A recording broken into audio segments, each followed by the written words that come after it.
My first encounter with the apocalypse ended with me being brutally slain by a bully from the building.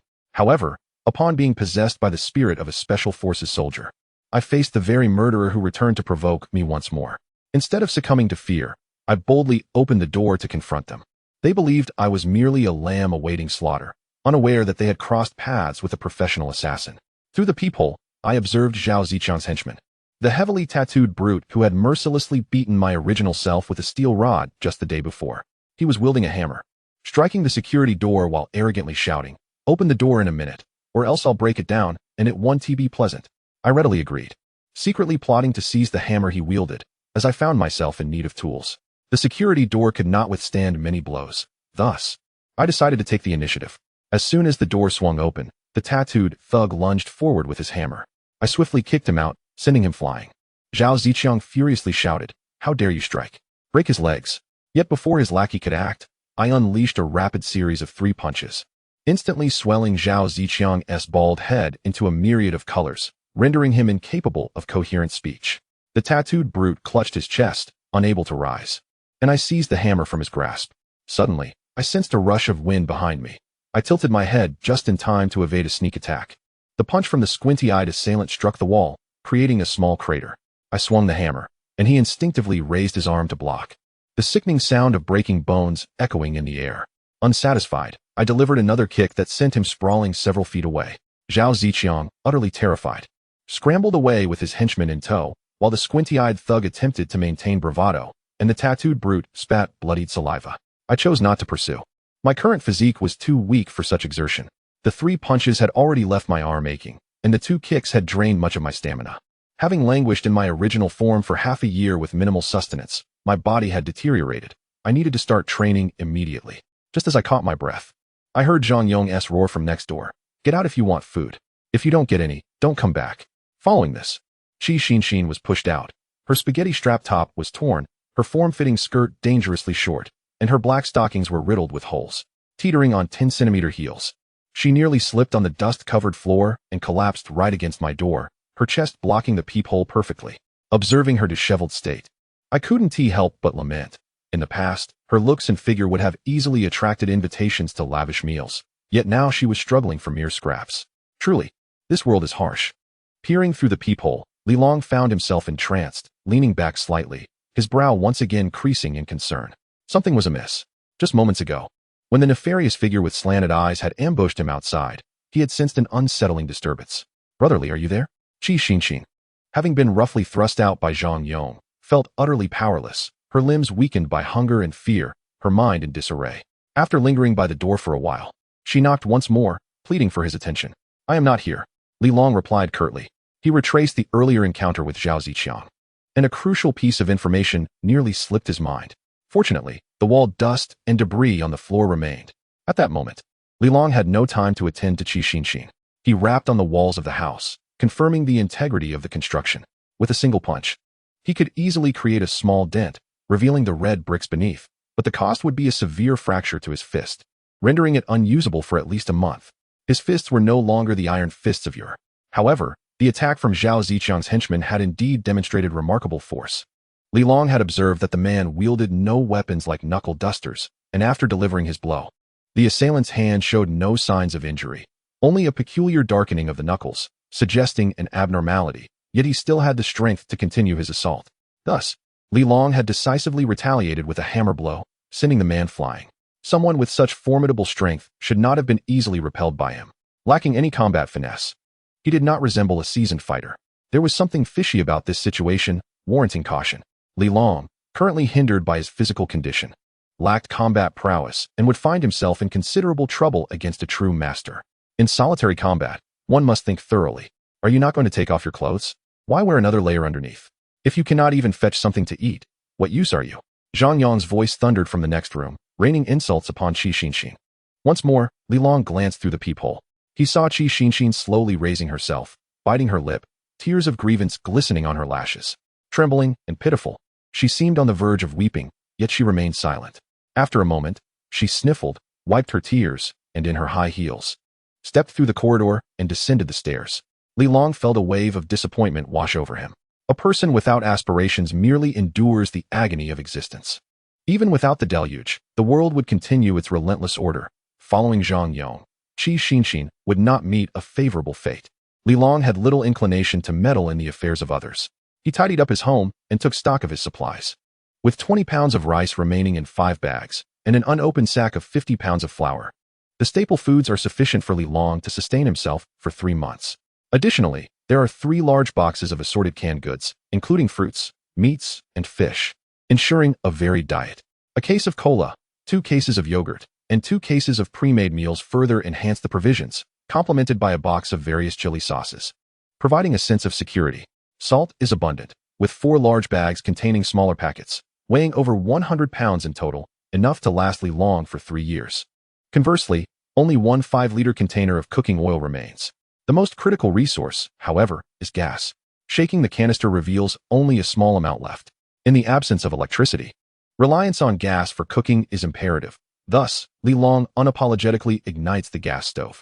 He prepares a large pot of rice, opening cans of fruit, beef, fermented fish, and Antarctic krill, heating them all for a satisfying meal.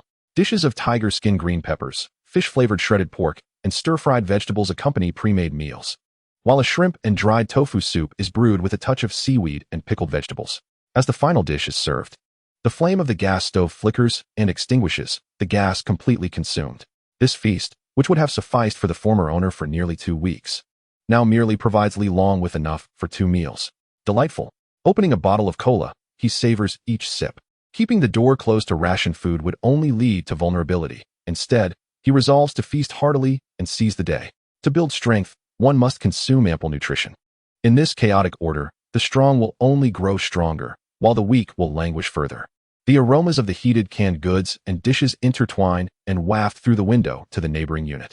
Zhang Yong is rummaging under his bed for a bucket of instant noodles. Without hot water, he resorts to eating them dry. Carefully, he breaks off a small piece of noodle, dipping it into a flavor packet and savoring the seasoning. He also pinches a bit of the vegetable packet to enjoy its taste, exquisite. He had pushed Qi Xinxin away, not only to ensure she had something to eat, but also to indulge in the secret stash of instant noodles himself. Zhang Yong relishes the small morsel of noodle. Licking his fingers clean, closing his eyes, he reclines on the sofa, relishing the experience. After a while, he breaks off another piece and repeats the process. With 2 days of food scarcity at home, that useless woman does not deserve to eat instant noodles. Such deliciousness is his alone to enjoy. Today, Zhang Yong finds the noodles particularly delectable. A bucket of braised beef noodles not only delivers the flavor of beef, but also hints of fermented fish, shrimp, and the aroma of pickled vegetables. Delicious. Suddenly, Zhang Yong jolts, interrupting his enjoyment of the dry noodles, taking a deep breath as he becomes aware of the underlying issue. He inhaled the fragrant aroma of the dishes wafting through the air and hurried to the window, leaning against it. Li Long, are you cooking? I can smell it. It's delightful. There's beef, fermented black bean fish, fish-flavored shredded pork, stir-fried green peppers, and shrimp skin pickled vegetable soup. As he spoke, Zhang Yong could not help but drool, the saliva trickling onto the windowsill. His stomach, no longer deceived by mere psychological cues, rumbled audibly in hunger. You have so many delicious dishes. Could you spare me a bite? We are neighbors, after all, and a little help goes a long way. I haven't eaten anything for a whole day and night. Just a taste would suffice. Damn it. Li Long, who had been enjoying his lunch blissfully, found himself momentarily perturbed. It was not that he couldn't devour his meal ravenously, but rather that his body could not keep pace with his appetite, fearing that haste might upset his stomach. In the past, during missions, he could consume an entire table of food within 5 minutes if necessary. Just as he began to relish the slow, savory experience, an obnoxious crow from next door interrupted him. Li Long, open the door. Zhang Yong shouted several times, receiving no reply, prompting him to rush out and knock on Li Long's door. As the saying goes, a full belly breeds desire. Share a bite with me, and when Qi Xinxin returns, I'll have her keep you company. She's beautiful, with flawless skin and a lovely figure. You won't regret it. Hurry and open the door. I'm starving. He continued, rest assured, I keep my word. Qi Xinxin listens to me. She will definitely keep you company. She's become thinner in all the right places over the past few months, while her assets remain unchanged. If you don't respond, I'll take that as your silent consent. Chapter 4. The crawfish-eating fish. Has aquatic life mutated? Get lost. Li Long's good mood evaporated instantly. He had been enjoying his meal when this interruption turned his stomach. Previously, he could finish a table of food in 2 sittings. But now he felt slightly nauseous and had to divide his meal into 3 portions. If I hear your voice again, I guarantee you'll never speak again in your life. Damn. If you want tea, give it. Fine. Zhang Yong swallowed hard. Feeling miserable at the thought of all that delicious food he could not taste. Just as he was about to erupt in anger, he noticed the bloodstains in the corridor and the broken bricks, the dents in the wall still visible. He quickly retracted his head and patted his tousled hair. Retreating into his own home, the half-empty bucket of instant noodles on the sofa suddenly seemed unappetizing and difficult to swallow. However, this state of affairs did not last long, as his stomach continued to grumble. If even the instant noodles didn't seem appealing, it was a sure sign he had not yet reached true hunger. When hunger set in, he would devour every last morsel of the seasoning packet. Seeing Zhang Yong settle down, Li Long chose not to pursue the matter further. After a brief stretch, he resumed his workout. Strength was the true foundation for survival. As dusk approached, Li Long paused his exercises, rested for a moment, and continued his meal. Even canned food, when served cold, pales in comparison to its delightful flavor once heated. After satisfying his hunger, Li Long left behind half a bowl of rice and a bowl of shrimp skin and tofu soup, intending to save it for a late-night snack. However, he realized that he needed fire to heat it up, prompting him to retrieve the gas canister from downstairs. Prior to that, he rummaged through the toolbox in his room, which contained several modest tools, a pair of pliers, a hacksaw, and a wrench, the kind typically found in an average household, their quality merely adequate for his needs. During his inventory assessment at noon, he had already identified a suitable window. By merely unscrewing the bolts of the security grill, he could ascend to the external water pipe and climb down the iron tubing. Naturally, Li Long had brought a fireman's rope to facilitate the hoisting of items. He glanced at the gas canister lodged against the air conditioning unit on the 5th floor, confirmed his route, and then set up a few small traps around the house. In his absence, should anyone attempt to burglarize his home, he could not prevent it entirely. However, he at least wanted to be alerted early enough to avoid a foolish confrontation. Just as he prepared to assess the situation outside his door, the sound of high heels clicking down the corridor echoed once more. Qi Xinshin appeared, drenched, her hair, which had been cascading down her shoulders, haphazardly gathered into a bun with a plastic bag. Moreover, she had wrapped herself in a large woven sack.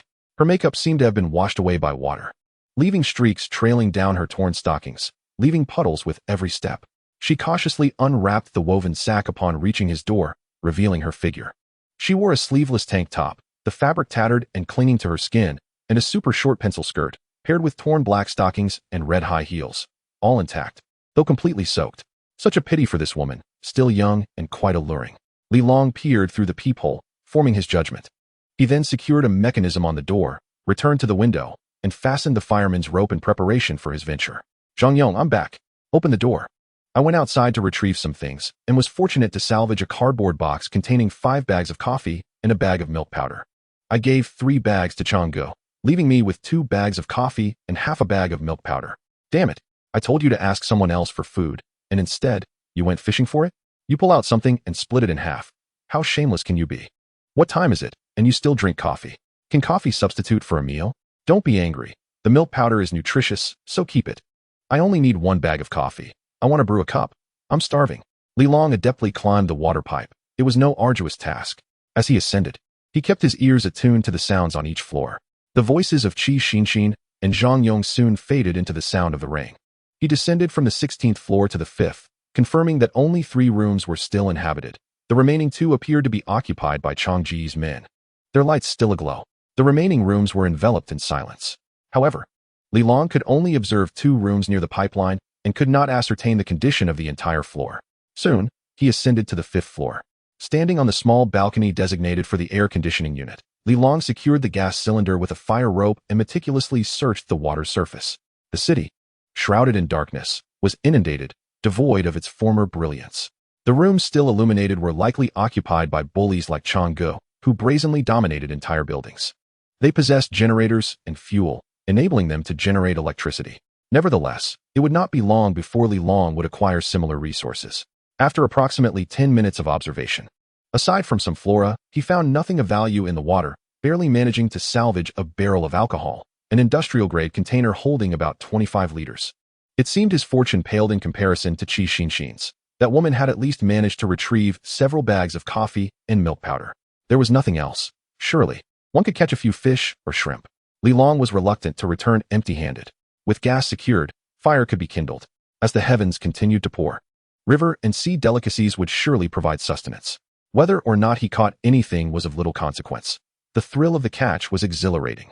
In the recess formed by the corner of the balcony, he surprisingly managed to catch a large carp barehanded. However, before he could attempt to catch a second, an unwelcome catfish leapt towards him. The catfish, native to the Amazon basin and considered an invasive species in China, was a repugnant creature even despised by anglers. Li Long had no intention of subjecting himself to such a fate by consuming the catfish. As if mocking him, the fish flailed and leapt directly into his embrace. It was Li Long's first encounter with a catfish that could leap so high. With a gentle flick of his hand, he sent it back to the water. The catfish thrashed violently, only to suddenly rupture its belly, turning pale. A small crayfish emerged from the depths, its pincers seizing the mortally wounded catfish and dragging it below. Could a crayfish consume a catfish? Li Long sensed a twinge of foreboding. No longer inclined to pursue fish or shrimp for a better meal, he rendered the large carp unconscious, secured it to his pant leg, and ascended back to the 16th floor. He then hoisted the gas cylinder and alcohol carefully back up. Under normal circumstances, a crayfish would not eat a catfish, let alone actively hunt one. Thus, in this perpetually rainy world, even the aquatic life had become abnormal, mutated. Contemplating the large carp on the cutting board, Li Long fell into deep thought. Eat, eat, eat. That was all he could think about. Nurturing you was a waste of food. Zhang Yang's ravenous growls echoed from next door, seizing the moment. I told you to seek sustenance elsewhere. And you went to fish for coffee. After consuming a bag of coffee, I find myself not only unsated but also restless and sleepless. Do you have any idea how uncomfortable I feel? I apologize. But what use is an apology if it cannot quell my hunger? It is precisely due to this overwhelming hunger that we have consumed excessive amounts of coffee, leaving me in considerable discomfort. Your own suffering bears no relation to mine. Zhang Yang's scathing remarks and Qi Xinxin's tearful apologies only served to exacerbate Li Long's already foul mood. Meanwhile, the commotion next door shows no sign of abating. Qi Xinxin, you are to leave immediately and seek out Li Long. I care not what means you employ, whether you strip bare or barter your very life. Just procure some food and return. Chapter 5. The female university student finds herself at a dead end, returning once more. No, I cannot. Qi Xinxin, clad in a pale yellow nightgown, appears utterly worn. Her visage devoid of the carefully crafted beauty from earlier in the day, revealing only faint traces of her past allure. Why can you not? I am on the verge of starvation. What could possibly hinder you? Zhang Yong, in a fit of desperation, retorts, do not speak to me of love. We are together because of mutual affection, yet can love sustain hunger? Your tears flow freely, but we must endure tonight. At first light, we shall register at the stairwell and scavenge from the waters. Before nightfall, we will surely retrieve something, even if it is not edible. We can barter with Brother Chong for food. Must you provoke my wrath? Zhang Yong's voice grows hoarse with anger. What of love? Can it replace sustenance? You willingly dive into the waters for scraps, sharing with others, and still finding it insufficient. Must you drag me into this folly? Damn it. You once recommended that I take a wretched job, sitting in an office where even napping is a luxury. The boss reaps a profit of $1 million a month, yet pays me a mere 10,000? These unscrupulous capitalists bleed me dry. Only someone of your ilk would be sold and still count the boss's earnings, toiling endlessly like a beast of burden. Enough of your nonsense. Go next door and procure something to eat. I caught a whiff of Li Long's cooking at noon: beef, vegetables, shrimp, and fish. Zhang Yong seizes Qi Xinxin by her hair, dragging her toward the door. She cries out in pain, clutching his arm as she pleads, if you refuse to go, then wait here. I promise to return with food that far surpasses coffee and milk powder. Do you take me for a child? Zhang Yong slams Qi Xinxin against the door. While you still possess some semblance of dignity, others may still regard you. Hurry and apply some makeup before you venture out to beg. He threatens. If you insist on scavenging, I might as well hand you over to Brother Chong. Even in your degradation, you could trade for a few days' worth of meals, and perhaps find companionship with him. You cannot. She protests. What do you mean, I cannot? You have read more than I. Enlighten me. What does it mean that I cannot?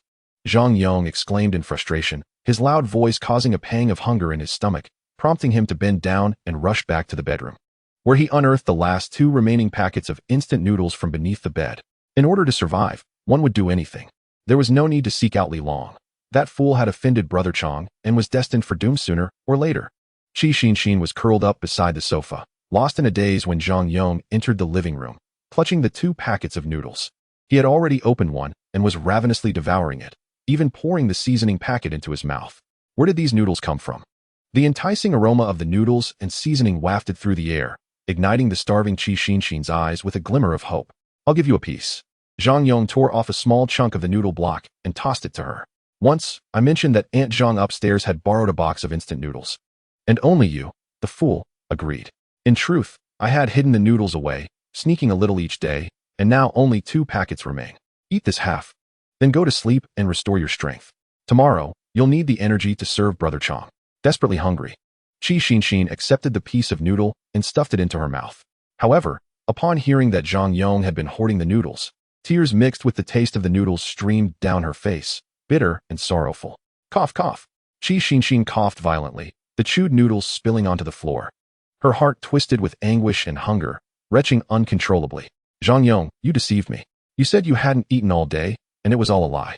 If only you could eat, would I ever compete with you? I would rather starve. Who told you to spit it out? Zhang Yong snapped, impatience boiling over. You're wasting my noodles. I want to share with you again. Eat it or not, it's your choice. You must meet Brother Chong tomorrow. I refuse. Qi Xinxin sobbed. I would rather throw myself against the wall than go to see Zhao Ziqiang. Then go ahead and die. Zhang Yong retorted without hesitation, slamming a kitchen knife onto the table. I fear you want to die from that. So here is a knife for you. Why? Why are you treating me this way? I love you so much. I want to endure this difficult time together with you. Qi Xinxin stood up in a daze, swaying slightly. When the rain stops and the sky clears, the world will return to its normal order. I will go to work, and we will save money. Enough. If you utter another word, I swear I will kill you right now. Zhang Yong shouted, his anger palpable. Now go back and sleep, immediately. If Brother Chong finds you unsatisfactory tomorrow, you'll regret it. You've lost your mind, you crazy woman. With a clang, Qi Xinxin, gripping the kitchen knife, burst out of the room. Zhang Yong clutched his left forearm and chased after her. Put down the knife. We have to meet Brother Chong tomorrow. I don't want to hit you right now. Zhang Yong, don't come any closer. In Qi Xinxin's eyes, bloodshot and wild, she brandished a kitchen knife erratically. You dare to step closer? We might as well perish together. She shouted. Then you can stay outside. Just moments ago, Qi Xinxin had suddenly seized the knife, catching Zhang Yong off guard, leaving a shallow cut on his arm. Yet, the fury of a woman, when unleashed, can indeed be rather terrifying. As Zhang Yong observed Qi Xinxin's frenzied slashing, he remarked, Tomorrow, I'll have a word with Brother Chong. Let's see who in this building would dare to shelter you. With that, he shut the door behind him. After a chaotic flurry of strikes, Qi Xinxin ultimately grew weary and ceased her assault, gazing silently at her own front door. Last year, filled with hope and joy, she had moved in with Zhang Yong, and the memory of that moment seemed to linger vividly. Now, she took a couple of steps, gently bumping her head against the wall, and refrained from calling Zhang Yong's name once more. Turning away, she knocked on Li Long's door for what felt like the umpteenth time. Brotherly, please help me. The neighbors, all residing in similar apartments, shared walls that were neither particularly soundproof nor entirely inadequate. Li Long truly wished to assist this young couple, especially given the nature of their quarrel. The noise had become unbearable. He would far prefer to hear the tender whispers of love or the soft sounds of a couple's intimacy, rather than this incessant turmoil. If this impasse continued without resolution, Li Long would march over with a knife in hand to bring them a swift conclusion. What do you need help with? Li Long inquired as he opened the door, holding a freshly made alcohol lamp. In the glow, he noticed Qi Xinxin's swollen, reddened eyes. She wore a loose, pale yellow nightgown, which, illuminated by the flickering flame, appeared somewhat translucent. The garment barely covered the upper part of her thighs, exposing her pale legs as she stood barefoot on the floor. Clutching the knife's handle tightly before her, a few crimson droplets still stained the blade. With her somewhat frail demeanor, cracked lips, and a sickly flush to her cheeks, Qi Xinxin's bloodshot eyes conveyed a desperate plea. I wish to exchange this kitchen knife for a smaller one that I could conceal. She extended the knife towards Li Long, her hands trembling, hastily lifting her nightgown to wipe away the blood. The kitchen knife was too cumbersome to carry away, but a smaller knife could be hidden. Tomorrow, I plan to retrieve something from the water. With a small knife, I can sever the ropes binding me and perhaps drift away, lucky enough to survive. Oh. Li Long raised the alcohol lamp, scrutinizing her from head to toe. Zhang Yong had indeed spoken the truth. Qi Xinxin had gone without sustenance for so long, and her figure had not diminished in the slightest. Qi Xinxin continued her entreaty, Brotherly, I beg you. Zhang Yong, that scoundrel plans to hand me over to Zhao Ziqiang in exchange for food. I truly have no path left to tread. Chapter 6. Are you taking my girlfriend without compensation?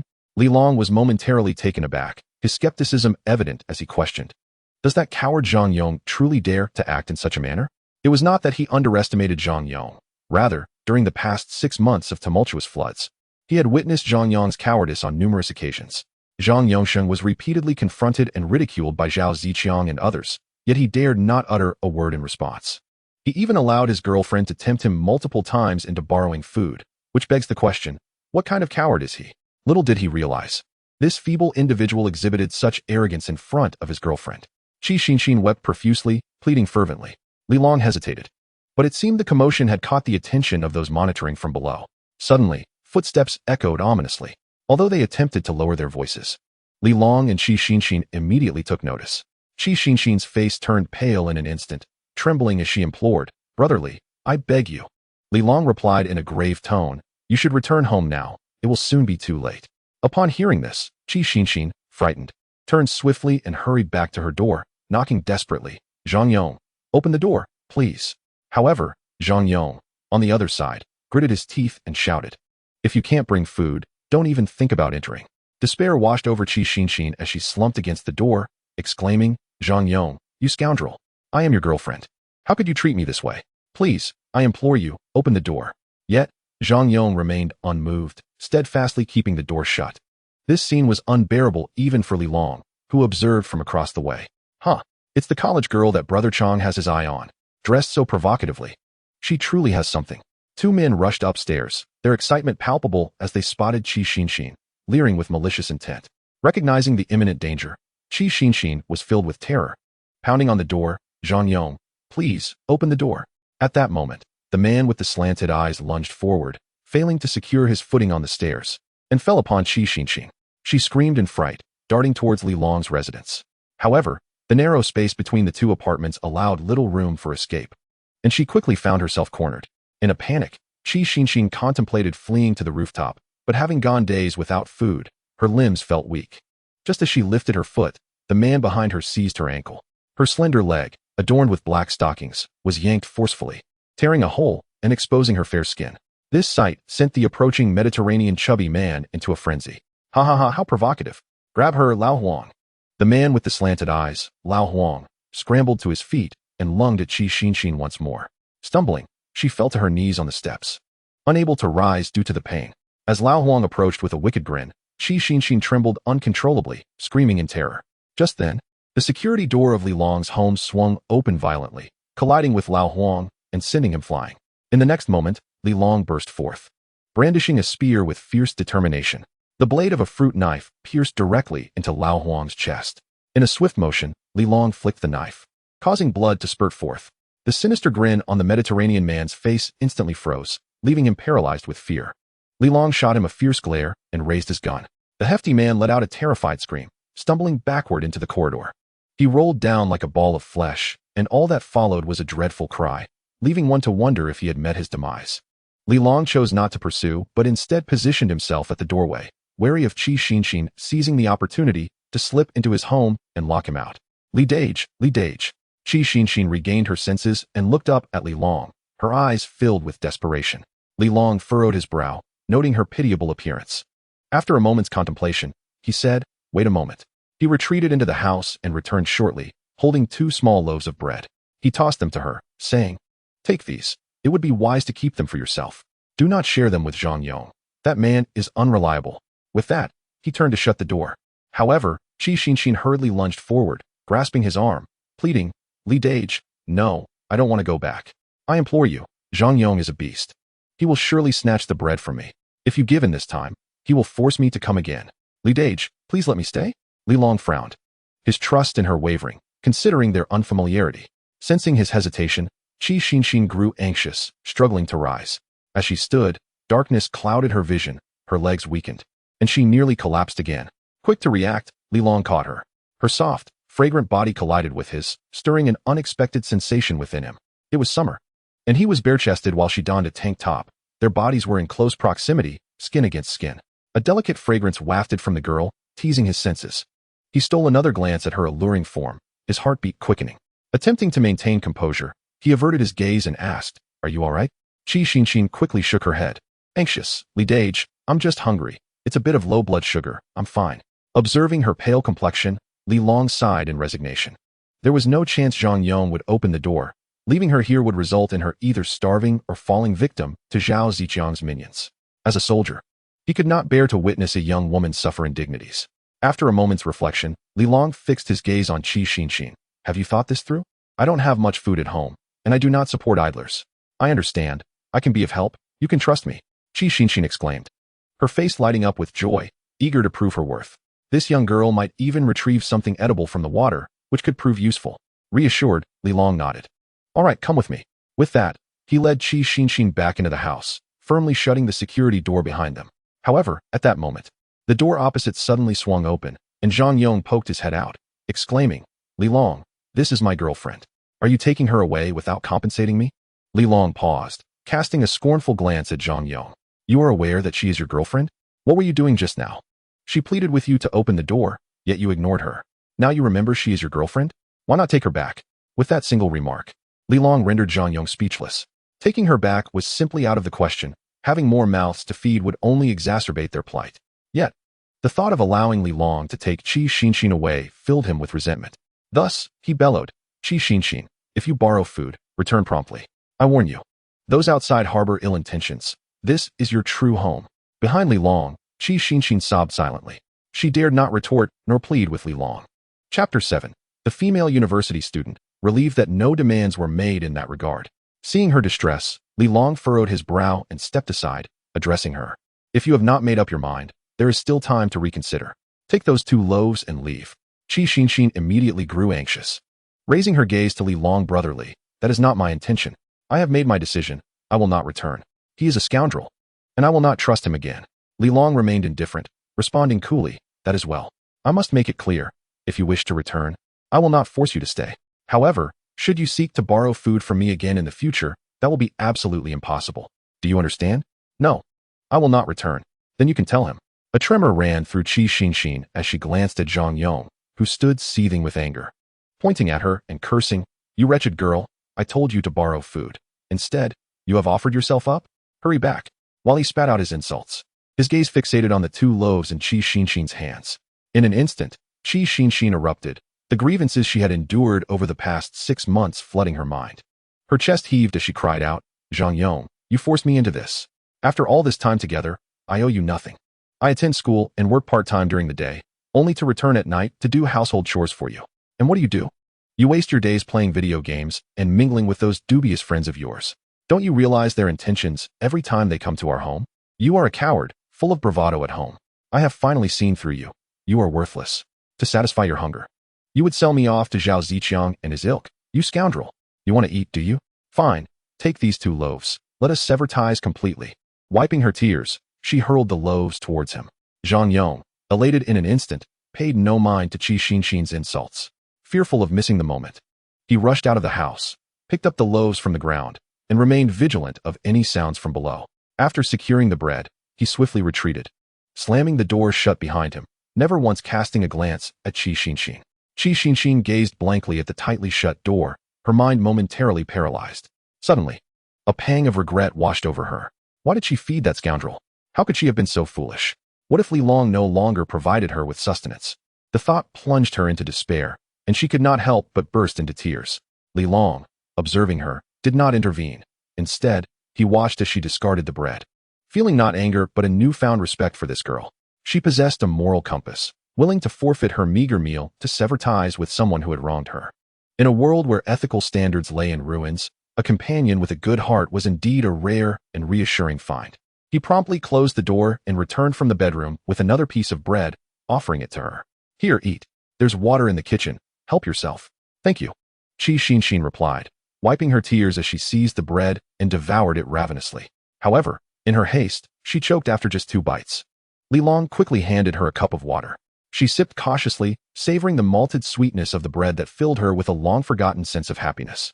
Though she was extremely hungry, she paused after consuming half, suppressing her desire to finish it and stowing the remainder away. Li Long, seated nearby, inquired, "Why have you stopped eating?" Qi Xinxin swallowed hard and replied, "Brotherly, I'm full. I should save some for later." Li Long nodded, acknowledging her prudence. It was commendable that she could restrain her appetites even in such dire circumstances. Noticing her cautious demeanor, he urged, "Eat. I have more bread. You're low on blood sugar, and if you don't replenish your energy in time, I want to come to your aid if something goes awry." A jolt of apprehension coursed through Qi Xinxin as she hesitated, torn between conserving her food and the genuine fear of Li Long's warning. If she collapsed now, she would indeed become a burden. Seeing her indecision, Li Long frowned. I said eat. Feeling compelled to comply, Qi Xinxin retrieved the bread once more, this time eating slowly, savoring each crumb and relishing the flavor. Gradually, a hint of color returned to her pale cheeks. Li Long admired her curvaceous figure, particularly the alluring legs exposed beneath her torn stockings, which evoked a certain beauty in their imperfection. As Qi Xinxin munched on the bread, she became acutely aware of Li Long's intense gaze, which ignited a sense of embarrassment within her. Instinctively, she pressed her legs together and tugged at her short skirt. However, the inadequacy of the garment, combined with her figure, rendered the tattered stockings insufficient to conceal her. Realizing her discomfort, Li Long snapped back to attention and promptly stood. The spare bedroom is vacant. You can sleep there tonight. Qi Xinxin nodded, albeit somewhat flustered, feeling a wave of relief wash over her. She was acutely aware of the price she would have to pay for voluntarily moving into her neighbor's home. However, Li Long did not voice any such demands, which relieved her greatly. Although she had mentally prepared herself, she was still unready for the reality of the situation. Li Long disregarded her presence and stepped outside to drag the corpse of the triangular-eyed old Huang into the living room. Fortunately, most of the bloodstains remained in the corridor, sparing the interior of the house from becoming a gruesome spectacle. Qi Xinxin watched in terror as Li Long manipulated the body, shrinking into the corner of the room. Her mouth covered, too frightened to utter a sound. Li Long paid her no mind, swiftly removing old Huang's shirt. The man was emaciated, nearly skin and bones. With a gaping crimson wound in his chest inflicted by Li Long meticulously examined the body, searching for any anomalies. Yet, after a thorough inspection, he found nothing amiss. This was evidently a normal human body, yet the ability to shatter walls with bare hands was decidedly peculiar. Was there something strange within him? Li Long pondered this suspicion, though he had never studied anatomy. Moreover, while killing was one thing, dissecting a corpse felt rather morbid, even to him. Meanwhile, Qi Xinxin observed the busy Li Long, and when he paused, she mustered her courage to inquire, "What are you searching for?" Li Long glanced at her and asked, "Have you noticed any differences in Zhao Ziqiang and the others compared to before?" Qi Xinxin hesitated, reflecting for a moment before replying softly. "They seem to have become more ferocious. Zhao Ziqiang certainly wouldn't have dared to kill before." Li Long remained silent, recognizing that this was hardly a revelation. In times of catastrophe, societal order collapses and moral standards plummet. What acts would humanity not commit to survive? Shaking his head, Li Long resumed dragging the body, intending to dispose of it through the window when a sudden thought struck him. He rose and retrieved some nails from the entrance, inserting them into old Huang's corpse. In the event that a mutated creature did appear, it could choke on the nailed body, thereby eliminating a potential threat. With that in mind, he finally cast the corpse outside. After washing his hands, Li Long turned to Qi Xinxin. "I'm weary. I'll be resting now. You should retire early as well. And remember, no one is to open the door without my permission, or I won't hesitate to turn hostile," he said coldly. Qi Xinxin nodded vigorously, her voice resolute. "Rest assured, brother Li, I will not open the door recklessly." Li Long did not respond, first locking the security door before retreating to the master bedroom and securing the door. However, he did not truly intend to sleep. Instead, he quickly activated his phone and connected to the living room camera. The camera had been fully charged and could operate for 1 to 2 days on standby. Normally, he had no need for it, but the situation had changed. He had already turned on the camera earlier, and now, lying in bed, he began to observe Qi Xinxin through the lens. Once Qi Xinxin saw Li Long close the bedroom door, she finally relaxed, leaning against the wall and slowly crouching down. She sat vacantly, lost in thought, her mind a blank canvas. After a brief moment, she rose and glanced at the kitchen, hesitating to enter, and instead made her way to the bathroom. Li Long, unable to see what transpired within, only heard the sound of running water. Qi Xinxin lingered inside for nearly 10 minutes, and upon returning to the living room, she wielded a mop. From the main bedroom, Li Long raised an eyebrow at the scene. Qi Xinxin adeptly cleaned the floor, scrubbing away the bloodstains. She paused intermittently, as if her strength waned. A single piece of bread was insufficient to replenish her energy. Yet, she persevered, determined to tidy the entire living room, ensuring the coffee table and surrounding areas gleamed with cleanliness. She also collected the numerous dirty clothes piled on the sofa. Within less than an hour, she had transformed the space into a well-organized and brighter environment. However, she exercised discretion, avoiding items evidently belonging to Li Long, such as his handcrafted spear and construction tools, particularly hazardous implements like the nail gun. The kitchen remained untouched, as she consciously refrained from entering. Once she completed the tidying of the living room, She took a brief respite before proceeding to the guest room allocated to her by Li Long. This room, decorated as a children's space, featured a lofted bed with a desk beneath. The window side had been sealed off. The wooden table beneath the bed bore little in terms of books, but was strewn with various wires, screwdrivers, and soldering tools. Qi Xinxin curiously observed, but refrained from meddling. A storage cabinet stood at the head of the bed, entirely devoid of contents. However, the bed was furnished with a mattress and bedding. And after a slight organization of the room, she wearily lay down. Curling up on the bed, she embraced her shoulders tightly. Listening to the tumultuous sounds of thunder and rain outside, tears streaming down her cheeks. What has become of this world? She murmured, as drowsiness enveloped her. She lost track of time, eventually jolting awake with a start. She gasped, instinctively twitching her hands as if she had dreamt of descending stairs and missed a step. In her nightmare, Zhang Yong had opened the door and ushered in Zhao Ziqiang and others. Zhao Ziqiang presented Zhang Yong with a box of cookies, and in that moment, Zhang Yong betrayed himself. The sinister visage of Zhao Ziqiang loomed in her dream, as if he intended to devour her, forcing her onto the bed and lunging towards her. She screamed and struggled, but her strength was sapped. Just as the critical moment arrived, a gun barrel suddenly pierced Zhao Ziqiang's chest, blood erupting forth. The shock of it startled her awake, and she instinctively let out a scream.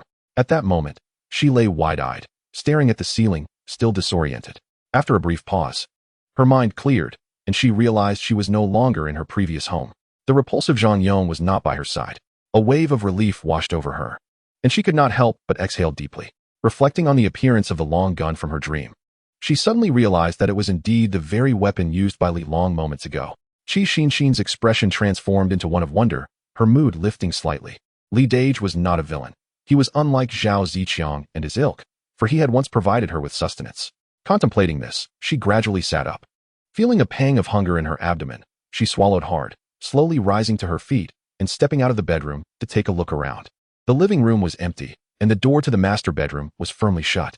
She breathed a sigh of relief. Truth be told, she felt somewhat uncertain about how to face Li Long. With him absent, an unexpected sense of relief washed over her. As she entered the living room, Qi Xinxin picked up a glass of water from the table, contemplating a trip to the kitchen for a refill. However, as she approached the kitchen door, hesitation took hold of her. The kitchen was a place for cooking. If she entered now, would he misconstrue her actions as an attempt to pilfer food? Perhaps it would be wiser to wait until he awoke. With this thought, she moistened her parched lips and turned back to the couch, silently observing the tempestuous weather outside. The somber sky, occasionally illuminated by flashes of lightning, revealed a world drenched in torrential rain, high-rise buildings partially submerged in floodwaters. Thunder roared. Following the lightning, a tremendous clap of thunder erupted. Qi Xinxin's body jolted in response, instinctively reaching for something to cling to. Yet, all she found on the sofa was Li Long's neatly folded clothes. Grasping a shirt tightly in her hand, the scent of masculine pheromones enveloped her, providing an unintentional sense of comfort. She instinctively hugged the garment to her chest, as if doing so could somehow enhance her security. Is it very cold? Suddenly, the dimly lit room echoed with Li Long's voice. Qi Xinxin was startled, immediately straightening her posture and instinctively curling her legs. Upon realizing it was Li Long, she regained her composure and hurriedly exclaimed, "Li Dage, you're awake." Li Long nodded slightly and remarked, "It is June now, so it shouldn't be too chilly. If you feel cold, I can fetch you a blanket shortly." Qi Xinxin paused, glancing down at the shirt in her hands, her face flushing crimson as she quickly replied, No, I'm not cold." Li Long said nothing further and proceeded towards the kitchen, inquiring, "Are you hungry? It's 3 in the afternoon. And you haven't had lunch yet." Qi Xinxin promptly rose, hastening to the kitchen to follow Li Long, her heart racing with anticipation as she eagerly offered, "Li Dage, let me cook." Li Long did not object, opening the refrigerator to retrieve a small piece of defrosted meat. Upon seeing the thawed meat, Qi Xinxin's face fell into a state of disbelief, staring incredulously at Li Long. "You still have meat?" Her astonishment was warranted. It had been half a year since the Great Flood, and power had long since been cut off. Who still had meat? Any that remained would have surely spoiled. She suddenly recalled the scene of Li Long disposing of a body moments ago, her expression shifting dramatically as she gazed at him in terror. Li Long cast a glance at her and instantly comprehended her thoughts. Chapter 9. A cell phone without signal offers no hope of rescue. "What are you afraid of?" he inquired. No, nothing," Qi Xinxin stammered, her legs trembling, tears welling in her eyes. Her expression was one of sheer terror, yet she feigned composure.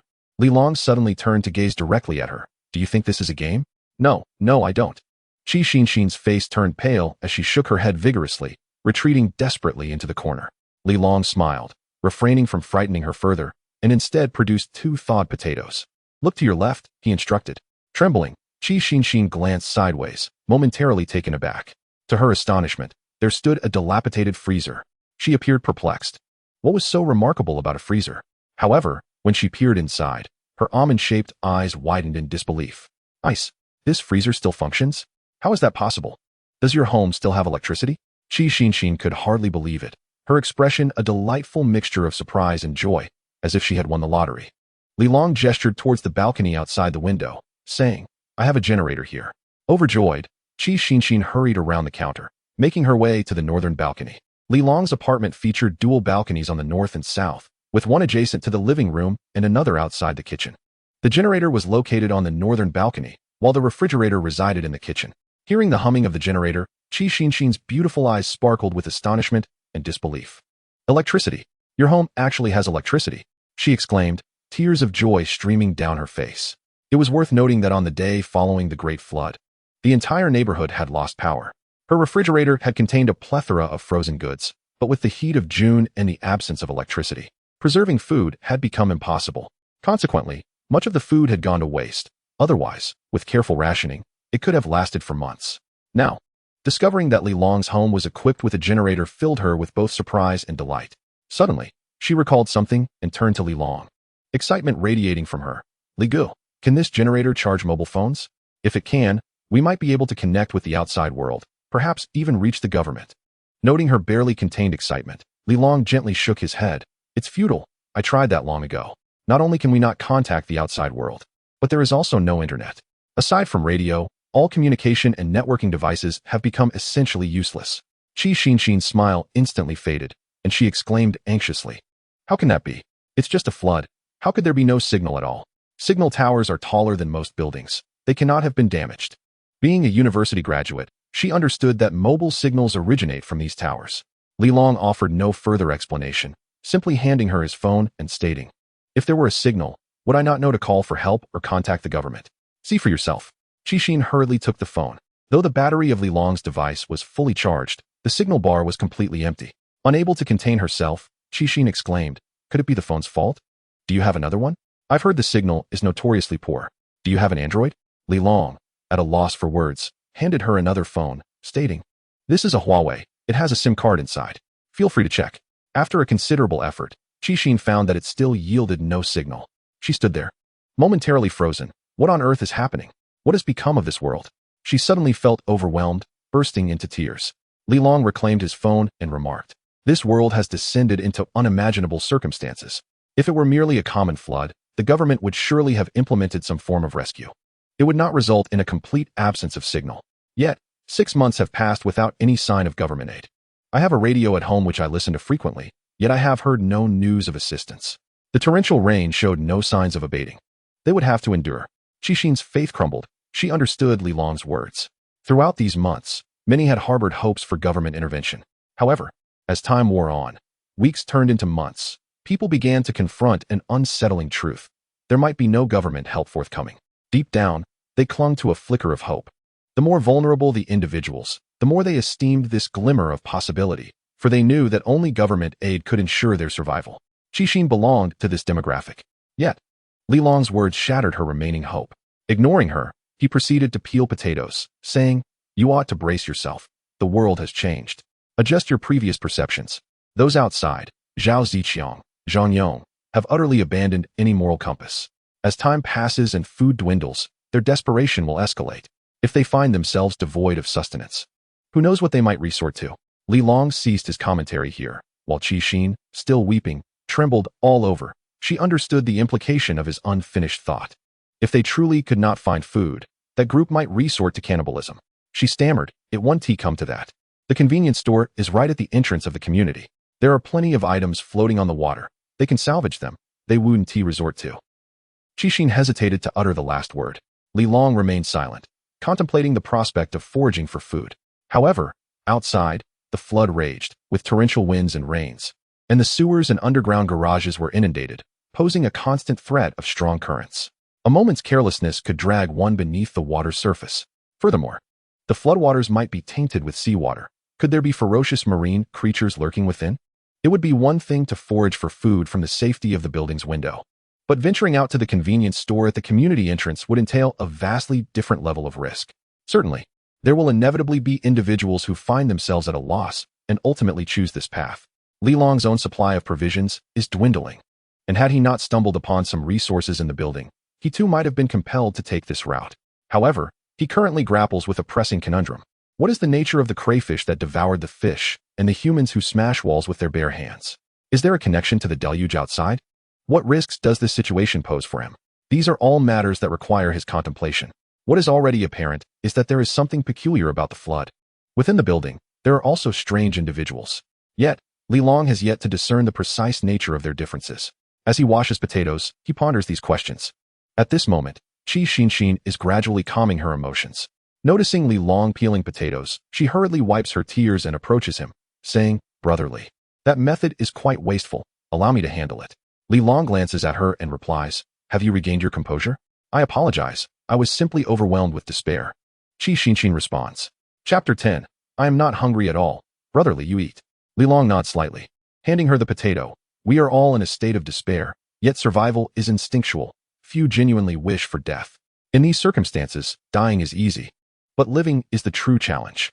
Qi Xinxin silently agrees, wielding the knife delicately as she scrapes the potato skin rather than using a peeler.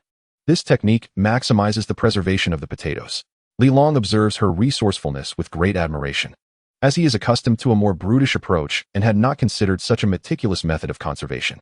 With practiced ease, Qi Xinxin begins to slice the potatoes, her knife skills betraying her culinary experience. Li Long watches her work with quiet appreciation.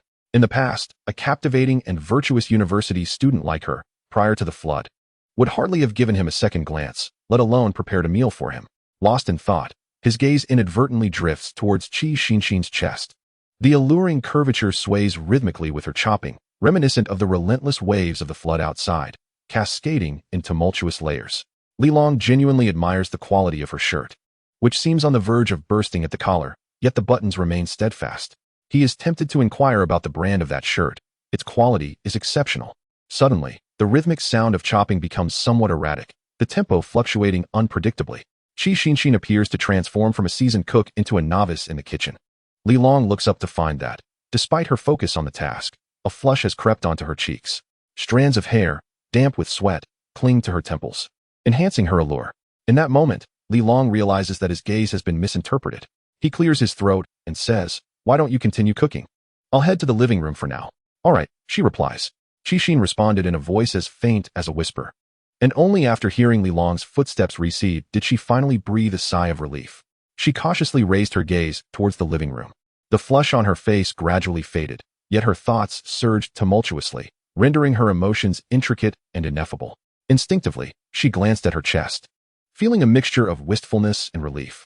The wistfulness stemmed from the unwanted attention her figure often attracted, while the relief was due to the fact that, thanks to her attributes, Li Long might not have turned her away in such dire circumstances. If Li Long were to discern her thoughts, he would undoubtedly scoff.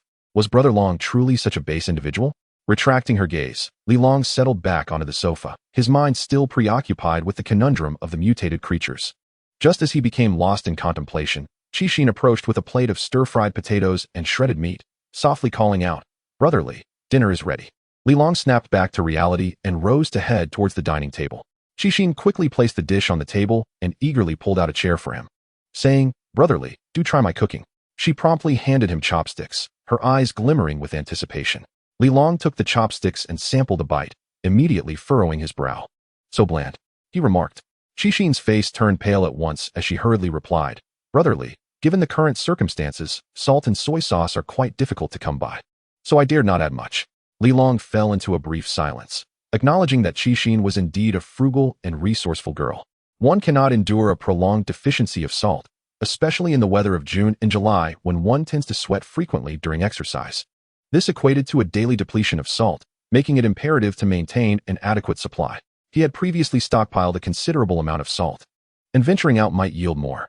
He glanced at Qi Xin and said, "In the future, do not skimp on the salt. I have ample supplies for the time being." Qi Xin nodded vigorously. "All right, I understand, brotherly. I will make it again. Li Long waved his hand dismissively. Let it be for now.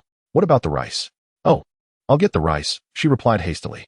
Qixin quickly dished out a generous bowl of rice, scraping even the scorched bits from the bottom of the pot, ensuring not a single grain went to waste. She placed the bowl in front of Li Long, cheerfully announcing, brotherly, here is the rice. As the aroma of the rice mingled with the enticing scent of the meat on the table, Qixin felt her mouth watering uncontrollably, unable to resist. She swallowed hard and said, here you go. Li Long accepted the bowl and cast a glance at her. How much do you usually eat? Qixin quickly responded. I eat very little. A piece of bread in the morning is sufficient for me. I'm not hungry at all right now, so you need not worry about me. Brotherly. She feared that Li Long might disdain her appetite and send her away. However, barely had she spoken when her flat stomach emitted a loud growl, instantly turning her fair face a deep shade of crimson. Li Long observed this with a calm demeanor and said, go fetch another bowl. Qixin was taken aback, not daring to inquire further, and promptly returned with a small bowl. As she handed the food, she reproached herself, saying, it's my fault. There's enough rice to be divided into several meals. I will portion it out and place it in the refrigerator. With that, she took the initiative to divide the rice. However, as the spatula was offered to Li Long, he reached out and grasped her fair hand. In that fleeting moment of contact, Qixin felt as though she had been electrocuted, letting out a gasp and quickly withdrawing her hand. A rosy hue suddenly blossomed on her pale face, her eyes filled with trepidation. Li Long took the spatula, scooped a small portion of rice from the bowl, and said, eat. He spoke no further, picking up his chopsticks and beginning to eat. Yet Qixin, in disbelief, looked up at Li Long and then back at the small bowl of rice.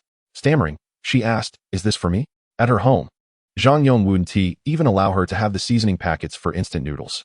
The sudden offering of a bowl of rice from Li Long left her in a state of incredulity. Aren't you going to eat? She could no longer contain herself. After several days of hunger, the meager bread she had consumed that morning had long been digested. No longer able to be cautious, she immediately cradled the bowl of rice, picked up her chopsticks, and exclaimed with excitement, I will eat. I'm eating. As she stuffed the rice into her mouth, her words were muffled. The moment the rice touched her palate, the long-lost aroma of food overwhelmed her senses. She swallowed greedily, finding it extraordinarily delicious.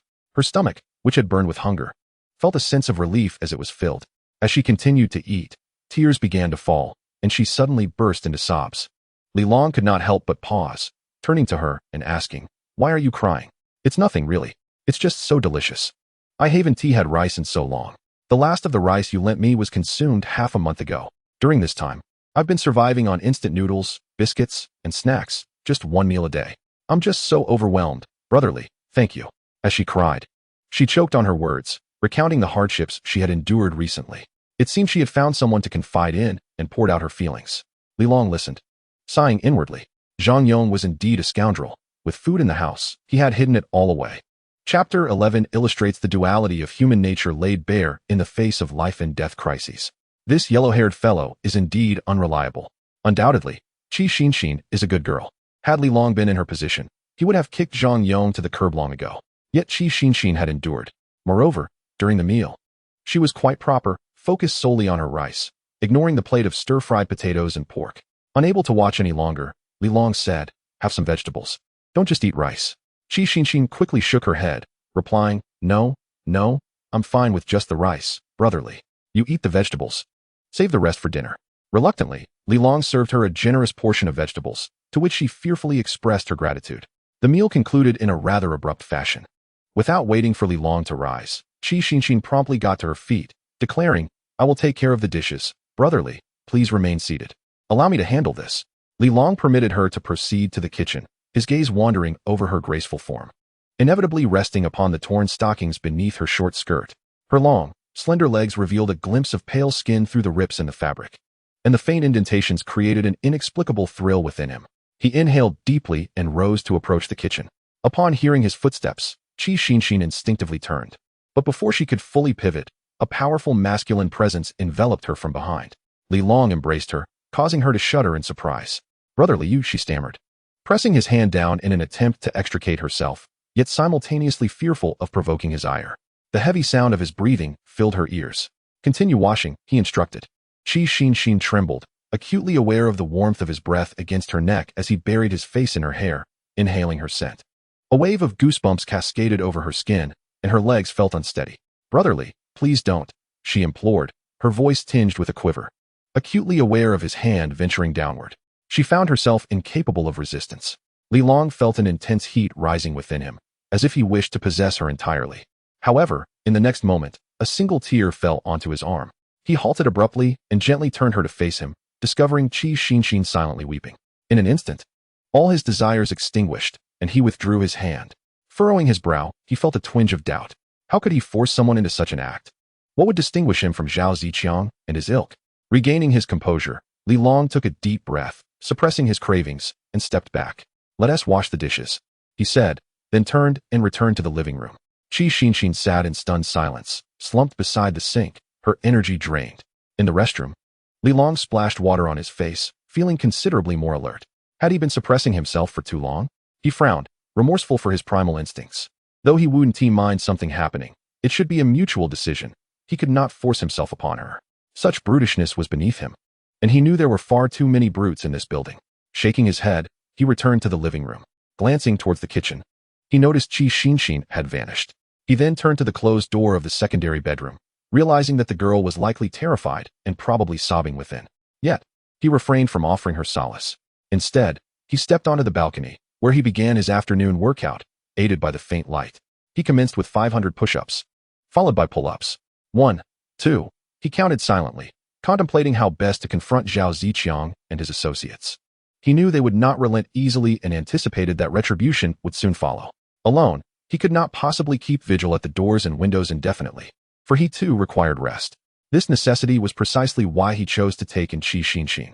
With two individuals alternating shifts, he could ensure his moments of repose. Within half an hour, having completed 500 push-ups, Li Long was drenched in sweat, his pectorals, arms, and shoulders engorged and pulsating with exertion. Fortunately, he was not lacking in sustenance. Otherwise, such a regimen, rather than fortifying his physique, might have rendered him physically incapacitated. After a brief respite and a sip of water, he commenced his pull-ups. Meanwhile, as Li Long engaged in his workout, a sliver of light seeped through the slightly ajar door of the secondary room. Qi Xinxin, peering through the crack, beheld the sight of Li Long, muscles straining and sweat glistening, and instinctively covered her mouth in astonishment. How could he be so robust? She marveled internally, realizing that beneath his seemingly lean exterior lay a formidable physique. The memory of their earlier encounter in the kitchen flickered in her mind, and a blush crept onto her alabaster cheeks. With a complex expression, Qi Xinxin regarded Li Long, silently pondering the reason behind his impulsive demeanor. During that half hour, she had prepared herself mentally. She understood all too well that Li Long's generosity in taking her in and providing her meals imposed an expectation of reciprocity.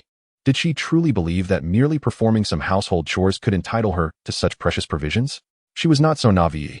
The only asset she possessed was, regrettably, herself. However, the suddenness of the earlier incident had caught her unprepared, prompting an instinctive resistance. Once returned to her room, she was gripped by the fear of regret. What if Li Long became angry and expelled her? Then she would have nowhere to turn.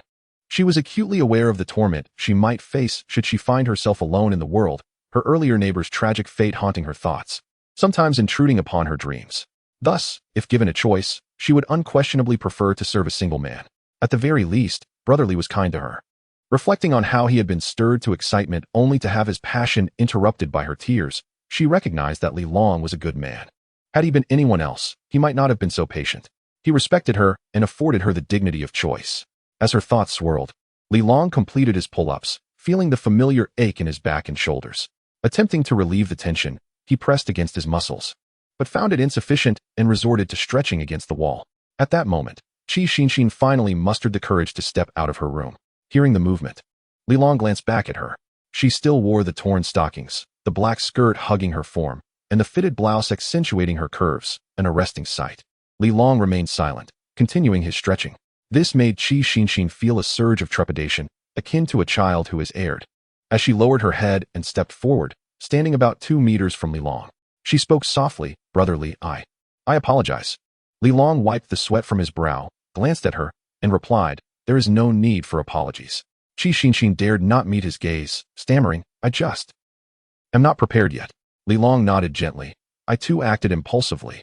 I should be the one apologizing." He sought a companion, not merely an outlet for his desires. Thus he would not exert pressure. Hearing his words, Qi Xinxin felt even more moved. Noticing Li Long stretching, she quickly offered, brotherly. I used to give massages regularly and know some techniques. Allow me to assist you. Chapter 12. Now that they have departed, it is essential to care for his wife and children. Upon hearing this, Li Long became intrigued, raising an eyebrow. You can do that? He then settled onto the sofa. Qi Xinxin approached from behind and began to massage him. As she worked, she said, I learned a bit from watching others. Let me know if it becomes uncomfortable.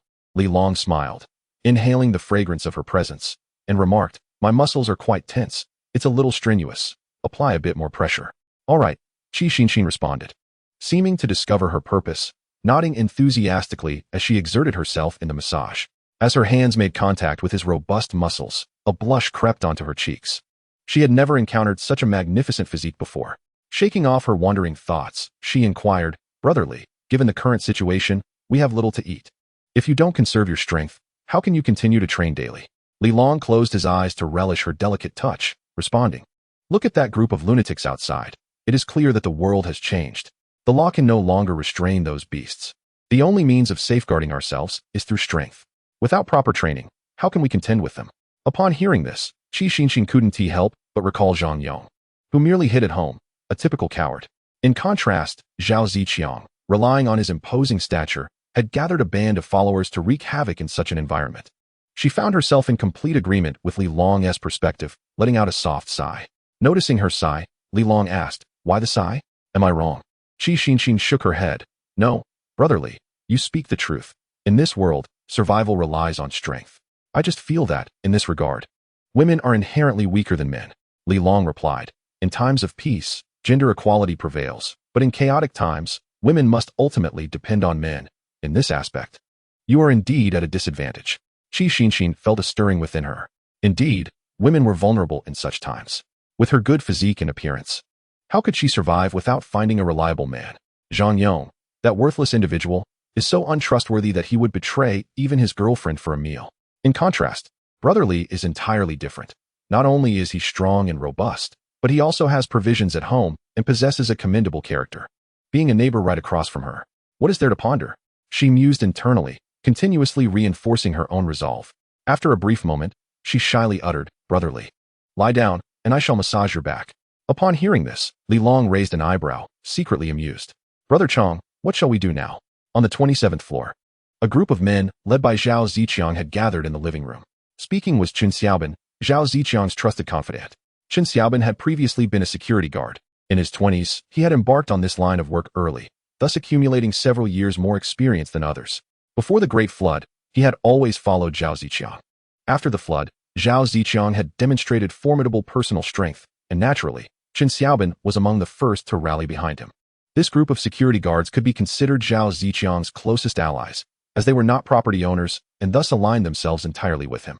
Zhao Ziqiang's expression was grim as he surveyed the room, his gaze flickering. I never expected this Li Long to possess some capability. I was careless, and we all suffered for it.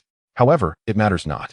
Let us first consolidate our hold over the other floors, then compel that lad to emerge. Brother Chong, what about old Huang's wife and children? Qin Xiaobin inquired. Old Huang was the squint-eyed man who had been killed by Li Long. He had been the overseer on the rooftop, responsible for hauling water for the elderly and infirm residing above. He was also a security guard, but older than Qin Xiaobin.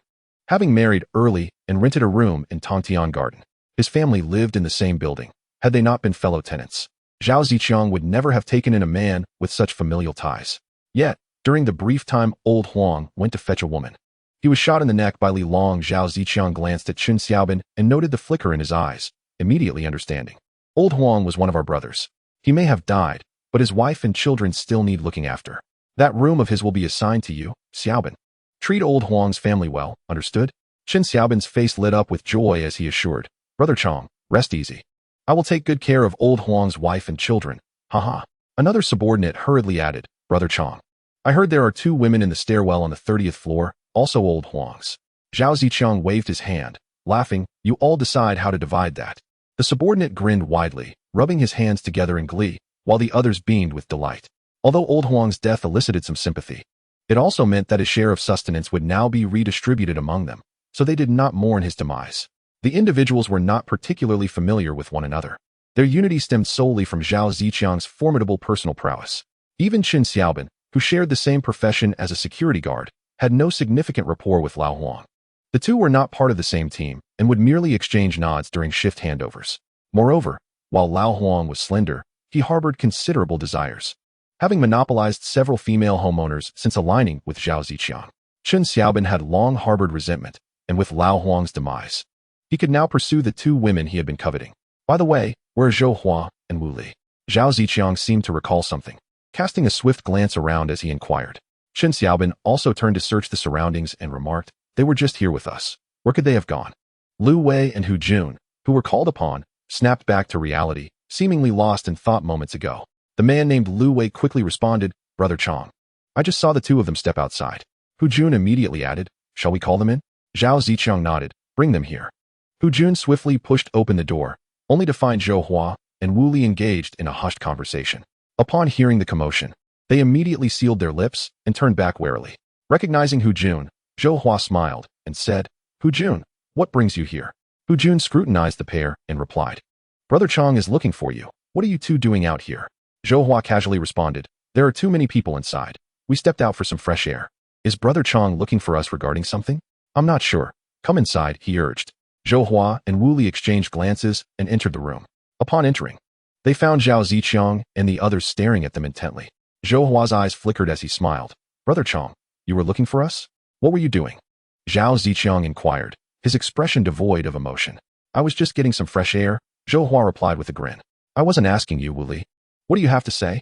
Zhao Ziqiang interjected, aware of Zhou Hua's former status as a successful entrepreneur, shrewd and unreserved in his fabrications. Wu Li, sensing the tension, appeared slightly nervous and forced a smile. "Brother Chong, Zhou and I simply stepped out for some air. With the loss of our brother, we're feeling quite unsettled." Zhao Ziqiang narrowed his eyes and remarked, "Oh, have I made you feel stifled, or are there other thoughts brewing in your minds?" "No, absolutely not, Brother Chong. If it weren't for you, I, Wu Li, would have perished long ago. You can rest assured I would never betray you," Wu Li quickly asserted. Zhao Ziqiang sneered and turned his gaze to Zhou Hua, stating, "Old Zhou, I recognize you were once a daring entrepreneur, bold and resourceful. But if your thoughts stray towards anything against me, do not expect leniency." Zhou Hua's complexion paled as he hastily replied, "Brother Chong, how can you say such things? My life belongs to you. How could I ever dream of betraying you?" Suddenly, Zhao Ziqiang slammed his hand on the table forcefully and declared, "Well said. In that case, you two should head to the 16th floor this afternoon, and, while Li Long is distracted, continue to wreak havoc at the door." As the words fell, both Zhou Hua and Wu Li's expressions shifted dramatically. The news of Lao Huang's demise at Li Long's hands had spread, and their whispered conversations were driven by this very incident. Now, being sent to smash the door felt akin to walking into certain death. Zhang Hua hastily interjected, "Brother Chong, that lad is not only ruthless but also armed with gas canisters and gasoline. In a fit of rage, he might take us all down with him."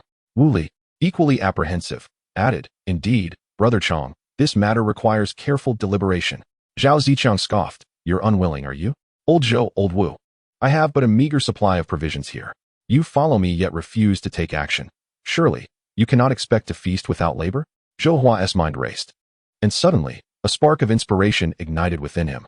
"Brother Chong, I possess an alternative approach. We need not break down the door. We can instead breach the wall. It seems that Zhang Yong resides directly across from him. We could seize Zhang Yong's place first. Brother Chong, aren't you particularly interested in Qi Xinxin?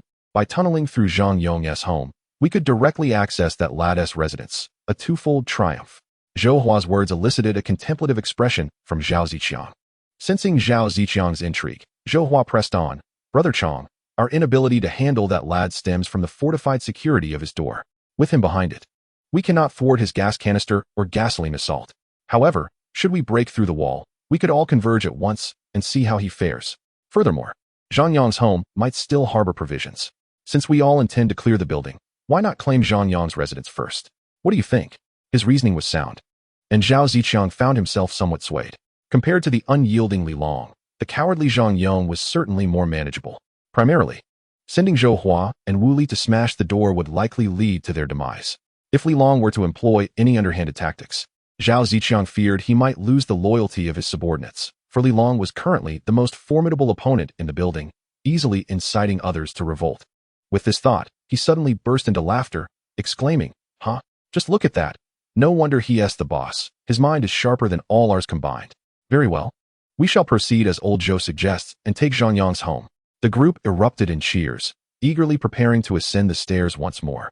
Old Zhao? Old Zhao? In the corridor of the 30th floor, torrential rain cascaded down, drumming against the tent. Wang Xian stood outside Zhao Youji's tent, calling softly. Zhao Youji unzipped the flap and, upon seeing Wang Xian, inquired, "What time is it?" "Nearly 8 o'clock, Wang Xian replied. Zhao Youji nodded. "You should rest for a while. I will keep watch." Wang Xian scanned the surroundings before saying, "Hold on a moment. I need to discuss something with you." Zhao Youji paused, quickly comprehending, and stepped out of the tent. The two moved to a nearby stairwell. Once they confirmed no one was in sight, Wang Xian lowered his voice. "Did you hear the commotion this morning?" Zhao Youji nodded. "Such intensity. How could I not have heard? Zhao Ziqiang has clashed with that lad from the 16th floor and has suffered greatly," Wang Xian remarked. Who could have anticipated his ruthlessness? Zhao Ziqiang should think twice before confronting him again. Zhao Youji's expression shifted slightly, and he murmured, "What if we caught some fish or something?" Wang Xian shook his head. Zhao Ziqiang's men are guarding the 9th floor. Outsiders have no chance to fish. Even if they managed to, it would be seized from them. So what do you suggest? I wish to seek assistance from the individual on the 16th floor. Will he lend you provisions? Zhao Youji replied with a bitter smile. Not alone, I seek collaboration. If we do not band together, we will undoubtedly be bullied to death by Zhao Ziqiang. We have reached out to others before, but you know those individuals. They are reluctant to trust outsiders. Moreover, as soon as Zhao Ziqiang offers them a morsel, they would likely betray us. Zhao Youji sighed. They had attempted this before. Yet Zhao Ziqiang had thwarted them at every turn. Ultimately, it boiled down to a lack of familiarity and a fragile foundation of trust. Wang Xian softly asserted. This time is different. The individual on the 16th floor is locked in a mortal struggle with Zhao Ziqiang and will not waver. We do not seek his provisions. We merely wish to unite to withstand that scoundrel, lest we be deprived even of the chance to fish. Before he could finish, a noise echoed from the corridor, prompting him to abruptly fall silent. Zhao Youji instantly became alert, drawing a dagger from his waist and turning to face the hallway. A slender figure emerged, stating, "May I be included?" Xiao Wei. In the dim moonlight, Zhao Youji recognized her as Ding Wei, the female landlord regarded as a plaything by Lao Huang and others. Wang Xian's expression shifted. "How did you get here?" Ding Wei's eyes burned with hatred as she spoke. "Brother Wang, Uncle Zhao, if you intend to deal with Zhao Ziqiang, would you take me along?" Wang Xian remained silent, exchanging a glance with Zhao Youji. Zhao Youji suddenly inquired, "What happened to your companion, Xiao Lu? Weren't you together?" Ding Wei hesitated momentarily. "He is dead." Wang Xian's brow furrowed instantly. "Dead? How is that possible? He was in the corridor and didn't make a sound." Ding Wei's smile turned grim. "I killed him." "What?" Both Wang Xian and Zhao Youji's expressions shifted dramatically, instinctively stepping back to distance themselves from Ding Wei. Wang Xian could not contain his curiosity. "Why?" Ding Wei spoke softly. "Heh, with Lao Huang gone, Lu Yan lost her support and intended to seek another man. She even tried to force me to join her in finding a man to bolster her position. Did she truly believe I was a coward, willing to submit to their bullying without resistance? If she indeed deceived me into opening the door, how could Lao Huang have barged into my home? Now that Lao Huang is dead and no one is there to protect her, I must certainly take her life. She deserves to perish. Brother Wang, Uncle Zhao, does she not deserve death?" Wang Xian and Zhao Youji were taken aback, astonished to discover the tangled history among Ding Wei, El Yin, and Lao Huang. Wang Xian had encountered El Yin and Ding Wei several times in the corridor. El Yin was rather seductive. Whenever Lao Huang was absent, she would entice him, merely to barter for a morsel of food. During one encounter, he saw Ding Wei, who appeared like a hollow shell, cowering in the corner, enduring Lao Huang's torment. Little did he know she was awaiting an opportunity, a chance for vengeance. Even as a robust man, a chill crept down his spine. "Xiao Wei, we were merely jesting just now." Wang Xian instinctively sought to distance himself from such a woman, declining her proposition. Ding Wei immediately fixed her gaze upon Wang Xian, declaring, "If you do not include me, I shall inform Zhao Ziqiang." Wang Xian furrowed his brow, instinctively reaching for the kitchen knife. Beside him, Zhao Youji felt a tremor in his heart and quickly restrained Wang Xian's arm, saying, "Xiao Wei, this matter is no jest. We do not yet have a foolproof plan and must deliberate further." "What is there to deliberate? The individual on the 16th floor surely requires assistance at this very moment. We should approach him directly. If you are afraid, I shall go and speak with him," Ding Wei stated bluntly. In the face of despair, some may crumble, while others become resolute and ruthless. Without a doubt, Ding Wei belonged to the latter. She had slain El Yin and had become utterly cold-hearted. Zhao Youji hesitated, but Wang Xian focused intently on Ding Wei, suddenly breaking into a grin. "Very well, Ding Wei, if you can persuade the person on the 16th floor, we shall unite in our endeavor. Xiao Wang. Zhao Yoji wanted to interject, but was interrupted by Wang Xian. Old Zhao, an additional person only adds to our strength. Xiao Wei has emerged from despair, reborn from the ashes, and I believe we can collaborate. After all, having more allies is preferable to having more foes. Should it come to confrontation, I will restrain Zhao Ziqiang, while Xiao Wei delivers the fatal blow from behind. No matter how formidable he may be, he will surely perish. Zhao Yoji fell silent, turning to Ding Wei, finally revealing a smile. Xiao Wei, welcome aboard. A smile finally illuminated Ding Wei's face as she replied, wait here. I shall go find him. Wang Xian said, wait, I will accompany you. Old Zhao, keep an eye on my family. Rest assured, I shall remain vigilant. Wang Xian and Ding Wei swiftly descended the stairs, and upon reaching the corner, Wang Xian glanced at the pile of cardboard boxes. Indeed, he spotted a significant amount of blood, yet found no trace of Elian's body. Ding Wei seemed to understand his thoughts and offered, I disposed of the body downstairs. Brother Wang, with the deluge lasting so long and no government aid in sight, we must rely on ourselves. Elian, seeking a man as her pillar of support, fails to comprehend that without value, she is merely a vessel for a man's release. Wang Xian let out a deep sigh and cast a lingering glance at Ding Wei. It seemed that this girl was beginning to tread upon another extreme. Before long, the two arrived at Li Long's doorstep. Outside Li Long's residence, traces of blood still stained the ground. Ding Wei gazed at the bloodstains and remarked, in these past 6 months, apart from Zhao Ziqiang and his gang, he is the only one I have encountered who dares to take a life. However, he possesses a moral compass that they lack. Despite Lu Yan's advances, he remained unfooled. In the chaos brought by the flood, with order shattered, perhaps only those bold enough to act will survive longer, Wang Xian replied, seemingly affirming Ding Wei's view on Lu Yan's actions.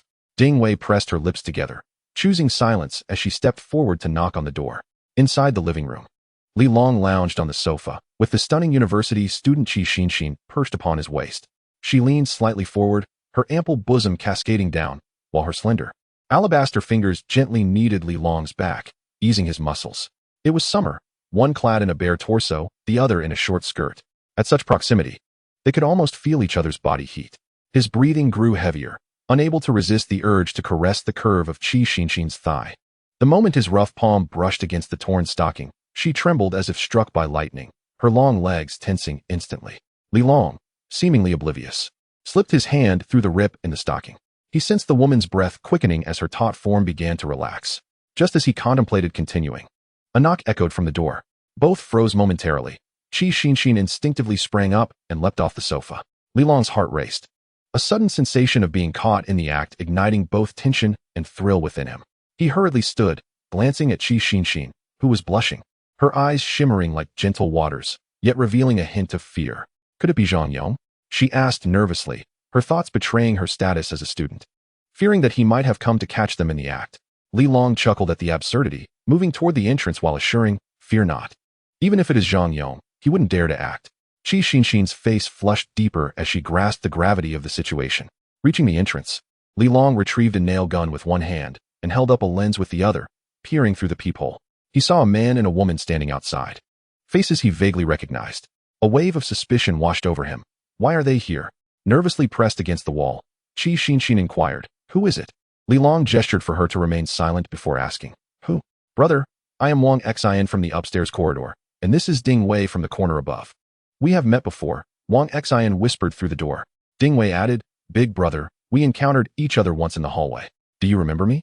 Li Long nodded, recalling the memories of his original self, and inquired with a hint of confusion, what brings you here? Wang Xian replied, we witnessed the events of this morning, my brother. Zhao Ziqiang and his group will not relent. And then, Ding Wei interjected, thus, we propose that we unite against Zhao Ziqiang. We are all victims of his tyranny. If we stand together, we might not be at a disadvantage. Wang Xian added, brother, this door will not deter Zhao Ziqiang. Perhaps you should consider our proposition. Li Long pondered for a moment before responding, how can I trust you? What if you intend to deceive me into opening the door for shelter and food? Chapter 15. One does not eat fish from the water, or they shall starve. Wang Xian chuckled softly. Brother, you underestimate us. The number of casualties is rising. Surely there are surplus houses. Why would we specifically deceive someone as formidable as you? As for food, with the flood lasting this long, I wager your supplies are dwindling as well. Our desire for sustenance is what drives us to collaborate with you against Zhao Ziqiang. Li Long's interest was piqued. For food? What do you mean?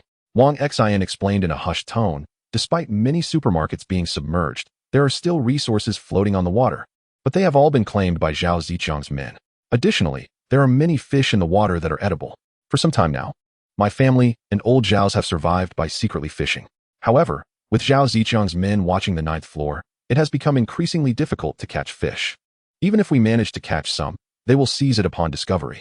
Therefore, if you think we are here to steal your food, you are gravely mistaken. A flicker of doubt crossed Li Long's mind. You eat fish from the water? Aren't you afraid they might be toxic? Wang Xian laughed. Huh? We are on the brink of starvation. Who cares about toxicity? We've been eating them for quite some time, and no one has succumbed to poison yet. Li Long was taken aback. He understood better than anyone that the fish in the floodwaters were mutated beings. Could these mutated creatures be consumed? Or would eating them cause humans to transform into mutated beings as well? Speculations formed in his mind. His gaze flickered. In this apocalyptic scenario, solitary endeavors would prove futile. Although he possessed skills, a single fist could not contend against many. It was imperative to unite with others. After a moment of contemplation, he inquired, "What plans do you have to confront Zhao Ziqiang?" Wang Xian responded, "Brother, may we enter and discuss?" Ding Wei added, "The acoustics in this corridor are quite pronounced." Li Long considered. With both Wang Xian and Ding Wei enduring prolonged hunger, he surmised that he could easily manage if a confrontation arose. Thus, he reached a resolution. He stepped back a few paces and declared, "Please wait a moment." With that, Li Long lit a cigarette and grasped a nail gun, retreating to the living room. He turned to Qi Xinxin and instructed, "Xinxin, please open the door." Qi Xinxin was momentarily taken aback, hesitatingly saying, "I can't believe it." "Fear not, for I am here. They shall not harm you," reassured Li Long. Although anxiety gnawed at her heart, the sight of Li Long's unwavering confidence lent her some solace. She had overheard their previous conversation and felt a surge of joy. If they could unite, perhaps survival was indeed possible. Gritting her teeth, she boldly approached the door. Under Li Long's watchful gaze, she opened it. Upon seeing the door ajar, Wang Xian and Ding Wei instantly brightened with delight. However, their expressions turned to astonishment when they discovered that it was Qi Xinxin who had emerged.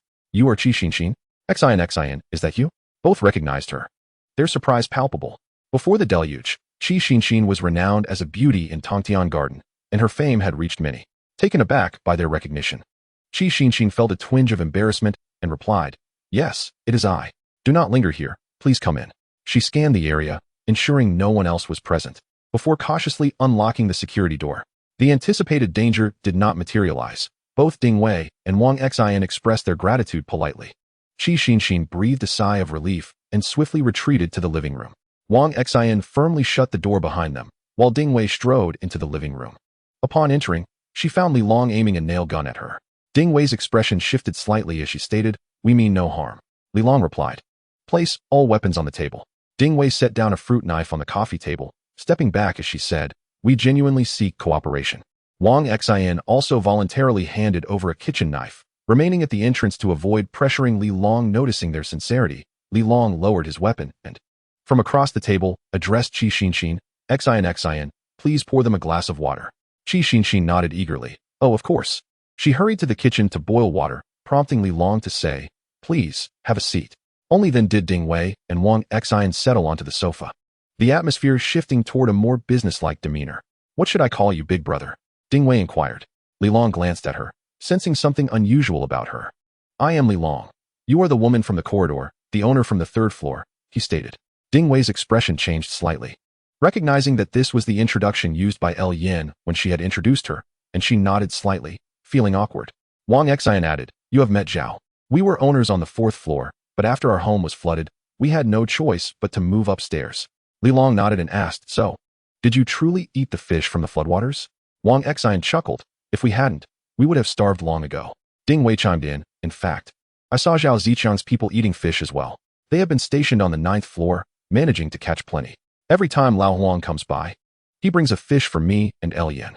Li Long's eyes glimmered as he inquired, "After consuming the fish, did you experience any unusual sensations?" Wang Xian and Ding Wei exchanged glances and shook their heads in unison. Ding Wei remarked, "If there is anything particularly notable, it is that the fish is quite filling. 2 people can sustain themselves on a single fish for half the day." Wang Xian added, "That fish seems to be from the sea. It carries a salty taste." Ding Wei continued. I previously heard from Zhao Ziqiang's associates that there are strange creatures lurking beneath the waters outside, and those who reside on the water's surface often vanish at night. Li Long couldn't help but inquire, are those who dwell on the water's surface also fishing? Not entirely. Most are left with no choice but to fish for Zhao Ziqiang, compelled to cast nets for sustenance and salvage. Li Long understood upon hearing this. At that moment, Qi Xinxin emerged with hot water, distributing it to the three. Wang Xian, curious, asked, Qi Xinxin, what brings you here with Li Long? Ding Wei also turned her gaze toward Qi Xinxin, her expression contemplative. Qi Xinxin's face flushed, and she stammered, I. Observing her distress, Li Long directly stated, there's nothing to hide. You know Zhang Yong from across the way, right? That fellow, having run out of food, deemed her a waste of resources and sought to trade her to Zhao Ziqiang for provisions. With no alternatives left, Qi Xinxin sought refuge here. And now she is considered my companion. Wang Xian was taken aback. Zhang Yong is truly that kind of person? Chapter 16. The house of Zhang Yong. Ding Wei showed no surprise, addressing Qi Xinxin. Xinxin, it is wise to distance yourself from someone like Zhang Yong. In these times, only those bold enough to fight can protect their women. Qi Xinxin, visibly embarrassed, lowered her head in silence. Li Long, wishing to steer the conversation away from this topic, asked, what are your thoughts? Wang Xian replied, I plan to gather a few more individuals. Once we reach a dozen or 20, we need not fear Zhao Ziqiang and his followers. In truth, the core members surrounding Zhao Ziqiang number only around 20, most coerced into loyalty, not genuinely devoted to him. Li Long nodded slightly, finding merit in this idea. He pondered for a moment before asking, can you recruit the necessary manpower? Wang Xian affirmed, speaking gravely, a month ago, I would have hesitated, but given the worsening floods in recent weeks, resources are dwindling, and many are struggling to survive. Moreover, Zhao Ziqiang and his gang have become increasingly outrageous, especially with their recent house-to-house raids for supplies. I believe many can no longer endure. Yet none have stepped forward to lead. Ding Wei added, this month, they have victimized many single women. They have yet to target those with families, but if this continues, it is only a matter of time. I trust that anyone with a shred of sense will refuse to tolerate this any longer. Li Long regarded the two before him, somewhat astonished by their resolve. In this urban jungle of steel, even absent the floods, humanity's moral standards may not be particularly elevated. Most individuals tend to adopt a self-serving mentality, rarely engaging even with their neighbors. Thus, rallying a group of people is no simple feat. Li Long questioned his own capabilities. He spoke up, all right, I agree to collaborate. What do you need me to do? Ding Wei and Wang Xian exchanged delighted glances. Wang Xian replied, personally, I have no particular demands. My main concern lies with my family back home. Brother Long, if possible, I hope to ensure the safety of my family and old Zhao's, so we can proceed with our tasks without worry. Li Long raised an eyebrow and inquired, Brother Wang, what do you mean? Wang Xian quickly understood that Li Long had misinterpreted his words and clarified, what I mean is, can we devise a way to reclaim some properties from Zhao Ziqiang? Preferably those in closer proximity to facilitate mutual care? Upon hearing this, Li Long's expression softened. He had initially thought that the other party intended for their families to reside in his home, which he would never consent to, given their nascent collaboration and lack of trust. After a moment of contemplation, he asked, which property do you have in mind? The apartment on the 27th floor. I know it belongs to Zhao Ziqiang, Ding Wei said. However, Wang Xian shook his head and remarked, the 27th floor is somewhat distant from the 16th. It would be better if we could be closer together, perhaps adjacent or on the same floor. Ding Wei pondered for a moment and suggested, actually, I have an idea. What about the apartment across from us? As her words fell, both Li Long and Wang Xian were momentarily taken aback. Their gazes instinctively turned towards Qi Xinxin, who felt her heart race. That was her home. Apartment 1602, which she had rented with Zhang Yong, was a larger unit of 140 square meters compared to Li Long's. Upon hearing Ding Wei propose to occupy her home, Qi Xinxin's immediate reaction was one of dissent. However, she suddenly remembered that Zhang Yong, that scoundrel, had taken over the place, casting her out. Was 1602 still truly her home? She lowered her head in dejection and remained silent. Li Long considered the matter and said, Qi Xinxin, that is still technically your property. You may decide. Ding Wei and Wang Xian were astonished, not expecting Li Long to show such respect for Qi Xinxin's opinion. Qi Xinxin felt deeply moved. Amidst all this, only Li Long cared about her feelings. She softly replied, Brother Li, you are aware of my situation. That place has already been taken by Zhang Yong, and I have no right to make any decisions. Li Long reassured her, you need not worry. As long as you are willing, we will find a way to reclaim it. Qi Xinxin hesitated. At that moment, Ding Wei said, Xin, we are only looking to temporarily reside there. Rest assured, once we stabilize our footing and Zhao Ziqiang can no longer pose a threat, we will be able to free up more space. Wang Xian added, Xin, honestly, I don't mind. It's just that my wife and child can no longer stay with me in the corridor. They have not been feeling well these past few days and may catch a cold. I implore you. Xin quickly waved her hands. No, I am not opposed. It's just that the apartment is also rented, and I do not have the keys. If you wish to stay, it seems we must reclaim it from Zhang Yong. Are you agreeing to this? Ding Wei inquired with a smile. Xin, feeling helpless, understood that the reason they sought her opinion was merely out of respect for Li Long. If she were alone, who would bother to consult her? Upon seeing Xin nod, Li Long rose and stated, All right, let us go with that house across the street. I will handle this matter. You both return home to pack your belongings. Wang Xian promptly asked, Brother Long, do you need any assistance? Ding Wei also inquired, Have you devised a plan? Li Long chuckled softly, recalling how Zhang Yong had once surreptitiously tampered with his door lock, a cold glint flickering in his eyes. Rest assured, I have my methods. Exchanging glances, Wang Xian and Ding Wei tacitly refrained from probing further, suspecting that Li Long would likely enlist Xin's help.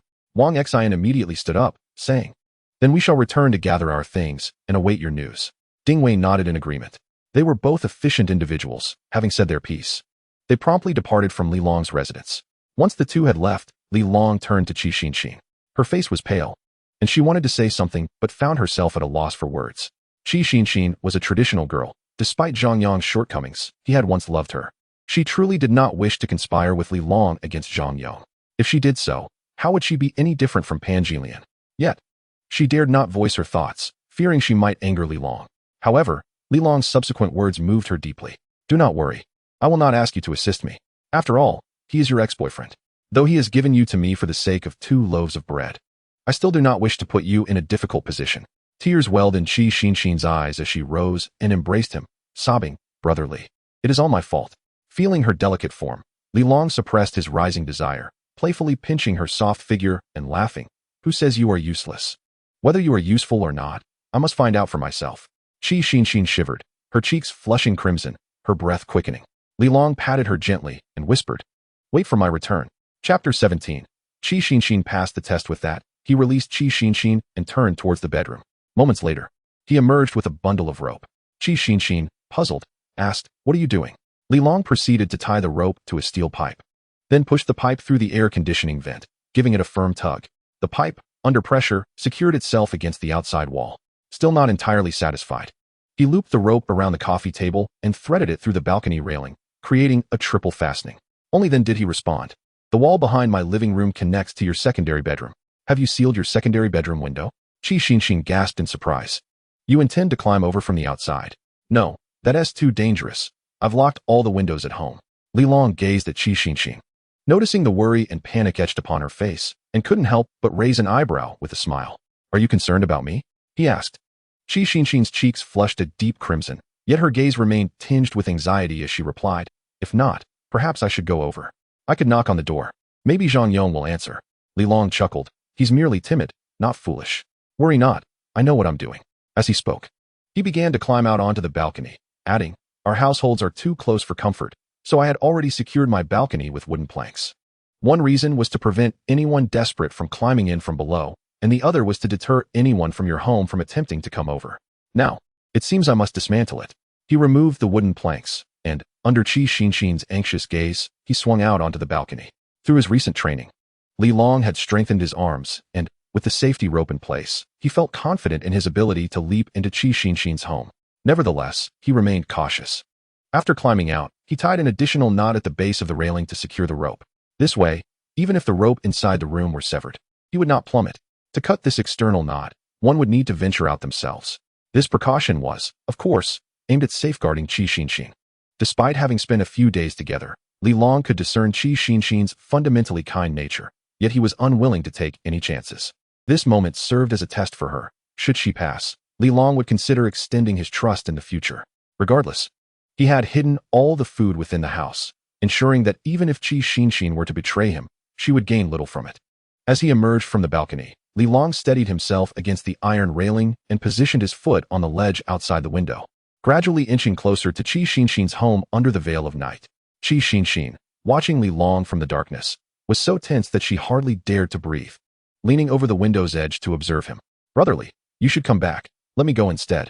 I can trick him into opening the door," she finally declared with newfound resolve, her voice barely above a whisper.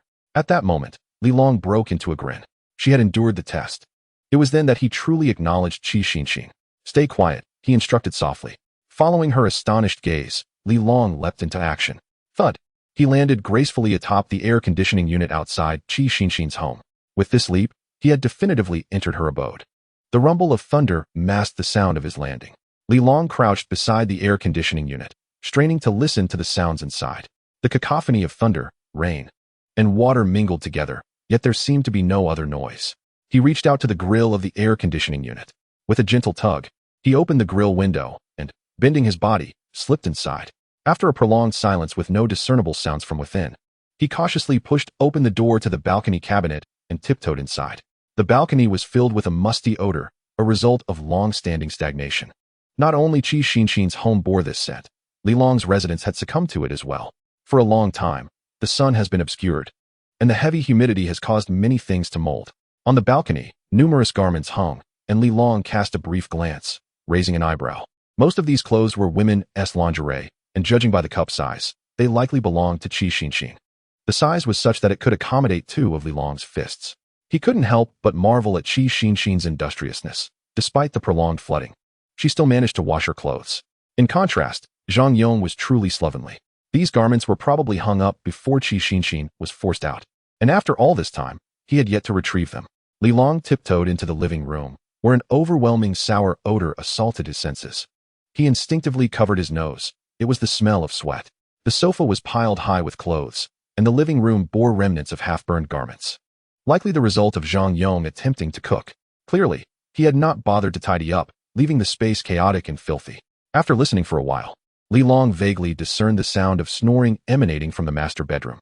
He approached the door and gently turned the doorknob. However, Zhang Yong was more cautious than Li Long had anticipated. He had locked the bedroom door. Li Long scoffed and turned toward the kitchen. Upon opening the refrigerator, he found it utterly bare, accompanied by a foul odor. It seemed the power had gone out, causing the frozen meat inside to decompose and emit a stench. He shook his head gently, having already suspected it would be devoid of food. If Zhang Yong had any provisions, he wouldn't have resorted to selling out his girlfriend for sustenance. He made his way to the front door and opened it, stepping into the corridor. Below, Dingwei had been watching intently. Upon seeing Li Long emerge, her heart leaped with joy, and she quickly approached him. "How did you manage it so quickly, Dragon Brother?" Li Long chuckled softly. "Zhang Yong is sleeping in the master bedroom, and he has locked the door. Keep your voice down. Go summon Wang Ge and Zhao Ge, and make sure the family is settled." Dingwei nodded vigorously. "Okay." With that, she hurried downstairs. At that moment, the door to Li Long's house swung open. "Brotherly." Qi Xinxin rushed out, her eyes slightly red, filled with delight. Li Long embraced her with one arm and planted a passionate kiss on her delicate lips.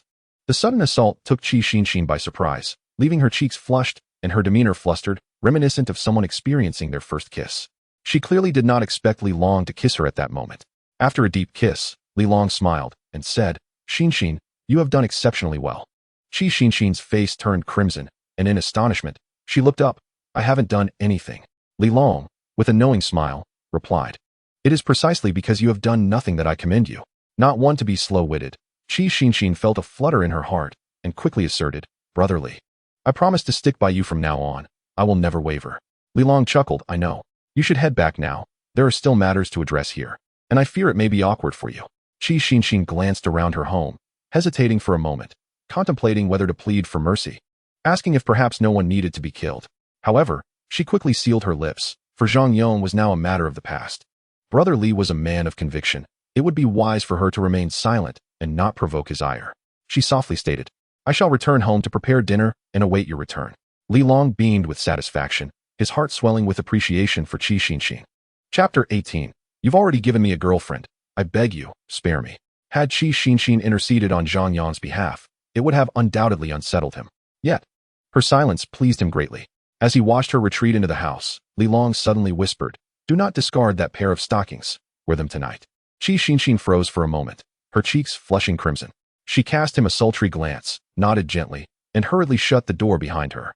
A smile crept across Li Long's lips, his mood considerably uplifted. At that moment, Noises from downstairs interrupted the tranquility, and soon Wang Xian and Zhao Yoji, their backpacks slung over their shoulders, raced up the stairs with excitement. Ding Wei and another middle-aged woman followed closely behind, supporting a woman in her 50s. Beside the middle-aged woman was a frail little girl. "Brotherly, you are incredible," Zhang Yong agreed. Wang Xian exclaimed, unable to contain his exhilaration. Zhao Yoji chimed in eagerly. "Brotherly, I am Zhao Yoji. I cannot thank you enough." Li Long nodded at the two and replied, "Zhang Yong would certainly not agree. He is still asleep in the master bedroom and remains unaware that the door has been opened. Let us speak with him shortly. Please come inside." The group hastily carried their belongings into room 1602. Once they had moved everything in and secured the door, Wang Xian and Zhao Yoji let out a collective sigh of relief. "Daddy, this place is so big. Are we going to live here from now on?" The frail little girl asked excitedly, her eyes brimming with hope. Wang Xian lifted the little girl into his arms and replied, "Yes. You and your mother will live here from now on." He then pulled the middle-aged woman closer and said to Li Long, "Brotherly, this is my wife, Yuan Xiaoya, and our daughter, Wang Yuhan." Yuan Xiaoya quickly flashed a grateful smile at Li Long, exclaiming, "Thank you, brotherly.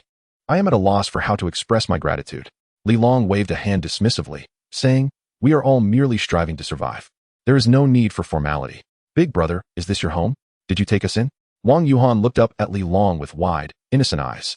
The purity in her gaze stirred something deep within him, a reminder of the kindness he had nearly forgotten since arriving in this world. Feeling a warmth in his heart, Li Long knelt down, retrieving a chocolate bar from his pocket and extending it toward her. "Yuhan, is it? This will be your home from now on. I live just across the hall. Feel free to come and play whenever you wish." Upon seeing the chocolate, Wang Yuhan's eyes widened in surprise as she exclaimed, "Chocolate? Is it for me?" Li Long smiled and nodded. Wang Yuhan, however, did not dare to reach out and accept it. Instead, she swallowed hard and turned to look at her parents. Wang Xian hesitated for a moment and said, "Li, my friend, food is scarce at the moment, and chocolate is truly a precious commodity. You should keep it for yourself." Yuan Xiaoya quickly interjected, Yes, it's far too valuable. Yuhan cannot accept it." Yet Li Long said nothing further, directly placing the chocolate into Wang Yuhan's hands, remarking, "This is for the child, not for you. Why the need for such discussion?" Without giving them a chance to respond, he turned to the woman beside Zhao Yoji and inquired, "Old Zhao, is this your partner?" Zhao Yoji, having witnessed the previous exchange, felt a wave of comfort wash over him. He sensed Li Long's goodwill. He was indeed a principled young man. Upon hearing Li Long's question, he quickly replied, "Yes. This is my wife, Su Fong." "Old Su, this is Li Long." Su Fong's complexion paled, and she promptly said, "Hello, Li Long. I truly appreciate your kindness." Li Long waved his hand dismissively, saying, "No need for thanks. The house is spacious, with 4 bedrooms. You can divide them as you wish. As for Zhang Yong, we need to discuss how to handle that situation." At this, everyone instinctively turned their gaze toward the master bedroom, from which intermittent snoring could be heard. Zhang Yong had not yet awakened. The torrential rain had persisted for half a year, thick clouds obscuring the sun, making it difficult to distinguish day from night. Unless one possessed a mechanical watch, one could hardly tell the time. Zhang Yong had spent the previous night playing with his life-size doll, nibbled on some bread, and slept until now. Sometimes, he thought that the flood was not entirely a dreadful occurrence.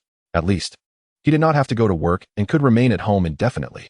Of course, it would be even better if there was internet, electricity, and ample food and drink. He drowsily drifted into a dream, wherein the scoundrel named Li Long was once again caught peering at his girlfriend, Qi Xinxin, in the elevator. This time, that rascal not only spied but also dared to touch Qi Xinxin. Anger surged within him, and he felt compelled to shout. Yet, to his astonishment, Qi Xinxin not only did not resist, but actively disrobed to cooperate with him. This infuriated him further, and he began to curse vehemently. However, instead of retreating, they only seemed to indulge more. That Li Long, astonishingly, tossed a piece of bread in front of him. For reasons unknown, upon seeing that piece of bread, all his anger dissipated, and he joyfully picked it up, devouring it ravenously. It was delicious, incredibly fragrant. The aroma of wheat surged to his head, igniting a fire in his belly. He chewed fervently, swallowing copiously, yet no matter how much he consumed, he could not satiate his hunger. It was so delightful, so delightful. Suddenly, a loud bang echoed, and Zhang Yong jolted awake. The room was shrouded in darkness, and he sat there dazed, as if he had not yet returned from the realm of dreams. He then noticed 3 figures standing at the door, one of whom was none other than Li Long, the very person who had bullied his girlfriend in his dream. Li Long. He snapped back to reality, startled, and sat upright in alarm. Wang Xian and Zhao Yoji rushed forward, flanking him on either side, forcefully pinning him to the bed. Li Long, observing the scene, sneered, Zhang Yong. You seem to be sleeping soundly. I could hear the grinding of your teeth. What is it? Dreaming of delicious food? Li Long, what are you doing here? Who are you? Let me go? If you don't, I'll call the police. Li Long, panicking, shouted as he struggled desperately. Wang Xian and Zhao Yoji nearly lost their grip on him. Just then, a fierce look crossed Wang Xian's face as he retrieved a kitchen knife from behind him, pressing it against Zhang Yong's throat. Don't move. If you dare to move again, I will kill you, he bellowed, causing Zhang Yong to cower instantly, trembling in fear. Too terrified to move an inch. Please spare me, Li Long. I've already given you my girlfriend. For her sake, I beg you, do not kill me, Zhang Yong pleaded. Shaking uncontrollably, Zhao Yoji suddenly caught a whiff of an unpleasant odor and turned to see that Zhang Yong had, in his fright, soiled himself. He was rendered speechless and could not help but exclaim, this coward. He has actually wet himself. Wang Xian was equally taken aback. Zhang Yong, who usually boasted loudly, was now so intimidated. For a moment, he was at a loss for how to proceed. Li Long, what should we do? Wang Xian turned to Li Long for guidance. Li Long, equally perplexed, looked at Zhang Yong and shook his head. A grown man like you is so pathetic? How can you even mention Qi Xinxin? You sold her out for a mere morsel of food, and you still dare to speak of her? He concluded, tie him up. Chapter 19, A Hand in the Darkness. Zhang Yong's demise. Wang Xian and Zhao Yoji promptly fetched a belt, binding Zhang Yong's hands behind his back. Zhang Yong cried out in desperation, please, don't.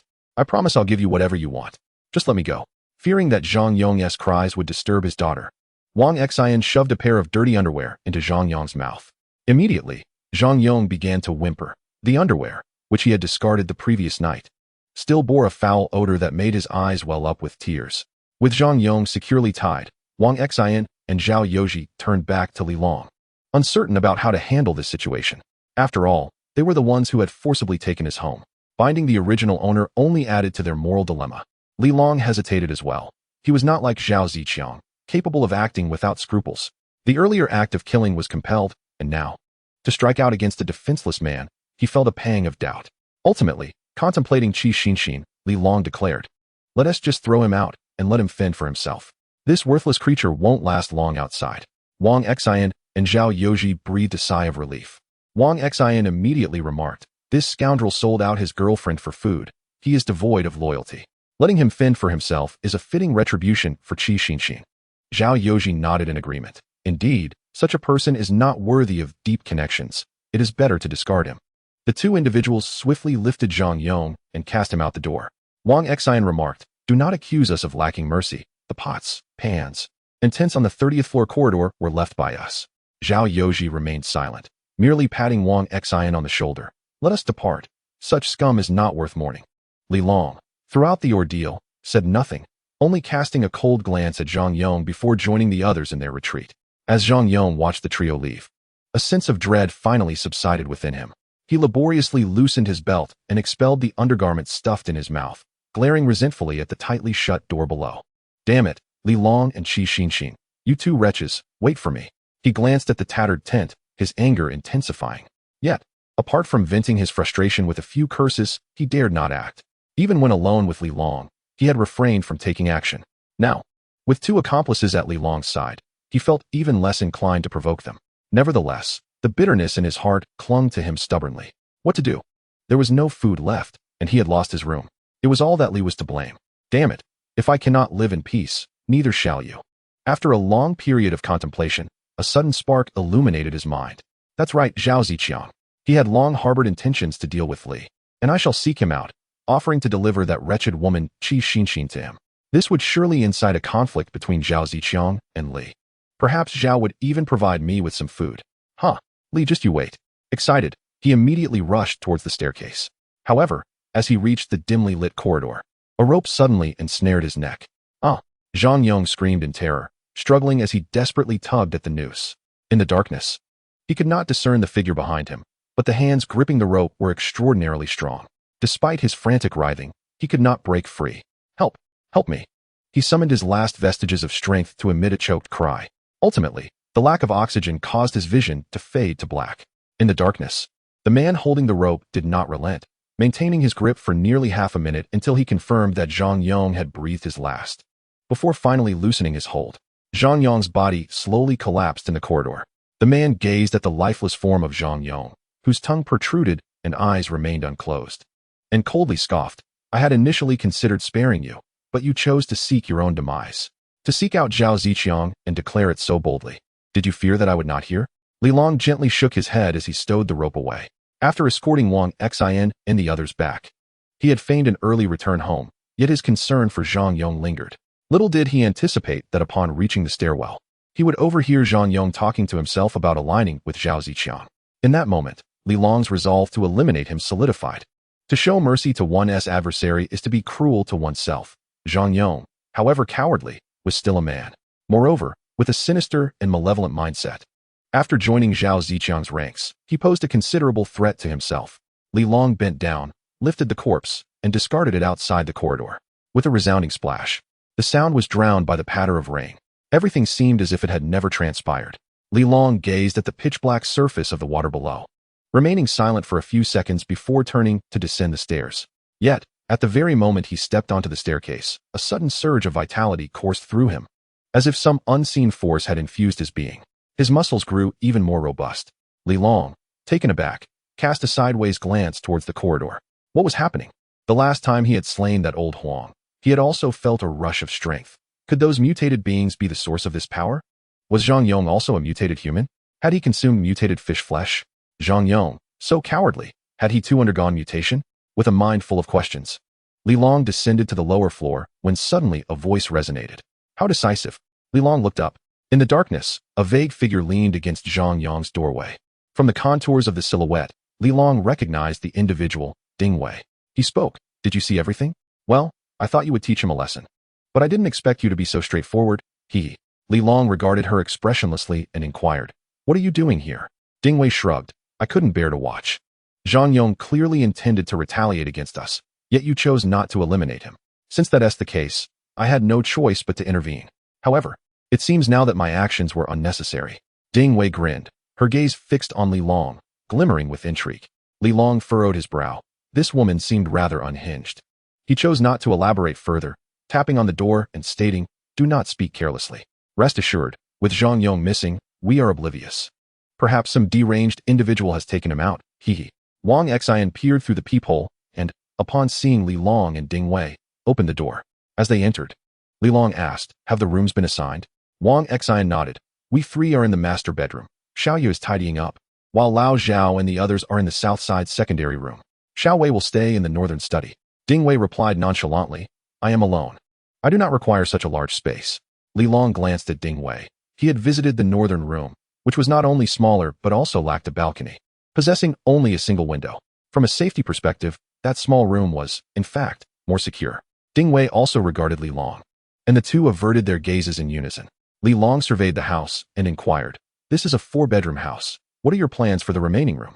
Wang Xian whispered, I have a companion who has a blood feud with Zhao Ziqiang. Once I speak with him, he would certainly be willing to join us. Do you want him to move in? Is it reliable? Wang Xian nodded, absolutely. Chapter 20, Distribution of Supplies, with Yu Ting. All right, you handle the arrangements here. I will not interfere. Let us discuss how to deal with Zhao Ziqiang. Ding Wei, Wang Xian, and Zhao Yoji's expressions grew solemn as they took their seats. Li Long remarked, now that our two families are neighbors, we can look out for one another. Should Zhao Ziqiang's men reappear, regardless of which household they target, we must retaliate simultaneously. With us flanking them, he will find it impossible to maintain a foothold on the 16th floor. Wang Xian nodded in agreement. Indeed, our alliance was forged for mutual protection.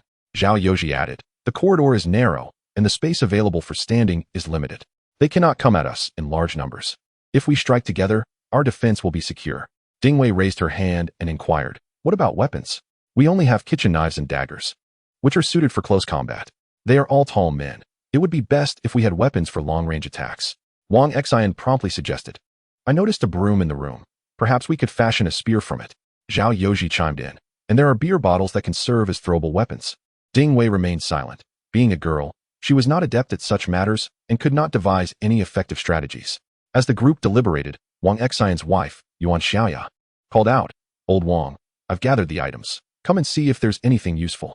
Upon hearing this, they immediately rose and walked over. The living room floor was strewn with various items organized by category. Aside from clothing, The most striking findings were half a bag of hot dogs and 2 boxes of instant noodles. Yuan Xiaoya explained. These were found in the abdomen of that mannequin in the master bedroom. The person hid them quite well. Wang Xian chuckled. It seems this was Zhang Yang's final stash. Zhao Yoji could not help but swallow hard, cursing, that bastard. He clearly still has food, yet he insists on selling his girlfriend. Ding Wei scoffed, of course. He wouldn't share food with so many mouths to feed. Wang Xian proposed, how about we cook some instant noodles later? This suggestion was met with enthusiastic cheers, especially from the young girl, Wang Yuhan, who was already salivating at the thought of the noodles. Yuan Xiaoya could not help but interject, old Wang. There are only 2 packets. We should conserve them. Wang Xian nodded. I'll think of a way to see if I can procure some fish from downstairs. I'll go with you, Zhao Yoji offered. Suddenly, Li Long's interest was piqued. Do you have a way to get fish? Wang Xian affirmed. Zhao Ziqiang's underlings are not particularly honest. They keep an eye on the 8th floor and often fish for themselves. When they catch fish, they do not always turn it all over to Zhao Ziqiang. They also stash some away for personal trade. Li Long inquired, trade? What do they trade for? Zhao Yoji replied, young and beautiful women might trade a night for a fish, but they also need salt, beverages, cigarettes, and seasonings. At this point, Zhao Yoji added, I still have 2 packs of cigarettes, Xiao Wang. Let us break one open later to barter for fish. Li Long's eyes flickered with intrigue as he suddenly asked, are we talking about live fish? Wang Xian, indeed, preserving dead fish is quite a challenge, and currently, we lack the means for drying or similar methods. Li Long, if you desire some, I shall procure another for you to sample. However, you and Qi Xinxin should join us for a meal today. Li Long pondered for a moment and replied, very well. He suppressed his emotions and turned his gaze towards other items. Clothing and similar articles were readily overlooked by everyone. These items, at present, could only serve as fuel, lacking any significant utility. Yet, as Li Long's eyes swept over the undergarments and stockings, he spoke up, I shall take Qi Xinxin's clothing shortly. Wang Xian and the others had no objections. After all, this was originally her room. At that moment, Ding Wei suddenly approached, bending down to retrieve a resistance band from a pile of clutter. The group paused in surprise. The resistance band is typically employed by fitness enthusiasts to enhance their workouts. Xiao Wei, do you need that band? Wang Xian inquired. Ding Wei nodded. It is quite a useful item. Zhao Yoji asked, are you planning to work out? Xiao Wei, in the absence of food, exercising might lead to greater consumption and increased hunger. Ding Wei shook her head. Not for fitness. I intend to use this resistance band to create a ranged weapon. Ding Wei's words sparked intrigue among the group. Li Long suddenly remembered his slingshot. The resistance band might indeed be suitable for crafting one. What a splendid idea. The resistance band could indeed serve as a slingshot, Zhao Yoji responded. Ding Wei, however, remarked with a smile, a slingshot lacks sufficient power. If it fails to strike a vital point, it would be ineffective. I wish to experiment and see if I could fashion something akin to a crossbow. A crossbow? You can craft such things? Both Wang Xian and Zhao Yoji expressed astonishment. Even Li Long glanced sideways, sensing that this woman possessed some remarkable skills. Ding Wei explained, I have watched videos on similar topics before. The principles behind constructing a crossbow are quite straightforward. Given the right tools, I could assemble one in a single night. She surveyed the room and remarked, there is an abundance of mahogany furniture here, which is of good quality. I shall examine it further. The group unanimously agreed, and thus the resistance band was entrusted to Ding Wei. The others sifted through the remaining items. Suddenly, Yuan Xiaoya emerged from the clutter, holding a small first aid kit. This is a family medical kit containing some emergency supplies. I believe it might prove useful in the future. Wang Xian and Zhao Yoji were elated and hurried to inspect its contents. The kit contained bandages, ibuprofen, aspirin, iodine, Yunnan Baiyao, plasters, and other common medications. Upon seeing these supplies, the group was instantly filled with excitement. Double yellow decoction can treat colds and coughs, and ibuprofen can reduce fever. Along with the quick relief capsules, these are invaluable resources. Zhao Yoji exclaimed with uncontainable joy. In these times, with many places submerged and pharmacies and hospitals scarce, medication has become a precious commodity. Especially now, should one fall ill without access to medicine, they would be left with no choice but to endure. In a state of deprivation, it is evident that everyone's immunity is considerably compromised. When illness strikes, it essentially heralds one's demise. Wang Xian's attention was drawn to adhesive bandages and Yunnan Baiyao, stating, these external medicines are exceedingly precious. As we confront Zhao Ziqiang and his ilk, we may very well sustain injuries. These items could potentially save our lives. Li Long also rummaged through the medicine cabinet and suddenly unearthed 2 items, declaring, I shall take these. The group immediately turned their gaze towards him, revealing that he held a box of emergency contraceptives and a pack of 10 Okamoto condoms. Wang Xian and Zhao Yoji, upon seeing this, were reminded of Qi Xinxin, and peculiar expressions crossed their faces. Ding Wei glanced at Li Long and said, "Give me one of those emergency contraceptives." Li Long nodded, opened the box, retrieved one, and handed it to her. Without hesitation, Ding Wei swallowed it whole. Chapter 21. Opening the rooftop to release people. Adding to Zhao Ziqiang's frustration, Li Long turned to Wang Xian and Zhao Yoji.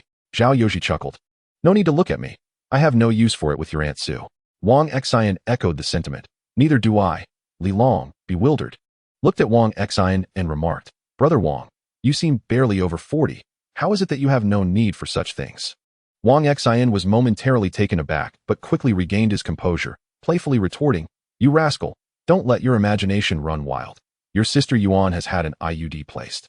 Yuan Xiaoya, hearing this, blushed furiously and playfully swatted him. Laughter erupted among the group, and it felt as if the distance between them had diminished significantly. Only Ding Wei remained aloof, her expression stern, seemingly disapproving of such jesting. After distributing the items, Yuan Xiaoya found a box and neatly packed everything Li Long needed. Cradling the box, Li Long addressed the group, "I shall take my leave now." Zhao Yoji replied, "I'll call you for dinner tonight. Later, I will go down with Xiao Wang to see if we can catch some fish." Li Long cautioned, "Try to procure live fish. Once you catch them, summon me. I wish to study the fish species currently inhabiting these floodwaters."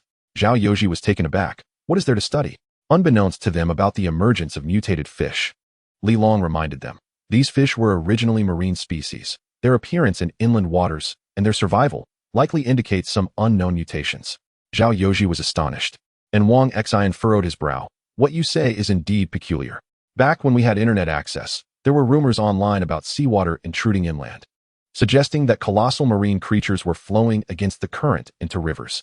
I thought it was mere speculation. Now, it seems it may not be." Ding Wei interjected. "If seawater can intrude inland, then marine creatures certainly have an environment conducive to survival. It's not particularly surprising." Though she lacked extensive knowledge on the subject, she felt that the existence of fish was a boon for those currently trapped. Li Long countered, "No, the salinity of seawater is different, logically. Marine organisms should not be able to survive long-term, especially deep-sea creatures, have you noticed?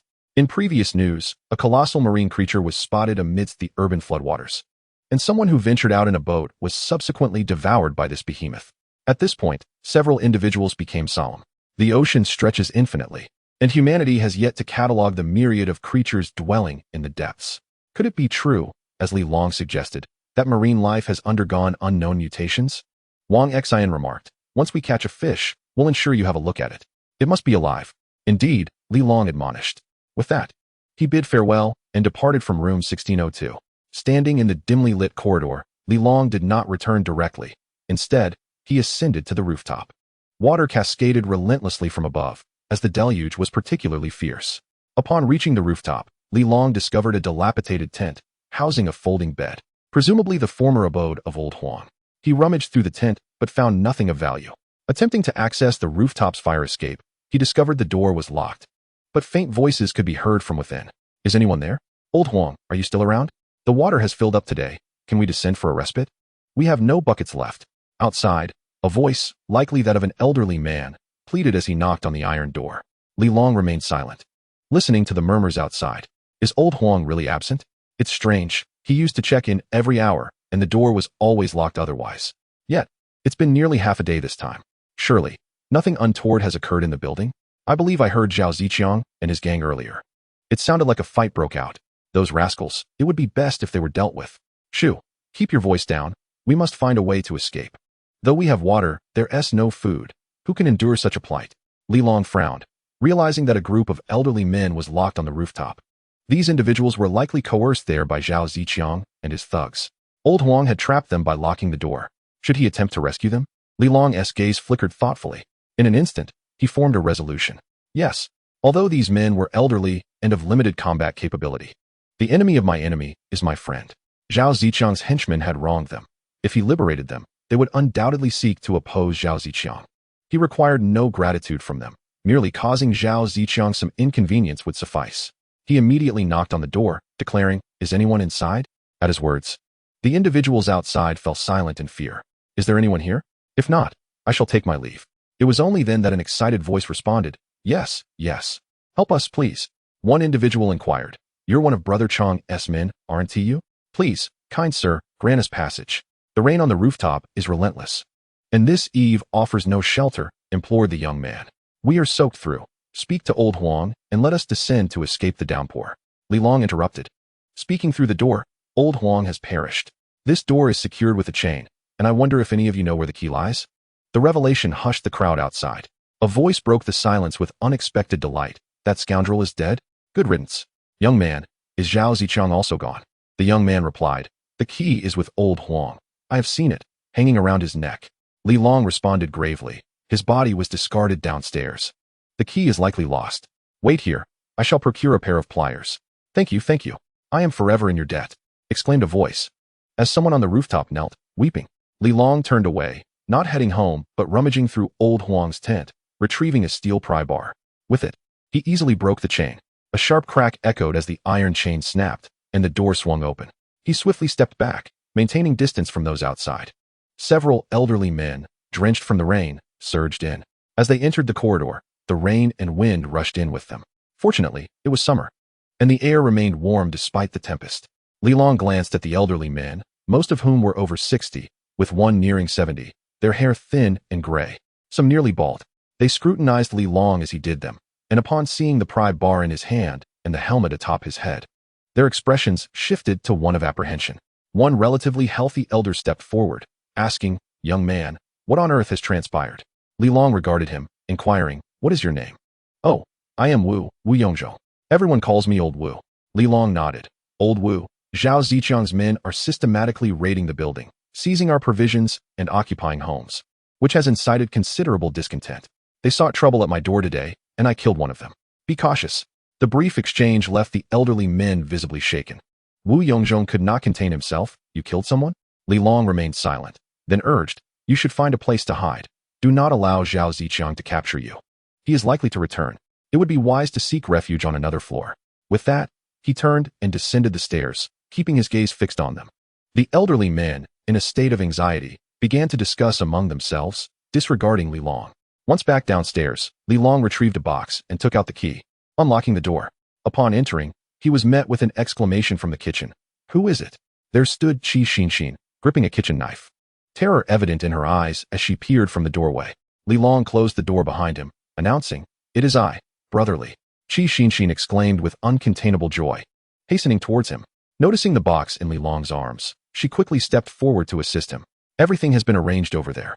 I've brought back your clothes and daily necessities, Li Long remarked. Qi Xinxin glanced at the storage box, which was filled with numerous garments. Brotherly still thinks of my clothes. How wonderful it is that he holds me in his heart, she mused inwardly, a smile illuminating her face as she said, Thank you, brotherly. I was quite worried about the heat. With only this outfit, I feel I am on the verge of wearing it out. Li Long raised an eyebrow playfully. What scent? Let me have a whiff. He stepped closer and embraced Qi Xinxin. Ah, she gasped in surprise, instinctively twisting her waist and placing her hands against his sturdy chest. A shiver coursed through her, an indescribable thrill rendering her almost breathless. Li Long lowered his head and kissed her. Moments later, Qi Xinxin, nearly breathless, collapsed against him. Brotherly, not here. The kitchen is still on fire, she implored. Her cheeks flushed. Li Long released her, whispering with a chuckle in her ear, Save it for tonight. Qi Xinxin's face turned a deep crimson as she hastily stood. Flustered, I will go prepare dinner. Watching her flee in disarray brought a smile to Li Long's face, igniting a sense of anticipation within him. Upon entering the living room, he commenced his daily exercise routine. After completing 500 push-ups, he distinctly felt an enhancement in his physical strength. It seemed this body still held promise. Through exercise, he could improve his physique. However, it occurred to him that no amount of push-ups would significantly boost his strength. He needed to incorporate weight training. With this thought in mind, he transitioned to pull-ups. Previously, he had been exhausted after 50, but this time, bolstered by his improved endurance, he managed to perform 60 without faltering. It was only after 70 that his arms began to feel fatigued, and he reluctantly released his grip, landing on the ground. I must increase the weight training, he murmured softly. Brotherly, dinner is ready. Qi Xinxin called out, beckoning him to the table. The dining table was already set with 2 steaming bowls of rice. Today's meal was quite sumptuous, featuring 1 meat and 1 vegetable dish, braised chicken drumsticks, and scrambled eggs with tomatoes. In the face of adversity, These homely dishes seemed rather ordinary, with many people not even purchasing chicken drumsticks due to their frozen nature, often overlooked by discerning consumers. As for the scrambled eggs with tomatoes, they were merely cheap, pre-prepared fare. Yet, in the current circumstances, even the wealthiest would find such meals hard to come by. Outside, people had not tasted chicken, let alone eggs, for nearly half a year. As Li Long savored his meal, he remarked, "Xin, your culinary skills are truly commendable." With that, he placed a piece of chicken leg onto Xin's plate. Taken aback by the gesture, she quickly replied, "I don't eat meat, brotherly. You expend so much energy with your daily workouts. You should have it." She hurriedly returned the chicken leg to him. Li Long chuckled, placing the chicken leg back onto her plate. "Tonight, there will be physical labor. You must eat more." Xin was momentarily stunned, her cheeks flushing crimson as she lowered her head to focus on her rice. Beneath the table, her long legs clad in stockings instinctively pressed together. Li Long laughed heartily, relishing the meal while teasing the shy yet alluring university student, thoroughly enjoying himself. After lunch, Li Long began his practice with the spear. His routine was remarkably disciplined, remaining unchanged despite the presence of a beautiful woman in his home. He primarily practiced thrusting techniques, and having previously enhanced his physical strength, he consciously integrated strength training into his regimen. Thus, he inserted a crowbar he had taken from the rooftop tent of Old Huang into the steel pipe, increasing the spear's weight. This significantly heightened the difficulty of his practice, yet Li Long persevered with determination. It was not until an hour later, when his arms were completely exhausted, that he finally set down the spear and took a seat to rest. Noticing his fatigue, Xin promptly handed him a water cup, attending to him as he drank while also offering to massage his muscles. Li Long relaxed under her touch, reclining on the sofa, and said, "Let's not bother with dinner tonight." Xin was taken aback but did not inquire further, nodding in agreement. "You don't want to know why?" she asked, shaking her head. She replied, "Given the current food scarcity, where many go without a full meal each day, our 3 meals a day seem excessively indulgent. Brotherly, I have long wanted to advise you. We should be frugal, as government aid might be forthcoming." Li Long chuckled softly. "You've misunderstood. It's not about a food shortage, but rather an invitation to dinner from next door." "Next door?" Xin was bewildered, then recalled Zhang Yong, her expression shifting slightly as she asked, "Can I decline?" She wished to avoid encountering her ex-boyfriend to sidestep any awkwardness. Li Long raised an eyebrow. "Aren't you curious where the food next door comes from?" "Where?" she inquired. "It was hidden away by Zhang Yong, but has now been discovered by Wang Xin and the others." "What? He still has food?" Upon hearing this, Xin's expression turned incredulous. If Zhang Yong had food, why would he consider selling her to Zhao Ziqiang? Why attempt to entice Li Long in exchange for provisions? Observing her sudden shift in demeanor, Li Long calmly explained, "Isn't it obvious? There's only so much food. He can extend his own supply for a few more days. And with you, he can stretch it even further. He knows how to calculate this." Xin's almond-shaped eyes glistened with a hint of crimson, her gaze laden with resentment as she bit her lower lip. "That scoundrel, he's worse than a beast." Chapter 23. The Drone, the female streamer below. It was evident that she had grasped Zhang Yong's motives, intensifying her animosity towards her former boyfriend. With a deep exhale, she declared, "I will go tonight. I shall show him that the man I am with now far surpasses him in every way." Li Long chuckled lightly. "That's the spirit, now that you are with me. You should not entertain thoughts of other men. However, you will not see him again." Xin paused, glancing at Li Long. "Why not? Wang Xin and old Zhao have expelled him. Keeping that fellow around is akin to harboring a ticking time bomb." Xin expressed her concern. "He won't seek refuge with Zhao Ziqiang, will he?" Li Long replied with a smirk. "If he were to ally with Zhao Ziqiang against me, what would you do?" "Of course, I would stand by you, brotherly." Li Long smiled, reclining on the sofa. "Is that so? Then allow me to gauge your resolve." "How would one do that?" she asked hesitantly. "Come sit here." Xin's fair complexion flushed a deep scarlet. Flustered, "Aren't we waiting until tonight?" Li Long's gaze lingered on her voluptuous form, his throat dry. "Let's collect some interest first." Xin's cheeks burned as she bit her lip, reluctantly lifting her long legs to straddle Li Long's body, awkwardly perching on his abdomen. She extended her delicate fingers, attempting to massage him as she had done previously. However, Li Long's voice suddenly turned hoarse. "Sit back." Her face reddened further. Her waist met the narrowest point of Li Long's body, with her hips significantly broader. As she shifted back, her thighs were forced apart. Clad in her short black uniform skirt, which lacked elasticity, the hem began to inch upward as she retreated. Flushed, she hastily pressed down the skirt's edge, fearing exposure. Abruptly, an unusual sensation washed over her. Her body froze, unable to move. Li Long inhaled sharply. His voice a raspy whisper, continue. Qi Xinxin, her face aflame, had no choice but to comply. Just as she was about to resume, her gaze flickered. Her expression shifted dramatically, and she exclaimed, what is that? Li Long furrowed his brow at her words, sitting up to look in the direction she indicated. At the balcony window, a black object was emitting a low hum and vibrating. Li Long's expression changed abruptly. He swiftly scooped Qi Xinxin into his arms and dashed to the wall, seizing a firearm. Pressed against the wall, he instructed, stay hidden. Startled by Li Long's sudden action, Qi Xinxin hastily crouched on the sofa, fearing to move. Li Long cautiously approached the balcony, drawing near enough to discern the object. It was a black drone, currently capturing footage of their balcony. Li Long furrowed his brow, pondering the unsettling notion that someone was using a drone to spy on his home. Who could it be? Zhao Ziqiang. Fortunately, the balcony window had long been sealed, rendering it impossible for the drone to intrude. Furthermore, the dimness within the house obscured any clear view of its interior. Observing the drone, Li Long was curious to see where it would eventually fly off to, so he refrained from taking any immediate action. The drone circled around the balcony, seemingly unable to find an exit, before buzzing away from Li Long's residence. He swiftly approached the window and opened it to peer outside. After the drone departed, it soared downwards. The darkness made it difficult for Li Long to discern its movements. However, after a brief moment, he was startled to hear the buzzing sound once again. He then spotted the drone returning, this time with a plastic bag dangling from a small hook beneath it. Upon closer inspection, it appeared to be a parcel bag. As the drone ascended to the 16th floor, Li Long's gaze sharpened. He observed a hand suddenly reach out from below and open the window of the lower apartment. The drone promptly flew into the open window. Was it from downstairs? Li Long squinted slightly, trying to recall. Through the memories of his original self, he realized he had scarcely seen the residents below. He had only encountered them in the community group chat, where the individual went by the nickname Lu Baobao, an active participant in the discussions. Turning to Qi Xinxin, who was still lounging sensually on the sofa, he gently tapped her and said, all right. Brotherly, what was that? Qi Xinxin inquired, visibly anxious. A drone. Huh, a drone? She exclaimed, momentarily bewildered, having thought it might be some unknown creature. Do you know the resident downstairs? The one who's quite active in the community group, Lu Baobao. Li Long asked. Qi Xinxin thought for a moment before responding, I know her. The resident of 1501 is Lu Min, a rather attractive young woman. However, I haven't seen her since the Great Flood. What does she do? Li Long pressed further. I encountered her in the community before and had a chat.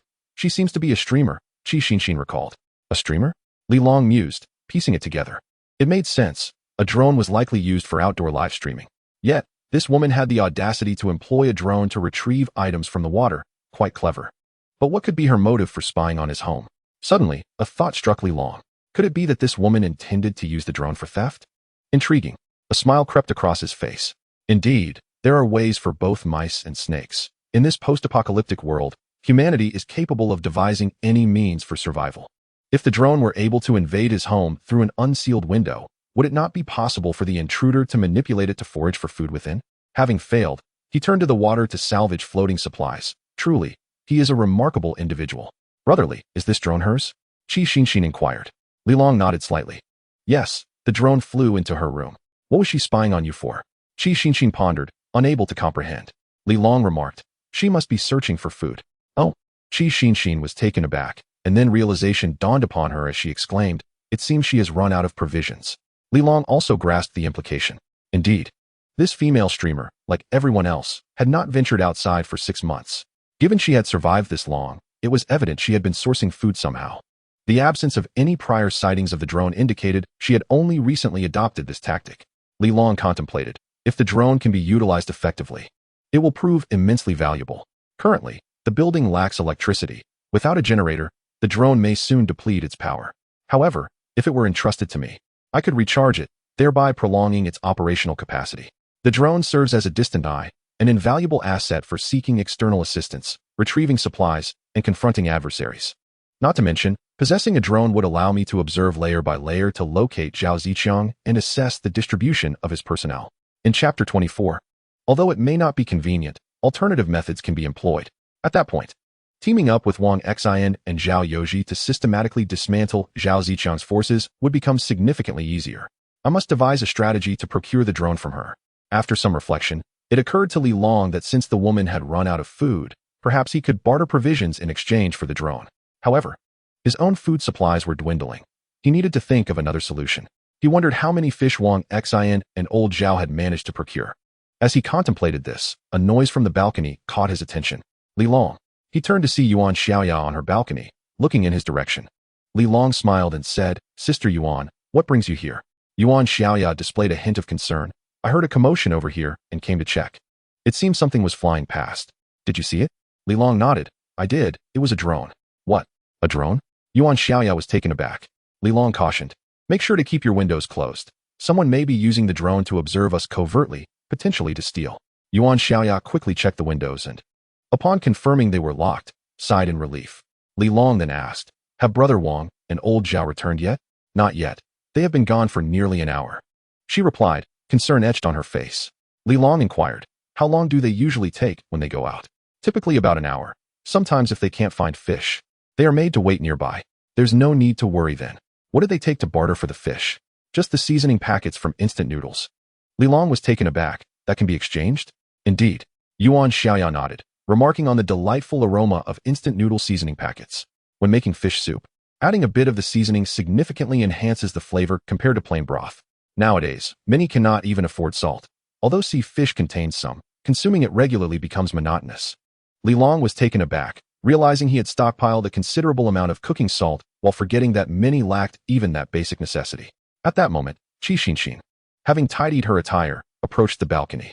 Li Long introduced her to Yuan Xiaoya, and they exchanged greetings along with a few pleasantries. Upon learning that apartment 1602 was rented by Qi Xinxin, Yuan Xiaoya appeared somewhat uncomfortable, offering an awkward apology. However, Qi Xinxin graciously waved it off, expressing her own reluctance to continue residing there. The place lacked food and was filled with unfamiliar faces. Where could be better than here with Brotherly? There's plenty to eat and drink, and it's just the two of us, ensuring privacy. After some time, Aunt Sue also emerged, joining the conversation. The trio of women engaged in lively dialogue, sharing numerous concerns about the future and expressing their outrage towards Zhao Ziqiang and his companions. Li Long attempted several times to interject and resume his unfinished business with Qi Xinxin, but she was so engrossed in the conversation that she remained oblivious to his signals. Clearly, everyone had been cooped up for too long and were eager for an outlet to express their feelings. Seeing this, Li Long resigned himself to the situation, standing nearby and contributing minimally to the conversation. However, his hands were not idle. They stealthily ventured behind Qi Xinxin, exploring beneath her skirt. Initially, she was animated in her dialogue, but suddenly taken by surprise, she shuddered and let out a startled gasp. Yuan Xiaoya, taken aback, promptly inquired, "Xinxin, are you all right?" Qi Xinxin shook her head repeatedly, her cheeks flushed, discreetly shooting a glance at Li Long. "I'm fine, just a mosquito."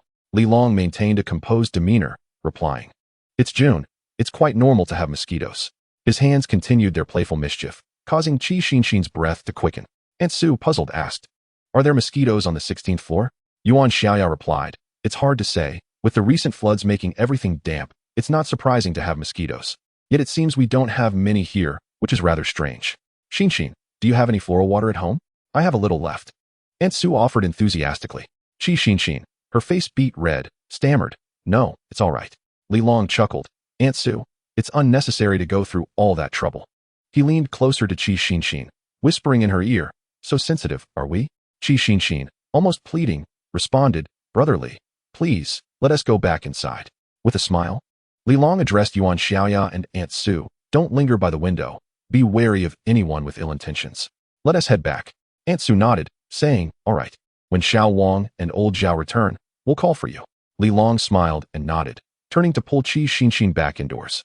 As soon as they entered the living room, Qi Xinxin's legs gave way, and she collapsed onto the floor. Li Long chuckled softly and effortlessly lifted her into his arms. Amidst her exclamations, she was thrown onto the sofa. Brotherly, with his charming and seductive gaze, subtly hinted at his intentions. The impetuous Li Long could hardly contain himself, roaring as he lunged forward. "Wait, I'm not safe right now." Qi Xinxin suddenly recalled something and hastily pressed down her short skirt, speaking in a flustered tone. Li Long immediately remembered the Okamoto in his pocket. Just as he reached for it, a thought crossed his mind, prompting him to reconsider. He gazed at Qi Xinxin's rosy lips, feeling a stir in his heart. "Xinxin, how can you expect me to stop at a time like this?" Qi Xinxin lowered her gaze to his abdomen, her face flushing with embarrassment as she stammered. "What should we do?" "Xinxin, you are an adult now. Do I need to teach you these things?" "Huh, Qi Xinxin was taken aback, her expression filled with confusion. Li Long whispered a few words in her ear. A blush crept across Qi Xinxin's face as she softly replied, "Is that really okay?" This time, it was Li Long's turn to be surprised. "You've never done it before?" "No, that would be too dirty." Li Long was overwhelmed with joy. It was indeed Qi Xinxin's first time. In the restroom, Qi Xinxin dry heaved, casting a resentful glance at Li Long, who lay on the sofa. Li Long, in high spirits, laughed, "Xinxin, you need to practice more." Qi Xinxin, her face flushed, wiped her mouth and then nestled into his embrace, playfully chiding.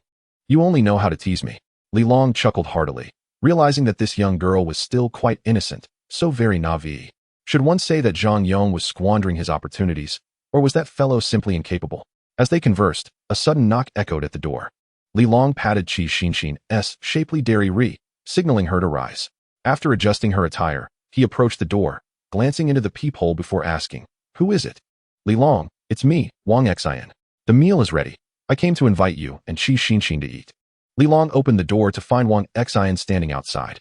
He quickly scanned the surroundings to ensure no one else was present before responding, "Brother Wang, wait a moment. I'll call Xinxin." "Xinxin, Brother Wang is inviting us to dinner. Bring the beer from the fridge." Wang Xin outside the door was taken aback, his face a mask of astonishment. "Beer? Li Long, you still have beer at your place?" Li Long chuckled. "After the Great Flood, I quit drinking. Those beers have been sitting untouched, and now they are perfect for celebrating our alliance." As they spoke, Qi Xinxin emerged, carrying 3 bottles of beer. She had changed into casual attire, which seemed more representative of her everyday style. "Brother Wang," Qi Xinxin greeted him. Wang Xin returned the greeting with a smile, and Li Long picked up the nail gun before unlocking the security door. Wang Xin stepped back a few paces and opened the door to Unit 1602, saying, "Come in. And make sure to close the door." Li Long nodded, secured his own door, and led Qi Xinxin into 1602. As they entered, a delightful aroma of instant noodles wafted through the air, causing Qi Xinxin to swallow her saliva involuntarily. Even though she had food during this period, it was challenging to resist the allure of instant noodles. This junk food, though unhealthy, is undeniably fragrant. Many people emerged from the room. Aunt Su, Yuan Xiaoya, and Wang Yuhan were all present. Old Zhao was busy on the balcony, seemingly sealing the windows.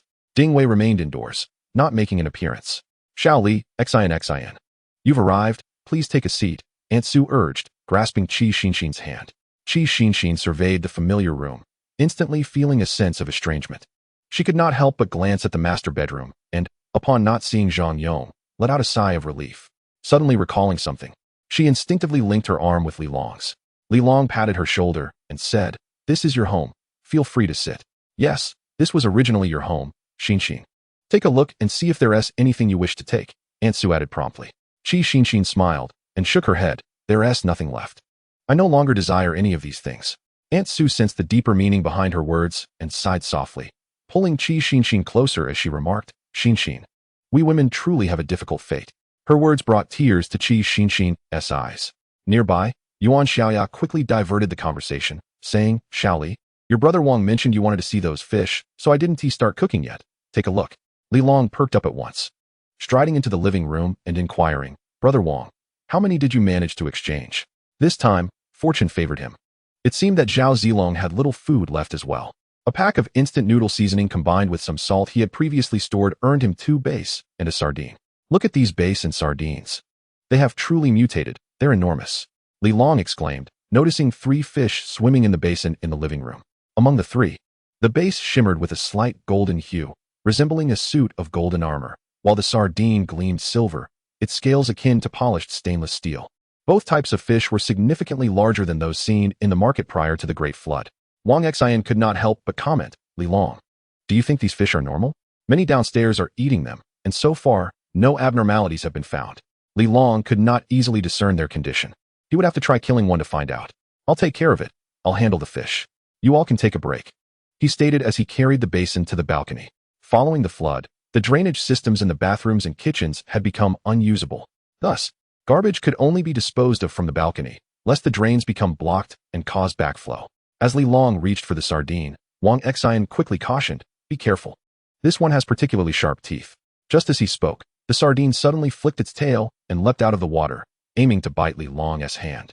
Startled, Li Long swiftly withdrew his hand. In the dim light of the overcast sky, he could see the sardine's jagged teeth, menacing and fierce.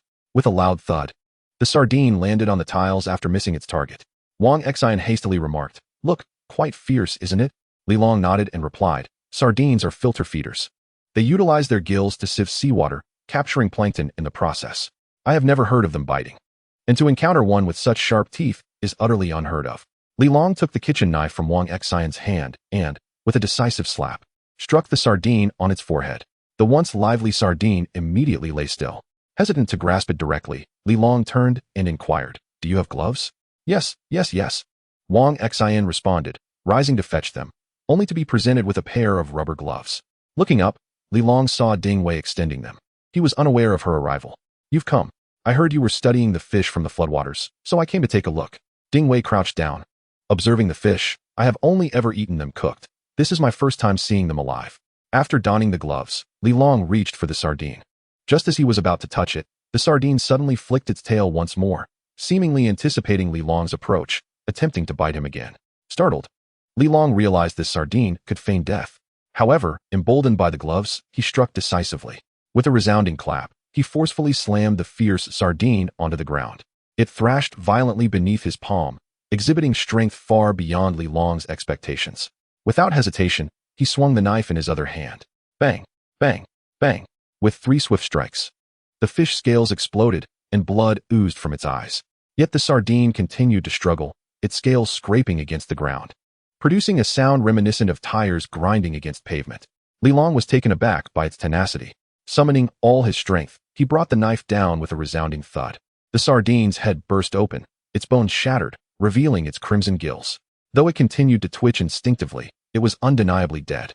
Afterward, Li Long exhaled deeply. This fish must have mutated, possessing a vigor surpassing that of the small crayfish I had previously encountered. He pondered, resuming his task. Throughout the process of dispatching the fish, Li Long distinctly felt its formidable nature. Not only was its vitality impressive, but also the sharpness of its teeth, the hardness of its scales, and its intelligence. It must possess some level of cognitive ability or perhaps capture techniques, feigning death to lower my guard and launch a second surprise attack.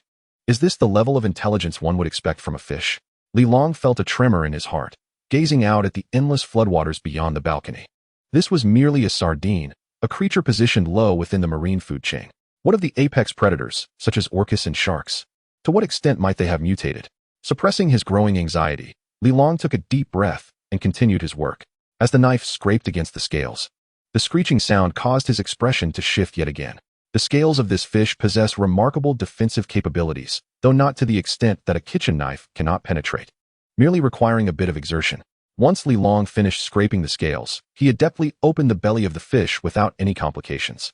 The sardine's scales were hard, yet its flesh was surprisingly tender. Throughout the process of gutting, no abnormalities were detected.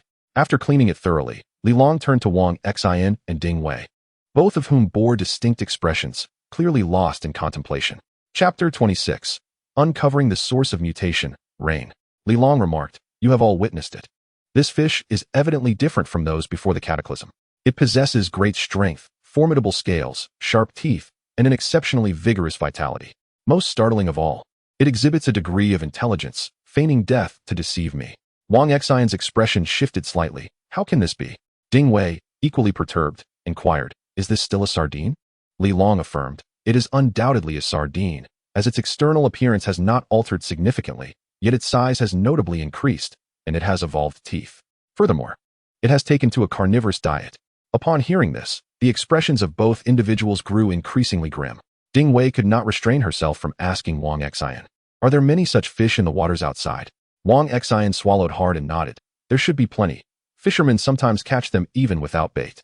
Li Long interjected, "Let us not dwell on that. Sardines are typically schooling migratory fish, dwelling at depths of 25 to 100 meters during the day and rising to 5 to 10 meters at night. However, their habits appear to have undergone a peculiar transformation. Judging by the manner in which they are being caught, it seems their schooling behavior remains unchanged.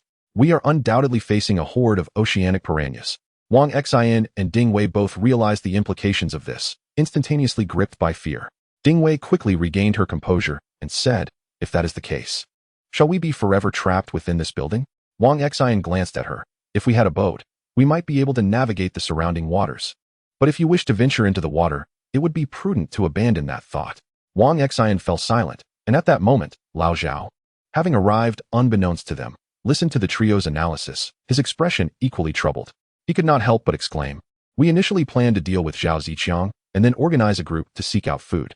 What shall we do now?" Wang Xian added, "The provisions within this building will eventually run out.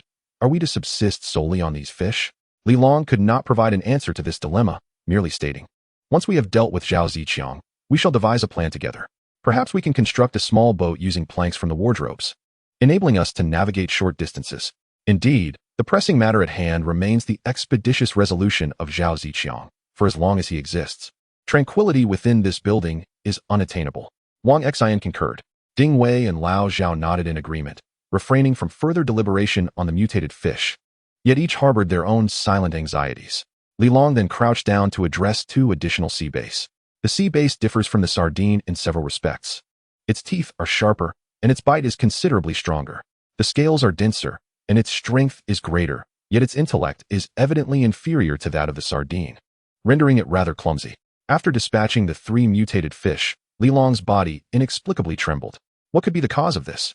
Could it be that eliminating mutated humans and fish enhances my physical constitution? The more he pondered, the more sense it made. Suddenly, an idea struck him. After preparing the fish, he handed them to Wang Xian, instructing, "From now on, if we catch any fish, let me handle them." Wang Xian, taken aback, quickly replied, "That won't do. Such matters are better left to your sister Yuan and the others." Li Long, feeling somewhat helpless, explained, "I wish to understand the mutations of these marine creatures and acquire first-hand information." "Oh, I see. In that case, I will call you whenever we need to catch fish," said Wang Xian, relieved. If indeed eliminating mutated species could enhance his physique, he certainly wouldn't let the opportunity slip by. After washing his hands, Li Long sought out Qi Xinxin, who was engaged in conversation with Aunt Su. "Xinxin, I have a question for you." Qi Xinxin immediately stood and followed him to the side, asking, "Brother Li, what is it? Have you and Zhang Yong ever eaten this fish before?" "No." Qi Xinxin shook her head. "We haven't dared to go out. Fishing on the 16th floor is impossible." Li Long furrowed his brow. How could Zhang Yong have mutated then? His gaze flickered as he inquired, "How do you usually address your water needs?" "We collect rainwater." "Rainwater?" Li Long's heart raced as he quickly asked, "Do you drink it directly?" Qi Xinxin nodded, sighing softly. "Initially, when we had natural gas, we would boil it. However, once the gas ran out, we had few means to cook, so we had to resort to drinking it raw. Thankfully, the rainwater has been relatively clean, and we haven't fallen ill." In that instant, Li Long grasped the reason behind Zhang Yong's mutation. It was the water. He had been consuming rainwater. The precipitation might cause human mutations. Furthermore, the fish that ingested this rainwater would also undergo transformations. At present, Li Long could not discern whether mutation was beneficial or detrimental, but it was enough to instill caution within him. Would they be consuming fish again tonight? He contemplated the true implications of mutation. Images flashed through his mind of Zhao Ziqiang's younger brother shattering a corridor wall with a single punch. Could it be that mutation enhances human strength? He then reflected on the bass and sardines he had just killed. These mutated fish seemed to exhibit varying degrees of enhancement. Could it be that mutation equates to evolution? He grappled with uncertainty. What choices lay before him? Should he remain a pure human, or embrace this new era and embark on the path of mutation and evolution? The crux of the matter was to ascertain whether mutation carried any risks. If it merely enhanced physical capabilities, then that would undoubtedly be advantageous. Yet, what if amidst the mutations, there exist unknown risks? This is the true concern of Li Long, brother Li. What troubles you? Li Long furrowed his brow in contemplation, prompting Qi Xinxin beside him to inquire. Li Long glanced at the enchanting university student beside him, and a thought stirred within him. "Have you felt unwell after drinking the rainwater?" Qi Xinxin's face brightened with a smile as she replied, "So you were worried about me. Rest assured, brother Li. I am perfectly fine. If anything were amiss, it would have manifested by now." She wrapped her arms around Li Long's, casting a glance around before softly adding, "I am doing well, aren't I? Ever since I have been with you, I have come to understand what it means to be with a man." Li Long chuckled silently, choosing not to reveal his thoughts, and simply said, "If you feel unwell at any point, do let me know." "All right," Qi Xinxin responded, her demeanor reminiscent of a young woman in love, radiating happiness and femininity. Coupled with her graceful figure, Li Long found it hard to suppress his feelings of desire. Suppressing his inner turmoil, he inquired, "What were you discussing with Aunt Su?" Qi Xinxin responded with a light laugh. "Did you know Aunt Su used to work at the neighborhood office? She is quite knowledgeable about the residents in our community. I just asked her about Lu Min downstairs, and she said she knows her." Li Long raised an eyebrow, intrigued. What a coincidence. Is Aunt Sue familiar with Lu Min? Yes, Aunt Sue mentioned. Lu Min is a streamer, and she has plenty of free time. She often volunteers at the office. She lives alone and is said to have graduated from Jiangzhou University. That apartment is her own, and Aunt Sue remarked that she seems quite well off. However, her character is quite pleasant. I have interacted with her a few times. Perhaps we could establish communication. Is that drone particularly important to you? Li Long nodded. Indeed, with that drone, we could see farther and even connect with the opposite building. All right, I will speak with Aunt Sue about it. Li Long smiled, playfully pinching her cheek. I didn't expect you to have this capability. Upon receiving his praise, Qi Xinxin's eyes sparkled with joy, his words bringing her more happiness than a full meal. Having endured despair and abandonment, she feared becoming a burden to Li Long, to be cast aside once again. Hence, she prioritized his wishes above all, obediently heeding his words. Suddenly receiving Li Long's acknowledgement filled her with exhilaration. She tightened her embrace around his arm, nestling his hand against her chest. Brotherly, you need not worry. I will never be a burden to you. Wherever you find my assistance useful, do not hesitate to let me know. From now on, I am yours. Whatever you ask of me, I shall do. Li Long's eyes lit up at her words. Really? Of course, she affirmed. Haha, then wear the outfit I choose for you tonight. Qi Xinxin was caught off guard. Her cheeks flushing crimson, and playfully swatted him. You are incorrigible. Ha ha ha, Li Long laughed heartily. In the living room, two individuals were exchanging flirtatious banter. Meanwhile, in the kitchen, Wang Xian and Yuan Xiaoyao exchanged glances. Yuan Xiaoyao remarked, Xinxin and Long are truly a perfect match, with Qi Xinxin's looks and figure. Being with Zhang Yong is a sheer waste. Wang Xian chuckled in agreement. Zhang Yong is such a coward. He cannot possibly compare to Li Long. However, the current situation is unique. If this were before the Great Flood, it would be a different story. Yuan Xiaoyao sighed. Indeed, the world has changed, Lao Wang. Without the constraints of the law, many people's true natures are revealed. You must be cautious out there. Wang Xian narrowed his eyes and replied, You are right. The world has transformed. For some, the absence of legal restraints may embolden them to rise and create chaos. As for Li Long, he and Zhao Ziqiang are both noteworthy. In times of peace, they remained inconspicuous, some even at the bottom of society. But now, with those shackles removed, they reveal their true capabilities. Yuan Xiaoyao inquired. So you hold Li Long in such high regard? Wang Xian nodded. He is young, ruthless, and possesses a fierce spirit. Zhao Ziqiang is formidable. For so long, others have feared him. Yet, Li Long dares to confront him head-on, even holding his own. Moreover, observe how he operates. He collaborates with us, studying mutated fish species. Each step calculated. When I visited him today, he remained vigilant, cautious throughout. A person like him, barring unforeseen circumstances, is bound to rise. Yuan Xiaoyao slightly nodded before suddenly laughing. With such vigilance, how can you not consider him timid? Wang Xian burst into laughter. Timid? Would a coward dare to kill Zhao Ziqiang's men? Look how long it has been. Aside from Zhao Ziqiang's followers, who else would dare to strike? Furthermore, if he were timid, would he boldly take women into his home? Do you think Qi Xinxin is naive? If Li Long were another Zhang Yong, would she follow him and revolve her life around him? Also, be sure to maintain a good relationship with Qi Xinxin. Yuan Xiaoyao nodded. I understand without you saying. As their conversation unfolded, the fish was ready. Cooking instant noodles with fish was indeed a novel idea. Yet, at this moment, having food was a blessing. Moreover, the aroma wafting through the air was delightful, far from any dark culinary creation. Li Long, Lao Zhao, Ding Wei, come, dinner is served. Wang Xian called out, emerging from the kitchen to invite everyone to the table. He then brought out a large bowl of fish, mixed with instant noodle seasoning. The fragrant blend of fish and spices instantly whetting everyone's appetite. With only 2 packets of noodles, the portions were scant. However, Li Long generously relinquished his share to the frail Wang Yuhan. I'll pass on the noodles. Tonight, a little vegetable and some wine will suffice. Yuhan, this portion is for you. Observing this, Qi Xinxin also attempted to offer her noodles. Yet, Li Long subtly intercepted her. Qi Xinxin was taken aback, but chose to remain silent. Wang Xian hastily exclaimed, That is out of the question, Li Long. Our ability to have a roof over our heads is largely due to your generosity, and now you have come to dine with us, bringing along spirits.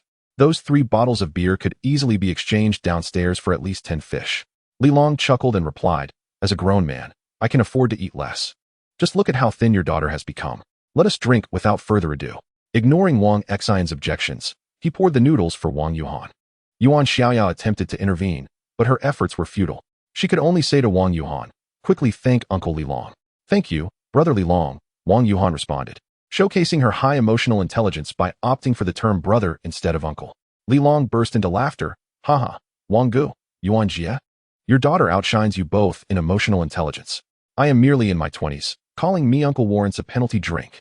Wang Xian laughed heartily. I accept the penalty. He promptly reached for the alcohol, while old Zhao jokingly scolded. Xiao Wang, I suspect you just want a drink. There are only 3 bottles. If you take a penalty drink, that's 1/10 gone already. I suggest we raise a toast together to celebrate our alliance. With cheers and laughter. The group clinked their glasses. Even Ding Wei, usually expressionless, couldn't help but smile. The atmosphere now was a stark contrast to the days when she was trapped by old Huang in the stairwell. In that moment, her eyes glistened with unshed tears, as she felt transported back to a time before the disaster, relishing gatherings with friends. That night, although there were merely 3 bottles of beer, it felt as if everyone were intoxicated. After a few drinks, old Zhao and Wang Xian reminisced about the past, laughing heartily, though their eyes soon grew misty. Wang Yuhan savored her meal of instant noodles and fish, relishing the best feast she had enjoyed since moving out. This dinner seemed to momentarily restore everyone to a time before the calamity struck. This meal feels like a return to our former comfortable lives. How wonderful it would be if this torrential rain had never occurred, sighed old Zhao, his eyes glistening. Su Fang, with tears brimming in her eyes, lamented. I wonder how Jingjing and Xiaoping's families are faring. Speaking of their own children evoked sadness in both. Wang Xian fell silent, casting a glance at his wife, Yuan Xiaoya. They felt profoundly grateful that at least their family remained together. It was fortunate that this disaster unfolded over several days, allowing everyone to return home safely. And their daughter was retrieved from school just in time. Even the most oblivious would have managed to stockpile some food before the calamity began. Sensing the somber atmosphere, Li Long spoke up. All right, what is done is done. At least we are still alive, right? Do you think there will be government assistance? Ding Wei suddenly interjected, instantly drawing the attention of everyone present. Zhao Youji could not help but exclaim. Although this calamity is terrifying, it should not incapacitate the entire nation. The state possesses an army, aircraft carriers, submarines, and numerous vessels. I believe it would not be so easily overwhelmed. Wang Xian concurred. I share your sentiments. However, Ding Wei remarked, then why, after such a prolonged period, have we seen no rescue measures? Initially, the news reported on the situation, but later all it conveyed was for us to refrain from venturing outside and to stockpile provisions. Is that not tantamount to asking us to combat the flood on our own? Wang Xian interjected, with such a vast population. Perhaps the government is unable to organize a response in time or is prioritizing the rescue of key individuals. What about the aircraft? Ding Wei inquired. After so many days, is it reasonable that not a single plane has flown overhead? Wang Xian replied. In such tumultuous weather, with thunder and torrential rain, it may be challenging for planes to take off. After a brief exchange of arguments, old Zhao turned to Li Long and asked, Xiao Li, what is your perspective? Li Long shook his head. Is there any merit in debating this now? Until help arrives, we must rely on ourselves. Our most pressing threat is Zhao Ziqiang. With no state assistance, our predicament is perilous. Rather than squabbling over when aid will arrive, we should focus our energies on how to bring Zhao Ziqiang down. The group nodded in agreement. Indeed, Xiao Li was correct. What good is it to dwell on such matters? Even if rescue does not come, we must survive and first contend with Zhao Ziqiang. Li Long, Zhao Ziqiang has many minions. What should we do? Wang Xian questioned. Li Long turned his gaze. What about the ally you mentioned the other day? I sought him out this morning, but he was absent. I shall endeavor to find him later. Li Long asked. Are you familiar with his situation? Wang Xian nodded. He used to live across from my home with his girlfriend. When the flood submerged the city, he hoarded considerable supplies. Later, when we were all trapped indoors, he generously shared some of his provisions with us neighbors. However, this drew the attention of Zhao Ziqiang's men. Zhao Ziqiang colluded with a group and began to seize properties, abduct individuals, and confiscate food. It was during this time that he assaulted his girlfriend. Traumatized, she took her own life, and from that moment, he harbored a deep-seated hatred for Zhao Ziqiang. Yet, he is quite astute. Knowing he could not confront Zhao Ziqiang at that moment, he chose to bide his time and has since taken refuge on the 29th floor corridor, where I occasionally encounter him. Yuan Xiaoya remarked. Xiao Hu seems like a different person now. He was once so bright, yet now he appears cold and distant. Wang Xian sighed softly. Who could remain unchanged after such experiences? However, his vendetta against Zhao Ziqiang is profound. If we approach him about uniting against Zhao Ziqiang, he will undoubtedly join our cause. Li Long nodded. Then you should communicate with him afterward. I believe we must strive to gather as many people as possible, regardless of age or gender. Our numbers need to swell. In the current circumstances, a larger group will bolster our courage. Despite Zhao Ziqiang's prowess, he commands no more than 20 individuals. Furthermore, we must contemplate the necessity of eliminating a few of Zhao Ziqiang's sycophantic subordinates. Ding Wei cast a glance at Li Long, remaining silent. Yet a glint of ruthlessness flashed in her eyes, not directed at Li Long, but rather at Zhao Ziqiang and his entourage. Lao Zhao and Wang Xian exchanged a knowing look, both instinctively refraining from probing into the implications of elimination. Given the presence of women and children, it was not an opportune moment for an in-depth discussion. As they conversed, a sudden knock echoed from outside. Li Long, Wang Xian, and Lao Zhao all paused, recognizing the voice of Zhang Yong calling out in a low tone. The occupants of the room were immediately taken aback, with Wang Xian and Lao Zhao springing to their feet. Zhao Ziqiang. They instantly discerned that the visitor was none other than Zhao Ziqiang himself. Li Long's eyes gleamed with understanding as he noted the fearful expressions on Wang Xian and Lao Zhao, realizing that they were not responsible for this unexpected arrival, which granted him a measure of relief. Li Long stood, signaling for silence, and then quietly instructed Qi Xinxin at his side. Xinxin, go and probe his intentions. Qi Xinxin's face turned pale, fear evident in her demeanor. Yet, with so many people in the room and Li Long beside her, she found a semblance of courage. How should I probe? She stammered. Just say what I instruct you to say. All right. Qi Xinxin followed Li Long to the door. Wang Xian and Lao Zhao quickly trailed behind, while Ding Wei hastened back to the room to retrieve the makeshift crossbow she had just assembled. Li Long whispered a few words in Qi Xinxin's ear. Taking a deep breath, she called out, Zhao Ziqiang, what brings you here? Upon hearing her voice, Zhao Ziqiang paused, surprised. In previous encounters with Zhang Yong, Qi Xinxin had been too terrified to utter a word. This was the first time he had heard her speak. Zhao Ziqiang's mind briefly wandered to her alluring figure and delicate features, prompting a mischievous grin. Ah, Xinxin, what a delightful surprise. Where's your boyfriend? Qi Xinxin anxiously glanced at Li Long, who whispered again, prompting her to assert, my family does not welcome you. Be cautious of brother Li Long who resides across. Zhao Ziqiang chuckled. Oh, Xinxin, are you worried about me? Fear not. I am well aware of my surroundings. I have already blocked the peephole of his home. My little darling, why not open the door for Brother Chong? I have some treats for you.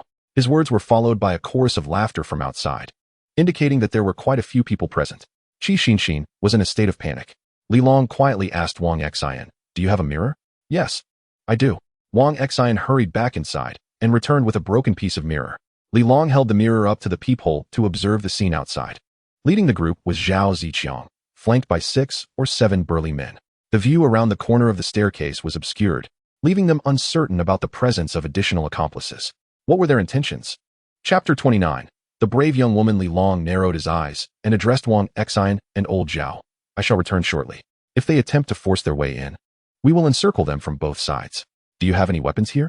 Wang Xian and old Zhao exchanged grave expressions, nodding in affirmation. Rest assured, we have homemade spears. Li Long replied. Try to remain silent and let Xian handle things. We must not allow Zhao Ziqiang to realize there are others in the house. We need to ascertain his intentions. With that, Li Long swiftly made his way to the balcony. Utilizing the air conditioning unit, he quickly climbed into his own balcony. Fortunately, the rope was still in place. Otherwise, this ascent would have been quite perilous. He contemplated the possibility of constructing a wooden plank between the 2 air conditioning units for added convenience. Once inside, Li Long immediately retrieved a nail gun and a gasoline canister.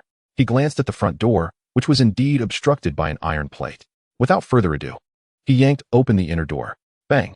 His sudden action startled Zhao Ziqiang and his companions. In the next moment, Li Long raised his hand to fire the nail gun. Zhao Ziqiang shouted, Xiao Bin de Li. They VE arrived. At that instant, 2 figures rushed down the hallway. Chen Xiao Bin and de Li bore a wooden door, which they forcefully slammed against Li Long's security door, sealing off all gaps. In an instant, Li Long's front door transformed into a wooden barricade. Though the wooden door was not particularly thick, it was more than sufficient to thwart the nail gun. Outside, Zhao Ziqiang sneered, Li, just you wait. Then he commanded loudly, brothers, attack. Immediately, a cacophony ensued as Zhao Ziqiang's men relentlessly battered the door of Qi Xinxin's home. Her front door had been replaced during renovations with a password-protected steel door, rather than the developer's standard security door. The steel layer was at least 2 inches thick, making a forced entry nearly impossible. However, the electronic lock was a different matter. Under violent impact, it could easily be compromised. Even with the steel door, it would not withstand Zhao Ziqiang and his crew. Panic surged within Qi Xinxin. Wang Xian and old Zhao began to worry, after finally securing a place to live. Were they about to be driven out by Zhao Ziqiang once more? Stand aside. At this critical moment, Ding Wei pushed past old Zhao and Wang Xian. Rushing to the door, she peered through the peephole, raised her crossbow, and firmly pressed the trigger. Bang! The arrow she had fashioned from a disassembled drying rack, sharpened at the tip, shot forth with tremendous force, propelled by the strength of the elastic band. A hapless thug outside, caught off guard, was struck through the throat, blood splattering everywhere. Ah! The man clutched his throat, muffled cries escaping his lips. Another assailant, startled by the commotion, crouched down in fear, exclaiming, "Changgu, they have weapons." Zhao Ziqiang, taken aback, hurriedly retreated into the hallway. He never anticipated that the delicate Qi Xinshin would dare to resist. "Impressive, Xinshin, I hadn't realized you possessed such ferocity," Zhao Ziqiang uttered, and immediately instructed the others, "Block the peephole with a steel plate." Yes, after sealing the peephole, we shall dismantle the door. However, at that moment, a loud bang resonated from room 1601, followed by a piercing scream. Dolly, who was bracing against the wooden board at the entrance of Li Long's home, was impaled in the abdomen by a steel rod that penetrated the board. This rod was a steel crowbar, yet it was formidable enough to pierce through the wooden barrier. Li Long, standing behind the security door, wore a grim expression. As a soldier, his rigorous training over the past few days had significantly enhanced both his precision and strength. He had practiced on a wooden cabinet at home. With full force, he could easily puncture a 3-centimeter thick door, concerned that his homemade spear might break during the thrust. He opted for the crowbar. Indeed, it pierced through the wooden board and even struck Zhao Ziqiang's subordinate behind the door. In the next instant, he yanked the crowbar back, resulting in another round of agonized cries, accompanied by a gush of blood. To the onlookers, it appeared as though Dolly's abdomen had been opened up, and as Li Long withdrew the crowbar, a portion of his intestine followed suit. Blood spewed forth while Dolly wailed in agony, collapsing to the ground. Meanwhile, Chen Xiaobin, who was bracing against the door, was so startled that he lost his grip and quickly retreated. The wooden door crashed down, landing squarely on the suffering Dolly, revealing Li Long standing behind the security door. With the crowbar in hand, Li Long cast a cold gaze at the crowd outside, his expression deadly serious. He decisively picked up the nail gun at the entrance. Bang! Bang! Bang! The nail gun fired repeatedly, and the corridor echoed with cries of despair as Zhao Ziqiang's subordinates scattered in panic. Zhao Ziqiang shouted furiously, "Damn it, don't push against me." But at that moment, no one heeded his words. A throng of people rushed to the corner of the corridor, while those struck by the nails continued to wail in pain. Li Long, from behind the security door, addressed Zhao Ziqiang. "You worthless scum, are you truly willing to follow Zhao Ziqiang to your demise? What has he promised you? A mere morsel to eat and drink? Downstairs, you can catch fish and salvage supplies from the flood. You won't starve if you think for yourselves. Why do you obey his commands? Were you born to be expendable? Is your fate to live like dogs? Huh, if you have the guts, come up. One by one, I shall send you to your next life." Zhao Ziqiang cursed back. "Li, you think you're so impressive, right? You can pierce wood. Let us see you puncture steel. Let us go." He beckoned the others to retreat. Fearful of further provocation from Li Long remained silent, observing their hasty escape with a cold stare. Meanwhile, Dolly, who had been struck, had ceased to breathe. A warm sensation surged within Li Long once more. He realized that this was likely yet another mutated human.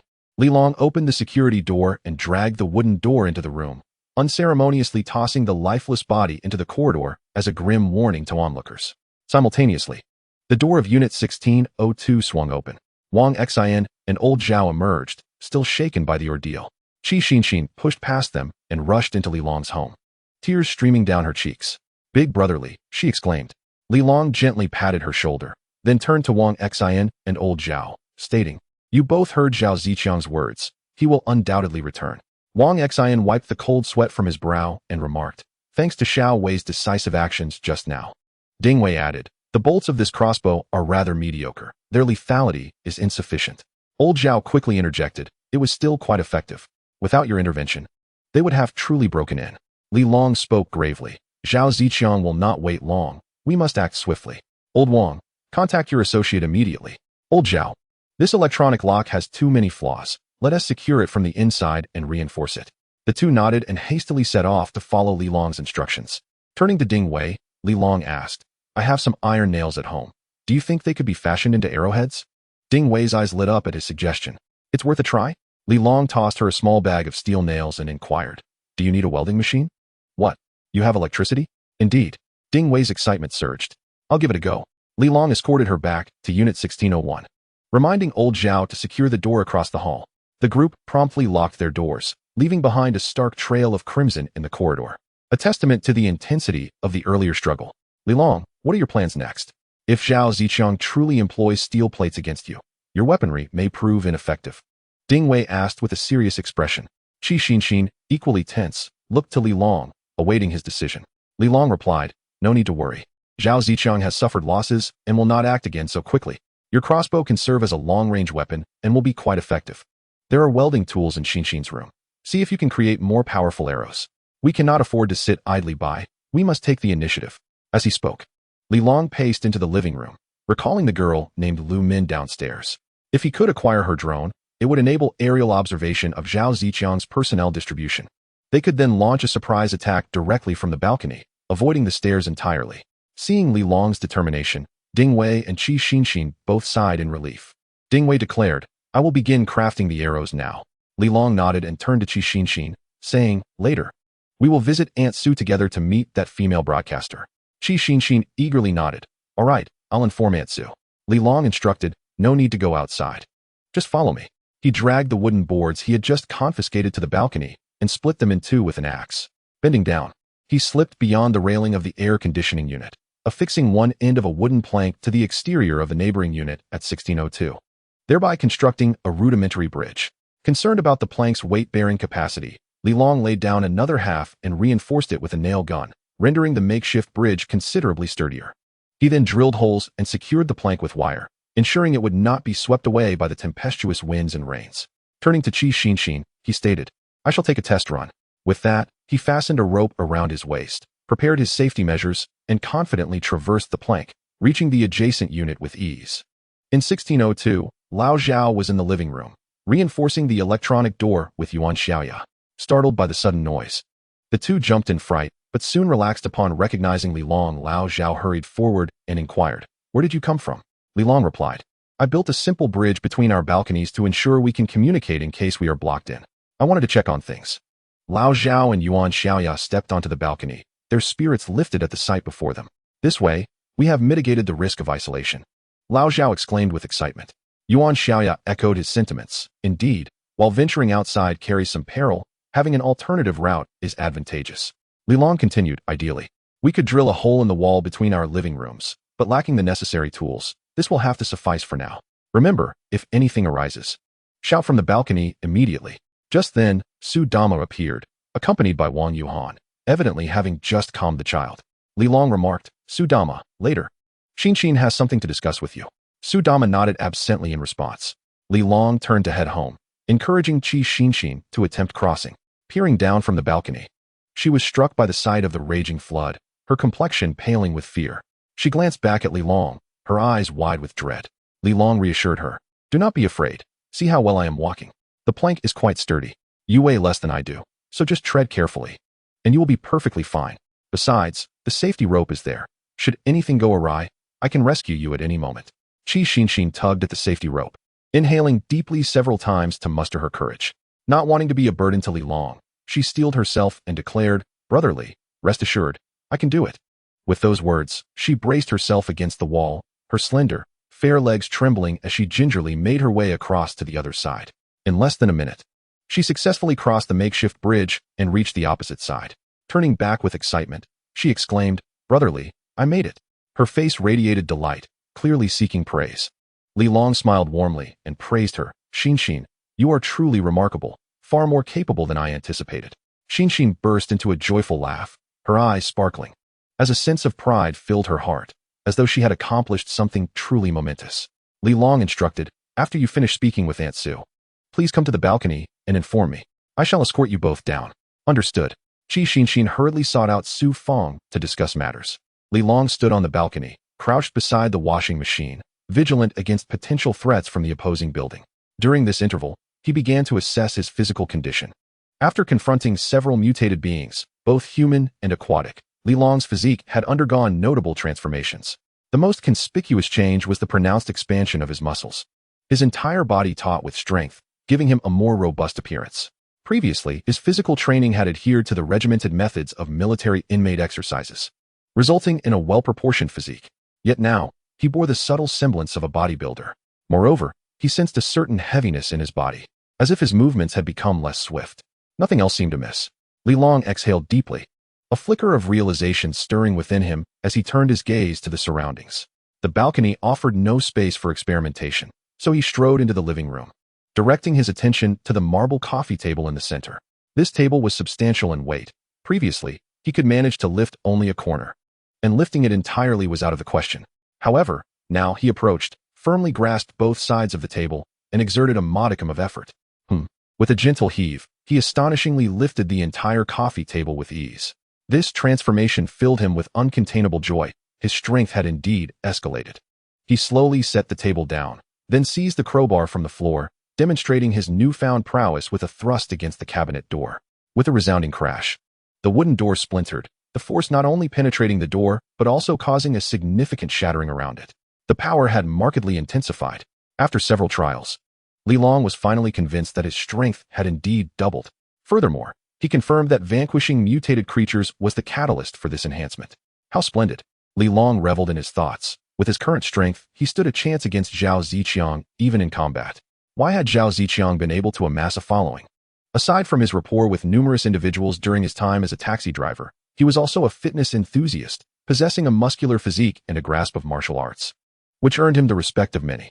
Yet now, Li Long felt his strength was on par with Zhao's. Considering this, his confidence surged regarding his impending confrontation with Zhao Ziqiang. Chapter 31. The vigilant female broadcaster, Lu Min. Li Long began to stretch and exercise, seeking to acclimate to his newfound strength and alleviate the previous sensation of heaviness. He realized that the abrupt surge in his physical power had outpaced his agility, resulting in this awkwardness. He needed to adapt swiftly. Brotherly? At that moment, Qi Xinxin's voice resonated from the balcony. Li Long promptly approached, responding, I am here. Brotherly, Aunt Su and I have made arrangements. Do you have time now? Let us go together. Li Long gently nodded. All right. I will wait for you at the entrance. He promptly donned his electric scooter helmet, dressed accordingly, and did not forget to place a steel plate against his chest. Fully equipped for the task ahead, he then seized the nail gun and his homemade long gun, calling out to the second bedroom, Ding Wei. I'm stepping out for a moment. Ding Wei silently waved her hand, completely engrossed in her study of arrows. Li Long then opened the door and met Qi Xinxin and Aunt Su at the adjacent entrance. Old Zhao emerged, wielding a boning knife and wearing a helmet, stating, I shall accompany you. Li Long nodded, noticing out of the corner of his eye that Aunt Su was carrying a bag. Curiously, he inquired, Aunt Su, what is in that bag? Food, she replied. We intend to trade for Xiao Lu's drone. It wouldn't do to go empty-handed. At her words, Li Long smacked his forehead. I almost forgot. I'll return for a moment. He turned back inside and re-emerged, carrying a bag containing 7 or 8 pieces of bread. This should suffice. Even if she has a drone, it won't be operational for long without power, and it is uncertain whether she can gather sufficient supplies. If she is wise, she will agree to the exchange. Undoubtedly, these loaves of bread could be bartered for quite a few fish downstairs. Old Zhao could not help but swallow hard.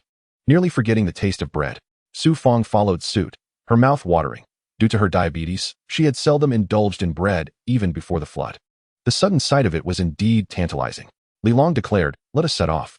He and Old Zhao walked in tandem, ensuring that Qi Xinxin and Aunt Su were protected in the middle, heading towards the 15th floor. They safely navigated past the body of Dali and reached the ground floor. The corridor was dimly lit, and Li Long, uncertain of the situation, stood alert at the stairwell corner, glancing towards Aunt Su and Qi Xinxin. Go ahead and knock. Aunt Su slightly inclined her head and stepped forward to rap on the door. The sharp sound echoed in the silent corridor. The group was on high alert, with Old Zhao constantly scanning the surroundings. Gritting her teeth, Aunt Su knocked again. Still, no response came from within. Li Long asserted, there must be someone inside. They are simply too afraid to speak. Aunt Su, please reveal your identity. Aunt Su nodded and called into the room. Xiao Lu, it's me, Aunt Su. We met at the street office. Do you remember? Aunt Su. A whisper emanated from inside, followed by footsteps approaching. It seemed the person was peering through the peephole, and after several seconds, a clear female voice rang out. Aunt Su, is the government here to rescue us? Her weak tone held traces of anticipation and joy. Upon hearing this, Aunt Su sighed softly. Xiao Lu, the government has not arrived. I wish to discuss something with you. Instantly, silence fell within. After a brief pause, a somewhat indifferent voice replied, what is it? Is the drone that was flying outside this morning yours? The room fell silent once more, and a question arose. Aunt Sue, I recall you reside on a lower floor. How did you see the drone? Lu Min's voice turned cold as she interjected. I remember that Qi Xinshin lives on the 16th floor. What are you doing in someone else's home? Aunt Sue immediately understood Lu Min's misunderstanding. In these times, who could be trusted to stay in another's abode? She cast a hurried glance at Qi Xinshin, urging her to speak up. Qi Xinshin quickly responded, Xiaomin, I appreciate your concern for me. Rest assured, I am safe.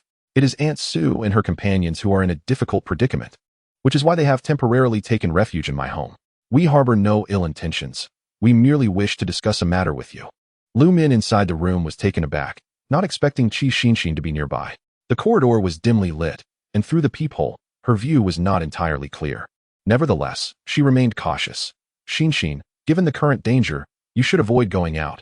Be wary of being taken by ill-intentioned individuals. We have no other choice, Xiaomin. Zhao Ziqiang has repeatedly troubled us, threatening to break in.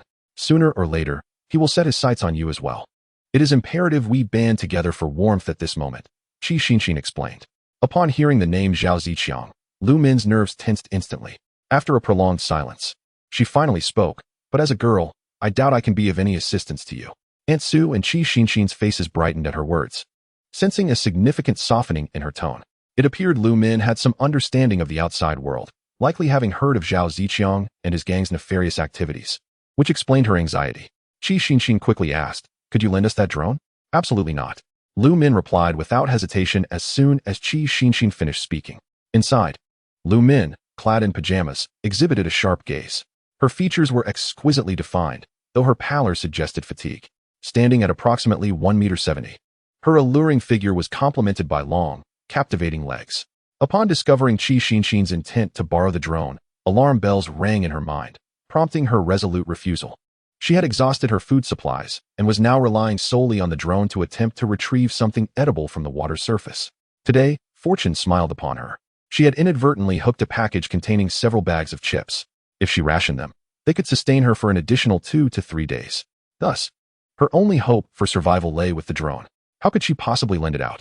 Qi Xinshin grew anxious, her small hands gripping her sleeves tightly. Aunt Sue raised the bag she held, signaling her to remain calm, and then spoke. Xiaomin, we won't borrow it for free. We have food to trade. Lu Min's expression shifted at this revelation.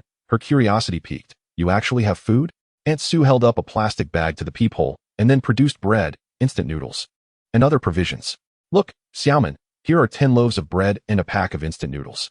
You know how precious food is nowadays. If you take these downstairs, you could exchange them for a great deal of fish. On Lu Min's delicate countenance, a flicker of uncertainty emerged. She swallowed hard, striving to avert her gaze, and spoke in a low voice. Is this all the food we have? My drone is capable of retrieving supplies from the water's surface without me leaving the house, capable of transporting a significant load of up to 10 kilograms in a single trip. Aunt Sue hurriedly interjected, though that may be true, Xiaomin. Your drone is an electronic device, and the entire building is currently without power. Where will you recharge it? How many times can you even use it? Once the battery is depleted, it becomes nothing more than a useless piece of metal. Chapter 32. First, the bread, completing the transaction with the female streamer. Moreover, it's not as if you can always rely on your drone to procure food. If that is the case, why not choose us instead? Aunt Sue, drawing upon her well-honed persuasive skills, spoke with clarity and conviction. Given her familiarity with Lu Min, the latter began to waver. After a moment of contemplation, she inquired, what do you intend to do with the drone? Aunt Sue glanced at Li Long, seeking his approval.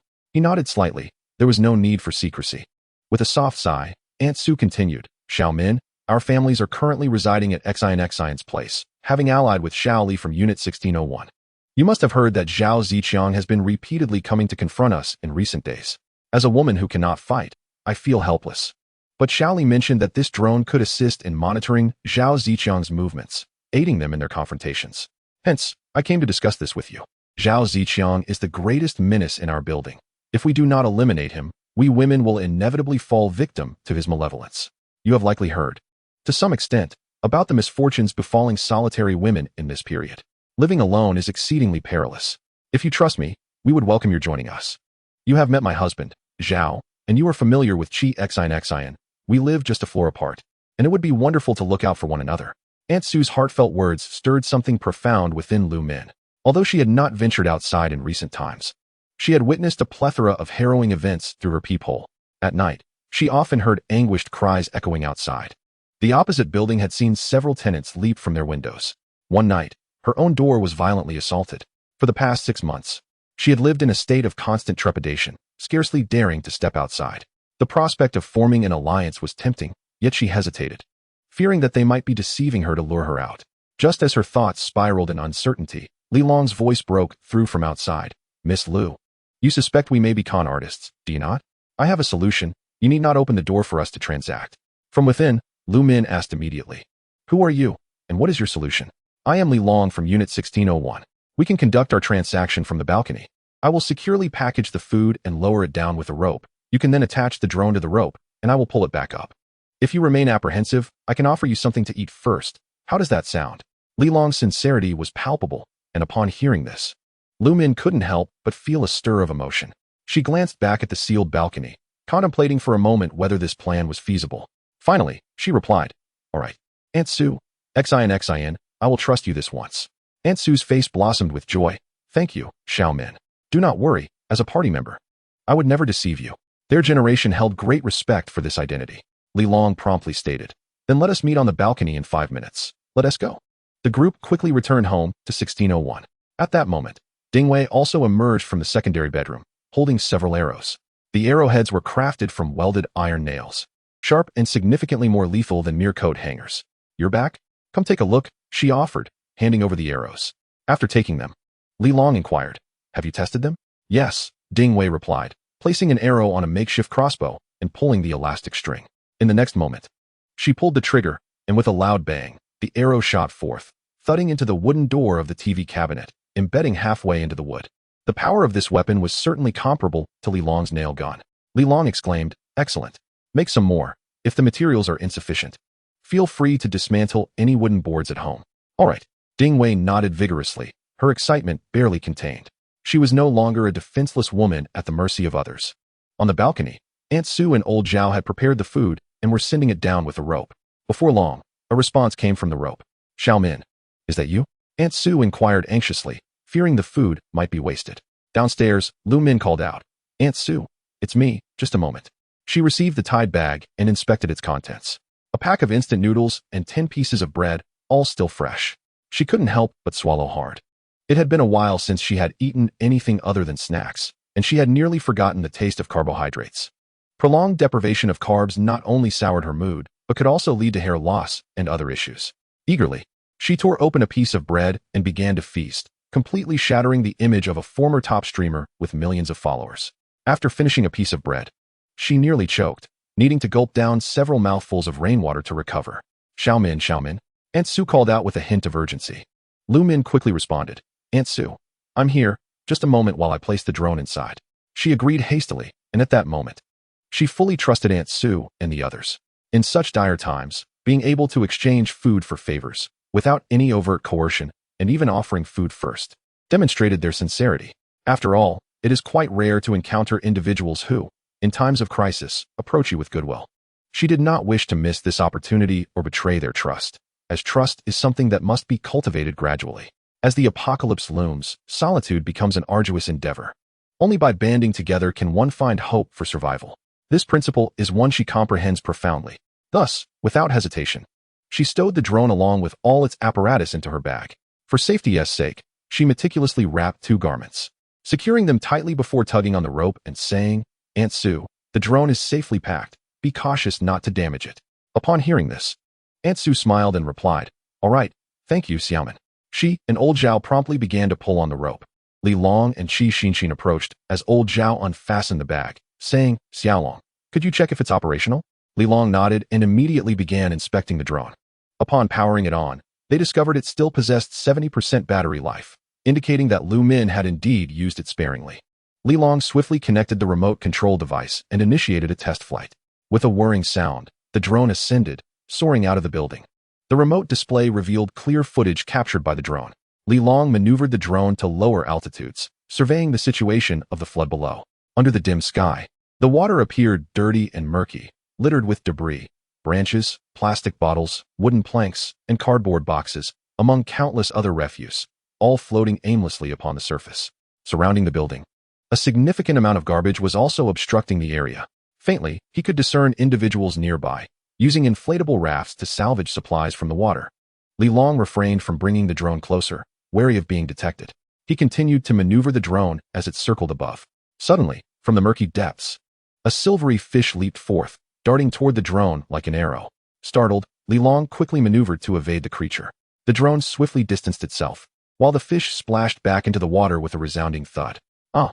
Qi Xinshin and the others watched in astonishment, witnessing the spectacle unfold on the display screen. Qi Xinshin gasped in surprise, covering her mouth. Aunt Su could not contain her curiosity, exclaiming, "What kind of fish is that? It leaped so high. Its mouth is so elongated, resembling a spear." Old Zhao, possessing a bit more knowledge, remarked, "It seems to be a swordfish." Ding Wei nodded in agreement, adding, "Yes. It resembles a swordfish, but its size seems inconsistent. Swordfish typically range from 2 to 5 meters, and this one appears to be only about half a meter." Li Long pondered, could it have mutated? Yet, shouldn't mutated fish evolve to larger sizes rather than diminish? The group murmured in discussion as Li Long continued to pilot the drone at low altitude, attempting to locate any signs of rescue vessels. However, the dim light and lingering mist obscured distant views, combined with the ominous thunderclaps, rendering the situation perilous. Old Zhao suggested, "Xiaolong, let us abandon this for now and see where Zhao Ziqiang and the others are." Li Long nodded and promptly commanded the drone to return. As the perspective ascended, the view expanded increasingly. A massive shadow suddenly glided across the murky water's surface. In an instant, the water roiled violently, as if a colossal creature had passed beneath. The onlookers gazing at the display were taken aback. What was that? Li Long stared intently at the screen.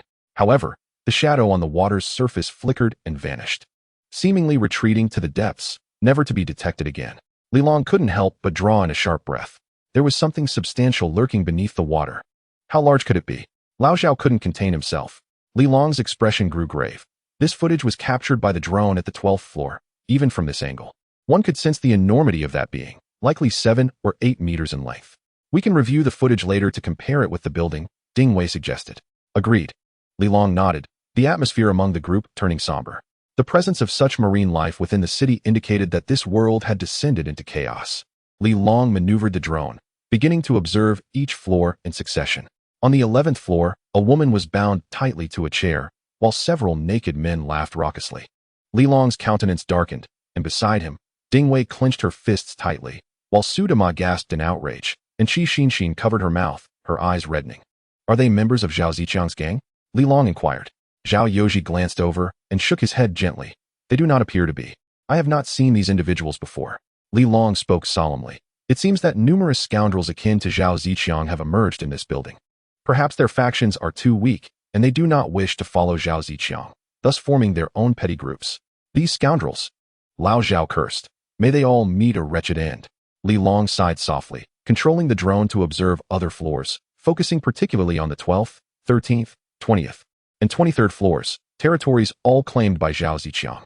Zhao Ziqiang had bullied many and committed numerous atrocities. Fearing retribution, thus he frequently changed residences.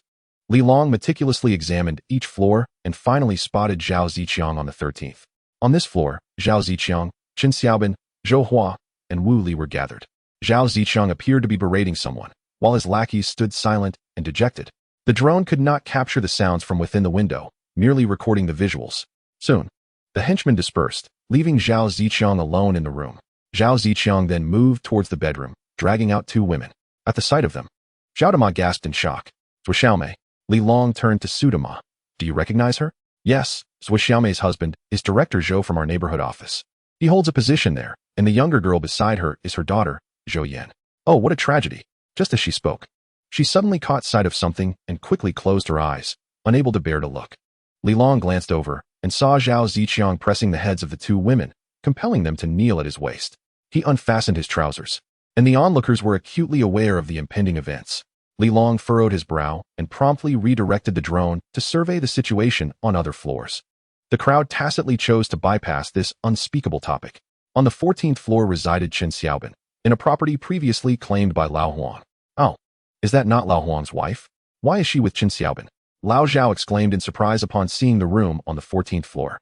The drone's display revealed Chen Xiaobin with a middle-aged woman, his hands roaming, while she, unable to evade, forced a smile in compliance. Upon sighting this woman, Ding Wei's face instantly contorted with hatred as she gripped her crossbow, her breath quickening. Noticing her reaction, Li Long decisively moved the drone away to monitor the 14th floor. The room there was shrouded in darkness, the balcony long sealed, rendering it impossible to see anything.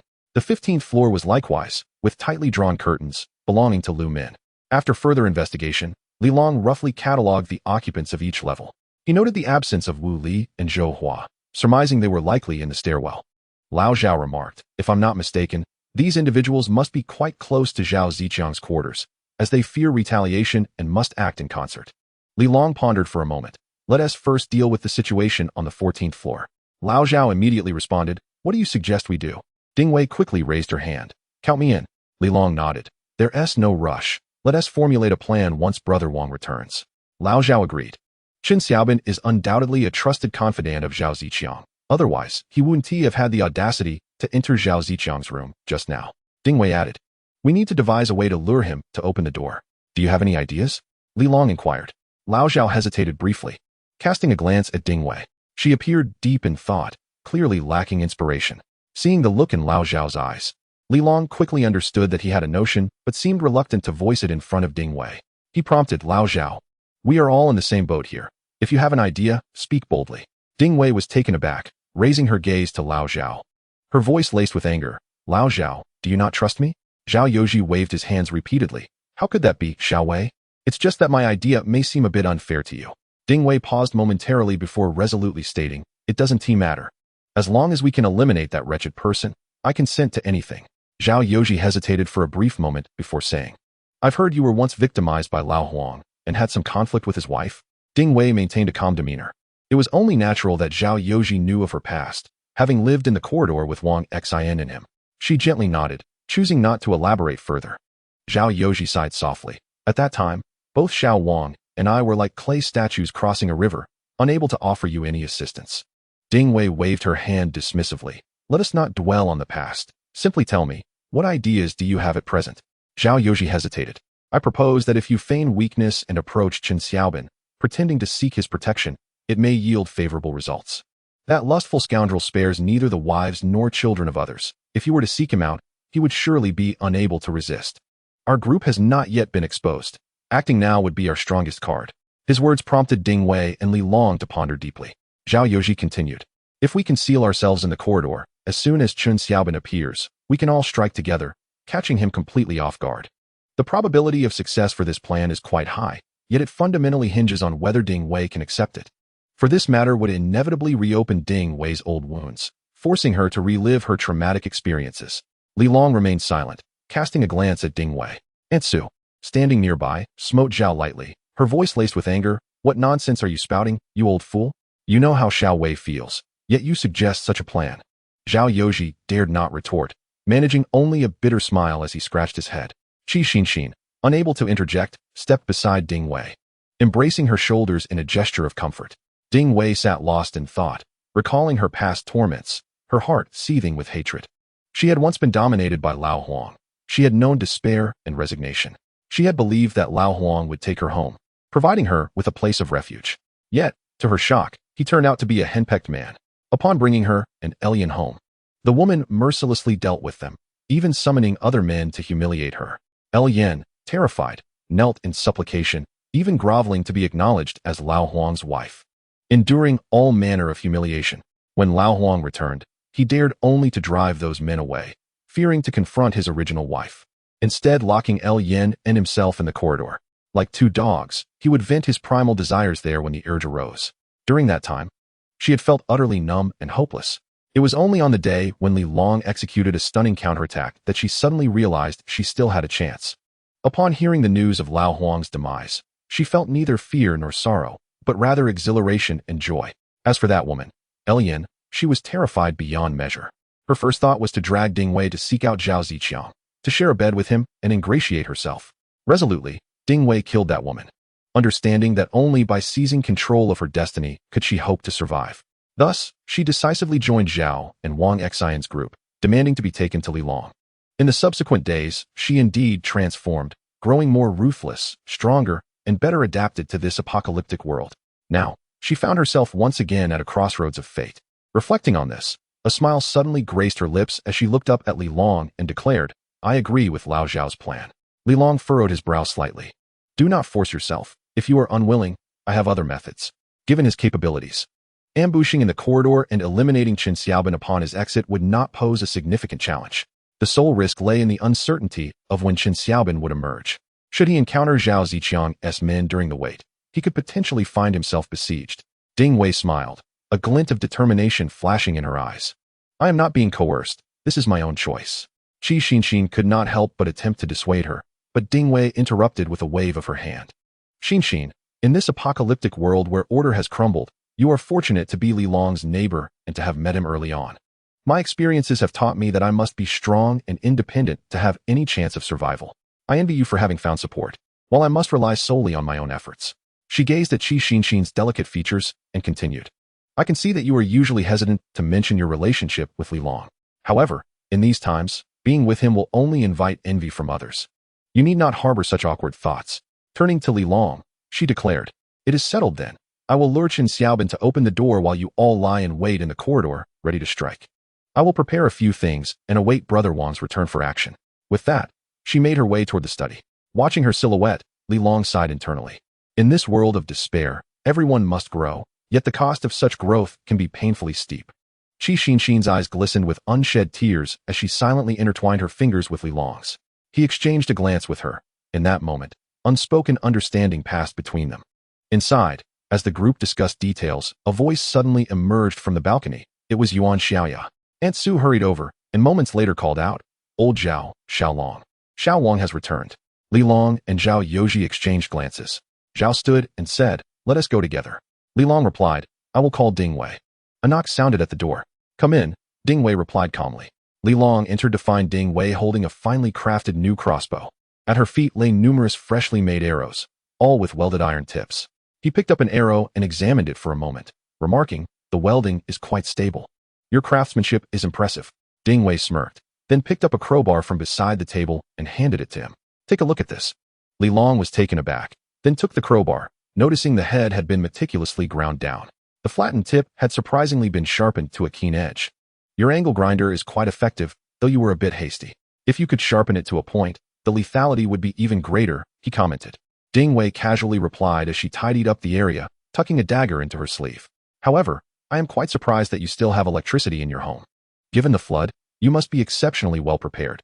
Li Long cast a glance at her, then at the crowbar in his hand, and remarked, "It is merely a coincidence. My family possesses a generator, though that contraption consumes quite a bit of fuel, rendering it impractical for frequent use." Ding Wei gasped, "What? Your family has a generator?" She had been using an angle grinder powered by an outdoor battery, thus unaware of the generator's existence. Li Long smiled faintly, choosing not to elaborate further. Ding Wei, recognizing the generator's immense value, refrained from probing too deeply. Yet, she could not help but add, "Gasoline is a non-renewable resource. You ought to conserve it.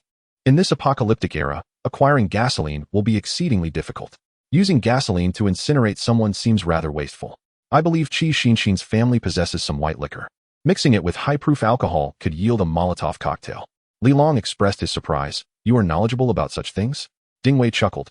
"I am an associate professor at Jiangzhou University's College of Engineering. How could I not be?" Li Long was taken aback, not expecting Ding Wei to hold such a position, which certainly explained her exceptional craftsmanship. He jested, "A university professor? Aren't such titles typically awarded to those with connections? Is genuine ability truly considered?" Ding Wei replied with a smile. "Indeed, the education sector harbors numerous academic charlatans, and my family does have some connections in that regard. But my title was earned through merit." She then sighed. "Jiangzhou University is quite close by. With students on summer break, there are hardly any left. And those who remain were sent home at the onset of the torrential rain. The school buildings are not tall. They are likely submerged by now." Ding Wei's expression grew somber. Li Long wished to offer her words of comfort, but she quickly masked her emotions and asked, "Has Brother Wang returned?" Li Long nodded. "Yes, Sister Yuan just came to inform me." Ding Wei acknowledged this and said, "I would like to ask you for a favor." "Go on," he prompted. "If something were to happen to me, and you are able to await rescue, could you check on Ding Zihao and his wife in Building 61 of Yuhua Garden?" Li Long raised an eyebrow. "Your parents?" "Yes, I am their only child. Unfortunately, at the onset of the floods, I did not stay with them. Yuhua Garden is quite near, and its elevation exceeds ours, situated close to Louding Mountain. They reside on the 18th floor, which should afford them some safety. My mother has a penchant for stockpiling supplies. She likely still has food from the past 6 months. If you have the opportunity, could you please check on them for me? Ding Wei's voice dwindled, imbued with a hint of pleading. Li Long, witnessing her vulnerable side for the first time, fell into a pensive silence. After a moment, he replied, I have a poor memory and fear I might forget. It would be best if you went yourself. Ding Wei was taken aback, and before she could respond, Li Long had already departed. She stood still for a few seconds, and gradually, a gentle smile graced her exquisite face. In the living room of 1602, Wang Xin, upon seeing Li Long, Zhao Yoji, and Ding Wei enter, clapped his hands and laughed heartily. Allow me to introduce to you all, this is Xiao Hu Jian. The crowd followed his gaze and beheld a disheveled man lounging on the sofa, clad in a tattered shirt that appeared to have not been washed for quite some time. Much of his face was obscured by unruly strands of hair, with only a narrow slit visible where his eyes resided. Upon hearing Wang Xin's introduction, he gradually rose to face the assembly. Wang Xin further addressed Hu Jian, saying, This handsome gentleman is Li Long, who is likely older than you. You may refer to him as Brother Long. You are acquainted with Lao Zhao, and this lovely lady is Ding Wei. Hu Jian opened his mouth to speak. Hello, everyone. It seemed he was not accustomed to conversing, his voice not only low but also somewhat coarse. Li Long scrutinized him, noting his gaunt physique, reminiscent of malnutrition. His hair shrouded his face, rendering his features indistinct, starkly contrasting the vibrant university student image previously depicted by Lao Zhao. Lao Zhao sighed and inquired, How have you been these past few days, Xiao Hu? Hu Jian paused momentarily, silently nodding without uttering a word. He then asked, Are you planning to confront Zhao Ziqiang? Lao Zhao looked towards Li Long, who replied in a deep tone, Yes, will you join us? Join. I will join. Hu Jian exclaimed, his excitement palpable. Clenching his fists, he hoarsely declared, I will join. What do you want me to do? Li Long, aware of his history, understood that Hu Jian bore a deep-seated grudge against Zhao Ziqiang. Such a reaction was hardly surprising. Li Long posed a question, Are you willing to kill? Without hesitation, Hu Jian responded, Zhao Ziqiang's men? Yes, I would relish the opportunity to dismember them. Li Long nodded and instructed, Very well, you will take action shortly. Hu Jian was taken aback, then exclaimed with fervor, Shortly? Who are we killing? Zhao Ziqiang. Li Long remained silent, while Lao Zhao reiterated their earlier plan. After listening, Wang Xin pondered briefly before asserting, This plan is excellent. I believe the success rate is quite high. Zhao Ziqiang's men, accustomed to reigning supreme, will surely be caught off guard by a surprise attack. Chun Xiaobin, who used to be a security guard in the community, has become intoxicated by the taste of power since aligning with Zhao Ziqiang. Thus his vigilance is likely to be low. However, Ding Wei, are you certain you will be all right? Wang Xin glanced at Ding Wei with concern. Ding Wei, with a resolute gaze, smiled and replied, Rest assured, I am well aware of my capabilities. Then I have no issues. Hu Jian, what about you? After absorbing the entirety of the conversation, Hu Jian suddenly inquired, Is Chun Xiaobin the security guard with a scar on his face? Indeed, do you know him? Wang Xin asked. Hu Jian's eyes narrowed as he murmured, I will remember that fellow even if he is reduced to ashes. Wang Xin exchanged glances with Li Long and Lao Zhao, realizing that Chun Xiaobin was likely one of those who had previously violated Hu Jian's girlfriend. Without further inquiry, Wang Xin merely patted his shoulder and said, Let us go. Today we settle old scores. Hu Jian rose, uttering no more words, yet beneath his tousled hair, his eyes gleamed with a feral intensity. The group dispersed to prepare, ready to act under the cover of darkness. Li Long spoke a brief word, and immediately, everyone began their preparations. Upon returning home, Li Long adhered to his usual routine, donning his electric scooter helmet and securing a steel plate against his chest. However, curiously, he searched high and low but could not locate the steel plate. Xin, he suddenly called out, realizing Xin was absent from the living room. Moments later, her voice floated from the bedroom. Li Gu, I'm here, just a moment. Skeptical, Li Long proceeded to the bedroom, where he found Xin sewing fabric with needle and thread. He was momentarily taken aback and asked, What are you doing? Xin smiled slightly without replying, tying a knot in the thread before standing up. It was a leather jacket, which would surely be sweltering to wear in June. She handed him the jacket, her tone imbued with a hint of hope. Try it on. Li Long, surprised, took the garment and remarked, Why the sudden urge to make me clothes? As soon as he held the leather jacket, he sensed something was amiss. It was heavier than usual. Shaking the jacket, he realized it was several times the weight of a normal one. He reached inside to feel the lining, and his eyes widened in astonishment. Steel plates? To his surprise, several steel plates were sewn into the lining, across the chest, abdomen, shoulders, lower back, and upper back. This was far more secure than anything he had previously used, and considerably more convenient. He looked at Chi Xian, who appeared anxious. How does it fit? Is it too heavy? Without uttering a word, he slipped it on. The jacket was indeed his size, and with the added steel plates and his enhanced physical strength, his muscles bulged, rendering him more robust than ever. The sturdy steel plates within the leather jacket significantly elevated his sense of security. He gazed at Chi Xian with joy, touched, and said, "Have you been busy with this all along?" Chapter 36. The initiative of a female university student. Seeing that he liked it, Chi Xian finally revealed a relaxed smile.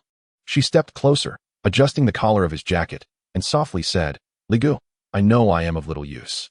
Before the Great Flood, my parents resented having a daughter and refused to pay for my college tuition. I worked diligently while being deceived by Zhang Yong's sweet words. Who could have foreseen the arrival of the apocalypse, when even Zhang Yong deemed me a burden and planned to sell me off? I have always been a liability. Yet you have never shunned me, allowing me to accompany you. I am so happy." She continued, "I know I cannot stop you from undertaking perilous ventures, so I can only do my utmost to support you." At this point, she instinctively leaned against Li Long's chest, her eyes glistening with unshed tears as she murmured, "Promise me, you must take care of yourself, for if not, I will have no one left to rely on in this world." Li Long felt a warm glow in his heart. Whether in this world or here, he had never encountered such a gentle woman, whose affection seemed to envelop him entirely. He admitted that his initial decision to take in Qi Xinxin was driven by ulterior motives. On one hand, Qi Xinxin was undeniably beautiful, and as a man, he was not immune to loneliness. On the other hand, he sought a trustworthy companion to help him watch over his home. Thus, he initially refrained from exerting force upon Qi Xinxin, choosing instead to gradually win over this enchanting university student. However, he never anticipated that, within such a brief span of days, she would become so utterly devoted to him. Li Long pondered whether her profound affection stemmed from the calamities she had faced or from a childhood devoid of love, leaving her feeling insecure. In such a short time, Qi Xinxin had genuinely entrusted her heart to him. Even in his most pragmatic moments, he felt his heart stir for this gentle, tender woman. Without further ado, Li Long scooped her up in his arms and strode toward the master bedroom. This time, Qi Xinxin did not resist. Instead, she responded with fervor. Their movements were passionate, as they kissed from the doorway to the bedside, yearning to completely merge with one another. "Big brother Li," Qi Xinxin murmured softly, as if calling him with the most ardent of invitations. Li Long, filled with fervor, let out a low growl, tearing away all her inhibitions. In an instant, she appeared dazzlingly radiant. Qi Xinxin's delicate visage was as rosy as a peach blossom, her eyes shimmering with tenderness. She gazed at Li Long with deep emotion, whispering in his ear, "Love me." For the next hour, Qi Xinxin surrendered multiple times, pleading softly, yet Li Long was relentless, bursting with vitality. He joyfully discovered that following his newfound strength, not only had his power increased, but his endurance seemed to have heightened as well. Was this enhancement not solely in strength, but also in various other latent abilities? As his mind wandered, distracted by these thoughts, the sensation of surrender he had intended to impart suddenly vanished. Qi Xinxin could only smile wryly in compliance. An hour later, she lay in Li Long's embrace like a little rabbit, utterly exhausted, lacking the strength even to lift her arm. Meanwhile, Li Long felt invigorated. Glancing at the time, he noted evening was approaching. He stood up and said, "I'll go prepare some food." Upon hearing this, Qi Xinxin struggled to rise, but her whole body felt limp, and she could hardly lift herself. Li Long chuckled, playfully pushing her back down. "You don't need to get up. I can manage. Just rest well." Qi Xinxin obediently agreed, her eyes glistening as she watched him exit the room. Li Long retrieved a frozen steak from the refrigerator and prepared a simple pan-seared dish. Although he lacked pepper, he had a bit of lao gan ma sauce at home, which paired surprisingly well with the steak. He consumed an entire piece and felt satiated. The richness of the steak was quite filling, bordering on overwhelming. Thankfully, the lao gan ma helped cut through the heaviness, and he saved a small portion for Qi Xinxin. When Li Long entered the bedroom with the steak, Qi Xinxin's face lit up with surprise. "Steak? You have steak here?" She had completely forgotten when she had last enjoyed a steak. Li Long chuckled, "Go ahead and eat. You must be exhausted." Qi Xinxin's cheeks instantly flushed crimson. But she disregarded her shyness, for hunger had taken hold of her. She took a small bite, and the enticing aroma of the steak ignited her taste buds. Her stomach urged her to hasten, allowing no time for thorough chewing. "Delicious," she exclaimed internally, swallowing the steak quickly and hastily taking another bite. It was only after she had cleared her plate that she sighed contentedly. "Li Gu, where did you procure this steak? I didn't notice while tidying up the kitchen. Li Long replied with a light laugh. There were only a few pieces left, and I had hidden them away. Qi Xinxin paused in surprise, but chose not to press further. I am fortunate to be with you. Otherwise, I fear I would have starved long ago. Li Long gently ruffled her hair, reassuring her, rest assured. As long as you are with me, I cannot guarantee many things, but I will certainly ensure you are well fed.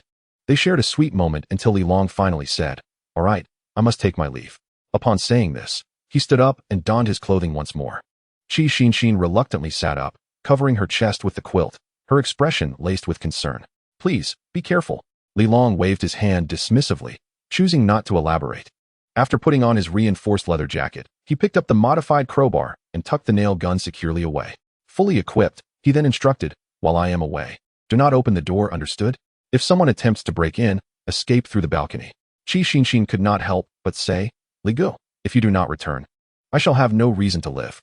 Li Long chuckled softly, not taking her words to heart. In the face of life and death, few possess the courage to end their existence. Of course, he believed Qi Xinxin meant what she said in that moment. Yet, when confronted with life or death circumstances, the choices of humanity remain unpredictable. He vowed never to allow either of them to find themselves in such a predicament. With a glimmer in his eyes, Li Long opened the door and joined the others in 1602. Tonight was destined to be a thrilling battle. Old Zhao, take this with you. Suddenly, Aunt Zhao in 1602 remembered something and quickly retrieved a jade pendant from her pocket, placing it around Zhao Youji's neck. Zhao Youji smiled ruefully. There's no need for concern. With so many of us, even if the operation fails, we will surely make it out unscathed. Aunt Zhao promptly slapped his shoulder. Pish. No such talk. What do you mean, if it fails? Then, in a softer tone, she added, you're older now. Unlike these youngsters, don't charge too far ahead, understand? Old Zhao chuckled. All right, I understand. Xiao Li and Xiao Wang are both quite astute. Xiao Li has even taken a life. I'm merely here to lend support. Aunt Zhao sighed softly, murmuring, this world has truly become chaotic. Meanwhile, in the master bedroom, Yuan Xiaoya was helping Wang Xian dress, saying, I've sewn some plywood into your clothes. I initially wanted to use steel plates, but I feared they would be too heavy and impede your movement. Wang Xian felt the fabric and discovered several hard wooden panels. Chuckling, who did you learn this from? Yuan Xiaoya chuckled. Today I saw Qi Xinxin sewing clothes for Li Long, placing steel plates within the leather. I simply imitated her. Though time was a constraint, so I couldn't craft a proper piece for you.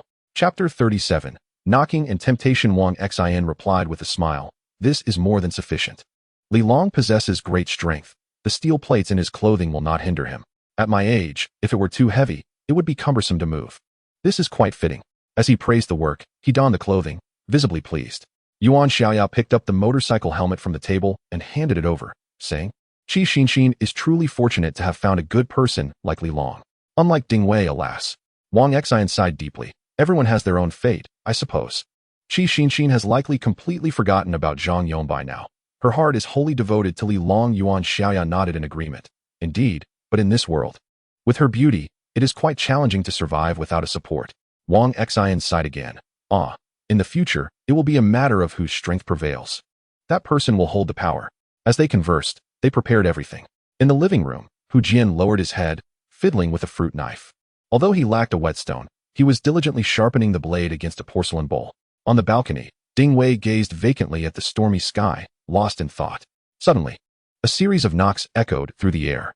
Everyone halted their activities. Hu Jian set down the porcelain bowl, and Ding Wei turned to look at the door. The doors to the master bedroom and the secondary room opened in succession. Zhao Youji and Wang Xian emerged almost simultaneously. Wang Xian cautiously approached the door and inquired, Who is it? Me. Upon hearing Li Long's voice, Wang Xian breathed a sigh of relief. He opened the door to find Li Long's tall, robust figure silhouetted in the dimly lit corridor. Wang Xian was taken aback, observing the noticeably more muscular Li Long, and exclaimed with a laugh, How much has Xinxin stuffed into your clothes? Li Long chuckled lightly. It's wise to be cautious. How prepared are you all? All is ready. We were just waiting for you, Zhao Youji responded, having donned his helmet. Hu Jian remained silent, quietly rising to stand behind the others. Among the group, only Ding Wei and he were without any protective gear. Li Long glanced at him and asked, Do you have any extra helmets?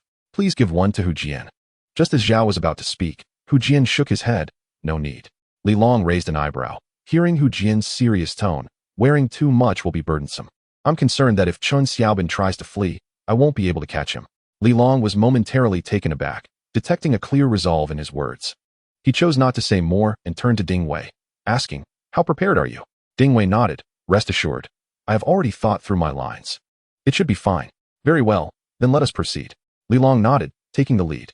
Wang Xian followed closely behind, with Ding Wei in the middle and Zhao Yoji bringing up the rear.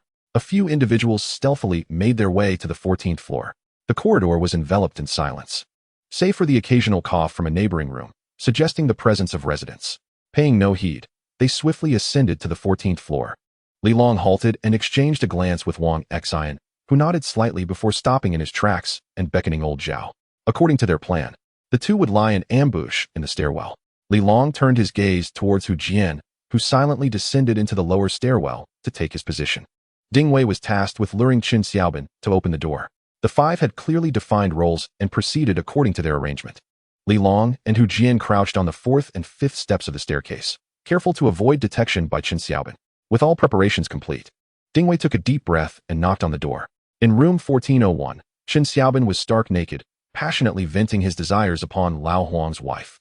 In the master bedroom, Lao Huang's 13-year-old son, Huang Kong, was locked away.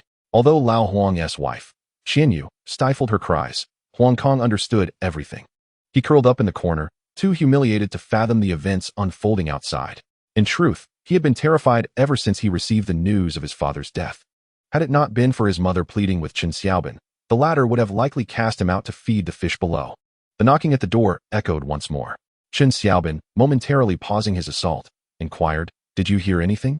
Qian Yu, in her 40s yet voluptuous, was the quintessential middle-aged woman, her figure marked by excess flesh, sagging skin, and drooping breasts. Nevertheless, Qin Xiaobin was particularly fond of her type. To him, the slender young girls held little allure compared to a woman like her. Upon hearing the question, Qian Yu, suppressing her pain, turned to say, "I think I heard something. Could it be your little brat causing trouble?" Qin Xiaobin, filled with suspicion, replied, "Surely not, is he? That little rascal wouldn't he dare." Qian Yu's face paled, and she quickly exclaimed, "No, Bin Gu, Shao Kong is very sensible and would never disrupt anything. Haha, that little brat. Could it be he saw his mother being taken by someone and got curious?" Qin Xiaobin laughed boisterously, as if deliberately directing his words for Huang Kong to hear. Qian Yu, filled with shame and indignation, pleaded, "Please, Bin Gu, don't say such things." Yet, Qin Xiaobin found this particularly exhilarating and became even more aroused. "Ha ha, didn't I tell you? At times like this, you should call me husband. Didn't you hear that?" Qian Yu's face flushed crimson, her embarrassment palpable. Just as she was about to respond, another series of knocks resounded at the door. This time, both heard it distinctly. Filled with doubt, Qin Xiaobin, still unclothed, grabbed a kitchen knife from the table and approached the door, demanding, "Who is it?" Outside, Ding Wei's voice rang out, Bin Gu, it's Ding Wei. I haven't eaten in days. Please, could you spare me something to eat?" Ding Wei. Qin Xiaobin paused, then suddenly recalled her. Isn't that one of the two beautiful proprietresses monopolized by old Huang? He had previously sneaked up to the corridor on the 30th floor, where those two women had long since vanished. I recall when Zhao Ziqian led them to cause a ruckus. Old Huang single-handedly seized two enchanting proprietresses, both of the mature type that he so adored. At that time, Qin Xiaobin was immensely envious. Hearing that old Huang was too terrified of his wife to bring those two beauties home made him nearly burst with laughter. Upon discovering that they were locked in the corridor on the 30th floor, he even stealthily made his way up there, hoping for an opportunity to indulge himself. However, he was caught by old Huang and received a thorough beating, putting an end to his plans. Yet, Qin Xiaobin had never ceased to think about those two women. Over the past few days, he searched each floor without success, so he was utterly elated when Ding Wei unexpectedly showed up at his door today. He immediately felt a surge of joy, glancing down at his trousers, still brimming with vigor, which only heightened his delight. The timing couldn't be more perfect. However, he wasn't foolish. He didn't open the door immediately, but peered through the peephole. Indeed, it was just Ding Wei standing there, with no other figures in sight. He thought little of it. A woman who had been a slave posed no threat. Everyone in the building was terrified of Changgu. Who would dare to resist? Oh, except for that tough nut on the 16th floor. Chapter 38. A kick to ruin the door. But that kid wouldn't last long either. He'd soon be blocking the door with steel plates, rendering that fellow's gasoline and nail gun useless. Then Changgu would storm into room 1602 and leap into that brat's home. Even if he had 3 heads and 6 arms, he would be doomed. That brat was likely quaking in fear at home, dreading Changji's revenge. He chuckled to himself, relaxing his guard. and called out to the door, "Step back a few paces." Hearing this, Ding Wei pretended to be weak, clutching her stomach, and took a step back. "Raise your hands. Let me see if you're hiding anything," Chen Xiaobin shouted, wary of stumbling in the dark and falling victim to a woman. Ding Wei raised her hands. "Empty as can be. Brother Ben, I'm so hungry. I truly only want something to eat." "I'll agree to anything you ask," Ding Wei pleaded. Upon hearing her willingness to comply with anything, Chen Xiaobin's wicked smile broadened. He envisioned the delightful scenario of Qianyu and Ding Wei attending to him. How blissful that would be. Unable to contain himself, he twisted the doorknob. With a creak, the door slowly opened a crack, and he leaned forward to observe outside. Suddenly, a fierce gust of wind rushed in. At that moment, a steel rebar crowbar abruptly thrust from the corridor, wedging itself in the door crack. Simultaneously, a robust figure leaped, crossing 4 steps in an instant, and charged toward the door. Chen Xiaobin was taken aback, hastily shutting the door, cursing under his breath. What the hell? Bang! The door slammed shut, but the steel rebar crowbar was firmly lodged. At that moment, Li Long had already reached the door, gripping the doorknob with all his might. He pulled with explosive force. The door was yanked open by him, and within the room, Chen Xiaobin felt as if a ferocious beast had emerged from outside. His hands went limp in an instant, and the door was torn open with brute force. Startled and aghast, he stumbled backward. Hurling the kitchen knife, he held out into the open before bolting away. "Help! Someone please!" he cried out in terror as he ran.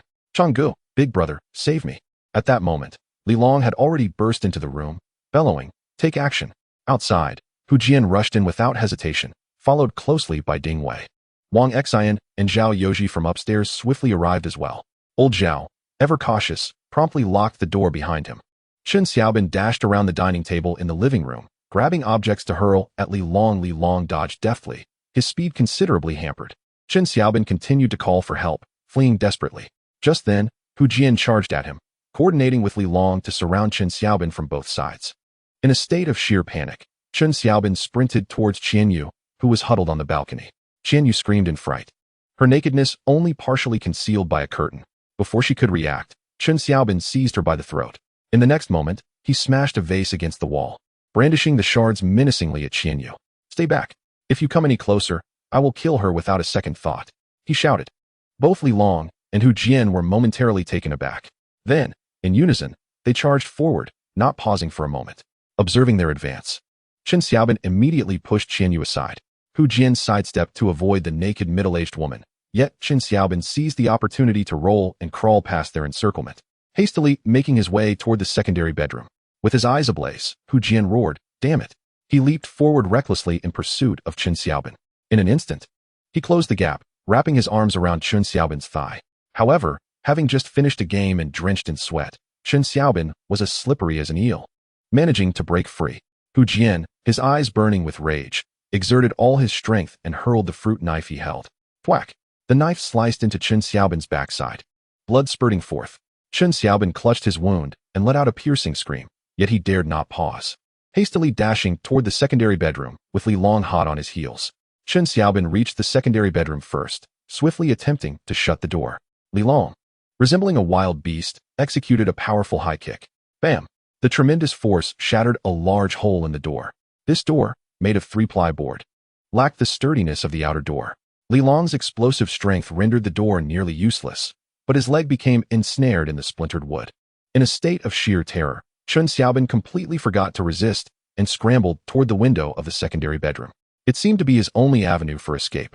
Li Long retracted his leg and strode into the room with vigor. He immediately spotted Chen Xiaobin attempting to escape through the window. Without hesitation, Li Long seized him by the hair, yanking him back into the room amidst his terrified screams. Chen Xiaobin wailed for mercy, pleading, "Please, don't kill me."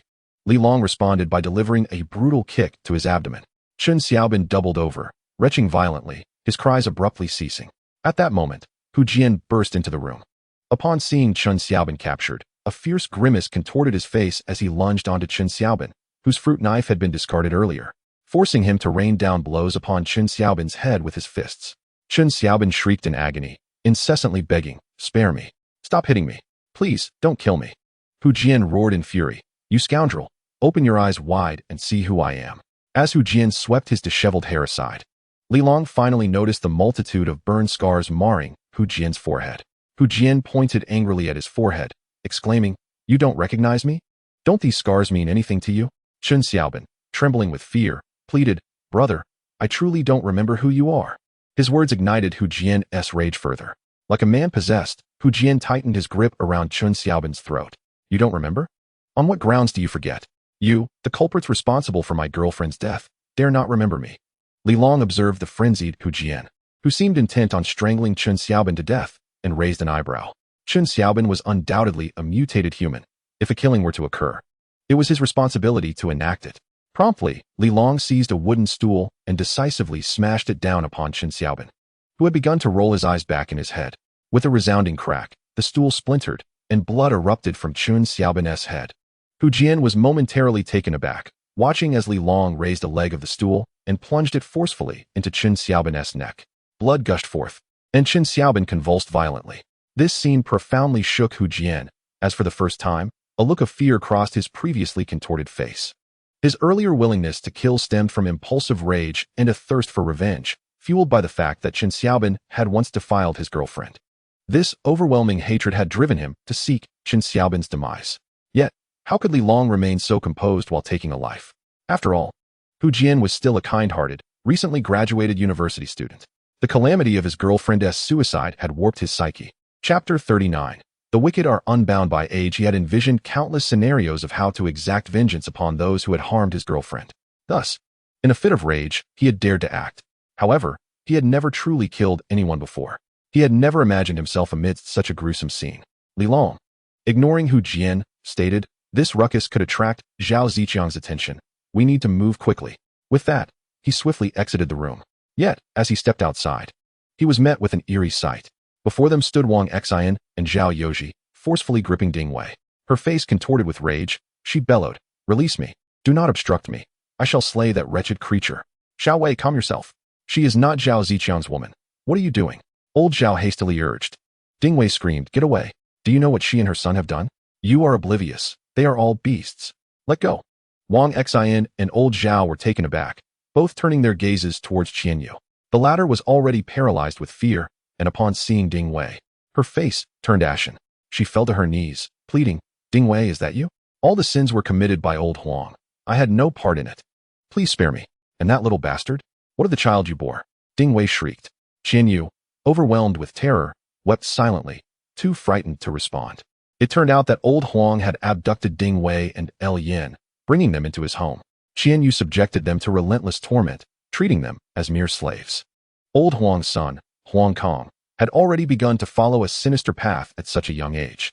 One night, seizing the opportunity in old Huang's absence, Huang Kong stealthily entered the room shared by El Yin and Ding Wei. Amidst El Yin's sobs, he forcefully violated her. Later, he sought to assault Ding Wei as well, to which she fiercely resisted, leaving marks upon his face. This defiance infuriated Qianyu, who immediately sought revenge that very day. On that occasion, Qianyu stripped Ding Wei bare and mercilessly whipped her like an animal. The little bastard laughed and clapped, reveling in the humiliation that would haunt Ding Wei for a lifetime. Wang Xian and Zhao Yoji, unaware of the underlying truths, mistakenly believed that Qianyu and her son were innocent. Furthermore, fearing that Chun Xiaobin's commotion might have alerted Zhao Ziqiang's people, they quickly urged for a retreat, seeking to extricate themselves from the situation. Seeing Ding Wei still struggling, her eyes filled with resentment directed at Qianyu, Li Long furrowed his brow. Without waiting for Wang Xian or old Zhao to speak, he seized a steel crowbar from the ground. Raising the flat, sharp end, he lunged forward towards the terrified Qianyu. With a sickening thud, the crowbar pierced her chest. Blood gushed forth, silencing her pleas. She stared wide-eyed at Li Long. Li Long, uninterested in further dialogue, kicked her down and addressed Ding Wei. Do not waste time. You must leave. I will take care of that little bastard. With that, he strode purposefully towards the master bedroom. A powerful kick shattered the door, and screams of terror erupted from within. Peering inside, Li Long beheld a youthful face. A boy not much older than a child, yet with a faint trace of dark facial hair. Fear radiated from him as he clutched a dagger, trembling under Li Long's gaze. It was unfathomable that this boy, seemingly still in middle school, had committed acts that drove Ding Wei to madness. Li Long did not need to ponder. In the wake of calamity, the internet was rife with accounts of juvenile delinquents. Some individuals were simply born wicked, irrespective of their age. He took 2 steps forward, raising the crowbar in his hand and striking down with force. Huang Kong, startled, hurled his dagger towards Li Long. Li Long slightly sidestepped, avoiding the blade. The crowbar, however, landed squarely on the head of that little scoundrel. Bang! With immense force, Huang Kang's head was grotesquely deformed. The sound of shattering bones echoed, and blood splattered. Li Long decisively followed up with another strike, and the little scoundrel gasped his last breath. Feeling a warm surge within him, Li Long turned and departed with a swift resolve. Upon exiting, he encountered Wang Xian, Zhao Youji, and Ding Wei, all gazing at him in shock. Li Long's expression darkened as he commanded, "What are you still doing? Move quickly." The group snapped back to reality and hurried to their feet. Hu Jian emerged from the secondary bedroom, but his gaze towards Li Long was laced with a hint of fear. The group hastened towards the door, but just as they were about to open it, a series of violent banging sounds erupted. Bang, bang, bang. Xiao Bin, open the door. Damn it, those inside. Hurry and open up. I warn you. Dare to lay a finger on Xiao Bin and you'll regret it. Outside, a chorus of curses could be heard, suggesting a considerable number of people. Li Long and the others immediately halted. Zhao Zichang's men are coming. We're trapped inside. Zhao Youji's expression was tense. Wang Xian also grew serious. There seemed to be quite a few of them. Ding Wei gritted her teeth and declared, "It has come to this. Let us fight them." Hu Jian remained silent, but gripped his fruit knife tightly. The group turned in unison to look at Li Long, awaiting his command. Without uttering a word, Li Long approached the door and peered through the peephole. Upon seeing the scene outside, he furrowed his brow. There were only 3 figures visible, and he did not see Zhao Ziqiang or his crew. He quickly realized that Zhao Ziqiang had likely not yet arrived. If they did not leave now, they would be in an even more precarious situation when Zhao Ziqiang's main force arrived. He made a swift decision, turning back to the group and saying, "Wang Gu, Hu Jian, follow me. Lao Zhao, Ding Wei, you two stay in the middle. I'll count down from 3, then we burst out together. Bao Gu, break down the door. Damn it, Bao Gu, who are these people? Could it be that Li Long from the 16th floor? How does he know Xiao Bin is in this room?" Outside room 1401, Zhang Bao and his companions were discussing the situation. They resided in the opposite room 1402. Hearing Chen Xiaobin's cries for help, they rushed out immediately. However, the door to room 1401 was firmly shut, and no amount of force would budge it. The sturdy materials of old Huang's door made it nearly impossible to break through from the outside. Furthermore, the door was secured with an old-fashioned mechanical lock, not an electronic one. Zhang Bao and his companions could only stand helplessly. Zhang Bao was neither a homeowner nor a tenant of Tongtian Garden. He was originally a worker from the 4th floor. Due to pressure from the owner to expedite the renovations, he had remained behind to work late, only to find himself trapped in the building by a flood. Due to years of engaging in manual labor, he possessed considerable strength, and as he was not a resident of Tongtian Garden, he naturally garnered significant attention from Zhao Ziqiang. As a trusted confidant, he was also among the earliest participants in the bullying. At this moment, Zhang Bao was immensely anxious and inquired, "Have you informed Changge? With Huzi having gone down, Chang and the others should be arriving shortly." Zhang Bao nodded affirmatively. "All right, then we shall wait here. Once Chang and his crew arrive, no one inside will escape. If Xiao Bin truly encounters trouble, they will face dire consequences." He then urged, "Keep slamming the door, don't stop." Zhang Bao shouted, as his 2 younger brothers immediately followed suit, cursing under their breath. Inside, Li Long grasped the doorknob tightly and counted 3. Chapter 40. This could still count as a head. Wang Xian and Hu Jian wore grave expressions, beads of cold sweat forming on their foreheads, their hands gripping a dagger, filled with tension. Behind them, Lao Zhao and Ding Wei also widened their eyes in anticipation, adrenaline surging. 2. Li Long counted down to 2, his grip on the doorknob tightening. The door swung outward. Those outside would find it difficult to force it open. 1. Li Long shouted abruptly, then forcefully pushed the door wide. With a vigorous shove, the door swung open like a fan, crashing outward. The trio outside, including Zhang Bao, were caught off guard, stumbling back as the door struck them. They cried out in pain, and in the next instant, a shadow darted out from within. Before Zhang Bao could react, the shadow wielding a crowbar lunged forward with ferocity. Whoosh! The crowbar sliced through the air and struck one of Zhang Bao's men squarely in the face, penetrating deeply into the skull by at least 10 centimeters. In that instant, the corridor echoed with anguished cries as the man clutched his face, frantically grasping at the crowbar. Li Long did not attempt to extract it, but swiftly turned to face Zhang Bao. Zhang Bao inhaled sharply, recognizing the newcomer. Li Long's face turned icy as he shoved the screaming man aside, raising a nail gun to fire. Zhang Bao was startled and quickly retreated down the corridor. Bang! Bang! Bang! 3 consecutive shots rang out, but the nail shot from the nail gun missed their target. It turned out that as Zhang Bao stumbled, he had landed unsteadily, twisting his ankle. However, This very misstep allowed him to narrowly evade those 3 shots. Li Long frowned slightly, just as Wang Xian and Hu Jian rushed forward. The two joined forces to pounce upon the man on the left. The man, intimidated by Li Long's fierce aura, turned to flee upon seeing Wang Xian and Hu Jian.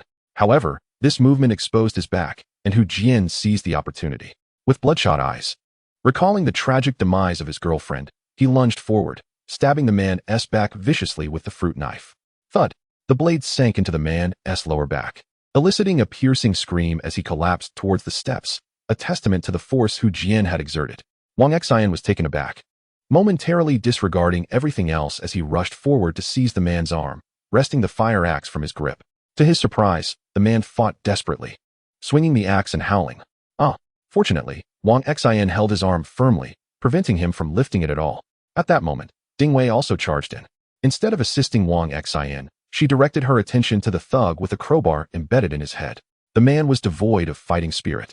Ding Wei grasped the steel crowbar and, leveraging her momentum, forcefully pressed down with her body. With a sickening squelch, the crowbar penetrated further, piercing cleanly through the man's skull. Only then did he finally draw his last breath. In the next instant, a warm sensation surged within Li Long. A thought crossed his mind. Was it Ding Wei who had killed that man, or was it he who dealt the fatal blow? Did his contribution to the damage count as his kill? With this thought, he swiftly glanced at the struggling thug on the ground. Hu Jian had already climbed onto the man, roaring like a wild beast. "Brother Wang, kill him, kill him." Upon hearing this, Wang Xian felt a sudden jolt. He had never taken a life before, and the abrupt call to action made him hesitate. The man, pinned down by Hu Jian, writhed like livestock awaiting slaughter, desperately shouting, "Help! Help! Strong brother!" From the corridor, it seemed someone was peeking in, yet no one dared to approach. As the man's thrashing intensified, Li Long wasted no time. He picked up a nail gun and aimed at the back of the man's head. Bang! Bang! Bang! 3 shots rang out, and 3 iron nails embedded themselves in his skull. The man instantly went blank, his body convulsing, eyes rolling back. Li Long took a deep breath, refocused on the temple, and fired once more. The man finally fell completely still. Warmth flooded into Li Long's body. He stood up and said to Hu Jian in a grave tone, "Get up." Then he turned to Wang Xian, instructing, "Brother Wang, take the fire axe." Looking at Ding Wei, he noticed she had already extracted the crowbar from the thug's head and was offering it to him. Li Long accepted the crowbar and cast a glance around. Realizing Zhang Bao had already fled, he chose not to pursue and instead declared, "You all go ahead." Ding Wei immediately questioned, "What about you?" "Qin Xiaobin's home should have food. I'll search for some. After you return, grab the safety rope from 1601 and come to the balcony to fetch me." Ding Wei grew anxious, exclaiming, "At such a time, you're still thinking about food? Let's leave together." Wang Xian chimed in, "Shaoli, there will be opportunities to find food later. We should leave first. Zhao Ziqiang is about to arrive." Li Long remained composed and replied, "No, after all this commotion, having killed 3 of Zhao Ziqiang's thugs, it would be a waste not to take something with us. Rest assured, if Zhao Ziqiang attempts to break in and kill me, I will take out a few more of his underlings. There's no need to fear. Hurry and go." With that, before the others could react, he returned to 1401 and firmly shut the door behind him. Wang Xian, Hu Jian, and Ding Wei exchanged glances, their expressions laden with concern. Unable to contain himself, Wang Xian remarked, "Li Long's audacity is simply astonishing. We must leave at once." Ding Wei furrowed her brow, questioning, "Are we truly going to abandon him here? Since Shaoli has made such a statement, he must possess some understanding of the situation. Let us hasten to the balcony to assist him," Wang Xian urged. He picked up a fire axe, casting a final glance at the 2 lifeless bodies, a sigh escaping his lips as he reflected on his performance in the recent skirmish, feeling a profound dissatisfaction. "Alas, age has crept upon me. I lack the fierce tenacity of youth." Observing Hu Jian, who had unsheathed a fruit knife, he felt a pang of nostalgia and swiftly ascended the staircase. Hu Jian turned back to Ding Wei, reassuringly stating, "He is remarkably capable. He will be fine." Ultimately, with a resolute bite of her lip, Ding Wei recalled something and hastily rummaged through the pockets of the 2 fallen subordinates before departing at a brisk pace.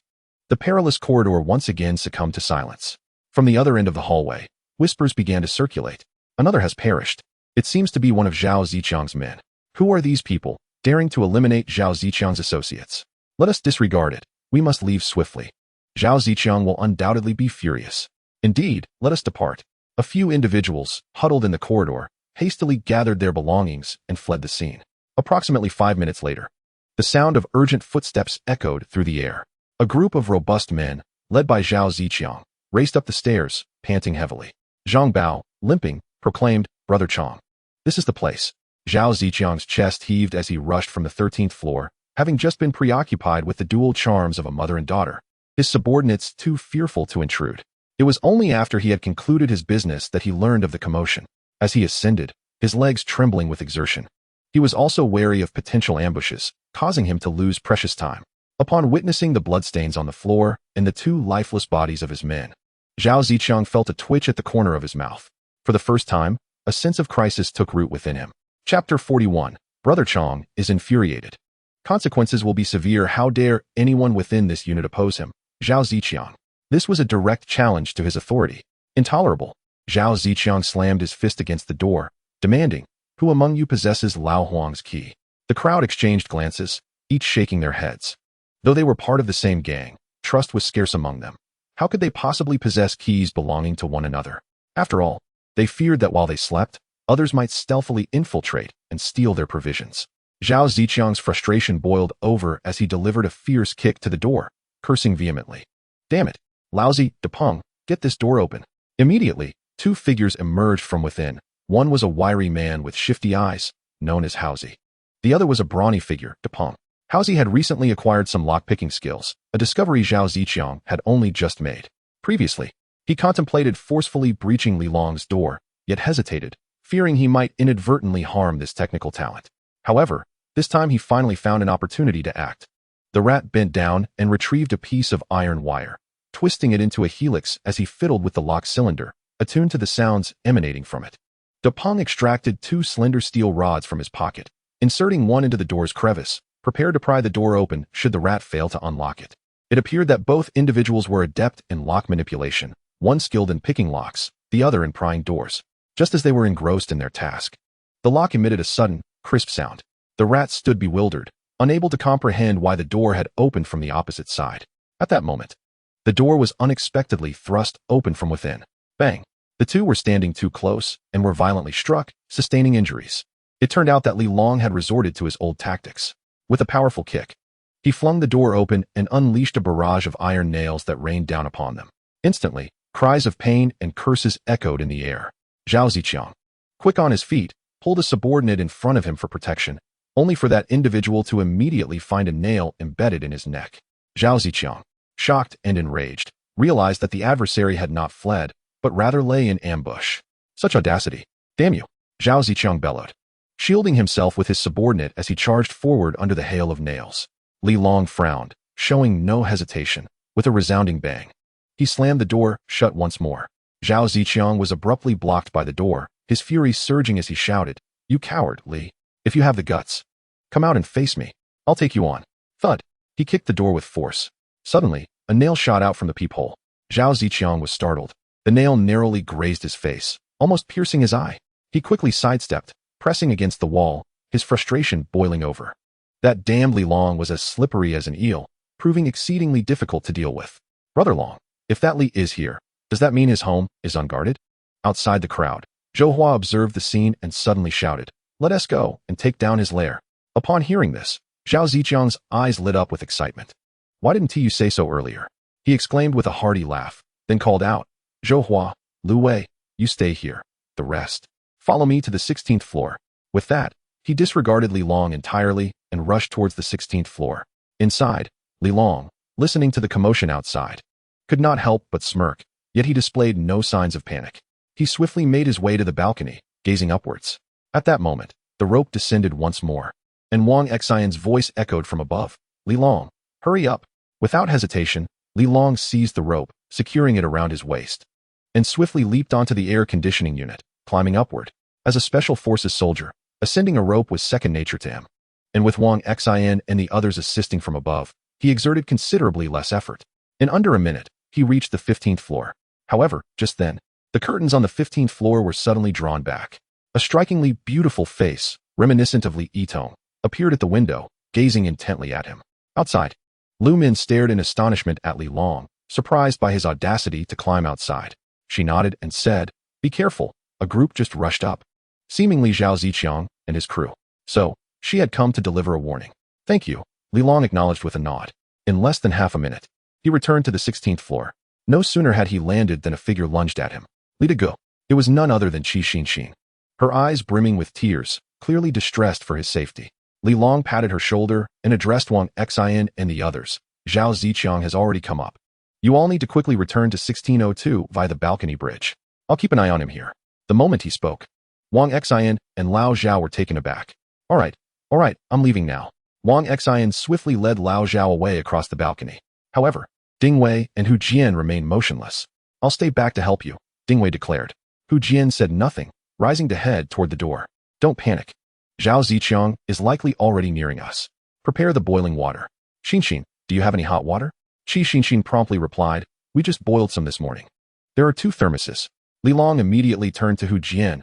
Hu Jian, you're in charge of pouring the water. As soon as I open the door, douse them with it. This time, I intend to strike a decisive blow. The eyes of both Hu Jian and Ding Wei sparkled with excitement as they hurried to prepare. Bang, bang, bang. At that moment, Zhao Ziqiang's men began to violently batter the door. Li Long maintained a calm demeanor and instructed Ding Wei, stay composed. When I open the door, just have Hu Jian pour the water. When they are thrown into disarray, we will open fire. Remember, target Zhao Ziqiang first. Do not shoot simultaneously with me. If he evades my crossbow, then you can shoot. Ding Wei took a deep breath and nodded vigorously. Li Go, I'm ready. Just then, Hu Jian approached with a plastic bucket brimming with hot water. Li Long glanced at him and said, on the count of 3, when I open the door, you pour the water. Hu Jian nodded and turned his gaze toward the door. All right. Li Long chose not to rush the count, patiently awaiting the moment.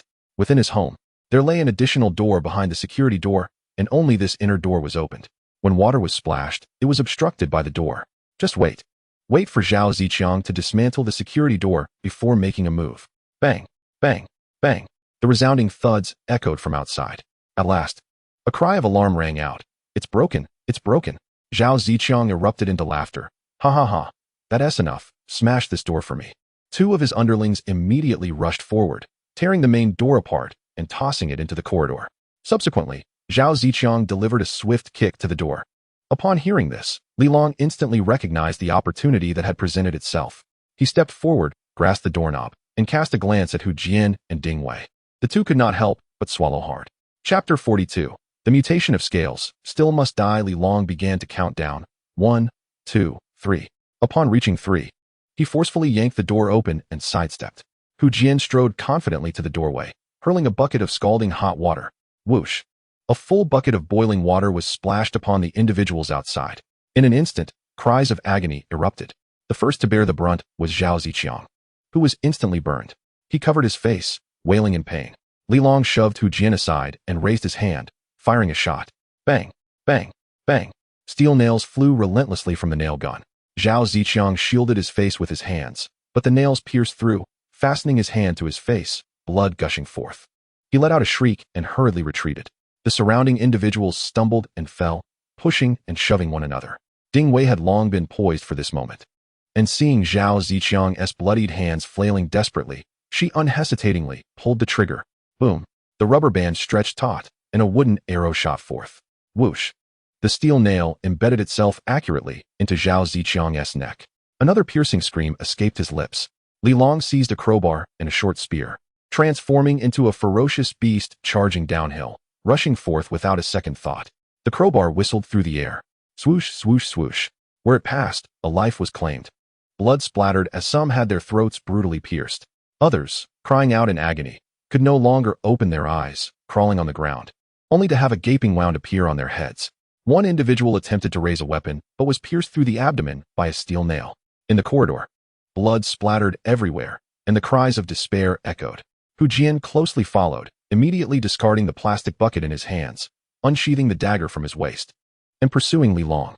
In the dimly lit and chaotic corridor, he wildly swung his dagger, the image of his girlfriend, battered and bruised, flashing in his mind. I will kill you. Eradicate you beasts. He cried, tears streaming down his face, as he followed Li Long into the fray.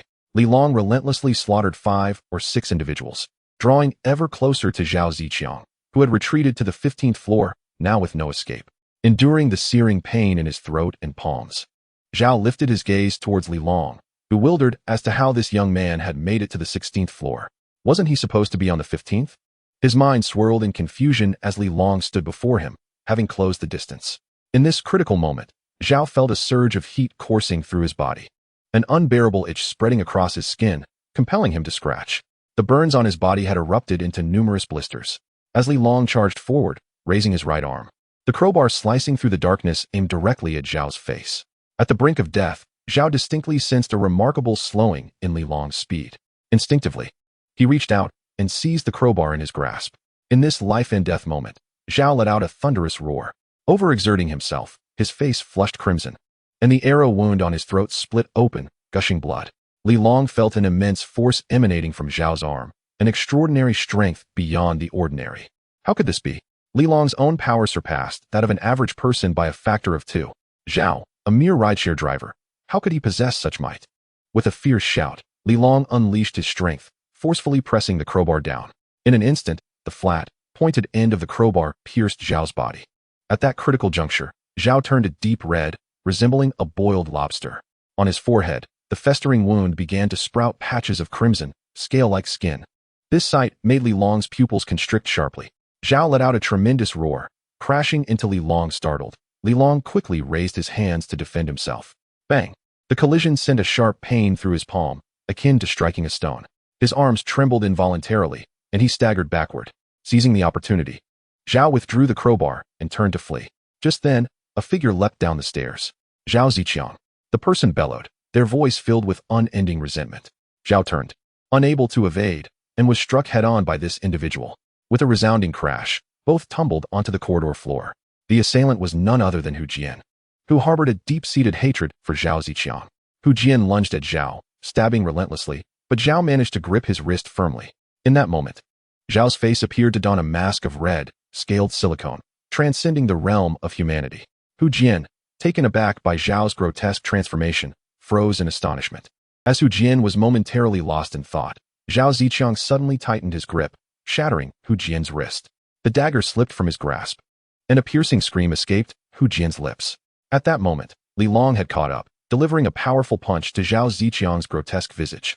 The impact resonated with a thunderous sound, leaving Zhao Ziqiang dazed and disoriented. Li Long, however, was not faring much better. It felt as though his fist had struck stone rather than flesh, for Zhao Ziqiang's head was as hard as rock. Li Long was uncertain of what had transpired with Zhao Ziqiang, yet he understood the urgency. If he did not eliminate Zhao Ziqiang this time, there would be no second chance.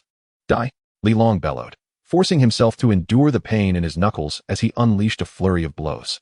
With a series of resounding strikes, he landed more than 10 punches, culminating in a sharp crack as Zhao Ziqiang's scaly head caved inward. Bloodied and battered, Zhao Ziqiang collapsed into a pool of crimson. Li Long showed no signs of relent, his fists drenched in blood, and his knuckles torn open as he continued to rain down punishment. After delivering dozens of blows, Zhao Ziqiang's head was reduced to a grotesque pulp, flesh and brain matter splattered everywhere. Li Long gasped for breath, having expended half of his strength, and the corridor was thick with the stench of blood. Feeling a familiar warmth coursing through him, he finally lowered his aching arms and exhaled deeply. He had done it. Zhao Ziqiang was dead. Laughter erupted from his lips, mingled with Hu Jian's tears. There were 6 corpses in the corridor, 4 of which Li Long had dispatched himself. Each kill brought a rush of warmth throughout his body. But the power he felt after slaying Zhao Ziqiang was the most potent of all. With this surge, Li Long sensed a significant increase in his own strength. Chapter 43. Reluctance to discard the stake. Why did these sensations of warmth vary in intensity? Could it be due to the differing degrees of mutation? Though Li Long harbored suspicions, he lacked complete certainty. After a brief respite, he gazed at Zhao Ziqiang's grotesquely contorted head, his expression turning somber. In those final moments, Zhao Ziqiang appeared to undergo a terrifying transformation. The red scales on his face had enhanced his defenses and strength immensely.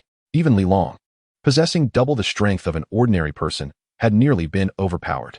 One could only imagine the magnitude of the force Zhao Ziqiang had unleashed, likely more than double that of an average individual. What was happening? How could this transformation occur so suddenly? Li Long vaguely grasped the implications. Is your hand all right? He inquired, rising to his feet and looking at Hu Jian, who had suffered a broken wrist from Zhao Ziqiang's ferocious assault. Hu Jian gradually regained his senses, casting a glance at his swollen wrist. Enduring the pain, he stood up and remarked, "It seems to be fractured." Li Long furrowed his brow, recognizing that there were no means of treatment available at that moment. He spoke in a grave tone. Let us return. We shall devise a plan together. I will take charge of these corpses.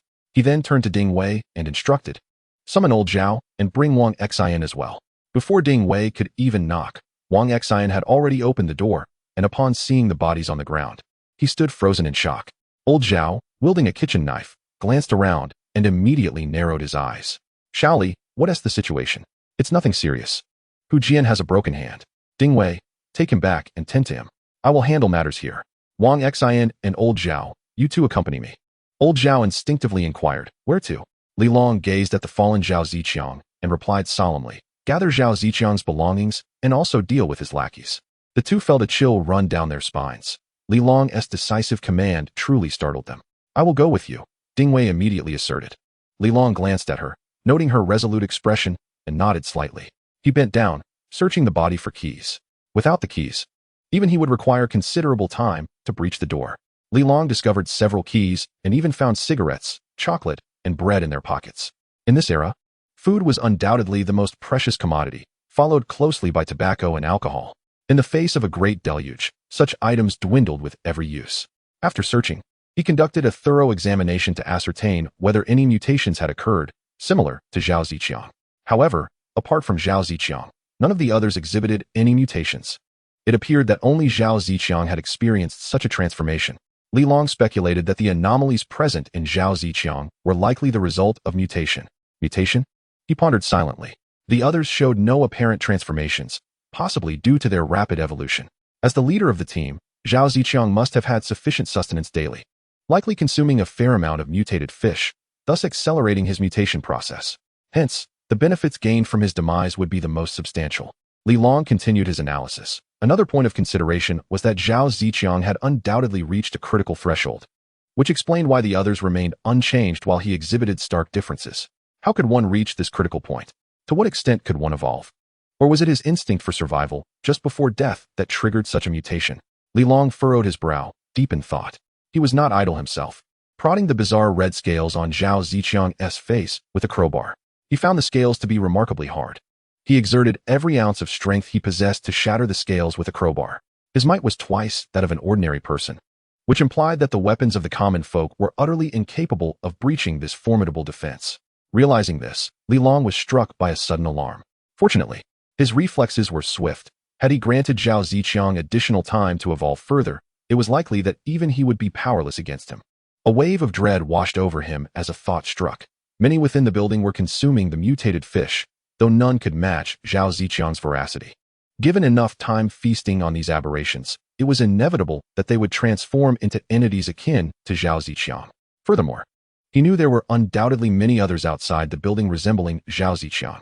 In that moment, his heart raced with trepidation. Despite his considerable enhancement in strength, he had initially believed he could triumph over most individuals and possess a degree of self-preservation. Yet, Zhao Ziqiang's mutation and evolution obliterated the last remnants of his security. He had to augment his power post-haste. His gaze fell upon Zhao Ziqiang's lifeless form, and his brow furrowed once more. However, if he were to become a monster, the price to pay would be steep. Contemplating this, a spark ignited within Li Long. Perhaps he could continue to vanquish more mutated beings, thereby gaining further enhancements to elevate his own strength. As long as he continued to acquire thermal energy, his transformation could accelerate. After a moment's deliberation, Li Long discarded all the corpses from the building. With a cacophony of splashing water, the bodies were devoured by the murky flood. Watching the turbid waters and the various marine creatures that occasionally breached the surface, a torrent of emotions surged within him. Qi Xinxin had waited anxiously for a prolonged period. But with no sign of Li Long's return, her anxiety became unbearable. She stood at the door, suppressing her fear as she peered through the peephole. The sight of the corpses on the ground sent shivers through her legs, and she covered her mouth to stifle her retching. However, having dined on steak that evening, she refrained from succumbing to her nausea. Observing Li Long dispose of the bodies below eased her tension, prompting her to rush outside and call out to him. Li De Go, are you all right? Li Long turned to reply, I'm fine. You should head back inside. I have matters to attend to. Do not open the door. I shall return shortly. Upon hearing his words, Qi Xinxin finally exhaled in relief. All right, I will wait for you. She obediently retreated. Just as she secured the door, the entrance to room 1602 was pushed open, revealing Ding Wei and Wang Xian, who approached to lend a hand. Unable to contain himself, Wang Xian remarked, What do you plan to do with Zhao Ziqiang and his associates? Without lifting his gaze, Li Long casually tossed a corpse down the stairs and replied, these individuals have long followed Zhao Ziqiang, committing numerous atrocities. Ding Wei's eyes flared with fury as she declared, eliminate them all. They deserve nothing less than death. They should be torn to shreds. Upon encountering Ding Wei's formidable demeanor, Wang Xian felt a twinge of trepidation. Chapter 44. Amassing Friends. Wang Xian could not help but inquire. Could this lead to any chaos? Our building comprises 6 units, and Zhao Ziqiang reigns supreme in our unit. Yet, even if he were to commit murder, they would only dare to act covertly, refraining from causing too much commotion. Given the uproar today, it is likely that many in the corridor have witnessed it. And what of it? Ding Wei retorted with a cold laugh. When Zhao Ziqiang coerced women, seized food, and occupied others' homes, where were their voices? Brother Wang. Let us speak plainly, Li Long suggested, casting a glance at Wang Xian. Wang Xian, with a pained expression, replied, Zhao Ziqiang is not well liked, while others fear him. They also harbor resentment. We cannot repeat his mistakes, can we? There are likely even more ruthless individuals in other communities, many of whom are hiding in their homes. If we escalate the situation, I fear that those with malicious intent may seize the opportunity to rally more people against us, thereby significantly hampering our efforts. Brother Wang, what is your plan? Li Long pondered aloud. Wang Xian quickly waved his hand. I have no plans of my own. However, old Zhao has an idea. It seems that the flood will not recede, and we cannot rely on reinforcements. You know as well as I do that old Zhao has considerable experience dealing with people. He believes we should unite and find ways to maintain order in our livelihoods. In the face of catastrophe, unity is paramount. Since the fish in the water can still be caught, we need not worry about food. We should mobilize everyone to seek resources, to explore, and to request aid. I found his reasoning somewhat sound, which is why I came to discuss it with you. Having shared so much, Wang Xian felt a sense of relief upon noticing that Li Long was not angry. Li Long's past actions had already revealed his ruthless nature. Had he been a stubborn individual, unwilling to heed others' counsel, it would have posed a significant problem. Perhaps he might become a second Zhao Ziqiang, a fate Wang Xian wished to avoid. Li Long was not a bloodthirsty person, nor did he intend to set an example by harming others. After listening to Wang Xian's analysis, he found it quite reasonable. In this apocalyptic world, individual strength is ultimately limited. He alone could potentially contend with 7 or 8 adversaries, not to mention the mutated beings. Furthermore, by forming a team, could they not have their subordinates capture mutated creatures for them to eliminate? Therefore, amassing friends was indeed the prudent choice. However, Li Long looked at Wang Xian. His voice grave, Brother Wang, you are correct in your words to old Zhao. Our foremost priority now is to rally more individuals. Yet, although Zhao Ziqiang is dead, his subordinates, those who once aided him in his malevolence, shall not escape my reckoning. However, executing them outright is not a favorable course of action. Instead, let us first apprehend them, and then convene a meeting with all the residents of the building to deliberate on how to deal with this group of scoundrels. Li Long's words sent a jolt through Wang Xian's heart. He lifted his gaze toward Li Long, his eyes brimming with admiration. How remarkable! The individuals under Zhao Ziqiang had not refrained from bullying the tenants within the building, some even harboring irreconcilable grudges against them. Many would relish the opportunity to eliminate Zhao Ziqiang and his faction. In this light, Li Long essentially transformed these individuals into his instruments for the eradication of Zhao Ziqiang's crew. Simultaneously, everyone would express gratitude toward Li Long, rallying behind his leadership. This would also provide Li Long with the perfect opportunity to completely usurp Zhao Ziqiang's position. A cunning strategy indeed. Wang Xian marveled internally, sensing that despite Li Long's youth, he possessed profound wisdom. Nonetheless, this was advantageous. Both he and old Zhao were among the first to ally with Li Long. Once Li Long ascended to replace Zhao Ziqiang, they would undoubtedly be his trusted confidants. Wang Xian remarked, this is indeed a splendid idea.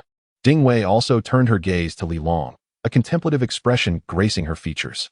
As an associate professor at a university, her intellect was undeniably high. If Wang Xian could conceive of this, she certainly could as well. Li Long, time is of the essence. Zhao Ziqiang's subordinates are still stationed downstairs. Li Long nodded affirmatively, responding, all right, Brother Wang, summon old Zhao as well. Let us proceed immediately. I'll give old Zhao a call. Wang Xian declared before turning to walk back into the room. How is your hand? Ding Wei inquired, observing Li Long's bloodied hands. Li Long glanced at his fists, which bore the scars from his altercation with Zhao Ziqiang. The skin on his knuckles had split, revealing the flesh beneath. During the skirmish, he had felt no pain. Only now did he realize how excruciating it was. With a slight twitch of his lips, Li Long shook his head. Do not worry. I can handle these minor thugs without issue. Ding Wei shot him a knowing look and said with a serious tone, let us not underestimate the situation. If it becomes infected, treatment may be impossible. Follow me. With that, she took hold of Li Long and led him toward 1602. Upon seeing Li Long, Old Zhao and Yuan Xiaoya approached eagerly. How is it? Ding Wei glanced at Hu Jian, inquiring. Yuan Xiaoya sighed, saying, I lack knowledge in this area. I can only provide a temporary splint. Beyond that, I am unable to assist. Hu Jian, drenched in sweat, endured the pain in silence. Ding Wei instructed, let us wait a moment. Once we return, we shall see if there is a doctor available here. Where's the first aid kit? Yuan Xiaoya quickly handed over the kit, asking, are you all right? Ding Wei shook her head. No, it's just that Li Long has sustained a minor injury. Oh dear. Better safe than sorry. Quickly, disinfect with iodine and gauze.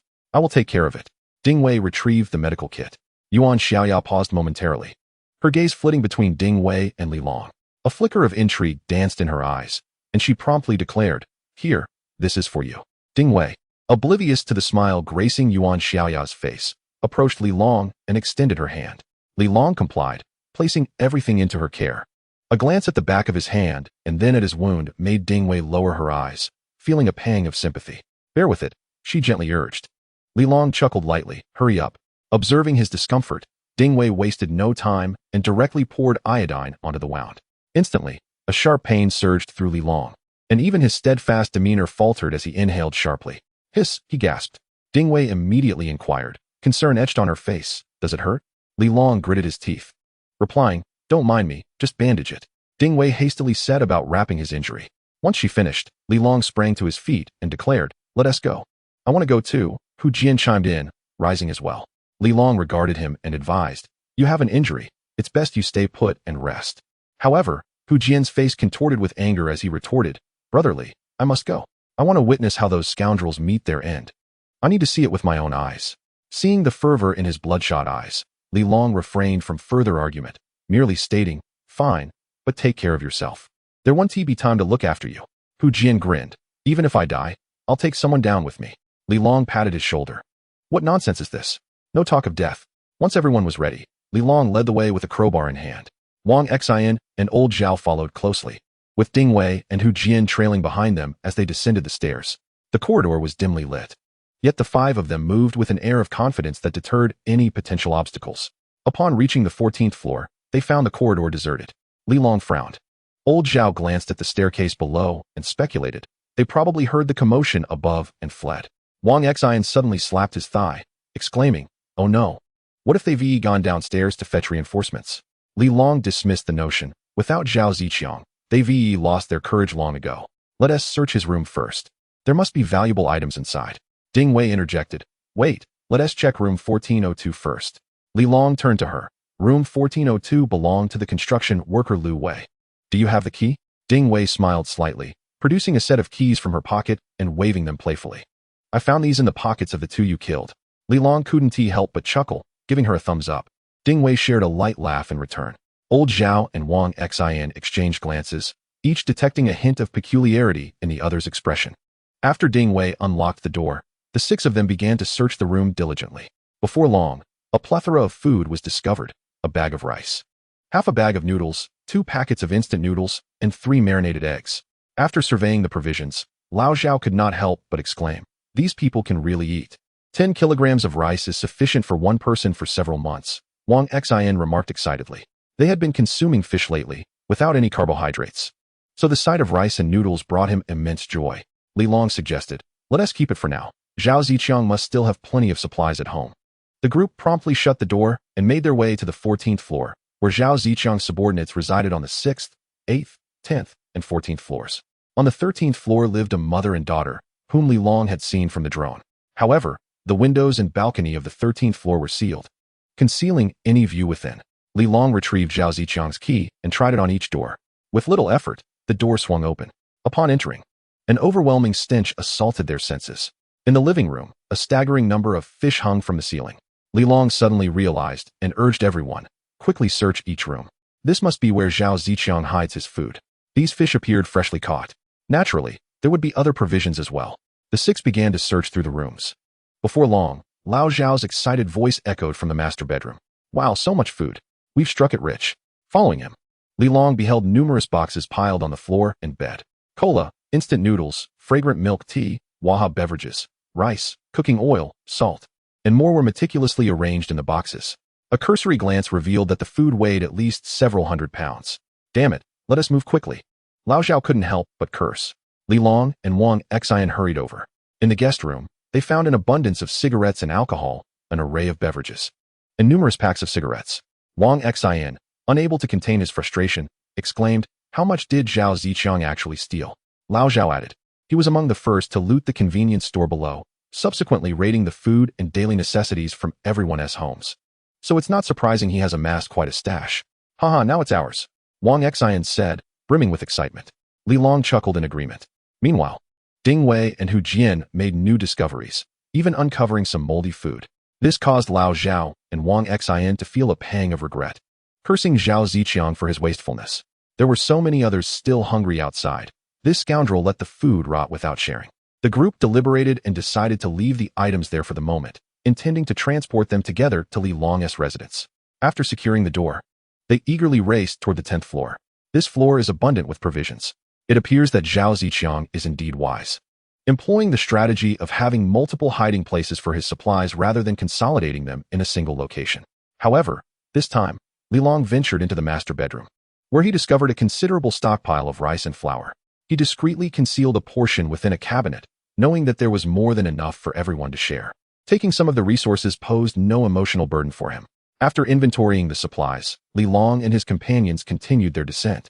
Along the way, a few bold individuals darted out into the corridor, eager to ascertain what had transpired. To bolster Li Long's standing, Lao Zhao and Wang Xian proactively elucidated the situation, rallying more support for him. "Is that Zhao Yoji? What? Is that Wang Xian?" Upon exiting the room, a sudden exclamation echoed through the corridor. It was a neighbor familiar with both Wang Xian and Zhao Yoji. Moreover, these two had encountered numerous individuals. Prior to the flood, Lao Zhao and his wife, Su Feng, had worked on the streets for an extended period, becoming well acquainted with the residents of the community. Zhao Yoji turned to Wang Xian, lowering his voice, and said, "Let us seize this opportunity to spread the news of Zhao Ziqiang's demise and generate support for Shaoli." Wang Xian nodded in agreement. Indeed, this is an excellent opportunity to unite and deal with Zhao Ziqiang's henchmen below. Subsequently, the two looked to Li Long, quietly seeking his approval. After a brief moment of contemplation, Li Long nodded. "All right, but we must act swiftly. There can be no delays." The two eagerly agreed, and Zhao Yoji turned to the corridor, calling out, "It's me, Zhao Yoji." Wang Xian added, "I am Wang Xian."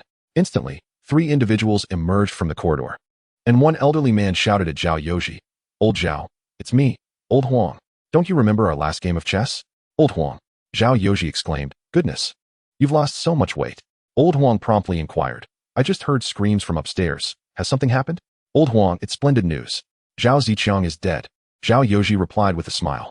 "What? Zhao Ziqiang is already dead? What? Zhao Ziqiang is dead? How could this be? No way, is that true? How do you know?"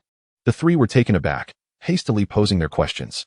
At that moment, Wang Xian was engaged in conversation with a young man named Zhang Yuan. "Zhang Yuan, I didn't expect to find you hiding here. Brother Wang, quickly tell me, how did Zhao Ziqiang die?" Zhang Yuan urged. Wang Xian pointed to Li Long, who had already descended the stairs, saying, "This is him, Li Long, a resident of the 16th floor. You must have heard of him." Zhang Yuan nodded repeatedly, clearly aware of Li Long's reputation. Over the past week, Li Long had garnered significant attention, as he was one of the few who dared to challenge Zhao Ziqiang's authority and stand up to him. Not long ago, Zhao Ziqiang made several attempts to confront Li Long, only to be repelled each time. This news has spread throughout the entire unit. Could Zhang Yuan be unaware? Is it possible that he was the one who committed the act? Zhang Yuan asked, his eyes wide with disbelief. Wang Xian replied with a smirk, "Indeed. Zhao Ziqiang just went up again, and Li Long single-handedly eliminated Zhao Ziqiang and his gang, totaling 6 lives. Zhao Ziqiang's corpse is still lying in the corridor on the 15th floor." Old Huang could not contain his curiosity. "Old Zhao, is Xiao Wang pulling my leg?" Zhao Yoji nodded affirmatively. "Absolutely true. If it weren't for Li Long, we would have been at the mercy of Zhao Ziqiang for who knows how long. But let us set this aside for now. Soon we shall join him in dealing with Zhao Ziqiang's minions. You all bear grudges against them, do you not? If you seek revenge, come with me." Upon hearing this, the group felt a surge of energy. Although Old Huang, due to his age, hesitated. Observing this, Zhao Yoji suddenly remarked, "If we capture those minions, we might even reclaim our food." This statement ignited a spark in the eyes of the three. Food. Indeed. Once Zhao Ziqiang is gone, the tree will fall and the monkeys will scatter, rendering his minions powerless. If that were the case, could they not reclaim the provisions that Zhao Ziqiang and his gang had taken? They were immediately invigorated and followed closely behind. Wang Xian let out a thunderous shout. "Zhao Ziqiang is dead. Li Long has slain Zhao Ziqiang. Everyone, follow me for revenge and to seize back our food." Under his leadership, the very corridors trembled. Instantly, many joined him, eager to discover the unfolding events. Upon hearing the news of Zhao Ziqiang's demise, excitement rippled through the crowd as they descended the stairs with Li Long, preparing to confront Zhao Ziqiang and his associates. Thus, Li Long's group, initially comprised of 6, gradually swelled in numbers. By the time they reached the 8th floor, a dozen individuals were trailing behind. Now, let us rewind 30 minutes. When Hu Jian splashed a bucket of scalding water, Zhou Hua and Wu Li, standing behind Zhao Ziqiang and his gang, were caught off guard and doused with hot water. The boiling liquid caused them to yelp in agony. Ouch! Ouch! Ouch! Wu Li fared little better, his side drenched and his arm reddened from the burn. Fortunately, they were positioned at the periphery, suffering only minimal exposure. Following closely was Li Long, wielding a crowbar and a short spear. With each thrust, he created a gaping wound. Witnessing this scene, Zhou Hua felt a chill run down his spine, instinctively screaming and retreating down the stairs. As he reached the lower level, he saw Li Long's crowbar embedded in Zhao Ziqiang's shoulder. Zhao Ziqiang roared in madness, akin to a trapped beast making its final stand. In that moment, Zhou Hua realized the inevitable. Zhao Ziqiang was finished. He then turned and fled. Although Wu Li was slightly delayed in his reaction, he quickly regained his composure and followed closely behind Zhou Hua. Upon reaching the 15th floor, Hu Jian shouted loudly, "Zhao Ziqiang is dead." At that moment, Zhou Hua felt his legs weaken, nearly collapsing onto the ground. His face drained of color as he muttered, "Zhao Ziqiang is dead, dead." Lu Wei, who had been standing at the entrance of the 15th floor, flinched at the sudden outcry. He quickly turned, limping, to look upstairs, only to see Zhou Hua and Wu Li frantically descending. Lu Wei hurriedly grabbed Zhou Hua, anxiously asking, "What is going on? What happened up there?" Zhou Hua, drenched in sweat and filled with terror, shouted, "Someone's been murdered. That guy with the surname Li killed Chang Gu and the others." Lu Wei was momentarily stunned, grasping Zhou Hua's hand in disbelief, saying, "Are you seriously saying that one person, that guy with the surname Li, killed all of them?" Zhou Hua yanked his hand away, retorting, "If you don't believe me, go see for yourself." After uttering those words, he rushed down the stairs. Lu Wei seized Wu Li, who was following closely, and shouted, "Damn it, you need to clarify first." Wu Li ignored him, desperately trying to break free from Lu Wei's grip before sprinting away. Li Long's brutality was terrifying. He was genuinely frightened. Though he remained silent, his frantic escape convinced Lu Wei that Zhou Hua was not lying. Chang Gu and the others had all been killed. "Wei Gu, what should we do? Isn't the guy with the surname Li in the room? Why is he upstairs? Could it be ghosts?" Lu Wei's 2 lackeys exclaimed anxiously. Lu Wei's mind was in chaos. Right? Wasn't he that guy supposed to be in room 1501? How could he possibly be upstairs? Could this guy actually possess the ability to clone himself? "Xiao Sun, go check it out." Xiao Sun, his expression shifting, said, "Wei Gu, let us not go up there. Let us head to the 8th floor and gather everyone." Just as Lu Wei was about to speak, Xiao Sun had already turned to run, exclaiming, "I'll go call them." Another lackey quickly followed suit. Lu Wei couldn't help but curse, "Damn it, you bastards, just wait until I get my hands on you." Cursing aside, he limped after them. They did not linger, heading straight for the 8th floor. Yet, Zhou Hua, leading the charge, gradually regained his calm. Upon reaching the 13th floor, Xiao Sun suddenly halted. "Zhou, you need to hurry," Wu Li shouted, also coming to a stop. Zhou Hua, observing Wu Li drenched in sweat, inquired, "Do you think that guy with the surname Li will chase us?" Wu Li was taken aback. He hadn't considered that possibility. Zhou Hua continued, "Chang Gu was so formidable. After killing so many, shouldn't that guy with the surname Li need a moment to rest? With Chang Gu dead, doesn't that mean someone else should take his place?" Wu Li gradually regained his composure, listening intently to Zhou Hua's analysis, and his mind began to stir with possibilities. "What do you propose, Mr. Zhou?" Zhou Hua, breathing heavily, felt a spark of determination igniting within him. "Let us seize this opportunity to gather Zhao Ziqiang's men." Chapter 47. Zhou Hua presses for the key. As Zhou Hua prepared to descend the stairs, he suddenly caught sight of the door number 1301, and a realization dawned upon him, prompting him to rush forward. Wu Li, perplexed, watched as Zhou Hua charged towards room 1301, pounding on the door with fervor. Zhuo Xiaomei, open the door. Inside room 1301, Zhuo Xiaomei and her daughter, Zhou Yin, were in dire straits, each with a rope around their necks. Zhou Yin was shackled, while Zhuo Xiaomei's chains were loosened. Mom, my stomach hurts terribly, Zhou Yin whimpered, clutching her abdomen as blood trickled down her thigh. Zhuo Xiaomei, her face once numb, transformed into a visage of sheer terror as she hurried over. Xiao Yin, are you all right? Don't frighten me. Pale with fear, Zhou Yin pleaded, Mother, I no longer wish to live. Please, I beg you for help. Her menstrual cycle had begun, yet Zhao Ziqiang had shown no mercy.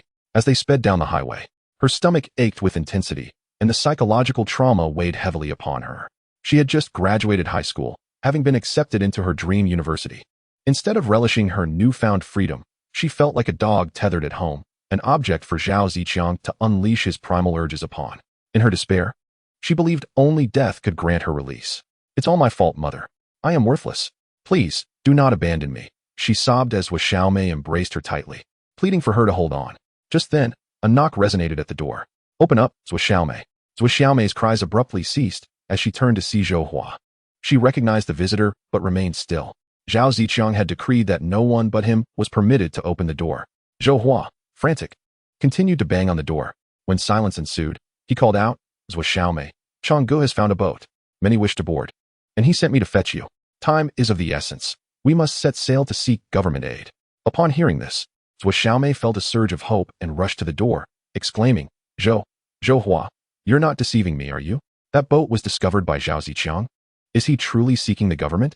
Zhou Hua, fabricating his words, replied, If I were to deceive you, it would be one thing. But could Changgu lie to you? The boat is departing imminently. There are limited spots. We must hurry. Zhuo Xiaomei, in a state of panic, felt trapped in this cursed place, her heart heavy with dread. Her daughter's pain was acute, and without timely medical attention, her life could be at risk. We could find the government and a doctor, couldn't we? Outside, Zhou Hua's voice rang out once more. Time is running short. If you don't come out now, I will leave. Zhuo Xiaomei was taken aback. She hastily opened the door, exclaiming, Wait. Just as she unlocked it, the door was abruptly thrust open by Zhou Hua. With a resounding bang, her head collided with the door frame, causing her to cry out in agony and tumble to the ground. Blood streamed from her head as she gazed at the intruding Zhou Hua, her face a mask of terror.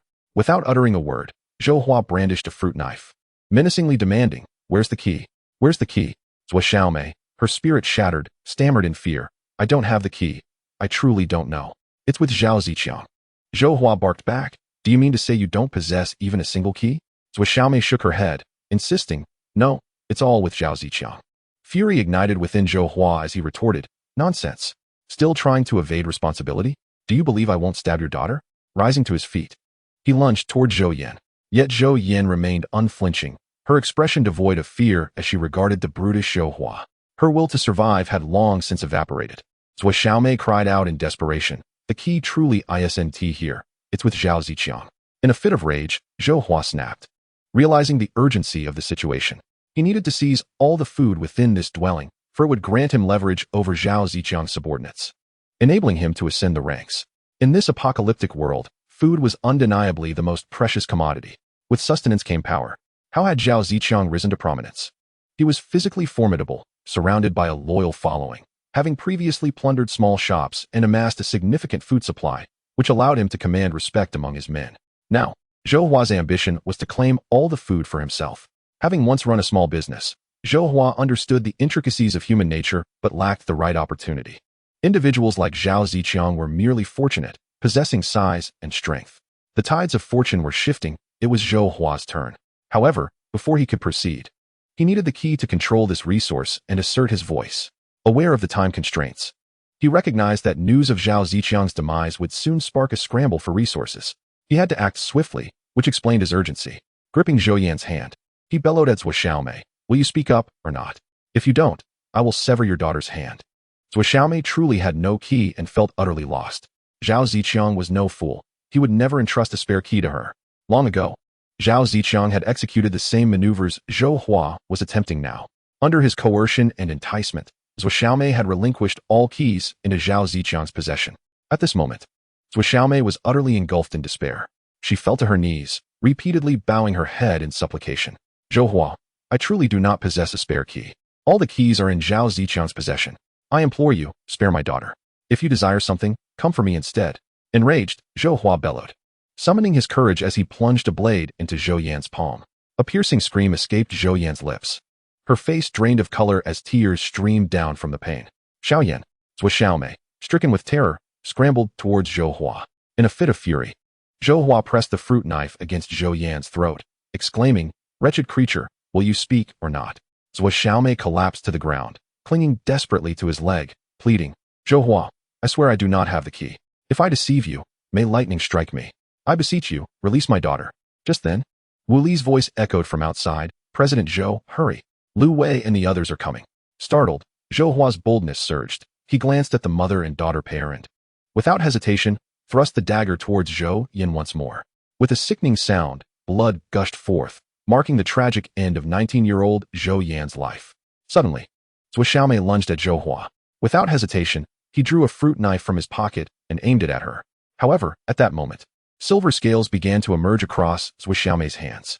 Her nails grew at an alarming rate. What was happening?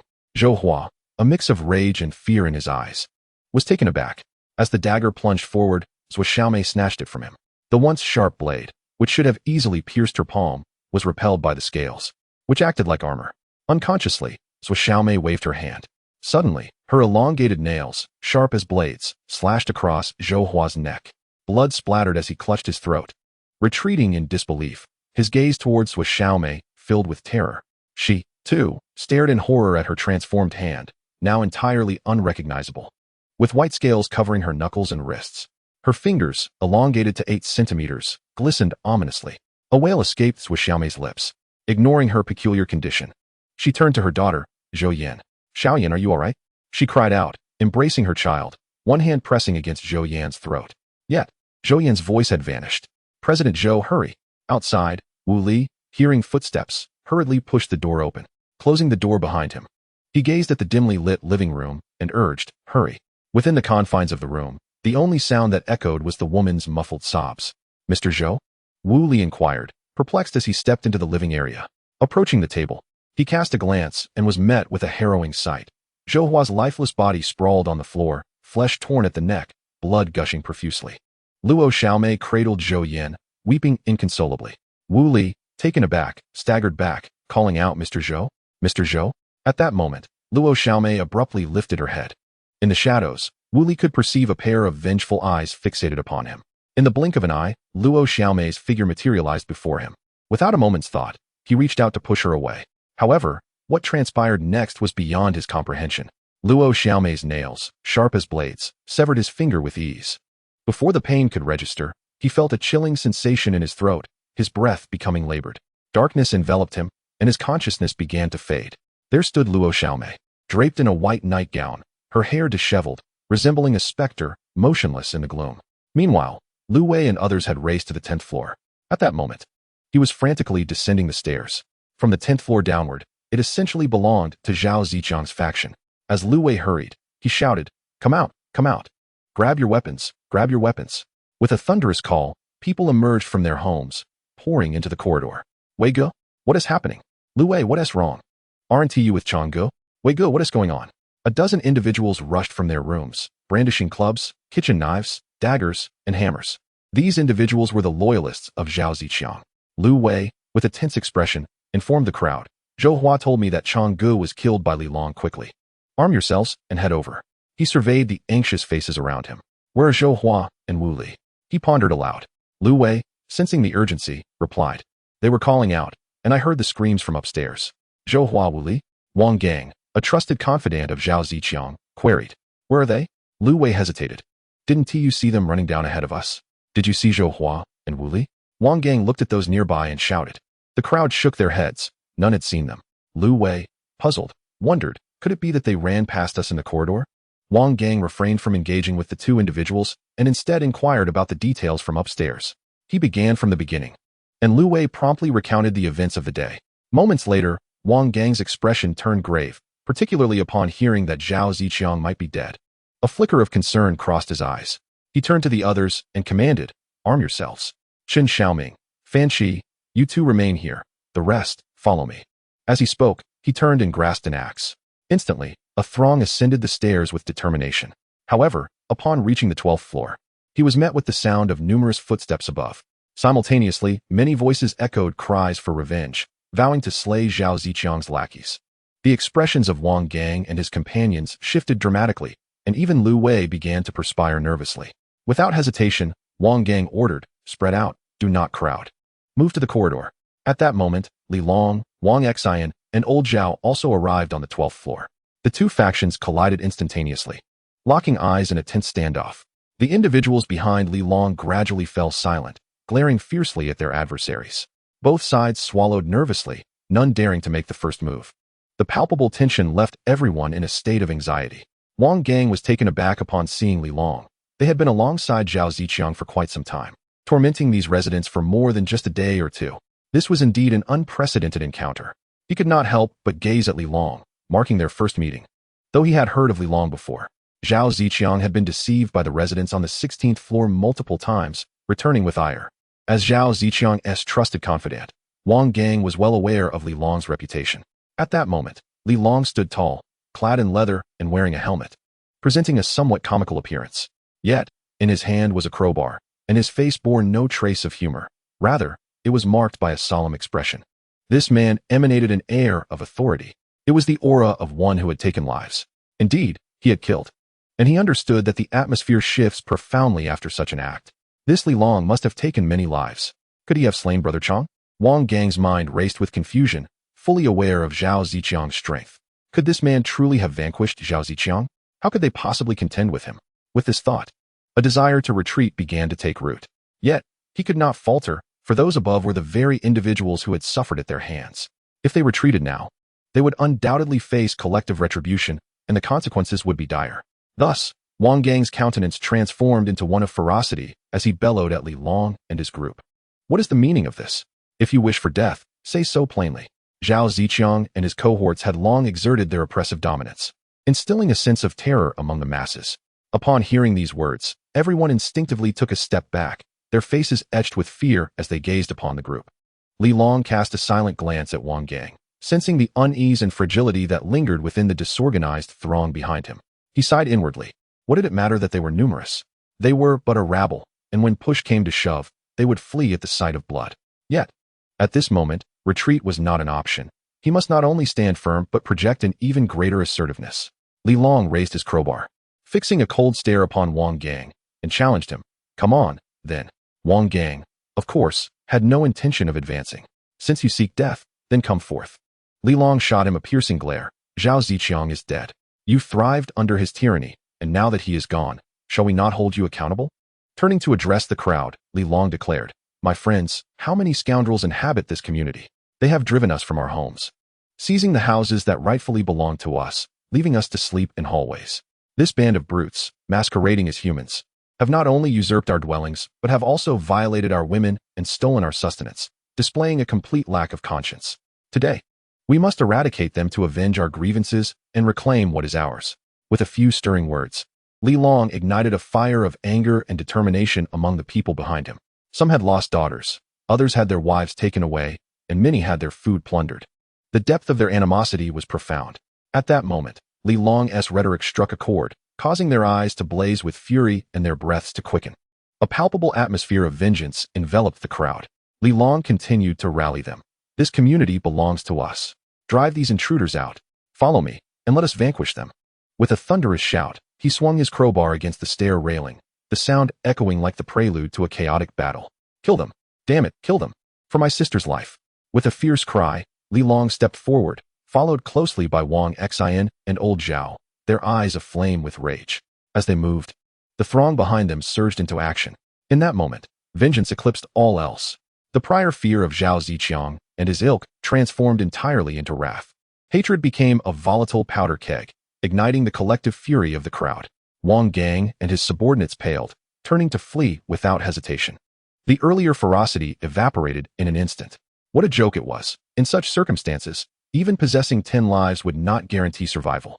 The opposing group was not fearsome. They resembled a herd of sheep. Yet leading them was a lion, a fierce tiger. As Wang Gang fled, the remaining individuals instantly disbanded, turning to escape. Some rushed down the stairs, while others dashed along the corridor.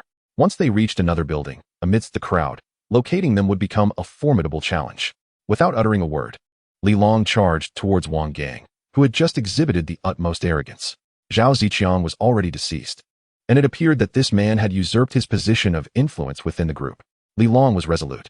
He could not afford to let the adversary slip away and hide in another location, for that would spell trouble. The corridor was packed with people. Harnessing strength beyond that of an ordinary man, Li Long propelled everyone in his path aside.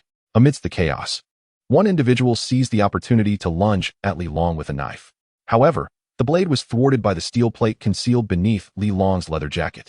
Unable to discern the assailant's identity, he instinctively grasped the offending hand and retaliated with a fierce strike of his crowbar. The impact resounded with a piercing scream as it struck the arm. Li Long did not spare a glance and surged forward. Before long, he reached the corridor. Wang Gang, accompanied by his two trusted subordinates, had already entered the second floor. Halt! With a powerful push from his legs, he vaulted over the array of pots and pans that cluttered the corridor. The passage was strewn with tents and supplies. Surmounting the obstacles, Li Long ascended to the second floor. Yet, in that very moment, a glint of cold steel flashed from behind the fire door. Wang Gang bellowed, "Die!" It turned out that upon reaching the second floor, he did not flee, but rather concealed himself behind the fire door situated between the corridor and the stairwell. Li Long, consumed by the singular intent to eliminate his foe, momentarily let his guard down. The blade was aimed directly at his neck.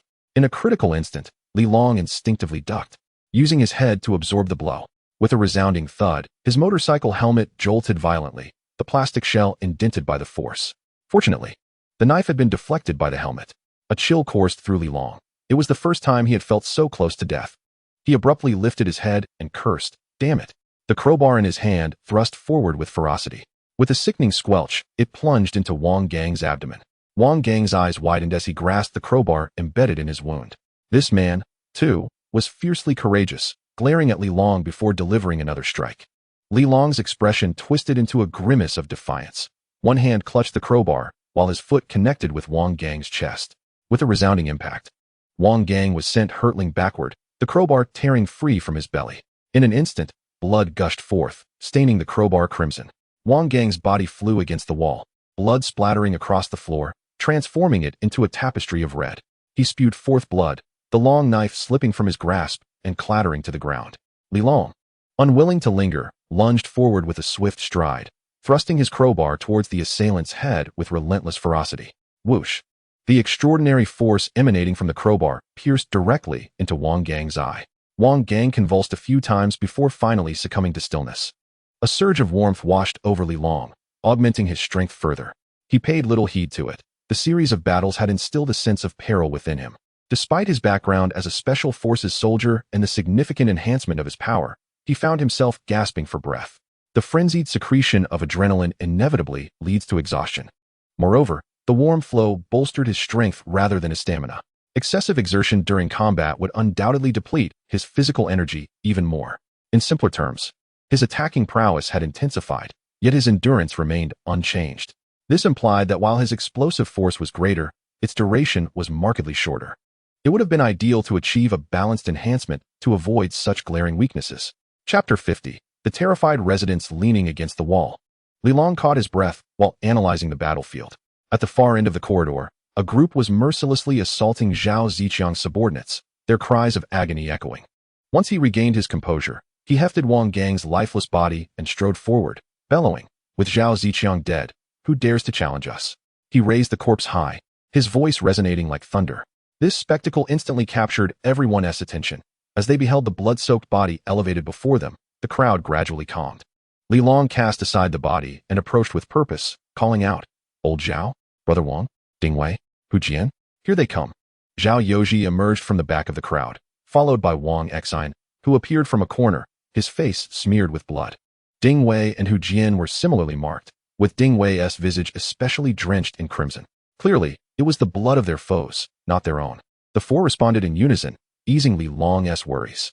These individuals were his earliest allies, individuals he deemed utterly trustworthy. He glanced at the others, many exchanging glances with him. Some gazed with fervor, others with reverence, while some wore expressions of wariness. And a few displayed a hint of madness, a fervor ignited by the aftermath of battle. Surveying his surroundings, Li Long noted the bodies on the ground.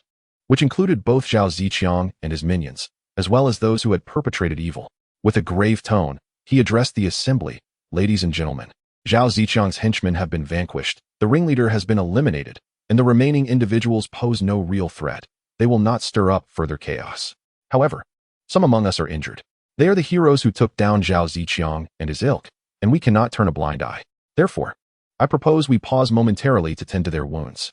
Li Long's words immediately garnered the goodwill of the injured homeowners lying on the ground. As for the others, they held no significant objections to Li Long's arrangements, for it was ultimately for the greater good. However, in society, there are always those who relish in taking advantage of circumstances, seeking to benefit from the chaos.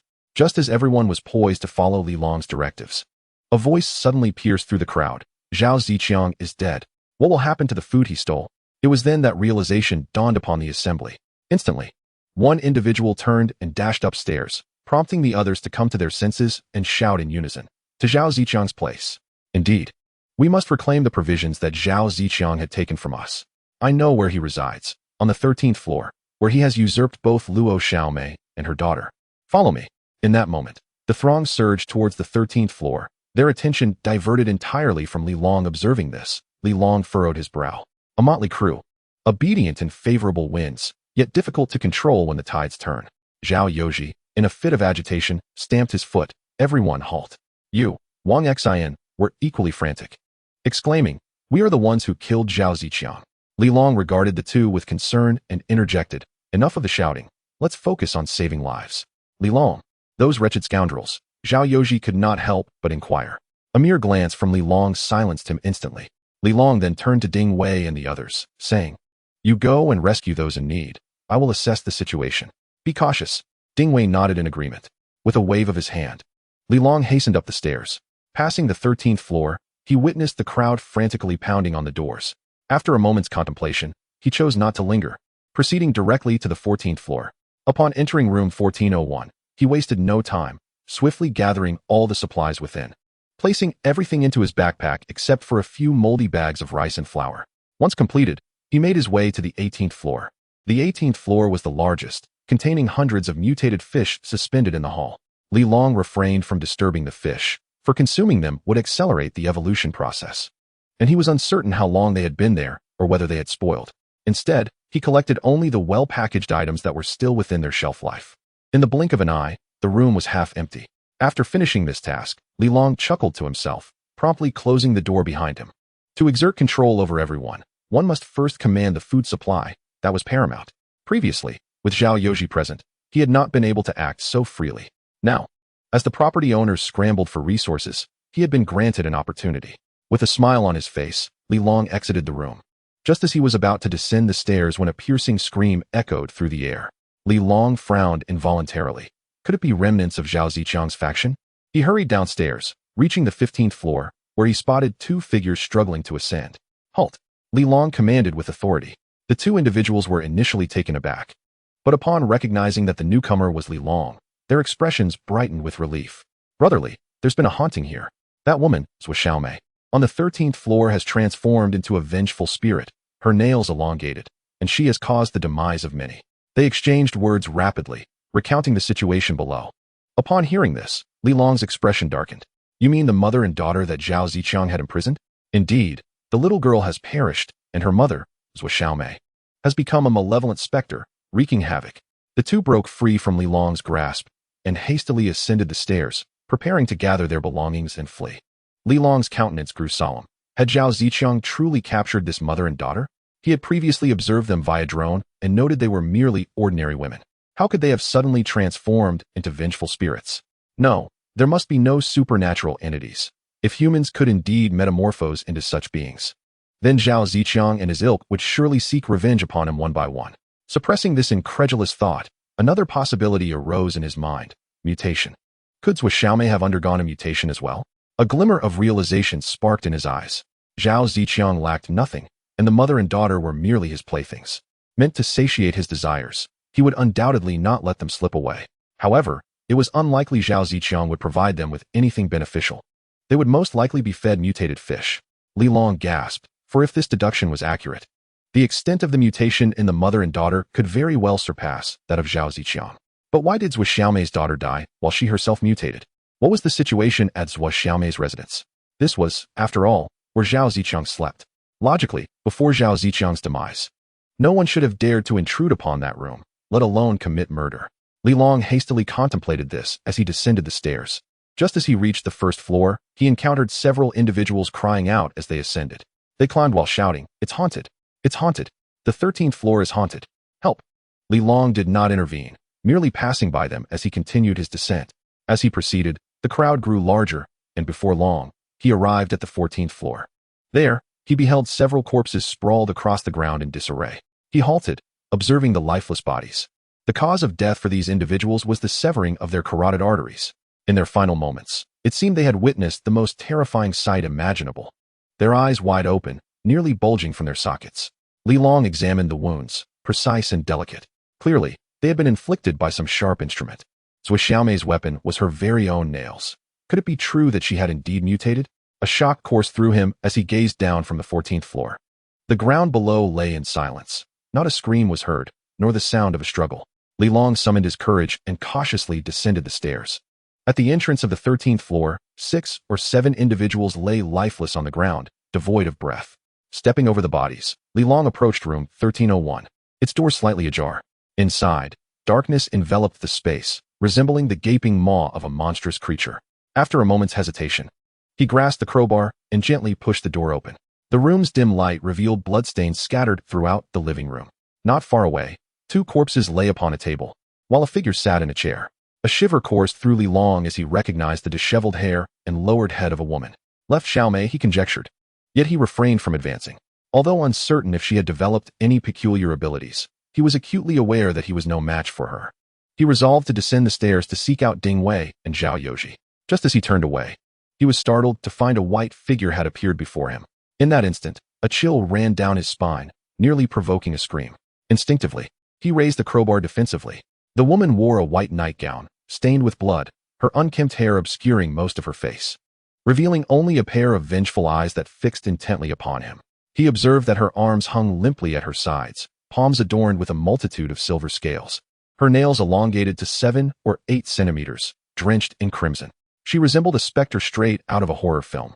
Seeing Left Xiaomei motionless, Li Long felt a semblance of relief and inquired, "What is wrong, Left Xiaomei?" She shot him a glare, suddenly asking, "Did you kill Zhao Ziqiang?" With thoughts racing, he nodded affirmatively. "Yes, I did." Her laughter erupted, a cacophony that resembled both a scream and a sob, evoking the demeanor of a deranged individual.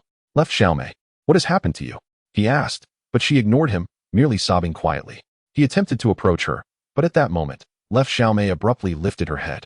A wave of goosebumps crept over Li Long, and he quickly recoiled, saying, "I mean no harm. I merely wish to understand what has transpired. Rest assured, Zhao Ziqiang is dead. No one in this building can harm you again." Her expression shifted dramatically as she retorted, "No one can harm me? Can you bring my daughter back? Can you?" Suddenly, she went into a frenzy, screaming and lunging toward Li Long. The sight startled him, prompting him to thrust the crowbar at her. Left Xiaomei leapt backward, narrowly evading the strike. Almost instantly, she charged at him from the side, her right hand slicing through the air like a blade. Li Long swung the crowbar in defense, but her speed was astonishingly swift. The stick had yet to arrive when 5 sharp nails had already appeared before him. At a moment of utmost peril, Li Long abruptly lowered his head, once more using his helmet to shield against the impending blow. A strange tearing sound echoed from within the helmet. Hastily, Li Long swung his crowbar in retaliation. With a resounding thud, it seemed to strike something. He barely grasped the situation when he heard a piercing scream from Zhou Xiaomei.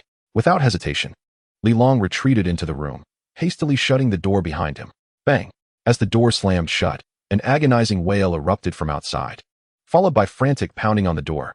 "Come out! I demand you come out! You shall not enter!" Zhou Xiaomei shrieked, desperately clawing at the door.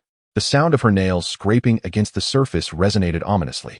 Grooves began to appear on the door as her sharp nails penetrated the material. Li Long was taken aback by this spectacle, knowing that such security doors were typically crafted from alloy. Instinctively, he touched his helmet, which now bore 5 distinct cracks, nearly punctured through. Zhou Xiaomei had not exerted much force. Had that claw landed upon his own head, a shiver ran down Li Long's spine. Was Zhou Xiaomei's claw mutated? Such astonishing speed. He could not afford to ponder further and swiftly scanned the entrance hall. Suddenly, he spotted a pink electric scooter helmet resting there. Without a moment's hesitation, he swapped his helmet for the pink one. Though slightly smaller, it enveloped his entire head. Li Long quickly glanced around, noticing the woman sitting motionless at the table. Frowning slightly, "Hey." The woman remained unresponsive as he cautiously approached. Still, there was no reply. Upon closer inspection, he discovered a gaping wound on her neck, stained with blood. Clearly deceased for quite some time. Relief washed over him as he stepped forward for a closer look, and recognition struck him. Zhou Yan was Xiaomei's daughter? No wonder she was driven to madness. Her daughter was dead. Li Long's gaze shifted to the other corpses. Beside Zhou Yan lay a male body, grotesquely disfigured, bearing numerous scratch marks. Yet, Li Long recognized him instantly. Zhou Hua, once a private enterprise owner and a running enthusiast, now lifeless and cold, no longer able to run. Li Long then turned his attention to Zhou Hua's companion, Wu Li. Wu Li's injuries were straightforward, marked only by a single line on his neck. Witnessing this scene, Li Long's mind began to form conjectures. Clearly, after Zhao Ziqiang's demise, Zhou Hua and Wu Li had made a beeline for this place. Li Long could easily imagine the despair that must have gripped the mother and daughter in the face of Zhou Hua. They must have endured far greater torment and threats. Perhaps it was at that moment that Zhou Xiaomei experienced her awakening. Upon this realization, Li Long's brow furrowed. Zhao Ziqiang's transformation had occurred in the throes of life and death. Both Zhou Xiaomei and her daughter had consumed a considerable amount of mutated fish. However, I had captured footage of them with a drone that morning, and they appeared entirely normal. If that is the case, could Zhou Xiaomei's mutation also stem from a life-threatening peril? Must one endure a trial of life and death to undergo such a transformation? This revelation deepened Li Long's understanding of mutations. Just then, Zhou Xiaomei, in a frenzy, began clawing at the door. Although the door was constructed from reasonably sturdy material, it was now marred with scratch marks. Li Long dared not linger, hastily surveying his surroundings. Yet, the supplies within the room were scant. With only a small amount of food in the refrigerator, a sudden realization washed over him. It seemed Zhao Ziqiang did not trust the mother and daughter duo, as evidenced by the meager provisions left behind. Individuals like Zhao Ziqiang were not inclined to place faith in others. Li Long sprinted to the balcony, which was devoid of obstruction, allowing him to scale it swiftly. Outside, a tempest raged, accompanied by thunder and lightning, illuminated by the flashes. He cast his gaze upon the air conditioning unit on the 12th floor. Taking a deep breath, he leapt. Thud! He landed squarely upon the external unit. Almost simultaneously, a resounding crash echoed from within the building. Zhou Xiaomei had burst in. She dashed to the dining table in the living room, cradling her daughter in her arms. Upon seeing her daughter's lifeless body, her heart swelled with a tumult of grief and rage. She screamed frantically, "Show yourself! Get out here! You better come out!"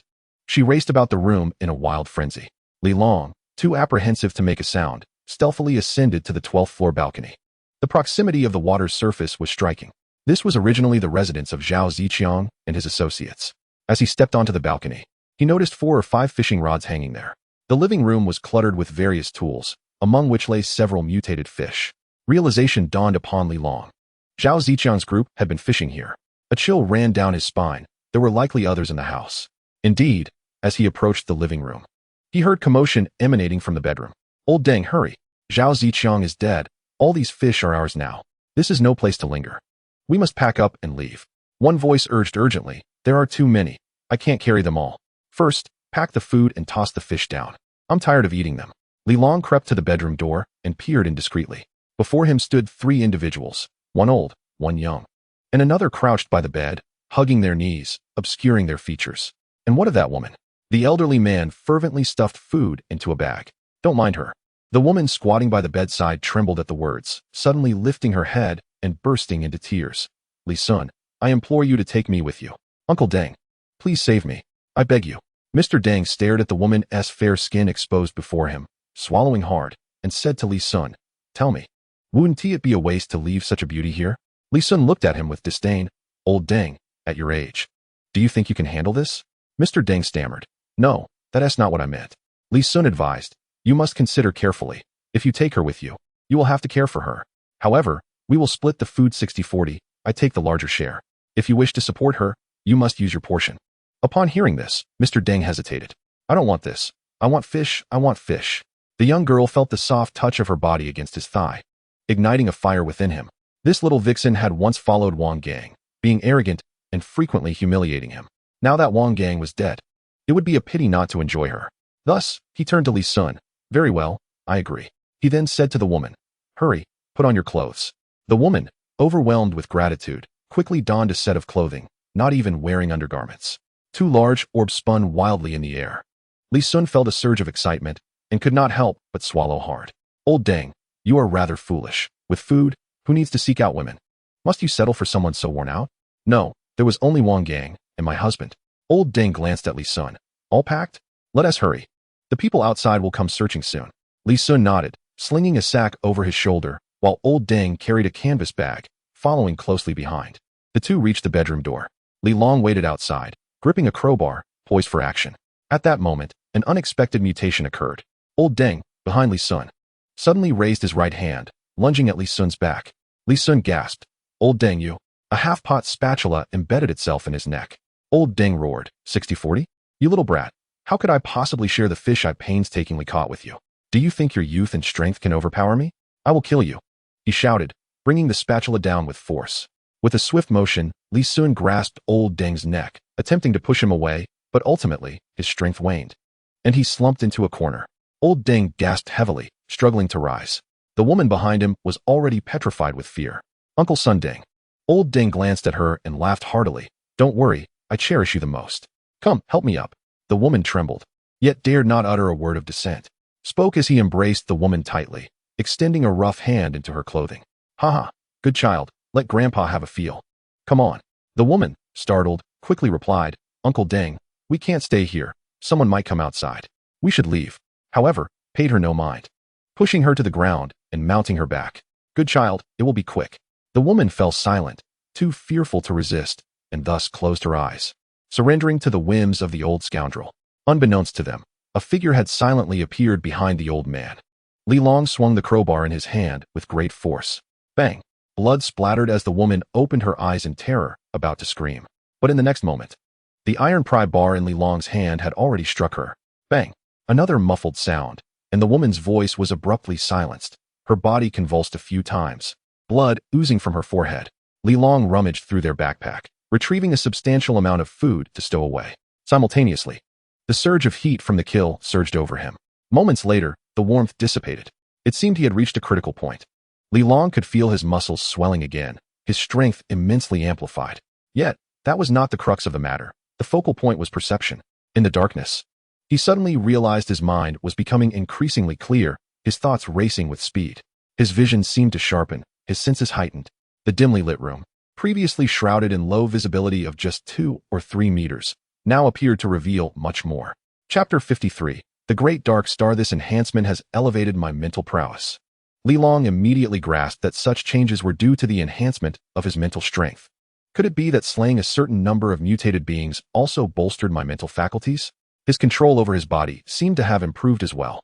Li Long extended his hand, testing the dexterity of his ring finger. Just as he expected, controlling that finger used to be quite the challenge. Now, however, it moved with the same agility as his index finger. With the collapse of morality and the decay of humanity, did these individuals still require allegiance? He frowned, suddenly realizing how naive Zhao Yoji was to think he could support him in taking over this building. These people were not of good character. Moreover, the food he possessed was limited. Was there a need to share it with so many? One could establish power, but not everyone was suitable for inclusion. Li Long pondered thusly. He believed that to create an organization, one must at least consider the boundaries of morality. No one would willingly entrust their safety to someone devoid of humanity. Alliances with such individuals may lead to the unfortunate circumstance where, during your endeavors, they might seize everything you possess. Coupled with the scarcity of provisions, Li Long concluded that forming a team necessitated a reduction in personnel. Zhao Yoji, Wang Exine, Ding Wei, and Hu Jian constituted a rather substantial group, not to mention Qi Xinxin, Su Feng, Yuan Xiaoya, and Wang Yuan. With so many mouths to feed, the demand for sustenance was already considerable. Expanding the team was not an immediate priority. The confrontation with Wang Gang today imparted a crucial realization to Li Long. Numbers alone are futile unless one possesses the requisite ruthlessness and decisiveness. The mere utterance from Wang Gang struck fear into the hearts of the nearby residents, causing them to tremble. Thus, regardless of how many there were, unity and obedience to his commands were paramount. Li Long circled around, collecting every useful item in sight, not merely food, but also pots and some wooden furniture. It must be acknowledged that during the flood, there was no solid ground to stand upon outside. Even a single piece of wood was a valuable resource. Should the rain persist, the entire building could be submerged, which would be catastrophic. Shipbuilding requires timber. Lacking foresight would only invite greater troubles. Sooner or later, he would have to depart from Tongtian Garden. Humans cannot live away from the land indefinitely. Such a notion is impractical. Relying solely on fish without vegetables would surely lead to illness. Eventually, he would discover a continent, a place to call home. One day, he would construct a boat or a raft. Li Long opened a packet of instant noodles, devouring it voraciously to replenish his strength while contemplating these matters. He did not rush to depart, but rather pondered the implications of Zhuo Xiaomei's mutation. It was likely that before long, humanity itself would undergo mutations, threatening to dismantle the fragile order he had painstakingly established. The pressing concern was to enhance his strength as swiftly as possible. Only power holds true significance. If vanquishing mutants could bolster his might, then that was the course of action to pursue. After thoroughly searching the area, he stowed every usable item into his backpack and disposed of the bodies before preparing to leave. Just then, as Li Long stepped on a particular floorboard, he noticed a slight variation in the sound it produced. His keen senses immediately detected something amiss. Using a crowbar, he pried up the floorboard, revealing a hidden box. Upon opening it, he exclaimed in astonishment, "The Great Black Star." A moment of shock was swiftly followed by exhilaration. At this juncture, the utility of firearms was undeniably immense. No matter how formidable the mutants were, a single shot would spell their demise. He hastily retrieved the Great Black Star along with the ammunition, counting a total of 17 bullets. As a Special Forces soldier, he effortlessly dispatched 17 mutated beings, akin to Zhao Ziqiang or Zhuo Xiaomei, with 17 bullets. Li Long toyed with the handgun before securing it on his person. Rising to his feet, his gaze fell upon the tea table before him. With a single hand grasping one of its legs, he lifted it effortlessly. The hefty marble table, weighing several dozen pounds, was raised with ease. His strength had indeed surged once more, showcasing remarkable prowess. He then seized the crowbar, which had felt somewhat cumbersome, now resembling a mere plastic broom in his hands. With my current power, I could certainly obliterate Zhao Ziqiang with just 3 punches. Li Long laughed heartily, stretching his limbs as he quickly acclimated to this newfound strength. As his mental fortitude grew, so too did his adaptability to this power. It was time to check on Lao Zhao and Wang Xian. Hoping they had not encountered any misfortune, concern for his allies prompted him to grab the crowbar and dash outside. The corridor was engulfed in darkness, littered with several corpses sprawled across the floor. They were likely victims of Zhuo Xiaomei's wrath. Whether Zhuo Xiaomei had been provoked or had undergone a transformation that rendered her so feral remained uncertain. As he navigated past the bodies, he glanced towards the 13th floor, where he thought he heard Zhuo Xiaomei's voice, seemingly searching for him. Unfazed, he hastened down the stairs. Crossing the 12th floor corridor, he noted its emptiness, evidently. Zhuo Xiaomei's presence had frightened everyone away. Upon reaching the 11th floor, sounds emanated from only 2 rooms.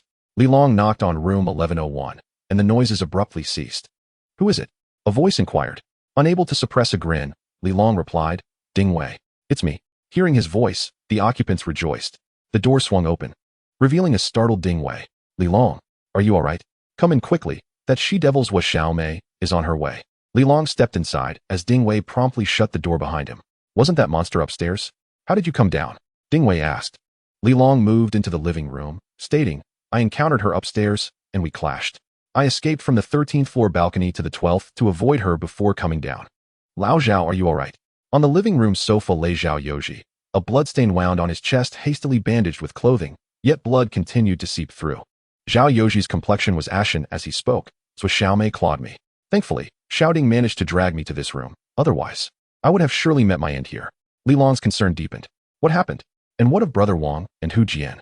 Unable to move due to his injury, Zhao Yoji instructed Ding Wei to recount the events.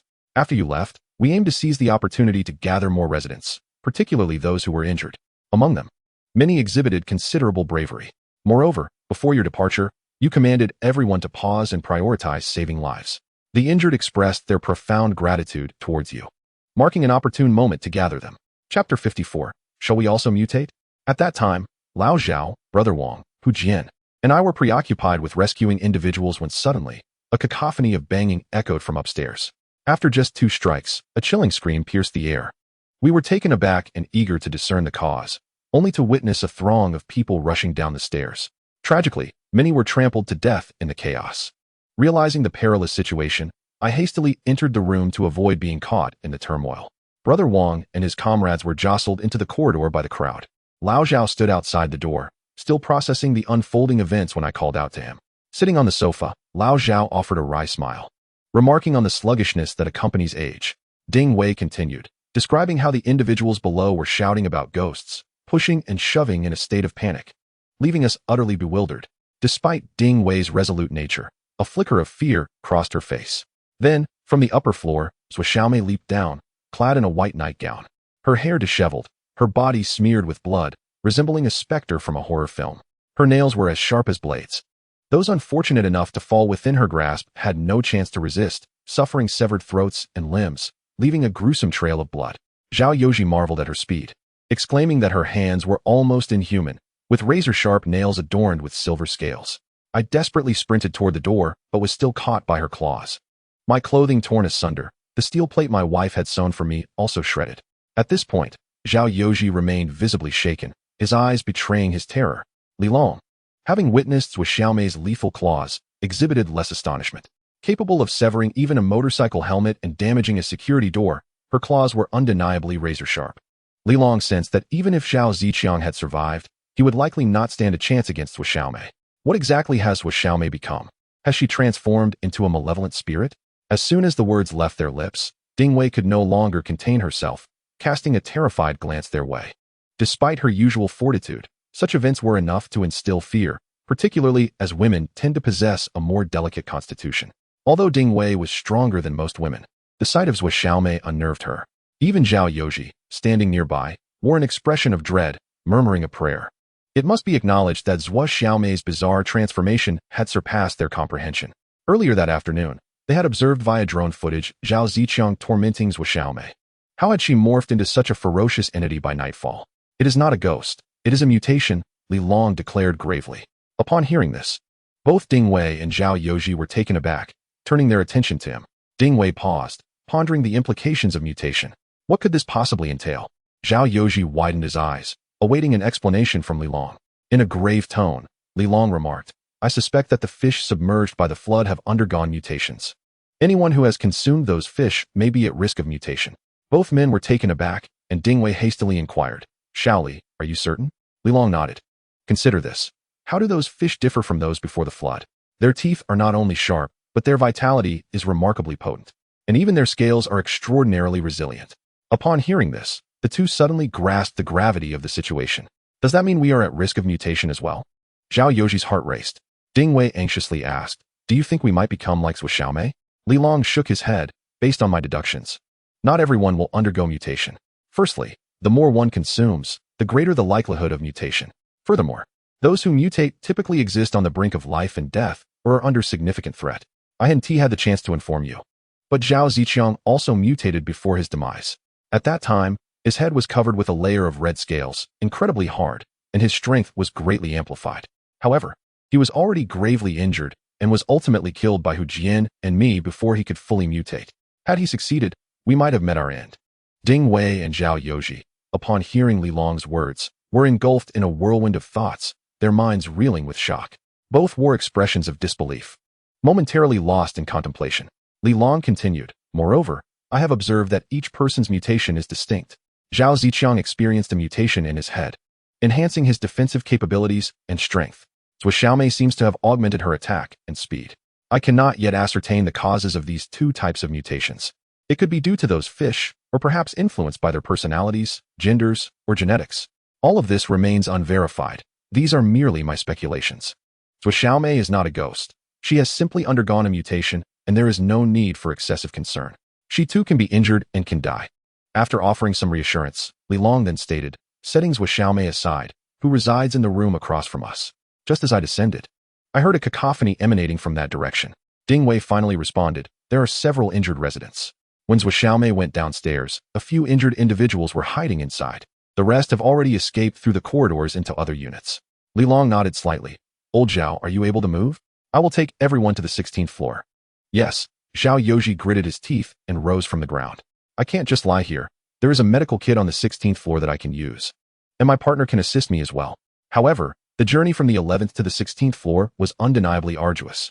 Ultimately, Li Long carried Zhao Yoji on his back, and the group locked the door behind them, silently departing. Ignoring the residents across the hall, Li Long and his companions made their way along the corridor to the adjacent unit. Then, they continued their ascent, encountering very few people along the way. Even the residents who once occupied the corridors had vanished without a trace. It seemed that everyone had heard the rumors of hauntings in this unit. Those who had homes remained hidden within, too frightened to emerge. Those without shelter hastily relocated to units farther away. After a prolonged climb, Li Long and his companions finally reached the 16th floor.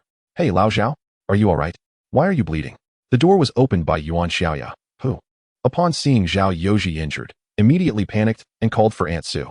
Su Fong rushed over at the sound, her eyes widening in horror at the sight of her husband cradled in Li Long's arms, his shirt soaked in blood. Her complexion turned ashen, and tears welled in her eyes. "Lao Zhao, what happened to you?" Su Fong cried out, rushing to assist. "Quick, fetch the medical kit," Li Long instructed.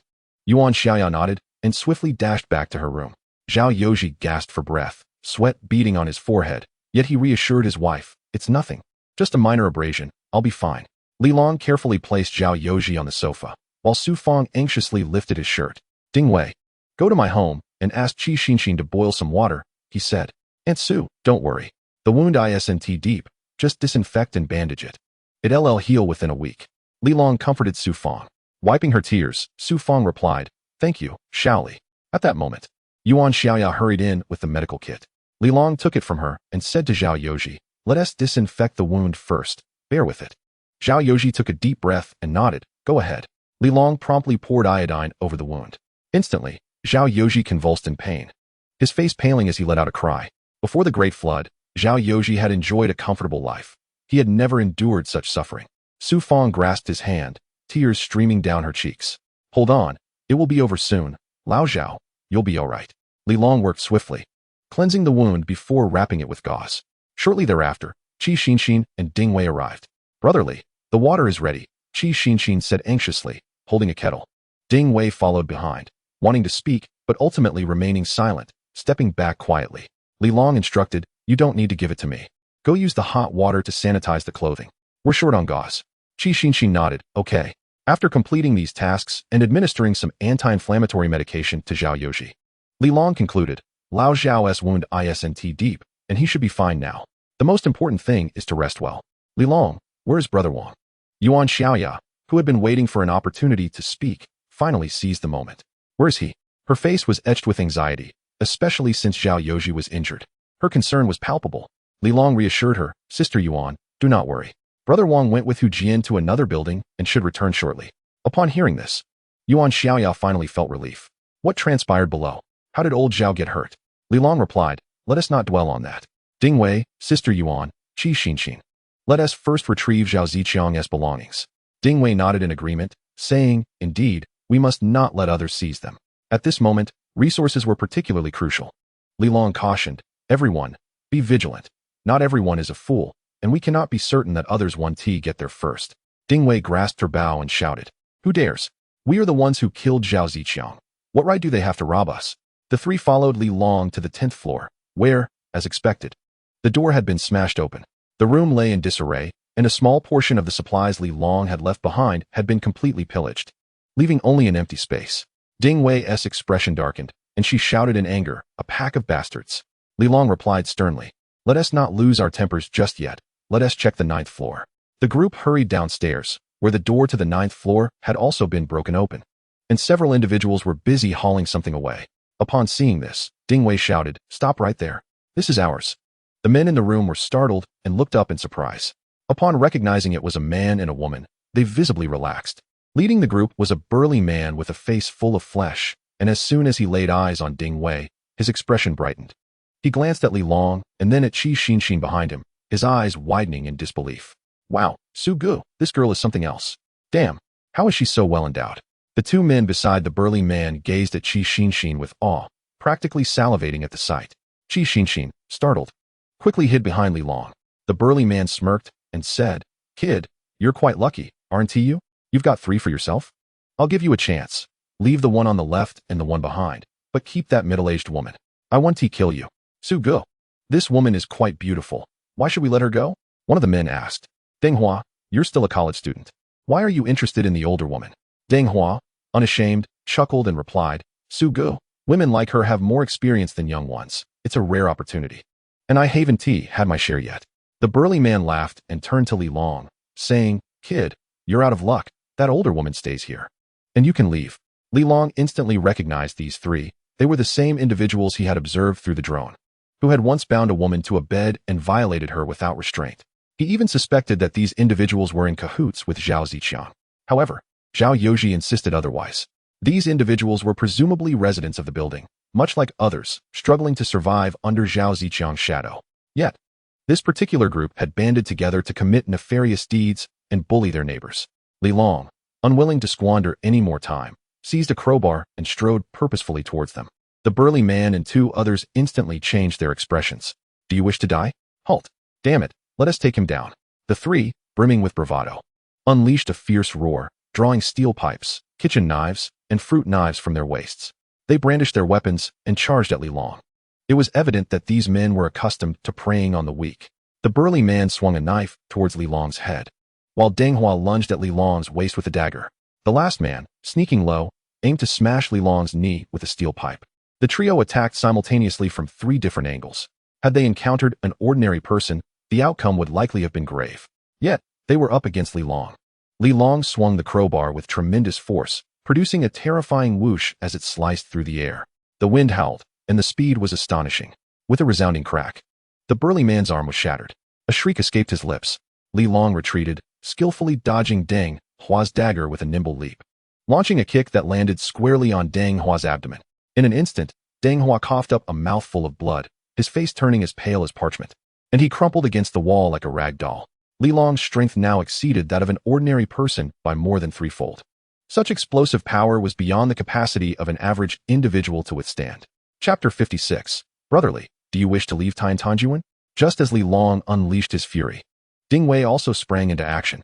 She raised her hand and fired a bolt. The target was the burly man who had lost an arm. The steel tip of the crossbow bolt whistled sharply through the air, striking the burly man squarely in the face. In the next moment, he clutched his face and collapsed to the ground, emitting a heart-wrenching scream. Li Long landed on the ground and brought the crowbar down with ferocity. With a sickening splatter, his head exploded, blood and brain matter gushing forth. Li Long did not spare the fallen burly man a glance, instead turning his attention to the petrified man wielding the steel pipe. The steel pipe man trembled, clutching his weapon. Stay back, stay back." With deliberate steps, Li Long walked towards the steel pipe man, treading upon the blood that flowed from the burly man. "You were all raised by parents. Why do you engage in such inhumane acts? Who is the girl bound in your room?" Under Li Long's terrifying pressure, the steel pipe man was on the verge of suffocation. His towering figure, gripping a blood-stained iron rod, resembled that of a demon. The man with the steel pipe suddenly collapsed to the ground with a thud, weeping profusely as he pleaded, "Brother, brother, I surrender, I surrender. I will give you all this food, please spare me." He continued, "I was blind to your greatness. Consider me insignificant and let me go." "Very well," Li Long nodded. The steel pipe man was taken aback by Li Long's unexpected acquiescence. Yet, in that moment of surprise, Li Long abruptly raised his arm. His muscular physique tensed, and the crowbar was lifted high. With a resounding thud, the crowbar struck the steel pipe man's head with ferocious force. Crack! The immense power caused the man's skull to cave in, shattering into fragments with that single blow. The steel pipe man was sent flying, crashing violently against the wall. Li Long strode over to the corner, ignoring the steel pipe man entirely, and swung the crowbar, plunging it into Deng Hua's chest. Deng Hua's body convulsed a few times before falling still.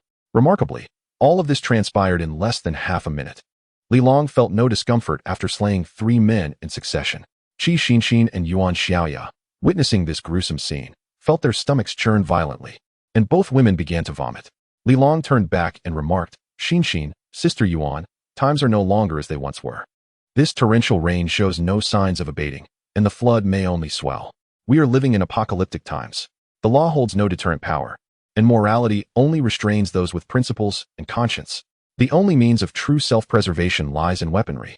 Murder is not the objective. It is merely a matter of acclimatization. I cannot remain by your side indefinitely. You must rely on yourselves." With that, he picked up the supplies the strong men had prepared to move and began to survey the house. After ensuring everything was in order, Li Long discarded all the bodies from the building. Ding Wei whispered softly to the 2 women, though Qi Xinxin and Yuan Xiaoya appeared pale. They made an effort to compose themselves and began assisting in transporting the supplies. Ding Wei approached Li Long and quietly stated, "We have significantly fewer supplies than before. Li Long nodded in agreement. The lock is broken. Someone must have pried it open. In truth, Li Long had already taken some supplies earlier. But he chose not to disclose this information at the moment. Ding Wei sighed. Fortunately, we arrived in time. Otherwise, we would not have enough to eat. Li Long replied. These provisions will sustain us for 10 days to half a month. Let us first take these items upstairs. And later we will devise a plan to dismantle the wooden cabinets and boards for transport, along with clothing and other essentials. Ding Wei paused, inquiring. What purpose do those serve? Li Long responded. Whether for cooking or lighting, we cannot do without fuel. Moreover, this building may not be a viable refuge for long. We must consider constructing a raft. At this, Ding Wei was taken aback, exclaiming, a raft? Are you planning to leave Tongtian Garden? Qi Xinxin and Yuan Xiaoya were both captivated by the statement. Qi Xinxin inquired, Brotherly, we are living well here. Why must we leave? Yuan Xiaoya echoed, Li Long. The outside world is engulfed in water. Where can we possibly go? Li Long shook his head and responded, when the flood initially struck. Who could have anticipated the rainfall would be so torrential? Do you believe the downpour will cease anytime soon? Unable to contain herself, Qi Xinxin asked, Are you suggesting that the water here will not rise to the top floor? Li Long looked at her and replied, Why wouldn't it? Who can predict the duration of this rain? Like a frog in boiling water, if we do not prepare in advance, we will truly find ourselves trapped here. Ding Wei interjected, But there is flooding everywhere. Where can we go? Yuan Xiaoya added, Indeed, this building is quite tall, even if the water rises. It cannot surge up suddenly. We have time. Li Long sighed. You are thinking too simplistically, only considering the rising water, yet failing to contemplate the mutated fish lurking beneath. Initially, the seawater did not backflow into the river, so there were few mutated fish in this area. But now, look, we have sailfish and bass. Have you considered that as the water level increases, the colossal creatures hidden in the depths of the ocean might enter the city? By that time, escaping will be impossible. Hence, we must depart swiftly. Li Long's words left everyone in stunned silence. They had not contemplated such distant possibilities. Perhaps they had thought about it, but were too afraid to voice their concerns.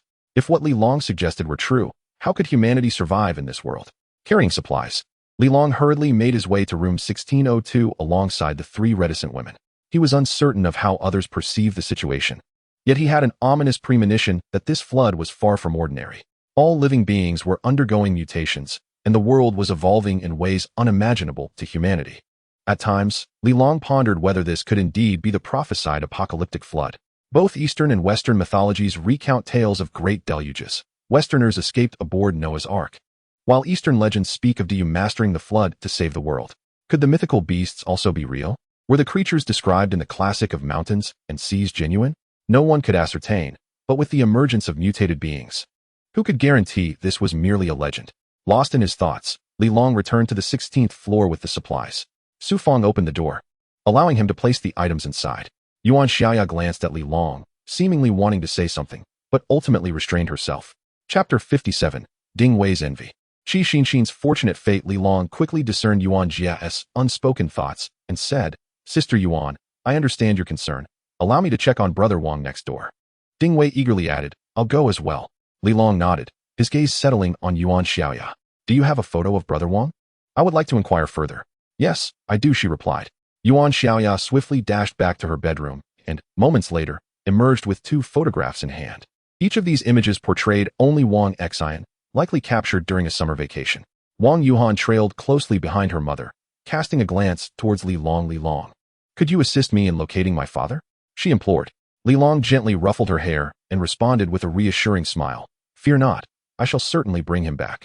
After saying this, he beckoned to Ding Wei and turned to depart.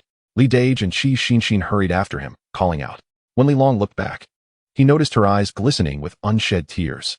You must take care of yourself. I will wait for you here, she stammered. Li Long chuckled. You all should remain together in room 1602. We shall discuss matters further upon my return. She replied softly. As Li Long stepped outside, Ding Wei followed closely behind. Unable to contain her curiosity any longer, she inquired, Do you have feelings for Qi Xinxin? Checking the time, he saw it was already past 11 o'clock. He replied, Qi Xinxin possesses both beauty and figure. No man could possibly resist her charm. Before the apocalypse, I could only admire her stunning visage through short videos, for in reality, she would hardly spare me a glance.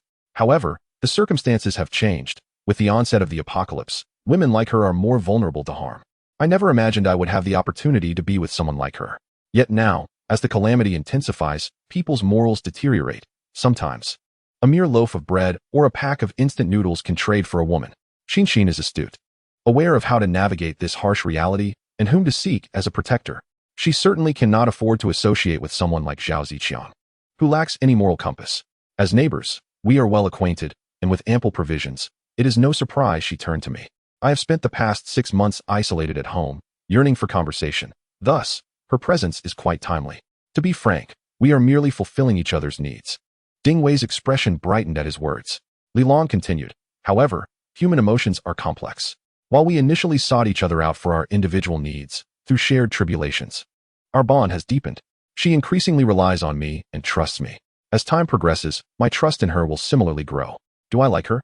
I believe the answer is yes. A subtle smile graced Li Long's face. Ding Wei regarded him thoughtfully and murmured, for Qi Xinxin to encounter you is truly her fortune. Li Long raised an eyebrow, curious. Ding Wei shook her head. It's nothing. It's evident that Qi Xinxin is genuinely devoted to you. When she cannot see you for a moment, her heart races with anxiety. Li Long laughed, somewhat surprised by Qi Xinxin's dependence on him.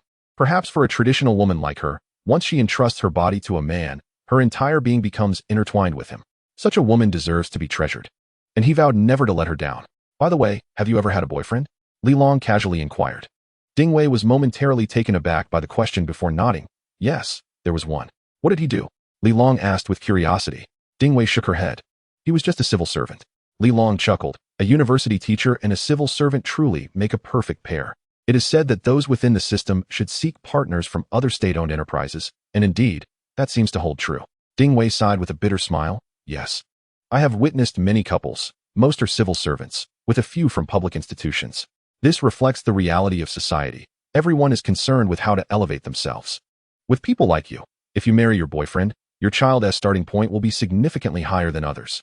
Li Long laughed. People like me, before the flood arrives, are merely workers. Our children will likely follow in our footsteps, perhaps serving in the military at best. Without extraordinary opportunities, my descendants may very well become someone else's cattle and horses.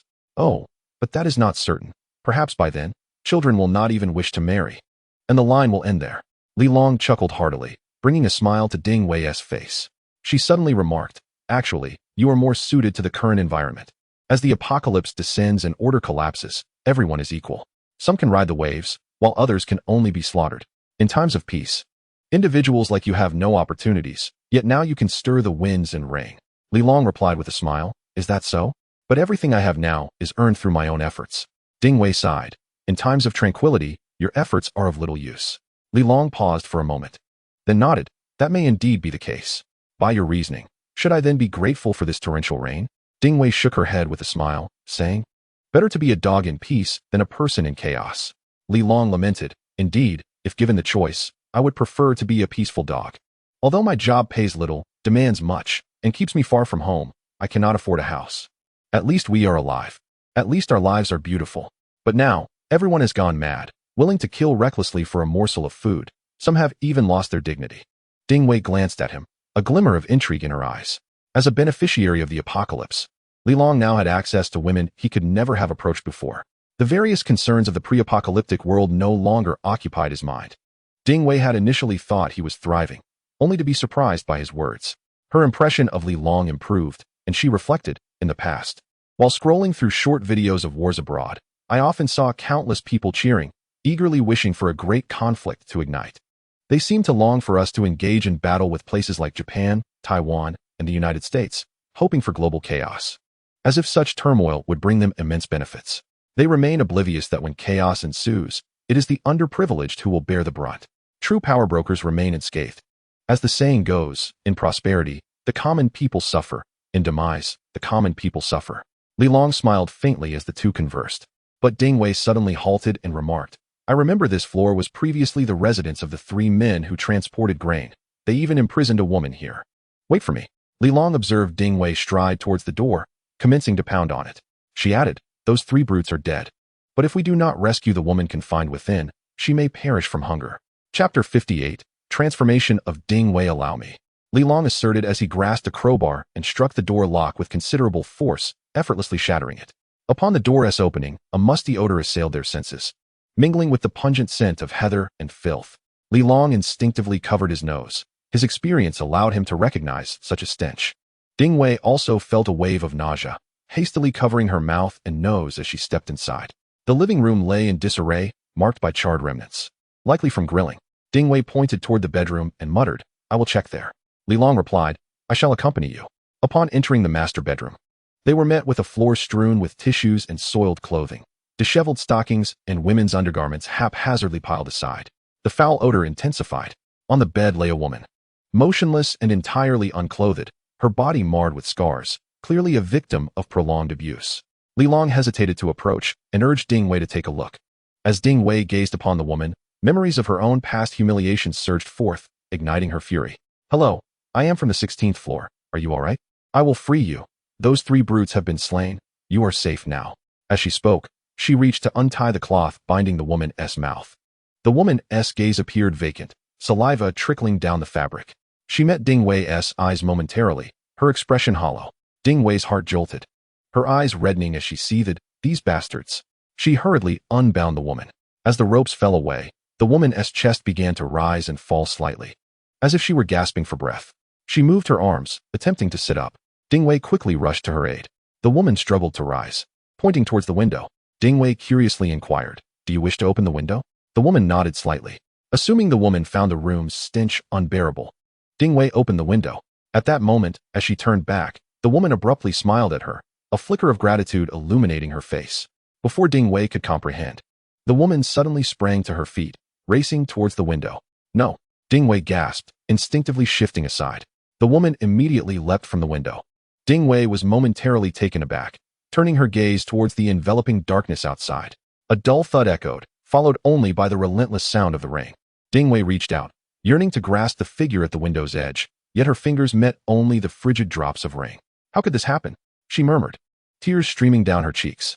Li Long rushed over, his expression darkening as he gazed at the inky surface of the water. "She has taken her own life." Ding Wei, in a frenzy, clutched Li Long's arm, weeping. "She could have survived. We saved her. How could she choose to end it? For those 3 beasts? It is not worth it. Not worth it." Her voice quivered, as if she were conversing with the departed woman, or perhaps with herself. Li Long cast a sidelong glance at her, heaving a sigh, choosing not to intervene but allowing her to vent her anguish. He understood that Ding Wei, who resided in the corridor, had endured her fair share of grievances. She had not surrendered her spirit. Rather, she was remarkably brave and resilient. However, not everyone possessed such courage. Death is an easy escape, but it is the living who endure the greatest suffering. After a long while, Ding Wei's sobs abruptly ceased. She lifted her head, wiping her tears in Li Long's embrace. "I'm sorry," she uttered softly. Li Long inquired, "How do you feel?" Ding Wei nodded, "A bit better. Let us search this house for anything useful. Then we can find Wang Gu and Hu Jian." "All right," Ding Wei agreed, and began rummaging through the room. Seizing the moment when she was distracted, Li Long discreetly gathered some useful items, stowing them in his backpack. After a short while, Ding Wei suddenly gasped. "What's wrong?" Li Long, startled, rushed into the master bedroom. He found Ding Wei holding a document and a medical kit, her eyes ablaze with fury. To his astonishment, a faint glow began to emanate around her. "Ding Wei!" Li Long exclaimed in shock. Realizing her transformation, Ding Wei cried out in excitement. "She is pregnant! She is pregnant! How could those 3 scoundrels do this?" As her exclamation rang out, the radiance surrounding her intensified. Li Long's heart raced, a singular thought flashing through his mind: mutation. The Ding Wei before him had undergone a transformation. He hastened towards her, grasping her arm firmly, commanding, "Calm down." Yet, Ding Wei, seemingly incensed, forcefully shoved his arm away. Bang! Li Long distinctly felt her strength surge, surpassing that of an ordinary person by 2 or 3 times. Fortunately, his own prowess was commendable, and he managed to seize Ding Wei's arm in a tight embrace. Ding Wei struggled, emanating a faint glow that enveloped her like an ethereal shield. Li Long was astonished to discover that no matter how hard he tried, he could not touch her. He stole a glance at Ding Wei, noticing fine scales appearing on her face. These scales spread rapidly from her brow, visible to the naked eye. Startled, Li Long ceased his words, exerted force, and delivered a punch to Ding Wei's head. Bang! The tremendous impact knocked her unconscious. Yet, this single blow, powerful enough to shatter an ordinary person's skull, merely caused Ding Wei's head to sway slightly. Li Long keenly observed that the radiant aura surrounding Ding Wei had dimmed significantly. Reacting swiftly, he continued to strike. Bang, bang, bang. 3 consecutive punches landed upon the shimmering shield. Following this, Ding Wei trembled and collapsed to the ground. The fine scales on her forehead vanished at an observable pace, returning to their original state, as if nothing had transpired. Alarmed, Li Long lifted Ding Wei and placed her gently on the bed, shaking her softly. Ding Wei? Ding Wei? Please wake up. Upon hearing his call, Ding Wei's eyelids fluttered, and she slowly opened her eyes. Her gaze appeared to have transformed into shades of black and white. Yet there lingered a hint of confusion. Li Long exclaimed urgently, "Are you all right? How do you feel? What just happened?" Ding Wei murmured, suddenly recalling something. "Why did you hit me?" Unable to restrain himself, Li Long replied, "Do you have any idea what just occurred?" What? What happened?" Li Long recounted the sequence of events, prompting Ding Wei to sit up, bewildered. "Has my body undergone a mutation? In what way?" She hurriedly opened the cabinet mirror to inspect herself. Chapter 59. Inference. The impending explosion of abilities. Li Long explained. "You are radiating a faint glow, with a protective layer surrounding you. Scales also formed on your forehead, which disappeared after I struck you." Before Li Long could finish speaking, he noticed Ding Wei raising a finger, a subtle light flickering upon it. Ding Wei gazed at her fingertip in astonishment. "Is this a supernatural ability?" Li Long quickly assessed her mental state, finding no apparent changes.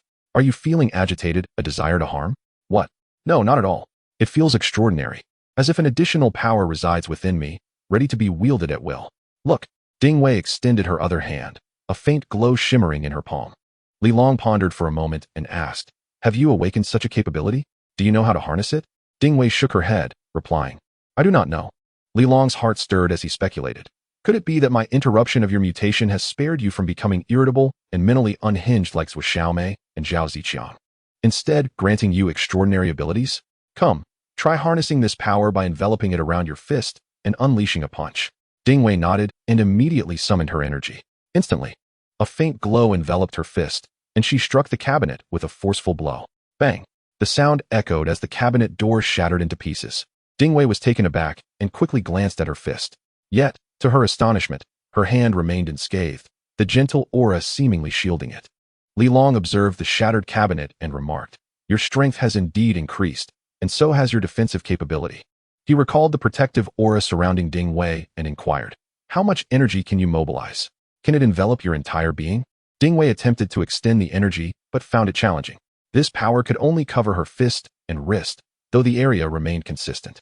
Li Long deduced, "It appears you are not yet proficient with this force. Earlier, after your mutation, you were enveloped in a radiant aura." Ding Wei enthusiastically experimented for nearly 3 minutes before feeling lightheaded, her vision swirling with stars, nearly causing her to collapse. Li Long quickly supported her, asking, "What is wrong?" I feel a bit dizzy. It seems I cannot sustain this for long." Li Long nodded, saying, "That is quite normal. No power is without limit, and there will always be a point of exhaustion." Ding Wei remarked, "I suddenly feel very hungry." Li Long retrieved a piece of bread from his backpack, stating, "Eat something first. It appears the use of your abilities is indeed restricted. You can only maintain it for a maximum of 3 minutes." Ding Wei devoured the bread heartily, regaining her composure. "With this ability, I can protect you and everyone else." She hesitated slightly when mentioning you, then continued. Li Long, unfazed, inquired, "Have you consumed a significant amount of mutated fish before?" "Yes, when I was imprisoned, it was these fish that kept me alive." Li Long nodded. "In that case, your body must have undergone significant changes. Otherwise, you wouldn't have awakened so swiftly. Speaking of which, did you experience any premonition during your awakening? How did it happen so suddenly?" Ding Wei pondered for a moment, picking up a piece of paper from the ground. "I just read that woman's medical report, which stated she was already 3 months pregnant. At that moment, my mind went blank, and a surge of intense emotion overwhelmed me, making me want to kill those 3 bastards again, wishing I could drag them out and punish them posthumously. Simultaneously, I felt immense guilt for not saving that woman. My thoughts were too chaotic to notice you calling out to me. There were no other sensations. In the end, you hit me." As Ding Wei spoke, her gaze towards Li Long turned somewhat peculiar. She awakened her mutated abilities, yet still fell beneath Li Long's might. Could it be that Li Long had also awakened some extraordinary power? Li Long pondered. Zhao Ziqiang had awakened under the threat of death. Zhou Xiaomei must have awakened when coerced by Zhou Hua, but how could she have manifested an offensive ability? No, Zhou Xiaomei bore no wounds, yet her daughter lay dead. Could it be that Zhou Hua's act of killing Zhou Xiaomei's daughter had provoked her into awakening her powers? Ding Wei had encountered no peril nor faced any life-threatening situation. Among these 3 conditions, the threat of death did not seem essential. What, then, were the true catalysts for their awakenings? Suddenly, a realization struck Li Long. It was emotion. At the brink of death, Zhao Ziqiang had sought to block his lethal strike, which had triggered his defensive abilities. If Sui Xiaomei had witnessed Zhou Hua murder her daughter, it would explain her desire to dismantle him piece by piece, thus awakening her offensive powers. As for Ding Wei, her thoughts were consumed with the urge to eliminate those three beasts and rescue that woman, which endowed her with both offensive and defensive capabilities. Therefore, the awakening of extraordinary powers is indeed intertwined with one's emotions, while the nature of these powers is linked to one's deepest desires. This conclusion startled Li Long. Extraordinary abilities are, after all, profoundly personal. Each individual's awakened power is unique, shaped by their innermost thoughts during the moment of awakening. Suddenly, a thought crossed Li Long's mind. Why, after her awakening, did Ding Wei not resort to violence like Sui Xiaomei? There appeared to be no anomalies in her demeanor. Wait, could this relate to my interruption of her evolution? A sense of apprehension washed over him. It indeed seemed connected. This mutation is evidently susceptible to external influences. What now? Li Long promptly shared his suspicions with Ding Wei. After some contemplation, she responded, I believe you are right. This mutation may very well be affected by external forces. Had it not been for you, I might have become like Sui Xiaomei, a mindless aggressor. I would likely live my life engulfed in such emotions. Li Long solemnly remarked. In this era, many are likely consuming mutated fish, and extreme emotions abound. It won't be long before more individuals awaken an array of bizarre abilities. Chapter 60. A great cat like the Siberian tiger. Ding Wei's expression shifted slightly at his words.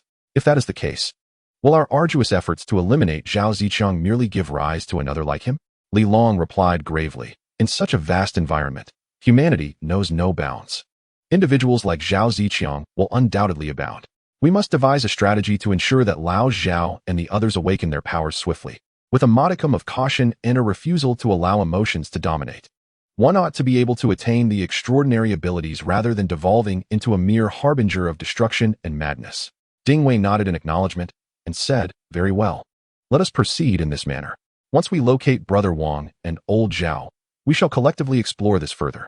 They resolved to find the others first. As Brother Wang and Old Zhao had retreated into the adjacent building and had yet to return, which surely indicated trouble, Li Long, his expression grave, rose to his feet. Ding Wei's demeanor shifted as well. She hoped fervently that no harm had befallen them. Throughout their journey, Ding Wei designated this newfound capability as empowerment. As the name suggests, it allows her to endow any part of her body with enhanced strength, whether it be her hands or her head, wherever this power flows. It augments her defensive and offensive capabilities. This is what she referred to as empowerment. Li Long, lost in contemplation, pondered the extent to which he must reach in order to awaken his own extraordinary abilities. Would consuming the mutated fish expedite this process? Yet, he had never tasted such fish. Would awakening his powers render him susceptible to emotional turmoil? After considerable reflection, he resolved that, if possible, it would be wise to forego the mutated fish. As he mused, they unknowingly arrived at the 14th floor. The door to Luo Xiaomei's residence stood ajar, with a cacophony of noise emanating from within. Li Long and Ding Wei exchanged glances, and ultimately, Li Long remarked, Let us avoid provoking that lunatic. We should take a detour through the corridor to the second unit. Ding Wei nodded in agreement, sharing his reluctance to take unnecessary risks. Their primary objective remained locating Wang Xin and Hu Jian. They traversed the corridor and soon reached the second unit. This marked Li Long's second visit. The previous occasion was during the pursuit of Wang Gang. Since the flood, he had seldom ventured out, let alone to the second unit. The layout of the second unit mirrored that of the first, with 2 households per floor. The corridor bore the marks of mildew and was strewn with debris. It appeared that someone was cooking nearby, as the air was tinged with the scent of food. Occasionally, they spotted foam boards and bed frames littering the hallway. As Li Long and Ding Wei walked through the corridor, a profound silence enveloped them, punctuated only by the sound of rain and distant thunder. Where are the inhabitants of the second unit? Have they fled in fear?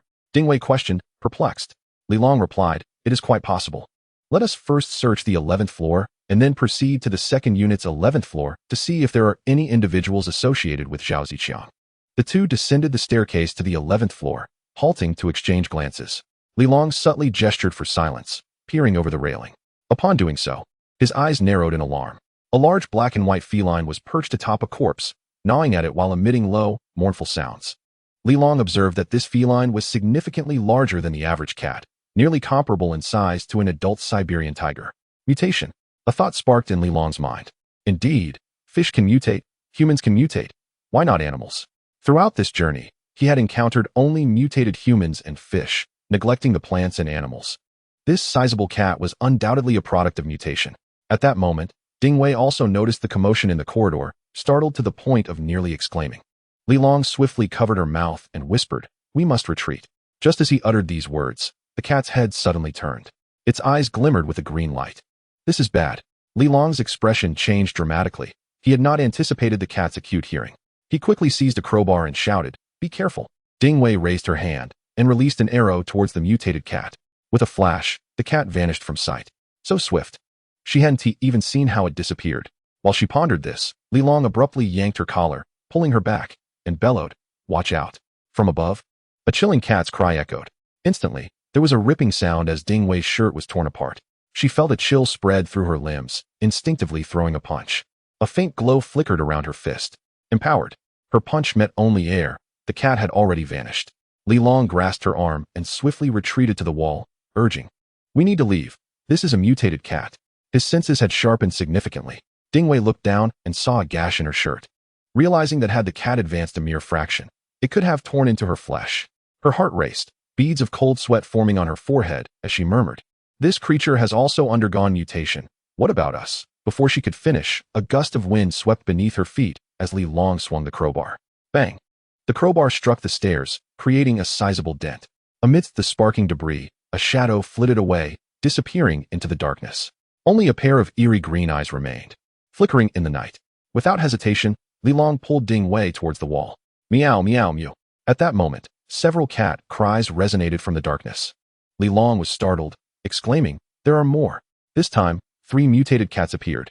Ding Wei was equally alarmed and couldn't resist asking, "How do the residents of the second unit survive in a situation like this?" Li Long seized her arm and swiftly ascended the stairs. The mutated cats merely glanced at them and did not pursue. Upon reaching the 12th floor, the door to room 1203 suddenly swung open. "Come in, Li Long, Ding Wei." It was Wang Xian. Li Long swiftly pulled Ding Wei into room 1203, with Wang Xian hastily shutting the door behind them, exhaling in relief. A quick glance around revealed a surprising number of people in the room, approximately 7 or 8, by rough estimation. Ding Wei inquired, "Brother Wang, where's Hu Jian?" "I'm here." "Sister Ding, Brother Li." Hu Jian emerged from the crowd, his arm still in a sling, a cloth bandage made by Su Feng draped around his neck. Li Long surveyed the room before asking, "What exactly transpired?" Wang Xian let out a bitter laugh, replying, "Didn't you encounter it as well? We are hiding here to evade those creatures." Ding Wei reiterated her earlier question, pressing for the origin of these creatures. "With them around, how do the residents of the second unit manage to survive?" Wang Xian explained, "I've spoken to the residents of the second unit. These creatures typically roam the 11th and 12th floors, rarely venturing to other buildings. It's said that those floors have a fishy smell, which attracts them to hunt here daily. Zhao Ziqiang is undoubtedly aware of this, but they haven't spread the word. His confidant, Wang Gang, knows the situation here inside out. When he rushed to the second unit, he likely intended to drag all the residents into the mess." Ding Wei couldn't help but remark, "No wonder I've never seen them before. It turns out like this." She then asked about the situation on the 13th floor. "Did you encounter that with Xiaomei?" Wang Xian, clearly shaken, inquired further. Li Long nodded, "I did, and we had a bit of a confrontation." "What? You clashed with Xiaomei? Are you alright?" Wang Xian was left speechless. He had witnessed Xiaomei's terrifying nature firsthand. Her sharp claws were nearly insurmountable, and if not for his swift escape, he might have found himself lifeless on the ground. "Come on, are you serious? You managed to defeat that female ghost?" Wang Xian exclaimed incredulously. "Isn't the female ghost on the 13th floor?" The residents hiding in the room began to voice their inquiries upon hearing this. Li Long, observing the scene, spoke solemnly. "Zhou Xiaomei is not a ghost. She is a living person." "What? That's impossible. What kind of joke is this? Which woman has nails so long they resemble blades? And she moves without making a sound.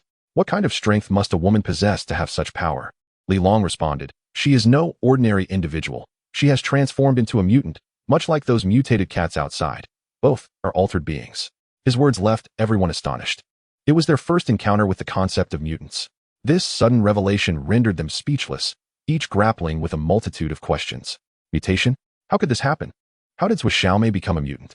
Is it possible for humans to undergo such transformations? Li Long chose to disregard them and instead addressed Wang Xian, saying, "Since those mutated cats will not venture away from the 11th floor, why do you not leave? Why are you still hiding?" Wang Xian let out a bitter laugh. Initially, we intended to leave, but a while back, someone accidentally climbed up to the 11th floor and was killed by those cats. It seems that after tasting human flesh, they have developed a fascination for us.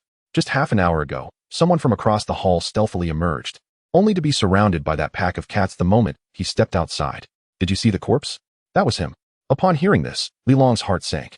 These mutated cats, having tasted human blood, have lost interest in mutated fish? Are they so quickly inclined to hunt humans? Do you know how many mutated cats are in this building? Li Long inquired. Who knows? Many families have kept cats, and during the flood, numerous stray cats sought refuge in this building. There must be more than 10. My current concern is whether those cats might have mutated as well. I saw someone in a group chat showcasing their pet, a golden python. Damn it, it can swim. What if it has also mutated? Damn it, these fools. Why keep pets when they can't even take care of themselves? Now, who can survive this? The people in the room were going mad, cursing vehemently. Li Long frowned. The psychological resilience of these individuals was evidently lacking, and their emotions had turned volatile and anxious. He remained cautious and decided to keep his distance from them. He spoke sternly. We cannot remain hidden here indefinitely. Without food, we will inevitably starve. Those 3 cats that have feasted on human flesh will likely not stay here to catch fish. They will ascend to hunt humans. We need to devise a plan to eliminate these mutated cats. Li Long's suggestion was not born from a savior complex. In truth, if these cats were not dealt with promptly, they would gradually prey on humans, and Li Long and the others could not remain holed up forever. A confrontation with these mutated cats was inevitable. Rather than allowing them to consume more humans and evolve, it was wiser to collaborate with others to find a way to eliminate these few mutated cats. At the very least, they needed to dispatch these man-eating beasts. Yet, he had overestimated these individuals. Upon hearing his words, a young man in the room suddenly brightened with realization. Indeed, having consumed human flesh, they may not linger on the 11th floor. When they venture out to hunt, we might seize the opportunity to slip away. Exactly. Why didn't we think of this sooner? Another chimed in. Yes. Let's wait a bit longer. Perhaps those brutes will depart after consuming the bodies outside. Ding Wei, witnessing this exchange, was infuriated and exclaimed, You bunch of fools. Her typically delicate demeanor transformed as she erupted with anger, provoking the wrath of the crowd. Many turned their furious gazes towards her. And a young man retorted angrily, Who the hell are you calling a fool, you wretched woman? A middle-aged man remarked, My dear lady, we are all neighbors residing in the same building. Thus we ought to exercise some decorum in our discourse. As he spoke, he cast a knowing glance towards Li Long and Wang Xian. The young man turned to Li Long and said, Buddy, keep your woman in check. This is a matter for men, and she has no place to interject. If you can't manage her, I'll step in. Upon uttering this, a lewd smile crept across his face, and his eyes brazenly roamed over Ding Wei's tattered shirt, noting her commendable figure. Ding Wei felt a wave of anger wash over her at his gaze. What are you staring at? Do you want me to pluck out your eyeballs? The young man chuckled. Well, those are for viewing, aren't they? Not only do I wish to look, but I'd also like to take a bite. Ha ha ha. His words elicited laughter from the others. Ding Wei's face flushed with rage as she shouted, A bunch of fools. Do you think hiding from those mutated cats will spare you? Cats have a strong predatory instinct. Having tasted human flesh, they will see us as prey. If you run, they will roam the hallways. And can you hide in your rooms indefinitely? When they descend to hunt, you can forget about eating fish. You'll starve. A sudden silence enveloped the group, and many faces betrayed a hint of panic. However, the young man seemed to perceive an affront to his pride and retorted, Damn it, as if you were the only one with brains. Don't you understand how dangerous those cats are? Isn't that courting death? He continued. Why should we take this risk when others can remain safely at home? Speaking with an air of moral superiority, he felt emboldened. And several middle-aged men nearby nodded in agreement. These feral cats prey on humans, hunting indiscriminately, presenting equal peril to everyone, rather than just this group alone. Furthermore, why should they risk their lives confronting these cats when no one else would express gratitude? The young man reveled in his cleverness, feeling proud of his reasoning. This woman is a sanctimonious prude. How dare she criticize me? Ding Wei, fuming, pointed at the young man, stammering, You for a moment. She found herself at a loss for any grounds for reproach.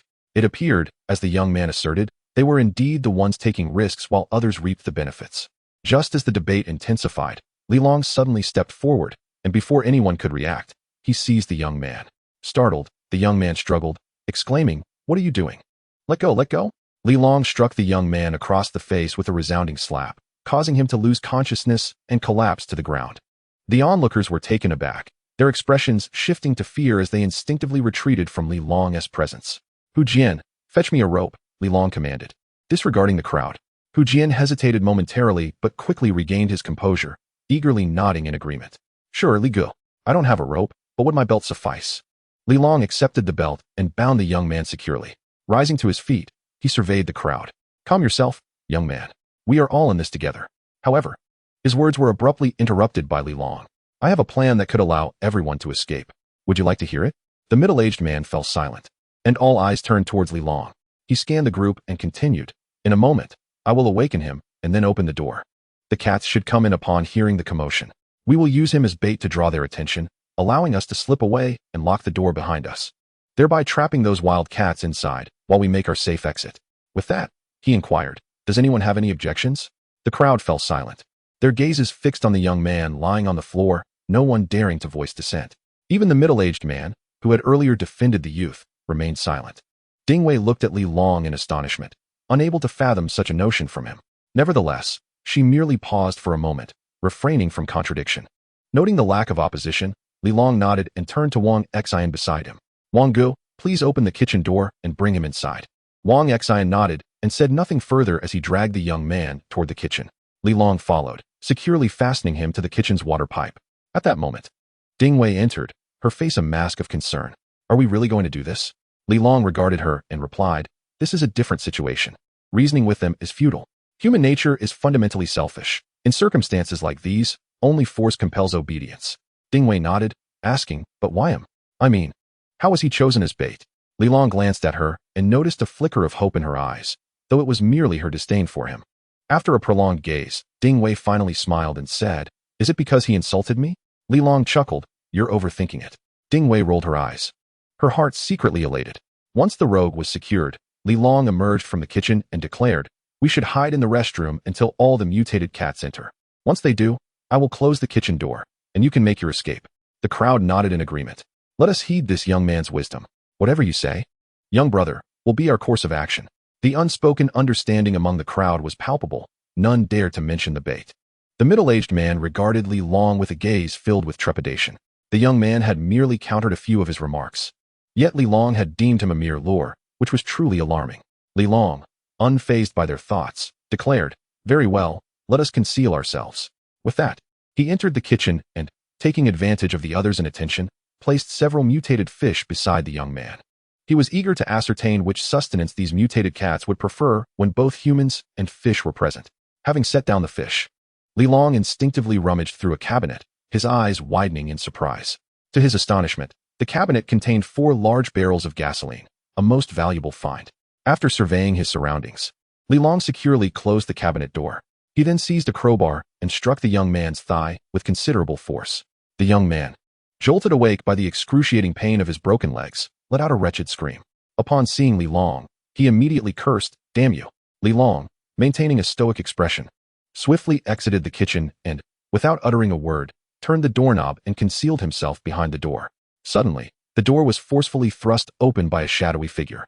Li Long instantly recognized the intruder as the large black and white cat, closely followed by 2 tabby cats. The 3 mutated felines entered with plaintive cries. A heart-wrenching meow echoed from outside the kitchen, while the young man remained oblivious to the unfolding chaos, continuing to shout in terror. It was well known that cats, in the pursuit of their prey, relished tormenting struggling victims. Drawn by the commotion from the kitchen, the 3 cats were irresistibly attracted and dashed towards it.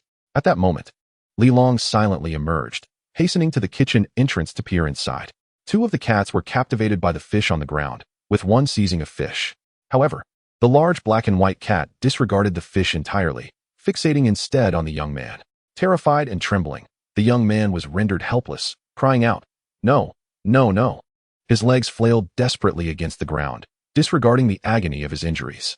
As he struggled, the 2 cats were drawn closer, abandoning the fish to leap onto his back. Ah, let me go? Please, someone help me. He shrieked in sheer panic, writhing in a futile attempt to dislodge the cats. Chapter 63. They cannot be allowed to survive. The 3 mutated cats, witnessing the young man's frantic struggle, exhibited gleeful excitement. With a piercing shriek, their claws relentlessly raked at him. In an instant, the young man's body was left a bloody mess. Li Long observed this scene, his pupils contracting slightly. It appeared that the mutated cats preferred fish over humans. This is an imprint ingrained in our very genes, and even in the face of transformation, It shall never be forgotten. Li Long gently extended his hand, softly closing the kitchen door. In the bedroom, onlookers observed with delight as Li Long successfully shut the door. Ding Wei hurriedly assisted Hu Jian to his feet and swiftly dashed outside, followed closely by Wang Xian. One by one, the others emerged, racing toward the entrance. As the middle-aged man approached the doorway, an odd expression flickered in his eyes. Suddenly, he hurled a can of beverage out. Bang! The can struck the ground with a crisp sound, causing the 3 cats in the kitchen to whip around in alarm. Li Long's expression darkened. He turned and glared fiercely at the man. The middle-aged man let out a cold laugh, pushing past everyone and sprinting out with remarkable speed. Ding Wei and Hu Jian, taken by surprise, stumbled as he shoved them aside. Damn it! Hu Jian silently cursed, quickly regaining his balance.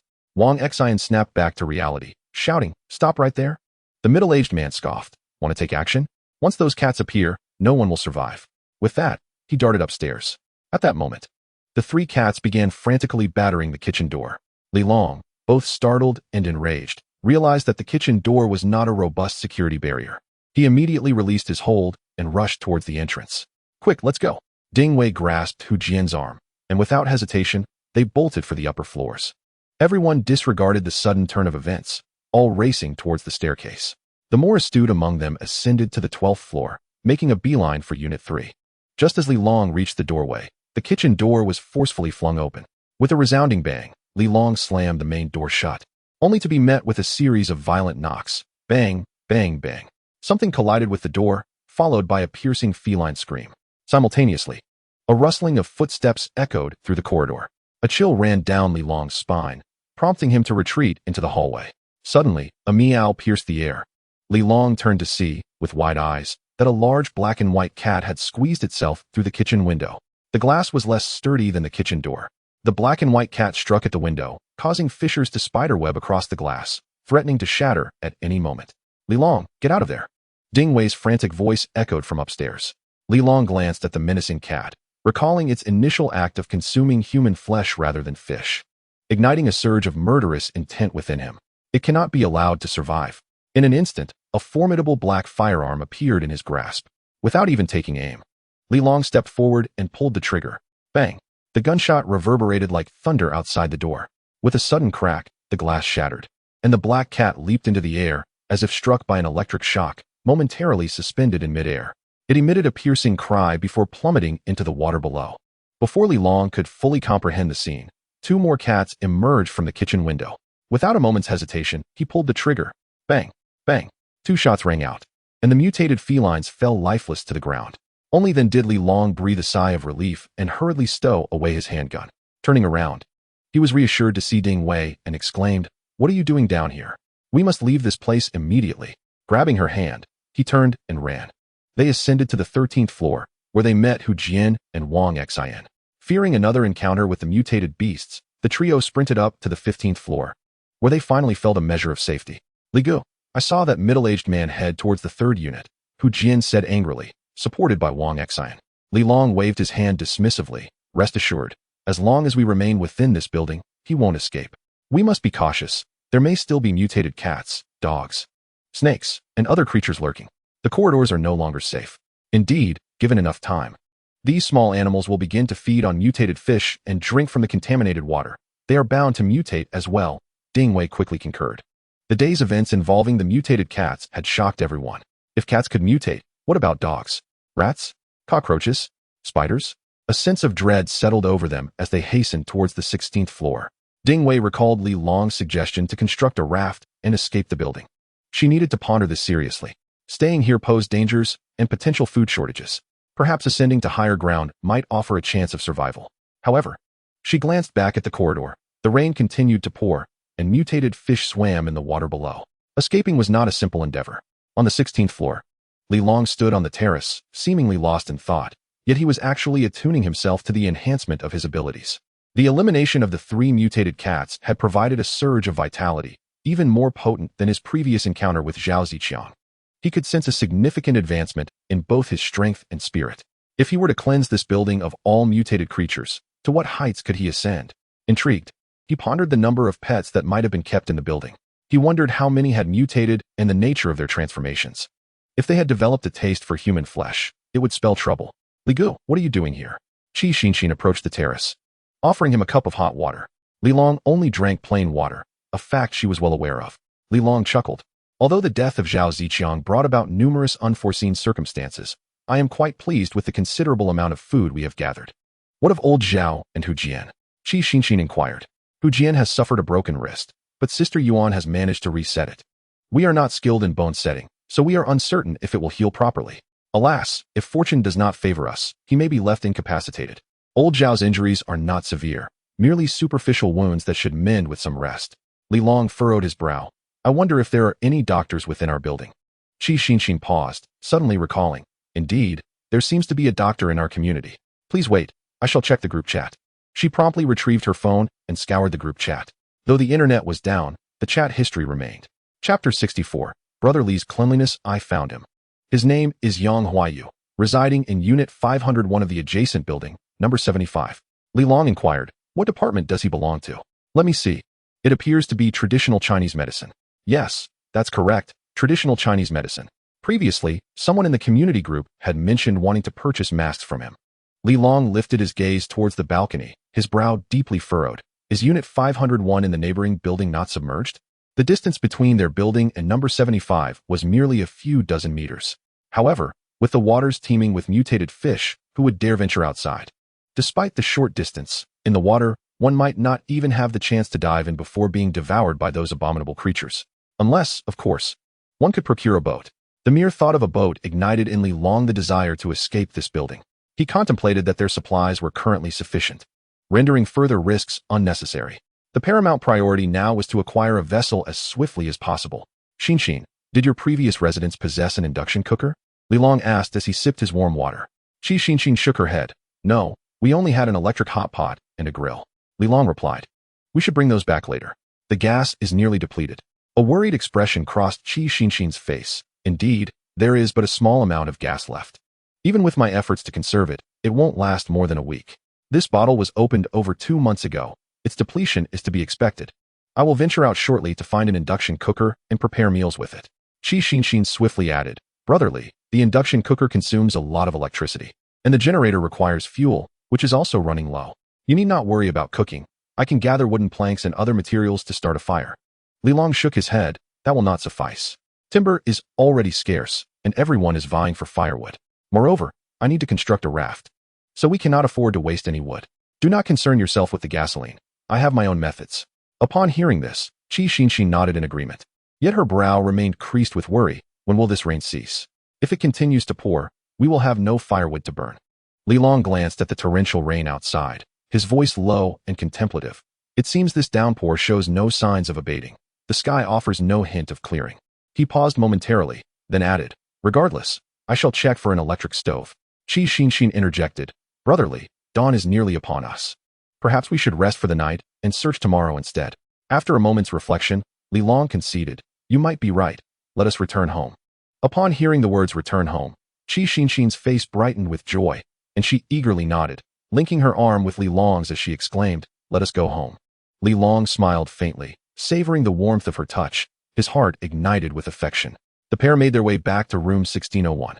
Before Qi Xinxin could fully comprehend the moment, Li Long grasped her arm. She gasped, her cheeks flushing a deep crimson as she stammered, I haven't tea-bathed yet. We can wash together. Li Long laughed heartily. Amidst Qi Xinxin's startled cries, he strode confidently toward the bathroom, dressed modestly in a white dress that accentuated her form. Qi Xinxin was a vision to behold. Li Long remarked, You massaged me yesterday. Today, it is my turn to return the favor. Qi Xinxin blushed. Can you really massage? Li Long chuckled. You will soon find out. As he spoke, his hand ventured beneath her dress. Qi Xinxin trembled, leaning into his embrace, her eyes sparkling with desire as she gasped for breath. The rain poured heavily, accompanied by flashes of lightning and rolling thunder. With a long, drawn-out sigh, the world around them was filled only with the sounds of wind and thunder. On the bed, Qi Xinxin lay in Li Long's arms, as docile as a kitten. His muscles were taut, glistening with sweat from their earlier exertions. Qi Xinxin, equally drenched in perspiration, bit her lip and murmured, Brotherly, you are incredible. I feel so good. Li Long grinned. How well have you rested? We are not finished yet. Qi Xinxin glanced at her abdomen, her complexion paling instantly. Is it coming again? I don't think I can handle it. Observing her waning color, Li Long felt a twinge of helplessness. Intimacy had always been his forte, and with the enhancement of his physical and mental attributes, he had grown significantly more adept in this realm. With his current prowess, he could effortlessly execute even the most challenging maneuvers. Moreover, the elevation of his mental attributes granted him greater control over himself. Mastering the art of restraint was not, in fact, a daunting task. Seeing her distress, Qi Xinxin felt a pang of guilt. Brotherly, it's all my fault. I'm inadequate. If you wish, I can continue. Her words ignited a fire within Li Long, prompting him to shake his head. Let it be. This is meant to be enjoyed, not endured. Hearing this, Qi Xinxin felt even more uncertain. After a brief hesitation, she summoned her waning strength, leaning closer to Li Long and whispering a few words. Upon hearing her, a look of surprise crossed Li Long's face. Really? Are you not concerned about it being unclean? Qi Xinxin's cheeks flushed anew as she retorted playfully, yours is not unclean. Li Long burst into laughter, while Qi Xinxin displayed an alluring expression. She gradually reclined, tucked herself under the covers, and immersed herself in her work. This was perhaps the best sleep Li Long had experienced since the Great Flood. It was not until the sun was high in the sky that a tempting aroma roused him from his slumber. Upon opening his eyes, he glanced at the clock. It was now 9 in the morning. Outside, the sky remained overcast, with heavy rain pouring down and thunder rumbling. Li Long was accustomed to this. Turning his head, he noticed that Qi Xinxin had already awakened. The lingering scent of her presence clung to the covers. He picked up a pair of shorts and approached the door of the bedroom. In the kitchen, wisps of smoke danced in the air. Qi Xinxin was clad in a snug white top and blue denim shorts, resembling a petite white rabbit. Her long legs shimmered under the light, and a pink cartoon apron adorned her chest, igniting a sense of fervor just by looking at her. Truly, she was the epitome of a devoted wife and mother. Unable to resist, Li Long walked into the kitchen and embraced her waist from behind. Qi Xinxin paused in surprise, but quickly regained her composure. Turning to him with a bright smile, brotherly, you're awake. Li Long chuckled, am I not just hungry again? Qi Xinxin replied, just a moment. It will be ready soon. Peering into the pot, Li Long saw her preparing a pancake. This was a type of unleavened pancake made with flour and water, 2 eggs, and a bit of ham, all mixed together. Oil was sprayed directly onto the griddle before pouring in the batter, resembling the pancakes sold outside. Qi Xinxin's culinary skills were truly commendable. The thin pancake, golden brown on both sides, released an aromatic fragrance that awakened Li Long's appetite. After more than half a year, this was the first time he had seen such a pancake. It was far more delectable than instant noodles or bread. Chapter 65. Consume more protein. Qi Xinxin wielded the spatula, flipping the pancake while gently shaking it. The pancake was perfectly golden, glistening with oil, and swayed slightly with her movements. This step was intended to ensure even heating. However, Li Long's gaze was drawn to the 2 other lumps of batter that were also swaying, and his hand instinctively reached out. Ah! Qi Xinxin exclaimed, her eyes glinting with a hint of flirtation as she softly admonished, don't play around, or it will burn. Li Long smiled slightly, replying, even if it burns, I will still be satisfied. Qi Xinxin's cheeks flushed, yet she did not deter him. Li Long always made her feel uniquely special. Taking a deep breath, she forced herself to concentrate. Feeling that it was nearly ready, she lifted it and placed it onto the prepared plate. Just then, Li Long suddenly squeezed the dough with force. Qi Xinxin shivered, nearly collapsing to the ground. Her eyes glistened with unshed tears as she implored, good brother, please. Li Long chuckled softly, withdrawing his hand. Only then did Qiao Xinxin exhale in relief. Struggling to support the stove as she tore off a piece of pancake and presented it to Li Long, a look of eager anticipation on her face. Taste this. Li Long opened his mouth, allowing her to bring the food to his lips. The pancake still bore the aroma of frying, tantalizing his palate.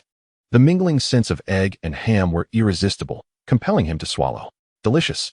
Li Long's eyes sparkled as he gave Qiao Xinxin a thumbs up. Instantly, her face brightened, and she exclaimed, you eat this piece first. There's plenty of batter left. I will prepare more for you right away. It must be eaten hot, or it will lose its flavor. Li Long nodded and picked up a piece for Qiao Xinxin, smiling as he said, you should eat too. Qiao Xinxin beamed. Her cherry lips slightly parted. I warmed the milk in the microwave too. It can only be stored for a year at most, so you must drink it quickly before it expires. She opened the microwave and poured a cup of milk for Li Long. Why is there only 1 cup? Li Long inquired. Qiao Xinxin pursed her lips in a smile, replying, you need to exercise and consume more protein. I don't require it for myself. Li Long immediately countered, no, you must drink more milk and eat more protein to strengthen your immunity. In this situation, if you were to fall ill, I would be helpless. Qiao Xinxin hesitated, saying, but the food at home is already scarce. Li Long laughed. I have my ways, you need not worry. Noticing her reluctance, he gently tapped her head and pointed at her chest, saying, You mustn't let these two little ones go hungry, or I will be very upset. Xiao Xinxin's cheeks flushed crimson as she retorted, You speak nonsense. Li Long burst into laughter, for he cherished eliciting such a bashful expression from her. Breakfast concluded amidst a cheerful atmosphere. After Li Long had eaten and rested for a while, he and Xiao Xinxin made their way to room 1602. Brother Li Long. Sister Xinxin. Wang Yuhan exclaimed as she opened the door and spotted them, immediately displaying her adorable demeanor. A radiant smile spread across Xiao Xinxin's face as she picked up a pancake from the plate and offered it to her. Henin, would you like something to eat? Look at this. Wang Yuhan beamed at the pancake in her hand, her joy evident. She was thrilled. Although Ding Wei and Li Long had managed to seize some supplies from the group of men, most were snacks, and staples like rice and flour were virtually non-existent. These provisions were all collected by Li Long. Upon entering Zhao Ziqiang's room, his first action was to stuff these carbohydrates and staple foods into his backpack, leaving only some snacks behind. Those were merely trivialities, incapable of filling one's belly. Consequently, Wang Yuhan's family had been eating quite sparingly, unable to even access rice or flour. At that moment, Ding Wei emerged from the kitchen, astonished. Do you still have flour? Li Long chuckled and nodded. At the onset of the flood, I purchased a considerable amount from the shops in the nearby commercial street. Shaoli, this flour is a luxury. You should conserve it. Aunt Sue opened the door, caught sight of the situation inside, and promptly cautioned, Aunt Sue. I am well aware, Li Long replied with a smile. Wang Xian stepped forward, expressed his gratitude, and inquired, What are your plans for the next step? Li Long countered with a question, What do you intend to do? Wang Xian sighed. Old Zhao and I initially believed that toppling Zhao Ziqiang would liberate us, allowing us to focus on gathering resources to support our families. However, the reactions of those people yesterday left me utterly disheartened. I have come to realize that this is a catastrophe. We cannot rely on them. Our small team is relatively safe within this building. At this moment, I wish to concern myself with nothing but ensuring our group survives this ordeal. Li Long laughed heartily. Knowing that you think this way brings me comfort. Yet, to say we will weather this storm is overly optimistic. None can predict how long this flood will last.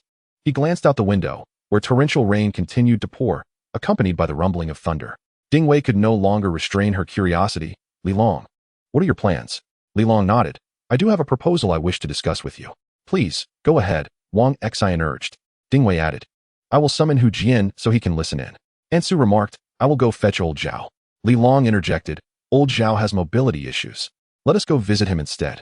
Thus, Ding Wei roused Hu Jian, and the group proceeded to old Zhao's room. At this juncture, Li Long spoke, Currently, we possess some food, but it likely won't last long. In fact, those mutated fish can still be caught, but yesterday's events served as a stark reminder. If fish can mutate, so can cats. What about other creatures? I believe the paramount task now is to eliminate the mutated animals within the building to create a safe living environment for ourselves. Otherwise, while we are fishing, should a mutated beast suddenly emerge from the building, none of us would stand a chance of surviving. Li Ge, are there any other mutated beasts in this building? Hu Jian could not help but ask. Li Long nodded. There surely are, but their locations are uncertain. Some residents may have pets that could have mutated. The Great Flood has only passed 6 months ago, and most mutated beasts are not particularly strong. It is not too late to act now. However, if we do not take action, the evolution rate of these mutated creatures may accelerate rapidly, rendering our chances of survival bleak. Chapter 66. Everyone desires awakening upon hearing this. Ding Wei could not help but suggest, shall we gather all the residents and involve them in this effort? Li Long shook his head, declaring, no, those people are unreliable. Bringing them along would only yield adverse results. Ding Wei and Wang Xian couldn't help but recall the sinister middle-aged man from yesterday, and they found merit in Li Long's words. Li Long continued, we possess drones. We can inspect each household to ascertain if anyone is keeping pets. Perhaps we should pay them a visit and inquire? If any issues arise, we must eliminate them before they burgeon. He added, moreover, Zhou Xiaomei poses a potential threat that we must eradicate. The mention of Zhou Xiaomei rendered the group silent. The terror associated with her instilled a chilling sensation in everyone. Aunt Sue couldn't help but remark, Zhou Xiaomei wasn't like this before. How did she become this way? Lao Zhao interjected. She is no longer the Zhou Xiaomei of the past. Aunt Sue sighed, choosing not to elaborate further. Li Long stated, Zhou Xiaomei has undergone a mutation. She has awakened a peculiar ability, yet this power appears to have significantly affected her psyche, rendering her exceedingly bloodthirsty. Currently, it seems that as long as we do not seek her out, we remain safe. However, She will inevitably require food and resources to survive, which could lead to conflict with us. I believe it is best to eliminate her. Li Long's demeanor was calm. He was not one to revel in bloodshed. Yet he understood the necessity of addressing potential threats to his life. This principle guided his interactions and decisions.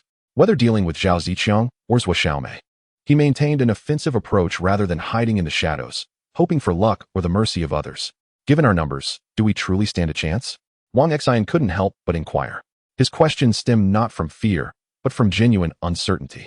Just yesterday, dozens of residents had been ruthlessly pursued by Zhou Xiaomei. Unable to withstand her assault, her claws were no longer mere hands. They had transformed into lethal talons, adorned with sharp daggers.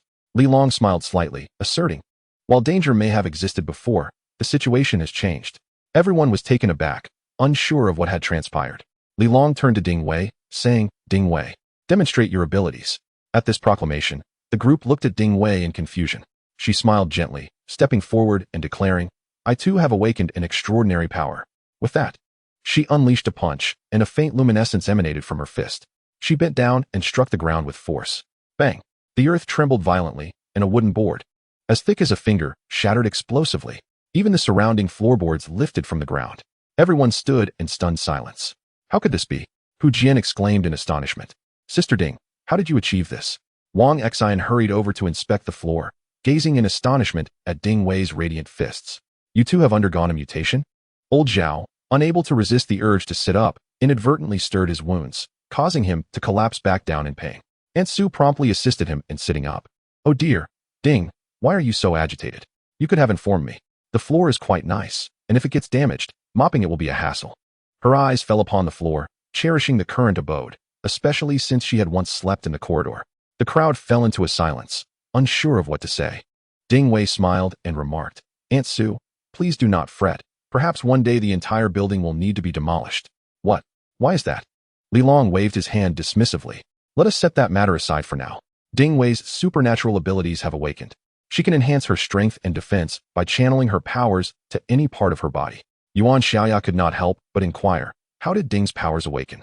Is it possible that we too might awaken our abilities? Her question echoed the thoughts of the others.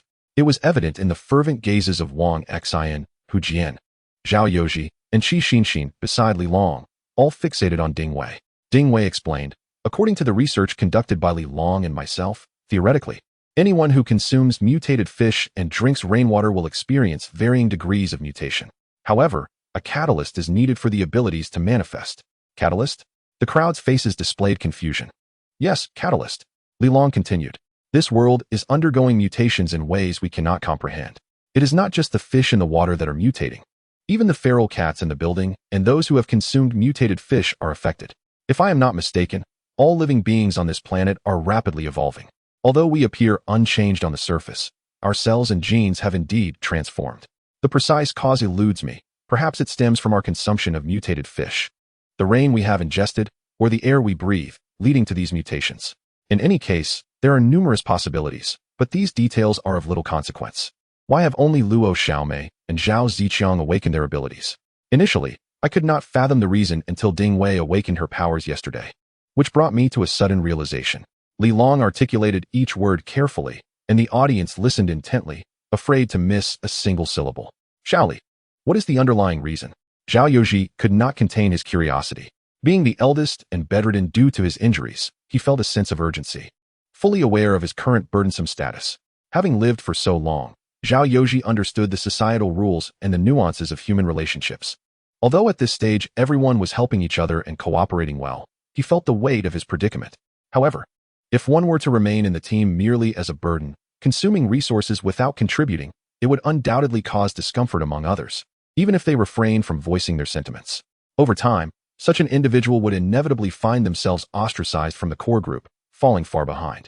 Thus, when he learned that everyone might have the potential to awaken their latent abilities, his excitement was palpable. Could the awakening of such powers also heal his injuries?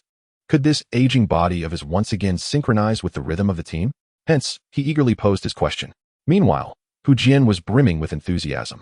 Like Zhao Youji, he too had suffered a wrist fracture, rendering him immobile. In this world, there exists no compassion for the disabled. Though he was younger and his concerns were not as profound as Zhao Youji's, he possessed a sense of dignity, constantly fearing he would become a hindrance. Chapter 67. Progress influences awakening brotherly. What caused Ding Jie to awaken her powers? Li Long observed the expectant gazes of the crowd.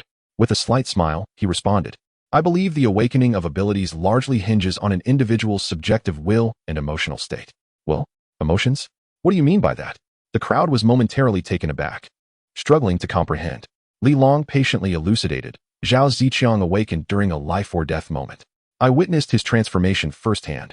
Red scales emerged upon his forehead, significantly enhancing his defense and strength.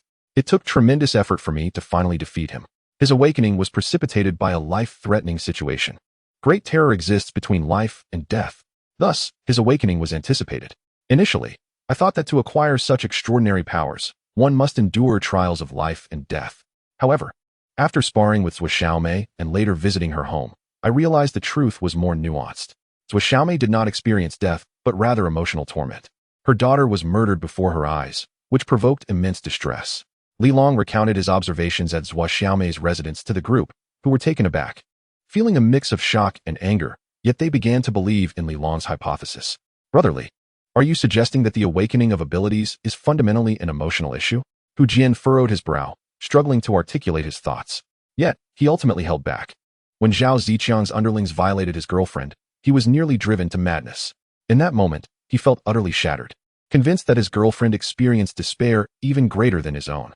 If emotions are indeed the key to unlocking abilities, why then were he and his girlfriend unable to awaken? Observing Hu Jian's expression, Li Long discerned his unspoken concerns. He replied solemnly, it is not solely about emotions. While they serve as a significant catalyst and are indeed pivotal to the awakening of abilities, I suspect there exists another essential condition. Wang Xian could not contain his curiosity, inquiring, what conditions? The mutation progress, Li Long replied gravely. Progress? The crowd was puzzled. Li Long nodded and explained, I believe that the mutation of species cannot occur overnight. It requires a gradual process. If we consider it on a scale of 100, at the onset of the Great Flood, our genetic mutation progress might have only reached 1. As we consumed mutated fish, inhaled the air, and drank the rainwater, our bodies gradually began to evolve. I feel that in order to awaken our extraordinary abilities, we must achieve a sufficient level of mutation progress. Upon hearing this, the crowd nodded in agreement. This hypothesis seemed both plausible and reasonable. Wang Xian remarked, I find merit in your words. If it were merely an emotional issue, then Zhao Ziqiang and his subordinates would have caused the deaths of countless individuals through oppression in the month preceding the collapse of order. Those who perished should have awakened their powers long ago. Perhaps, as Li Long suggested, their bodies have yet to evolve to that critical point. What is that critical point? Hu Jian could not help but ask. Li Long shook his head. I am uncertain. This is merely speculation. It could be 10%, or perhaps 20%. There are many possibilities. Suddenly, old Zhao posed a question. Should we consume more mutated fish to facilitate our own transformation? Li Long nodded affirmatively, in theory. Yes. However, he paused. The awakening of extraordinary abilities is not without its risks. Have you not seen the state of Zhou Xiaomei after her awakening?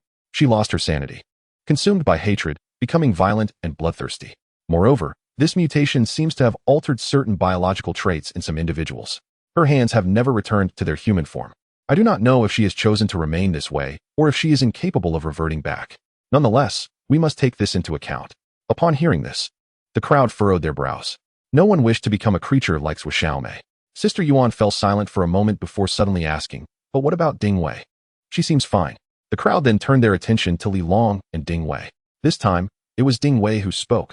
My situation differs. When I awakened my abilities, I nearly lost control of my emotions, becoming dazed, just as Li Long described. Fortunately, he was right beside me and managed to bring me back to my senses. Bring you back to your senses?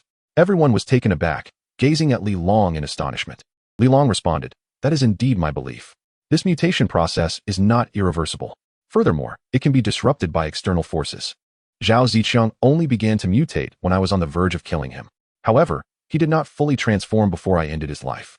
This is an insight I gained through experience in battle. By taking a desperate gamble, I interrupted Ding Wei's mutation, allowing her to regain consciousness. Thus, I would advise against attempting to awaken one's latent abilities at this juncture, at least until we have devised a method to surmount these negative emotions.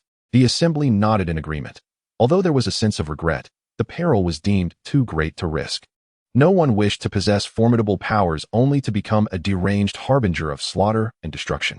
I merely wish to convey that we currently have an individual who has awakened their abilities, and there remains a glimmer of hope in confronting Zhao Xiaomei. What are your thoughts? Zhao Yoji suggested. Perhaps we should wait a few days before taking action. Once my injuries have healed, I shall be ready to engage. Hu Jian, equally disheartened, lamented, my hand will not recover swiftly, but my left hand remains functional. If Li Gu and Ding Jie require my assistance, please do not hesitate to ask. Li Long interjected with a smile. Old Zhao, Hu Jian, focus on your recuperation. When we confront Zhao Xiaomei, we cannot rely solely on numbers. Her speed is astonishing. A large group may hinder our efforts. Ideally, we should limit our team to 2 or 3 individuals. Let it be just Wang Gu, Ding Wei, and myself. Once we have dealt with Zhao Xiaomei, we must then inspect the mutated beasts within this building. Furthermore, we need to investigate the 6 units, who possesses pets, and whether there are any gangs or bullies akin to Zhao Ziqiang in units 3 to 6. We must thoroughly investigate. After our return, we will address Zhao Xiaomei. Additionally, we must gather resources such as timber, batteries, and electric fans, Li Long articulated thoughtfully. Chapter 68. We women cannot do without men initially. The group could comprehend the discussion, but the subsequent remarks left many perplexed. Only Ding Wei grasped his meaning, exclaiming, "Are you suggesting we build a boat?" Li Long replied solemnly. Constructing a vessel is no simple feat, and we lack experts in this domain. Therefore, I propose we build a wooden raft instead. We cannot remain here indefinitely. Eventually, our provisions will be depleted. Without vegetables, we shall not receive essential vitamins and will inevitably fall ill and perish. To survive, we must locate land as swiftly as possible. Who knows how long this rain will persist? Li Long's sigh startled everyone. Indeed, if the rain continued unabated, the entire world was undergoing a transformation. They could not remain in hiding forever. Aunt Sue expressed her concern, but the flood is nearing the 8th floor. How can we find land? Li Gu, are you planning to go to Qiang Mountain or Yushan? Without needing Li Long to speak, Hu Jian posed the question. Upon hearing this, the group's eyes brightened. Old Zhao patted the mattress. Indeed, that is the only relatively high mountain in Jiangzhou. Although the highest peak is Tianding Mountain, our Qiang Mountain is also significant, ranking just below Tianding Mountain in the entire Jiangzhou region. Wang Xian could not help but exclaim, "Indeed, Qiang Mountain is exceptionally high. If my memory serves me correctly, there are numerous attractions atop Qiang Mountain, along with many inns frequented by tourists. If we could make our way there, even if the flood persists for an extended period, we would remain unscathed." Li Long nodded in agreement, saying, "Indeed, if even Qiang Mountain were to be submerged, would not the entirety of Jiangzhou face the same fate? It is not merely the elevation that matters. The land is abundant. With land, one is spared the pangs of hunger." Upon hearing this, everyone felt a surge of hope. The Chinese people possess a unique attachment to land. No matter how splendid a city may be, it is inextricably linked to the countryside. To leave land uncultivated is an affront ingrained in every Chinese person's essence. Even in urban settings, a ground-floor residence with a courtyard commands a premium over standard apartments. Why is that? Simply for the presence of a courtyard. I digress. This is merely a temporary plan. The utmost priority now is to gather resources. Very well. Let us all take a moment to rest. I shall treat you to lunch. Xian, I must ask for your assistance. Qi Xinxin, who had been wearing a furrowed brow, seemed the least capable among the group. Even Ding Wei had awakened her abilities, while she found herself reliant solely on her beauty, clinging to Li Long's side as little more than a decorative figure. Even without others voicing it, she felt inadequate, fearing she might hinder the team's progress. Thus, when she heard Li Long assign her a task, her heart soared with joy. The delegation of a task indicated her usefulness rather than being a burden. She eagerly nodded, proclaiming, "Yes, everyone come next door for lunch. I shall prepare some delicious food for you." Yuan Xiaoya quickly interjected, "Let us not overdo it. We should conserve our rations." Li Long, interjecting with a smile, said, "I will handle the meal arrangements. Sister Yuan, do not concern yourself with that. I have no need for the grain from Zhao Ziqiang." Yuan Xiaoya felt a bit embarrassed and hurriedly clarified, "That was not my intention." Li Long chuckled, waving his hand, dismissing the matter. Zhao Ziqiang had concealed 90 of his supplies, while Yuan Xiaoya and the others had scarcely managed to procure a fraction. After reaching an agreement, Li Long bid farewell to the group and returned to his room with Qi Xinxin. Ding Wei rolled her eyes, watching them depart. Seeing that Ding Wei had yet to leave, Yuan Xiaoya approached her and inquired, "Ding Wei, what are you gazing at?" "Nothing," Ding Wei replied, shaking her head. Yuan Xiaoya smiled slightly and remarked, "Isn't Qi Xinxin different today compared to before?" "What do you mean?" Ding Wei asked. In a hushed tone, Yuan Xiaoya explained, "Do you not see? Qi Xinxin's complexion is significantly better today. Her face is all aglow, resembling a fresh bloom. Ding Wei found it both amusing and exasperating, saying, Qi Xinxin is quite lovely. Being with Li Long suits her well. He surely treats her generously with food and drink. Fool, it is not merely that she is well fed. We women thrive on the nourishment provided by men. Otherwise, how could she possibly appear so radiant? It is likely that Li Long has engaged in some indiscretion. Yuan Xiaoya chuckled lightly, her expression one of playful mockery. Ding Wei paused momentarily, an inexplicable pang of sorrow tugging at her heart.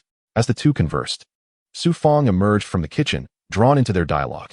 Women, particularly those of a certain age, possess an innate curiosity for gossip. Ah, has Han In's mother also noticed? Su Fong exclaimed with a chuckle. We are all experienced. How could we be oblivious? Yuan Xiaoya replied with a smile. Su Annie joined in the laughter. Though her mirth soon faded as she sighed, Xinxin is truly fortunate to have found a dependable partner. Indeed, it's a pity she has an ex-boyfriend. If she were a novice, Li Long would surely cherish her like a precious gem. Yuan Xiaoya remarked. Ah, my dear Yuan, you fail to grasp the essence. All men are fundamentally the same, none are worth their weight. Have you heard of our former supervisor at the office? The head of the community office, no less. Rumor has it he is indifferent to his wife and has flirtations with women from nearby neighborhoods. One incident even escalated to the police station. What? Is that true? I recall his wife being quite beautiful. Ah, you are still young and cannot comprehend. The allure of wildflowers cannot compare to that of homegrown blooms. Returning to her room, Ding Wei felt her head buzzing, astounded by the gossiping prowess of Su Auntie and Yuan Xiaoya. Particularly Su Auntie, the resident gossip from the committee, could articulate anything. Their conversation stretched on for 10 minutes. Once in her own sanctuary, Ding Wei shook her head and sighed. What am I thinking? You are already a withered flower. Much older than her. What could you possibly hope for? She cast aside these tangled thoughts, aware of her own insecurities at the age of 31. Following her past experiences, she found herself lacking the courage to pursue anything further. Pushing aside these chaotic musings, she recalled her parents from Yuhua Garden, wondering how they were faring in these turbulent times. When Li Long mentioned crafting a raft, her first thought was not to flee to Qiyang Mountain, but to seek out her parents. In this apocalyptic world, where various mutated creatures lurked, she worried for their safety and their ability to find sustenance. Hu Jian leaned against the windowsill of his small study, gazing outside. One hand dangled midair while the other retrieved a photograph. It depicted a young couple, both raising their hands to form a heart shape. The young man was handsome, with short hair and dressed in a shirt, exuding a vibrant energy. The young woman, with fair skin and a playful demeanor, sported two charming dimples, embodying the essence of youth. Chapter 69. Hu Jian's Awakening. Hu Jian caressed the face of the girl in the photograph, tears welling in his eyes. You promised to take me home to meet your parents this year. How could you go back on your word? Today marks the 5th anniversary of our relationship. How could you abandon me? He lifted his gaze and cast a glance at the surging floodwaters, murmuring, regardless of the circumstances, I shall always regard you as my beloved wife. Rest assured, I shall find a way to meet your parents. Brotherly mentioned he would construct a raft, and I shall implore him. Their residence is not far from our wedding abode, and they are sure to acquiesce. Can you hear me? I think of you daily. I long for you so much. Hu Jian, an orphan, has harbored feelings of inferiority since childhood. Through sheer determination, he engaged in various odd jobs and completed his high school education. He has worked as a salesperson and a delivery driver, and it was during one of those deliveries that he met his girlfriend. Though he was merely a college student, she would always smile and express her gratitude when he delivered her meals, unlike others who looked down upon him. Thus, their acquaintance blossomed. She did not disdain Hu Jian's humble background or educational standing. Instead, she encouraged him to strive for progress. Inspired by her support, he pursued self-study exams and subsequently joined a construction company, gradually climbing the ranks. On that fateful day, he mustered the courage to confess his feelings. Why did you wait until now to say this? From that moment on, he knew he would devote the rest of his life to loving and cherishing her. That night, a storm descended. Hu Jian experienced despair and lost his beloved. Whenever night fell and the winds howled outside, he would succumb to endless anguish. In this apocalyptic world, every survivor carries their own narrative, one of both heartache and inspiration. The longing surged forth like a tidal wave. Pain, regret, and self-reproach enveloped Hu Jian, threatening to drown him in sorrow. A faint glimmer of light swirled around him, but it faded after just a few breaths. Aunt Su returned to her room, finding her husband, Zhao Yoji, reclining on the bed, deep in thought. What occupies your mind? She inquired. Zhao Yoji replied. Shaoli is quite remarkable. He has just toppled Zhao Ziqiang and now has new plans. Hearing this, Aunt Su sighed. Shaoli is right. Must we truly depart? With such a deluge and so many mutated beasts in the water, can our small vessel withstand the flood? I fear the journey may prove perilous. She hesitated to continue. Wary of tempting fate, Zhao Yoji sighed. Xiao Li is correct. We cannot remain here indefinitely. Consider this vast building. How much food can it sustain? With so many trapped, our provisions will soon be depleted. The mutated fish consume voraciously, and as Xiao Li indicated, we may soon find ourselves transformed. If more individuals awaken their abilities and become monsters like Sui Xiaomei, this building will indeed be in grave peril. Furthermore, subsisting solely on fish, without rice, water, or vegetables, is untenable. Most importantly, we must find a means to procure insulin for your condition. Upon hearing this, Aunt Sue's expression darkened with worry. Diabetes is a chronic ailment. Once it spirals out of control, blood sugar levels may surge, leading to uremia. Thus, I believe it is imperative to gather wood and construct a raft. Regardless of the circumstances, we must devise a means to ensure that, with the raft at our disposal, we can depart promptly should any eventuality arise. Upon hearing this, Aunt Sue nodded and wiped away her tears, remarking, I have burdened you. What is the point of discussing this? We have been together for so long. At Wang Xian's residence, Yuan Xiaoya instructed her daughter to set aside the dishes and walk to the window. What are you gazing at? She inquired as she noticed Wang Xian staring blankly at the torrential rain outside. Without turning around, Wang Xian sighed deeply. How long do you think this rain will persist? Yuan Xiaoya gazed at the unrelenting downpour, her face etched with concern. Who knows? The television said it was merely spring rain, yet it has continued for half a year. Indeed, Wang Xian lamented, had we known it would be like this, we should have sought higher ground instead of being trapped here. Am I utterly useless? He continued. What do you mean by that? Yuan Xiaoya exclaimed in surprise. Wang Xian sighed once more, when Li Long and Zhao Ziqiang were fighting. Old Zhao and I merely hid at home, unable to offer any assistance. Previously, when we approached Wang Chong and the others to negotiate terms, Old Zhao and I stood at the back, completely impotent. Later, I was cornered by a group of mutated cats in the second unit. If it weren't for Li Long, I might not have made it back. I am even less capable than Hu Jian, who fights recklessly, determined to drag Zhao Ziqiang down with him. I am even surpassed by Ding Wei. She has awakened her powers, while I am still inferior to a mere girl. Wang Xian managed a bitter smile. Yuan Xiaoya gently embraced him. I don't wish for you to become a formidable figure like Xiao Li or to fight desperately like Hu Jian. Nor do I want you to awaken your abilities at the peril of becoming a monster like Xiao Ding. I simply want you to remain by Henin's side.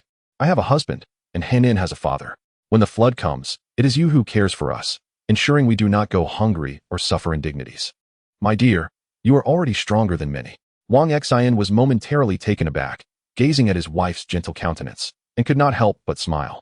With you by my side, I am utterly content. Come inside. Let's prepare 2 more dishes to complete the meal. By noon, everyone had gathered at 1602. Qi Xinxin opened the door and, like a gracious hostess, warmly welcomed them. Li Long approached with a smile. Is everyone here? Old Zhao, take your time. Zhao Yoji quickly replied. No worries, it is just a short walk. Wang Yuan held a bottle of wine. Brother Li Long, look what I have prepared for you. Li Long chuckled. Is that wine? Where did you acquire it? Wang Xian smiled. I found it in Zhao Ziqiang's room. There are still 2 bottles left. Li Long chuckled. Let us save it for now. When something good happens next time, we can celebrate properly. Aunt Sue approached with duck necks and snacks, saying, I looked around, and this is the only thing we can prepare as a cold dish. I only found a bag of peanuts, which should pair well with drinks. Ding Wei then produced a bag of peanuts from her pocket. Haha, drunken peanuts. They are my favorite, Li Long replied with a grin. Brotherly, I couldn't find any appetizers, so I brought some snacks, Hu Jian said, his face betraying some embarrassment. He pulled out 2 bags of snacks, one containing crispy sticks and the other shrimp chips. Li Long laughed heartily, saying, I only asked you to join us for a meal. There's no need to bring anything, just hurry up. Chapter 70. Power Bank. As everyone entered, they were greeted by a table laden with 5 or 6 dishes.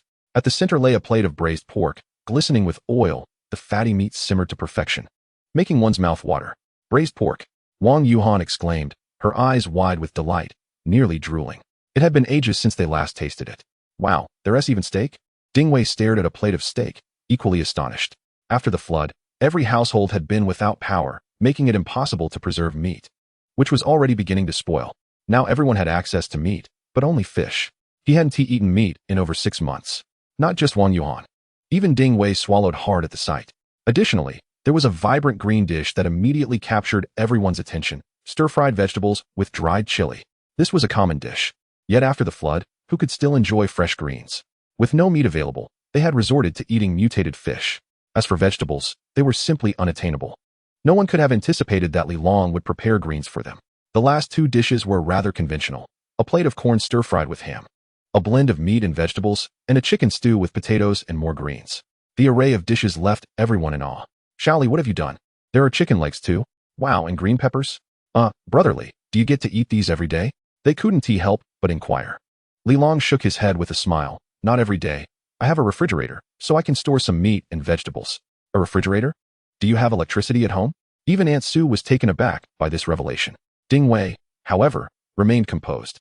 The last time she visited Li Long's home to work on a crossbow using a welding machine, he had gifted her an outdoor battery and mentioned a generator.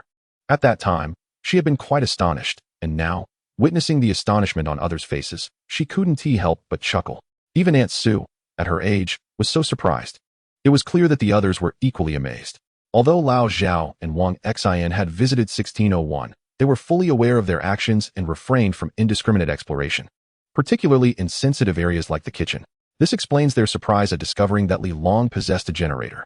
As for Qi Xinxin, her intelligence and discretion were beyond question. I have a generator, Li Long remarked, leading the group inside. The revelation astonished and delighted everyone. A generator. Xiaoli, this generator seems quite useful, Aunt Sue interjected. Oh, back then, we had quite a bit of beef and lamb, but after the power outage, it all spoiled. If only I had a generator. The items in my fridge wouldn't have gone bad. Even Yuan Xiaoya couldn't help but slap her thigh in excitement. The generator was an unexpected boon for all present. Wang Xian quickly said, Li Long, I have some items that won't last long. Could you possibly store them here? Aunt Sue added, Xiaoli, I have a few fish that won't keep for long either. May I bring them here for refrigeration? Li Long smiled and replied, no problem. Feel free to store anything here in the future. Li Long, is there enough fuel? Ding Wei inquired. What is the fuel consumption of this generator? She had previously advised him to avoid using gasoline directly due to its scarcity, suggesting a mix with high-purity alcohol for generating power. Li Long reassured her, don't worry. I have spare gasoline, more than sufficient.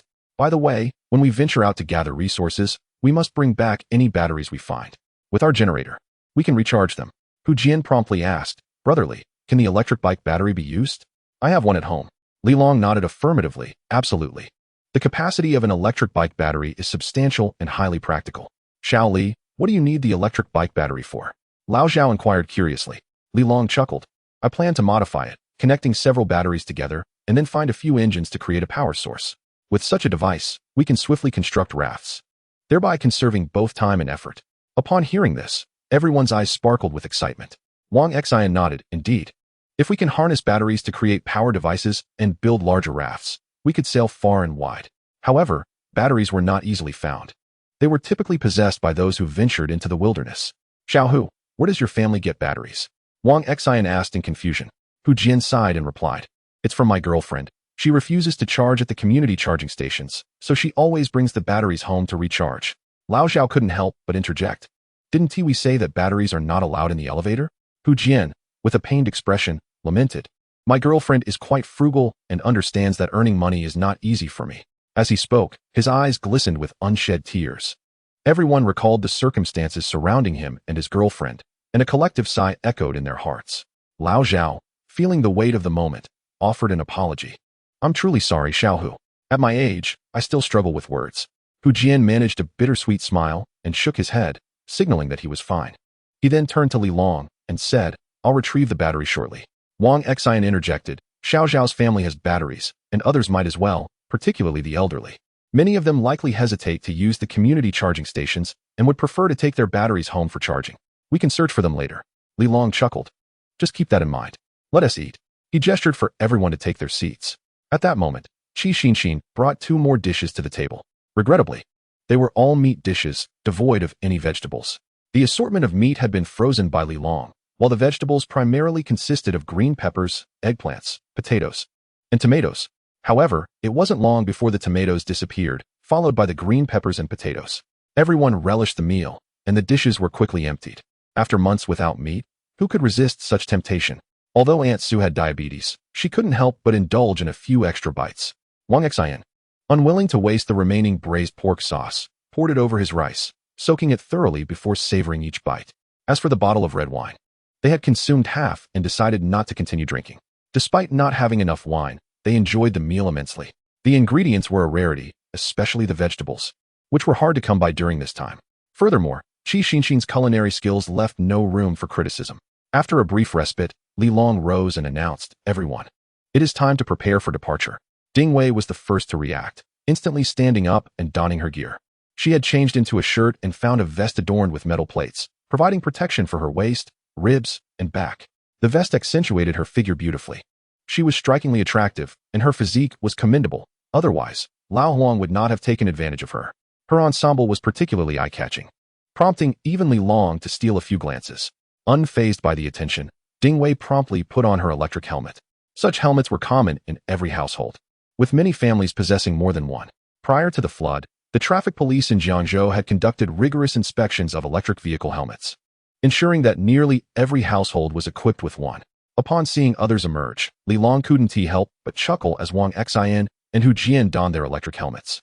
Wang Xian, seemingly having found a complete set of riding gear, knee pads, wrist guards, and elbow pads, felt somewhat bashful under the scrutiny of his companions and quickly explained, "My wife got these for me." Li Long replied with a smile, "That's good, safety first." Hu Jian remained as silent as ever, carrying a backpack. This time, his primary mission was to gather supplies, as he was of little assistance during combat with only one arm. Ding Wei smiled and remarked, "As for helmets, we learned from you." Li Long could not help but chuckle. It was his first outing, and he donned an electric helmet. To his surprise, everyone began to follow suit. However, this helmet proved quite useful, saving his life twice, once from Lao Huang lying in ambush in the corridor and once from the claws of Zhou Xiaomei. This served to emphasize why traffic police insisted that everyone wear safety helmets. Qi Xinxin looked at Wang Xian, fully armed, and felt a twinge of desire. She approached Hu Jian and whispered something. Hu Jian exchanged a glance with Li Long and nodded.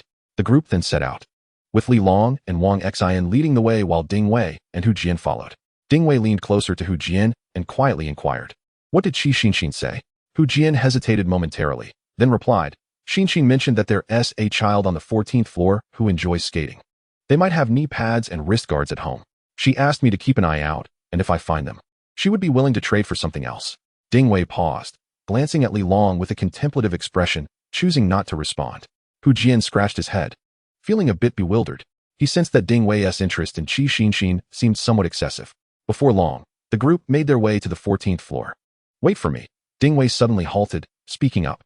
Without waiting for a reaction from the others, she approached the door to the 14th floor and gently grasped the doorknob. As her abilities activated, her hand glowed faintly, and she forcefully pushed the door open. Bang! The doorknob shattered, and the lock cylinder crumbled. With a strong tug, the door swung wide open. No one lived on the 14th floor anymore, with a weirdo like Zhou Xiaomei around, who would dare reside near the 13th. The room was in disarray, yet most items remained. It appeared the building's owner had left in haste. Hu Jian followed behind, and Ding Wei instructed him, "You go gather materials." Shortly thereafter, Ding Wei discovered a set of knee pads, wrist guards, and elbow pads near the entrance. With a smile, she picked up the gear and approached Li Long, saying, "Here, put these on." Li Long was taken aback. Ding Wei nodded, her gaze flickering. He laughed heartily, unhesitatingly putting on the gear and then asked, "How did you know such things would be here?" Ding Wei disregarded his query, responding, "Why do you need to know? Hurry up and put them on. I'll take the lead in battle later." Li Long couldn't help but chuckle. "I know you have abilities, but there's no need for that. Wang Ge and I are both big men. We don't need your protection." Wang Xian also chimed in, "Indeed, Ding Wei. Don't underestimate us." Ding Wei let out a dismissive huff and remarked, "If I were to perish alone, no one would mourn my loss. Yet for the two of you, many hearts are invested. Should anything happen to you, it would bring profound sorrow." Wang Xian paused momentarily, quickly realizing the bitterness in her words. He couldn't help but glance at Li Long, who seemed oblivious to the underlying meaning, and said, "Who claims you are alone? Have you forgotten that your parents are still waiting for you at Yuhua Garden?" Ding Wei was momentarily speechless, casting him a glare. Wang Xian chuckled softly. After receiving a sharp look from Ding Wei, he promptly silenced himself, adopting a serious demeanor as he said, "We are approaching the 13th floor. Let us remain vigilant." Upon hearing this, Ding Wei immediately heightened her alertness. Everyone was acutely aware of the terror that left Xiaomei instilled. Therefore, they needed to tread carefully. Li Long and the others fell silent, allowing Hu Jian to close the door before they descended the stairs leisurely.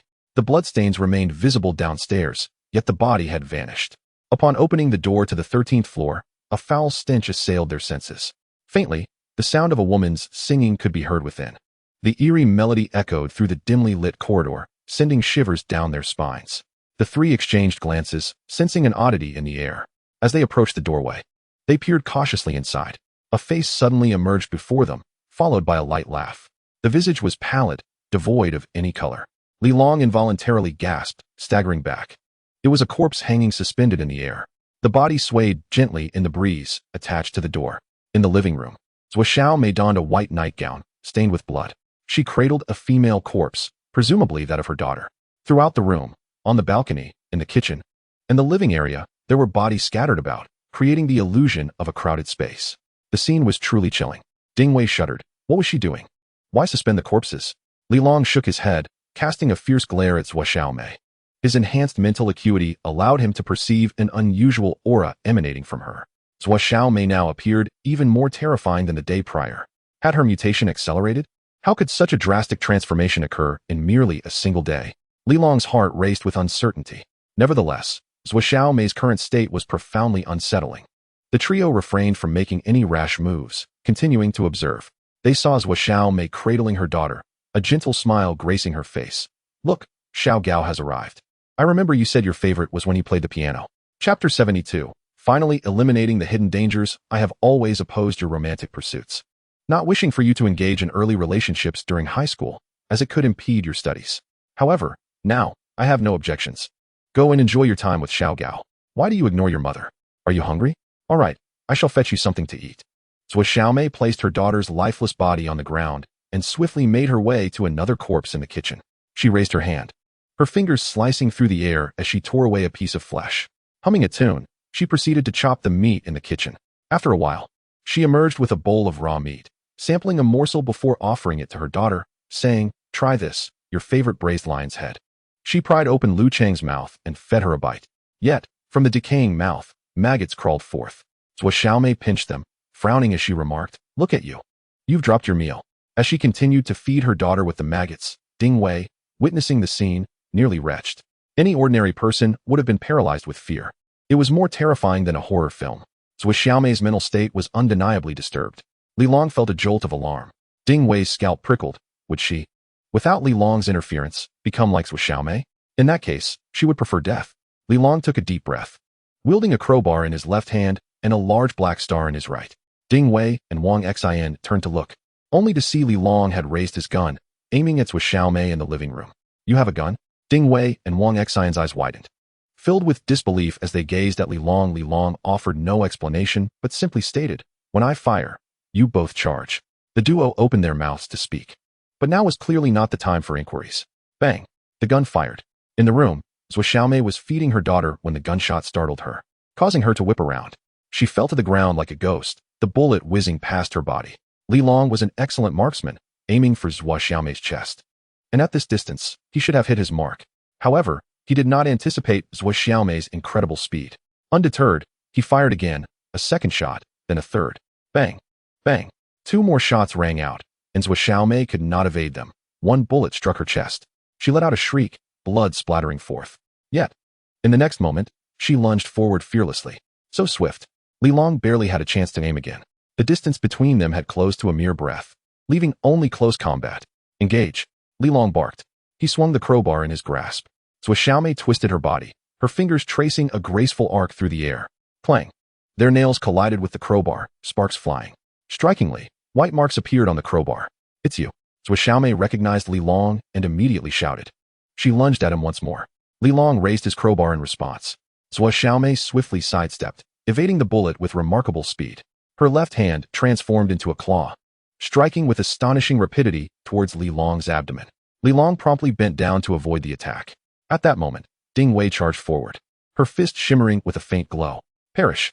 She exclaimed, as her punch whooshed through the air. Sensing imminent danger, Zhou Xiaomei swiftly evaded. A hand, adorned with intricate scales and nails sharp as blades, lunged backward. Ding Wei, slightly delayed, hastily raised her arm to defend herself. Simultaneously, a faint aura enveloped her arm. The sound of Zhou Xiaomei's claws scraping against the aura pierced the air, causing Ding Wei's protective barrier to buckle, its brilliance dimming dangerously close to shattering. Ding Wei's complexion paled as she staggered back, realizing her previous strike had consumed a significant amount of her mutated energy. Meanwhile, Li Long maneuvered behind Zhou Xiaomei, his hands suddenly piercing through her shoulders to grasp her neck, fingers interlocking to secure her shoulders and arms. He barked, "Throw a punch." Zhou Xiaomei struggled fiercely, her hands reaching desperately behind her, intent on tearing Li Long apart. Just then, Wang Xian darted forward. "Hold firm." He forcefully pressed down on her hands. Yet Zhou Xiaomei's strength was overwhelming. With a claw, she struck his chest, igniting sparks as metal screeched under the impact. Wang Xian hurriedly released her grip, pressing his hands onto her arms. Li Long sensed an opportunity, as Ding Wei's fist readied itself. With a resounding thud, her glowing fist struck Zhou Xiaomei's temple, disorienting her completely. A dull thump echoed as stars danced before Zhou Xiaomei's eyes, blood seeping from her orifices. Her strength lay predominantly in her hands. Her other body parts were merely somewhat stronger than an average person's. At such close quarters, Ding Wei's blow to her temple left her dizzy. Li Long immediately loosened his hold, while simultaneously, the crowbar in his grasp viciously jabbed into her chin, effortlessly penetrating flesh. It pierced through to her skull. Zhou Xiaomei struggled to withdraw her hands, but halfway through her motion, her strength waned, her body succumbing as she slowly collapsed to the ground. Li Long swiftly stepped back, raising his gun, aiming at Zhou Xiaomei's form. Her body convulsed continuously. Despite the crowbar having fractured her skull, she remained alive, her vitality rivaling that of Zhao Ziqiang. After a full minute, silence enveloped the scene. The three of them breathed heavily, tension at its peak. Li Long held his gun steadily, the barrel unwaveringly pointed at the lifeless body.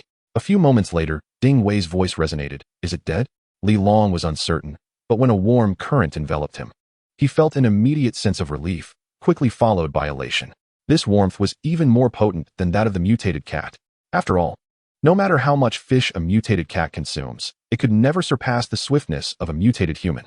Over the past few days, Zhou Xiaomei had been consuming mutated fish and meat. Her emotional fluctuations were so intense that it was hardly surprising she outpaced the mutated cat by a slight margin. She was dead. As Li Long spoke, he stepped forward and extracted the crowbar. Wang Xian and Ding Wei, witnessing the stillness of the corpse, finally felt at ease. Yet in the next moment, their gazes converged sharply on Li Long. More specifically, they fixated on the large black star in his hand. Wang Xian inquired, "Li Long, what is that gun?" Li Long replied, "Brother Wang, I found this in Zhao Ziqiang's room. Since it's a firearm, I refrained from revealing it to everyone. My apologies." Chapter 73. Survivors within the building. Wang Xian waved his hands dismissively. "There's no need to apologize. I understand. Had I been in your position, I would have done the same. Such a lethal weapon, capable of delivering a swift death, would be coveted by anyone, and Wang Xian comprehended this well. Moreover, with the gun now in Li Long's possession, they were allies. There was no need to pry further. Besides, Li Long was already formidable, even without the gun. Few within the building could match his prowess. To dig deeper would only serve to offend him. Li Long had spoken to this extent, granting ample respect. Wang Xian, being a wise man, naturally refrained from further inquiry. It was Ding Wei, however, who furrowed her brow and cast a glance at Li Long. She too did not press the matter, instead shifting the topic. "Brother Wang, let us examine what items are in this room and gather them."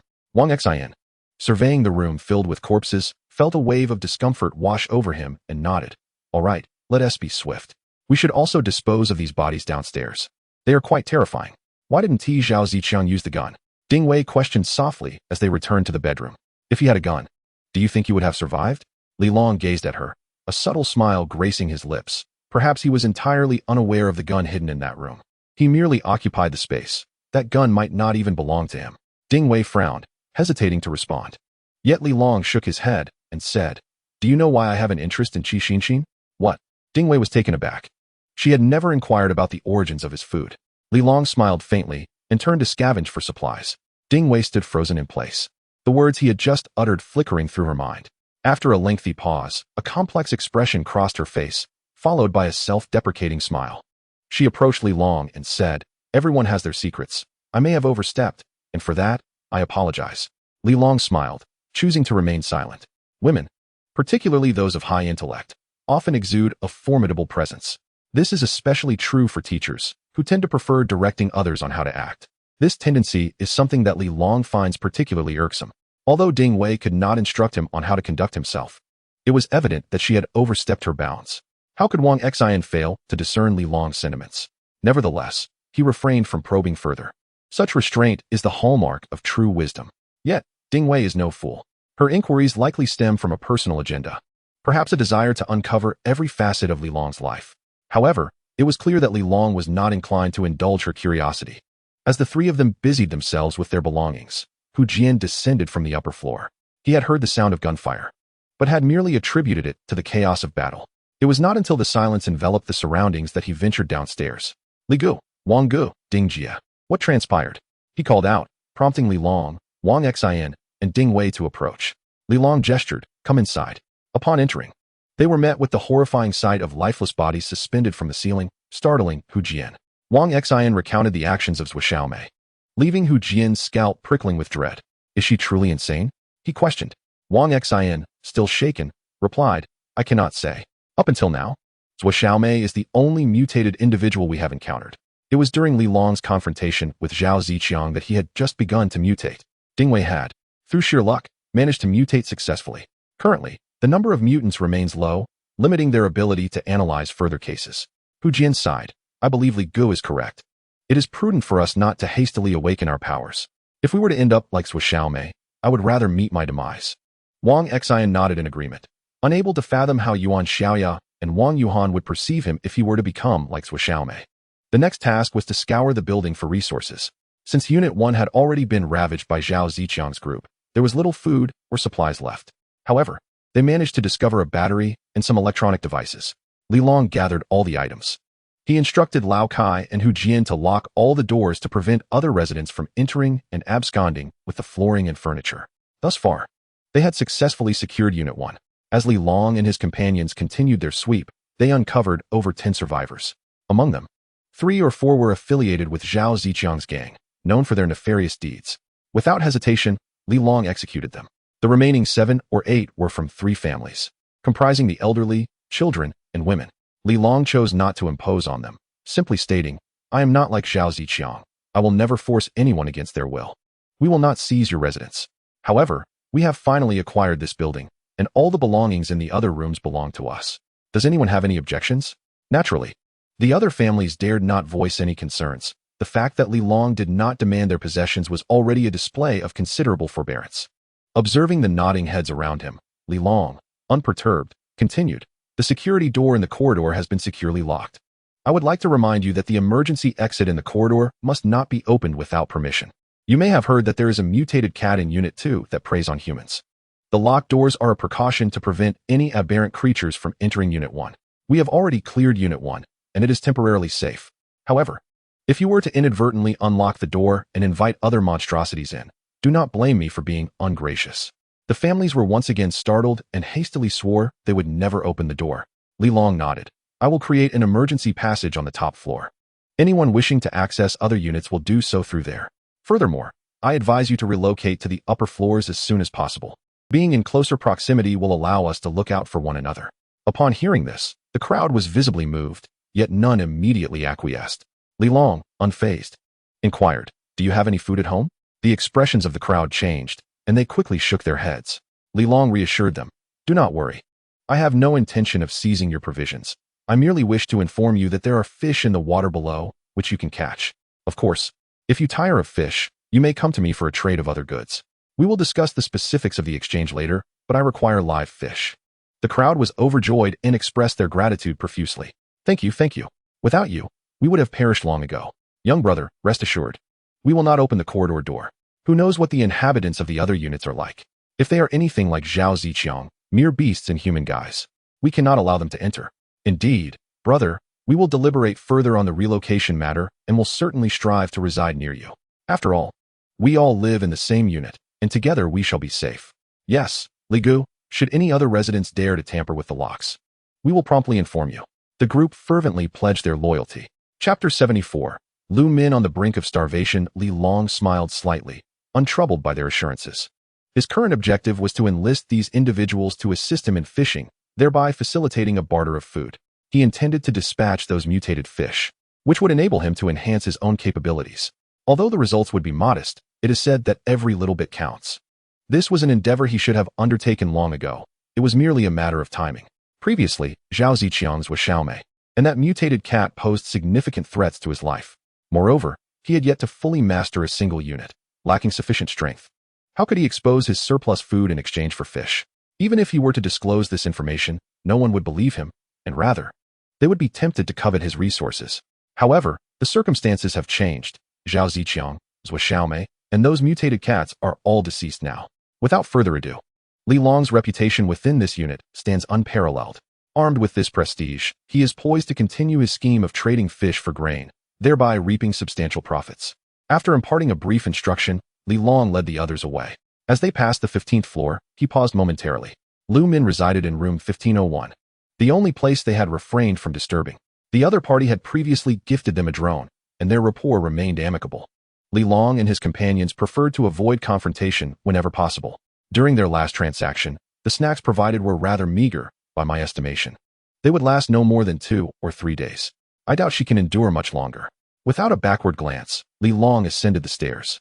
Behind the door of room 1501, Lu Min peered through the peephole and saw Li Long's departing figure, her anxieties finally alleviated. For days, she had lived in trepidation, her nights fraught with unrest. She slept on the balcony, terrified of a forced entry. Before long, an array of sounds echoed from outside. Upon hearing of Zhao Ziqiang's demise, she was taken aback. It dawned on her that Zhao Ziqiang must have been murdered by the group above. Yet, she still dared not venture outside, uncertain whether those who had slain Zhao Ziqiang would target her next.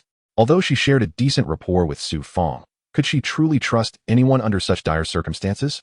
As a broadcaster, she had encountered all manner of individuals. This industry was rife with madness. No one understood the darkness of the human heart better than she did. Rather than risk exposure, she deemed it wiser to remain indoors and await rescue. As this thought crossed her mind, a look of despair gradually settled upon her face, her eyes glistening with unshed tears. 6 months had elapsed without any sign of salvation, and she felt she could no longer endure. Just then, her stomach growled audibly. She rubbed her belly vigorously, feeling as though it were ablaze with hunger. Leaning against the shoe cabinet by the entrance, she staggered to her feet, only to be beset by dizziness as darkness clouded her vision. Gasping in terror, she clutched the cabinet, inhaling deeply. The encroaching darkness began to recede, her vision slowly returning to clarity. Am I ill? No, it must be low blood sugar. She hurriedly stumbled into her bedroom, rummaging through the cabinet for her hidden snacks. For the past few days, these morsels had been her sustenance. However, she now found herself with only 3 pieces of bread remaining. With great difficulty, she swallowed hard, tore a piece of bread, and placed it in her mouth. After the first bite, she could no longer restrain herself and swallowed it whole. Within moments, she had devoured an entire piece of bread, yet her stomach remained unsettled, only intensifying her hunger. Indeed, she found herself struggling to control her appetite, yearning to consume every last morsel of bread. She hurriedly closed the wardrobe, suppressing the greed that welled up within her, and swiftly made her way to the balcony. She collected the rainwater, not bothering to boil it, and drank deeply.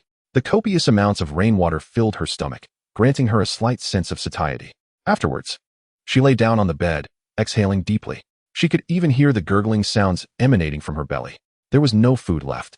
She felt she could hardly endure any longer. Was she truly going to leave this place? Aunt Sue was a kind person. Perhaps she could borrow some food from her? In that moment, all sense of caution faded. If someone was willing to lend her something to eat, she was genuinely prepared to risk it all. Hu Hanyu's family resided on the 11th floor. After the flood struck, they had huddled together, too afraid to venture outside. They had consumed a great deal of food, and as a family, they had scrimped and saved just to survive until this day. When Zhao Ziqiang and his group were sweeping through the building, they heard the anguished cries from below. Hu Hanyu, being clever, had moved his family out of their home and into the stairwell. When Zhao Ziqiang and his men stormed into his residence, they found neither food nor anything of value, and preoccupied with dealing with Li Long. They overlooked Hu Hanyu and his family entirely. Later, when Zhao Ziqiang was killed by Li Long and his associates, the residents of the building were thrown into a frenzy. Deciding to unite against Zhao Ziqiang and his group, Hu Hanyu dared not approach. Instead, he continued to hide with his wife and child in the stairwell. It was only when the commotion below subsided that he brought his family back home. He had managed to endure until the moment Li Long and his men cleared the area. On the 11th floor, in apartment 1102, Hu Hanyu's family was gathered in the living room. His son was 11 years old, and his wife, Lu Can, was 42, 2 years younger than Hu Hanyu. "What are you doing, dear?" Lu Can asked, her hand resting on her growling stomach. Hu Hanyu was counting the meager food supplies on the table. There was little left, just 2 bags of instant noodles, 1 bag of nuts, 3 bags of waffles, and half a chocolate bar. Unable to contain himself, Hu Zihan, their son, exclaimed, "Dad, I'm hungry. I want to eat." He glanced at the snacks on the table, yearning to reach for them. Hu Hanyu swatted his son's hand away, saying, "Do not touch. These are our lifeline treasures for the future." Lu Kan, unable to bear it any longer, pulled her son close. "What shall we do, dear? Are those people with the surname Li lying? Is the first unit really safe?" Hu Hanyu nodded. "It should be true. Zhao Ziqiang and his subordinates are truly dead, including that female monster from the 14th floor. Lu and I braved going down to see for ourselves. Now, only a few of us remain in the first unit. The emergency exits in the corridor are all closed." Lu Kan couldn't help but exclaim, "Thank goodness. You have no idea, with Zhao Ziqiang and his lot around. I couldn't sleep at night." Hu Hanyu nodded in agreement, sighing, "Indeed, it would be best if such worthless scum as Zhao Ziqiang were to perish sooner." Lu Kan could not help but exclaim, "That fellow named Li is indeed a good person. Fortunately, they are here, otherwise we might have been bullied by Zhao Ziqiang beyond measure." Hu Hanyu glanced at his wife and replied, "You are foolish. Those people named Li might very well become the future Zhao Ziqiang." Chapter 75. Who says there are no ruined fields? What? That can't be. He promised not to drive us away, didn't he? Moreover, he hasn't searched our belongings. Hu Hanyu shook his head, "Not now. But that does not mean it will not happen in the future. Zhao Ziqiang is dead, and he surely possesses something of Zhao Ziqiang's. For the time being, he does not lack for food, nor has he descended into madness. Yet, should he find himself in dire need, who knows when he might transform into a Zhao Ziqiang?" Lu Kan interjected, "We have already eaten fish from the river below. Surely that cannot be the case? By the way, he mentioned that we could exchange food for fish. Is that true?" Hu Hanyu smiled. "Whether it is true or not, we can give it a try. Shortly, I will go down with old Lu from next door to see if we can catch some fish and ascertain whether that fellow named Li will indeed barter food for fish. If he truly keeps his word and is willing to trade grain for fish, we shall move upstairs to reside closer." Lu Kan nodded, "Indeed. Let us give it a try." At the same time, two other families had the same idea as Hu Hanyu. What these individuals contemplated remained unknown to Li Long. At this moment, he, along with Wang Xin, Hu Jian, and Ding Wei, sealed off the entire corridor of one unit, leaving only the corridor on the 16th floor as an entrance. From this point forward, this entrance would serve as the sole passage to the second unit. To prevent any mutated creatures from intruding, we must secure this entrance. Li Long addressed the group, and everyone nodded in agreement. The first unit is temporarily safe. This is our stronghold. Next, we must hasten to gather all the timber from the first unit and transport as much as we can. The rain continues to pour, and the water level will rise further. Should the water inundate us, we would lose everything. Wang Xin nodded, "We understand. I will swiftly work with Hu Jian to move everything out of the building." Ding Wei added, "I will accompany you." "Ding Wei, you and I shall head to the second unit," Li Long stated. To the second unit? Yes. We are going to see if anyone is keeping pets and to handle them promptly. Once they mutate, it becomes perilous. You have seen how quickly Zhou Xiaomei has grown strong in just one day." Ding Wei's heart stirred at his words. She nodded, "Very well, I will accompany you." "All right. You all may return now." Ding Wei suddenly asked, "By the way, are you planning to exchange food for mutated fish?" Wang Xin, equally curious, inquired, "Li Long, if you wish for fish, we can catch them ourselves. Why exchange food?" Li Long shook his head. "There are too few of us. It would take too long." Upon hearing this, Wang Xin ceased to question further. Having learned from the previous incident involving a firearm, Ding Wei dared not inquire further. Each returned to their respective homes. As soon as they entered, Qi Xinxin rushed over. "Brotherly, please come in. Allow me to check on you. Are you all right?" She quickly removed Li Long's helmet and leather jacket, her face etched with concern. Li Long chuckled, "Check? How will you check? Come, let us return to the room." With that, he effortlessly hoisted Qi Xinxin into his arms. Her face flushed crimson as she pleaded, "Good brother, I beg you, spare me." Alas, all her entreaties proved futile. Moments later, piercing screams echoed from the bedroom. "Brother, no, wait." Li Long stepped back, glancing at the trembling university student on the floor, feeling helpless. "Xinxin, what is the matter?" Qi Xinxin's cheeks burned with embarrassment, wishing for a fissure in the ground to swallow her whole. She herself was bewildered by her swift reaction. Was it Li Long's prowess that overwhelmed her? With an exasperated tone, Li Long asked, "Can you still endure?" Qi Xinxin waved her hand, breathless, and replied, "I can't go on. Another round? Isn't that courting disaster? Who claims there are no unspoiled fields? I am nearly exhausted." Finally catching her breath, Qi Xinxin noticed Li Long remained exuberant. Her complexion paled, and with a determined bite of her lip, she inquired, "Should we proceed as before?" Upon seeing her pursed lips, Li Long's eyes sparkled with excitement. "Xinxin, Let us do as you suggest. Suddenly, there was a knock at the door. I shall see who it is, Qi Xinxin said. Rising hastily, she quickly donned her clothes and rushed out of the room.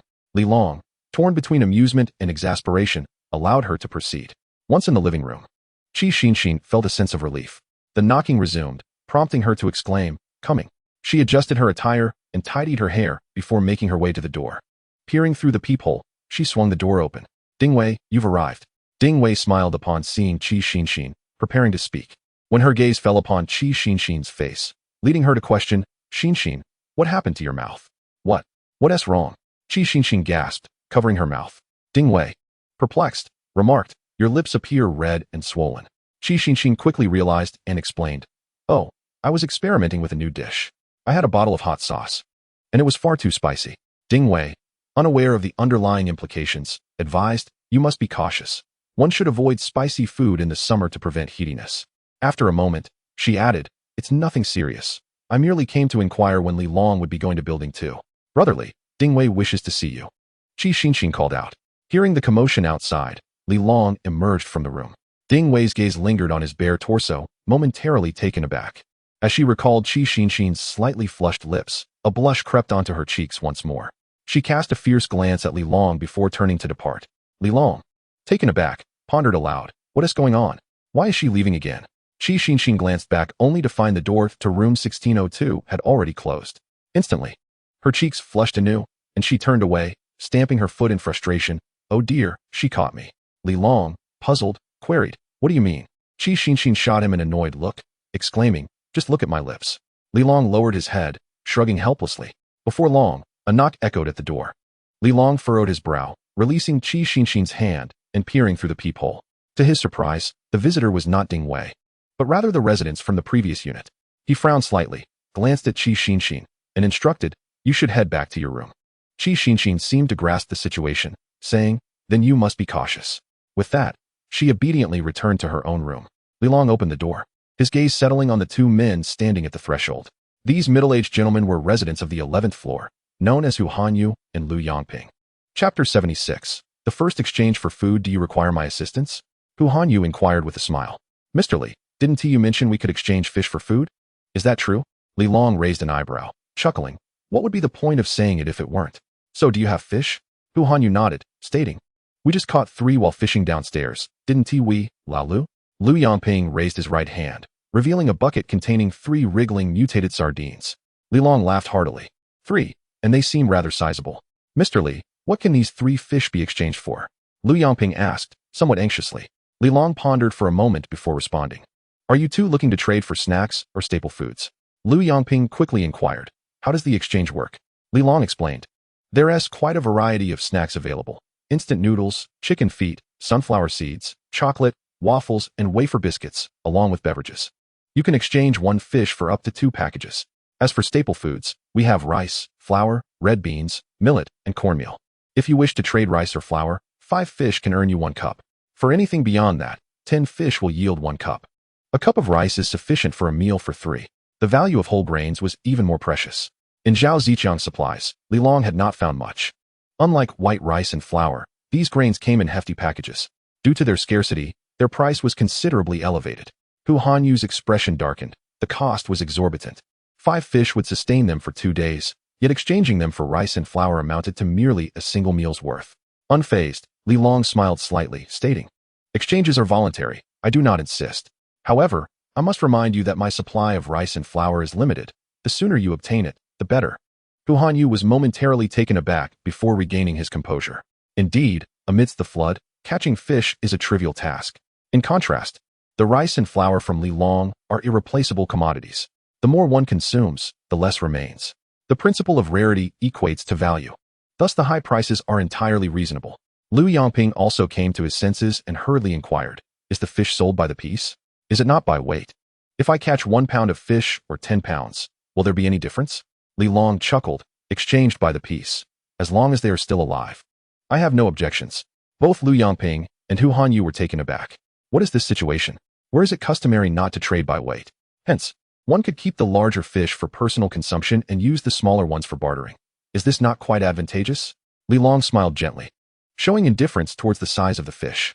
It is not the case that larger specimens exhibit greater mutations. In the face of weight, quantity reigns supreme. Do you two wish to trade? Li Long inquired, noticing their contemplative silence. After a moment's reflection, Hu Hanyu exchanged a glance with Lu Yangping, who nodded in affirmation. Hu Hanyu then stated, "We have 2 fish. Please wait while we fetch them." Li Long smiled. "Very well. I shall await your return here." Hu Hanyu hurried off to retrieve the fish. Li Long secretly chuckled, recognizing the caution of these 2 fellows, wary of his potential coercion. As they returned with only 3 fish. Such wariness, of course, did not escape his notice. Yet under the current circumstances, trust was scarce. He himself could not fully trust others, and it was reasonable for them to be on guard. With the passage of time and an increase in transactions, they would gradually come to trust him. Li Long was unperturbed. Before long, Hu Hanyu returned carrying a bucket filled with large sea bass, significantly larger than Lu Yangping's catch. No wonder he had not presented them for trade immediately. Hu Hanyu promptly addressed Li Long, "Mr. Liang, do you think these 5 fish could be exchanged for a cup of rice?" Li Long nodded, replying, "Certainly, please wait. Qi Xinxin, bring me a bowl of rice." Qi Xinxin stepped out, curious about the commotion at the door, but asked no questions. She proceeded to the kitchen and, at Li Long's gesture, filled a measuring cup with rice. Li Long then turned to Hu Hanyu and Hu Chonglin, asking, "Do you have anything to hold it in?" Hu Hanyu quickly patted his body, finding nothing. Lu Yangping, quick-witted, grasped his clothing, saying, "Pour it here." Li Long smiled gently as he poured the rice onto Lu Yangping's garment. Lu Yangping accepted the rice, his face alight with joy. Hu Hanyu also chuckled, "Thank you. You are truly unlike Zhao Ziqiang." Li Long chuckled, "Consider it a compliment." "All right, I'll take the fish now. Let's head back, but be cautious and avoid being seen." "Sure. Thank you," replied the 2, expressing their gratitude profusely as they excitedly emptied the fish from the bucket and descended the stairs.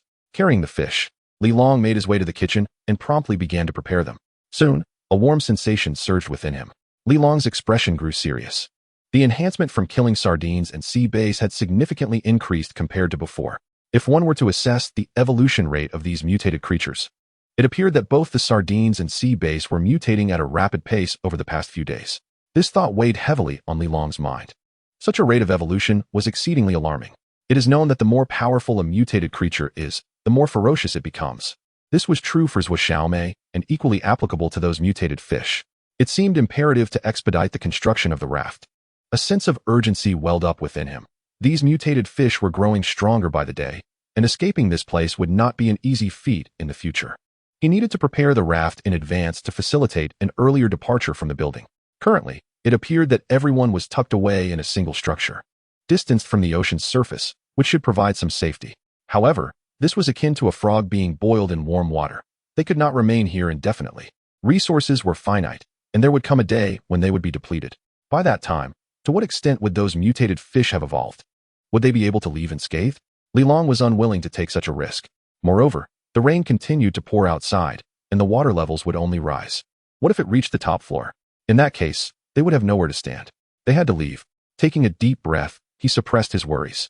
Qi Xinxin emerged from the kitchen and, upon seeing Li Long handling the fish, quickly exclaimed, "Li Gu, let me help." She rushed over and snatched the knife from his hand. Li Long smiled. These mutated fish are exceptionally vicious. Their teeth are sharp, and anyone who approaches them will likely get hurt. Qi Xinxin's face reflected her fear as she replied, "Indeed, these fish have been struck multiple times, yet still remain alive." Li Long stated, "From now on, if anyone wishes to trade fish for food, let me handle the killing. Once I'm finished, you can take care of the rest." Chapter 77. The ailing female streamer seeks help. Upon hearing Li Long's words, Qi Xinxin felt a delightful warmth in her heart. What a considerate person Li Gu was, looking out for her safety. "All right, I'll follow your lead," she said. Li Long immediately replied with a grin, "So you'll listen to me?" Qi Xinxin responded matter-of-factly, "Of course I will. Then I hope you will call me by another name," he said. "Ah." Qi Xinxin was taken aback. "You have another name? Call me Daddy." "Oh, you rascal." The two engaged in playful banter for a while, with Qi Xinxin becoming flustered and her cheeks turning crimson. She busily pushed Li Long out of the kitchen, finding him an obstruction. Li Long chuckled heartily, playfully patting her back before exiting the kitchen. Upon returning to the living room, a gentle knock on the door interrupted the moment, as if the visitor feared being overheard. Li Long rose and approached the door, peering through the peephole, his eyebrows arching in surprise. Was it the streamer from downstairs? As the door swung open, Lu Min leaned against the wall, supporting her abdomen, her face ashen. "Hello. I am Lu Min, a resident from downstairs. We exchanged food for a drone, she said, her pallor suggesting she was not merely hungry but rather unwell. Li Long hesitated, refraining from opening the door too hastily. "Ah, it's you. I remember now," he replied. Lu Min forced a smile, inquiring, "Is Aunt Sue home?" Li Long shook his head. "Aunt Sue lives across the hall. What's the matter?" "I think I've eaten something bad," she confessed. Li Long's expression shifted to concern. "What did you eat?" "Some bread. I had a piece left over from yesterday, intending to eat it today. I never imagined it would spoil within a day. Now my stomach hurts terribly. Do you have any anti-diarrheal medication?" Li Long's mind raced as he realized the implications. It was July, and despite the torrential rain and howling winds outside, the heat remained oppressive. Without a refrigerator or air conditioning, food preservation was a challenge. Yet, how could processed bread spoil so quickly? A sudden thought struck him. With the mutations occurring in fish, cats, and even humans, why should microorganisms remain unaffected? A wave of unease washed over him. It seemed these microorganisms were evolving too, overcoming industrial preservatives and proliferating at an alarming rate. Thus, food preservation had become a pressing issue. He inhaled sharply, relieved that he had a refrigerator at home. Otherwise, it would have been a significant predicament. Just as he was lost in contemplation, Lu Min suddenly collapsed, her legs giving way beneath her. Alarmed, Li Long rushed to open the security door and helped her up. He touched her smooth forehead, which felt feverishly hot. "Xin, Xin, Xin, Xin," he shouted, prompting Chi Xin to hurriedly emerge from the kitchen, her expression one of shock. "Lu Min? Oh no, what happened? What's wrong with her?" Li Long carefully laid Lu Min on the living room sofa, speaking softly. "She has a fever and claims to have eaten spoiled bread. Plus she has a bit of diarrhea. Please fetch Aunt Sue and ask her to bring the medical kit." Chi Xin nodded. "All right, I'll be right back." Before long, Aunt Sue, Yuan Xiaoya, Ding Wei, and others arrived, including Hu Jian, Zhao Youji, and Wang Yuhan. Upon seeing Lu Min, Wang Yuhan remarked, "Mom, this sister is truly beautiful." Lu Min was clad in a nightgown, delicate and nearly knee-length, with a deep neckline. She reclined on the sofa, her ample bosom gracefully spreading to either side. Her figure undeniably alluring, rivaling that of Qi Xinxin. It was evident that she was unwell, having come without even changing her clothes. Li Long glanced at Aunt Sue and the others, inquiring, "Aunt Sue, have you encountered such a situation before?" Aunt Sue, seasoned in years and rich in life experience, quickly responded, "It could be a case of food poisoning, or perhaps she caught a chill." "Shaoli, don't you have a refrigerator at home? Please fetch some ice. Wrap it in a towel and apply it to her." "Yuan Xiaoya, do you have any antipyretics?" "Let me see." Yuan Xiaoya hurriedly rummaged through the medicine cabinet and soon found a box of montmorillonite powder, handing it over. "Be sure to give her only a little water," Aunt Sue instructed while supporting Lu Min. Li Long cast a glance at the medicine cabinet, pondering the scarcity of medication. After searching several households, he had found nothing. It seemed that everyone was astute enough to recognize the life-saving potential of medicine, carrying it with them at all times. Typically, most households would possess a medicine cabinet, and even if one didn't, they would at least stock some remedies for headaches, colds, or coughs. Even leftover supplies should still be present. However, as he, Wang Xian, Hu Jian, and Ding Wei scoured for resources, they found no trace of medication. The reason was evident. Many wise individuals understood the value of medicine as a precious resource for the future. Through the collective efforts of the group, Lu Min slowly regained consciousness. She opened her sleepy eyes to find many gazes fixed upon her. After being alone for an extended period, her instinct was to scream. But she quickly realized the situation and stifled her voice. Her eyes scanned the crowd and settled on Aunt Sue and Qi Xinxin, which brought her a sense of relief. "Aunt Sue, Xinxin," she exclaimed, attempting to rise, but her limbs felt weak, causing her to collapse back down. "Lu Min, don't move, just rest for now." Qi Xinxin hurriedly stepped forward to press her back down. Aunt Sue sighed and remarked, "How long has it been since you last ate? You've lost so much weight." In her memory, Lu Min had always been a slightly plump and curvaceous beauty, yet now she appeared slender and gaunt. Nonetheless, her bosom seemed unaffected. No sooner had Aunt Sue finished speaking than Lu Min's stomach growled audibly. Enduring sharp pains, she struggled to stand up, declaring, "I need to go to the bathroom." "Be cautious," Aunt Sue quickly warned. "The montmorillonite powder can cause diarrhea." "Xinxin, lend a hand." With that, they assisted Lu Min to the restroom. Inside the room, Wang Xian and Li Long exchanged glances, silently exiting the living room to the corridor. Wang Xian pulled out a cigarette and offered it to Li Long. "I've quit." Li Long shook his head in refusal. Jielu Wang Xian was momentarily taken aback. Li Long chuckled. "Cigarettes will undoubtedly become a luxury in the future. I would rather quit now than find myself longing for one later, but unable to smoke." In truth, he had previously indulged in smoking, but he himself refrained from it. Chapter 78. Could you lend me some food? Upon hearing this, Wang Xian pondered for a moment, then stowed away his cigarette, remarking, indeed. If I were to get into a fight later and suddenly crave a smoke, that would truly be dire. I might as well quit as well. After putting away his cigarette, he directed his gaze towards Li Long's residence and inquired, what are your plans for that woman? Li Long appeared confused. What do you mean? She is a young woman, and quite beautiful at that. Living alone, she may be in peril, Wang Xian replied. Li Long laughed. So, Brother Wang, are you harboring some intentions? Wang Xian shook his head with a smile. Forget it. It's already quite challenging to support Xiaoya and Han Han on my own. How could I possibly take on someone else? I was referring to you. You possess great capability. Now is not like the time before the Great Flood, when the strong monopolized resources. Having a few more women is hardly an issue, Wang Xian asserted. Li Long understood and smiled. There are countless beauties in this world. Can one truly claim them all for oneself? Forget it. In times of great peril, one must prioritize their own survival. There is little time to concern oneself with such matters. Wang Xian regarded Li Long with profound admiration. If he had Li Long's abilities, he would likely have succumbed long ago.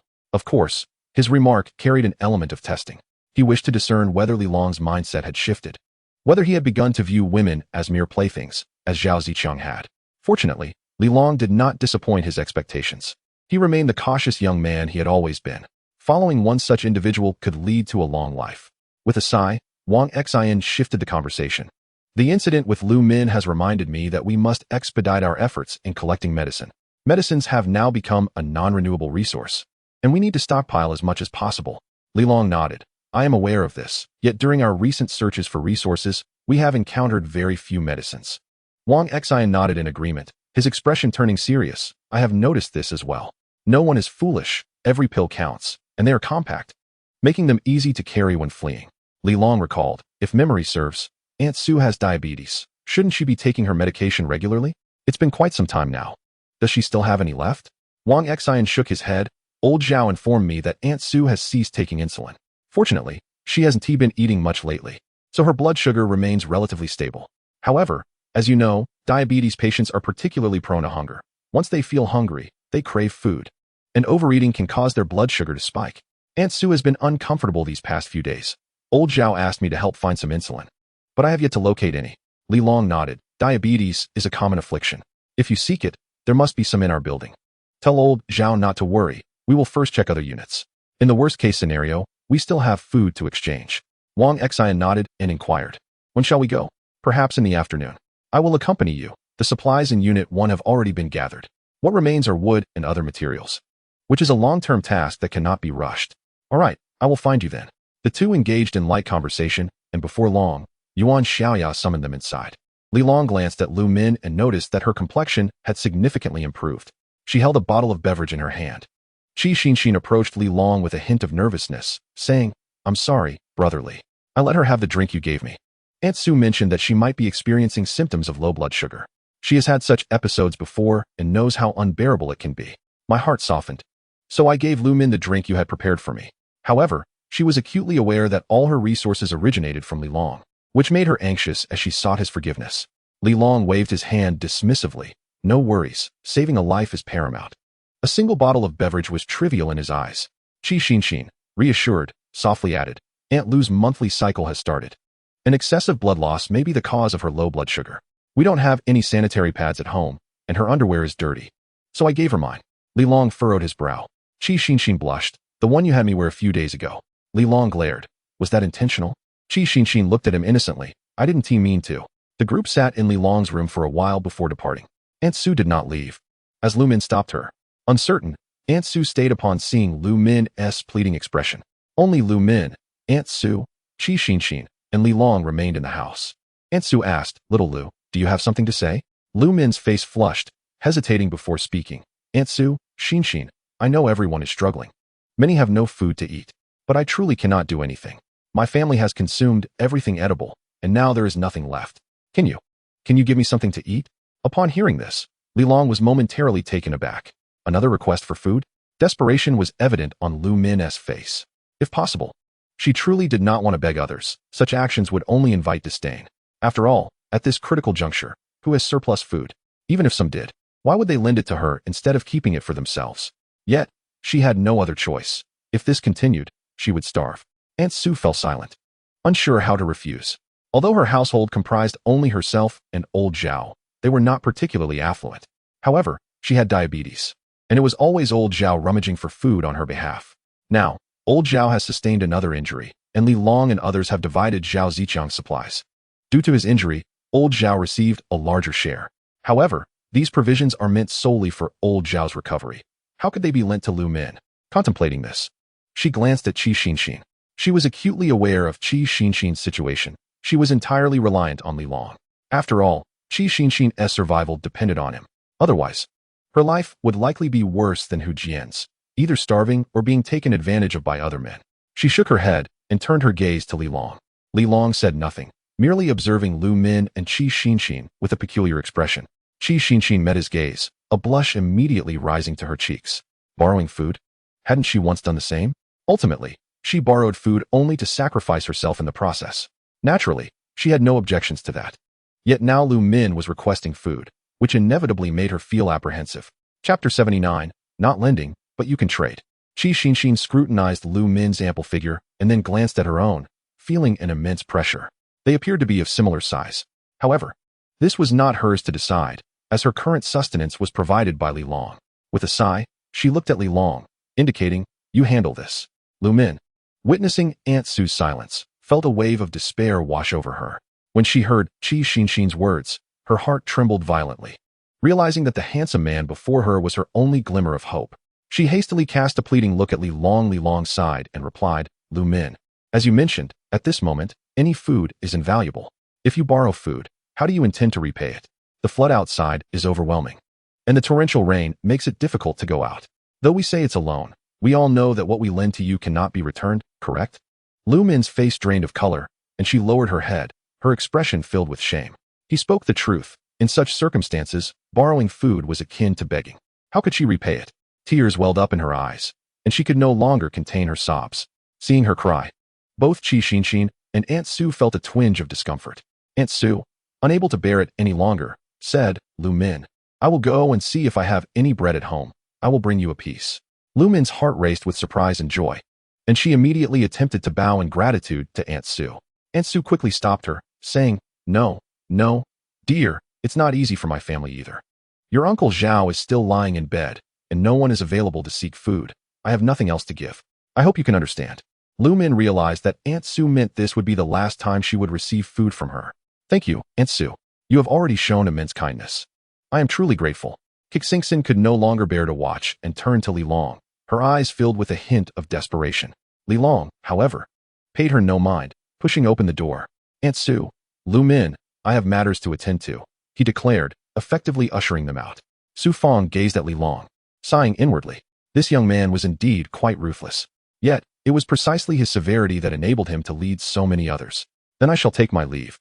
Lu Min said, "Can you manage on your own, Shalu?" "Yes, I can," Lu Min replied, unsteadily rising to her feet and making her way to the door. Witnessing this, Xinxin quickly moved to support her, saying, "Allow me to escort you." Lu Min's eyes glistened with unshed tears as she choked out, "Xinxin, thank you." Xinxin felt tears brimming. Whispering, "I am sorry, I cannot assist you." "It's all right." Lu Min shook her head, hastily exiting the room. Aunt Sue, observing the scene, sighed and returned home to fetch a piece of bread, promptly placing it into Lu Min's hands. "Here you go, Shaolu." As Lu Min accepted it, she knelt down. Aunt Sue swiftly supported her to prevent her from kneeling on the floor. After sending Lu Min off, Xinxin approached Li Long. Lu Min clung to the railing, laboriously making her way down the stairs. Li Long, noticing her struggle, suddenly remarked, "Oh, I collect mutated fish here. You can catch them yourself. And the fish meat is yours to consume. If fish does not appeal to your palate, you may come to me for other provisions." Lu Min halted immediately, her gaze towards Li Long brimming with hope. "Is it safe downstairs?" Li Long nodded reassuringly. "Do not worry. The first unit is secure. The corridors are entirely sealed. And only I have access to the second unit from this floor. There are 3 other households in this building. Should you encounter them, do not be afraid. Inform them that if they dare to cause trouble in the first unit and harm you, I will personally deal with them." Li Long gazed deeply into her eyes. "I hope that when we meet again, you will barter with fish for sustenance." Lu Min was taken aback and elated, tears welling in her eyes as she bowed deeply to Li Long. She understood his kindness. Although he did not lend her grain, he had pointed her towards a path of survival. Catching fish in exchange for food was a form of self-sufficiency, requiring neither the sacrifice of her dignity nor her body. She felt immense gratitude towards Li Long, akin to her appreciation for Aunt Sue. Li Long smiled gently, accepting her gratitude with grace. Return home now. With me watching over you, no one will dare to snatch your bread. Lu Min was once again moved, wiping her tears as she nodded. One hand clutching a drink, and the other holding the bread as she made her way home. Aunt Sue, witnessing this, could not help but chuckle, turning to Li Long with a thumbs up, exclaiming, Xiao Li, splendid job. I thought you would truly remain indifferent to this matter. Li Long replied with a grin. Rather than giving her an unearned advantage, it is better to encourage her to find her own way to independence. If she relinquishes her dignity and begs for assistance from others, she will likely continue to do so in the future. Although this calamity has befallen us, I hope that everyone can live with dignity and principles. Upon hearing these words, Aunt Sue and Qi Xinxin's expressions shifted dramatically. Aunt Sue then gave Li Long a thumbs up, exclaiming, Well done, Xiao Li, a truly commendable young man. You ought to join the party. Li Long found himself at a loss for words, while Qi Xinxin couldn't help but chuckle. As Li Long returned home with Qi Xinxin, everything appeared tranquil. Qi Xinxin entered the kitchen to dispose of the 5 mutated fish, her mood somewhat disheartened. Sensing something was amiss, Li Long approached the kitchen doorway and inquired, Xinxin, what troubles you? With reddened eyes, Qi Xinxin kept her gaze lowered, silently handling the fish. Noticing her silence, Li Long couldn't resist stepping closer and playfully smacked her backside. Startled, Qi Xinxin turned to him, and it was then that Li Long noticed the tear stains adorning her cheeks. What's the matter? He asked. It's nothing, she replied. Nothing? Look at you, crying like a child. Is it because I didn't lend you grain? Qi Xinxin shook her head and softly murmured, Li Go. Am I really as you say? Li Long was taken aback, finally understanding the source of her distress. When the flood first began, she had sought his assistance for food. His previous remarks, although intended to encourage Lu Min, had inadvertently wounded Qi Xinxin's pride deeply. Unable to stifle a laugh, he reassured her, Of course not. Qi Xinxin choked back her emotions, saying, Yes, I had the audacity to ask you for food. I'm not self-sufficient. Li Long quickly consoled her, Not at all. Wasn't Zhang Yong the one who pressured you into borrowing grain? If anyone is shameless, it's that scoundrel. Besides, Xinxin, being with me is also a form of self-reliance. You provide me with a warm home. Look at you, cooking during the day, giving massages at noon, laboring at night. You struggle to rise in the morning. Does that not exemplify self-sufficiency? As he observed Qi Xinxin's cheeks flush with color, Li Long continued, Moreover, you are now my woman. Should it not be my responsibility to care for you? Who is Lu Min? How can she possibly compare to you? She must fend for herself. It is not my obligation to support her. His words brought a flicker of joy to Qi Xinxin's heart, a blush blooming on her face. Her mind became a whirlpool, flustered by the implications of his words regarding their shared labor, leaving her flushed with embarrassment. Especially the notion that Lu Min could not hold a candle to her, which filled her with elation. What are you saying? Before she could finish her sentence, a large hand slipped beneath her clothing. A jolt coursed through her body, leaving her little time to ponder. Though summer's heat enveloped them, the kitchen was infused with an unexpected warmth. The sound of the wind howling and the rain pattering filled the air, accompanied by labored breathing. Upon returning home, Lu Min felt dizzy and weak, her limbs trembling. She sank into a chair for a moment, gazing at the bread in her hand, struggling to swallow. The pantry was nearly bare. Even the meager bread was divided into 2 portions. Unbeknownst to her, the remaining piece had spoiled, leading to the tragic turn of events she now faced. She opened the bread bag, determined not to save any for later, and consumed it all in one go.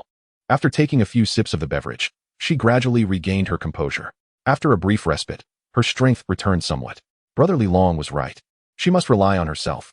The first unit posed no immediate danger. If others could fish, why not her?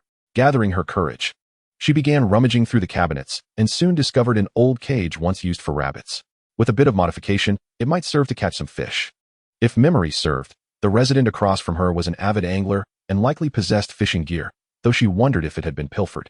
She hastily scrambled to the opposite room, 1502. A few knocks on the door yielded silence, suggesting they had moved out. She could only speculate whether the place had been thoroughly ransacked. Attempting to push the door open, she found the lock had been tampered with, indicating someone had indeed entered. With a hint of irritation, she stepped inside, eager to see if anything useful remained. As for food and water, those had been taken by Li Long and his companions. Medicines were elusive for them, let alone for her.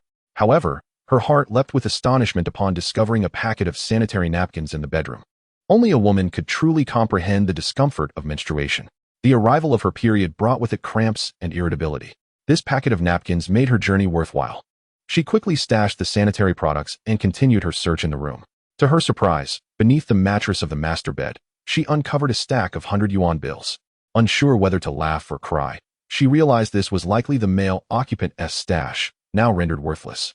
Nevertheless, she stuffed it into her bag. Although it was essentially useless, it could still serve as kindling. Waste not, want not. After scouring the bedrooms, she ventured onto the balcony, where she finally found her objective, a fishing rod, along with a net and fishing line. Elated, Lu Min hurriedly gathered all the items and returned home. She then dashed back to retrieve all the clothing and blankets. From this moment on, she could cook here, and with these clothes, she would not have to fret about fuel. After a brief pause, she resolved to go fishing. You can do it, Lu Min, she encouraged herself, clenching her fist and looking into the mirror. With her fishing gear in hand, she summoned her courage and descended the stairs. The corridor was shrouded in darkness, rendering everything invisible. Bloodstains marred the surroundings, some darkened and exuding a foul stench. She suppressed her nausea and the terror welling within her, quietly reciting the name of Amitabha Buddha. She was but a young girl, instinctively fearful of such horrors. Having concealed herself at home for over 6 months, she had glimpsed many sordid sights through the peephole. Yet, as she had never directly encountered such events, she remained as timid and devoid of courage as she had been before the calamity. Individuals like Ding Wei, who had endured trials and ultimately emerged reborn, were exceedingly rare. Upon reaching the 11th floor, she paused, for 2 rooms were engaged in conversation. Lao Lu, are you done cleaning? Let us head down, we must catch more fish today. All right, I'm almost finished. The frisbee net isn't easy to secure. Hey, let us go down first. Our luck seems to be good. We found the frisbee net, and this time we're sure to catch plenty. Dad, Xiao Xine, you stay here and guard things. There's much in the house. Don't let anyone steal it. Lu Min overheard the voices from below and could not resist peering through the crack of the window. In the corridor stood 2 middle-aged men and a youth. The doors on either side were ajar, and the 2 men conversed in the hallway. The youth, dressed in boy-esque clothing and sporting short hair, Lu Min instantly recognized as a girl. She appeared to be the daughter of the bespectacled man. The reason for her masquerade was all too apparent. Why didn't I apply some unattractive makeup? She mused, grabbing a handful of the dirt on the ground and, fighting back her disgust, smeared it across her beautiful face. At that moment, the 2 middle-aged men downstairs finished gathering their belongings, bid farewell to their families, and descended together. Lu Min hesitated, grasping the fruit knife tucked into her waist, summoning her courage to follow them downstairs. Stop! As Lu Min stealthily made her way past the 11th floor. The door to apartment 1102 swung open, and a girl wielding a kitchen knife let out a sudden scream. Startled, Lu Min quickly raised her hands and exclaimed, No. I know Brotherly. I'm his neighbor. He said no one is to bully me. Lu Xiaoxin and Lu Kan, hearing Lu Min's words, exchanged bewildered glances. Lu Kan regarded her skeptically. Do you live in the same unit? Lu Xiaoxin glanced at Lu Min and said, Take off your helmet.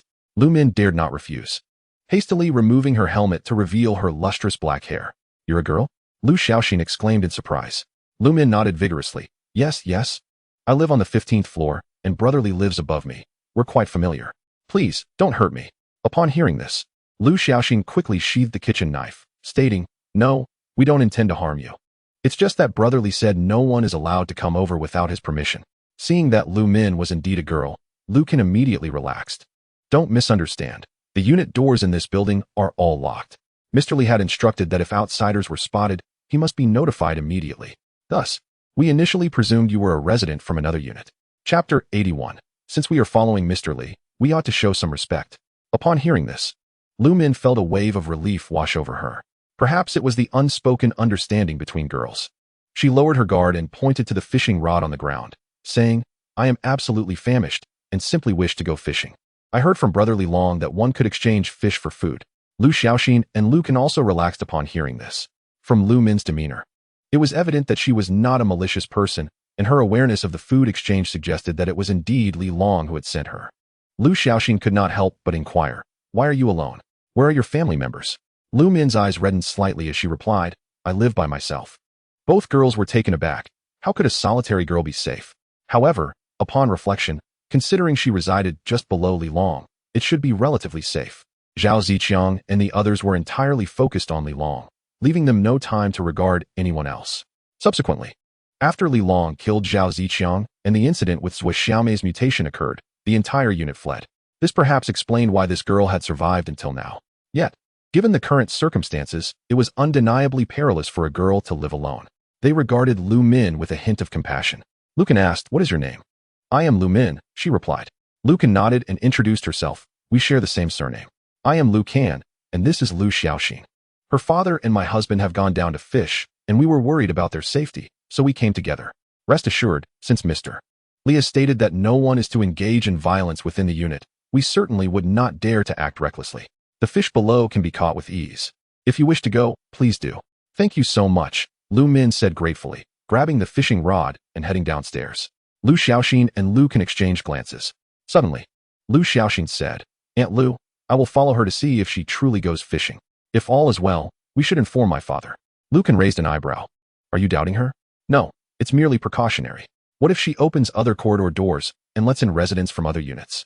Lu Can pondered for a moment and nodded.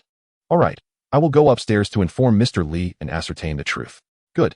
The two ascended before descending again. Lu Xiaoxin trailed behind Lu Min. Noticing that although Lu Min was cautious, she did not open the large door to the corridor. Lu Min stopped on the 9th floor, hesitating to descend further. She opened a room on the 9th floor, stepped onto the balcony, and began to fish.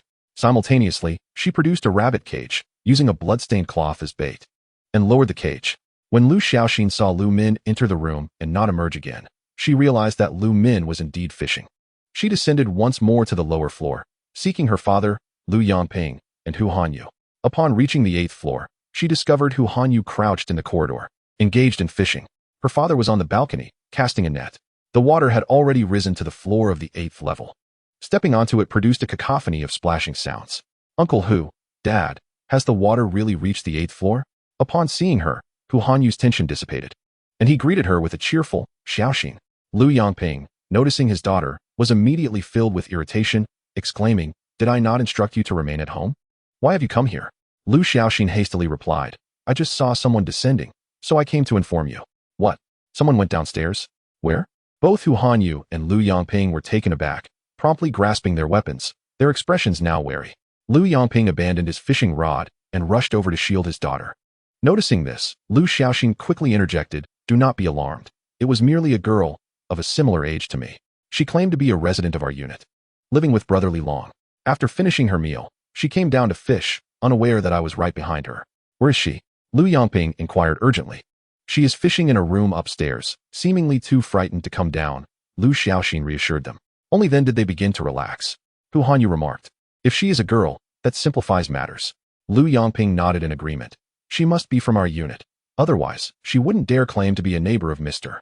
Li. Once we catch some fish, we shall inquire with Mr. Li." "Indeed," Hu Hanyu concurred. Lu Xiaoxin added, "This woman does not seem unkind. She mentioned that living alone for so long has not been easy." Both Lu Yangping and Hu Hanyu were taken aback. The girl was living alone? Such solitude can be perilous, as many single women have become victims. However, upon further reflection, if this girl is a neighbor of Mr. Li, it is somewhat understandable. It would be prudent to avoid offending her, as she might have a better understanding of Mr. Li than we do. Old Hu is correct. Since she is a neighbor of Mr. Li, we should exercise a degree of respect towards her. By the way, should we not consider residing closer to Mr. Li? Actually, I have been contemplating this issue for some time. Our home currently lacks essential provisions, and the 11th floor is no longer safe. Just look at the water. A few days ago, it only reached the 7th floor, and now it has risen to the 8th. Who knows when it will reach the 11th? The most pressing concern is that the other residents remain unaware that our unit is secure. Should they discover this, they will undoubtedly rush to relocate here. If that occurs, we may lose our opportunity to choose. Let us make a decision then. Once we finish fishing, I shall move immediately." Hu Hanyu, having heard Lu Yangping's words, nodded in agreement. "I too believe that, regardless of the rapid rise in water levels, living closer to Mr. Li would enhance our safety. If anyone dares to threaten us, Mr. Li would surely intervene. Furthermore, Mr. Li and his associates have established a solid alliance. If we draw closer to them, perhaps we might integrate ourselves into their ranks, thereby forming an organization of our own. Wouldn't you agree?" Lu Yangping nodded in agreement, and after a brief discussion, they resolved to relocate that very night. Lu Xiaoxin, who was assisting her father with the fishing rod, could not help but inquire, "Dad, do you mean to say that in just a few days, the water level has risen again?" The relentless rain had poured down for 3 days, resulting in a rise of more than 3 meters. It was utterly terrifying. At this rate, even the top floor would not be spared. Both Hu Hanyu and Lu Yongping displayed expressions of concern. If the entire building were to be inundated, how would they survive? Dad, Uncle Hu, what shall we do? Lu Xiaoxin exclaimed in a state of panic, realizing that even moving to the top floor might not guarantee their safety. When faced with an army, we shall meet them with arms. When confronted with floodwaters, we shall use earth to shield ourselves.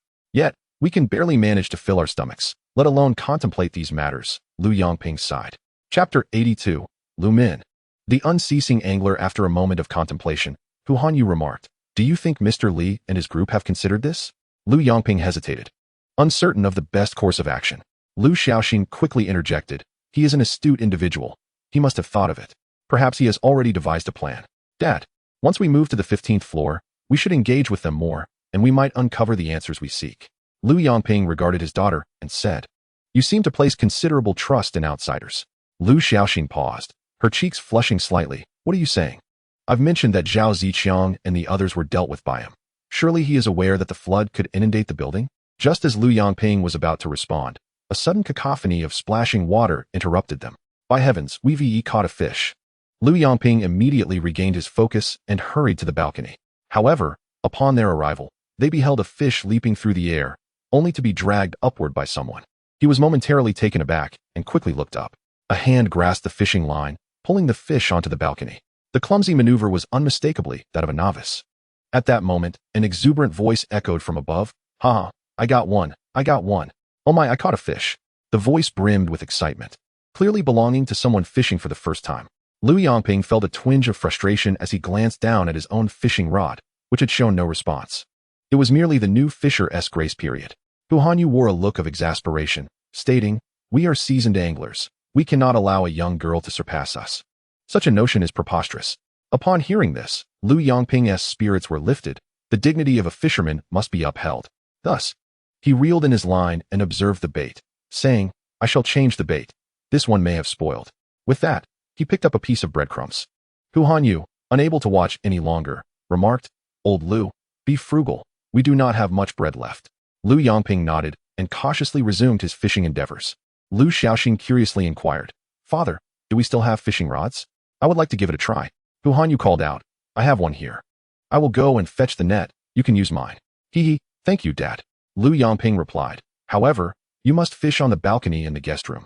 The spot I baited is not for you." Lu Xiaoxin scoffed lightly, preparing to use bread as bait, but Lu Yongping halted her. "You have no experience fishing. Using bread would be a waste." Lu Xiaoxin was at a loss for words, yet she recognized the value of the food, prompting her to venture outside in search of alternatives. Moments later, she stumbled upon a heap of decaying meat on the ground, exuding a foul stench. She felt a wave of nausea, wondering if it might be human flesh, but dared not dwell on the thought. Returning to the balcony, she grasped the fishing rod and commenced her endeavor. Within 2 minutes, another cheer erupted from the upper floor. Lu Xiaoxin lifted her head in the rain. Gazing out the window, a large, silvery fish was being pulled from the water. Lu Min had caught another fish upstairs. She was momentarily taken aback, but her father's voice broke through her thoughts. "It's merely a novice's protective period. Remain calm." Lu Xiaoxin chuckled softly, yet at that instant, the fishing rod in her hand suddenly dipped, slipping from her grasp and falling to the ground. "Ah, I've caught a fish. Dad." Panic surged through her as she screamed. "Old Hu, keep an eye on my fishing rod," exclaimed old Lu in delight, hurrying towards Lu Xiaoxin's room. There, he found his daughter seated on the ground, crying out in excitement while holding the fishing rod. Old Lu, disregarding everything else, swiftly approached the rod. Utilizing his weight, he grasped the rod firmly and pulled the fishing line with all his might. "Wow, incredible. Old Hu, we've hooked a big one. Come quickly to assist," he shouted. Hu Hanyu promptly grabbed a net, leaned over the balcony to catch a glimpse, and exclaimed in astonishment, "Wow, what a massive fish." "Old Lu, hold on." As he spoke, he seized the net, leaped into the sea, and exerted a strong pull. The trio struggled tremendously before finally retrieving the fish. Thud! The large fish landed heavily on the ground, thrashing violently as its tail struck the floor with force. Instantly, the wooden floorboards splintered under the impact. Both Lu Yongping and Hu Hanyu gasped for breath, retreating hastily. Startled, Lu Yongping exclaimed, "Good heavens, if that had hit a person, they would have soared into the air." Lu Xiaoxin joyfully declared, "Father, I caught such a large fish." Lu Yongping responded with a tinge of envy, all right, you must have inherited your father's fishing prowess." "Old Lu, what species of fish is this?" "Let me think, I know it." Hu Hanyu pondered aloud. "What species?" He questioned, perplexed. Lu Yongping chuckled, pointing at the fish and exclaimed, "You are unaware, this is a grouper. The length of a grouper can exceed a meter, and it's possible to reach 2 meters. Huh. The one my daughter caught is at least 1.2 meters long. In the past, it could easily fetch 10 to 20,000, right?" Hu Hanyu, who was utterly ignorant of sea fishing, lamented with a glum expression, "What a pity, Mr. Li counts them by the piece, regardless of size." Upon hearing this, Lu Yongping's face also fell. He couldn't help but exclaim, "I truly don't understand what he is thinking. How could such a large grouper be compared to those sardines? If that is the case, we are at a significant disadvantage." Suddenly, Hu Hanyu suggested, "Why don't we keep this fish for ourselves? A fish this size, divided between our 2 families, would be enough to last us 2 days. Lu Yongping nodded in agreement, saying, "Indeed, it would be such a waste to exchange it with Mr. Li. Let us keep it for ourselves." Lu Xiaoxin pondered for a moment and concurred, recognizing the validity in her father's and Uncle Hu's statements. After their discussion, they set the fish aside and continued to fish. Moments later, Hu Hanyu's net began to stir. Lowering the net, he caught 4 or 5 sizable fish, along with several bottles and jars. He now understood why Zhao Ziqiang and the others hadn't caught many fish while they were stationed on the 8th floor. The water was simply too polluted. Casting the net resulted in a catch full of debris. It appeared that fishing was indeed more efficient. Before long, Lu Min had reeled in over a dozen fish, while Lu Xiaoxin, not wanting to be outdone, managed to catch 5 or 6. Only the seasoned Lu Yongping remained empty-handed, watching the 2 novices haul in their catches with envy. As dusk approached, Lu Min suddenly hooked something unexpected, not a fish, but a massive shell. Startled, Lu Min quickly pulled the shell up. She glanced at the dozen fish she had caught, and with the addition of this large shell, the total weight was nearly 50 kilograms. "This should be enough. Any more, and I wouldn't be able to carry it," she mused. This could be exchanged for quite a bit of food. Rubbing her growling stomach, Lu Min found a large waterproof backpack to stow away the fish and filled it with seawater. She also grabbed the rabbit cage and, to her delight, caught 2 large crabs. Beaming with joy, Lu Min exited the house, carrying the cage and backpack. Outside, Hu Hanyu and Lu Yongping awaited her. "Sister Lu, have you finished fishing?" Lu Xiaoxin inquired. Lu Min concealed her backpack behind her and forced a smile, saying, "Yes, I'll head out first. Li Long mentioned he doesn't accept dead fish." "All right, then you go ahead." Lu Xiaoxin waved her off. Lu Min quickly added, "I'll take my leave now, farewell." Lu Yongping, with a hint of envy, remarked, "That girl really caught quite a few fish." Hu Hanyu chuckled, "Lao Lu, why aren't you mentioning the rookie protection period?" Lu Yongping glanced at the pile of fish beside his daughter and sighed. "In the past, I could catch over 100 jin of fish in a single day. When did we become so idle?" He added, "All right, let us depart. There are too many fish here. If they perish, we shall not be able to exchange them for provisions." Hu Hanyu called out, and the 3 ascended the stairs together. At that moment, Li Long was intently focused on a laptop. This device was undoubtedly offline, filled solely with the data he had previously stored. He was watching videos on how to construct a raft. Initially, he had aspired to build a boat, but the effort and skills required far exceeded his current capabilities. Thus, he had to settle for crafting a raft instead. If he intended to transport everyone, the size of the raft became crucial, necessitating space to stow supplies. A mere rudimentary raft would not suffice. However, the available wood in the building was too scant. Only the door panels and bed slats remained relatively intact. After some contemplation, Li Long began to formulate a plan. First, he would utilize numerous wooden doors and cabinet panels to create a sturdy base. Ideally, a metallic framework from the bottom, perhaps from curtain rods or storage racks, would enhance its strength. He sketched a rough design on scrap paper, listing the materials he would require. Furthermore, he needed to consider a power system, which would temporarily rely on batteries for propulsion. As for an underwater propeller, he contemplated whether he could find a fan to dismantle, repurposing it into a screw propeller, thus eliminating the need for manual labor. The canvas for the raft would be straightforward. He merely needed to gather raincoats, windbreakers, and curtains to sew together. As he pondered, a knock sounded at the door. Li Long looked up to find Qi Xinxin standing in the doorway, her face alight with joy. "Li Gu, Lu Min has come over. She wishes to trade for food." Li Long was taken aback. "Oh, has she caught fish so soon?" Qi Xinxin smiled. "I counted, and there are more than 10. Li Long chuckled in disbelief. "Indeed, it's the rookie protection period. Very well. I shall go take a look." He rose and made his way to the living room, where he found Lu Min standing there, her expression tense. Despite her dirt-smudged face, her beautiful large eyes sparkled with excitement. Upon seeing Li Long, she exclaimed, "Li Long, go, look quickly. I caught all these. There are crabs and shells too." Li Long paused, staring at the shells on the ground and then at the crabs, his face revealing astonishment. Crabs and shells indeed? He suddenly realized that this area had been submerged by seawater, and a plethora of marine life was encroaching upon the land. This could lead to complications.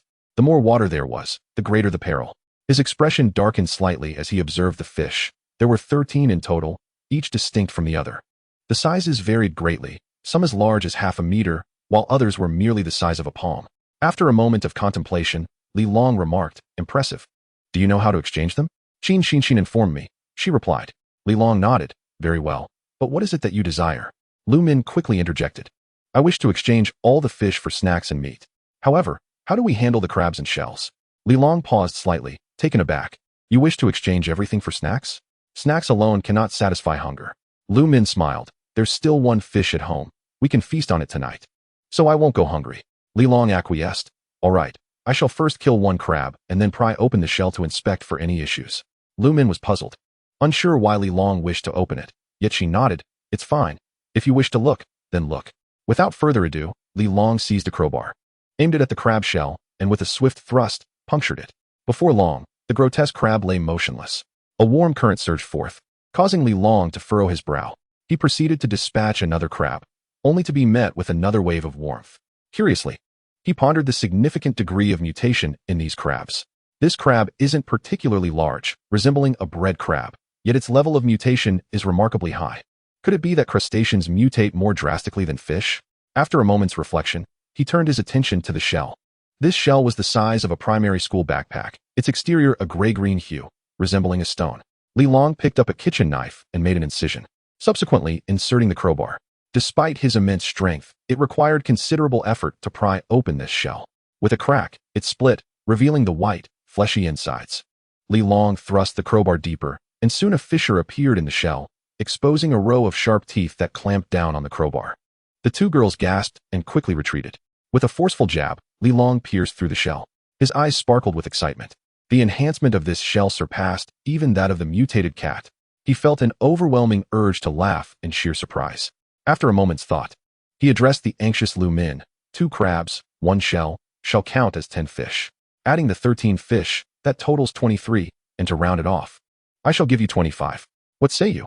He had already been quite generous towards her. Lu Min quickly calculated. 25 fish could yield 2 bags of snacks each, totaling 50 bags if exchanged entirely for snacks.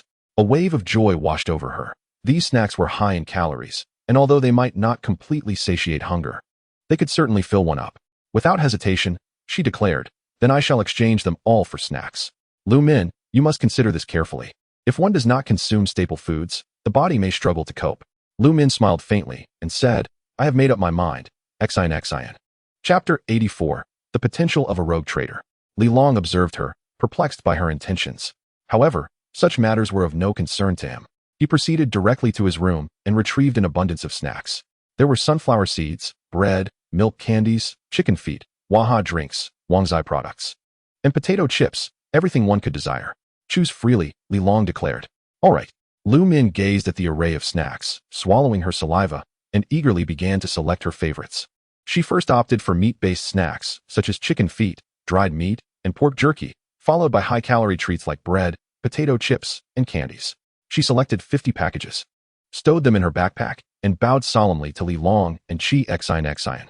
"Thank you, brother Li Long. Thank you, Xian. Without you, I would not know how to survive." Li Long waved his hand dismissively, saying, "I am merely utilizing each other." Lu Min wiped away the tears from the corners of her eyes and was about to depart when 3 more individuals entered the room. They were Hu Hanyu, Lu Yangping, and Lu Xiaoxin, all wearing expressions of excitement. Li Long glanced at the trio and then at the buckets they carried, chuckling. "Are you here to trade for food?" Hu Hanyu replied with a smile, "Indeed." "How many fish?" Li Long inquired. 19, along with some sea snails. "Would you like them?" These sea snails were a serendipitous find during his netting. He had approached the endeavor with a sense of experimentation, uncertain whether Li Long would find them worthwhile. Given their small size and tough meat, Li Long felt a surge of interest and approached, not to inspect the fish, but to examine the sea snails. Each snail was about the size of a child's fist. Li Long extended his hand and squeezed firmly. Crack! The hard shell shattered, revealing the flesh within, comparable in enhancement to that of ordinary mutated fish. Li Long nodded, maintaining a composed demeanor, These snails are quite rare, let us say. 5 sea snails will equal 1 fish. Thank you, Boss Li. Hu Hanyu laughed heartily, his face illuminated with joy. He initially thought the sea snails would be of little use, and doubted Li Long would enjoy them, but it appeared they held value after all. Li Long felt a quiet elation. Crustaceans could indeed enhance so significantly. He grinned and said, in total, I will count you 20 fish. What will you trade for? Flour. Hu Hanyu responded promptly. Yes, flour. Lu Yongping nodded in agreement. Li Long was taken aback. 20 fish would equate to no more than 4 cups of flour. Very well. 4 cups of flour. After concluding the exchange, he called for Chi Xin. Moments later, the transaction was complete, and Li Long, unfazed by their presence, enthusiastically transported all the fish to the kitchen to begin the butchering process. A wave of warmth surged through his body. Li Long's heart swelled with joy. He had experienced a significant boost in his abilities. Now, when he encountered Zhou Xiaomei again, he felt confident enough to deliver a resounding slap. Brotherly, what are we having for dinner? Qi Xinxin, already donned in an apron, entered the kitchen, volunteering to assist Li Long in cleaning the dead fish. Li Long chuckled dismissively. No need to worry. These fish are a resource in themselves. However, Qi Xinxin couldn't help but interject. But our refrigerator is far too small to accommodate them all. With a slight smile, Li Long replied, I have my ways. Hearing this, Qi Xinxin ceased her inquiries and continued to handle the fish. Lu Min stood at the doorway, holding a large bag of snacks, pausing for a moment. Lu Xiaoxin, Lu Yongping, and Hu Hanyu emerged from inside, their bucket now empty. Having exchanged it for a bag of flour, Lu Min blinked in surprise upon seeing the flour. Flour? How can we exchange for flour? The trio, spotting Lu Min waiting outside, displayed expressions of astonishment. Although they had fished together, they were not well acquainted and had scarcely exchanged words. Were you waiting for us? Lu Xiaoxin inquired. Lu Min hurriedly replied, Yes, I need to discuss something with you. What is it? Lu Xiaoxin asked curiously. Lu Yongping turned to Lu Min and asked, What do you need? Hu Hanyu glanced at Lu Xiaoxin's bag, deep in thought.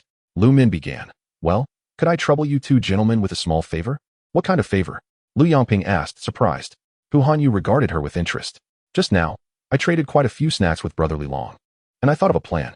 I want to gather more food, but I'm a bit hesitant to do it alone, so I wanted to discuss it with you. Hu Hanyu and Lu Yongping exchanged glances, the former asking with keen interest, Is that so? What plan do you have in mind? Lu Min surveyed her surroundings and whispered, I have a lot of snacks on hand, and I want to share some of them in exchange for fish with other units. Brother Li Long is offering 2 bags for 1 fish, while other units might exchange 1 fish for just 1 bag. It's not impossible. This revelation left both Hu Hanyu and Lu Yongping momentarily stunned.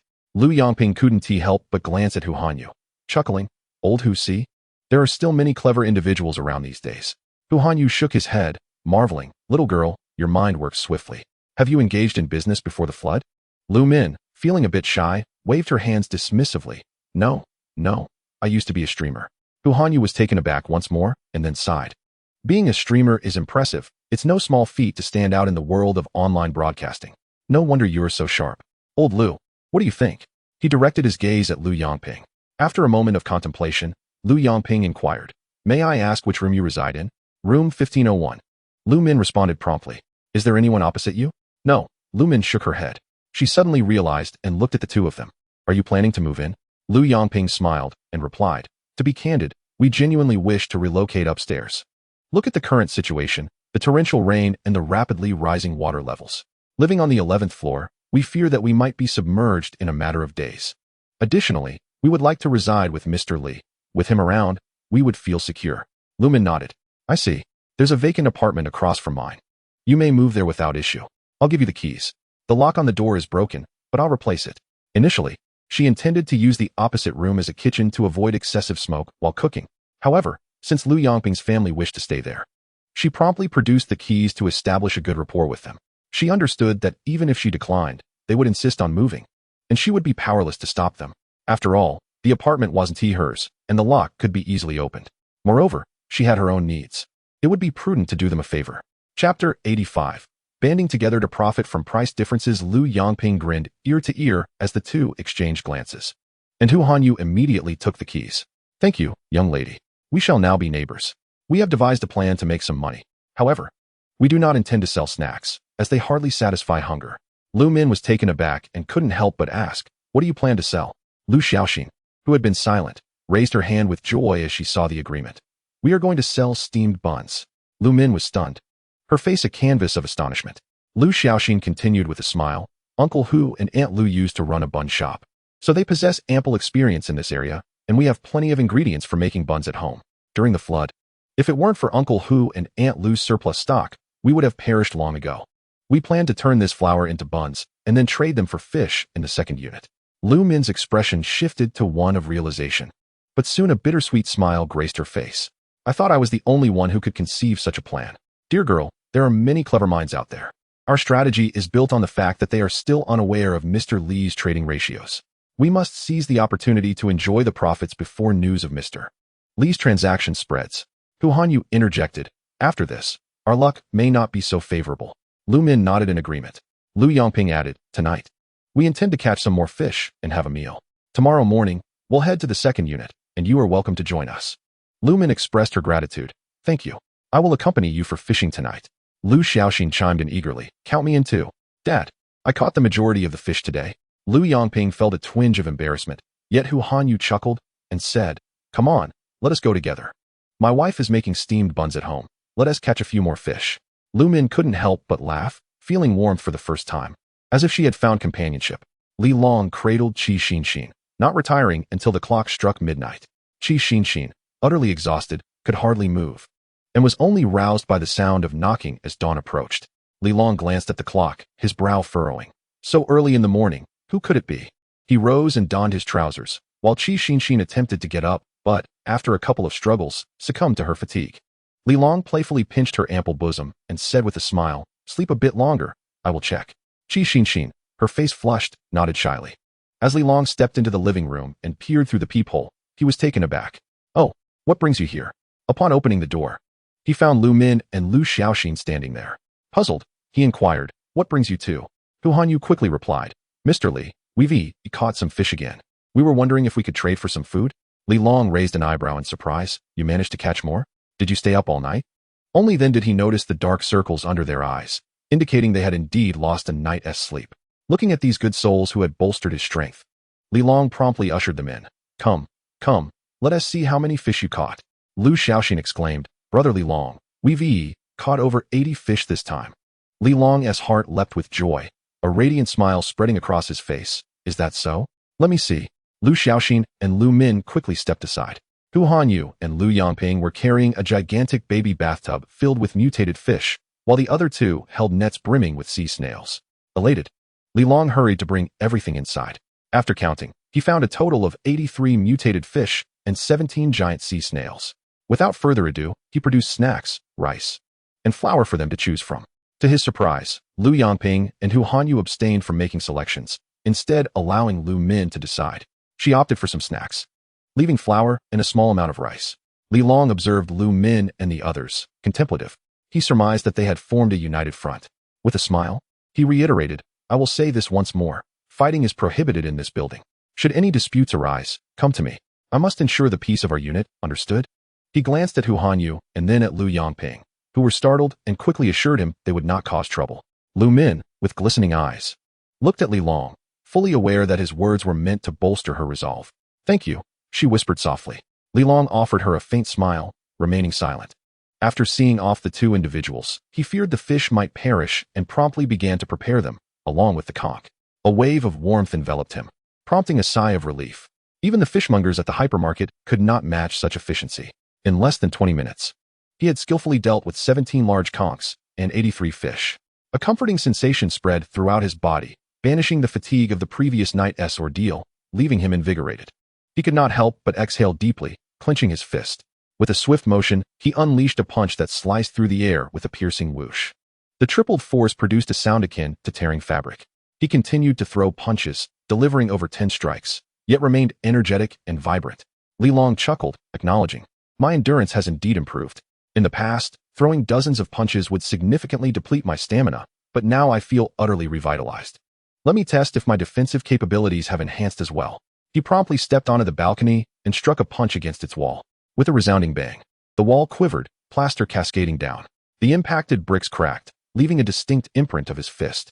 Withdrawing his hand, he examined his skin and could not suppress a smile. There was a slight tingling sensation, yet no pain. His skin was unbroken. My defensive capabilities have also improved. He vividly recalled the moment when his strength surged, easily overpowering Zhao Ziqiang. The latter had undergone a transformation, his head adorned with crimson scales. While Zhao's punches were fierce and damaging, the force was reciprocal. He too had suffered injuries. When he defeated Zhao Ziqiang, his fist bore a gash. However, if he were to face Zhao again, he believed that this time, he would emerge unscathed from such a blow. Overall, this enhancement compensated for some of his previous physical flaws. His body had once felt as if it were being dragged along by a cart, with glaring shortcomings. Now, however, he had experienced substantial improvements across the board. His weaknesses had been addressed, and his combat prowess elevated. Chapter 86. The dumplings are truly deliciously long grand now. Let us see how many fish the others can catch. Brotherly, what is the matter? At that moment, Qi Xinxin emerged from her bedroom clad in a nightgown. Hearing the sounds of combat, she looked somewhat concerned. Li Long turned to her, admiring her in a pink lace nightdress that barely covered her thighs, accentuating her long legs like sausages. The deep neckline revealed a generous expanse of fair skin, adorned with remnants of marks. The waist was intricately designed, highlighting her slender figure. Upon witnessing this, Li Long felt a rush of exhilaration, his spirits soaring. He laughed heartily and strode toward her. Qi Xinxin let out a shriek as he scooped her up and playfully tossed her onto the sofa. Ah, dear brother, as Qi Xinxin's complexion paled. She wished to intervene but found herself too late, her eyes betraying a fleeting glimpse of terror. The Lu family, Lu Yongping, Lu Xiaoxin, and Hu Hanyu, had all relocated to room 1502. The buns are ready. Please, indulge yourselves, Lu Kan beamed, beckoning to the group. In the kitchen, steam wafted invitingly as plump buns emerged from the steamer, their fluffy forms igniting a fervor of appetite. Lu Min, captivated by the scene, felt her mouth water. She could hardly recall the last time she had tasted such delicacies. Lu Xiaoxin, unperturbed by the heat, seized a bun, blowing gently on it. Her excitement evident as she exclaimed, "It smells divine. I adore this flavor. Oh, Aunt Lu, it has been over 6 months since I last savored a bun." Hu Zihan chimed in. Mom's buns are the most delectable in the world. As Lu Xiaoxin took a bite, the warmth and aroma of the dough enveloped her senses. The sweet malt tantalizing her taste buds. Absolutely delicious. Utterly exquisite. Meanwhile, Lu Min took a hearty bite and was pleasantly astonished to discover a piece of meat within. The blend of sweetness and saltiness took her by surprise. Is there meat? How could there be meat? Lu Kan chuckled. It's fish. The grouper that Xiaoxin caught. We decided to keep it instead of trading it. We chopped it up and filled the buns. How does it taste? Lu Min's eyes lit up with delight. Using grouper meat as filling is simply marvelous. In mere moments, she devoured a bun, nearly moved to tears by its profound goodness. Nothing could rival the satisfaction of a bun. Hu Hanyu, savoring his own bun, inquired, "How many fish do you think this bun could trade for?" Lu Yongping pondered. Many people struggle for staple foods nowadays. One cannot forsake them. Prolonged absence from staples leads to discomfort, hormonal imbalances, and irritability. These meat buns are fresh, and my wife's skill is commendable. I reckon they could exchange for 3 or 4 fish. Lu Min felt a twinge of envy. The market for buns surely surpassed that of snacks. She contemplated trading snacks for fish to profit from the price difference. However, the flour Hu Hanyu's family had procured, once transformed into buns, would double in value. It was clear that these dozens of buns would soon be snatched up. Indeed, with just 4 cups of flour, they had produced an abundance of buns. It is no exaggeration to say that she had witnessed Lu Kan's meticulous process of kneading and fermenting the dough. After adding yeast, what began as a small mound of dough had expanded significantly. The bun's skin was thin, yet it was generously filled with fish meat, truly a perfect bun. Lu Min mused that if it were her, she would willingly trade 3 or 4 fish for just 1 bun, having yet to surpass her novice phase. Catching 10 fish a day had already left her feeling quite elated. Yet, Lu Yongping was not without reason. His contemplations were deep and deliberate. In the entire building, the only edible items were those fish, shellfish, and sea snails harvested from the ocean.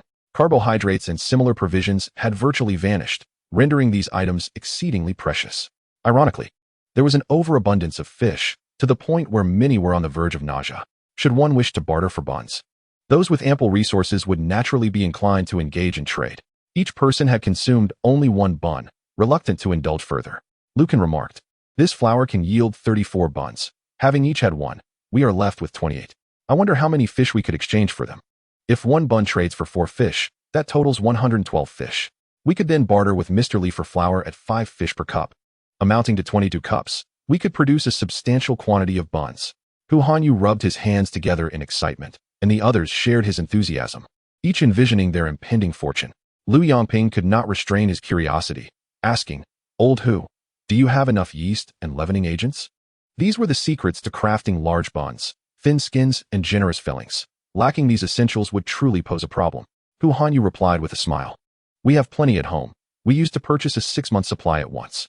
Lucan chuckled. "Old Lu, you appear quite inexperienced. Flour can ferment without yeast." Lu Yongping paused momentarily, puzzled. Lucan continued with a grin. "It's evident you've never made buns before. In the past, we always used old dough, and there was no yeast to purchase. Whenever we made buns, we set aside some old dough to ferment in advance." Upon hearing this, Lu Min recalled that the bread from her home spoiled overnight. She promptly cautioned, "This item cannot be left out for a day. I was considering eating the leftover half today, but when I did, it caused me to have an upset stomach. If it weren't for Brother Li and Aunt Sue bringing me fever medicine, I might not have made it through." "What? It spoils overnight?" Hu Hanyu exclaimed in shock. Lu Qin's expression shifted as he quickly inquired further. Lu Min recounted the events, then added, "I heard Brother Li mention that animals, fish, and humans could undergo mutations. And it seems these microorganisms may also be mutating. Items that used to last for days could now be contaminated overnight. Therefore, we must eat quickly to avoid waste." Suddenly, Hu Hanyu posed a question. "How does Mr. Li preserve these fish?" His inquiry left everyone momentarily speechless. How did Li Long manage to store food? His home even had meat and vegetables. Lu Min shook her head, unsure of the reason. Hu Hanyu stroked his chin and asked, "Does Mr. Li perhaps possess a refrigerator?" Lu Min contemplated briefly before responding. "I recall that my kitchen had a large refrigerator previously used for ice cream." "A refrigerator? But hasn't the power been cut?" Lu Yongping, puzzled, inquired how he could possibly possess electricity. After a brief deliberation, the group speculated that Li Long might have a method for generating power, and thus refrained from further discussion. Their foremost priority was to sell the dumplings, exchange them for fish, and subsequently procure flour from Li Long. Time was of the essence. They aimed to secure their initial profits before the news of Li Long trading food for fish spread. Once this information circulated, it was likely that everyone would seek to barter with Li Long for sustenance. Naturally, the dumplings crafted by Lu Can and his companions would still find buyers, as Li Long only had flour, not freshly steamed dumplings. The making of dumplings necessitated yeast, leavening agents, and a certain level of culinary skill. Therefore, they were not concerned about their products being supplanted. However, Lu Min's snack business would inevitably come to an end, which was her greatest apprehension. After thorough discussion, Lu Yongping and Hu Hanyu each took 4 dumplings, while Lu Min brought 5 bags of snacks to the 16th floor. This marked their inaugural visit to the second unit, so they dared not bring excessive food for fear of theft. Upon reaching the 16th floor, they knocked on Li Long's door, requesting him to open the corridor. Li Long did not inquire about their business in the second unit. Instead, he opened the corridor door, contemplated for a moment, and called for Hu Jian. "Li Gu, is there something you need?" Hu Jian approached, regarding Li Long with curiosity. Li Long nodded and declared, "Hu Jian, since you have been idle these past few days, I entrust you with the responsibility of this corridor door. Should anyone enter or cause a disturbance, notify me immediately. I will have Qi Xinshin bring you some food." Hu Jian expressed his gratitude with a nod. "Rest assured, Li Gu, I will handle it." He understood this was Li Long's way of looking out for him, especially considering his injured hand rendered him less capable of performing tasks. Now, he had nothing to do but guard the entrance. Li Long, observing the appreciation on Hu Jian's face, smiled and asked, "How is Lao Zhao?" "The wound has healed, and he can move about now," Hu Jian sighed. Fortunately, he had medicine and avoided infection. Otherwise, it could have been a serious situation. Li Long nodded. "I suspect it's not merely the medicine at play. He has consumed mutated fish, which may have instilled some mutated genes within him. Although they have yet to awaken, I believe this mutated energy could enhance our physical capabilities and resistance to danger. Perhaps within 100 days, your hand will fully recover." Hu Jian chuckled at this. "Let us hope so, Li Gu. If I awaken supernatural powers, will I end up like Sui Xiaomei, completely unhinged?" Li Long was momentarily taken aback, then regarded him solemnly, stating, "Do not experiment on your own. We still do not fully understand the potential dangers of mutation awakening.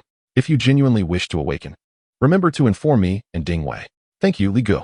What purpose does it serve to say these things?" "Right. Later you should inform Lao Zhao to catch a few mutated fish, mutated crabs, sea conchs, and shells whenever he has the time, and bring them to me for exchange." "All right."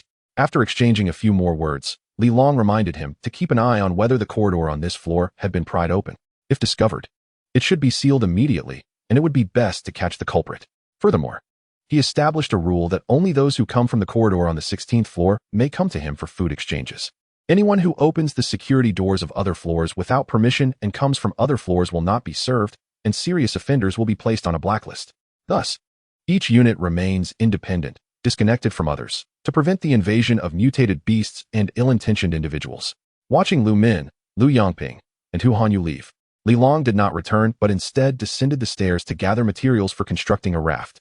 While Li Long busied himself with collecting the necessary materials, Wang Xian, upon learning of this task, promptly came down to assist, taking charge of patrolling the first unit and helping Li Long transport some materials. The trio of Lu Min traversed the corridor on the 16th floor and arrived at the second unit.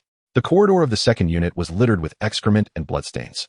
With mold everywhere, refuse in the corners, and black ash left from cooking, rendering the place a complete mess.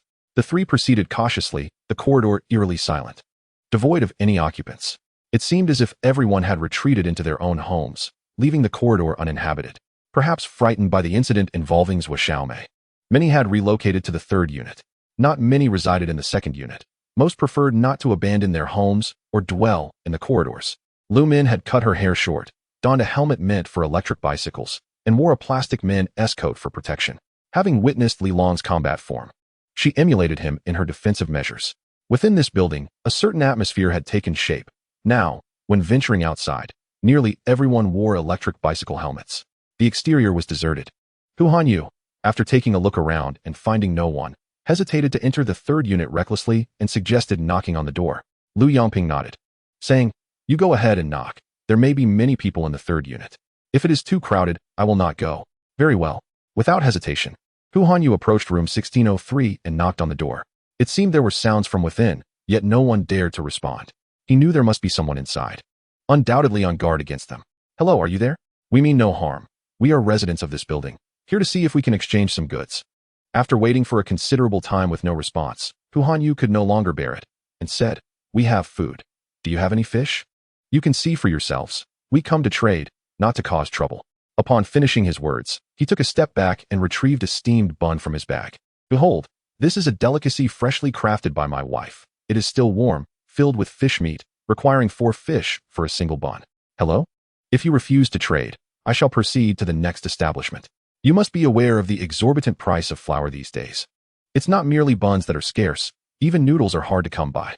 After several shouts met with silence, Hu Hanyu furrowed his brow, his gaze settling on room 1604. The second unit comprised 2 households on each floor. The first unit's doors were numbered 01 and 02, while the second unit bore numbers 03 and 04. "Knock, knock, knock. We have come here for a transaction." "Transaction?" A perplexed male voice resonated from within upon the knocking. "Wei Ge, who is it?" 3 individuals have arrived outside. They claim to wish to engage in a transaction with us." "A transaction? How intriguing, let us see. But what if they possess weapons? What is there to fear? We are 4 as well." Chapter 88. The might of Sister Ding. Upon hearing the voices of several men from within, Hu Hanyu's expression shifted, and he promptly retreated, exchanging a glance with Lu Yongping. Lu Yongping urgently whispered, "Xiao Lu, go and unlock the corridor door. If anything seems amiss, inform Mr. Li immediately." Lu Min, her face pale with anxiety, nodded vigorously and hurried towards the corridor. At that moment, the door of room 1604 swung open, revealing 2 burly men. Both stood approximately 6 feet tall. Following them were 2 shorter men, one of whom had a bandage wrapped around his head, indicating he had sustained an injury. The leader, adorned with a dragon tattoo on his left shoulder, scrutinized Hu Hanyu and Lu Yongping, inquiring, "Transaction? What resources do you possess?" Hu Hanyu, maintaining a composed demeanor, replied, "Buns. Freshly baked and still warm." The leader's eyes widened in surprise. "Buns? Where are they? Show me." After a moment's hesitation, Hu Hanyu continued, "I will exchange them solely for seafood, fish, shellfish, crabs, and conchs, all to be alive. Do you have any? 1 bun for 4 fish, 10 conchs, or 2 crabs." He refrained from producing the bun immediately, opting instead to pose a question. The man's eyes narrowed suspiciously. "Are you attempting to trade? Or are you aiming to rob us of our food? If you deceive us, we may very well starve." Hu Hanyu quickly clarified, "This bun is made of flour, filled with fish. If you descend to catch fish, you will incur no loss." Wei Ge, another scruffy man, signaled discreetly. Lu Yongping sensed the tension and seized Hu Hanyu, urging him to flee. As they turned to run, Lu Min, witnessing the unfolding scene, immediately hurled a bottle and shouted, "Help." With that, she turned and dashed towards the first unit. The scruffy man and the tattooed leader promptly pursued them, followed closely by the remaining two. Soon, the two individuals traversed the corridor and arrived at the entrance of Unit 1. Within Unit 1, Hu Jian sat alongside a short-haired girl at the corridor's entrance. Dad. Uncle Hu, hurry. It was Lu Xiaoxin, who, unable to quell her worry for the trio, had stealthily followed them. Upon realizing the dire situation, she cried out urgently. Stay calm, Hu Jian said, rising to his feet. He beckoned Lu Min and the others to come closer before producing a dagger. His icy gaze fixed upon the approaching trio. Halt. Despite being alone, his commanding presence deterred any underestimation. He had taken lives and witnessed bloodshed. His courage far exceeding that of an ordinary person, bolstered further by the support of Li Long and others. Observing this scene, the tattooed man cursed, Get lost. He advanced towards Hu Jian, delivering a swift kick. Hu Jian deftly sidestepped, simultaneously slashing with the dagger. The blade tore through the man's trousers with a swift motion. The tattooed man, taken aback, had not anticipated such agility from someone who had lost a hand. He bellowed, Lao Guan, Xiao Su, blind man, you lot. Take this guy down. At his command, the others charged forward. Just then, the door to room 1602 swung open, and a figure emerged. Before the tattooed man could react, a fist struck him with tremendous force. Following that, a gust of wind rushed past, culminating in a resounding thud as darkness enveloped him, followed by excruciating pain. He was sent flying. Brother Wei, the stubbled man exclaimed in shock, but before he could comprehend the situation, another kick came his way. The leg was long, emanating a faint halo. Bam! The kick landed squarely on the stubbled man's chest, making him feel as if he had been struck by a tremendous force. Blood spewed from his mouth as he collapsed to the ground. In the corridor, the bespectacled man and the bandaged man were left dumbfounded. The malevolence that had previously marked their faces vanished, replaced by disbelief. You, Brother Guan, Brother Wei. Ding Wei smirked coldly, clad in a form-fitting athletic outfit. As she approached Brother Wei and placed a foot on his head. Do you wish to die? Brother Wei shivered, a wave of terror washing over him. Sister, spare me. I shall never dare again. Ding Wei sneered, listen closely. Unit 1 is ours. Anyone who dares to cause trouble here will face the consequences. I am Ding Wei. And from this day forth, anyone wishing to enter Unit 1 must traverse the corridor on the 16th floor.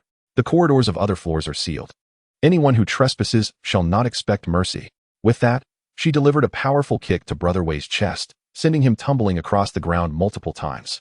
However, Wei Gu displayed remarkable fortitude, enduring the pain, as cold sweat streamed down his forehead, remaining silent.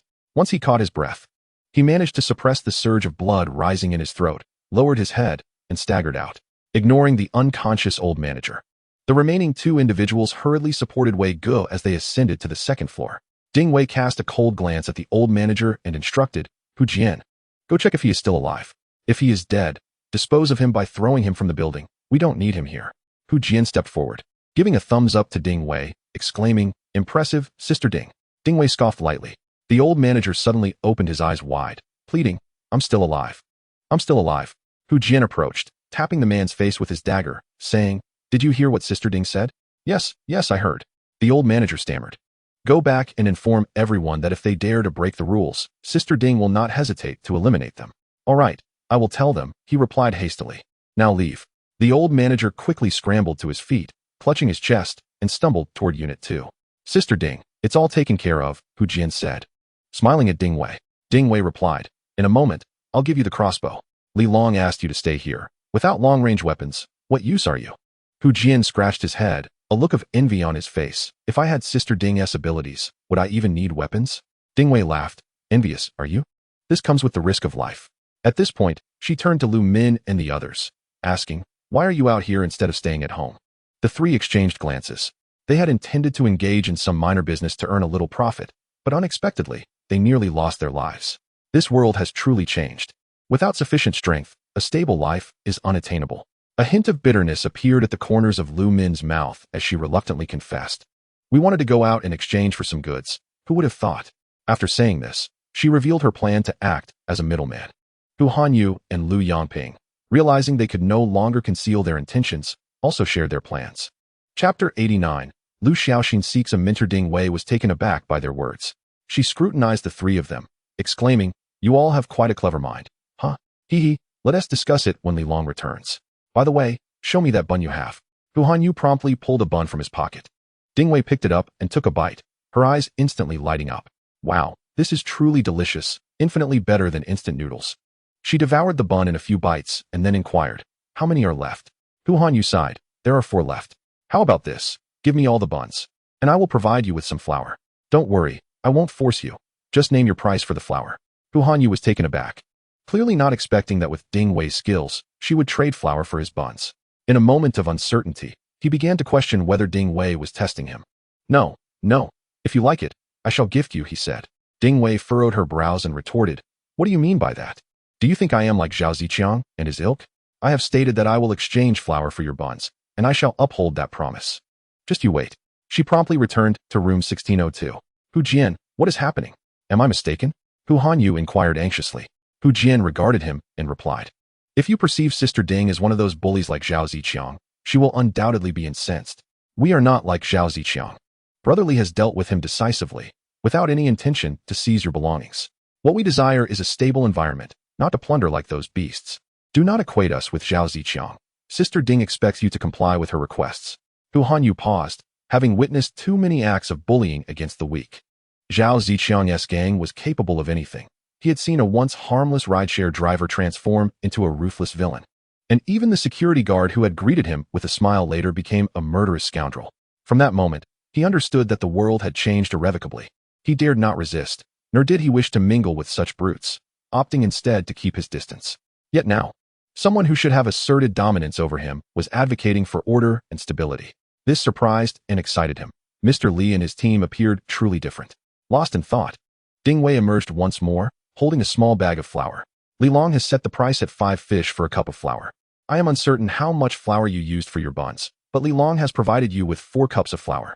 This amounts to 8 cups in total. Just imagine how many buns that could yield." With that, she placed the bag of flour into Hu Hanyu's hands. A thrill coursed through Hu Hanyu. 4 cups of flour could produce over 30 buns, and this 8 cups could yield more than 60. What a generous soul. Miss Ding is truly wonderful. "Miss Ding, here are 5 buns," he called out, as Lao Lu, snapping back to reality, quickly retrieved a bun from his pocket. "Miss Ding, I have an additional 5 buns to offer you." Ding Wei frowned slightly, teasingly admonishing, 10 buns for 8 cups of flour? Hu Hanyu quickly clarified, No, it's not like that. Those 4 cups of flour only made over 30 buns." Ding Wei was taken aback. Did it yield so many? Hu Hanyu, feeling a bit sheepish, admitted, "I added a bit more yeast." Ding Wei then realized the efficacy of the leavening agent and accepted the 10 buns without hesitation. "All right, 10 it is, not a bad deal. Xiao Wang, summon Li Long. Let us enjoy buns together. As for the rest of you, feel free to approach me with any matters." Ding Wei and Hu Hanyu exchanged greetings before returning to their respective rooms. Shortly thereafter, Su Dama, Wang Yuhan, and Yuan Xiaoya spotted the steamed buns and erupted into joyous laughter. Hu Jian observed them with a smile, remarking, "See, Ding Jie is not a bad person. And neither are we. Now, you all carry on with your tasks." Hu Hanyu and Lu Yangping exchanged glances, expressing their gratitude before hastily returning to retrieve more buns. With Ding Wei's assurance, their confidence surged, prompting them to make another attempt, for the buns could not be left overnight, as they would be difficult to preserve. Only Lu Min wore a crestfallen expression, having thus far failed to exchange even a single packet of snacks. How could she be so formidable?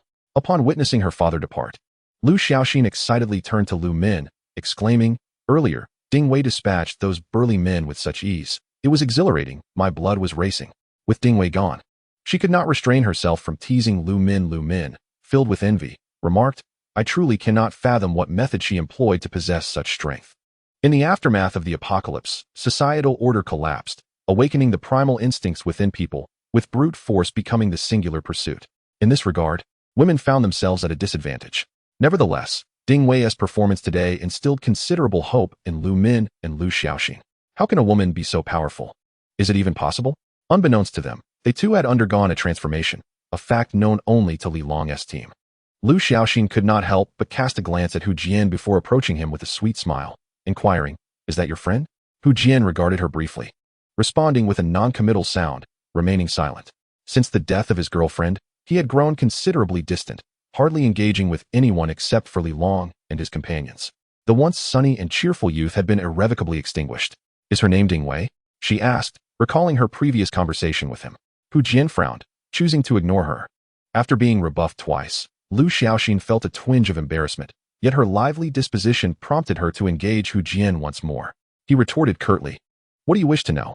Upon hearing this, Lu Xiaoxin's face lit up with delight as she eagerly replied, I want to ask if that young lady has any disciples. I aspire to be like her, so I wouldn't have to fear the bad people outside. And my father wouldn't have to worry about me all the time. Her gaze towards Hu Jian was imbued with a hint of anticipation. Instinctively, Hu Jian considered declining her request, yet when his eyes met hers, he found himself momentarily taken aback. The innocence in Lu Xiaoxin's eyes reminded him of his late girlfriend, stirring something within him. He felt a surge of emotion, recognizing her as a truly remarkable girl. Had his girlfriend possessed abilities akin to Ding Jia's, surely they would have faced no such troubles. Chapter 90. Changing Clothes. Observing the beasts in this building, Hu Jian pondered for a moment, shifting his gaze from Lu Xiaoxin, and said, Do not dwell on it. Sister Ding is an ability user, not someone an ordinary person can emulate. Lu Xiaoxin was taken aback and inquired, An ability user? What does that entail? What kind of abilities? Lu Min, equally astonished, leaned in to listen intently. Hu Jian furrowed his brow and remained silent. He understood that the awakening of such mutations constituted a closely guarded secret. Until he received permission from Brother Li, he was unwilling to divulge this information. Thus, he chose silence, regardless of Lu Xiaoxin's pleas. At that moment, Li Long emerged from his inspection of the building, carrying a substantial load. Upon noticing the group assembled at the entrance, he paused, directing his gaze towards Hu Jian. What is going on? Hu Jian promptly stood up. Brother Li, you are back. They have gone to the second unit. After explaining, Li Long could not help but glance at the two women, a look of surprise crossing his face.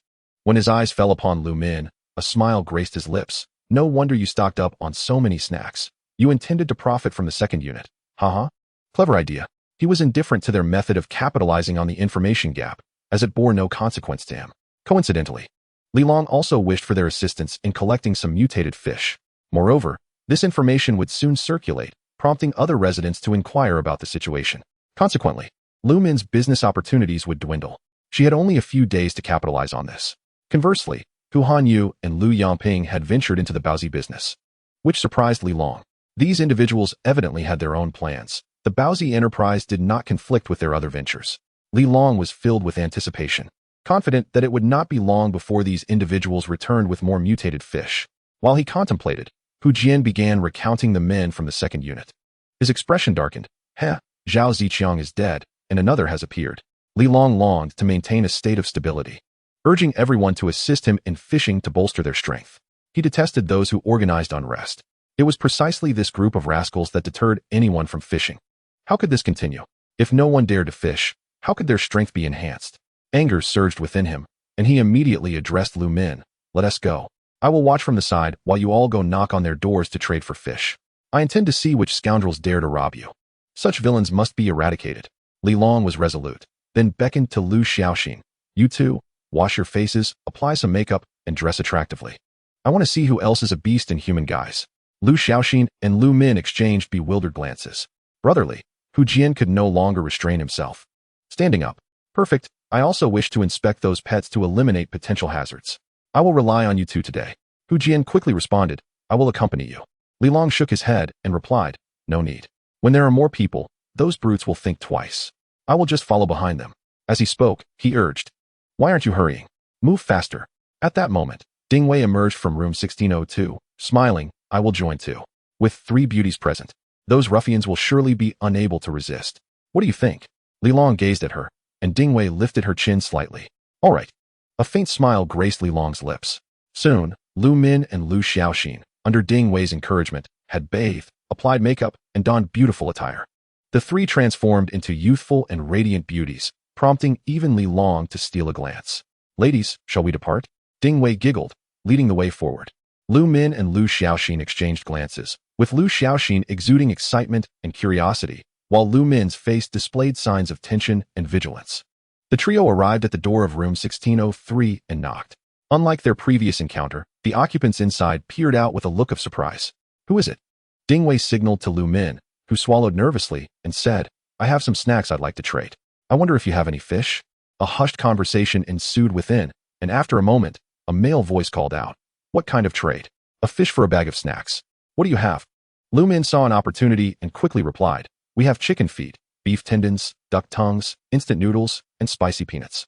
There was a sound of swallowing from within, and after a while, the door creaked open, revealing a young couple fully equipped. The young man eyed the 3 with caution, but upon seeing their attire, he paused slightly. "Can I see the snacks?" Lu Min swiftly produced 5 bags of snacks from her bag. The young man looked at the assortment before him, swallowed hard, and said, "Hold on. Xian Yuan, what do you want?" The girl, referred to as Xian Yuan, swallowed and replied, "Instant noodles." Lu Min quickly added, "We want live fish." "All right." Xian Yuan was prompt, returning to the room shortly with 2 fish in hand, in exchange for a bag of instant noodles and a bag of peanuts. Lu Min's heart leapt with joy as she completed the transaction, exchanging 5 bags of snacks for 2. She felt quite pleased. After concluding the exchange, the young couple relaxed, and the girl introduced herself. "I am Wen Xian Yuan, and this is my boyfriend, Zhang Han. May I ask your names?" Lu Min replied, "I am Lu Min. This is Lu Xiaoxin, and this is Ding Wei. We live in the same unit. Rest assured, we mean no harm, we merely wish to trade." Unable to contain her curiosity, Xian Yuan inquired, "Isn't there an abundance of food here? These fish can be easily caught. Why do you exchange snacks for them?" "Oh, in Unit 1, someone traded food for fish, so I thought to make a little profit." Lu Min spoke the truth, without any deceit. When Xian was utterly impressed, exclaiming how bold one must be, for those outside are not virtuous, especially the 4 individuals across from us. One must tread carefully. Moreover, do not dress so beautifully. People nowadays are no better than beasts. Ding Wei inquired earnestly, "What heinous acts have those 4 committed?" Xian nodded, cautiously glancing at the door opposite. Reluctant to say much more, only cautioning, "Regardless, take care of yourself." Zhang Han could not restrain himself, declaring, "These individuals have set their sights on my girlfriend. I witnessed them ushering a woman into a room, and she has not emerged since. Be wary." With that, he turned and departed. Chapter 91. The Cowards Who Bully the Weak, Directly Feeding the Fish.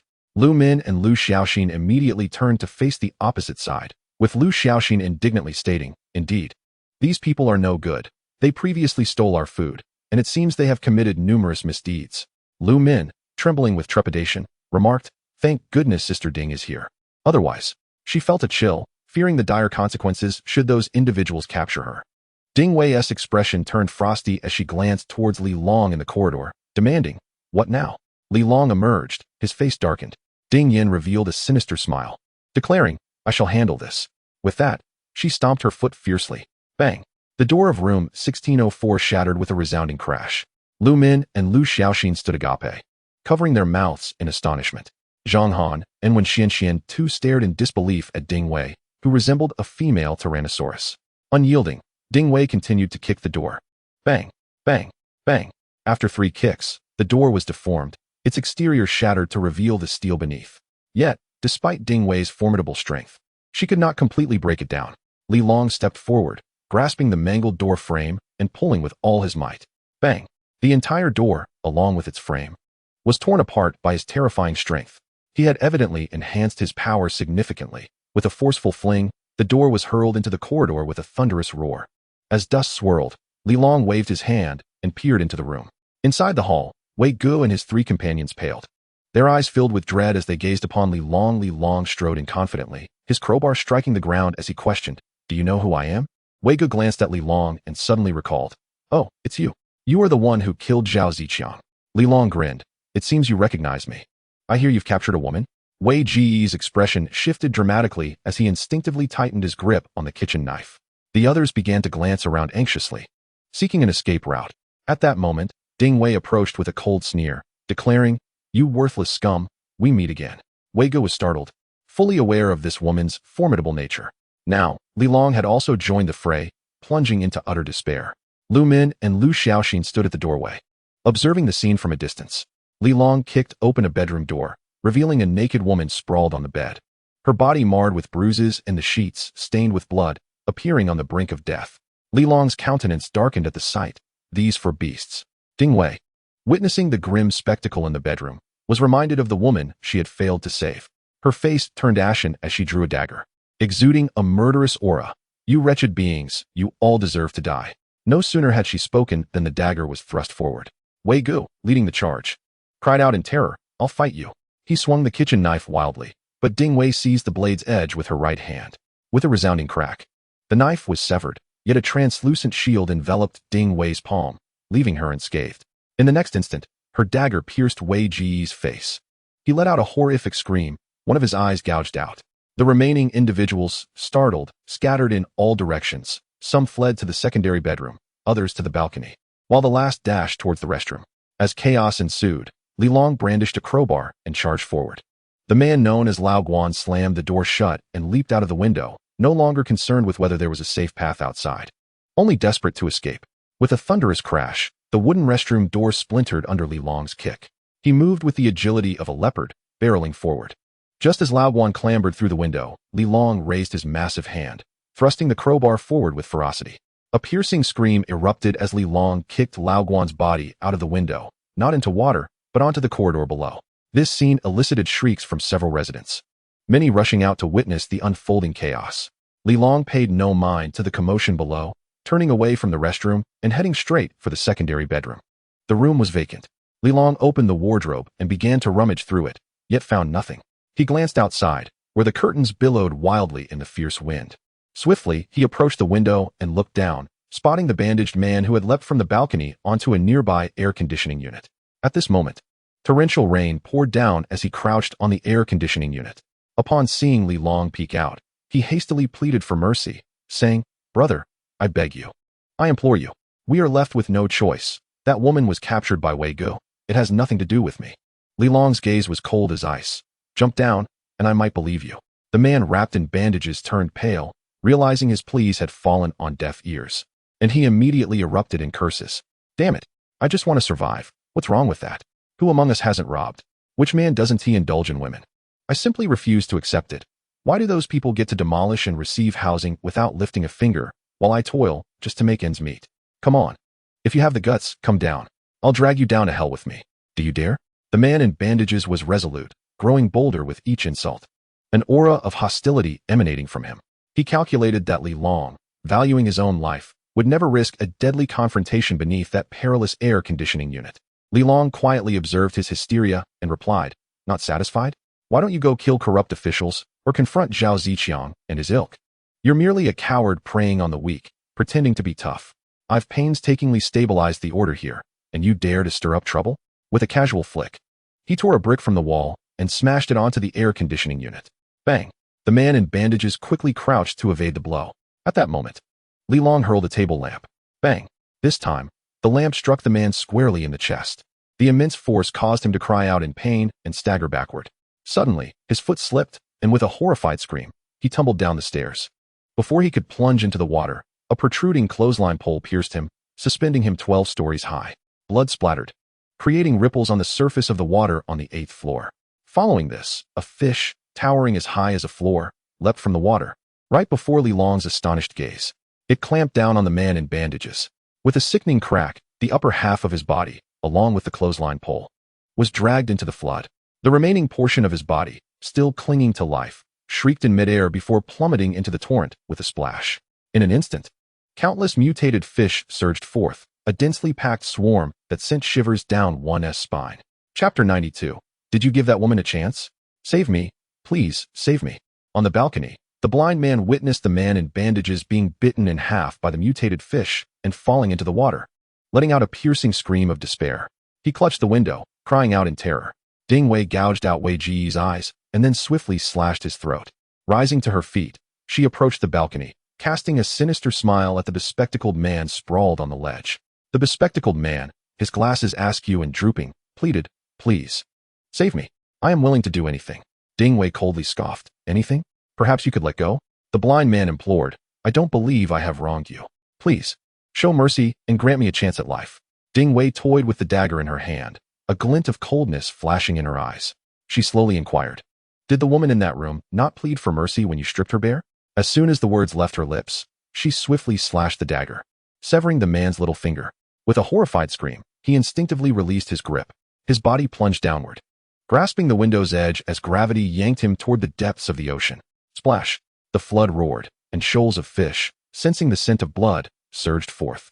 Thunder cracked, and a bolt of lightning illuminated the sky, turning it a blinding white.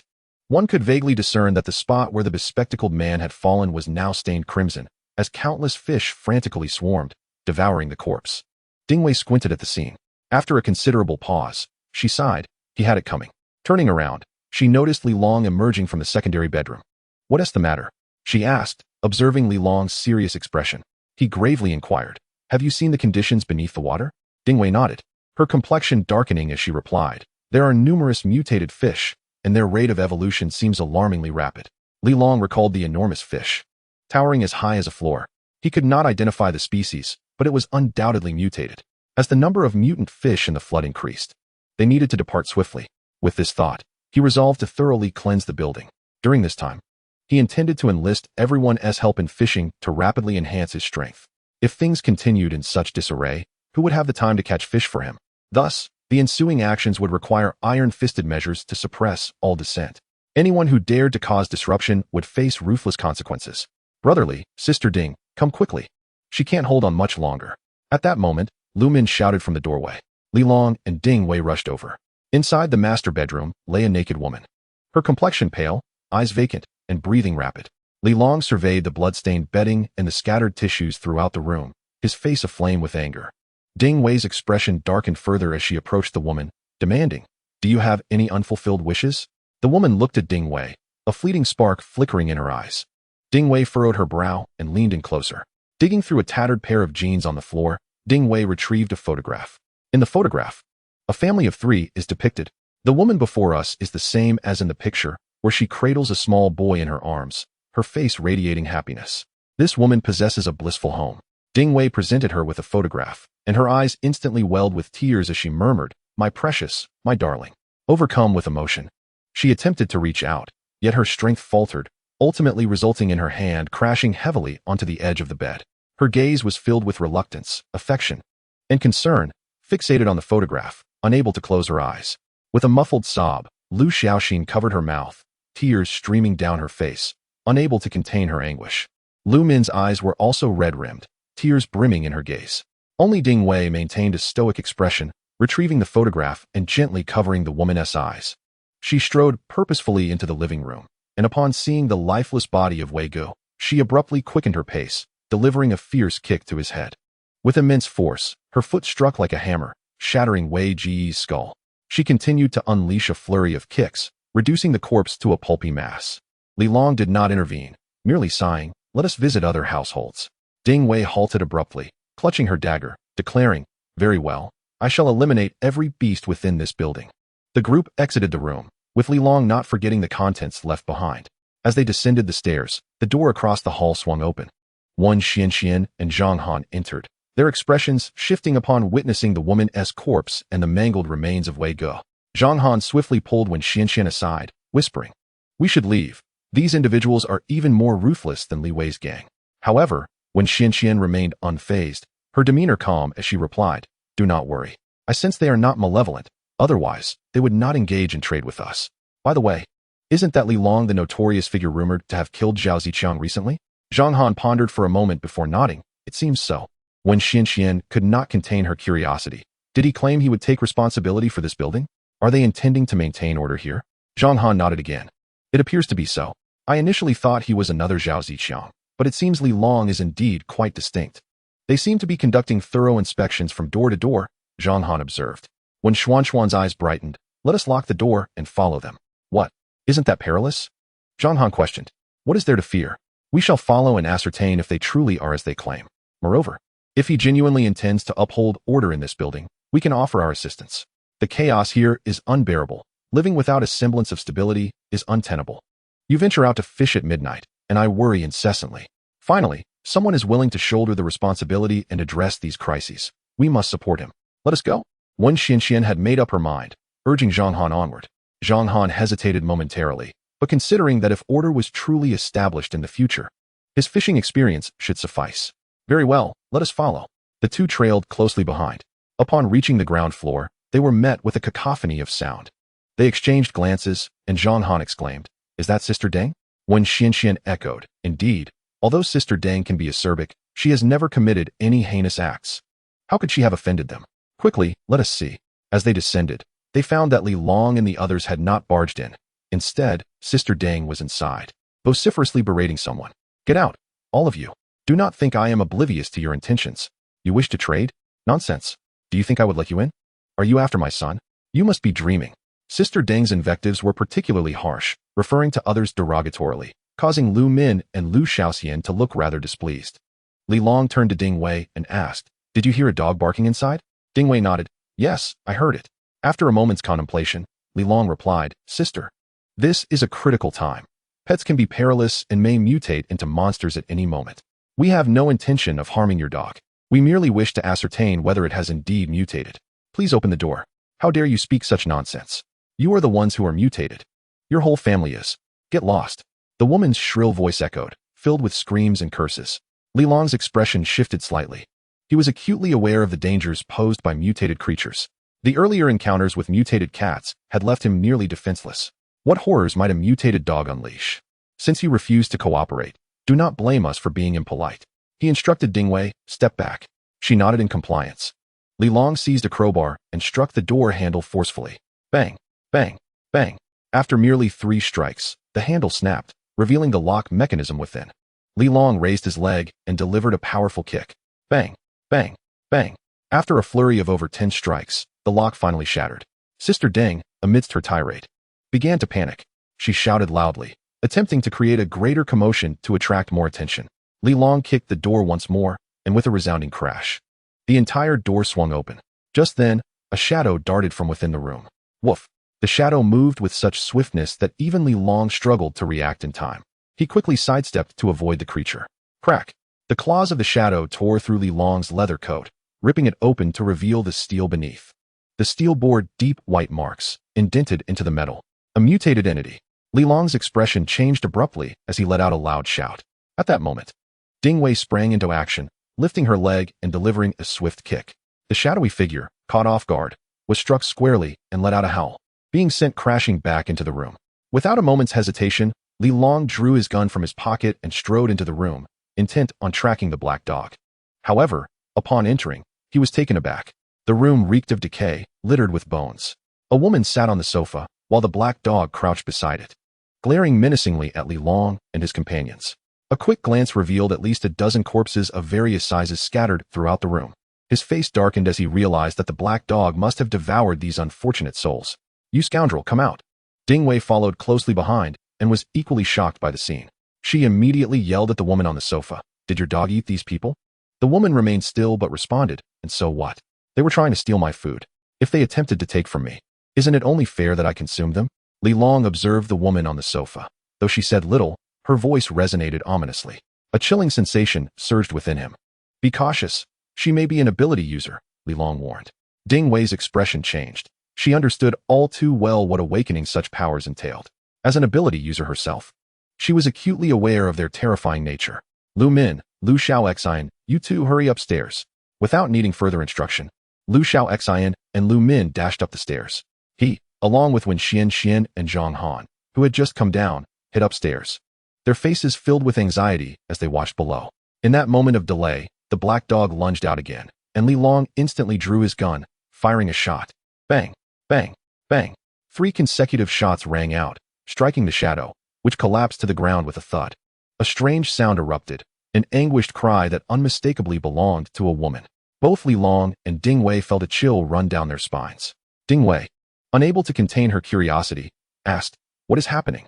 Li Long's eyes glinted with determination as he commanded, seize the woman on the sofa, but exercise caution. Dingwei nodded and rushed toward the sofa. Suddenly, the black dog lying on the floor convulsed, and a radiant light emanated from within it. This light swiftly soared toward the woman on the sofa, merging with her being. She abruptly opened her eyes, appearing revitalized. In the next instant, she sprang up, snatching a concealed knife from the sofa and lunging at Dingwei.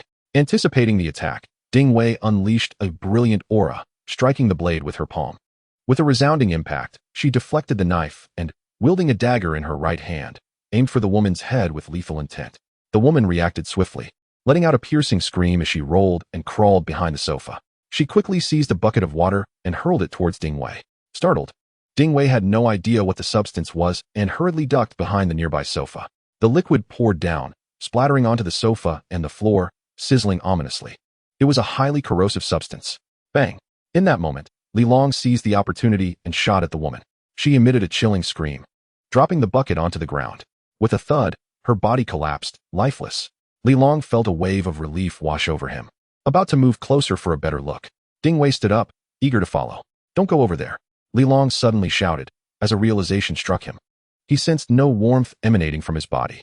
This woman was undoubtedly an ability user, and if he had killed her, he would have felt the warmth.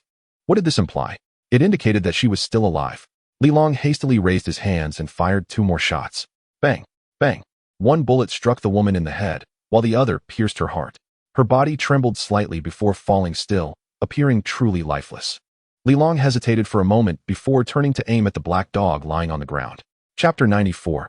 Kill you, and I shall believe you. Bang! Another bullet shattered the dog's head, leaving it motionless. Yet, Li Long still felt no warmth. His expression turned grim, uncertainty swirling in his mind as he repeated, "Where is she? She is still alive." Ding Wei furrowed her brow. "Li Long, I fear she may not have much longer." Summoning her courage, she approached the corpse. Before Li Long could speak, her dagger had already sliced across the woman's neck. If she were to survive this, it would indeed be a miracle. Li Long frowned, his expression one of confusion as he slowly walked toward the black dog. The dog lay utterly still, blood pooling around it. Li Long raised his crowbar, the sharp end piercing the dog's skull. The creature remained motionless, clearly dead. Yet, he still sensed no warmth. How peculiar. Suddenly, a sound of struggle emanated from the direction of the bedroom. Both Li Long and Ding Wei froze, exchanging glances. "Be careful," Li Long cautioned. Ding Wei nodded and cautiously approached the bedroom door, pushing it open. Contrary to their expectations of an ambush, they discovered a middle-aged woman bound tightly and lying on the bed. Her hands and feet were restrained, and a cloth was stuffed in her mouth. Upon witnessing the scene, both Li Long and Ding Wei felt a modicum of relief. Ding Wei hastened over, her concern evident as she inquired, "What is the matter?" "We are not villains." She approached, intending to untie the woman bound before her. Li Long, however, remained vigilant, surveying the room with a keen eye. The bedroom was impeccably tidy, devoid of any disarray. On the nightstand hung a framed photograph depicting a mother and daughter. The mother bore a resemblance to the middle-aged woman, yet her daughter was conspicuously absent. Li Long cast a glance, his gaze fixating on the middle-aged woman. Suddenly, his pupils constricted, an overwhelming sense of danger surged within him, for he noticed a strand of black dog hair clinging to the woman's thigh. At that moment, the woman managed to free herself from her bindings. Her face etched with terror as she expressed her gratitude. "Thank you, miss." Seizing the opportunity, she edged closer to Ding Wei. Bang! Just then, a gunshot rang out. Li Long had pulled the trigger. The bullet struck the middle-aged woman's shoulder. She let out a piercing scream, her initial fear replaced by shock and fury. She collapsed onto the bed, clutching her wound and moaning in agony. Even Ding Wei was momentarily taken aback, glancing at Li Long in bewilderment. "Did you not claim we were not villains?" The middle-aged woman, tears streaming down her face, turned to Ding Wei in a plea for assistance. However, without a second thought, Ding Wei stepped back, swiftly distancing herself from the woman. Simultaneously, she brandished a dagger, shouting, "Do not move." "Li Long, what is happening?" Without further inquiry, she chose to trust him, quickly retreating from what appeared to be an ordinary middle-aged woman. Li Long exhaled, his voice steady as he declared, "Something is amiss." At his words, not only Ding Wei but even the woman on the bed was taken aback. "What is it?" Ding Wei hurriedly asked. The woman on the bed, still pleading, cried, "I have been kidnapped. I am the victim. Please do not kill me." Her tears flowed like rain, her expression of terror seemingly genuine. Li Long replied gravely, "If she were truly a victim of abduction, this place would not be so immaculate. We have visited several animal pens. Have you ever encountered such a pristine victim? Moreover, there is a tuft of dog hair on her leg. I wager she is acquainted with that dog." Upon hearing this, Ding Wei became alert. She fixed her gaze on the woman on the bed, particularly the dog hair on her leg. Although Li Long's assertions seemed logical, upon reflection, they were fraught with complications. Yet, Li Long had not received any warmth. In the room, there were only herself, Ding Wei, and the middle-aged woman before them. With no one else present, it was clear that the woman harbored secrets. Given Li Long's cautious nature, he was bound to fire again. Ding Wei inhaled sharply, casting a glare at the woman. "Who are you indeed?" The middle-aged woman lying on the hospital bed cried out, "I am the rightful owner of this room. My name is Deng Li, and I am truly a victim of abduction. That woman outside ensnared me. Out of pity, I took her in. Little did I expect her to be a venomous scorpion, binding me tightly, making me wash her clothes, prepare her meals, and even feed her dog. When I was tending to the dog, I accidentally got some fur on me. You must believe me." The middle-aged woman recounted the ordeal through her tears. To her, everything sounded so natural, so flawless. Ding Wei, equally bewildered, turned to Li Long, unable to contain herself. "Li Long, do you have any questions?" Yet Li Long remained skeptical. He glanced at Ding Wei before turning his gaze back to Deng Li, speaking in a low voice. "I possess a method to ascertain whether your claims hold truth." Ding Li paused, lifting her head to gaze at Li Long, instinctively responding, "What do you mean?" Li Long aimed his gun at Ding Li's head, declaring, "Once I eliminate you, the truth shall be revealed." The instant the gun fired, Ding Li's expression shifted drastically. She bent low, narrowly evading the bullet that grazed her scalp. In the next moment, the pitiful facade she had worn vanished, replaced by a fierce countenance as she shrieked and leapt from the bed. "Ah!" she cried, akin to a rabid dog. However, Li Long was prepared. He swung his crowbar with force. Bang! In midair, Ding Li found herself unable to evade, and a sickening crack echoed as one of her arms shattered. Li Long's blow sent her flying, her head colliding violently with the adjacent cabinet, blood streaming forth. This sudden turn of events startled Ding Wei. By the time she regained her composure, Li Long had already sent Ding Li sprawling. At this juncture, if she still failed to perceive Ding Li's true nature, she would be a fool. "You dare deceive me?" she exclaimed, stepping forward and aiming a kick at Ding Li's leg. Crack! Ding Li let out a piercing scream as her leg shattered. Ding Wei brandished a dagger, her expression fierce, poised to deliver a fatal blow to the woman. "Wait!" Li Long bellowed. Ding Wei lifted her head, her face reflecting confusion. Li Long advanced a step, seizing Ding Li's head, the gun pressing against her temple as he looked at Ding Wei and said, "Have you not noticed? Her psychological state mirrors that of a normal person." Ding Wei was taken aback. "What?" Li Long spoke somberly, an awakening of abilities without descending into madness. Ding Wei regained her focus, staring at Ding Li in astonishment. How is she capable of this? Chapter 95, Abilities Granted by Mutated Plants. Li Long turned to Ding Li. "Speak, what transpired?" Ding Li's face turned ashen, clutching her legs in terror. She glared fiercely at Li Long and Ding Wei, gritting her teeth as she declared, "Do you truly believe that merely releasing me is contingent upon my compliance?"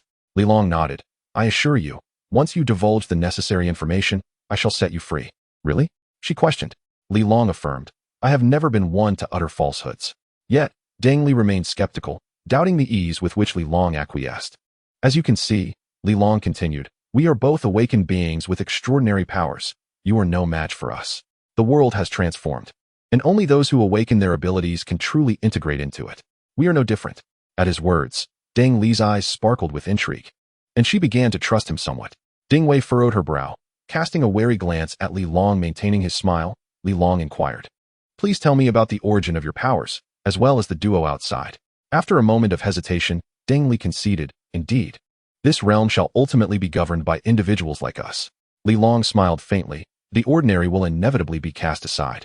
Gradually, Ding Li felt a sense of relief and urged, "Put down the gun." Li Long chuckled and shook his head. "That is out of the question. I am fully aware of your capabilities. What if danger arises?"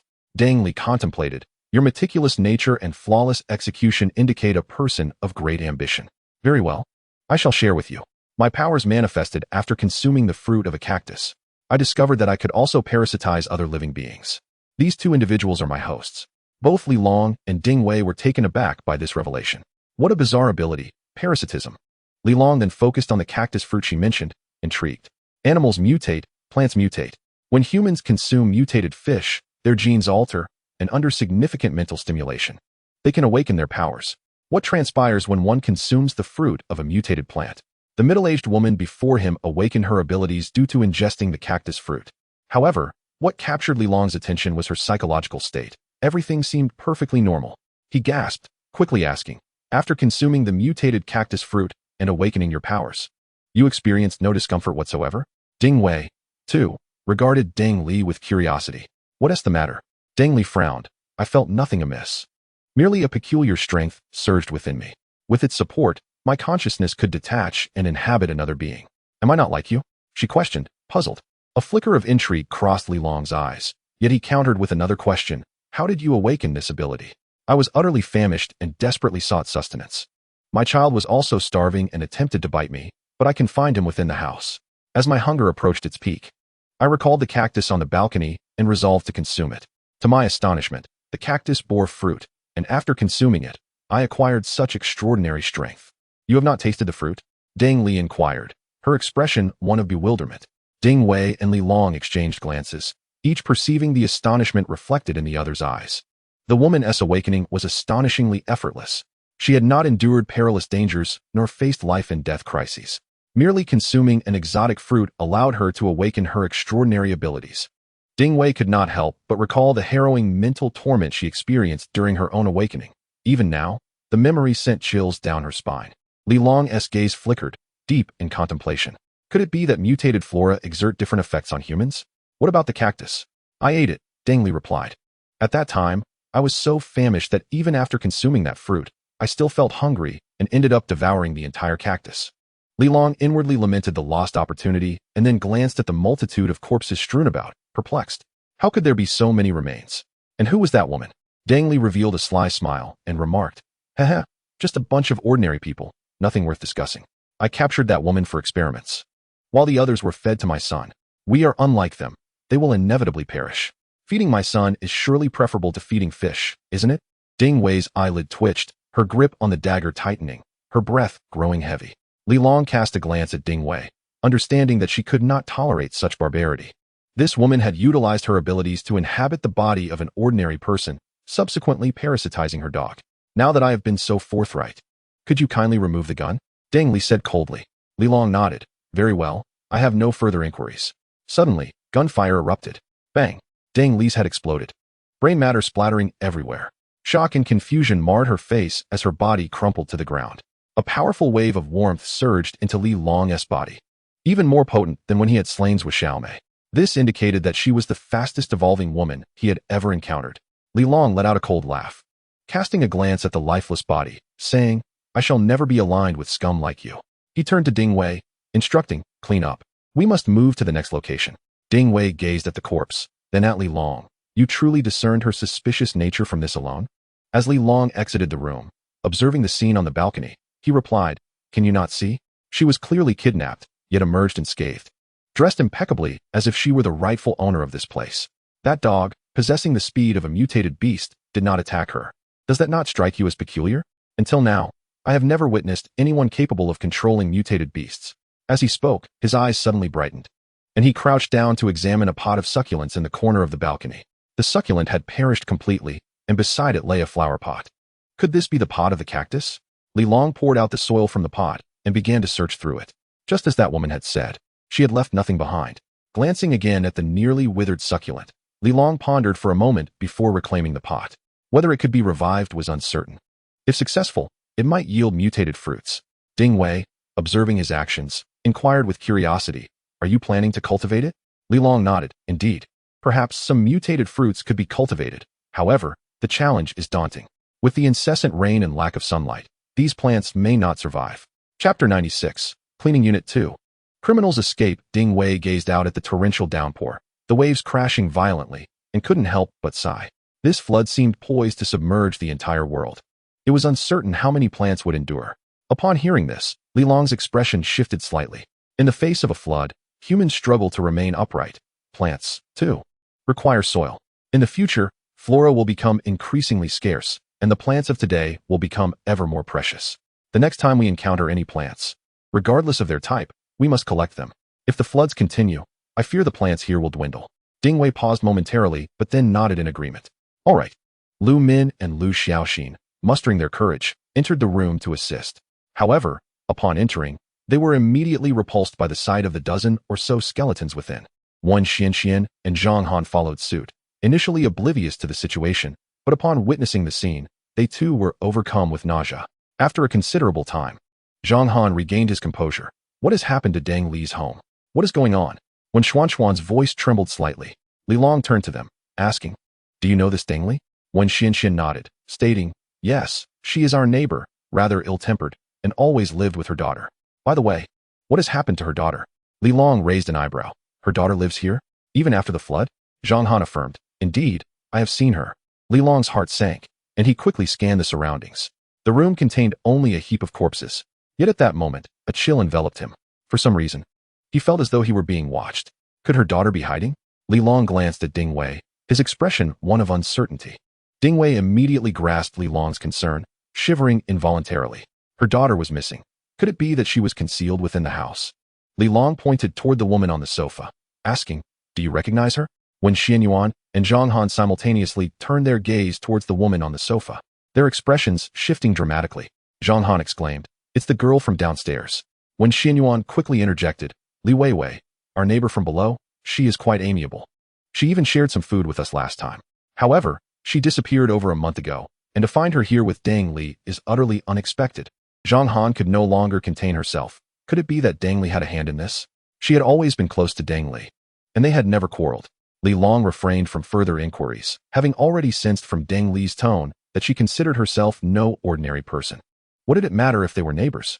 To Dang Li, Li Weiwei was likely less significant than her pet.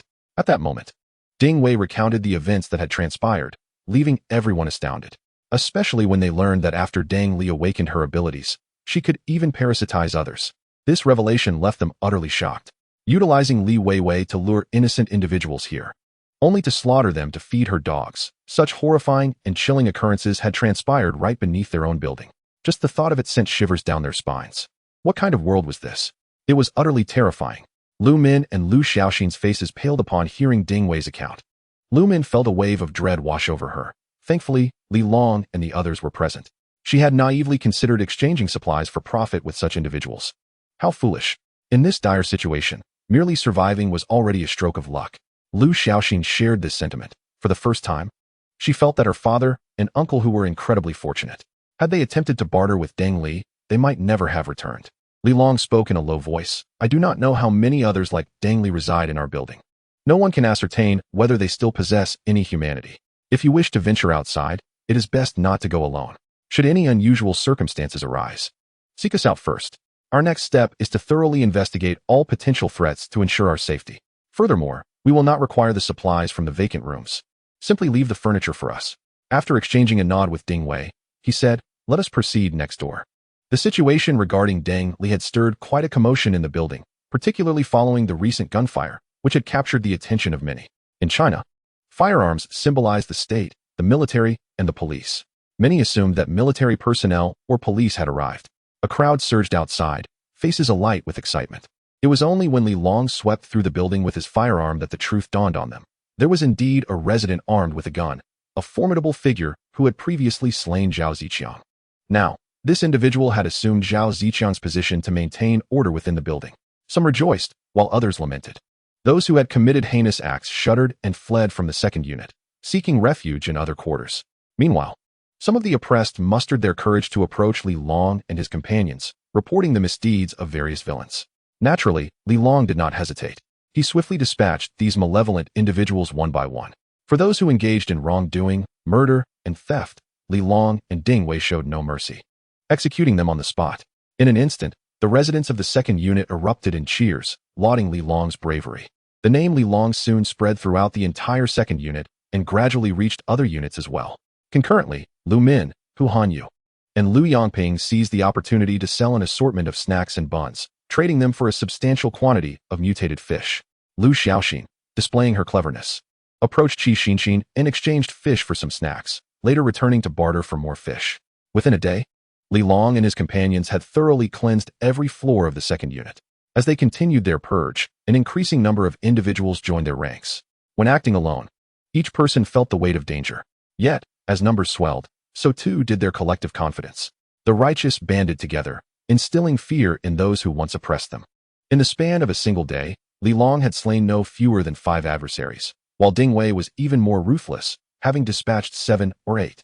Along their path, mutated beings ceased to appear.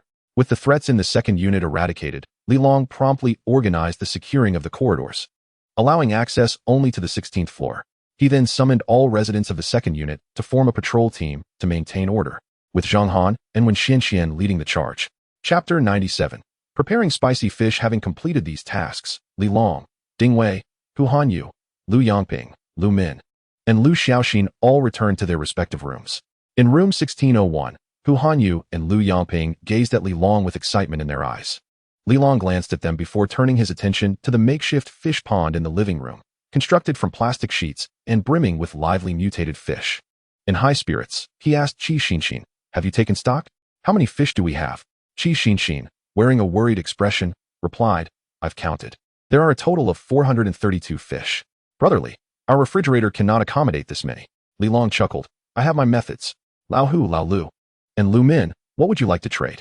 He turned to Hu Hanyu and the others, saying, you are fortunate this time. But such opportunities will be scarce starting tomorrow. Hu Hanyu expressed his gratitude. Thank you for giving us a chance to earn some money. Li Long waved his hand dismissively. Your buns still have a market, but I fear you won't be able to exchange for 4 fish in the future. As for you, Lu Min, I suspect you will also find it difficult to trade snacks for fish. They will be delivered directly to me. Lu Min expressed her heartfelt gratitude, saying, "Thank you, brotherly. If it weren't for you, we would not have this opportunity." Li Long chuckled. "We are all residents of the same unit. Naturally, I must look after you." He inquired, "So, what would you like to exchange this time?" "Flour. We want to exchange for flour," Hu Hanyu declared with unwavering conviction. "Steamed buns still have a market. We can continue producing them. Although I may not be able to trade 1 bun for 4 fish, I can at least manage 2 or 3. As long as it is profitable, that is sufficient." Lu Yongping and Hu Hanyu proceeded to exchange for flour. Li Long glanced at Lu Min again, to which she replied, "Then I shall also exchange for flour." "You too?" Li Long looked at her. Lu Min smiled and said, "I plan to make steamed buns with Uncle Hu's family, so the flour can be considered my share." Li Long nodded with a smile. "All right then. 432 fish for a total of 108 cups of flour. Each cup here weighs 125 grams, which amounts to 13.5 kilograms.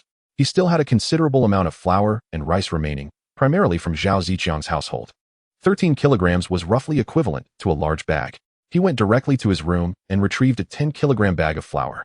Subsequently, he asked Qi Xinxin to fetch some bulk flour from the kitchen and handed it to Hu Hanyu. The faces of Hu Hanyu and his companions lit up with smiles as they greeted Li Long and departed with the flour. After their departure, Li Long glanced at the room filled with fish, a hint of a smile gracing his face. "Brotherly, let me help you with those fish," Qi Xinxin said. Noticing Li Long preparing to slaughter the fish, she quickly stood up, eager to assist him. Li Long readily replied, "No need. I want to personally handle these fish. I intend to study their mutations and gather first-hand information. Moreover, these mutated fish are extremely dangerous.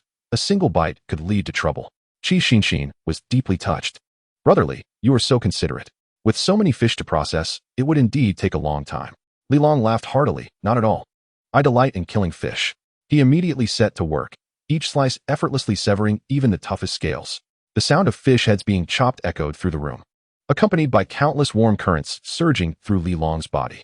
Li Long grinned widely, unable to contain his joy, and Qi Xinxin mirrored his expression. While Li Long dispatched the fish with precision, she found it no easy task to manage them. It was not merely a matter of scaling. It involved gutting and thoroughly cleansing the membranes and blood from the stomach. Having already dispatched 5 or 6 fish, she struggled to finish processing even 1. 432 fish may seem like a lot, yet Li Long's movements were remarkably swift. In less than an hour, all the mutated fish had been completely cleared away. As I ventured into the second unit, I observed that many households possessed barbecues. I decided to procure one, along with a vacuum cleaner. Here, we have a generator, enabling us to dry all the fish into jerky, which we could then store in vacuum-sealed bags. By the way, if you have the time, it would be advisable to marinate them in salt for enhanced flavor. I could also prepare spicy fish for snacks. Upon hearing this, Qi Xinxin was instantly elated. What a splendid idea. Does this mean we will have an inexhaustible supply of fish in the future? Li Long chuckled. You should inquire with Sister Yuan and Aunt Sue. They currently have no other means of earning, and since they cannot compete with the men in fishing, I will pay them for their assistance. Qi Xinxin hesitated momentarily and replied, "The fish are running low. It seems unnecessary to squander resources." She was genuinely fearful of hunger, unwilling to share even a morsel with outsiders. Li Long reassured her, "Fear not, we have ample provisions. Providing Aunt Sue and Sister Yuan with something will serve as their wages." The accumulated hidden grains amounted to over a ton, far beyond what we could consume. "You carry on with your tasks. I will fetch the barbecue." Qi Xinxin nodded vigorously. "Yes, leave it to me." Li Long promptly exited, recalling that numerous families in the second unit had barbecues. With the power out in every household, ovens and air fryers had become obsolete and unwanted. He effortlessly located 4 or 5 barbecues, along with 5 or 6 air fryers. Once he gathered the items, the rest fell to Qi Xinxin.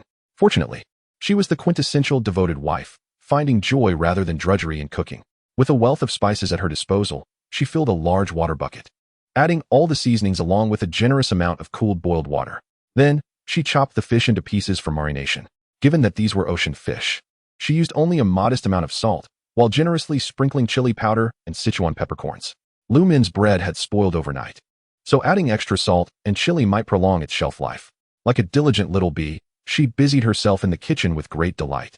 Witnessing this, Li Long couldn't help but smile. To have a woman like Qi Xinxin was undoubtedly a stroke of fortune. Such a beautiful woman. Did that coward Zhang Yong truly deserve her? Returning to his room, Li Long eagerly tested his current strength, delivering a swift punch. Whoosh! He unleashed 3 or 4 punches per second. A typical person would take about half a second to a full second to throw a punch. Clearly, Li Long's punching speed had increased 3 to 4-fold compared to before. This represented a qualitative leap. With his current prowess, delivering 3 or 4 punches in a second could potentially incapacitate an ordinary person. Chapter 98. Telekinesis. Moving toothpicks. Li Long also assessed his movement speed, which had similarly escalated to 3 or 4 times its original rate. Not bad, but still lacking compared to the likes of Zhou Xiaomei and Ding Wei. Zhou Xiaomei strikes with such swiftness that one can scarcely perceive more than a fleeting shadow. Were it not for the significant enhancement of his mental faculties, he might not have been able to discern her attacks at all. If Ding Wei were to bestow her abilities upon her legs, her explosive power would surpass that of an ordinary person by more than 5-fold. Li Long stroked his chin, not overly concerned about this disparity, for his own mental prowess had also seen considerable improvement.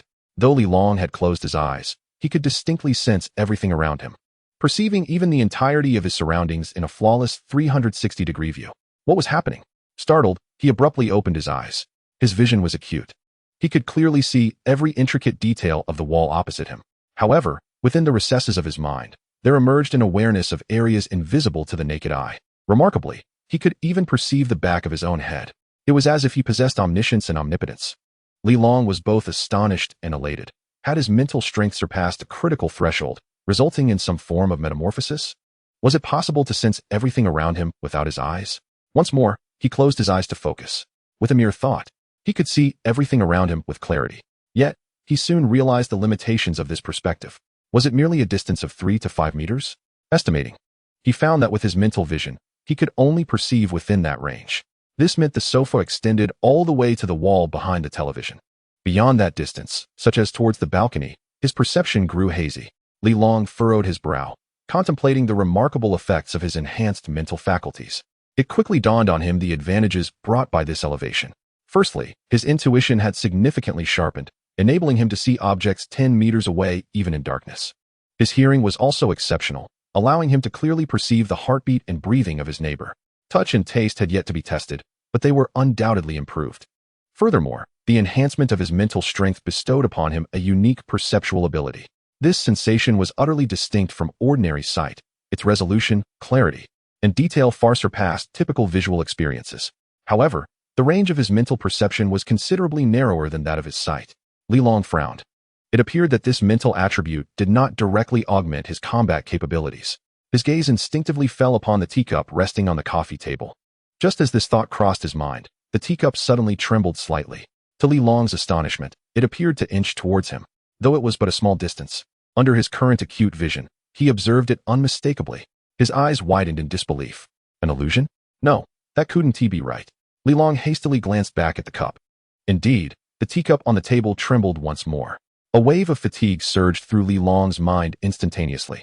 Uncontrollably, he leaned back against the sofa, cradling his head in his hands, his brow slightly furrowed. This weariness arrived swiftly and departed just as quickly. With a focus of will, Li Long opened his eyes. A glimmer of brilliance flickered within them. After enhancing his mental prowess, he had not only acquired the ability to perceive the external world, but also the power of telekinesis. Though feeble, it was a commendable beginning. The cup felt somewhat heavy. Perhaps he should seek a lighter alternative? Li Long promptly began rummaging through the living room. Soon, he unearthed a box of toothpicks. He placed the toothpicks on the coffee table, settled back onto the sofa, and gazed intently at them. With a surge of concentration, he focused his thoughts on a single toothpick. Suddenly, a wondrous spectacle unfolded. The toothpick genuinely levitated. Moreover, it ascended with remarkable speed. In an instant, the entire toothpick soared into the air. Li Long's heart swelled with joy. As he relaxed his focus, the toothpick came crashing back onto the table with a sharp thud. Momentarily stunned, he quickly grasped the realization. In order to maintain an object in suspension, one must constantly exert mental energy. Wait a moment. Does this imply that once my mind is opened, I can no longer control the object? No, it cannot be so. When I grasp an object, my mind does not need to remain in this heightened state perpetually. Furthermore, this is merely a subconscious thought. As long as I direct my will, it will not falter. Telekinesis should be an extension of my body, akin to my limbs. Could it be that my mastery of mental energy is still lacking? Li Long swiftly reached a conclusion. Much like learning to ride a bicycle in childhood, initially, we require the support of an adult. immersing ourselves wholly in the learning process. However, as time progresses, our speed increases, and we no longer need to think consciously to maintain balance. In fact, we can even relax and engage in other activities while cycling, such as using a phone or playing basketball. The reasoning is simple. Our brains are powerful, capable of multitasking seamlessly. Once we become accustomed to a task, it manifests as instinct, requiring minimal effort and thought. Telekinesis operates similarly. It seems I must engage in more practice henceforth. Li Long chuckled heartily, fixating on the toothpick. The toothpick once again floated into the air, gently descending into his palm. For the first time, Li Long experienced the marvels of supernatural abilities. Of course, this was not the awakening of his extraordinary powers. He estimated that even those who had awakened as psychic mutants would not surpass this. His thoughts drifted to Deng Li. Deng Li's parasitic techniques were likely connected to mental energy. No, not just Deng Li. All awakenings of supernatural abilities are intertwined with the realm of the mind. Whether it be Ding Wei, Zhou Xiaomei, or Zhao Ziqiang, all were profoundly affected by this intense mental stimulation. Some individuals, overwhelmed by their emotions, transformed into monstrous beings under its influence. Yet, Deng Li, without encountering any peril, awakened her extraordinary abilities. Could it be attributed to the consumption of mutated fruits? Or is it a manifestation of innate talent? Li Long was uncertain, unable to draw a definitive conclusion. It was highly probable that the mutated fruits played a role. At that moment, Qi Xinxin knocked and entered, addressing Li Long. Sister Yuan and Aunt Su have arrived. I've just had them take care of the fish. Li Long nodded in agreement. Very well, you oversee the process. I shall handle the fish, and the rest is yours. Qi Xinxin beamed with joy as she opened the door, inviting Sister Yuan and Aunt Su inside. Upon entering, Yuan Xiaoya and Aunt Su immediately noticed Qi Xinxin donned in an apron. Aunt Su chuckled, saying, Xinxin, the aroma in this room is quite overwhelming. Yuan Xiaoya added, with so many units in the building, why must you butcher fish indoors? Surely the corridor or another floor would suffice. Chapter 99, The Skilled Farmer, Aunt Su. Currently, there were not many residents in the unit, and with Wang Xian and Zhao Yoji patrolling nearby, the environment was relatively safe. Yuan Xiaoya and Aunt Su had grown considerably bolder. They no longer cooked for themselves, but instead descended to other rooms' balconies to prepare meals, avoiding the smoke.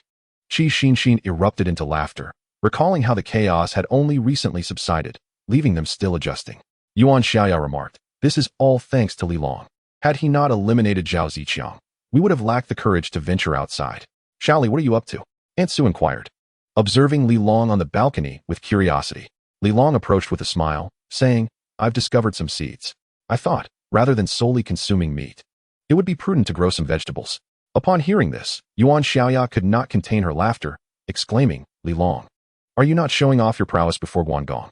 Why not consult Aunt Su instead of pondering aimlessly here? Aunt Su. Li Long was taken aback, glancing at Yuan Xiaoya in confusion. Yuan Xiaoya chuckled and explained, Aunt Su is the most formidable gardener in our community. Originally, a vacant plot in the neighborhood had been leased by Aunt Su, who cultivated an array of fruits and vegetables that surpassed even those sold in markets in taste. Aunt Su approached, observing Li Long burying the seeds, and shook her head disapprovingly. Xiaoli, you are quite misinformed. How long do you think it will take for these seeds to germinate once sown? Moreover, the soil you have is devoid of nutrients. Without fertilization and proper tilling, it will become compacted, yielding nothing. Additionally, to encourage germination, you must soak the seeds in water until they are sufficiently hydrated before planting them. Her straightforward advice left Li Long in deep admiration. He realized he had little time to devote to gardening. Do not mention him. Even among the young professionals in the city, few are aware of this fact. It is only the elderly who contemplate farming, and Aunt Su is one of them. Seeing her familiarity with the subject, Li Long smiled and said, Aunt Su, how about this? You assist me in planting these seeds, and I will compensate you for your work. Aunt Su chuckled, certainly. This is my forte. She glanced at the fish entrails and blood in the trash bin, her eyes sparkling with interest. How do you dispose of these offal? She inquired. Qi Xinxin replied, of course, we just throw it away. In this heat, it would smell terrible if left indoors. Aunt Su slapped her thigh, a look of regret on her face. Oh dear, foolish girl, this is a valuable resource. You cannot simply discard it. Mix it with soil, place it in a large wooden barrel, and after fermentation, it will transform into natural organic fertilizer. Qi Xinxin was momentarily taken aback. She could handle household chores, but farming was entirely foreign to her. Li Long could not help but marvel at Aunt Su's expertise in cultivation. If it were up to him, growing a mutated cactus would prove quite the challenge. Yet, with Aunt Su's skills, perhaps one or two might thrive. He promptly made a decision, saying, Aunt Sue, I entrust these seeds to you. I will find another room to serve as a greenhouse, and the entire endeavor shall be under your care. Let us aim to grow a variety of vegetables so that everyone doesn't have to eat meat every day. Hey, Xiaoli, are you serious? Aunt Sue's face lit up with surprise as her wrinkles smoothed out. Li Long replied with a grin, How could I deceive you? We mustn't solely consume meat. We need to incorporate more vegetables, or else we risk scurvy. This matter requires our earnest attention. Upon hearing this, Aunt Sue confidently patted her chest and declared, Xiaoli, you are absolutely right. I will take responsibility for this. I can enlist a few helpers. What do you think? Li Long responded, Of course. Once he let you work without compensation, I will cover all 3 meals. Aunt Sue's face brightened with joy. 3 meals? Others outside will surely be clamoring for your generosity. Xiaoli, I believe 2 meals will suffice. Li Long chuckled. No, it shall be 3 meals. As you assist me, I shall ensure you are well taken care of. But let me make this clear. All that is promised must be upheld, and there shall be no laziness or dishonesty. Aunt Sue's expression turned serious. Rest assured, if anyone dares to act otherwise, I will be the first to deal with them. Li Long nodded with a smile. With Aunt Sue around, I feel reassured. Aunt Sue smiled proudly. Indeed, I am a party member. The group burst into laughter. Li Long then sprang into action, heading downstairs to select a room, but Aunt Sue halted him. Why not plan on the rooftop? The rooms are too small, not sufficiently bright, and watering would be inconvenient. The rooftop is spacious. We can set up a shelter and grow some vegetables in the greenhouse. Li Long could not help but chuckle. Aunt Sue, when was the last time you visited the rooftop? What's the matter? Aunt Sue replied, a look of confusion on her face. Li Long shook his head. The rooftop has accumulated quite a bit of water, and with this torrential rain, even a sunshade cannot keep out the downpour. It would be unnecessary to plant up there. Aunt Sue suddenly understood and nodded. All right then, let us plant it indoors. However, I cannot guarantee it will flourish in this weather. There isn't even a hint of sunlight. Without sunshine, it is quite challenging for plants to survive. Li Long was well aware of this predicament and simply said, We shall take it one step at a time. These matters will be handled by you from now on. Yuan Xiaoya listened intently from the side, and her eyes brightened when she heard Li Long mention providing meals. After a moment's hesitation, she decided to join Aunt Sue in the planting endeavor. Li Long, recognizing her thoughts, couldn't help but smile. Sister Yuan, I have a favor to ask of you. We have an abundance of fish again, and Xin may struggle to keep up. Could you find a few trustworthy individuals? I will handle the fish, and you can take care of the cleaning while Xin will be in charge of marinating them and vacuum packing. The compensation will be the same as for Aunt Sue, with 3 meals a day provided. How does that sound? Yuan Xiaoya was overjoyed at this proposition. That sounds wonderful. Li Long, I used to sell fish in a supermarket, and I am quite skilled at it. Li Long replied, to avoid any injuries. I will handle the killing of the fish. You only need to manage the cleaning. Yuan Xiaoya nodded eagerly. In this apocalyptic world, many women felt weaker than men, often perceived as wasting food. However, Li Long was providing everyone with a job and meals, ensuring they were well fed and warm. Yuan Xiaoya was immensely grateful for this. She never considered whether Li Long could supply such ample provisions. In her mind, he was capable and must have his reasons for taking such actions. She merely needed to focus on her duties, not wanting to follow in Ding Wei's footsteps. Chapter 100. A call for help from the rooftop next door. Wang Xin had conveyed every detail about Zhuo Xiaomei's situation to Yuan Xiaoya. Li Long asked Ding Wei, Do you know why I am fond of Qi Xinxin? If it were her, she wouldn't pose such questions to me. On the way back, Wang Xin had relayed this matter to her, advising Yuan Xiaoya not to overstep her bounds. Li Long despised others prying into his affairs, a fact Yuan Xiaoya was well aware of. She was solely focused on her work, disregarding everything else. Qi Xinxin set aside her tasks, entrusted them to Sister Yuan, and approached Li Long, lowering her voice to ask, Brotherly, is there enough fuel for the generator? This stove consumes a lot of electricity. Li Long reassured her with a smile. Rest assured, I have it all under control. Qi Xinxin nodded in acknowledgement, choosing not to say more. She is indeed an astute individual, aware of what inquiries are appropriate and which are not. After entrusting the matter to the two, Li Long ascended to the rooftop. Upon arrival, he observed Zhao Youji and Wang Xin, who were busily engaged in their tasks. They were occupied with moving timber, steel pipes, and similar materials, which had already accumulated extensively on the rooftop. These items were all collected by Li Long for the purpose of constructing a raft. Upon seeing Li Long, Zhao and Wang paused momentarily. Wang Xin remarked, Li Long, look at this wood, steel pipes, and water pipes. Assembling a simple raft should pose no challenge. Li Long shook his head. A simple raft will not suffice. You are aware of the conditions in the water. I intend to use steel pipes as the foundation, incorporating wood in the middle and foam on the exterior to elevate it further. Subsequently, the plan involved creating a living platform. Zhao Yoji appeared troubled. Your requirements are quite demanding. I fear we may lack sufficient manpower, and we certainly do not possess the requisite skills and materials.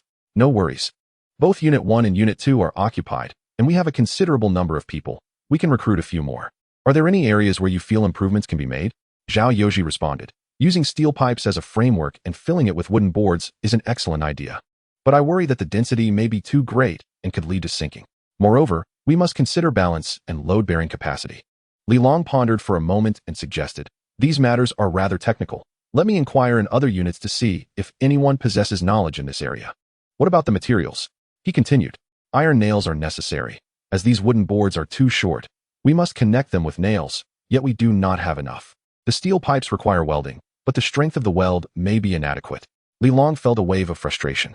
To accommodate everyone, a sufficiently large raft was essential.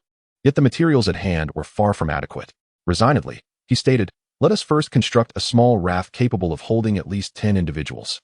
At that time, I will take some people to gather supplies. I recall there being a hardware store near our community. Let us see if we can retrieve anything from there. Zhao Yoji and Wang Xian nodded in agreement. It was indeed the only viable option. After further discussion, Li Long suddenly felt a stirring in his heart and turned his gaze towards the opposite side.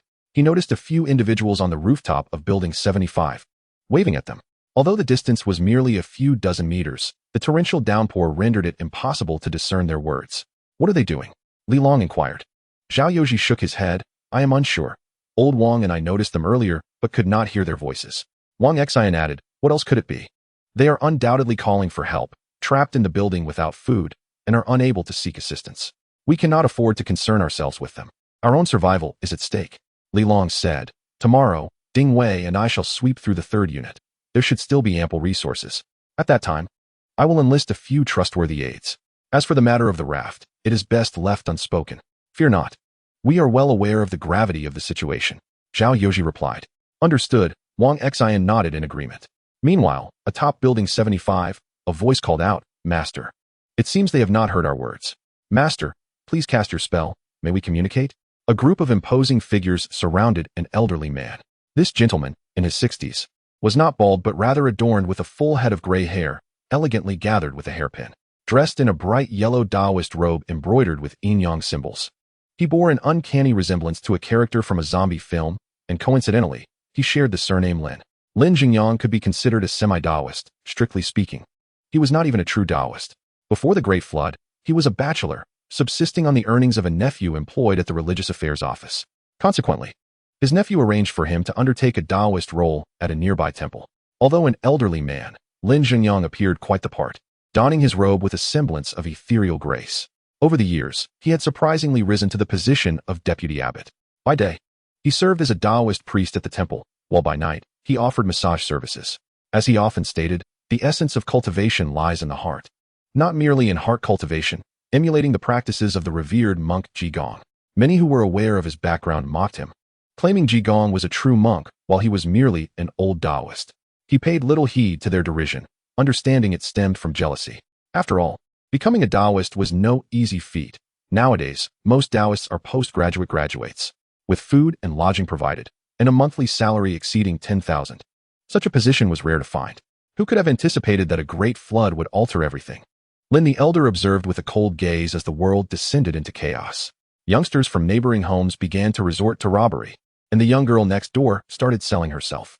The elderly Mr. Li, who had once danced above, abandoned his employer to scavenge for food and seek out young girls. Terrified, Lin shrank within his home, relying on his stored provisions to barely survive a month. When his food supplies ran out, he was left with no choice but to consume the vine from his balcony to stave off hunger, a truly unpalatable experience. In retrospect, it leaves a bitter taste in his mouth. Yet, it was that very vine that saved his life.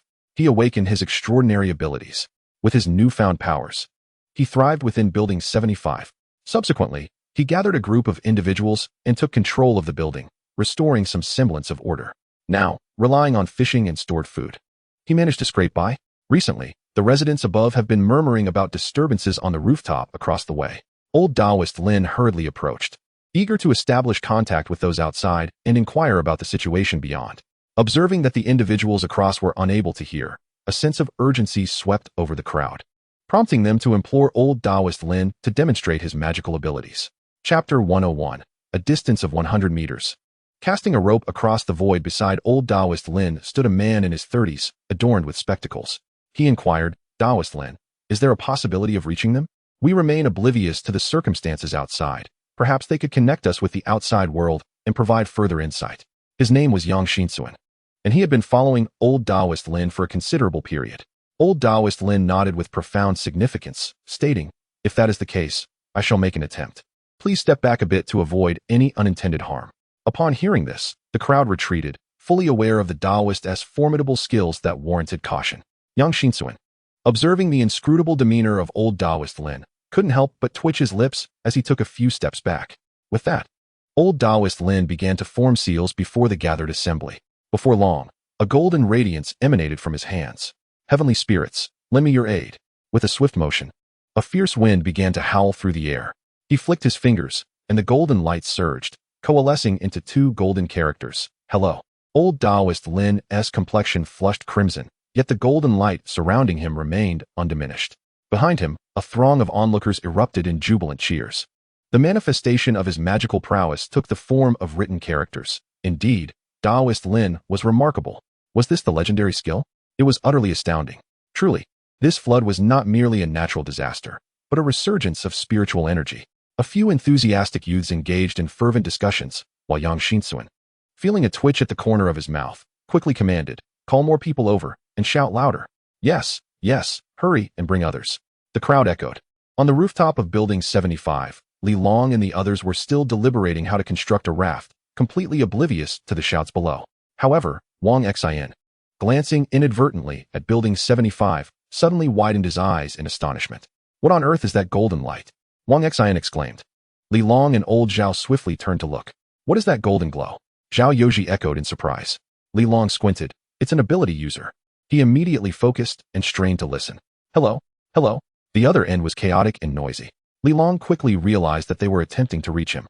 His mind raced as he surveyed his surroundings, his gaze landing upon a rope. Without hesitation, he seized it and glanced quickly, stating, "It's not long enough.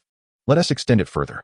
Wang Xian promptly grabbed another piece of rope, deftly tying a knot while asking, "What are you planning to do?" Li Long replied, "Do you remember the rope telephone we used to play with his children?"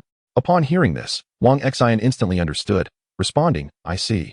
But what shall we use for the receiver?" Li Long cast a glance at the rooftop and spotted a plastic bucket, promptly declaring, "Let us utilize that bucket."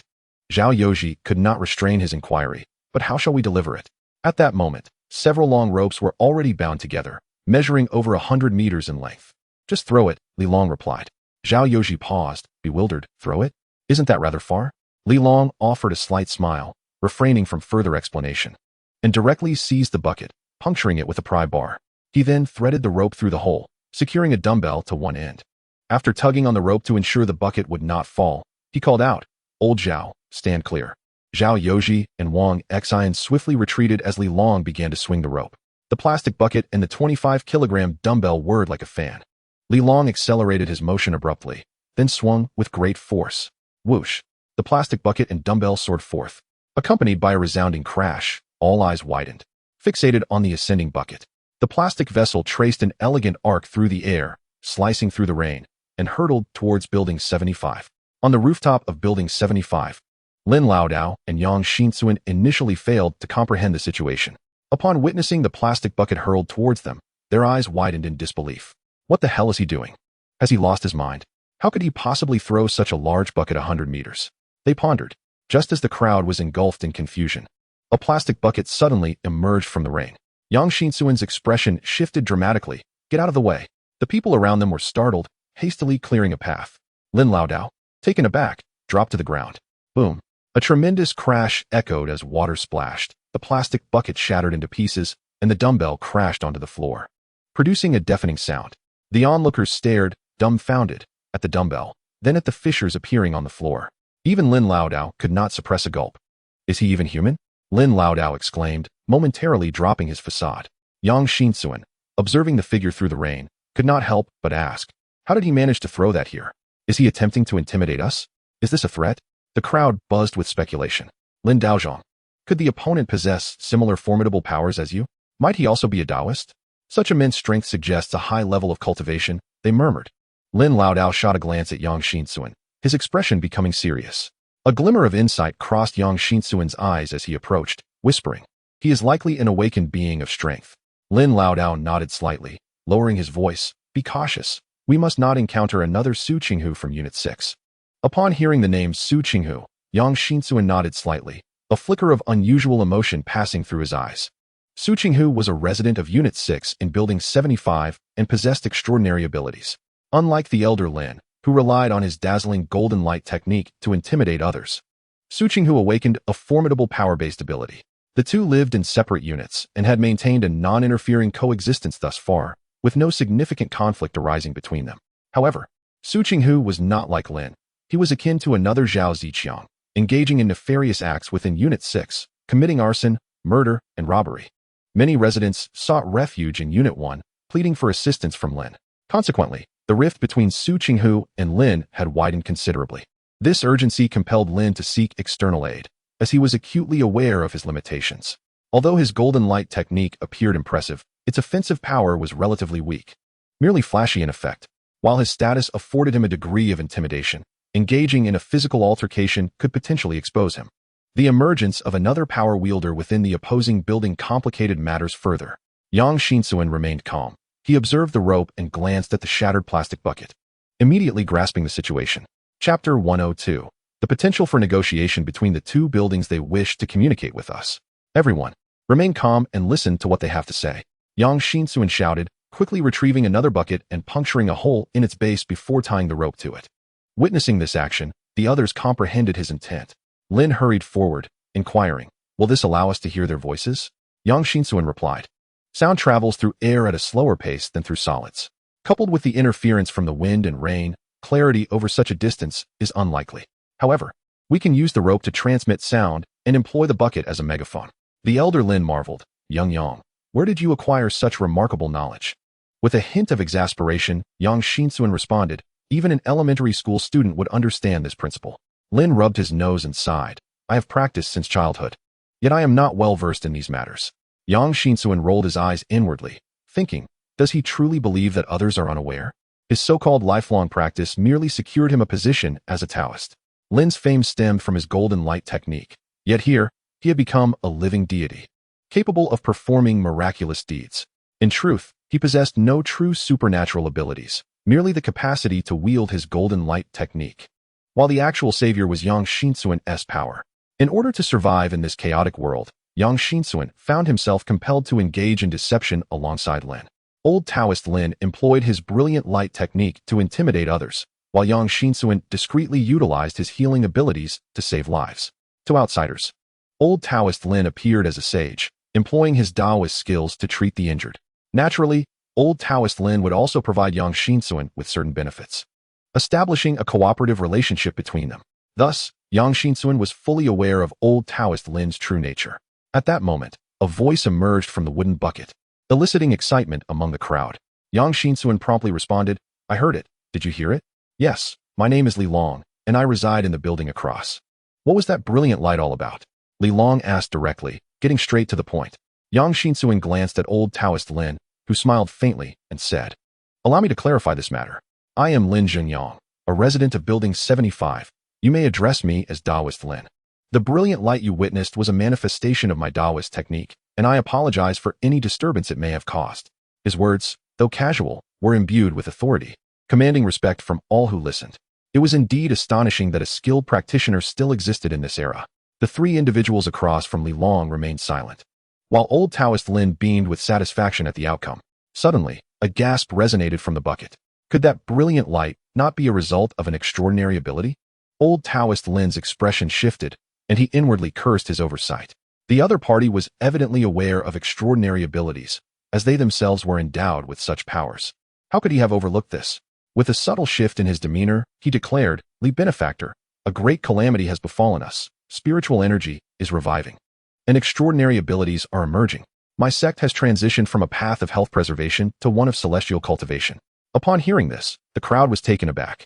Li Long's expression darkened, He was no stranger to novels and had certainly encountered the concept of spiritual energy revival. However, he had never considered it in this context. Yet now, the old Taoist's words astonished him. Was it truly a revival of spiritual energy?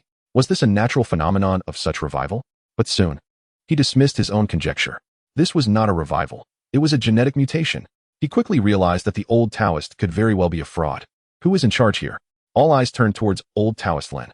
His eyes sparkled as he proclaimed, Wolyang Tianzuan, I am responsible for ensuring your safety. Li Long interrupted him, asking, the torrential rain continues, and the flood is rising. How much food do you have left? Can you sustain yourselves? Old Taoist Lin hesitated. Shaking his head, we have no food left. What a jest. They certainly needed to feign poverty. In truth, they were indeed destitute. Li Long added, I have plenty of food to spare and can offer it in exchange, but I only accept shellfish, sea conchs, crabs, and lobsters, and they must be alive. I can exchange for rice, flour, water, salt, sugar, and various spices. If you have any needs, feel free to contact me. Upon hearing this, Lin Laodao and the others were left utterly astonished. What? You still have plenty of food? Wait, I have a conch at home, just caught from the sea yesterday. I also have shells and live crabs. Brother, do you have any medicine? My child has a fever. How can I trade for some antipyretics? At that moment, whispers erupted around Lin Laodao, and many were filled with excitement. Food is the true currency. Eating fish daily has made them nearly nauseous. If they could acquire fine grains along with some carbohydrates, it would bring them immense joy. However, Yang Xinsuan directly posed the crucial question, how can we trade? With such a massive flood and the considerable distance between us, how could we possibly exchange items?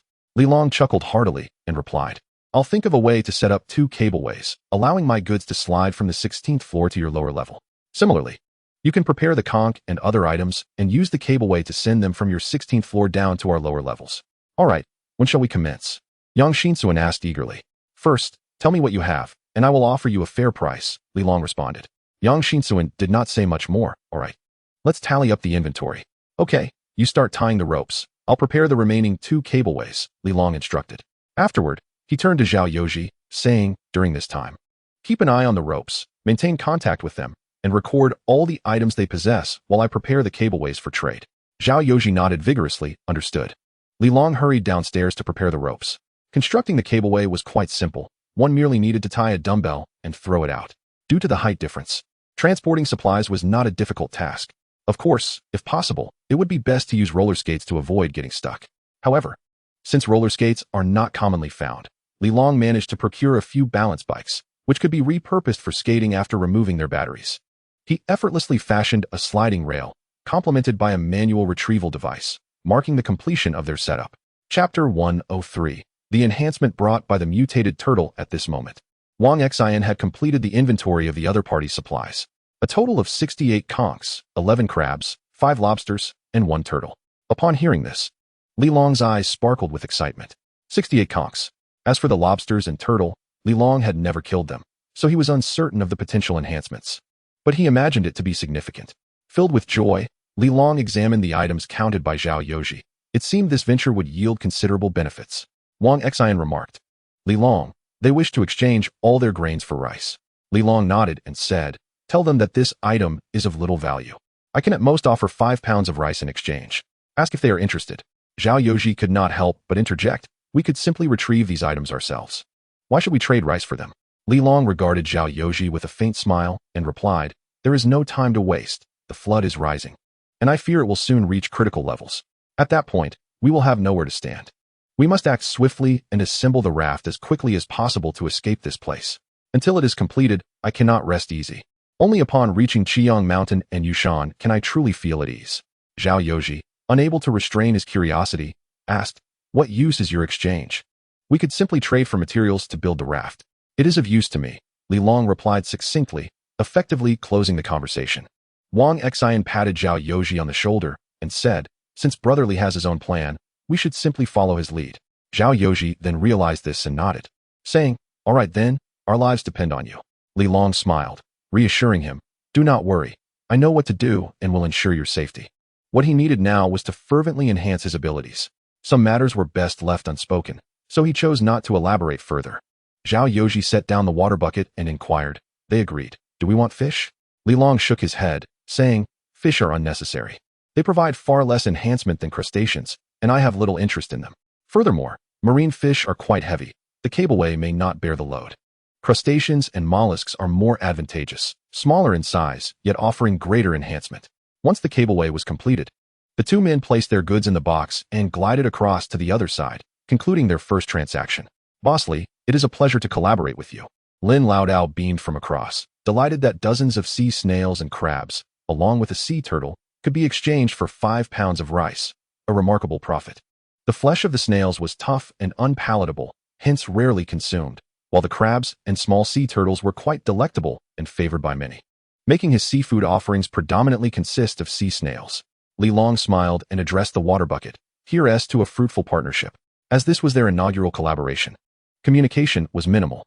This exchange served merely as a test, establishing trust for future transactions. Returning home with the freshly acquired sea snails, Li Long skillfully began the process of preparation. Soon, the sea snails and lobsters were swiftly handled, leaving only the turtle. This turtle was evidently a mutant, with claws and teeth evolved into remarkably sharp weapons. Li Long cautiously tested it with a metal shard, only to have the turtle bite through the iron, leaving him startled. What if it were to bite a person? Such biting force, such penetrating power, how could a mere mortal body possibly endure it? With a swift motion, Li Long brought down his knife, and with a resounding thud, the turtle's head was severed. A powerful wave of warmth surged forth. Li Long could not help but feel his heart race.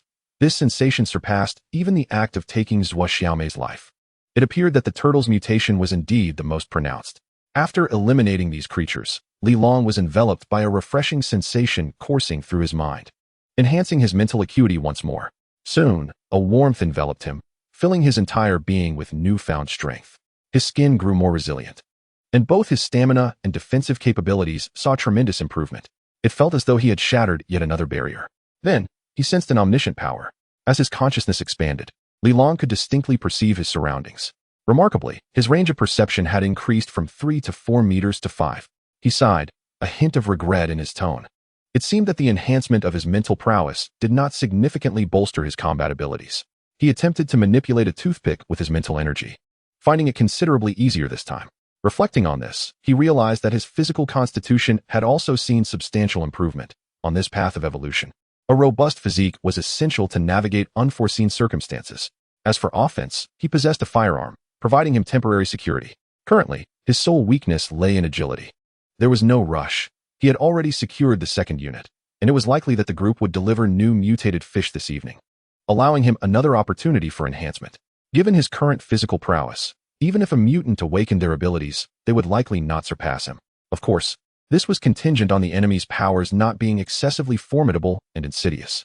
For instance, Deng Li could stealthily invade another's body and launch a surprise attack. In such a scenario, he might very well be deceived. The external mutations were indeed diverse and peculiar. Thus, fortifying his defenses was more critical than merely amplifying his offensive capabilities. Establishing a solid footing was paramount. Brotherly, I will take these items down to the garden so Aunt Sue can prepare fertilizer. Qi Xinshin assisted Li Long in gathering the damp refuse. Li Long nodded and replied, Then I shall accompany you. Perhaps I can be of assistance. The plant room was also of great interest to him. Not solely for the vegetables cultivated by Aunt Sue, but more importantly, because he had collected several seeds of mutated plants. Deng Li's awakening of her abilities was attributed to her consumption of a fruit from a mutated plant. Moreover, this awakening did not adversely affect her emotional state. The more he pondered, the more he felt that this matter was intricately linked to that mutated fruit. Therefore, the study of mutated plants was imperative. The two descended to the 14th floor, where Lu Min, Hu Hanyu, and Lu Yangping resided on the 15th floor. The greenhouse requires irrigation, ideally situated as close to the rooftop as possible, which is why Aunt Sue chose the 14th floor. The stench was overwhelming. Upon reaching the 15th floor, Qi Xinshin covered her nose and furrowed her brow. Li Long also held his breath. On the 14th floor, Aunt Sue and Yuan Xiaya donned masks, busily attending to tasks in room 1401. Aunt Sue instructed, mix the fish intestines with the soil. In just a few days, the intestines will decompose, transforming into natural green fertilizer, enriching the soil's nutrients. She then asked, Xiaoya, have you soaked the seeds? Remove the sprouted ones. Yuan Xiaoya sorted through the seeds and remarked, Sister Sue, there isn't enough soil. With this little, I fear we cannot plant so many. Hearing this, Aunt Sue sighed, It's unavoidable. Where can we procure more soil? Let us prioritize planting Shaoli's seeds and the succulents, as they possess strong vitality and can thrive without sunlight. Li Long entered the room and noticed a small mound of soil. Aunt Su was turning the earth while Yuan Xiaoya sifted through the seeds. Aunt Su, is there insufficient soil? Li Long inquired. Aunt Su turned, sighed again, and replied, there isn't enough here to plant extensively. We can only prioritize your seeds for now. With such a massive flood, will there be no soil left? How will people survive? Li Long looked out at the rising waters and sighed. That's why I need to hasten the construction of the raft to prepare for our journey to Qiyang Mountain and Yushan. After all, there is still soil on the mountain where we can cultivate vegetables. Aunt Su nodded in agreement, acknowledging that this location was not suitable for long-term habitation. Observing Aunt Su and the others planting the mutated sunflower seeds, Li Long inserted some succulents and cacti into the soil. After a moment's contemplation, he retrieved a few varieties of grains, such as peanuts and red beans, which could be directly sown, regardless of whether it was the right season. He offered them to Aunt Su to experiment with. In this world of mutation and evolution, who could predict whether these seeds would yield unexpected results? In the second unit, a patrol team led by Wen Xianxian and Zhang Han temporarily sealed off the corridor leading to the third unit. However, the situation in the second unit had already spread throughout the entire third unit via the residents in the corridor. Did you hear? A ruthless character emerged from the first unit and killed Zhao Ziqiang. They're currently restoring order. I heard they directly execute those who bully, rob, or assault others. I remember there's a female ghost in the first unit, right? Quite a few of us escaped from there. What ghost? I inquired and learned her name is Xiaomei. She's not a ghost, merely a deranged ability user. Ability user? What does that mean? Humans can actually mutate, much like the mutated fish in the flood. What? Really? Humans can undergo mutation too? Indeed, I must share with you a chilling revelation. It is not merely the case of Xiaomei. There are also mutated beasts lurking in the second unit. Are you referring to those aberrant cats? Surely. They won't venture here, will they? Have you been fishing below this entire time? Did you happen to catch sight of those felines? That is ancient history. Those mutated cats have already been dispatched by the individuals from the first unit, and Xiaomei has met a similar fate. Moreover, do you happen to know Deng Li, who resides in room 1503? Yes, the notorious gossipmonger Deng? Indeed, she has transformed into a mutant, responsible for countless murders, even feeding humans to her dogs. Fortunately, a formidable individual from the first unit intervened and eliminated Deng Li. Otherwise, who knows how many lives she would have claimed. What? Previously, when Wang Yan, Zhang Juan, and Zhou Xing went missing, it was said they fell victim to a female ghost from the first unit. In hindsight, it seems all of this was orchestrated by Deng Li. Good heavens, what is happening in this world? The atmosphere in the third unit is decidedly eerie. Those who once feared to venture outside have now congregated in the corridors. On the 12th floor, a few elderly individuals sit together, discussing today's events. Old Zheng. This matter has already spread. The young folks from the first unit have achieved something monumental. Indeed, Old Zheng, can we return to the first unit now? Old Zheng. At our age, we cannot possibly remain in this corridor indefinitely. Exactly, individuals from the fourth and fifth units are inquiring. It's rumored that the first unit is still selling bonds. Old Zheng, perhaps your niece could lend a hand. Yes, Old Zheng. Surely the people from the sixth unit are in a state of fear now. I've heard that Lad has proclaimed that anyone who dares to bully others will face dire consequences. Perhaps he could assist with your niece's situation. Zheng Renan rubbed his brow, listening to the discussions around him, feeling a twinge of anxiety. Ever since Li Long released them from the rooftop, they had been hiding in the third unit, fearful that Zhao Ziqiang and his cohorts would capture them. Little did they anticipate such significant changes in the first unit in just a few days. Not only had that scoundrel Zhao Ziqiang perished, but a female ghost had also inexplicably emerged. Before long, gunfire echoed through the corridor. That young man named Li Long seemed intent on reorganizing the entire building. He was heading towards the third unit, aiming for the sixth unit, where his niece Zheng Xian resided. However, the corridor between the third and the sixth units had been locked. Upon inquiry, he learned that the sixth unit had fallen under the control of a group of individuals. Furthermore, it appeared that his niece had also been taken by those people. He longed to venture to the fourth unit, but was hesitant, fearing that this group might capture them, much like Zhao Ziqiang did, turning the elderly into slaves. This situation could not persist. That young lad seemed to possess firearms acquired from who knows where, perhaps capable of eliminating that gang in the sixth unit. Resolving himself, he clenched his teeth and declared, "Very well, we shall seek out that young man." Sixth unit, room 1612. This is Wang Shi's room. Before the flood, he was merely an ordinary civil engineering senior, bustling about construction sites during the day and drinking with his superiors at night. Despite his youth, his health had already deteriorated significantly. He earned a meager income, yet his body had succumbed to weariness far too early. After diligently saving for a down payment, He hoped to bolster his confidence in future matchmaking endeavors. However, after purchasing a home and going on more than a dozen blind dates, none bore fruit. The reason was painfully simple. He found himself burdened with over $1 million in debt, while his aging parents lacked pensions and he had a younger brother still in school. Many women, upon hearing this, rejected him outright. Those who reluctantly dined with him were often coerced by their families. No woman would be foolish enough to accompany him in bearing the weight of such a substantial mortgage, all while caring for elderly parents without retirement funds and a younger sibling. Especially in recent years, as housing prices continued to plummet, individuals like him, who had relied on loans to purchase homes, were nearing financial ruin. Women are astute. How could they possibly choose to be with him at such a time? Thus, he remained single, and at the age of 32, he still had no girlfriend. Then came the Great Flood, altering the very fabric of the world. Initially, everyone believed that heavy rains during the plum rain season were entirely normal. Yet, as a month passed, the waters rose to waist height. While others panicked and scrambled for food, he remained unperturbed. He thought that his peers were overly anxious. Surely the government would intervene in due time, rendering food hoarding unnecessary.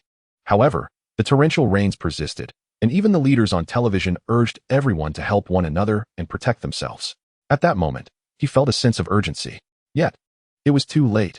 Not only were dining options scarce, but even convenience stores had been submerged. In desperation, he attempted to catch fish. His cleverness allowed him to be the first to succeed in this endeavor.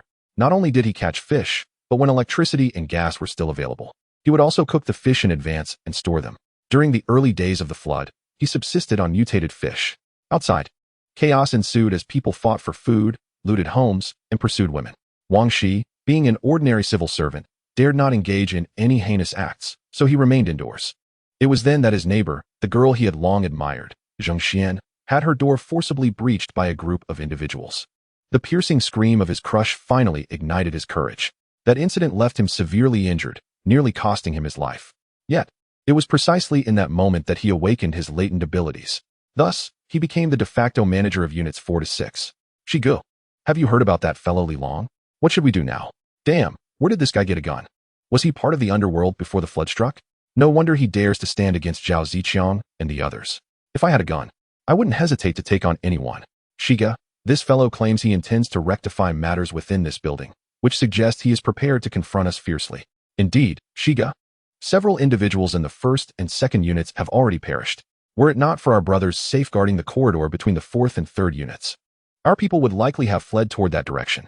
It is true, these individuals usually bow and scrape, yet they undoubtedly harbor resentment toward us. Should they abandon their posts, our safety would be jeopardized.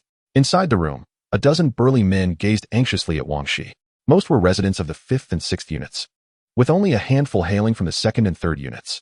However, without exception, they were all engaged in unsavory activities, murder, trafficking, and the oppression of the weak. These were the very criminals that Li Long sought to punish. Wang Shi's face bore a hint of hesitation as he remarked, "We have no enmity with him. We each follow our own paths. Surely he would not come seeking us." "Shiga, your reasoning is flawed," interjected a bald man clad in a black tank top, his muscular physique on display. His name was Chun Jiang, a trusted subordinate of Wang Shi. He might fear you and refrain from approaching. But those residents are another matter entirely, especially those whom we have wronged. They will undoubtedly seek to flee to the earlier units and ally with that scoundrel Li Long. A young man to the left, possessing an unassuming demeanor, chimed in, Indeed, Shiga, Jiang Gu speaks the truth.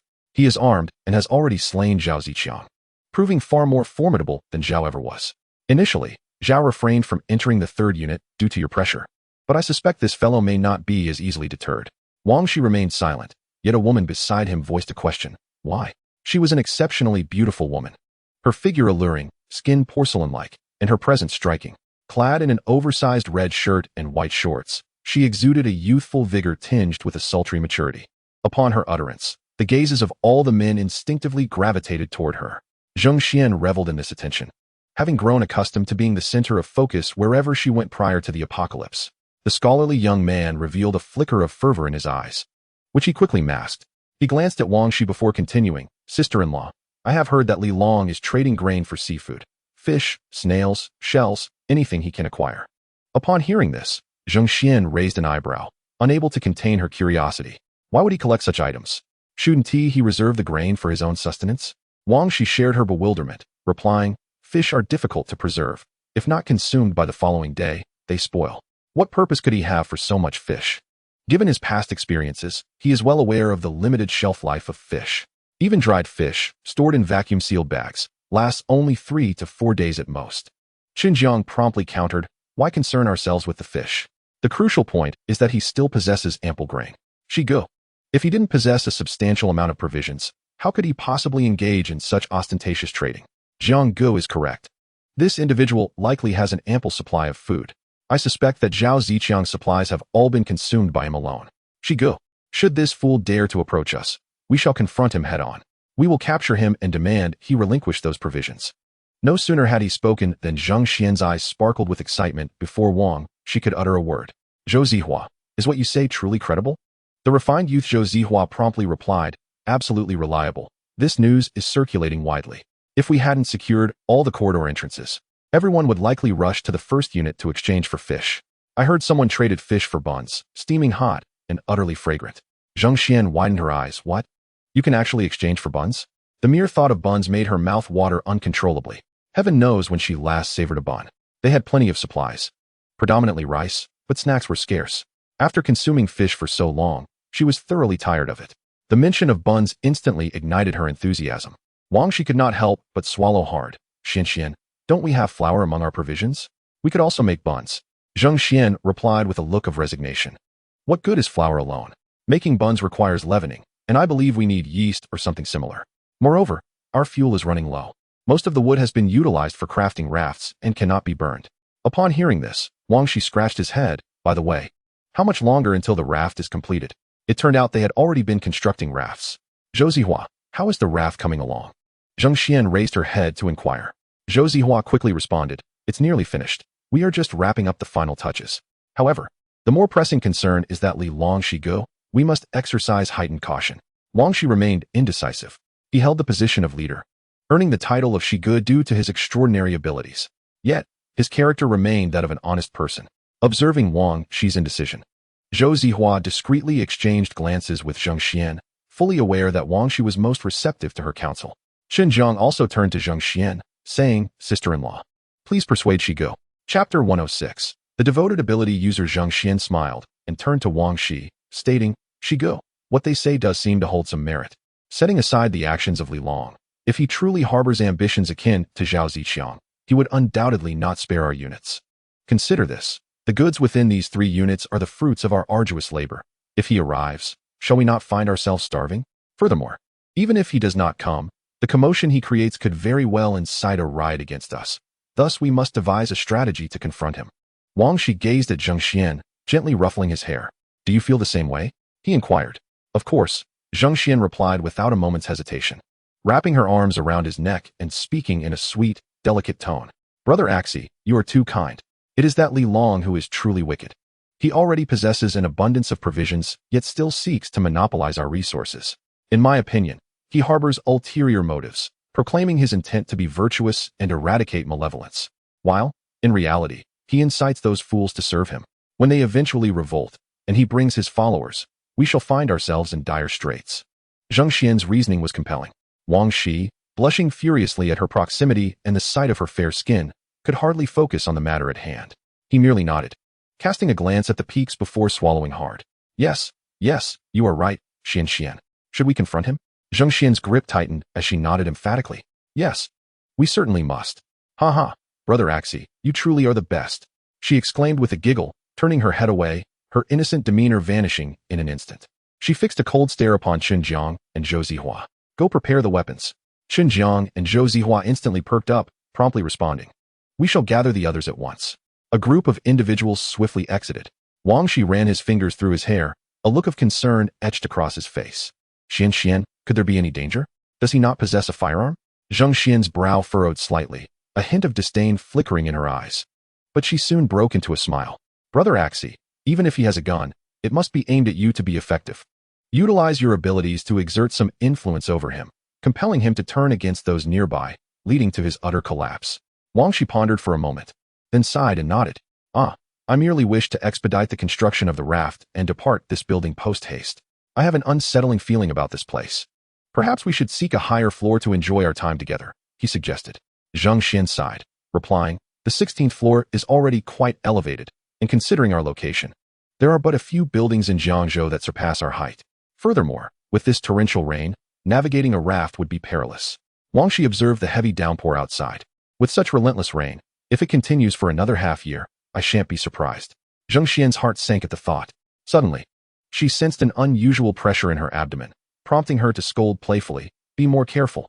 Wang Shi's face flushed crimson as he hastily waved his hands. "I apologize. Xian, it was unintentional." "Humph. What lewd thoughts are you entertaining?" Zheng Xian retorted, though Wang Shi hurriedly defended himself. "I swear, it was nothing of the sort." Yet, despite his words, his gaze betrayed him, gravitating towards Zheng Xian's prominent bosom. Zheng Xian felt a surge of delight within while her expression conveyed a sense of grievance. "I promised you that once I find my parents, we shall wed, and then I will give you everything." Tears welled up in her eyes, rendering her a picture of delicate sorrow. Wang Shi was suddenly flustered, at a loss for words as he implored, "I'm so sorry, Xian, it's all my fault. I did not mean to. You must believe me.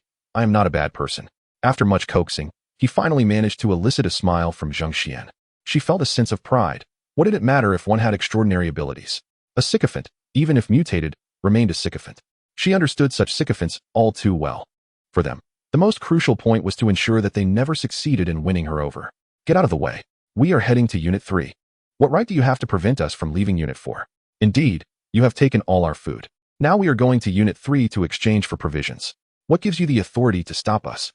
Do you wish to see us perish?" A cacophony erupted in the corridor of Unit 4, the clamor growing louder. A dozen individuals were blocking the corridor, attempting to rush towards Unit 3. However, 4 or 5 burly men stood in their way, wielding iron rods, axes, and kitchen knives. One man's eyes glinted with malice as he raised his leg to deliver a kick. "How dare you test my patience? Come at me if you can. Do you think staying here in Unit 4 will lead to your demise? You better inquire about who I, Wang Darren, truly am." The very person who had shouted the loudest moments ago now issued a stern warning, brandishing a kitchen knife at a young man in the crowd. The group recoiled in fear, the young man's face flushed with anger as he clenched his fists. Yet, the surrounding crowd parted, leaving him alone. Wang Darren's words instilled a measure of fear in him, and he couldn't help but question, "Wang Darren, you don't have the authority to dictate matters in this building, do you? Who granted you the power to restrict everyone's freedom? This is illegal." Upon hearing this, Wang Darren could not suppress his laughter. His cohorts at the door joined in the mirth. "Did you hear that, brothers? Illegal? Freedom? Hilarious." Wang Darren chuckled heartily. "Shaolin, go and enlighten him on what law truly means in this place." The subordinate known as Shaolin, wielding an axe, approached the young man. He gently tapped the right side of the young man's face with the axe. The young man's complexion turned pale as he instinctively stepped back. Suddenly, Shaolin raised his hand and delivered a fierce slap across his face. "Let me make this clear. In this building, we are the law. Spare me your talk of freedom. If I were to kill you today, what could you possibly do about it?" The young man stood there, rendered speechless. This group was utterly unreasonable. They were unarmed, their knives and other weapons confiscated by Wang Shi's subordinates. Now, subjected to such humiliation, they felt rage without recourse. A wave of indignation swept through the crowd. The oppression was intolerable. The audacity to snatch our provisions is one matter, but to further seek to curtail our freedoms is utterly intolerable. How dare they? We merely wish to exchange goods with our neighbors, yet they refuse us that right. Chapter 107. Li Long will inevitably come to settle accounts with you all. The murmurs grew louder, and Shaolin's threats ignited a collective fury among the crowd. Encouraged by the discussions behind him, the red-faced youth found newfound boldness. He glared menacingly at Shaolin, exclaiming, "You Lin, the state will eventually send someone to rescue us, and you shall face the consequences of your actions. Indeed, retribution awaits you." Supportive cries erupted from the throng. Shaolin's face turned pale, and Wang Darren's brows furrowed in concern. In the past, such threats from Shaolin would have easily subdued these timid individuals, yet today they stood their ground. It seemed that this group had indeed been emboldened by the incident involving Li Long, intent on causing a ruckus here. As he pondered a solution to the predicament, a piercing scream suddenly cut through the air. "What the hell? Who was that?" "Brother Jiang." At that moment, 4 or 5 sturdy men approached, led by none other than Qin Jiang. With a calm demeanor, Qin Jiang advanced, flanked by 2 subordinates. Soon, he stood before the red-faced youth and inquired sternly, "Are you the instigator of this disturbance? See Qin Jiang, you." Just then, Qin Jiang swiftly seized the axe from Shaolin's grasp. Before anyone could react, the axe had plunged into the neck of the red-faced youth. A blood-curdling scream escaped his lips as he collapsed into a pool of blood. Yet Chun Jiang showed no signs of mercy. He brandished the axe with a fierce glare, his expression twisted with rage. He swung the axe repeatedly at the youth's neck. The sickening crack of bones echoed through the air, sending the crowd into a frenzy of terrified screams. Moments later, the youth's head was severed. Chun Jiang grasped the severed head, blood splattered across his face. He twisted his neck, smirking coldly as his gaze swept over the crowd. Who else desires freedom? Step forward and speak. The crowd recoiled in fear, some trembling so violently that they could not resist fleeing. As one person led the charge, the others followed suit in a panicked retreat. Chun Jiang let out a mocking laugh, but did not pursue them. He tossed the severed head down the stairs. Now, handle this body and turn it into bait. We must not let it go to waste. Understood, Brother Jiang. Wang Darren nodded repeatedly. Chun Jiang then directed his gaze towards the third unit, where numerous individuals stood in the corridor, pointing and whispering amongst themselves. A cold smile crept across his face as he suddenly raised his hand. His axe suddenly flew from his hand. Bang! The blade embedded itself in the door of the corridor across. This loud noise startled everyone in Unit 3. Chun Jiang coldly smiled and shouted, "What are you looking at? Keep staring, and I'll make you regret it." The residents of Unit 3 were taken aback, quickly retreating to the sides, daring not to linger in the corridor. Yet, there were still those bold enough to remain, shouting, "You have some nerve. Li Long is coming to deal with you. Damn it, Chun Jiang, you're wreaking havoc here. Just wait, Li Long will eventually settle the score with you." Chun Jiang, how dare you act so arrogantly? If you're capable, go confront Li Long. Chun Jiang's expression darkened. He resorted to bloody means to instill fear, yet it seemed he could not intimidate his adversaries. Li Long appeared to hold considerable sway. The one cursing Li Long was Zheng Renan. He had witnessed everything unfold, feeling a mix of shock and fury. Xiao Yao, the one he had persuaded, was now lifeless. Zheng Renan was both enraged and regretful. Indeed, it was under Zheng Renan's instigation that Xiao Yao had rallied a group to cause trouble. Zheng Renan aimed to incite those oppressed residents to break free from Wang Shi and his faction's control and return to their side. When that occurred, he could lead them to Li Long, thereby gaining his trust. Furthermore, he had his own ulterior motives. Bringing such a large group to Li Long would surely earn him favor. However, he had not anticipated Chun Jiang's ruthlessness. Killing without hesitation, he felt a twinge of regret. Had he known this would happen, he might have sought out Li Long directly. Perhaps Xiao Yao would still be alive. "Old Zheng, stop shouting. We should leave quickly." An elder murmured nearby. "Yes, finding Li Long is currently the only way to confront Wang Shi's gang." Zheng Renan gritted his teeth and finally nodded, heading toward Unit 1. "Xiao Li, I have an idea. Perhaps we one team needs so many wooden planks," Zhao Yoji exclaimed excitedly from the rooftop. Li Long, tying a steel pipe, paused his actions upon hearing this. "Oh, what do you have in mind?" "We can use a mortise and tenon structure.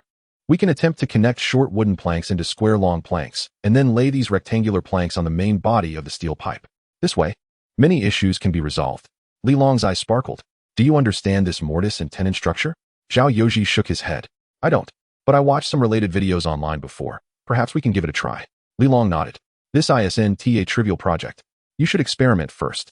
If it works, we'll proceed accordingly." "All right, leave it to me." Zhao Yoji grinned widely, rain splattering against his face, yet he felt no fatigue. As one reaches the age of 50, physical vitality begins to wane. He has long harbored concerns about becoming a burden to the group. However, the task of constructing a raft has rekindled his sense of purpose. How could he not feel joy in this? At that moment, he delved into the study of mortise and tenon joints, assembling planks while keeping a vigilant eye on the plastic telephone receiver, prepared for any urgent matters from the residents of Building 75. Meanwhile, Wang Xian and Li Long dedicated themselves to crafting the keel of the raft. After considerable discussion, they resolved to use a sturdy steel pipe as the main structural element. They then planned to insert rows of pipes horizontally, weaving them together to form a square base.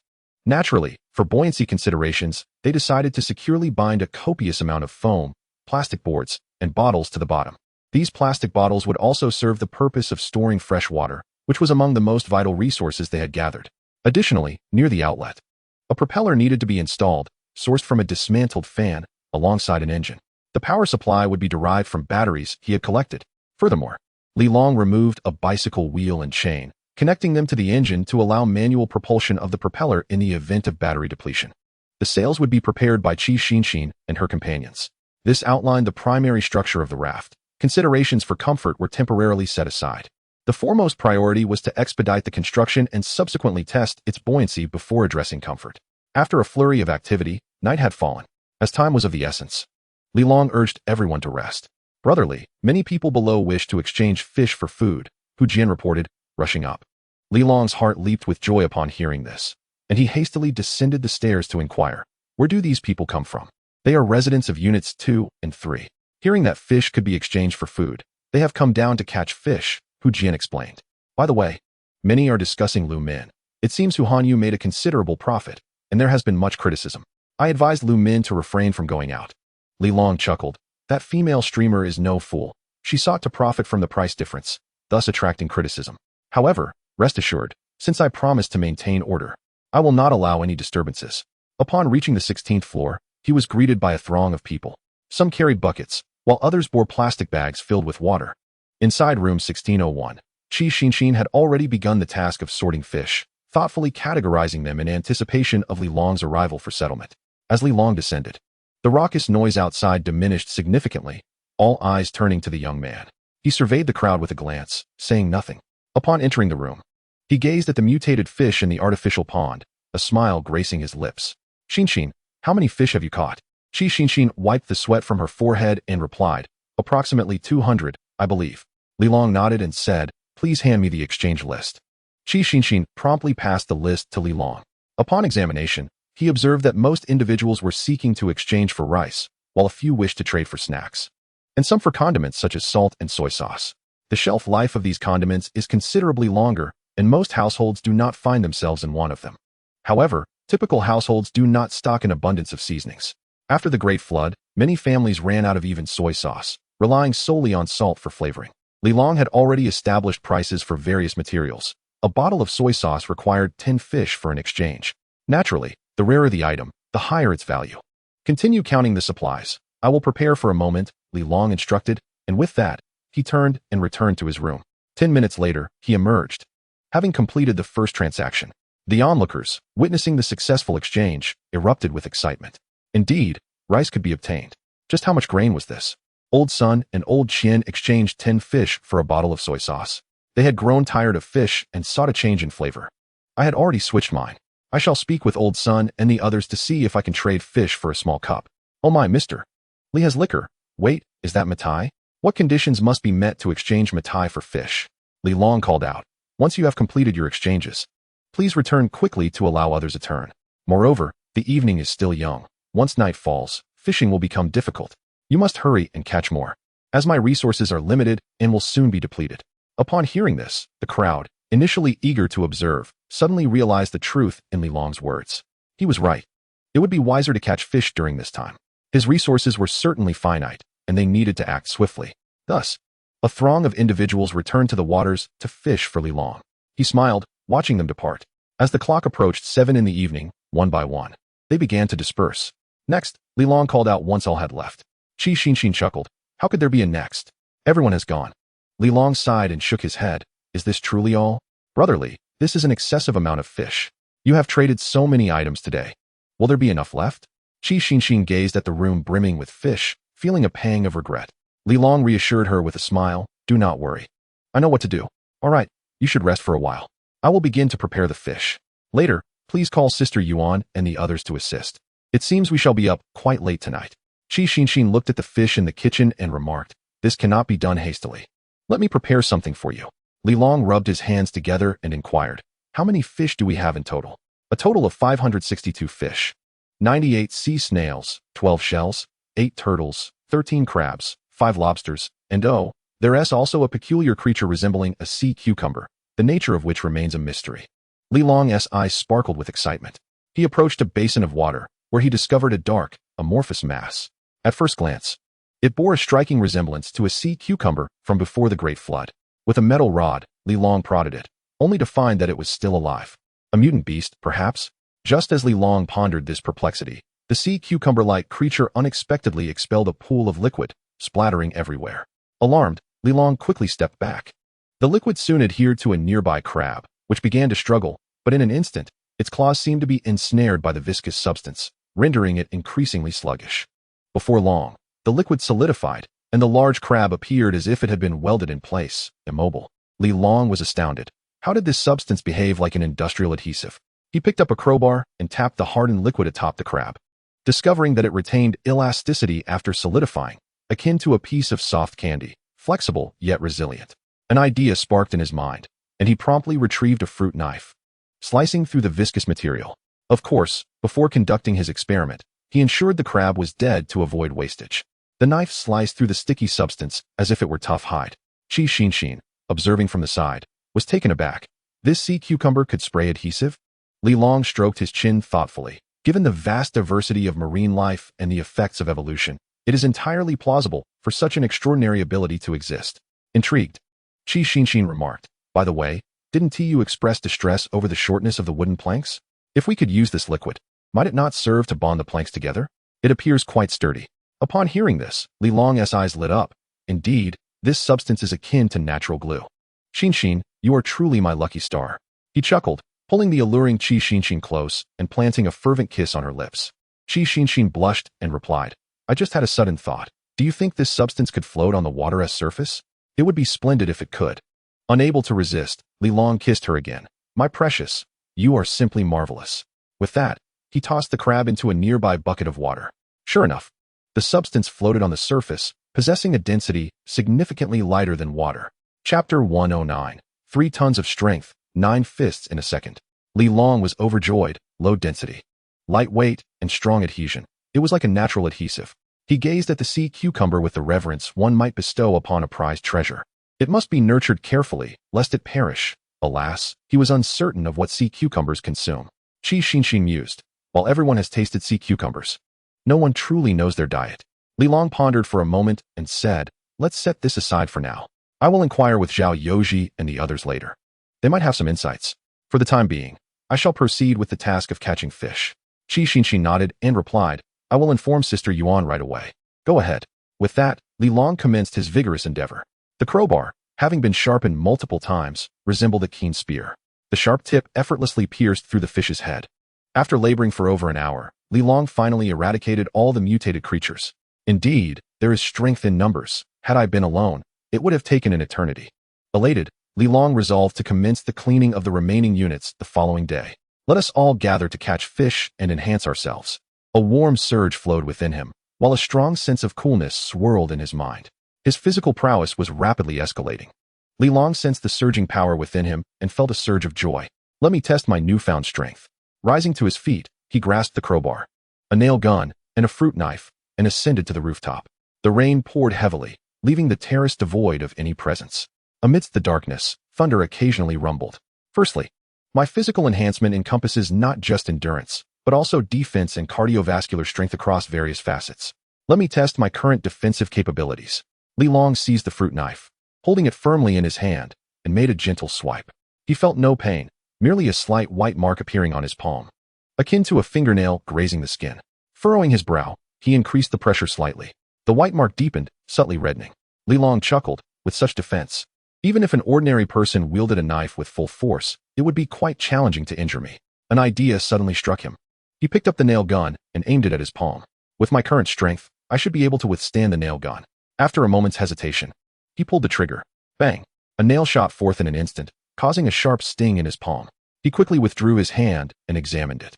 A small red dot appeared on his palm, with faint traces of blood seeping out, resembling a bee sting. Li Long couldn't help but smile, his gaze shifting to the nail. The previously sharp nail now had a flattened tip, and its one straight shaft had become somewhat bent. Though there was a bit of pain, he had managed to endure it. A surge of joy filled Luo Yuan's heart. This was a nail gun, a powerful weapon far surpassing that of an average person. After the flood, he felt a sense of security for the first time. Let me experience the change in my strength. Li Long glanced around, ultimately focusing on a colossal stainless steel water storage tank not far away. This tank stood over 2 meters tall, resembling a solar water heater's reservoir. A canister filled with nearly 3 tons of water loomed before him.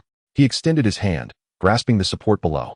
With a low growl, Li Long summoned his strength, the muscles in his arms swelling with vigor as his blood surged. His fingers clutched the support tightly, revealing prominent veins on his forearms. In an astonishing display of power, the hefty water tank, weighing 3 tons, began to lift slowly from the ground. "Drink!" Li Long shouted again, forcibly raising the massive stainless steel tank with sheer will. His arm muscles bulged, a feral expression crossing his face as he stomped his foot and abruptly lifted the tank to waist height.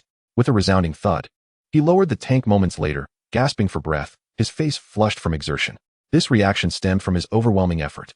Li Long's eyes sparkled with excitement as he gazed at his hands, murmuring to himself, "My strength has surged. I can lift a 3-ton tank.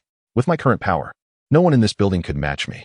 Even if Ding Wei utilized her abilities, she couldn't possibly exhibit such explosive force, could she? With my newfound strength, I should be able to stride confidently through this building.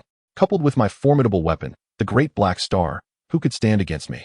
Tomorrow, I shall sweep through the other units and rally everyone for a fishing expedition.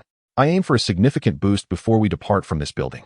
Resolute, Li Long cast a glance at the torrential rain outside.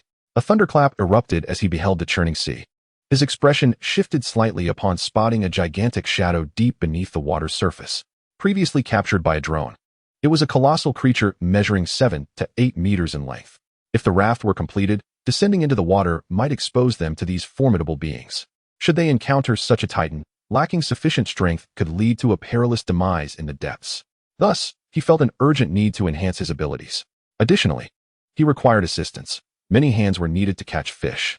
Regrettably, if they were to set sail, the raft size would limit the number of people it could carry. Sighing, Li Long recognized the necessity of making sacrifices. He could not save everyone. He could only take those nearby and leave. Observe my current speed. He quelled the myriad thoughts swirling in his mind. Once his breathing steadied, he clenched his fists, channeling his energy and blood, and unleashed a powerful punch. Swish, swish, swish. The force of his punch shattered the air with a thunderous roar. The rapidity of his strikes left afterimages in the air. 9 punches in a second.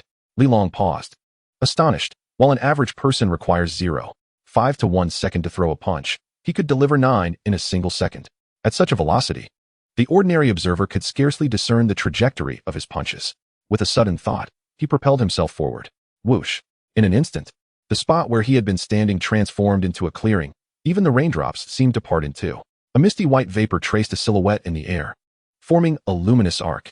In the blink of an eye, Li Long had surged 7 or 8 meters ahead. My leaping ability has also seen a remarkable enhancement. A single stride can now span 3 to 4 meters, akin to the prowess of martial artists in fantasy novels. At this pace, a full sprint would likely rival the speed of a vehicle. And this is merely in a normal state. Should I unleash my full potential, I could probably leap as far as 8 or 9 meters. Chapter 110. Telekinetic Barrier Against Rain. Li Long contemplated, casting his gaze towards Building 76 to assess the distance between them, only to shake his head in dismay. This distance is still far too great. The gap between the two structures exceeds 100 meters, certainly beyond my leaping capability. Suddenly, his eyes fell upon the cable strung between the buildings. With my current arm strength, I could easily ascend if I grasped the rope. Yet, shaking his head again, he muttered, "That is far too perilous. Should I fall, I could plunge into the water." He was reluctant to take such a risk, uncertain of the old Taoist's true strength. He had tested his physique, power, and agility. His mental acuity had also seen significant improvement. It was time to put it to the test. Shifting his focus to a nearby water pipe, he concentrated his mental energy, attempting to levitate it. The pipe trembled slightly before slowly rising into the air under Li Long's watchful gaze. However, just as it reached his eye level, it plummeted back down. Li Long couldn't help but furrow his brow. My telekinesis is still too weak. The energy required to manipulate matter is considerable. Rubbing his temples, he mused, "This pipe is rather heavy. Perhaps I should try something else?" His gaze swept across the area until it landed on an iron nail. With a flick of his mind, he directed his mental energy towards the nail. This time, he effortlessly maintained its suspension in midair, far easier than when he had attempted to control a toothpick. He decided to test the range of his telekinesis. His mental energy expanded outward, and the nail shot forth with a whoosh. Yet, just 7 or 8 meters from him, he suddenly lost control of the nail. With a resounding thud, it flew forward due to inertia, splashing water upon landing. Li Long's complexion paled slightly, but his eyes sparkled with excitement. The maximum control distance is 7 or 8 meters. Within this range, I can manipulate the nail at will, directing it wherever I please. This is far superior to the Black Star. Bullets cannot change direction. Moreover, my ammunition is dwindling. Originally possessing 17 rounds, I have already expended 13.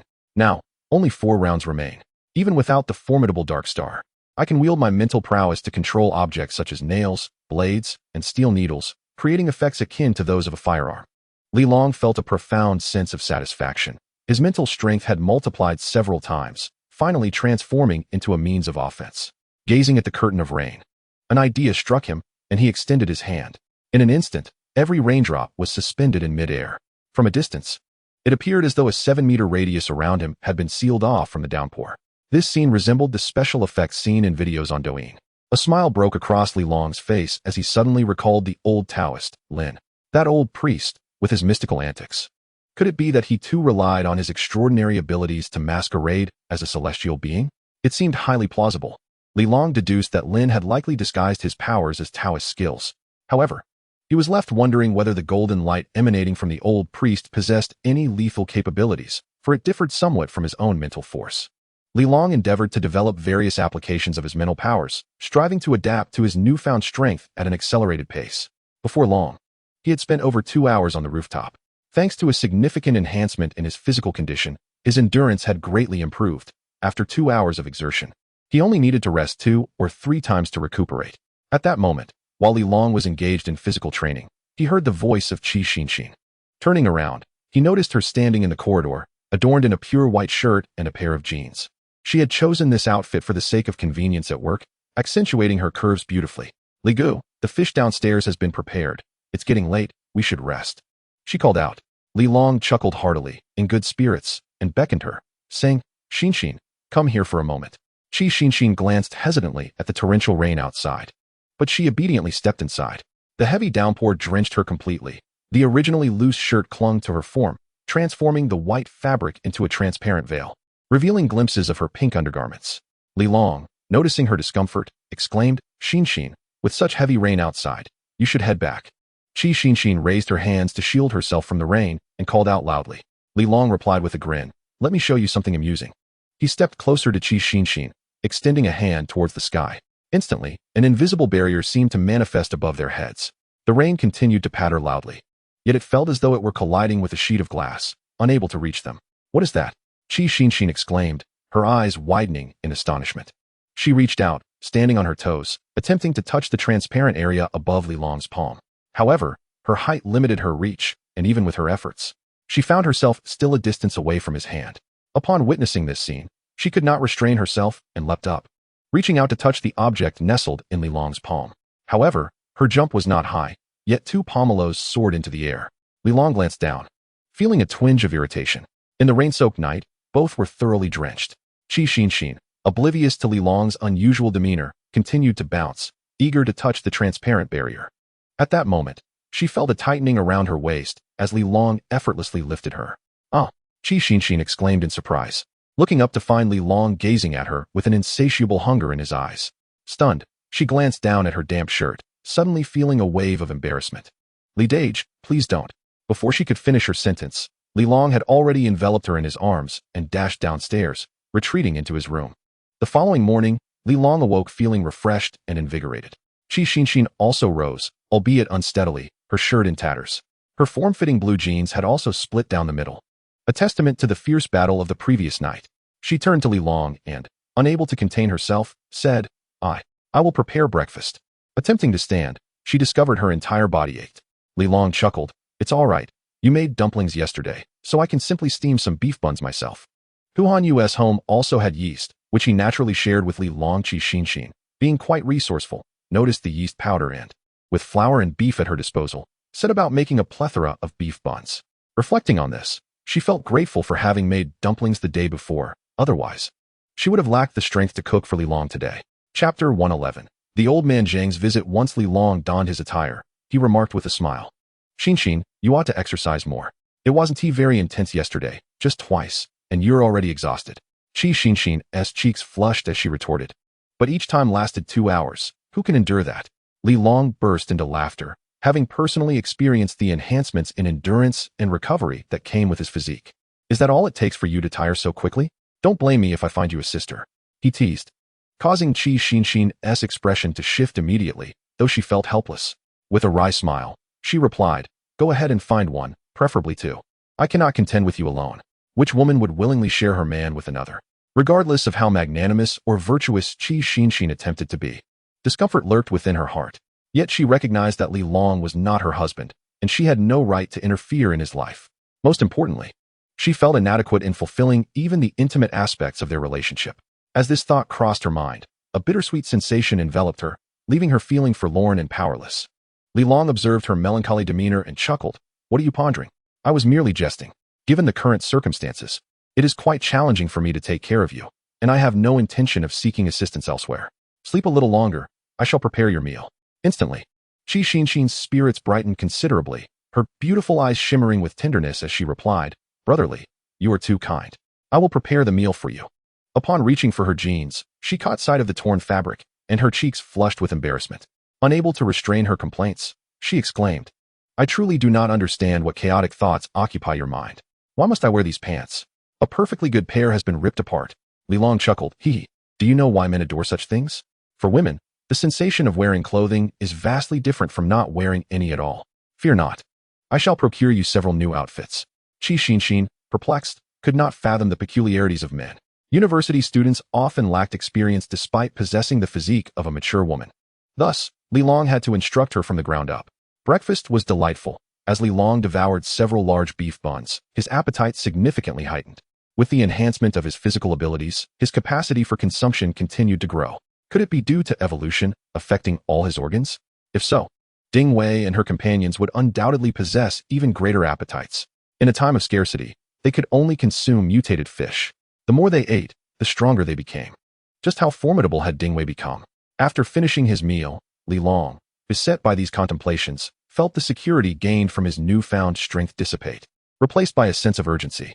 Those with supernatural abilities gained immense strength from consuming mutated organisms, and his progress was far too sluggish. Today, he resolved to scour the other units and gather everyone to catch fish. After a hearty meal, Li Long addressed Qi Xinshin, "Xinshin, I shall be leaving now. Please remain safe at home. Should anything arise, summon Hu Jian and the others." Qi Xinshin smiled coyly, "Brotherly, do not worry. Hu Jian is guarding the corridor. Everything will be fine." Li Long nodded slightly. Their small group had garnered a reputation, and few dared to stir trouble, especially knowing he was armed. Upon reaching Unit 1602, he encountered Wang Yuhan exiting the kitchen, prompting a smile from him. "Yuhan, why are you up so early?" Wang Yuhan beamed, "Brotherly, I rose at 6 this morning and prepared breakfast myself." Adversity can foster personal growth. In her youth, during the peaceful times before the Great Flood, she would typically sleep until noon. Now, she had learned the value of early rising and assisting her parents with household chores. Li Long inquired, "What about your parents?" After breakfast, my father went downstairs to move things, stating that over 10 rooms remained to be dismantled, and he intends to complete all of it today. Grandfather Zhao was nailing wooden boards on the rooftop, while Grandma, Su, was tending to her garden below. "What about your mother?" "My mother went fishing with Lu Min and the others." "Brotherly Long, my mother said she would come over whenever you needed her. She wishes to fish when she has the time." Li Long chuckled, "It's fine. They can arrange their time freely. I'm not a capitalist. I can't expect them to toil endlessly without reward." Wang Yuhan burst into laughter. Ding Wei, clad in protective gear, emerged from the study. "Wang Yuhan, what is so amusing?" Clearly, she had heard the commotion. "Sister Ding Wei, Brotherly Long is here, which brings me joy." Ding Wei couldn't help but ruffle her hair, remarking, "You're quite the flatterer." As she spoke, she turned to Li Long, her eyebrows raising in surprise. "Have you grown taller?" "Have I?" Li Long was taken aback. Ding Wei stepped closer, measuring his height against her chin, and declared, "You've grown quite a bit. Back then, I was at your chin level." Her assertion was resolute. Li Long rubbed his nose, attributing it to a potential enhancement. "Perhaps, but let us not dwell on that. Today, I intend to clear out the other units." "Do you have time?" Ding Wei's eyes sparkled. "I was just looking for you. Yesterday's efficiency was too low. We must make the most of today." Li Long laughed heartily. "Then let us set off immediately." The two exited the room, asking Wang Yuhan to lock the door behind them as they made their way down the corridor. Upon reaching the corridor's entrance, they greeted Hu Jian before proceeding towards the second unit. As they arrived at the corridor, they spotted Zhang Han and Wen Xianxian. The two were stationed at the second unit, blocking several elderly men. Wen Xianxian rushed to greet them. "Brotherly, Sister Ding, this old man claims to know you. He asked us to find you, but we didn't dare to disturb you. What do you think?" Upon hearing this, Li Long approached the elderly men, instantly recognizing them. Zheng Renan, the elder before him, was one of those he had previously released. Zheng Renan, upon seeing Li Long and recognizing him, was visibly delighted and hurried forward. "Brotherly, I am Zheng Renan. I can't believe you remember me." Li Long furrowed his brow. "I haven't seen you since I let you go. Where have you been?" Zheng Renan replied with a hint of embarrassment. "To be honest, we were genuinely frightened by your dealings with Zhao Ziqiang and didn't dare to get involved. So we went to the third unit." Although he spoke the truth, it left Li Long somewhat speechless. Chapter 112. Why didn't they stand up for me at the first opportunity? When Li Long had initially released these individuals, He intended to undermine Zhao Ziqiang and bolster his own power. However, he was taken aback to find that this group had fled like frightened dogs, leaving no trace behind. Thus, Li Long held a certain disdain for those elderly men he had set free. A group of individuals, tormented to the brink of despair by Zhao Ziqiang, emerged from their ordeal utterly devoid of any inclination to resist. Zhao Ziqiang is no more. Within these walls, no one shall pose a threat to you. You may indulge in fishing and scavenging without a care. Zheng Rena offered a bitter smile, replying, "Brotherly, you are mistaken. Your prolonged stay in Unit 1 has rendered you oblivious to the circumstances in Units 4, 5, and 6. What do you mean?" Li Long inquired, his brow furrowing. Zheng Rena elucidated, in truth, long before Zhao Ziqiang's demise, Unit 6 had already been seized by a gang of nefarious individuals, their misdeeds rivaling those of Zhao Ziqiang himself. Zhao Ziqiang only dared to bully the residents of Units 1, 2, and 3 due to their presence. Li Long was taken aback. He had believed that with Zhao Ziqiang's death, all threats within the building would dissipate. He never anticipated that a band of ruffians lurked in Units 4, 5, and 6, equally as formidable as Zhao Ziqiang's crew. He promptly turned to Wen Xianxian, asking, "Wen Xianxian, Zhang Han, do you know those people?" Dismissing Zheng Rena's words, he focused on Wen Xianxian. When Xianxian nodded, he must be referring to Wang Shi's gang. Wang Shi resides on the top floor of Unit 6, with 2 ruthless henchmen, Chen Jiang and Zhou Zihua. Zhang Han interjected, "Li Gu, these individuals are quite powerful. They have sealed off the corridor between Units 3 and 4, with guards stationed on every floor.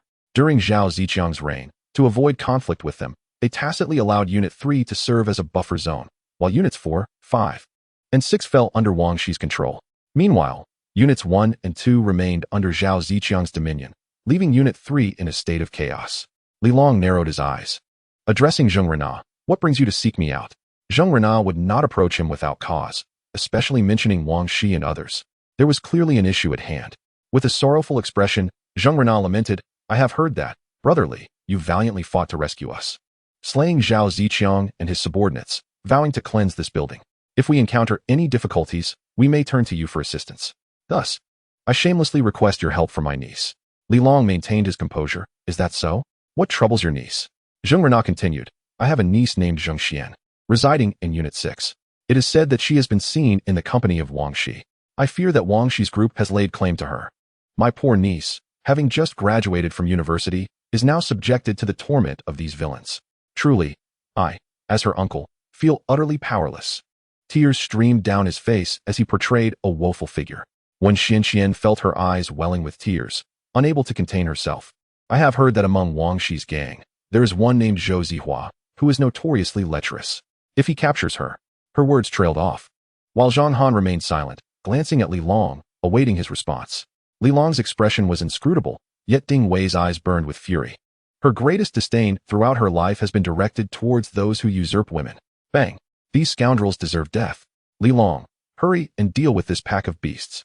Li Long gazed at her, uncertain whether Ding Wei's transformation was influenced by the mutation or her own past experiences. He could distinctly sense that Ding Wei's temperament had become increasingly volatile, her bloodlust intensified. Was it possible that the degree of mutation was linked to one's character?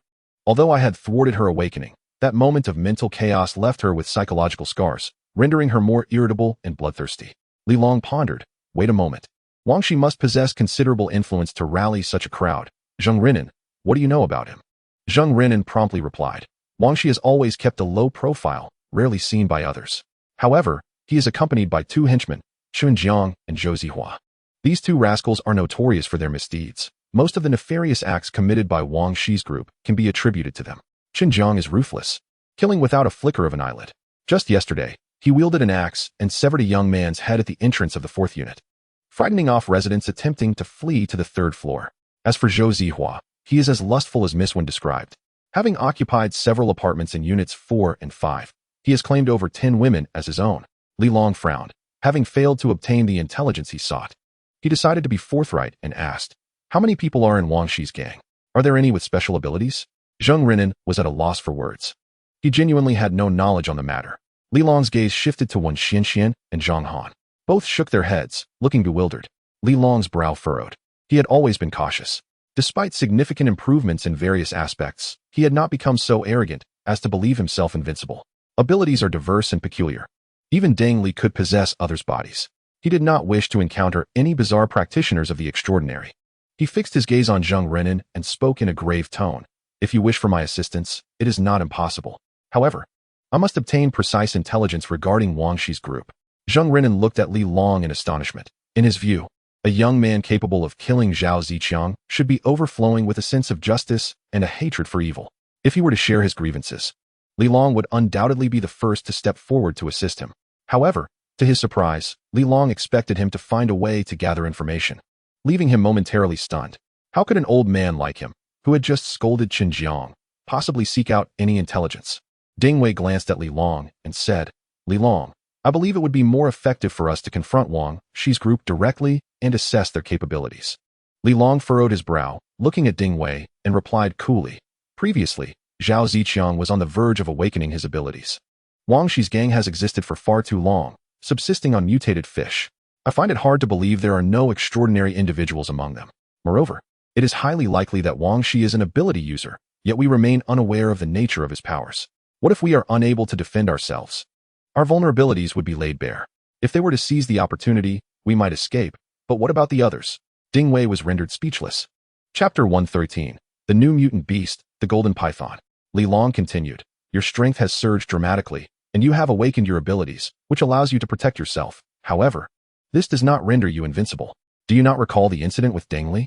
With her parasitic capabilities, it would be all too easy for her to deceive you. If she were to strike unexpectedly, could you withstand the assault?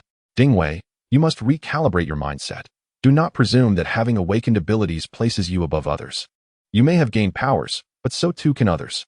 Once you relinquish vigilance and respect, you are treading a path toward doom. Reflect upon your parents, whose fates remain uncertain, before making a decision. His words bore heavy weight. Ding Wei inhaled sharply, her expression darkening. Li Long seldom expressed anger toward those around him, let alone chastise them with a stern demeanor. His words today were remarkably blunt. For reasons unknown, Ding Wei felt an inexplicable flutter of anxiety. Her countenance shifted, and she lowered her gaze, beginning to reflect on the changes she had undergone during this period. In recent times, she had transformed significantly. She had grown increasingly cold-hearted, increasingly indifferent to the value of life, and increasingly ruthless. Individuals like Sister Yuan, Brother Zhao, and Aunt Su had all, consciously or unconsciously, distanced themselves from her. Previously, she had felt little concern, thinking that her awakening of abilities warranted such deference from others. However, upon reflection, while these individuals may have feared her, how many truly respected her? Was she gradually losing her grip on reason? Li Long ceased addressing Ding Wei and turned his attention to Zheng Renan, stating, you should inquire about their situation. Today we are to clear Unit 3. Brother Li, I, Zheng Renan, remain undeterred and wish to continue persuading. We should leave now. Li Long interjected, not granting Zheng Renan the opportunity to speak further. This old fellow truly believed himself to be a paragon of virtue? He dares to ask me to rescue his niece? What folly! Does he not grasp the perilous situation posed by Wang Shi and his associates? What if we encounter danger by venturing over there? Ding Wei quickly followed Li Long as they traversed the corridor toward Unit 3. Ding Wei was still tasked with knocking on doors, while Li Long held his gun at the ready behind her. Should anyone refuse to open, Ding Wei would resort to force, kicking the door down. Yet, most individuals opened their doors willingly, recognizing the authority of Li Long as firearm. Those who resisted were either guilty or had committed heinous acts. Faced with such individuals, Li Long showed no mercy. He and Ding Wei united to eliminate these scoundrels on the spot. Along the way, many individuals became aware of the commotion caused by Li Long and his companions as they conducted their sweep of the building. Particularly, those residents who had not fallen victim to Li Long's group expressed their approval of their actions, promptly following behind them to assist in the cleansing. Moreover, some even reported on the misdeeds of certain tenants, claiming they had committed heinous acts. Generally, Li Long refrained from intervening in minor matters, only taking action against those guilty of grave offenses such as murder, theft of provisions, or the violation of women. As for petty thefts and brawls, he chose to disregard them, merely warning the offenders to fish downstairs. If they were not interested in fish, they could trade food in another unit. He cautioned that should they persist in stealing or fighting, they would face his wrath. Initially, some dismissed his warnings, yet after Li Long eliminated a few notorious wrongdoers, those who had committed lesser transgressions fell silent, refraining from taking his words lightly. Consequently, the pace at which Li Long and Ding Wei conducted their sweep accelerated significantly. At Unit 1306, a girl opened the door and was taken aback upon seeing Li Long and Ding Wei. Are you afraid? Li Long inquired, casting a quick glance at her. No, not at all. After assessing her, he knocked on the door again. Are you here alone? Yes, it's just me. Li Long narrowed his eyes. In these times, few women lived independently, making them potential targets for predators. He signaled to Ding Wei to enter and check. Ding Wei nodded and asked, "May I come in to take a look?" The woman quietly stepped aside, allowing Ding Wei to enter. After inspecting the room and finding nothing amiss, she exited and shook her head at Li Long, indicating all was normal. Li Long then turned his gaze back to the woman, his expression sharpening slightly. Suddenly, his mental energy expanded, penetrating the surroundings within a radius of 7 to 8 meters. Encountering no obstacles to his probing, he stepped inside, inhaling a peculiar fragrance, one that was unmistakably non-human.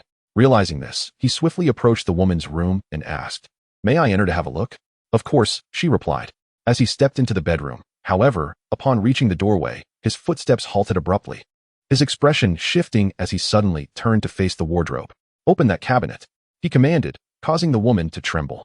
"No, a gene is not a mutated beast. It has never harmed anyone." The woman collapsed to her knees, weeping uncontrollably. Hearing her pleas, the contents of the wardrobe began to tremble violently, producing a cacophony of noise. Ding Wei immediately heightened her vigilance, her abilities flaring to life in an instant. She abruptly lifted the woman, her voice sharp. "What is contained within this?" The woman, her voice tinged with sorrow, replied, "Akin is my pet. He has never harmed anyone. I only feed him fish." Li Long retorted, "Akin? What is that?" "A python." "A golden python," she answered. Li Long's eyes widened in realization. He recalled that the landlord had mentioned a resident in the building who owned a golden python. To his astonishment, it was being cared for by this seemingly delicate young lady. His expression shifted as he realized that the python, having consumed numerous mutated fish, must have undergone mutations itself. He quickly retreated, distancing himself from the cabinet, and turned to the woman, shouting, "Hurry, open the door." Ding Wei also released the woman, her demeanor wary. The woman, filled with despair, wept as she walked toward the bedroom, pleading, "He is a good child. He has never harmed anyone. When others sought to bully me, Akin scared them away. He is my savior. Please do not harm him." As she spoke, she approached the wardrobe and opened its doors. Inside, the wardrobe was crammed with clothes, beneath which lay a python as thick as an arm. The moment the wardrobe door swung open, the golden python suddenly leaped out, its vertical eyes scanning the woman before swiftly circling around her and settling its gaze on Li Long and Ding Wei. It instantly turned, positioning itself protectively in front of the woman. Li Long raised an eyebrow, observing the golden python that measured 2 to 3 meters in length. Even part of its body raised, it stood as tall as a person. It hissed, flicking its tongue, staring intently at Li Long. It seemed to sense that among those present, only Li Long posed a true threat. This snake had undoubtedly mutated and demonstrated intelligence.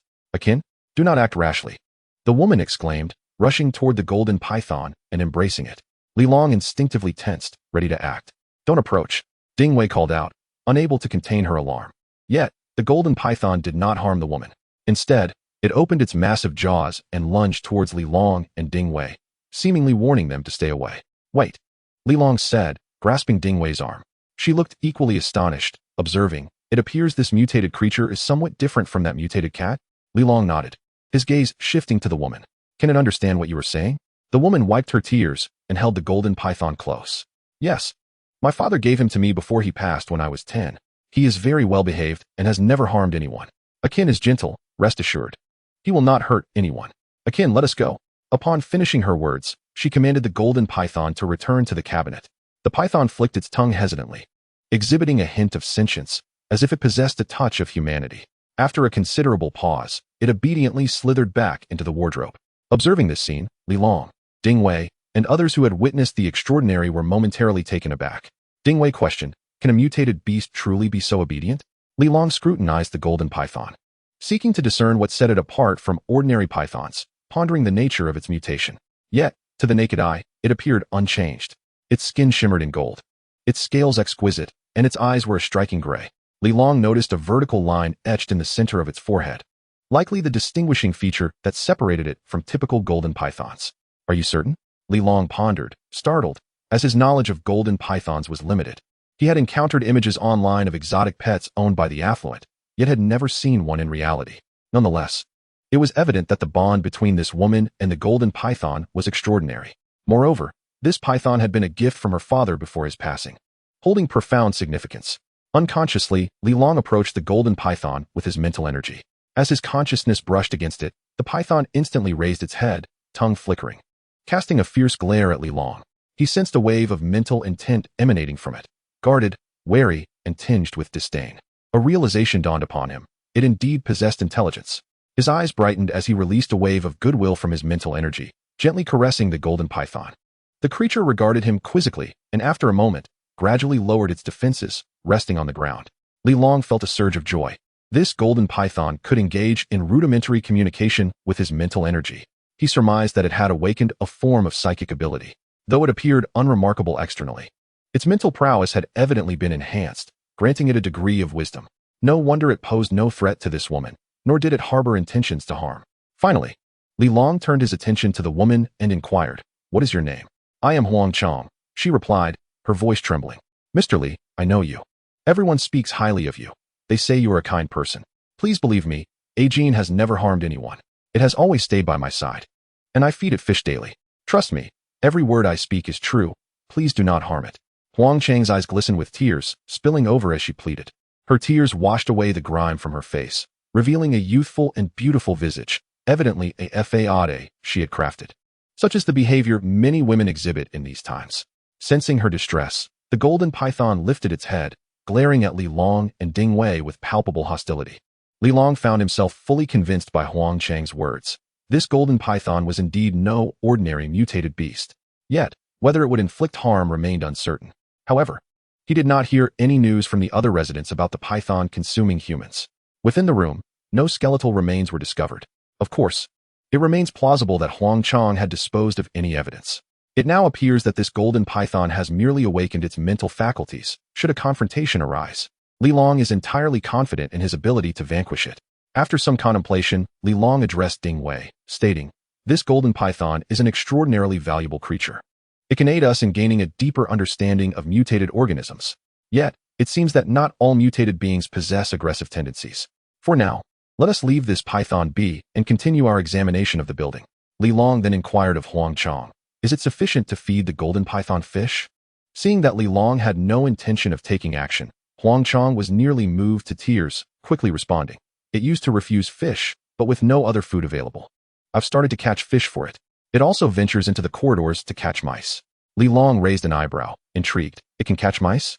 No wonder I haven't seen any rodents in this building." Logically, following the recent flood, one would expect the rats to have mutated. If food were scarce, they would be scavenging. Yet, thus far, there have been no sightings of mice. He had assumed the absence was due to mutated cats, not realizing that this python also hunted rodents. Huang Chang eagerly added, "A gene is quite formidable. It catches mice exceptionally well and even swims to catch fish. Just the other day, when I was on the verge of starvation, it caught a fish for me to eat." Li Long was taken aback, never having imagined that this person and python could share such a rich history. Ding Wei's expression softened as she regarded the golden python, remarking, "For the time being, it poses no threat to us." After a moment of contemplation, Li Long questioned Huang Chang, "What did it eat before?" Huang Chang replied, "Chickens, bullfrogs, birds, and mice. Now, with no means to procure those, I can only feed it fish." Li Long, though surprised, understood. Many creatures must alter their dietary habits to survive.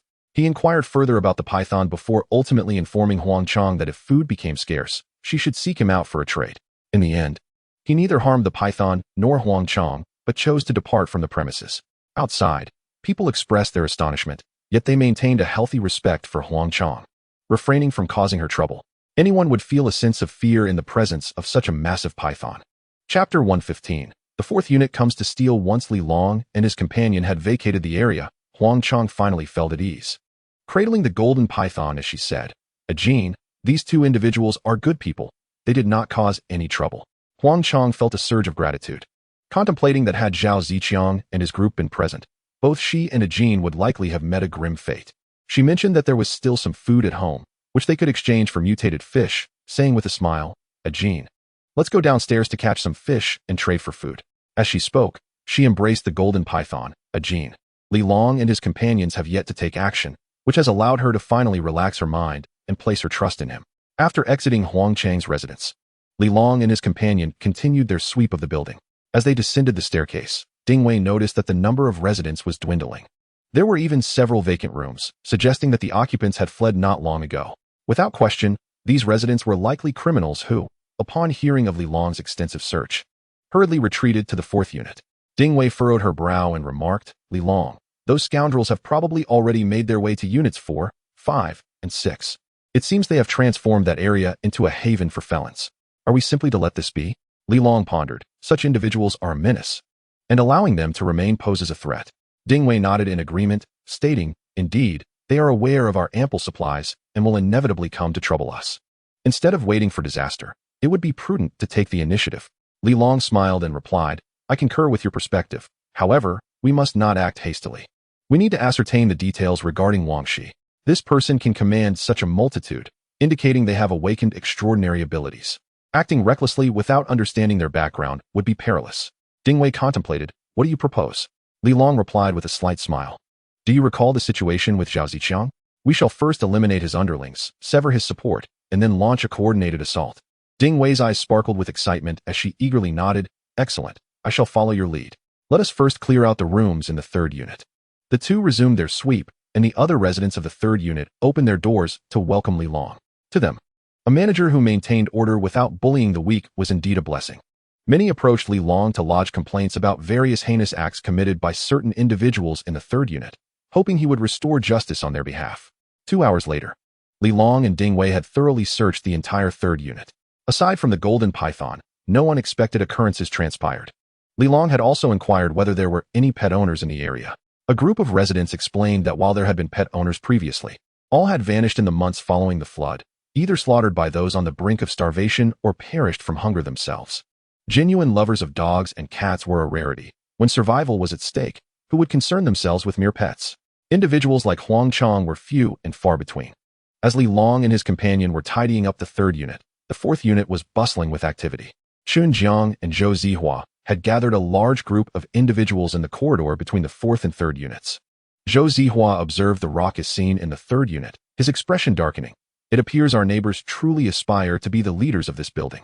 Creating such a commotion suggests they have no intention of concealing their ambitions from us. I believe he genuinely wishes to interfere with matters in Units 4, 5, and 6. Brother Jiang, what are your thoughts? Chun Jiang smirked, a glint of ruthlessness flickering in his eyes. That Wang Shi, though competent, is cowardly and timid. It seems we must rely on ourselves. As per their usual arrangement, they decided to split up. You head to the 16th floor, and I'll take the 10th. I've found out that the person surnamed Li resides in 1601. Once we capture his family, he will surely comply. Zhou Zihua could not help but chuckle, for he shared the same notion. I've heard he has been trading grain for fish. His stock of grain must be substantial. How shall we divide it? 50-50. The two of them, exchanging words, had already settled on the forthcoming distribution of benefits. Throughout their discussion, they had never considered consulting Wang Shi, nor did they intend to share any spoils with him. Evidently, both men dismissed Wang Shi entirely. With a dramatic wave of his hand, Chun Jiang proclaimed, Brothers, follow me. He then led a throng of followers down the stairs. Zhou Zihua lingered in the corridor of the 16th floor, observing the commotion from the third unit, a sly smile playing at the corners of his mouth. Brother Hua, shall we join in? One of the younger members inquired. Zhou Zihua scoffed, Why the hurry? Let Chun Jiang take the lead. He may appear refined, but there is a sinister edge to him. I'm curious to see who is truly the stronger fighter, him or Li Long. The younger member interjected, But what if he ends up killing that Li? Zhou Zihua chuckled, Fool, even if Chun Jiang were to eliminate that Li, how many men does he have left? By the time I arrive, would he dare to turn against me? The young men erupted in laughter. Brother Hua, your mind is truly sharp. Brother Hua is remarkable, they exclaimed, showering Zhou Zihua with praise. He merely smirked, a glimmer of cunning in his eyes. Chun Jiang soon reached the 10th floor. Without his permission, no one would dare fish here. Even if they could, they would be required to surrender at least half of their catch. Chun Jiang and his entourage appeared, surveying the individuals fishing around them. Those engaged in fishing immediately bowed in respect. Greetings, Brother Jiang. What brings you here? Su Chong, come here, Chun Jiang called, disregarding the flattery surrounding him. A middle-aged man named Su Chong hurried over, calling out, Brother Jiang. Open the door, Chun Jiang commanded, pointing at the corridor door.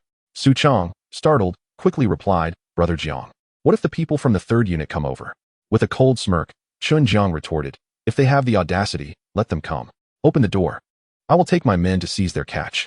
Then, send the spoils to my room. What? Brother Jiang, do you intend not to return? Su Chong questioned. To which Chun Jiang barked angrily, Why ask so many questions? Su Chong dared not utter another word and hurried to open the door.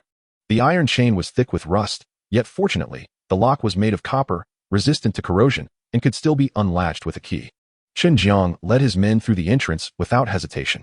At that moment, the corridor on the 10th floor, connecting the 4th and 3rd units, resembled a floating bridge upon the water's surface, which had already flooded into the hallway. Waves surged on either side, crashing against the surface intermittently, and a fish even leaped directly onto the corridor. Chapter 116. The concern of residents in Unit 3, provisions, and the question of surrendering the fish. Follow me. Su Chong glanced at the opposite unit and waved his hand decisively. No sooner had he spoken than the 7 or 8 men behind him swiftly followed suit. Racing toward Unit 3. The corridor door of Unit 3 was ajar, and upon entering, Chun Jiang and his entourage were met with the astonished gazes of 6 or 7 residents who had been fishing. Without wasting words, Chun Jiang commanded, "Act." In an instant, his followers brandished knives and axes, charging forth. The startled residents screamed, abandoning their fishing rods to flee. Not wishing to attract undue attention, Chun Jiang surged ahead in pursuit. In terms of physical prowess, they were no match for him. Before the last individual could ascend the stairs, Chun Jiang struck down from behind. After a brief skirmish, cries of anguish echoed throughout. Chun Jiang's group was merciless, executing a one-sided massacre. Within the span of a mere incense stick's burning time, all the residents were eliminated. Chun Jiang, unceremonious, instructed Su Chong, "Have the place cleaned up. The remaining ones, follow me." He directed his men straight to the entrance of the corridor linking units 3 and 2. "Li Shao, smash the lock for me." Chun Jiang fixed his gaze on the chain securing the corridor door, a cold smile gracing his lips. "Understood, Brother Jiang." A man brandished his axe and charged forward. With a resounding crash, the iron lock shattered instantly. The commotion drew the attention of the residents of Unit 2, who were still engaged in fishing. "Oh no! Someone has destroyed the corridor's door. Quick, notify Captain Zhang." The others quickly grasped the situation, setting aside their fishing rods and drawing weapons to block the entrance. Unlike the residents of Unit 3, the individuals from Unit 2 had received explicit instructions from Zhang Han and Wen Xianxian. Without permission, none could open the corridor door. Thus, they were nearly certain that the intruders bore ill intentions. One person hurried to alert the others, while the rest tightened their grips on their weapons, watching the door with vigilant eyes. Another series of loud crashes ensued as the corridor door was forcefully kicked open. Chun Jiang led the charge, storming in with his group. The sudden influx of 7 or 8 aggressive individuals sent the fishing residents into a panic. They were generally law-abiding individuals, and their courage was not particularly robust. Faced with such a multitude, armed and menacing, their hearts sank with trepidation. Chun Jiang struck first, wielding his knife towards the nearest resident. With a sharp hiss, the blade sliced through the man's neck, and he sneered, "Fool, do you believe you can stop me, Chun Jiang? Eliminate them." In an instant, the clanging of metal echoed as chaos erupted around them. This was a test of courage. One could easily discern who had taken a life before. Chun Jiang's subordinates, all seasoned in bloodshed, fought like wild beasts, each blow lethal. In stark contrast, the residents of the 2nd unit trembled with fear, falling victim to the onslaught in mere moments. A few, paralyzed by terror, leaped into the water. Chun Jiang's men, driven by a bloodlust, followed suit. Their blood swiftly stained the corridor's stagnant water crimson. Suddenly, a chorus of piercing screams pierced the air as countless mutated fish encircled them, beginning to tear at their flesh. Before they could swim back to safety, they were dragged under, their cries abruptly silenced, leaving only a torrent of blood bubbling to the surface. Witnessing this gruesome spectacle, Chun Jiang felt a chill run down his spine. Despite his history of violence, he instinctively recoiled, distancing himself from the water's edge. The ground was soaked with blood. While some fled upstairs, calling for help, Chun Jiang, realizing time was of the essence, ceased his pursuit and shouted towards the corridor door of the 1st unit. "Break the door down." With Zhou Zihua drawing fire above, he prepared to charge through, aiming for the 1st unit and ultimately the 16th floor. Intent on dismantling the stronghold of the Li family. Nobody was foolish. Though Li Long was cautious, his adversaries were no dimwits, waiting for him to gather information. At that moment, Li Long and Ding Wei had just finished cleaning the 3rd floor and returned to the 16th. Zhang Han and Wen Xianxian had already shared the tales of Li Long and his companions with the residents of the 3rd unit. This young couple had taken on the mantle of spreading the word. The residents of the 3rd unit observed the actions of Li Long and Ding Wei closely, genuinely believing that Li Long was different from Zhao Ziqiang. He would not bully others. Instead, he sought to stabilize the situation and eliminate threats. Everyone must have noticed that Brother Li and Sister Ding are not villains. This is evident to all. They sincerely work for our benefit. Unlike Zhao Ziqiang and Wang Shi's lot. Through their efforts, the wrongdoers have no refuge left, most having fled to the 4th unit. We merely need to secure the unit door, and we can descend to fish. With fish, we can fill our stomachs. If we catch enough, we can trade with Brother Lee for other provisions. However, within our building, we cannot allow any further acts of violence, robbery, murder, or coercion. Otherwise, as you have witnessed, Brother Lee's methods are quite formidable, and there is no need for me to elaborate further. Now, does anyone have any questions? When Xianxian possesses far superior eloquence compared to Zhang Han, and coupled with her amiable appearance and coherent speech, she captivated everyone's attention. Li Long and Ding Wei remained silent, standing behind her with supportive smiles. Naturally, individuals like Li Long and Ding Wei were not suited to speak much. Zhang Han gazed at his girlfriend, unable to suppress a smile. Surrounding individuals began to inquire. Brotherly, will you truly let those murderous scoundrels go? They killed my sister. Yes, Brotherly. Are those rascals from Unit 6 to be spared? Brotherly, are the fish we catch all ours? Will we not have to surrender any? Brotherly, what does your food entail? How can we exchange it? Brotherly, may we relocate to Unit 2? A chorus of voices arose. Some sought vengeance, desiring Li Long to take action against those who had harmed them. Others were concerned about food, such as whether the fish caught needed to be surrendered. There were also those worried for their safety, contemplating a move to Unit 1 or Unit 2. After all, Unit 3 is adjacent to Unit 4, close to Wang Shi and his group, instilling a sense of unease in everyone.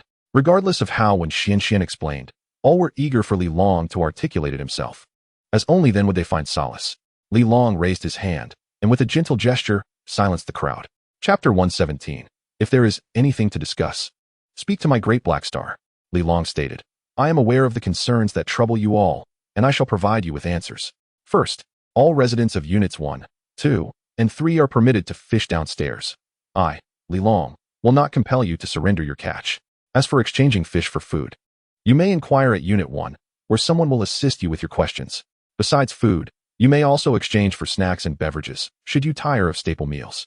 As for moving, I must apologize. Units 1 and 2 are already occupied, and they are not your properties, hence I cannot permit you to relocate. Brotherly, I heard there is a haunted house in the community where many have perished, and there are several vacant rooms. Someone could not help but ask. Li Long glanced at the individual, a faint smile gracing his lips, and replied, Oh, those vacant rooms are now under my possession. The person's mouth fell agape in bewilderment. Li Long casually remarked, Ladies and gentlemen, the matter of the haunting in Unit 1 is being addressed by me, and the group, led by Zhao Ziqiang, has been dealt with by my hand. Their belongings are naturally mine. What is wrong with claiming what is rightfully mine? The crowd fell silent, yet a few could not resist murmuring. How can you occupy so many rooms? Li Long's mental acuity had significantly sharpened, and his perceptive abilities were remarkably heightened. Thus, it was inconceivable that he had not overheard the discussions among the gathered individuals. What did you say? The man, cowering within the crowd, shook his head vigorously. Li Long responded with composure, the first, second, and now the third units. The vacant residences will be reallocated in due course. Subsequently, I shall establish a patrol team within each unit, tasked with maintaining order. I will ensure accommodations for all patrol members, and they shall receive discounts when exchanging goods with me. Notable contributions will be rewarded with special incentives. This will also extend to the 4th, 5th, and 6th units in the future. At this juncture, he surveyed the crowd and inquired, Does anyone have any objections? The assembly shook their heads in unison. Among them, a robust young man eagerly raised his hand and asked, Li Gu, are there any requirements for the patrol team? Am I eligible? The selection for the patrol team will be entrusted to Miss Ding, Li Long replied. Another individual interjected, What about those rascals in the 4th, 5th, and 6th units?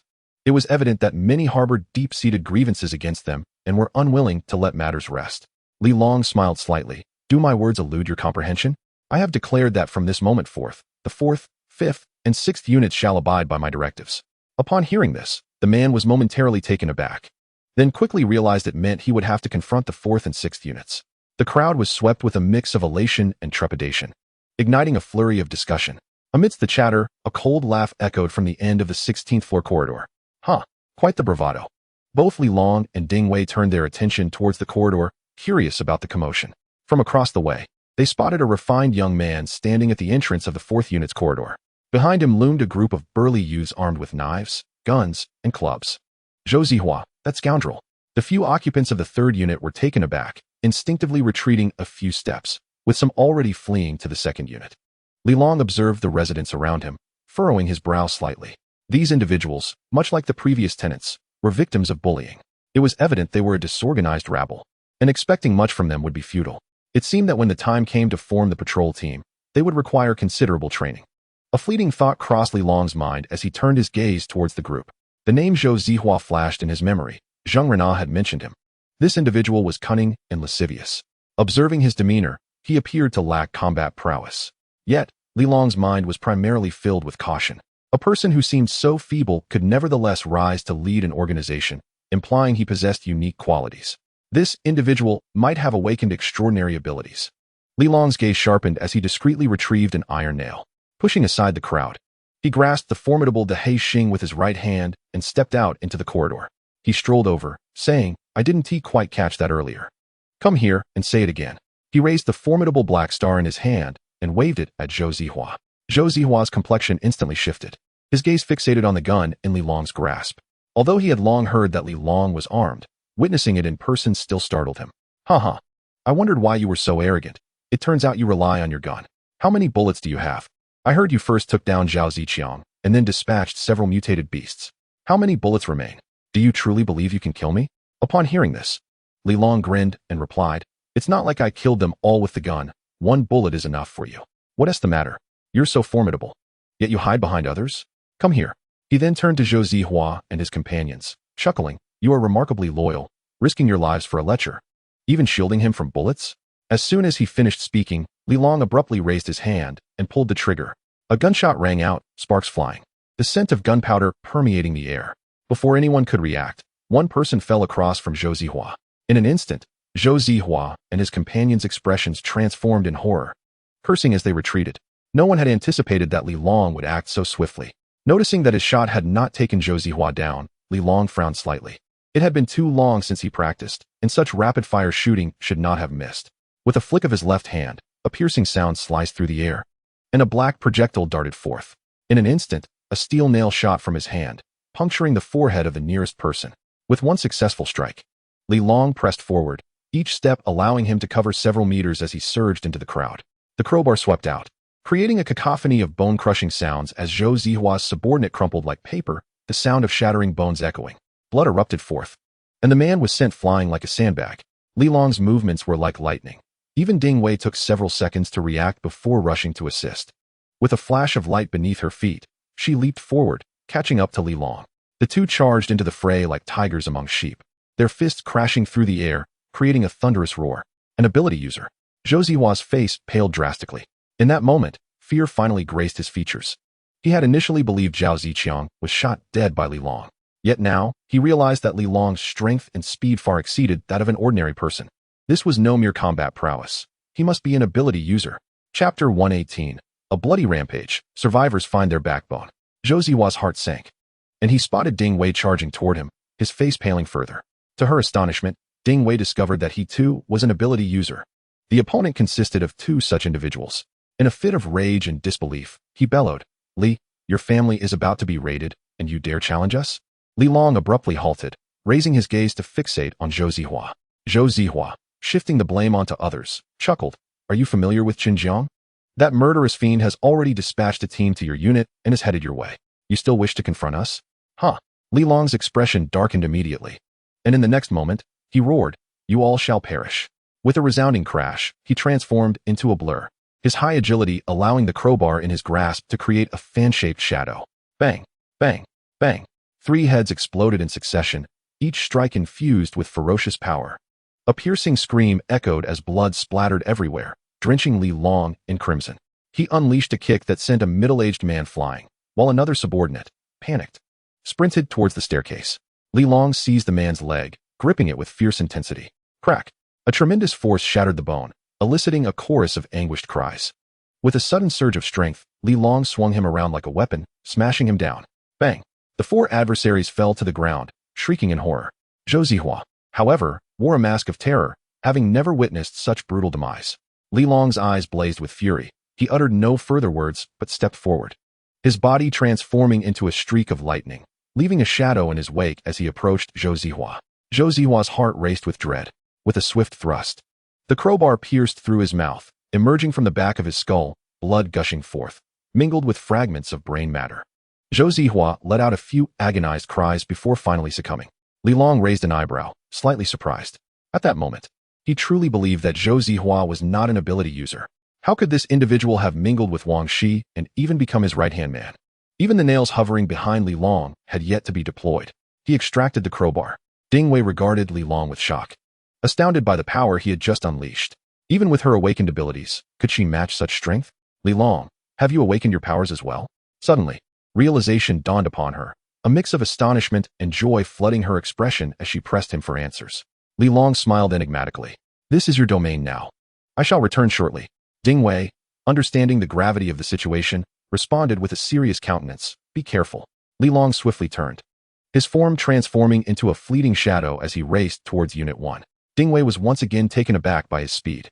Had he awakened a speed-related ability? This velocity rivaled that of Zhou Xiaomei. No, this individual's explosive power was astonishingly formidable, even more so than my own abilities.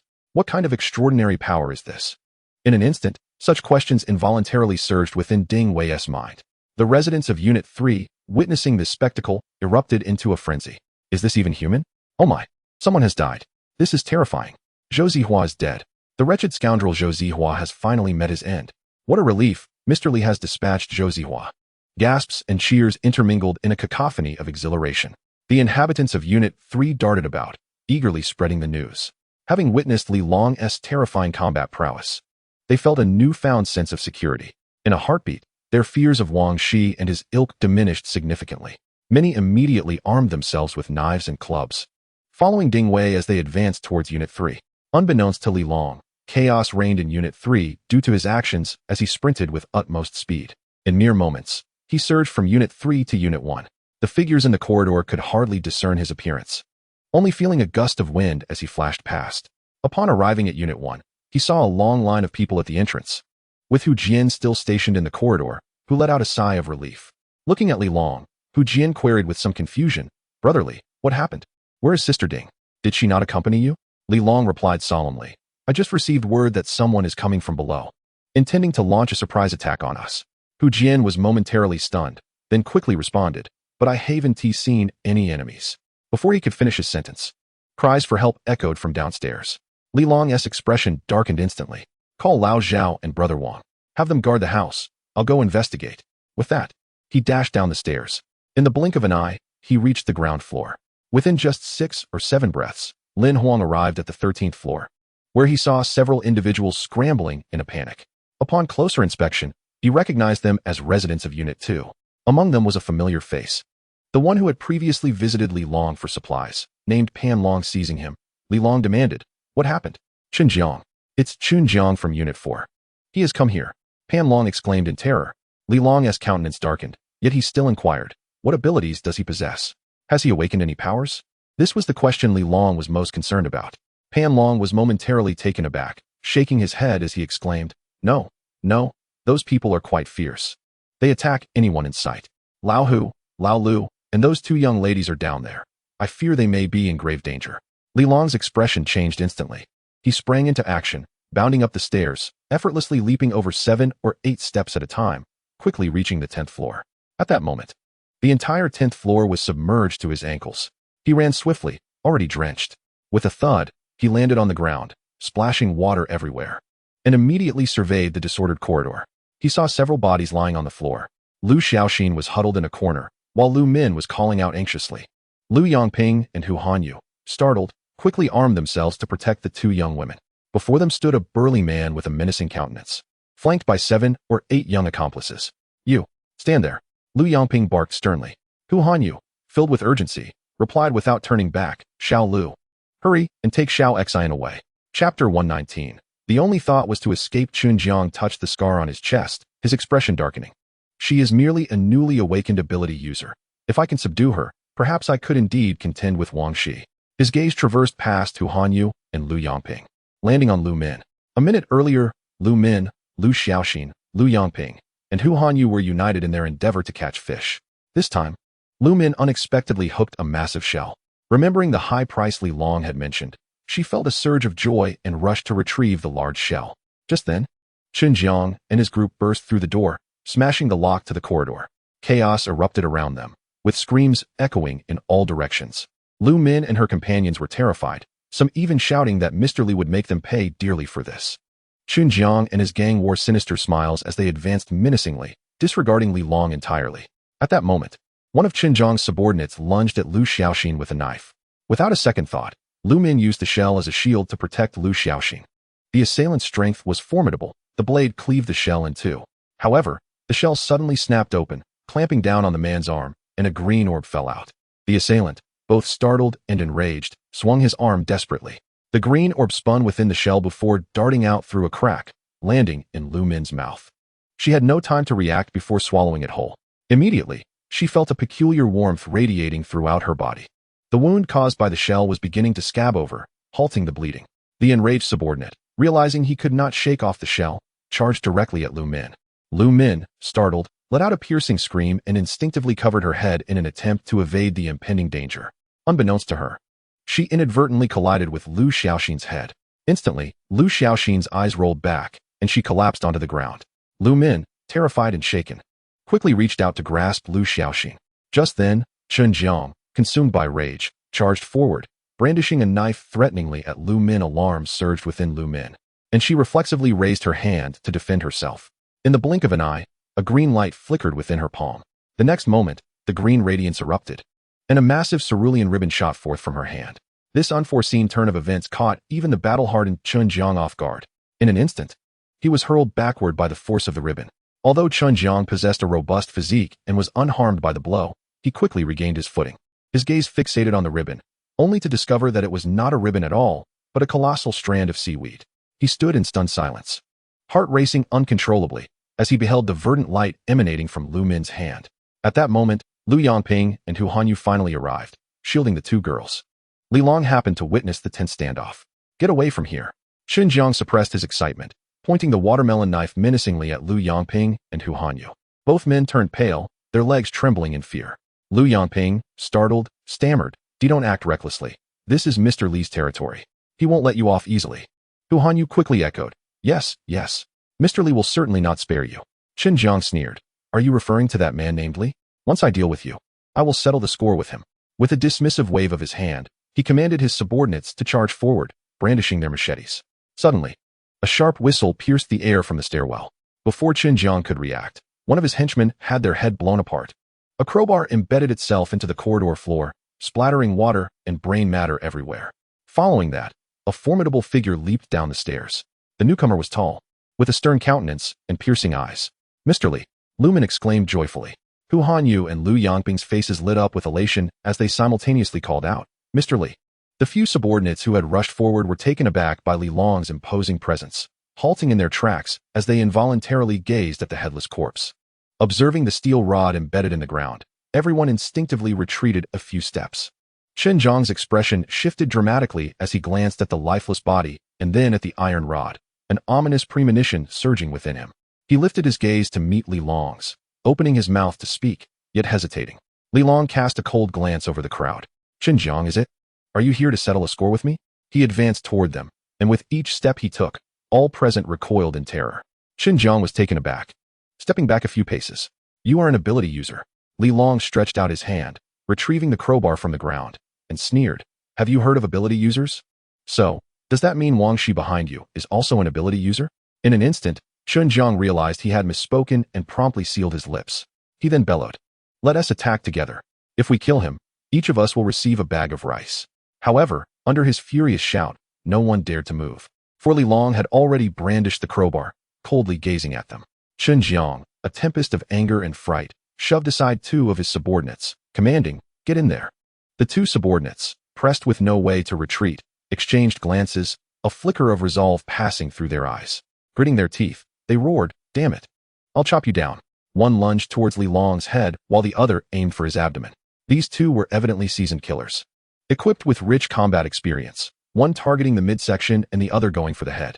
Yet, to Li Long, their movements appeared agonizingly slow. His mental acuity had escalated to a terrifying level, rendering their actions, steps, and breaths as though played in slow motion before his eyes. Whoosh! At that moment, Li Long's figure flickered, and the sound of air being sliced resonated. Bang! Thud! In an instant, the onlookers could barely comprehend how Li Long had struck. They only witnessed him glide past them.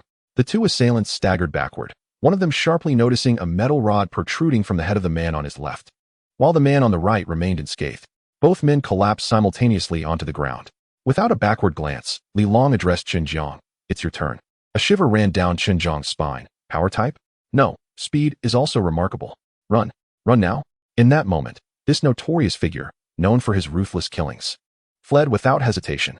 To ordinary people, he was like a butcher to livestock, devoid of any compassion. Yet before Li Long, he transformed into a coward. At this juncture, all notions of being a murderous kingpin, of being the fearsome brother Jiang, lost their potency. His sole thought now was to escape. He understood all too well the terror of an ability user. Chapter 120. The horrifying tentacles. Ah, brother Jiang, save me. Spare me, I beg you. Behind him, the cries of his subordinates echoed in a cacophony. Yet, none could finish their pleas. Qin Jiang felt the hairs on his body stand on end as he bolted away. Run faster. We must flee, he thought, knowing that if Li Long caught up, death was inevitable. In his frantic dash, his heels almost touched his backside, a sight so pitiful it was hard to behold. Suddenly, a dull thud resounded, and Qin Jiang felt as though his legs had lost all sensation. He suddenly lunged forward. Bang! He fell to the ground, blood gushing forth. A sharp pain elicited a cry from him as he desperately attempted to rise. However, at that moment, a searing agony radiated from his left leg. He turned, terror-stricken, exclaiming, "My foot, my foot." It became evident that his left leg had been severed by an axe from the knee downwards. The axe lodged itself in the ground, while half of his calf, drenched in blood, rolled aside. Qin Jiang was paralyzed with fear, pushing himself off the ground, and with one foot, he attempted to flee. As he ran, he shouted, "I am under the command of Brother Shi. You cannot kill me. If I die, Brother Shi will not let this go. He is also an ability user. You are no match for him, and you will meet your end," he threatened while fleeing. Li Long followed closely behind, unfazed and deliberate. He raised the crowbar in his hand once more. Whoosh!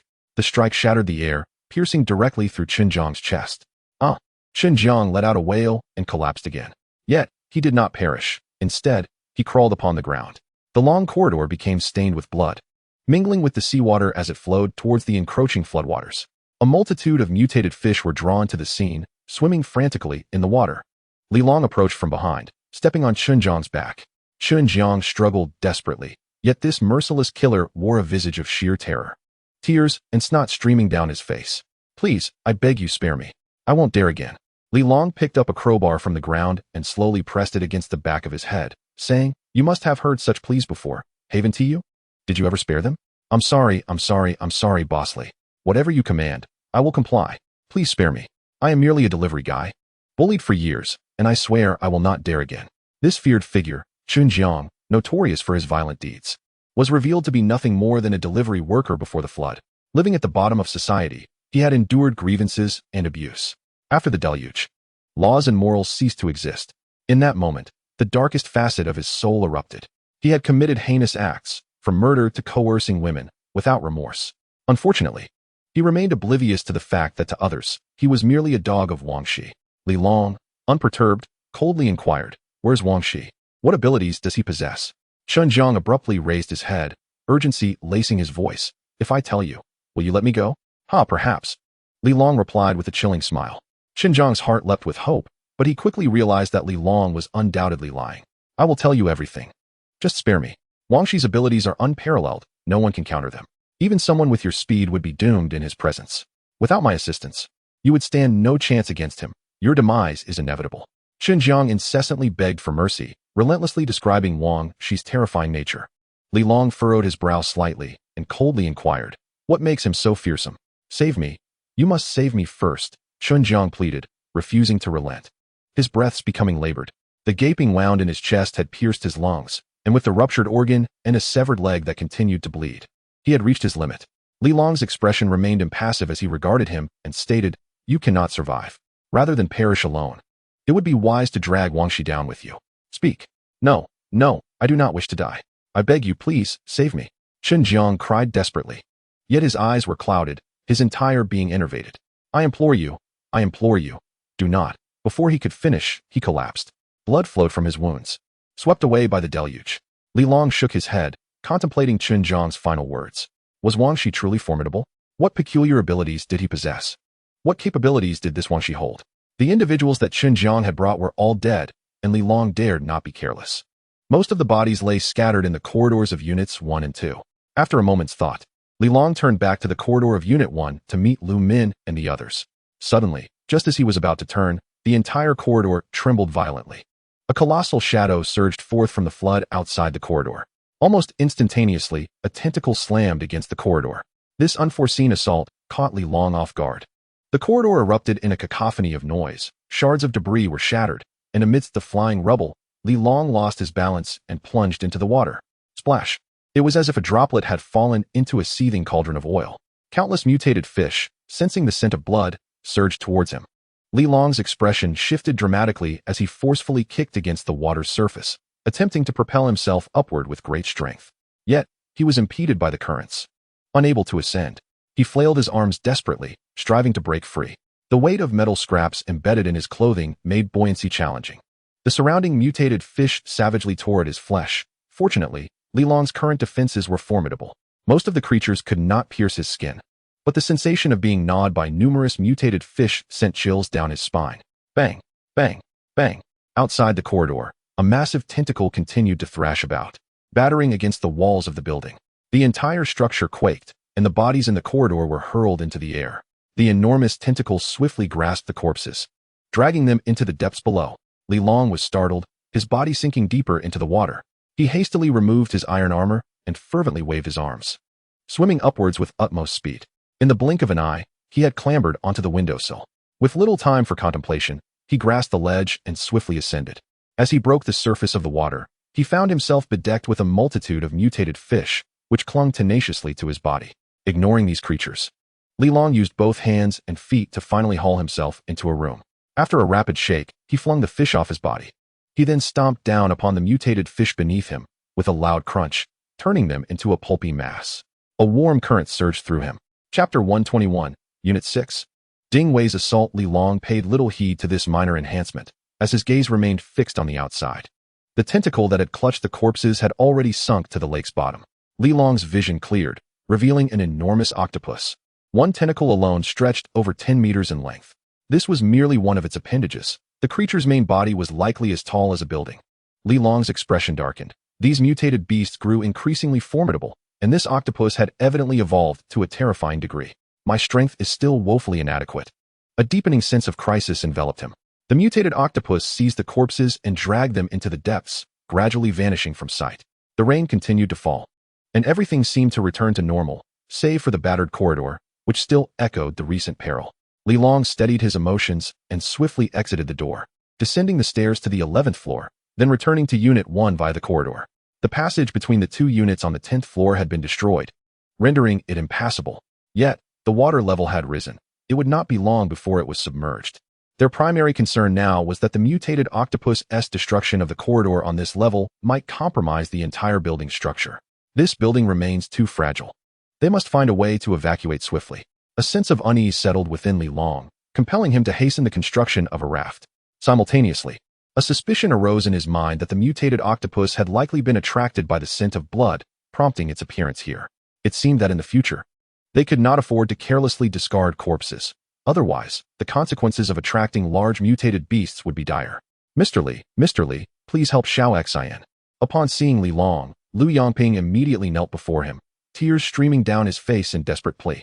Li Long helped him to his feet. Speaking in a calm yet firm tone, "Do not panic. Let me assess the situation." He observed Lu Min crouched beside Lu Xiaoxin and inquired, "What has happened? Is she still alive?" Lu Min hurriedly exclaimed, "She is still alive, still breathing. She suffered a blow to the head and has yet to regain consciousness. It's all my fault. Had I reacted more swiftly, Xiao Xian wouldn't be in this predicament." Tears streamed down her face, her eyes swollen with sorrow. Since joining the Hulu team, she had never experienced such warmth in the aftermath of the apocalypse. Sharing a similar age with Lu Xiaoxin, they had formed an inseparable bond. In this moment, the guilt that enveloped her was genuine. Li Long reached out, gently touching Lu Xiaoxin's nose to confirm her breath. Indeed, there was still a trace of life within her. A glance at Lu Xiaoxin's forehead revealed a significant bump. The skin remained intact, though swollen, likely a consequence of her fainting. They would need to take her back for examination. Head injuries varied in severity, but as long as there was no cerebral hemorrhage, the situation should not be dire. However, should a hemorrhage be present, given the current medical conditions, it would pose a significant threat. Li Long scooped Lu Xiaoxin into his arms and, noticing the green glow in Lu Min's hands, inquired. Has your ability awakened? What? I don't know. I just consumed a green pearl and suddenly felt a surge of heat throughout my body. Lu Min responded hastily, the earlier incident having completely overshadowed this detail. Li Long did not press further, carrying Lu Xiaoxin as the three of them hastened upstairs. Their foremost concern was dealing with Wang Shi, and they were uncertain about Ding Wei's status. Ascending quickly, each individual harbored numerous thoughts but lacked the time to articulate them. Upon reaching the 13th floor, they encountered Wang Xin and his group, who were hastily descending. Li Long, how are you? Wang Xin asked anxiously. Hu Jian has informed me. Li Long shook his head. I'm fine. What is the situation upstairs? Everything is all right. Hu Jian, Zhao Yoji, Qi Xinxin, and my wife have all gone to your home. I instructed them to secure the doors. Li Long felt a slight relief and replied, the enemies downstairs have been dealt with. Only Lu Xiaoxin sustained a head injury and remains unconscious. We must carry her back. Also, avoid the 10th floor. A formidable presence is concealed there, and everyone should steer clear. I'm heading to the 4th unit. Ding Wei is still there. I must make haste. Wang Xin nodded repeatedly. Li Long entrusted Lu Xiaoxin to Wang Xin and the others, then turned to Lu Min, saying, since your ability has awakened, take the time to study it. When you return, I will seek you out. Without waiting for Lu Min's response, he swiftly darted toward the 16th floor. In less than 10 breaths, Li Long had ascended more than 10 flights of stairs to the 16th floor. Hu Jian, Zhao Yoji, and members of the patrol team at the entrance greeted him. Li Long offered no further words, merely stating, keep watch here. No sooner had he spoken than he dashed down the corridor. As he traversed the path, not a soul was in sight. The earlier commotion had frightened the surrounding residents away. When Li Long arrived at the 4th unit, he discovered that the corpses on the ground had vanished. Ding Wei was absent, Zhang Han was nowhere to be found, and when Xian Xian had also disappeared.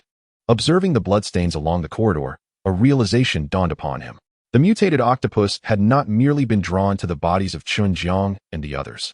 It was highly probable that Ding Wei had disposed of the corpses in the water, thereby attracting the creature's attention. A wave of unease washed over him, and he silently resolved to refrain from throwing any more bodies into the water in the future. Suddenly, a tremendous noise erupted from the direction of the 6th unit at the end of the corridor. Faintly, he perceived an enraged roar. Startled, Li Long thought, Ding Wei? Without hesitation, he sprinted towards the 6th unit. As he passed through the corridor of the 5th unit, he noticed numerous corpses strewn across the floor. Bloodstains marred the corridor, while rainwater cascaded down, staining the ground a deep crimson. Li Long hurriedly stepped over the bodies and made his way to the 6th unit. There, he saw Ding Wei wielding a dagger, frantically attacking in the corridor of the 6th unit. Zhang Han and Wen Xian were fleeing in terror, desperately trying to escape. However, Li Long furrowed his brow as he observed Ding Wei swinging her dagger with astonishing force, fueled by her hands and feet. Yet, there was no one in front of her. It appeared as though she were engaged in a fierce battle with the air itself. Alarmed, Li Long rushed forward, shouting, Ding Wei, what are you doing? Unexpectedly, upon hearing his voice, Ding Wei whirled around sharply. With a swift motion, her right toe pressed against the ground, unleashing a surge of energy that transformed her into a mere blur, charging towards Li Long. His expression changed instantly as he quickly halted and sidestepped. The dagger sliced through the air, emitting a sharp, cutting sound. Ding Wei, Li Long called out, bewildered as to why she intended to attack him. Yet, without a glance, Ding Wei retaliated with a strike aimed at his abdomen. Anger and confusion surged within him, and he could no longer hold back. He delivered a powerful kick. Bang! The force of the kick landed squarely on Ding Wei's abdomen. In an instant, a radiant glow ignited from her chest, followed by a resounding crack as it shattered. Li Long's kick sent her flying. His strength now exceeded that of an average person by 5 or 6 times. Even though Ding Wei possessed enhanced explosive power and defensive capabilities, she could not withstand his might. Without pausing, Li Long propelled himself forward like an arrow released from a bow, swiftly closing the distance to Ding Wei. Blood trickled from her mouth, yet her eyes were filled with a fierce intensity as she reached for her dagger, intent on resisting. In a sudden move, Li Long stomped down on her hand, pressing it forcefully to the ground. Ding Wei, what are you doing? In Ding Wei's eyes burned a fierce hatred. You wretched creature, I shall surely kill you. Li Long's eyelids twitched, instantly sensing something amiss. At that moment, Ding Wei's gaze was filled with animosity and madness, as if she had lost all sense of herself. She struggled desperately, her other hand radiating a blinding light, delivering a powerful punch to Li Long. He swiftly countered, seizing her fist within his grasp. Despite her furious attempts, her strength was in vain, her veins bulging with exertion. Are you out of your mind? Li Long shouted, pressing down harder on her head. Ding Wei screamed. Appearing utterly deranged, Li Long's eyes narrowed, and without uttering a word, he executed a swift chop with his hand. Bang! The strike landed squarely on Ding Wei's neck. And in an instant, the brilliance around her neck flickered before being shattered by the overwhelming force. Her eyes rolled back, and she collapsed to the ground, utterly powerless. Li Long released Ding Wei and turned to the now terrified Zhang Han and the others. What is going on? Zhang Han, tell me quickly, he called out. Instinctively naming Zhang. Li Gu, Ding Jie has gone mad. She doesn't even know what is happening and has been trying to kill us. Zhang Han exclaimed, panic-stricken. Just a moment ago, Ding Jie was fine. How did she turn into this once we reached Building 6? When Xian added anxiously. Li Long furrowed his brow. Then suddenly realized, it must be Wang Shi. He immediately glanced towards room 1612. Was Ding Wei's sudden insanity and murderous rampage a consequence of Wang Shi's abilities? His expression darkened. Could Wang Shi's powers truly drive someone to madness? With a grave countenance, he drew his pistol and rose to his feet. Zhang Han, take a few people and break down that door for me. Li Long commanded fiercely. Zhang Han's face turned pale at once. Li Gu, he stammered, his legs trembling, too frightened to approach. Even he could deduce that Ding Wei's transformation was likely due to Wang Shi. Yet, with Li Long's order, he knew he had no choice but to comply. Defiance would jeopardize his standing. As he hesitated, when Xian suddenly stood up. I'll go. Without waiting for Zhang Han's response, she gritted her teeth and charged at the door of room 1612. Bang! With a dull thud. The frail woman could scarcely budge the reinforced door. However, her audacity inspired courage in the others. Hearing this, Zhang Han felt a surge of adrenaline and bellowed. Let us break down this door. The others, invigorated, advanced to join the effort. Just then, the door swung open. Everyone froze in disbelief. From a distance, Li Long noticed their stillness and furrowed his brow. Zhang Han, when Xian, what's wrong? He couldn't help but inquire. As soon as he spoke, all eyes turned towards him in unison. Li Long observed the previously fervent individuals, who suddenly turned icy, their gazes filled with hatred directed at him. Zhang Han, and when Xian shouted in unison, finish him. Subsequently, they descended into a frenzy, brandishing their weapons and charging towards Li Long. His expression shifted, a blend of astonishment and fury coursing through him. Are you all insane? He bellowed, retreating swiftly. Yet, these individuals were indeed mad, recklessly thrusting their weapons at him. Despite his attempts to evade, he found himself unable to withstand the onslaught. Zhang Han's dagger grazed his arm, but fortunately, his defensive capabilities had significantly heightened. The pain was merely a fleeting discomfort, not enough to breach his skin. However, it was undeniable that Li Long was truly enraged. He stood his ground, unleashing a powerful punch. Bang! His fist collided with a patrolman's neck, causing the man to collapse, his eyes rolling back. Without pausing, Li Long delivered another blow. Bang! Bang! Bang! As his fists fell, more bodies crumpled to the ground. Upon reaching Zhang Han, he transformed his punch into a palm strike, delivering a forceful blow to Zhang Han's face. Instantly, Zhang Han's cheek swelled, his trigeminal nerve jolted, and his vision cleared momentarily. He instinctively called out, Li Gu. Just then, his consciousness once again slipped into chaos, as when Xian charged at Li Long frowning, Li Long effortlessly struck out once more. When Xian fell weakly to the ground. At that moment, Zhang Han surged toward Li Long again, clearly lost in confusion. Li Long's expression hardened as he dispatched Zhang Han with a light yet effective punch, rendering him unconscious.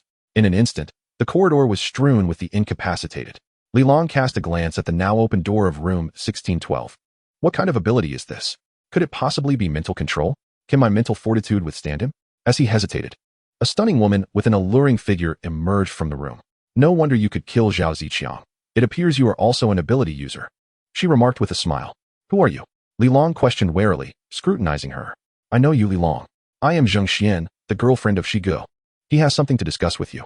The woman smiled gently, stepping aside and gesturing for him to enter. Li Long narrowed his eyes and coldly replied. You wish to speak with me, yet do not allow him to come out? On what grounds? The woman chuckled lightly. Do you expect my Shi Gu to appear for you? What makes you worthy? Zheng Xian? What is your connection to Zheng Renan? Li Long inquired, narrowing his eyes. Zheng Xian was momentarily taken aback, exclaiming, You know my uncle? Where is he? Li Long scrutinized the woman before him, a sudden cold smile creeping onto his lips as he spoke. Your uncle claims that you were abducted by Wang Shi and his associates. Judging by your demeanor, it appears you were not coerced. Chapter 123. A fatal grip. Zheng Xian responded with a derisive laugh. Brother Shi and I share mutual affection. It is merely my uncle who remains oblivious. Li Long, cease your nonsensical ramblings. If you aspire to seize this building, you ought to evaluate whether you possess the requisite strength. Brother Shi has recognized your talents and currently finds himself in need of capable individuals. Should you choose to align yourself with him, you would be entrusted with managing the first 3 units. However, you must surrender 2/3 of your provisions to Brother Shi. Zheng Xian articulated her intentions plainly, foregoing any circumspection with Li Long. Her demeanor was one of haughty pride, her eyes glinting with disdain. As if she regarded the proposal she offered as a stroke of good fortune for Li Long. A cold laugh echoed within Li Long's mind. This building could not accommodate 2 tigers. His goal was to assert control over the edifice, commanding others to assist him in gathering resources to enhance his power, rather than serving as a mere henchman. Let me ponder this, he feigned contemplation, abruptly raising his hand and decisively pulling the trigger of his weapon. Bang! The sound of a gunshot resounded as Zheng Xian was struck in the chest, staggering back several steps. She momentarily froze, lifting her gaze towards Li Long, surprise flickering in her eyes. Die? Before she could utter a word, Li Long surged forward, wielding a crowbar in his other hand and striking with ferocity. Bang! The crowbar crashed against her forehead. Yet, the anticipated scene of bloodshed did not unfold. Instead, Li Long felt a jolt reverberate through his hands. The crowbar met resistance, sending debris flying in all directions. Li Long blinked, and the woman before him seemed to dissolve like an ephemeral dream, her presence vanishing without a trace. A soft chuckle echoed. Heh, a strength-type ability user? Is this the extent of your prowess? Startled, Li Long pivoted sharply, delivering a powerful kick. Bang! Behind him, Zheng Xian reformed into a mist, disappearing from view. In the next moment, she materialized once more in the corridor. Li Long instinctively moved to pursue her, but soon halted. Wait, she seeks to lure me into the corridor. There, the patrol teams abound. Although I have incapacitated them, a confrontation could lead to unintended casualties. Is this an illusion? What was it that Dingwei witnessed? To onlookers, would I appear to be insane, attacking recklessly? Taking a deep breath, Li Long quickly regained his composure, refraining from further erratic actions. Seeing that he had not followed, Zheng Xian scoffed. What's the matter? You're not as formidable as you claim. Heh, with your caliber. You aspire to dominate this entire building? You wish to negotiate with Brother Shi? Li Long, I have already extended one opportunity to you. Do not overreach. Zheng Xian's mocking tone was intended to provoke Li Long into action. Li Long refrained from answering, instead closing his eyes as his mental energy expanded within his mind, swiftly radiating outward. His mental perception enveloped everything within a radius of 7 to 8 meters. As anticipated, Zheng Xian had vanished from the corridor, leaving only Ding Wei and a few individuals he had rendered unconscious.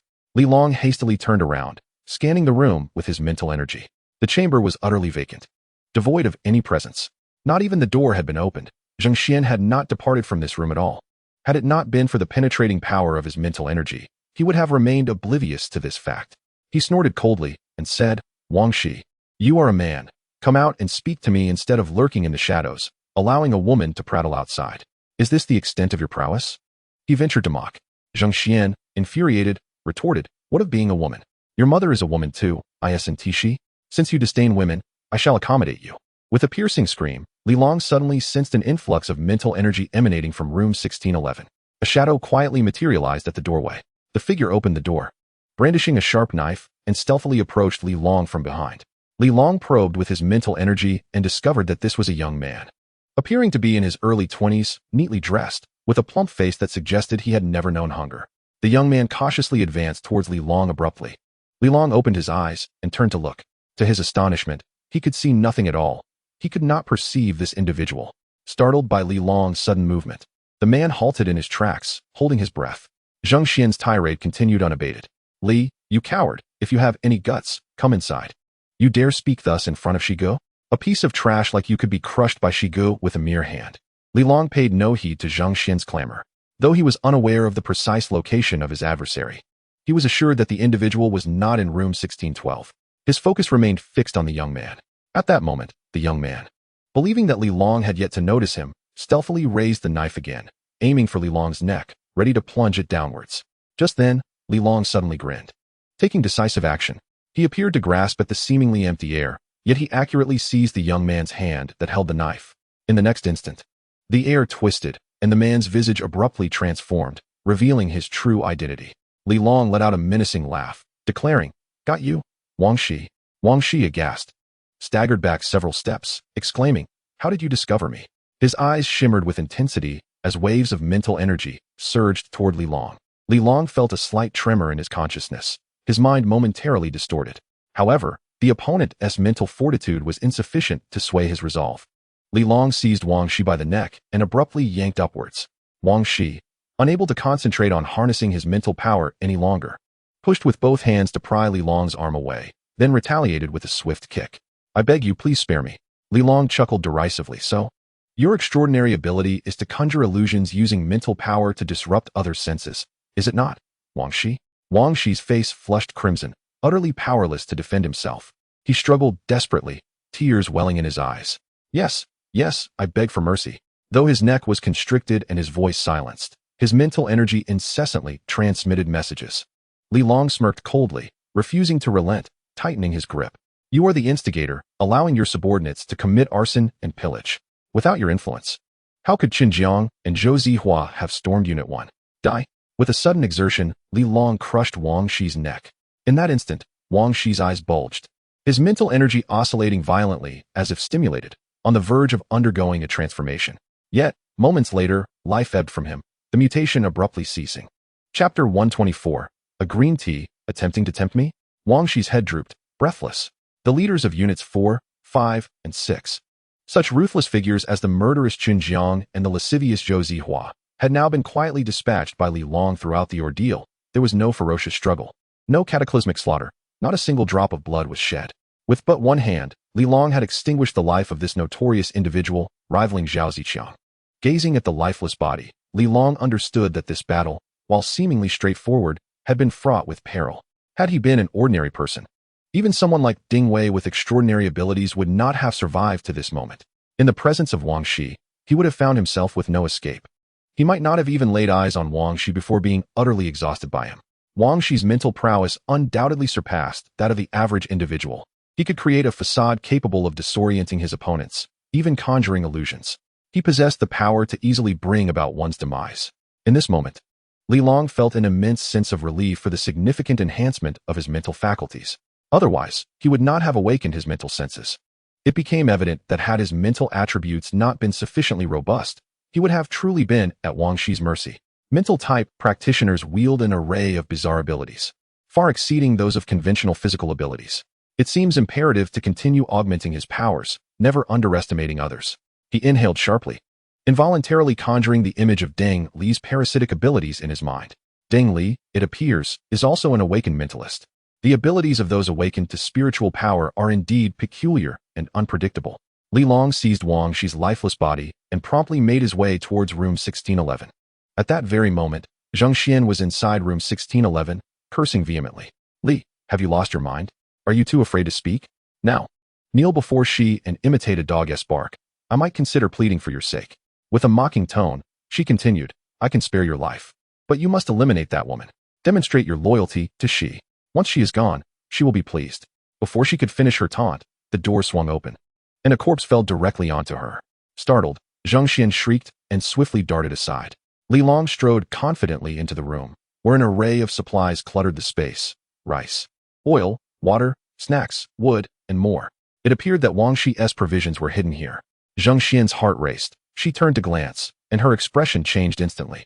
Wang Shi, fear gripped her, and her legs gave way, collapsing to the floor, her face ashen. Li Long approached with a cold smirk. "You seemed quite pleased with your earlier tirade, didn't you?" "Li Gu, big brother Li, I was left with no choice," Zheng Xian stammered, tears streaming down her cheeks. "It's all Wang Shi's fault. That scoundrel imprisoned me and forced me to act this way. I never wanted to do this. He compelled me. By the way, my uncle is Zheng Renan. He must have spoken to you, right? It was Wang Shi who captured me. Please, spare my life." Li Long chuckled darkly. "When I mentioned Zheng Renan, your tone seemed quite different. Wang Shi was here. I had no option but to obey him. He made me say this to catch your attention. When have I ever cursed? I've never uttered a foul word in my life. What I just said was coerced by him. Brotherly, I swear I'm not lying." As she cried, she desperately pleaded, retreating in fear as Li Long advanced. Unknowingly or deliberately, her legs parted slightly, revealing her allure beneath her short skirt. At this moment, she had not forgotten her own strengths. The art of seduction was her secret weapon. She had used her beauty to entice Wang Shi, ensuring that an extraordinary being like him remained at her beck and call. She understood men all too well. How could this man remain unaffected by her striking appearance and alluring figure? With a step back, she spread her legs further, her sobs accentuating her tragic vulnerability, making her seem all the more deserving of protection. Yet, she remained oblivious to the formidable spiritual strength possessed by the man before her. Such temptations could hardly sway Li Long. With a sinister grin, he raised the crowbar in his hand. "You dare attempt to entice me?" A resounding crash echoed as the iron rod struck Zheng Xian's skull with tremendous force, producing a deafening sound. Her head instantly caved in, brain matter splattering across the ground. Li Long stowed away the crowbar, sneering, "You're not even half the woman Sister Xine is, yet you think you can seduce me? How laughable." This woman was certainly not virtuous. Observing her seamless collaboration with Wang Shi, it was clear she had engaged in such acts numerous times. Of course, Li Long remained oblivious to the fact that the Wang Shi he had just slain was merely a pitiful pawn manipulated by a green tea BTCH. During this time, Zheng Xian had trailed behind Wang Shi under the guise of romance, all the while exploiting the naivety of this honest man. Regrettably, Wang Shi met his demise without ever uncovering her true nature. He even fantasized that once he constructed a raft, he would escape the building and bring Zheng Xian back. Li Long paid no mind to the corpses of the two, seizing the opportunity to gather his belongings while no one was watching. These items were swiftly crammed into several backpacks, filled to the brim. With his immense strength, he had no difficulty carrying several hundred kilograms of goods. With these supplies, I will have enough to barter for my escape. By the way, where do Zhou Zihua and Xinjiang reside? As Wang Shi's capable assistants, their provisions must be ample. Contemplating this, Li Long promptly exited the room and hurried downstairs.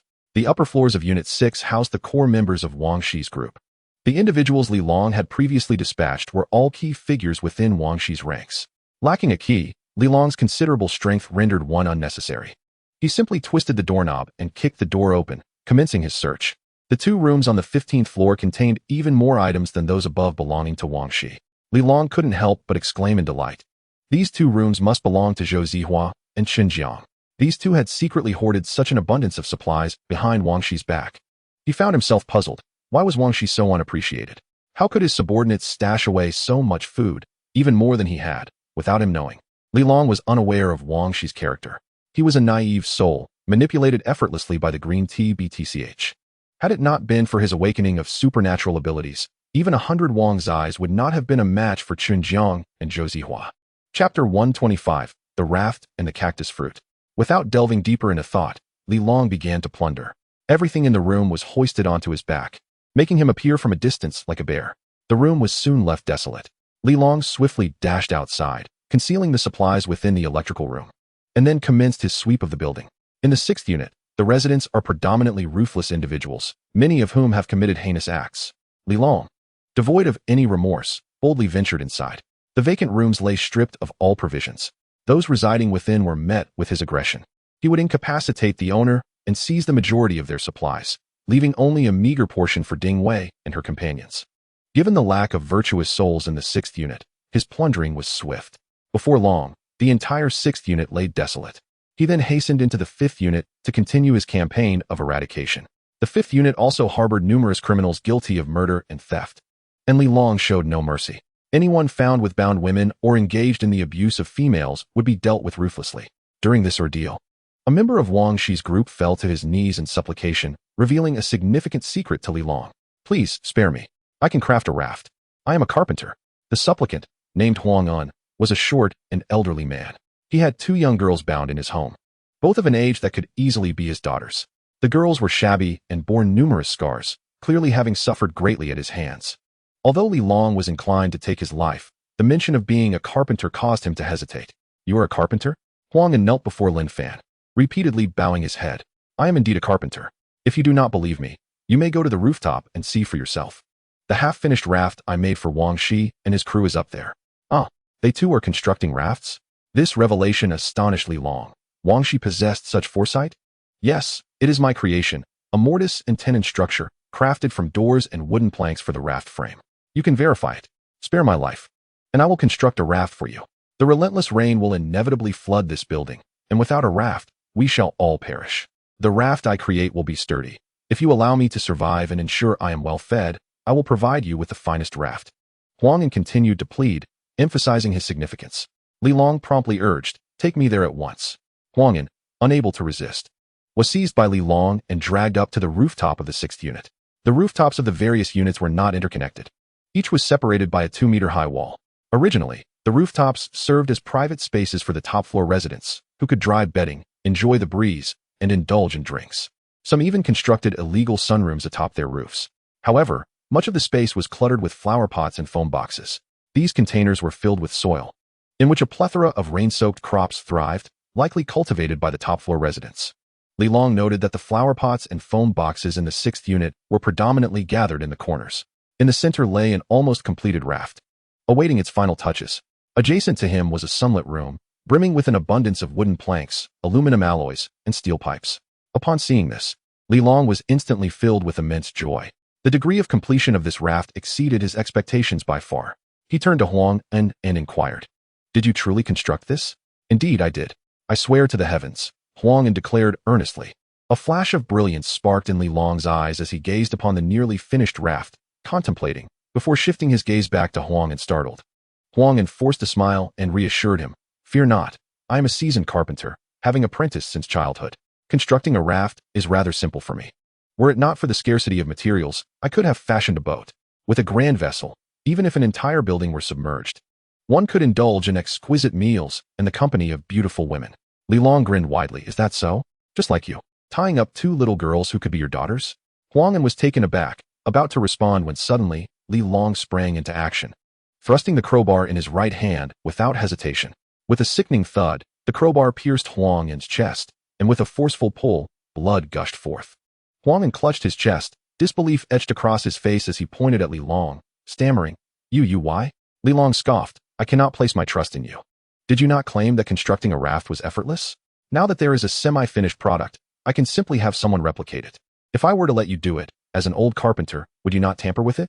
He chuckled softly, pressing one hand against Huang's head and giving it a firm shove. Huang could no longer maintain his balance, collapsing to the ground with a thud. Blood poured from his chest, mingling with the rainwater. Li Long paid no heed to Huang's corpse and began to examine the raft. It was a commendable creation, though he wondered if it would be functional. He planned to have Zhao Yoji and Wang Xian bring their team over to learn from it. Compared to Huang's raft, the ones crafted by Zhao Yoji and Wang Xian were somewhat rudimentary and lacked aesthetic appeal. However, considering safety, Li Long held a degree of trust in Zhao Yoji and Wang Xian. This was to be launched into the water. If Huang had indeed sabotaged it, the raft could disintegrate amidst the flood, posing a grave danger. Li Long glanced again at the foam boxes and flower pots in the corner, which still contained remnants of soil, most of which had been washed away by the rain. Some plants remained alive, yet they too were beginning to decay from the incessant soaking. Nevertheless, Li Long was unwilling to waste them and decided to collect everything. During his last visit to the plant room, Aunt Sue had mentioned a shortage of soil. Thus, he thought that gathering some more would suffice. He wondered if those mutated sunflower seeds would sprout. As he pondered this, he grabbed a bag to collect the soil from the flower pots and foam boxes. Suddenly, he paused, his gaze landing on a small flower pot situated beneath the foam box. In that small flower pot, a hint of verdure was defiantly thriving. A cactus? Li Long was taken aback and swiftly dismantled the remaining plastic bucket and foam box. As expected, this diminutive cactus had been obscured by the enormous foam box, shielding it from the rain. Rather than succumbing to the deluge, the cactus bore a purple fruit atop its spire. This fruit resembled a miniature dragon fruit, its surface of vibrant crimson, inconspicuously encased within the foam box. Chapter 126, Helicopter, Fire Elemental Ability User. A flicker of intrigue ignited within Li Long. Could this be a mutated fruit? Thus far, he was only aware of a handful of plants capable of bearing such anomalous produce. Consuming them not only awakened latent abilities, but also spared one from mental disarray. He cautiously examined the cactus and carefully extracted it from the foam box. Should I give it a try? He promptly dismissed the notion, uncertain of any potential toxins within. However, reflecting on the recent battles, he increasingly felt the weight of solitary struggle. While one could revel in freedom, assembling a formidable organization necessitated greater strength and trump cards. Currently, he could enhance his prowess by vanquishing mutated creatures, yet such growth was linear, bound to limits, and there would always be scenarios beyond his capacity to confront. Fortune favors the bold. Resolutely, Li Long decided to forego hesitation and popped the vibrant fruit into his mouth. It dissolved instantaneously, a refreshing juice cascading down his throat, swiftly followed by a surge of peculiar energy flooding his mind. His consciousness seemed to be drawn into an extraordinary space, roughly 1 cubic meter in size, shrouded in a gray mist. Is this spatial ability? Li Long's heart soared with elation as he willed himself back from that realm. He gazed at the foam box in his hand, attempting to concentrate. In the next instant, the foam box vanished into thin air. He focused again, and the foam box reappeared in his hand, unscathed. Success. This was nothing short of miraculous. With this newfound storage space, the collection of resources and transport of equipment would become infinitely more convenient. He promptly gathered the soil from the foam box into a bag. Then, with a mere thought, the bag vanished, secured within his storage space. After completing this task, he scaled the wall once more and ascended to the rooftop of the 5th unit. The room was filled with numerous flower pots, brimming with a variety of plants, though most had succumbed to decay. Li Long unabashedly collected all the soil from the pots, bagging it meticulously before storing it within his space. What once was a tedious endeavor now transformed into a remarkably effortless task. He then visited the 4th unit, where only a plastic bucket and a ceramic basin awaited. He similarly extracted their contents. Soon, he arrived at the 1st unit, observing the wooden raft crafted by Zhao Yoji. Although the workmanship was coarse, the materials utilized were significantly superior. Below lies a framework constructed from steel pipes and plastic tubing, adorned above with wooden planks and beneath with an abundance of foam and plastic products. The structure is robust, filled with foam and plastic, which should provide a degree of buoyancy. The weight in the center must also be increased to ensure that the center of gravity remains stable. Li Long pondered for a moment, formulating a plan in his mind. Just then, a familiar voice echoed from afar, startling him into lifting his gaze skyward. His eyes widened in astonishment. A helicopter was soaring through the rain. A helicopter. This is the emblem of the nation. What does this signify? It signifies that the country possesses the capability to rescue everyone. The nation can indeed dispatch helicopters for rescue operations. Amidst his elation, Li Long's heart sank. He could not help but wonder, if rescue truly arrived, would his previous actions of taking lives be deemed criminal? This thought weighed heavily on him. Once the state intervenes and the catastrophe subsides, would there be a reckoning? Would someone like him, who has taken countless lives, be apprehended by the authorities? Gazing at the helicopter in the sky, Li Long's expression fluctuated, his thoughts swirling. As he fixated on the aircraft, a throng of people surged forth from the corridor, erupting in wild cries. The helicopter has arrived. Help, help. I told you, the nation would never abandon us. Hurry, find someone to assist. It's coming, it's coming. You fool, they can't see us. The helicopter is too high to notice us. Give me some, give me some, give me some smoke.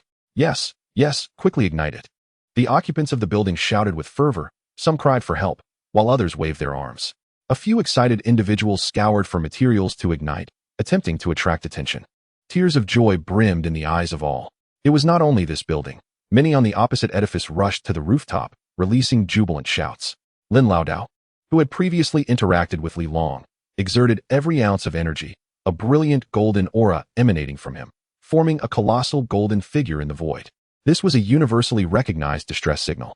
This tactic was more compelling than torches and smoke, captivating the attention of those across the way, who shouted loudly for help. From the distant buildings, others noticed the commotion and hurried to their rooftops.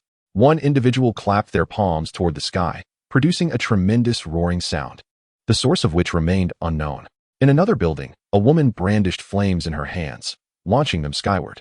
Some power wielders swung hammers, striking stainless steel barrels with force, creating a cacophony intended to lure the helicopter.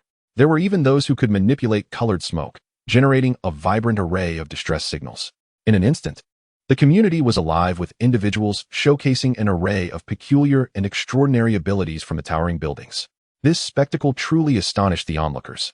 It became evident that this world had undergone a tremendous transformation, as the number of individuals with extraordinary powers had increased significantly, seemingly overnight. A grave expression crossed Li Long's face. Could he truly wield the forces of fire and thunder? If a confrontation were to arise, would he emerge victorious? A sense of impending danger surged within him. He realized that everyone had undergone mutations. Thus, theoretically, anyone could become an extraordinary being. Should one fail to withstand the mental upheaval brought by these changes and maintain clarity, they risked transforming into a creature like Sui Xiaomei. While he felt a weight of concern, he was not the least bit surprised by the emergence of the extraordinary individuals from the various edifices. Such occurrences were beyond his control, and the only source of pressure for him lay in the formidable strength of these beings. Currently, his enhancements predominantly focused on physical attacks. However, some extraordinary individuals could unleash elemental assaults, such as fire and thunder. Given his current physical resilience, could he withstand such an onslaught? Helicopter. Li Long, helicopter. At that moment, Hu Jian, Zhao Yoji, and Wang Xian squeezed their way through the crowd. All three were brimming with excitement as they greeted Li Long. Yet, Li Long remained composed, nodding in acknowledgement. Yes, I noticed. Can it see us? Will it come to rescue us? Zhao Yoji exclaimed with enthusiasm. Li Long shook his head and replied, I don't know. Chapter 127. A pack of ungrateful wolves, haha. We're saved. Everyone, grab a torch. Quickly step aside. Just then, a slightly portly middle-aged man shouted excitedly, shoving everyone aside as he brandished a torch towards the helicopter in the sky. Despite the heavy rain, the torch in his hand remained lit. The man gazed upward, chasing the helicopter while pushing those around him away. Soon, he found himself jostling against Li Long make way. He no longer exhibited the humility of his former self, shoving Li Long's chest and bellowing. Li Long furrowed his brow but stood his ground, puffing out his chest. The man let out a cry of pain as he fell to the ground. He raised his head, glaring at Li Long, and shouted, How dare you act so arrogantly? Li, the government will surely send someone to rescue us, and a murderer like you will eventually be apprehended. None of you will escape. He pointed accusingly at Hu Jian, Zhao Yoji, Wang Xian, and others, his face contorted with rage. Hu Jian, who had initially felt a sense of excitement, suddenly grew disheartened. No longer paying attention to the helicopter, and lowered his head to look at the man. What? At this moment, Zhao Yoji finally came to his senses. He glanced at the slightly plump middle-aged man, who seemed familiar, and remarked, Lu Haozuan, what nonsense are you spouting? The people we have killed are all villains. Lu Haozuan rose to his feet, laughing heartily. Villains? What of it? By what right do you take lives? They are merely laborers, and you speak of murder? Especially you. Surnamed Li, relying on a bit of strength to hoard so much food. What gives you the right? Just wait. Once the helicopter arrives, someone will come to deal with you. In this critical moment for the nation, you parasites do not think of weathering the storm with the authorities, but instead hoard grain and inflate prices. Truly despicable, bah? At his words, an uproar erupted in the room. Among the crowd, many cast envious glances at the provisions possessed by Li Long and his companions. They could only fish to fill their stomachs or trade with Li Long for food. Perhaps before this, they felt gratitude towards Li Long for dealing with Zhao Ziqiang and Wang Shi. Yet, within their hearts, jealousy toward Li Long and his group simmered. Envy is a common ailment of the human heart, and it is indeed complex. Now, with the nation's rescue team on the verge of arrival, some could hardly contain their restlessness. Lu Haozuan was merely one among them. In contrast to Li Long, who hailed from a labor background, Lu Haozuan was a bona fide white-collar worker before the flood. He had never endured such suffering. Zhao Ziqiang and his men committed heinous acts. Yet Lu Haozuan dared not utter a word. Even when Zhao Ziqiang's subordinates invaded his home and his wife was killed by Zhao Ziqiang, he remained silent. Even when beaten, he refrained from voicing his pain. However, upon witnessing the imminent arrival of the rescue team, he could no longer suppress his excitement. All his grievances, resentment, and fury erupted at that moment. He seemed to lose his reason, shouting at Li Long and his companions. Previously, he had looked down upon these laborers, never deigning to acknowledge them. Now, in this calamity, he found himself governed, enslaved, and humiliated by those he once scorned. His hatred for Zhao Ziqiang was profound, but his loathing for the very people who saved them, Li Long and his group, was even more intense. Why should those he deemed lowly be the ones to save him? A person of his caliber, a social elite, was the one who should eliminate Zhao Ziqiang. Thus, at that moment, he erupted with deep-seated animosity toward Li Long, devoid of any gratitude. He laughed derisively. Around him, people waved their hands excitedly. Stepping back to gawk at Li Long, many began to voice their accusations. Why does that Li have so much food? That is our sustenance. Even if Zhao Ziqiang took it, he has no right to claim it. It is said he has even taken advantage of the neighbor woman. Could he not be just another Zhao Ziqiang? He should be subjected to the nation's punishment. Just wait and see. The murmurs grew increasingly loud, yet more people remained indifferent, their gazes fixed upon the approaching helicopter. Hu Jian, Zhao Yoji, and Wang Xian's expressions turned grim. Zhao Yoji, incensed, pointed at a few individuals but found himself at a loss for words. Hu Jian's face turned ashen. His other hand clenched into a fist, wishing to strike Lu Haozuan squarely in the face. Wang Xian's eyes reddened with fury as he exclaimed, Damn it! If it weren't for us, you would still be treated like dogs by Zhao Ziqiang. Do you have no conscience? Do you think you're a hero? Without you, we would unite against Zhao Ziqiang without fear. Lu Haozuan, without a second thought, retorted that the nation would soon come to rescue them, and peace would be restored to the world. He could no longer hold back his frustration. Wang Xian, seething with rage, picked up a steel pipe beside him and warned, How dare you repeat that? Indeed, Lu Haozuan took a step back in fright, retorting, What audacity! You dare commit violence? Do you believe that when the helicopter lands, you will be doomed? What audacity! The National Rescue Team is on its way, and you still dare to threaten us? Wang Xian's steps involuntarily halted, and he looked up in uncertainty. Lu Haozuan, sensing his submission, grew even more arrogant. Ha ha ha, you two, surnamed Wang and Li, still act so brazenly? Once the National Rescue Team arrives, you are finished. Let me tell you, everything you do now will lead to legal consequences. You will find yourself imprisoned. Do you dare to strike me? Lu Haozuan, reveling in his perceived triumph, pointed to his own head, taunting Wang Xian. Come on, aren't you quite formidable? Come and hit me. Don't you have a wife and children? Just wait to see them in prison, you fool. Lu Haozuan laughed heartily, embodying the essence of a petty victor. However, for the onlookers, this spectacle was immensely satisfying. Previously, when they encountered Li Long and Hu Jian, they had appeared submissive and cautious. Now, with the helicopter hovering above them, they felt emboldened, as if they had risen to power. Lu Haozuan became their mouthpiece, mercilessly humiliating Li Long and others.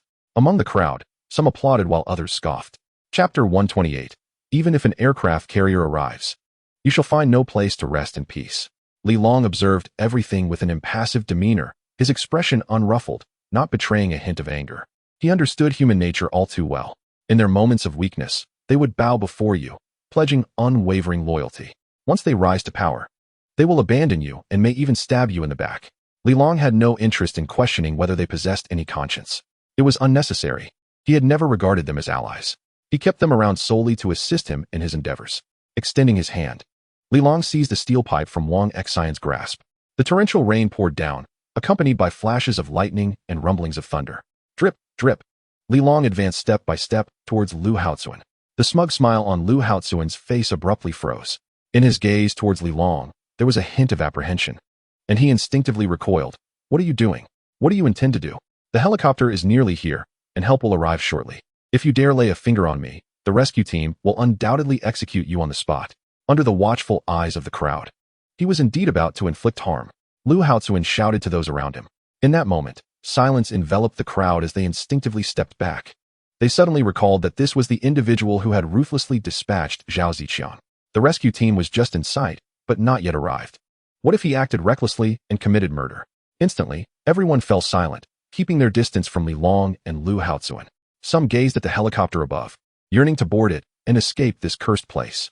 Li Long paid no heed to the others, merely casting a calm glance at Lu Haozuan, stating, I wonder if the rescue team will execute me. But before they arrive, you are undoubtedly doomed.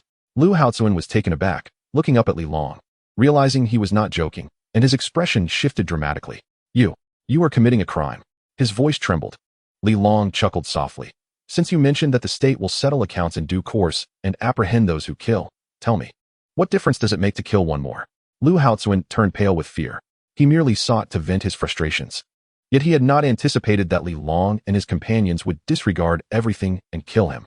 Regret washed over him, and he forced a bitter smile. Boss Li, I was just speaking casually. The state may not necessarily hold you accountable. Zhao Ziqiang and his accomplices were criminals. You acted in self-defense and had no choice but to kill him. I apologize for my indiscreet words. Li Long smiled and suddenly vanished from sight. Whoosh. A figure darted through the ring. In the blink of an eye, Li Long appeared before Lu Haozuan, seizing him by the neck and lifting him effortlessly, akin to holding a chick. No, save me, save me. Fear etched across Lu Haozuan's face as he desperately struggled against Li Long's grip, his feet thrashing against the ground. Li Long grinned, revealing his menacingly white teeth. Save you? Who would come to your rescue? When Zhao Ziqiang and his cohorts initially seized your home, why did you not confront him? When Zhao Ziqiang bullied your wife and daughter, why did you remain silent? He stole your only sustenance. Why did you not denounce him? Ha. Am I perceived as benevolent or merely approachable? Do you believe me to be easily intimidated? Even if an aircraft carrier were to arrive today, I would ensure your demise without a trace. Li Long chuckled lightly, brandishing the steel pipe in his grasp. Bang! Lu Haozuan's head was struck squarely by the steel pipe. In an instant, Lu Haozuan's skull was reduced to a bloody pulp, blood gushing forth. The hollow stainless steel pipe in Li Long's hand bent from the impact. Yet he did not relent. He continued to swing the pipe, striking down with ferocity. Bang! Bang! Blood splattered, flesh flying in all directions. Li Long's expression remained unchanged as he relentlessly brought the pipe down, splattering his face with blood, which was washed away by the pouring rain, as if the heavens themselves sought to cleanse him of his sins. The surrounding residents were rendered speechless, paralyzed by fear. No one dared to utter a sound. Even those desperately calling for helicopters from a distance fell silent. Many, sensing the dire turn of events, began to retreat. In the distance, cheers erupted from a high-rise building. The conflict unfolding here garnered no one's attention. It was but a small ripple in a deluge. The steel pipe in Li Long's hand shattered, and Lu Haozuan's head was left deformed. Only then did Li Long release his grip, allowing it to fall. The torrential rain poured down as Li Long surveyed the onlookers. For a moment, no one dared to meet his gaze. Zhao Yoji, Wang Xian, and Hu Jian all focused their attention on Li Long. Unable to contain himself, Hu Jian approached Li Long and said, "Brotherly, if a rescue team truly arrives, we should make haste." Zhao Yoji and Wang Xian also approached, stating, "Let us expedite the construction of the raft." Li Long smiled faintly, raising his head to gaze at the approaching helicopter. The world had changed. Humanity began to evolve. Firearms may have lost their lethality. Perhaps the future belongs to those with extraordinary abilities, and the government may not be able to do anything about us. Li Long looked towards the helicopter, pondering. What I am particularly eager to know is why it took so long for anyone to come to our aid. Before he could finish his thought, his expression suddenly shifted, his pupils contracting sharply. Hu Jian and the others, puzzled, raised their heads to observe the helicopter, and with their keen eyesight, they quickly discerned something amiss. What is happening? Look, what is going on? Amidst the gasps of astonishment, an enormous, monstrous bird emerged from the thick clouds. In a flash, the creature collided with the helicopter. Boom! A deafening explosion resonated, and a fireball erupted in the sky. The helicopter erupted in a thunderous explosion, flames soaring into the sky.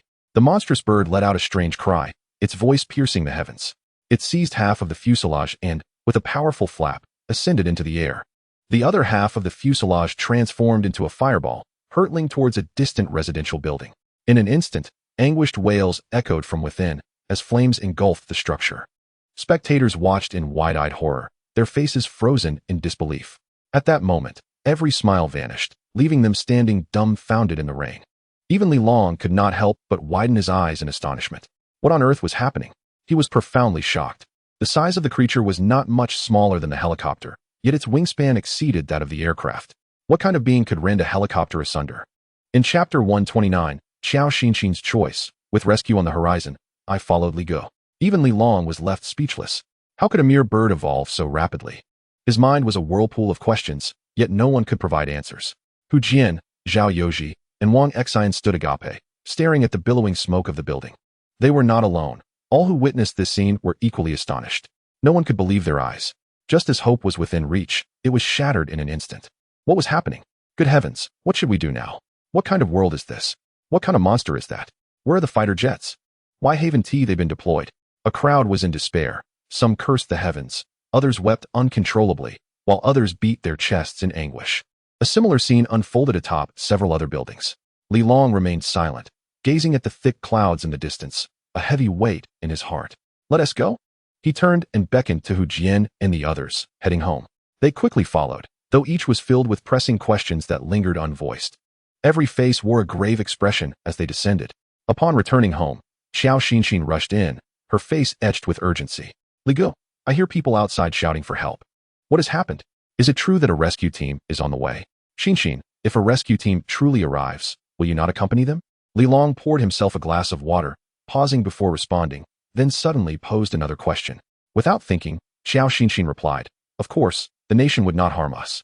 Li Long took a sip from the glass and then inquired, "What if I choose not to leave?" "What? How can that be?"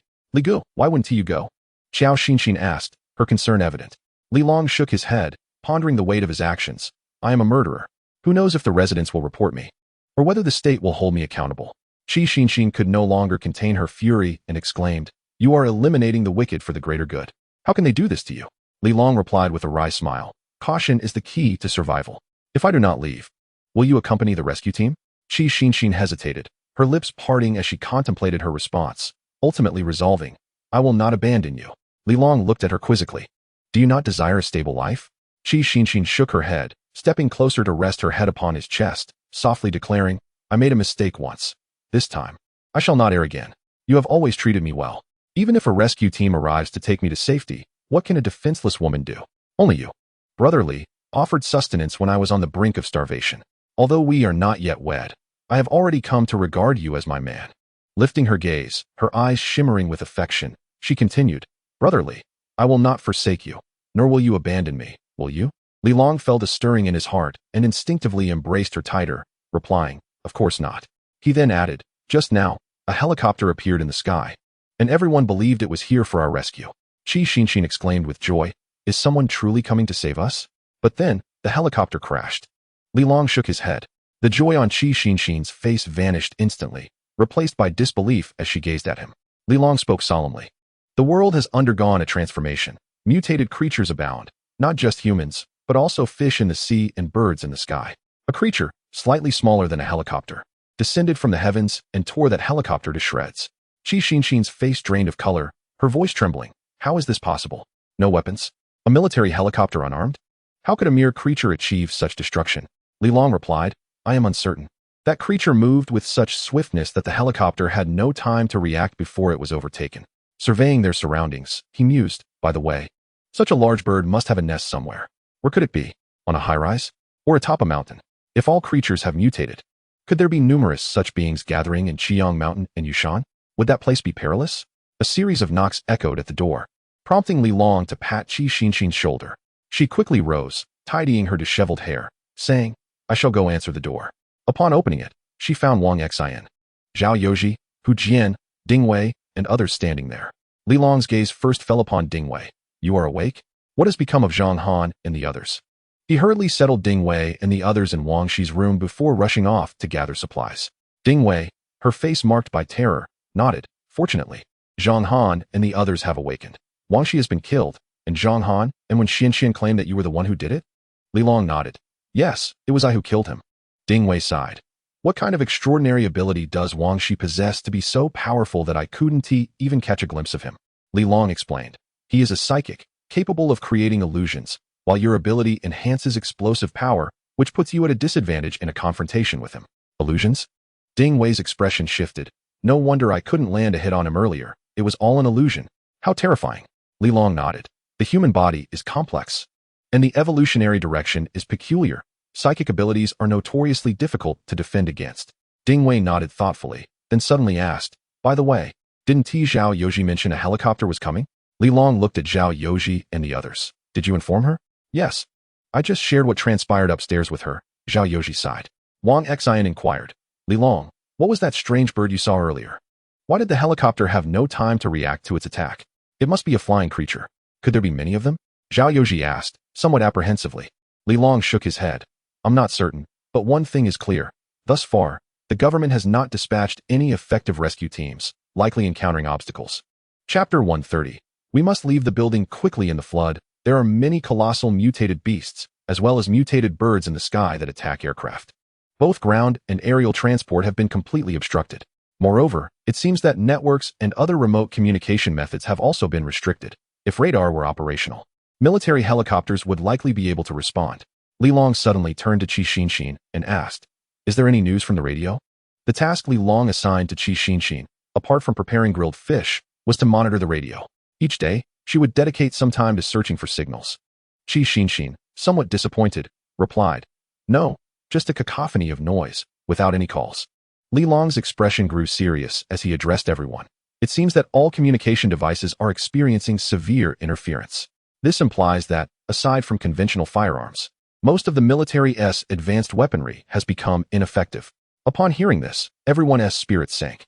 Without navigation, in such a vast city, who could possibly know the way? It's not just the military.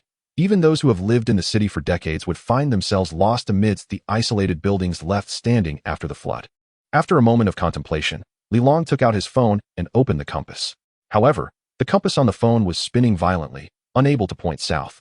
Li Long's expression turned grave. The compass's failure indicated a severe disturbance in the magnetic field. The concern etched on the faces of the others deepened, prompting a flurry of questions. Zhao Youji could not restrain himself from asking, "What is happening?" "It is merely a torrential downpour. Why would the Earth's magnetic field be compromised?" Wang Xian chimed in. "Is there nothing our nation can do?" Ding Wei, maintaining a semblance of composure, replied, "Zhao Youji, this is no ordinary flood. It is evidently an unknown natural disaster, resulting in a cataclysmic shift in global climate. Consider the mutated beasts outside. It is clear we inhabit a world utterly transformed.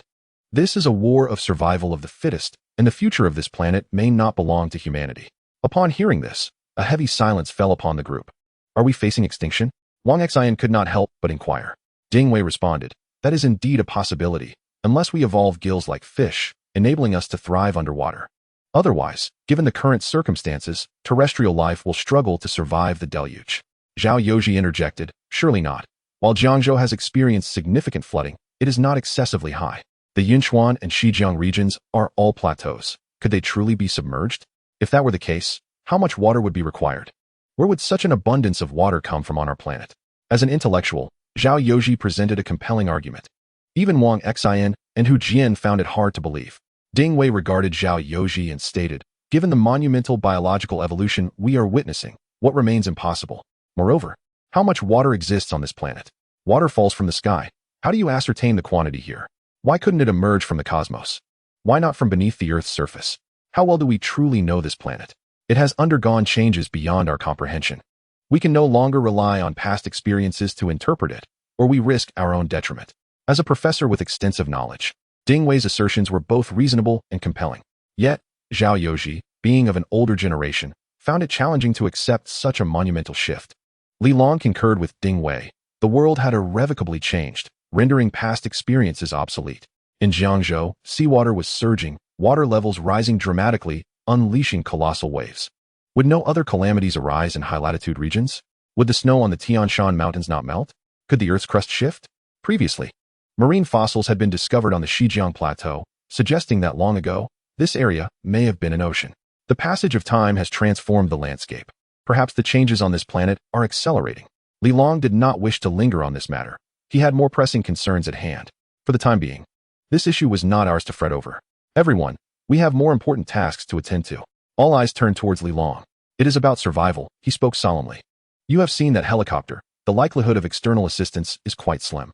However, if we remain here, it is only a matter of time before we are compelled to leave due to dwindling resources or other unforeseen circumstances. That will be beyond our control. The sea has only risen to the 11th floor. We still have time to prepare.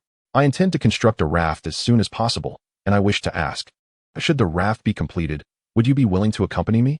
His gaze was intense as he regarded them. The group appeared pensive. Ding Wei was the first to speak. I will go with you.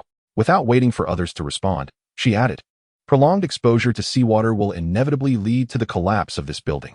Even if it remains unscathed by the flood, mutated beasts from the deluge will continuously emerge, and these structures will eventually be obliterated. Moreover, this torrential rain shows no signs of abating. No one knows how long it will last. The flood continues to wreak havoc, and the places we can stand are dwindling. Eventually, those who remain here will find their living space severely restricted. Staying here is akin to a frog in boiling water. One day, we will perish in this place. No sooner had her words left her lips than Hu Jian's voice chimed in. Li Gu, I will go as well. There is nothing worth clinging to here. This was sufficient. Wang Xian, Zhao Yoji, and others also lifted their gazes to Li Long, their eyes shimmering with a hint of anticipation. Li Long, I will join you, Wang Xian sighed. Zhao Yoji added, count me in. This place is uninhabitable. Li Long chuckled. Have you not considered it? Ding Wei and Hu Jian are both alone. It matters little for them to follow me, yet you all have families. Why ponder so much? Do you think I cannot see through it? Wang Xian replied with a wry smile. If you had not arrived, I fear they would have caused an uproar. Zhao Yoji sighed as well. Human hearts are inscrutable. It might be better for our group to stick together rather than remain with them. We may not even survive the flood before succumbing to their chaos. They were not fools. They understood that Lu Hao's actions upstairs were certainly not his solitary scheme. Among the other residents, many harbored similar sentiments. After all, Li Long possessed the majority of their food supplies. It was no wonder they were envious. Chapter 131. Revealing one's abilities. Li Long laughed heartily. Your words bring me great joy. We are all old friends who have journeyed together. It brings me immense happiness to have you join me. With your presence, our chances of departure have significantly improved. At this moment, Zhao Yoji inquired, Li Long, where are you planning to go? Yangshan or Yushan? Wang Xian remarked, the floods outside are overwhelming, and the navigation tools are ineffective, making it exceedingly difficult to ascertain our direction. All eyes turned towards Li Long, for he was the focal point of their hopes. As the leader, it was incumbent upon him to devise a solution to this predicament. At the very least, he needed a comprehensive plan to garner the allegiance of his companions. Li Long responded promptly. Yang Mountain is relatively high, while Yu Mountain is closer. However, both peaks lie within the same mountain range, and our current position is not far from either. When I previously traversed the elevated roads, it took me approximately 30 kilometers. Yet, utilizing a raft will likely require a considerable amount of time. Concerning navigation, it poses no significant issue. I downloaded offline maps when the floods began, and over time I have gathered several maps while collecting various supplies. When the moment arises, we can consult these maps to ascertain our route. The paramount task now is to expedite the construction of the raft, and perhaps we can accommodate a few individuals as well. A glimmer of determination flashed in Li Long's eyes. In the future, population would undeniably represent a tremendous asset. He was uncertain whether there were individuals residing on Yang and Yu Mountains. Should there be, it would indicate that they had already established their own dominion, and as outsiders, they would likely face exclusion in their efforts to survive in the mountains. After all, in such a vast expanse, a larger population would inevitably lead to territorial disputes. Thus, if they could bring along additional people, it would foster a natural strength that could not be underestimated. Furthermore, if the number of inhabitants on the mountains was scarce, they would require more manpower, whether for cultivating land, constructing shelters, or battling mutated beasts. None of these tasks could be accomplished without adequate personnel. Of course, the raft would not be able to carry many individuals, so he must select suitable candidates from among the residents. Currently, he deemed Hu Hanyu and Lu Yangping as the most appropriate choices. They resided in the same apartment and naturally shared a closer bond. Additionally, his attentiveness towards Hu Hanyu and others had fostered a fairly amicable relationship. Next were Zhang Han and Wen Xianxian, along with several members of the patrol team. Over recent times, he had observed numerous individuals, some of whom proved to be kind-hearted and courageous, showcasing their competence. Li Long also wished to include some skilled workers, such as Aunt Su, who had recently enlisted a few capable women adept at agriculture. This was no trivial matter. The number of young individuals knowledgeable in farming had dwindled significantly. One could not simply wait idly for sustenance. These thoughts flickered through Li Long's mind, though he refrained from voicing them. Moreover, he considered the possibility of including any awakened individuals from their building. If someone had manifested abilities and exhibited a commendable character, it would be prudent to keep them close. For instance, if Lu Min, who had already awakened her powers, could be persuaded to join him when the time came, it would be advantageous. Speaking of Lu Min, Li Long suddenly realized he had yet to fully comprehend the nature of her abilities and their potential applications. Within the confines of Li Long's abode, a discourse unfolded regarding their future endeavors, during which several plans were meticulously crafted. The midday meal was graciously hosted by Li Long, with Qi Xinxin personally taking to the kitchen to prepare a lavish spread. In addition to an array of seafood, Li Long presented vibrant green vegetables that instantly ignited the appetites of all present. Their astonishment and delight were palpable. "Brotherly, is there more of this dish?" "Li Long, these vegetables are remarkably fresh. How did you manage to procure them?" The exclamations echoed around the table, with Ding Wei sporting a look of sheer astonishment. Since the outbreak of the apocalypse, they had not laid eyes on fresh vegetables. Only preserved ones had graced their meals. Li Long, with a subtle smile, had already prepared his explanation. "To tell you the truth, my supernatural ability has been awakened." At this revelation, all heads turned in his direction. Ding Wei had already surmised that Li Long's prowess in eliminating Zhao Ziqiang was extraordinary. Subsequently, whether it was slaying mutated cats or defeating Wang Shi, he had displayed superhuman strength. However, given the sensitive nature of his ability, she refrained from probing further. Now that Li Long had broached the subject, her concern was naturally piqued. Even Qi Xinxin looked at him with surprise. "Brotherly, you too have awakened your powers?" The more formidable Li Long became, the greater her sense of security. Qi Xinxin was ecstatic. Under the expectant gazes of the others, Li Long gently nodded, smiling as he affirmed, "Indeed, I have awakened my abilities. However, my powers are not akin to those of Ding Wei or Wang Shi." With that, Li Long picked up a plate of food, and before the astonished eyes of all, the dish suddenly vanished. Gasps filled the air. What just happened? Where did the plate go? All eyes were drawn to the empty space where the plate had been. Is this some sort of magic? Li Long, what transpired? In the midst of their astonished expressions, Li Long waved his hand, and the tray reappeared upon the table. He chuckled softly. "My supernatural ability is this." Everyone was taken aback, with Ding Wei gasping in disbelief. "Your ability is spatial in nature?" The room fell silent at her exclamation. Li Long nodded affirmatively. Indeed, his power was one of space. "I can open a dimensional space and store items within. In this dimensional realm, time does not elapse.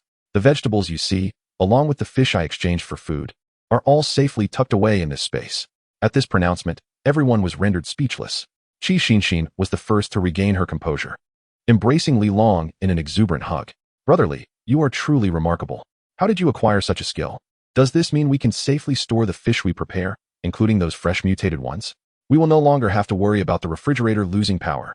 Her joy was uncontainable, and she alone understood the immense difficulty of preserving such a bounty of fish. Li Long's spatial abilities left her utterly astonished. Wang Xian, Zhao Yoji, and Hu Jian all displayed expressions of surprise. Li Long, with your talents, you are akin to a mobile granary. We shall never worry about food again, right? Indeed. Xiao Li, your abilities are simply remarkable. Hu Jian laughed heartily, adding, in that case, we need not carry excessive provisions. We merely need to safeguard brotherly. Chapter 132. Transforming Hu Jian's mutated fruits. Li Long smiled slightly. Her spatial powers were undoubtedly a divine skill in logistics. In the current world, mages and warriors may be dispensable, yet without logistics, longevity is unattainable. After all, the most scarce resource is that of sustenance. Even if one finds resources, without a place to store them, they are rendered helpless. She would be an irreplaceable core figure within the team.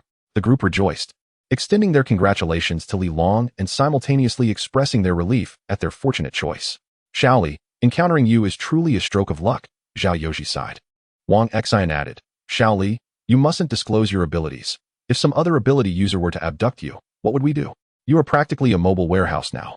Ding Wei glanced at Li Long and remarked, your spatial abilities far exceed my own. However, she pondered, is your spatial power solely for resource storage? Reflecting on the changes that had previously occurred with Li Long, she appeared somewhat perplexed. Li Long chuckled, of course not. After awakening my powers, my physical attributes have significantly improved.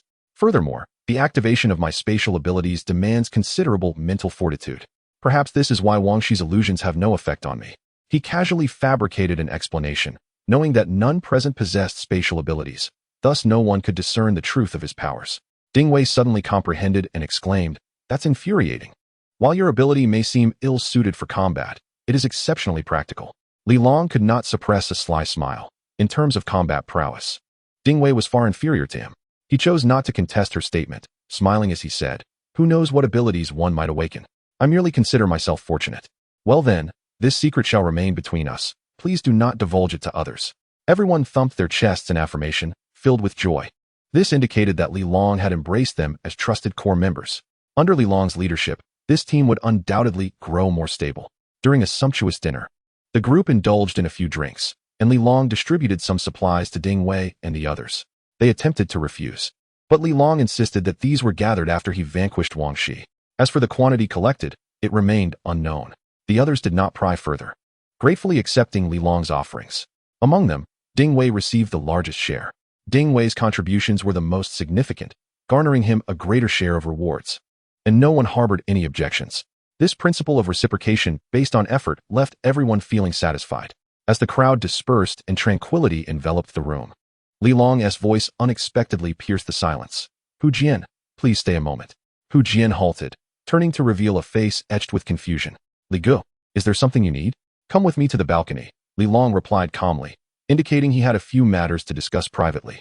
A wave of apprehension washed over Hu Jian, and instinctively, he glanced at his own hand, feeling his throat tighten as he followed silently. Upon reaching the balcony, the night breeze was refreshingly cool. Li Long offered him a cigarette, asking, would you like one? Hu Jian shook his head, I've quit. He lifted his gaze, as if summoning every ounce of strength, his voice trembling slightly. Li Gu, please speak frankly. Is it because my hand is useless now, that I've become a burden to everyone? Are you planning to? The words hung unspoken in the air, but his eyes glistened with unshed tears. Li Long was momentarily taken aback. Then his expression shifted to one of bemused laughter at Hu Jian's state. What on earth are you thinking? Do you believe that I, Li Long, would be so callous as to cast you aside? Hu Jian was momentarily stunned, and in the next instant, an overwhelming wave of joy obliterated his previous fear. You're not going to dismiss me?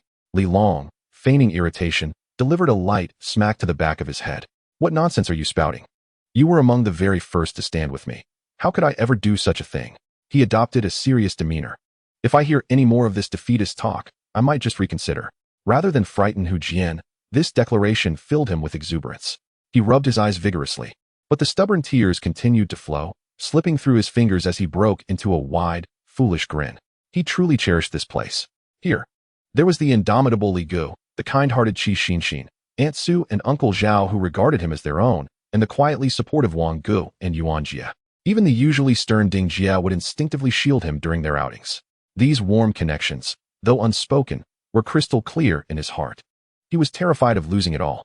I thought that with my hand broken, I wouldn't be able to help at all, and that everyone would resent me. Li Long sighed, placing a comforting hand on his shoulder, his tone softening. Whose sake did you sacrifice your hand for? It was to defeat Zhao Ziqiang, for our cause. If we were to abandon you for that, would we still be considered human? Then, Li Gu, why did you call me out here? Hu Jin asked, somewhat puzzled as his emotions settled. Li Long smiled mysteriously, turning his wrist to reveal a small, vividly red fruit resembling a miniature dragon fruit in the palm of his hand. Hu Jin gazed at the peculiar fruit, his eyes brimming with confusion. Li Long, not one to keep secrets, explained candidly. After eliminating Wang Shi, I discovered this mutated plant on the rooftop of his lair. And this is one of the fruits it bore. He fixed his gaze upon Hu Jin's eyes, abruptly shifting the topic. Have you heard about Deng Li? Hu Jin trembled, as if struck by an electric current, his breath quickening. Of course, he was aware. After Ding Wei's return, she had recounted the entire affair concerning Deng Li. The most crucial point was that Deng Li experienced an astonishingly smooth awakening of her abilities, entirely devoid of the mental tempest that could shatter one's psyche. The reason for this was likely that she had consumed the fruit of a mutated plant. Sister Ding had emphasized that this substance might be the key to a safe awakening of supernatural powers. Now, with Li Long presenting such a fruit and summoning him alone, the intention was unmistakable. Brotherly, are you implying that? Li Long placed the fruit into his hand, his expression solemn, based on Deng Li's example. I surmised that consuming this fruit could allow for a risk-free awakening of powers. Yet, this remains merely a hypothesis. No one can guarantee the outcome. And you must bear the consequences alone. He offered Hu Jin two choices.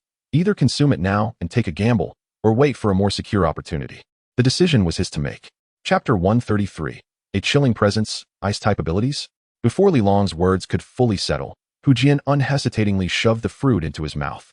He barely chewed, swallowing it whole with a decisive gulp, his actions fluid and devoid of hesitation. Once he completed the act, he turned to the astonished Li Long and smiled. It tastes rather good. Could you not take a moment to consider? Li Long responded, both exasperated and amused. Hu Jin's smile bore a hint of bitterness. What is there to contemplate? Brotherly, you cannot fathom how I feel since losing my hand. I perceive myself as utterly useless. Aunt Sue, fearing for my convenience, brings my meals to me daily. Sister Ding, worried for my well-being, refrains from going out, merely to keep an eye on me. Uncle Zhao and Brother Wang insist on shielding me from any heavy labor. It pains me. Everyone is striving, while I merely accept their care without contributing. I do not wish to be a burden. I yearn to do something for everyone. He looked at Li Long, his eyes filled with sincerity. Brotherly, thank you for granting me this opportunity. If I were to fail and transform into a mindless monster. He inhaled deeply, his gaze resolute. Please, do not hesitate. Just end my life. I would hold no resentment. Being able to meet her with a smile would make it worthwhile. No sooner had he spoken than he began to tremble violently. His dark hair swiftly transformed into a frost-like, deep blue hue. A layer of white frost rapidly forming upon his eyebrows. Hu Jin, Li Long exclaimed in alarm, instinctively reaching out to steady him. However, as soon as his fingers brushed Hu Jin's skin, an intense chill surged forth, instantly crystallizing ice upon the back of his hand. Li Long recoiled as if electrocuted, hastily channeling his inner strength to dissipate the icy aura. He had no time to ponder further. He swiftly turned and dashed into the kitchen, hoisting a half-filled gas canister, twisting open the valve and igniting it directly. A roaring flame erupted onto the balcony, causing the temperature within the space to soar abruptly. The frost on Hu Jin's body melted and refroze, a relentless cycle of thawing and solidifying, as he trembled uncontrollably, his teeth chattering yet resolutely enduring. This torment persisted for approximately 5 minutes until the frost ceased to appear and his quaking form gradually began to stabilize. At last, Hu Jin's body went limp, and he fell backward. Li Long promptly shut off the gas valve and rushed forward to support him. Hu Jin's body was icy cold, his clothes soaked through with the melted ice water. Hu Jin, wake up. Li Long gently patted his face and reached to check his breath. His breathing was steady, yet the exhaled air bore an astonishing chill. Li Long was taken aback, gazing at Hu Jin's pale face, now lost in slumber, and murmured thoughtfully, "Is this a manifestation of frost-like abilities?" He had envisioned countless possibilities, speculating that Hu Jin might awaken a mental-type ability akin to Deng Li. But he had never anticipated that he would instead manifest frost powers. This outcome truly caught him off guard. Indeed, individual differences determine the ultimate direction of mutation, independent of the mutated fruit itself.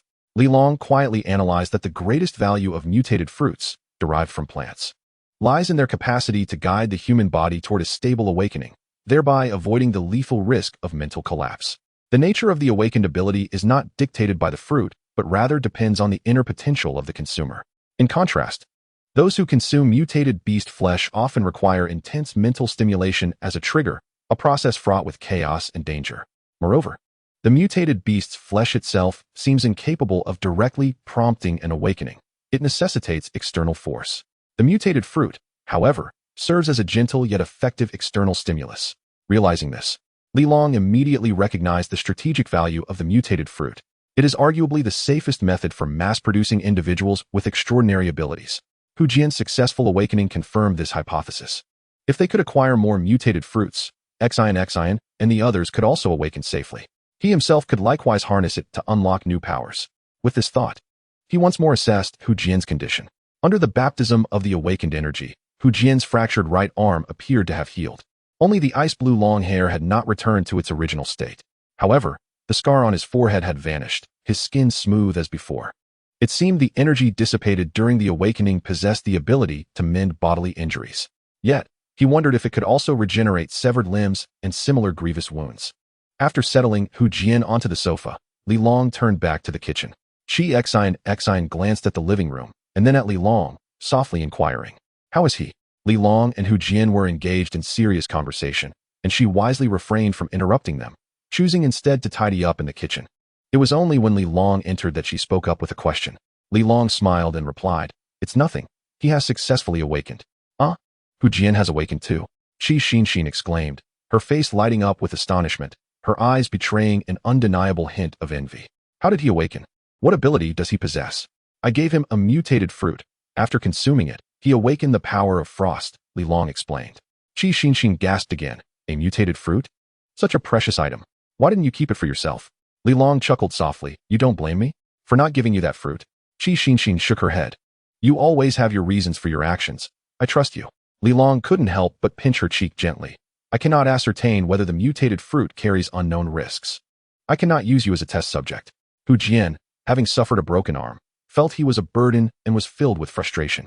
Thus, he willingly accepted the risk and requested to try it. Now, with his successful awakening, he has validated that the mutated fruit indeed offers a safe path to evolution. "When I acquire another, I will certainly save one for you to assist in your awakening." A radiant smile blossomed on Qi Xinxin's face, and she could not help but leap into his embrace, exclaiming, "Thank you, Brother Li. I knew you cared for me the most." Li Long chuckled lightly. "You are mine. If I do not consider you, who else would I think of? However, you must be prepared. The fruit is merely a catalyst, and the specific ability awakened depends entirely on one's physique." Qi Xinxin smiled with her eyes twinkling. "That is all right, as long as you are by my side. I wouldn't fear even the most mundane of abilities." Suddenly, her gaze sparkled with mischief, and she looked at him with watery eyes, whispering, "It would be best if I awakened a strength-enhancing ability. Then I wouldn't fear you bullying me at night."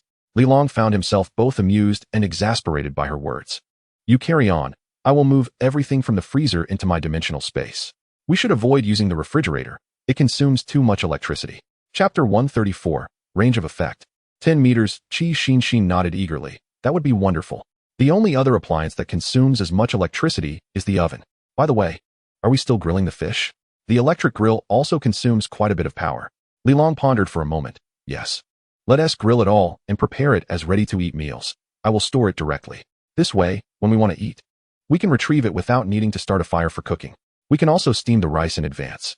The flour can be made into noodles or buns, which I will store as finished products."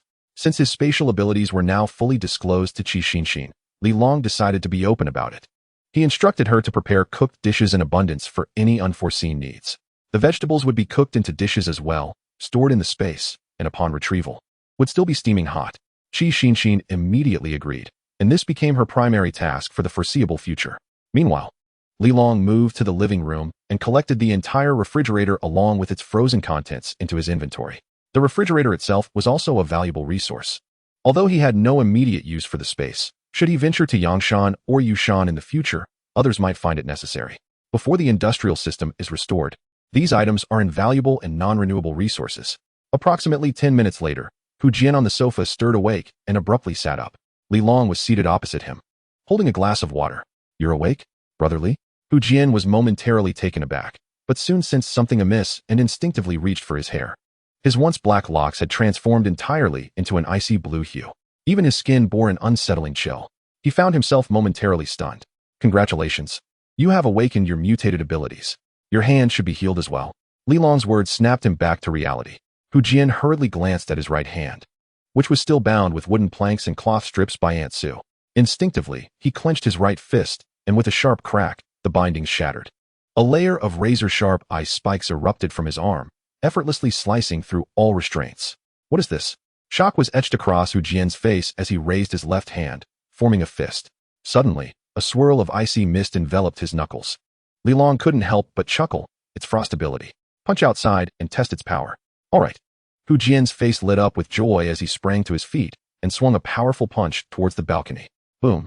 The gale from his punch howled as the ice spikes rapidly spiraled forth. In an instant, a vast expanse of icy mist spread through the air, the torrential rain. Upon contact with the mist, transformed into tiny ice pellets that pattered down onto the surface below, swiftly melting away. Li Long observed this scene with raised eyebrows. The force of that punch was quite impressive. A glance at the window revealed a layer of white frost had formed on the glass. "Can you control the area of freezing?" Hu Jian paused momentarily before responding. "I'm not sure yet. Follow me to the rooftop." Li Long promptly led Hu Jian to the rooftop. By now, the people there had long since dispersed. The vast space lay empty beneath the pouring rain. Li Long gestured towards the water pooling on the ground, saying, "Let us see how large an area you can freeze." Hu Jian, brimming with excitement, nodded vigorously. He inhaled deeply and plunged both hands into the water. As the power of frost activated, the surface of the water began to freeze rapidly. White ice spreading outward from his center.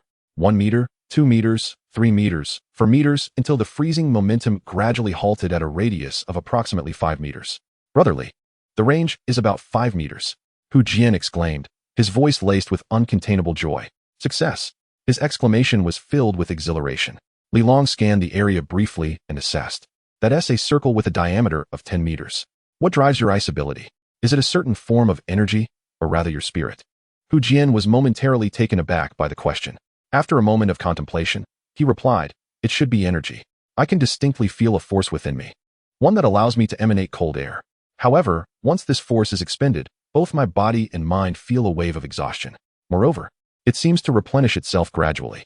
He candidly shared his personal experience.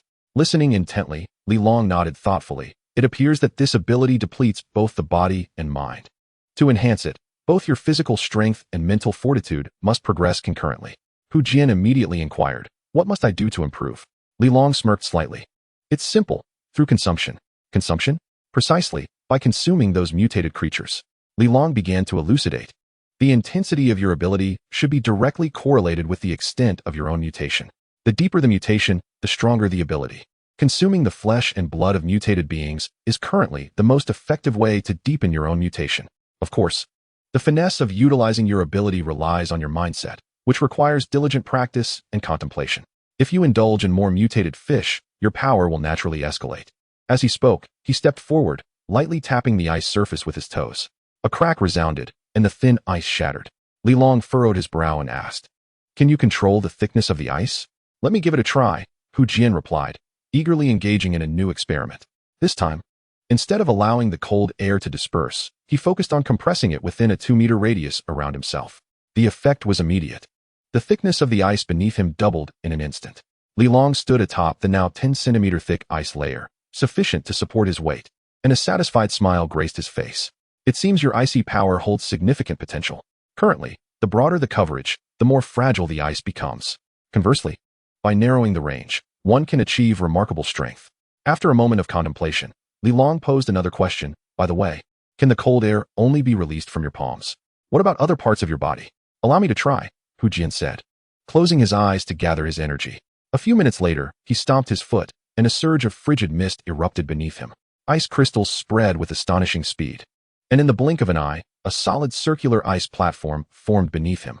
The platform spanned merely 1 meter, but was thick enough for him to stand securely. A glimmer of excitement sparked in Li Long's eyes. "Excellent. With this skill, the water's surface will no longer impede you. As long as you refine the speed of releasing the cold air and master the ebb and flow, not only will you walk on water, but you could even sprint across it effortlessly. A radiant smile bloomed on Hu Jian's face. So, you mean my ability is quite useful? Chapter 135. With a bold demeanor, he approached to barter for more items. Li Long erupted into hearty laughter. Not just useful, it's absolutely extraordinary. In a brief, audacious raid. Even when confronted with bodies of water, one could traverse the ice with such deftness, catching the adversary unawares. However, your current skills remain rudimentary. Relentless practice is essential to enhance your release speed, aiming to achieve the capability of instantaneously freezing the surface of water whilst in motion. He turned to survey the towering residential buildings around him and remarked, "Look at these structures. They undoubtedly harbor a wealth of supplies. When the time comes, the two of us can easily traverse the floodwaters and delve into a thorough search." Under Li Long's insightful guidance, Hu Jian's eyes sparkled with realization. Indeed. How could I have overlooked that? Brotherly, your storage ability means that with you by my side, it's akin to carrying a limitless warehouse. Li Long chuckled heartily. Ah, but alas, your freezing range is still quite limited, and how long can you sustain this ability? I estimate that if I keep using it, I might tire out in about 3 to 5 minutes, Hu Jian replied. Li Long sighed. If only you could maintain it for a longer duration. We could explore even more distant locations. For now, let's focus on these nearby buildings. The distance between them is relatively short, merely around 100 meters. You should be able to manage. We'll begin with the closest building and gather as many supplies as we can. Additionally, do not halt the construction of the raft. We must juggle both tasks. Hu Jian nodded vigorously, his excitement palpable. Having awakened such a formidable ability, his value to the team had surged dramatically. He was no longer the burden needing protection, but could now contribute meaningfully. Brotherly, thank you. If you hadn't given me that fruit.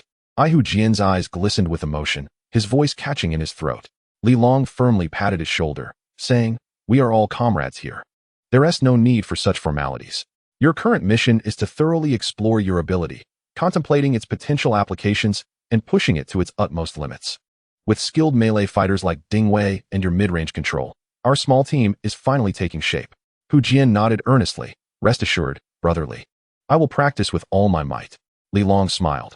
"All right, when you return, if anyone inquires, just speak the truth. Such a significant ability is not something one can conceal." Hu Jian scratched his head, grinning sheepishly. "I never intended to hide it from anyone. Everyone was worried about me before. Now that I have recovered and awakened my powers, they will surely be pleased to know." Li Long added with a smile. "Just clarify things with those in 1602. There is no need to divulge details to others." Understood. The two continued their discussion on the rooftop for a while before Li Long took his leave, leaving Hu Jian alone, still fervently acclimatizing himself to his newfound abilities. Upon returning to his floor, Li Long was met with a crowd of people gathered at his door.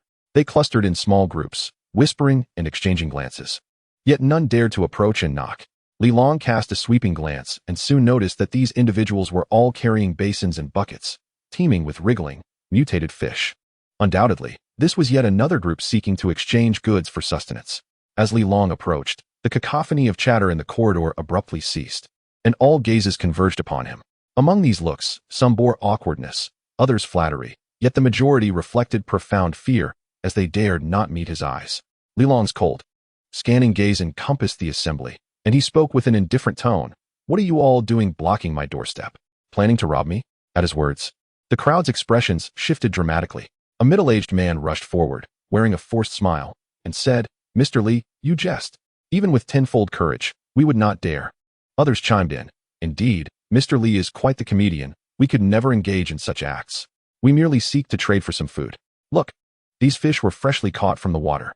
Their voices rose in a chorus of obsequiousness, faces adorned with sycophantic grins. Li Long scoffed, "Oh, but I was just on the rooftop, and I distinctly heard that fellow Lu Haozuan saying quite the opposite. Do you not harbor any resentment towards me? The supplies I possess were seized from Zhao Ziqiang and Wang Shi. Logically, they were yours to begin with." The crowd's countenance shifted once more, pale and anxious. Suddenly, someone exclaimed loudly, "Mr. Li, you jest again. Without you, those supplies would have long been squandered by the likes of Wang, Shi, and Zhao Ziqiang. Indeed, your willingness to share food with us is a tremendous favor. Unlike Wang Shi, you are a truly good person." "Who is Lu Haozuan? We have no acquaintance with him." Another voice added, "Yes, Mr. Li, that was merely Lu Haozuan's ramblings, unrelated to us. Mr. Li, Lu Haozuan is driven by greed. He was once a corrupt official, accustomed to wielding power. We are not of his ilk." A tumult of defensive voices erupted from the crowd. with some resorting to vitriol against the deceased Lu Haozuan in an effort to dissociate themselves. Li Long surveyed their faces with a frostbitten gaze, his heart clear as crystal. These were not individuals undergoing a moral awakening, but rather those stripped of courage. They possessed no capital for rebellion, yet should they acquire power, they would undoubtedly transform into a pack of rabid dogs, ready to rend him to shreds. Lu Haozuan was certainly not an anomaly. Merely the sight of a helicopter had been sufficient to awaken vengeful thoughts within him. How many among this crowd were devoid of ulterior motives? Li Long forced a sardonic smile. You all are well aware of the schemes you harbor. I shan't dance around the truth. If you desire a change of flavor, venture forth to seek it yourself. His words fell like a bucket of ice water, draining the color from every face present. Please rose in a chorus, Mr. Li, please. We are truly not associated with that Lu Haozuan. Indeed, Mr. Li, I have never set foot on the rooftop and am utterly unaware of what transpired. Mr. Li, I implore you to show your magnanimity and not hold this against us. My daughter has gone days without staple food, her hair falling out in clumps, her gums bleeding. I fear she may have scurvy. I beseech you for some rice and flour. Some weep, others apologize, while a few swear oaths. This group, after the helicopter crash, reverted to their timorous selves, like turtles retreating into their shells. Li Long spoke coldly. You wish for rice and flour? Very well, but do not accuse me of being heartless. The exchange may continue, yet the terms must be altered. The exchange rate shall double. 10 fish for 1 cup of rice. You may trade if you wish, or leave if you do not. Chapter 136. Brotherly, your kindness knows no bounds. What? 10 fish. Mr. Li, you cannot do this. The events on the rooftop have nothing to do with us. Indeed, Mr. Li, how could we have known that Lu Haozuan, that scoundrel, would dare to defy you? Mr. Li, I was never on the rooftop. This has nothing to do with me, right? May I exchange at the original rate? Mr. Li, I was upstairs. Yet I did not utter a word. I thought to myself how foolish Lu was to speak to you in such a manner, upon hearing of the price increase. The crowd erupted in discontent, each lamenting and pleading for mercy. Li Long merely scoffed. He knew that among them were perhaps some innocent souls who had not ventured upstairs. Yet did they not harbor even a shred of resentment towards themselves? He did not believe it. Regardless, this place would soon be abandoned. There was no need to waste further words on them. Li Long spoke indifferently. One must learn from hardship. All must bear the consequences of their actions. Lu Haozuan's demise was of his own making. I graciously offered food for exchange, yet you presume that what I wrested from Zhao Ziqiang should rightfully belong to you. Is there any logic in such a notion? Someone could not contain their cries. Mr. Li, the matter of Lu Haozuan truly has nothing to do with us. Li Long chuckled derisively. Nothing to do with you? Most of you were present on the rooftop. Did anyone stand up to refute Lu Haozuan? What does that signify? It signifies that your thoughts were aligned. Lu merely played the role of the scapegoat, vocalizing your unspoken sentiments. I could very well terminate all transactions, forcing you to feast on fish until you are ill. However, considering our neighborly ties, and that some among you are not as foolish as Lu Haozuan, I have only raised the prices. Let me reiterate, if you wish for rice, flour, or snacks, the prices have doubled. This is merely a lesson for you. Should another individual like Lu Haozuan emerge among you, you shall never again exchange for a single grain of rice. Now, those who wish to trade may stay. Those who do not, leave immediately. He issued a sharp reprimand, his demeanor icy and devoid of any room for negotiation. Ignoring the anguished cries of the crowd, he firmly shut the door, sealing away all pleas from the outside world. Once back inside, Qi Xinxin immediately approached him. She had been listening intently behind the door, fully aware of the conversation between Li Long and the others. It was only at this moment that she comprehended the events that had transpired on the rooftop. Brotherly, what is going on? Who is that Lu Haozuan? Li Long briefly recounted the events. Upon hearing this, Qi Xinxin's face flushed crimson with indignation. How could that Lu Haozuan act in such a manner? Is he not a treacherous ingrate? Those provisions were seized by Zhao Ziqiang's gang, much of it looted from supermarkets. How can they claim ownership? Those scoundrels deserve to starve without a grain to eat. Brotherly, why do you still bargain with them? We have already stockpiled so much fish. We cannot possibly consume it all in the short term. Though Qi Xinxin possessed a kind heart, she was no naive saint. Her unwavering support for Li Long filled her with righteous anger. It was no wonder she was so agitated, having endured the pangs of hunger herself. She understood that feeling to be worse than death. In this apocalyptic world, every morsel of food was invaluable, and she felt a deep reluctance to part with any of it. To her, the fish hoarded at home was already a mountain, making any exchange with outsiders utterly unnecessary. Li Long merely smiled, embracing her gently, and spoke softly. I just heard that someone in their family has already shown symptoms of scurvy. A diet solely of meat without any carbohydrates or vitamins, can indeed be fatal. Even if we only exchange for a little rice or flour, it would help replenish some essential vitamins, wouldn't it? Qi Xinxin tilted her face upward, her eyes shimmering with affection. Your heart is always so tender. Before she could finish her sentence, she impulsively placed a kiss on his cheek, a rare display of initiative. Li Long felt a rush of warmth flood his heart, and he instinctively swept her into his arms. Since I am so kind-hearted, shouldn't I receive some tangible acknowledgement? Ah, you must put me down. It is still broad daylight. Outside, the sky is so dim. What difference does it make between day and night? Come, let me thoroughly check if my precious has been worn down by this dreadful weather. Please, no. Over an hour later, Qi Xinxin had drifted into a deep slumber. Li Long rose and made his way to the living room, pouring himself a glass of water. A soft heart? A self-deprecating smile graced his lips. He never considered himself to be associated with the notion of kindness.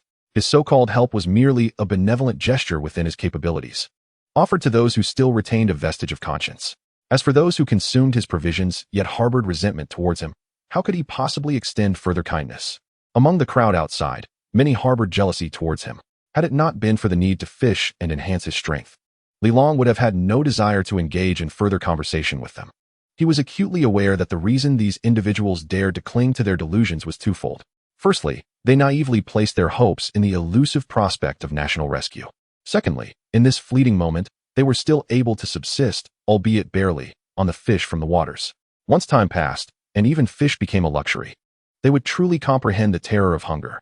At that point, should he instruct them to head east, they would not dare venture west. Would they still entertain other thoughts? He snorted disdainfully and drained the cup of water in one gulp. As he opened the door, he found that the crowd had mostly dispersed, leaving only two individuals stubbornly squatting at the entrance. Li Long cast a glance at them. One was a middle-aged man whose family was afflicted by scurvy, and the other was a short young man. Upon hearing the door open, the two sprang to their feet. The middle-aged man spoke urgently. Mr. Li, 10 fish is 10 fish. I will trade. I wish to exchange for some vitamin-rich food. Li Long scrutinized him, nodding indifferently. What is your name? Wang Hao. My name is Wang Hao, Mr. Li. Li Long acknowledged him with a nod. The only sources of vitamins, aside from vitamin tablets, are fresh vegetables. But as you know, finding vegetables at this time is nearly impossible.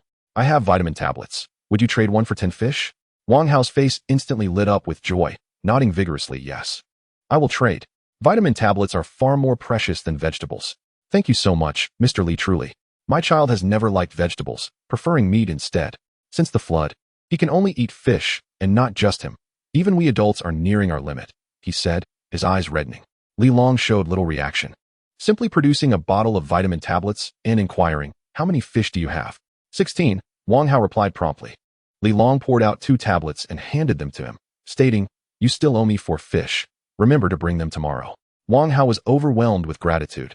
Thank you, Mr. Li. Even if I don't sleep tonight, I will ensure I bring you the fish. Li Long responded with a nonchalant hum, adding, many people died today. Their bodies and blood have mingled in the water, which should attract numerous mutated fish. This is an opportunity. His casual remarks sparked a glimmer of excitement in both Wang Hao and the short young man. Wang Hao expressed his thanks repeatedly, carefully cradling the 2 life-saving tablets before turning and dashing towards his home, eager to gather tools for fishing.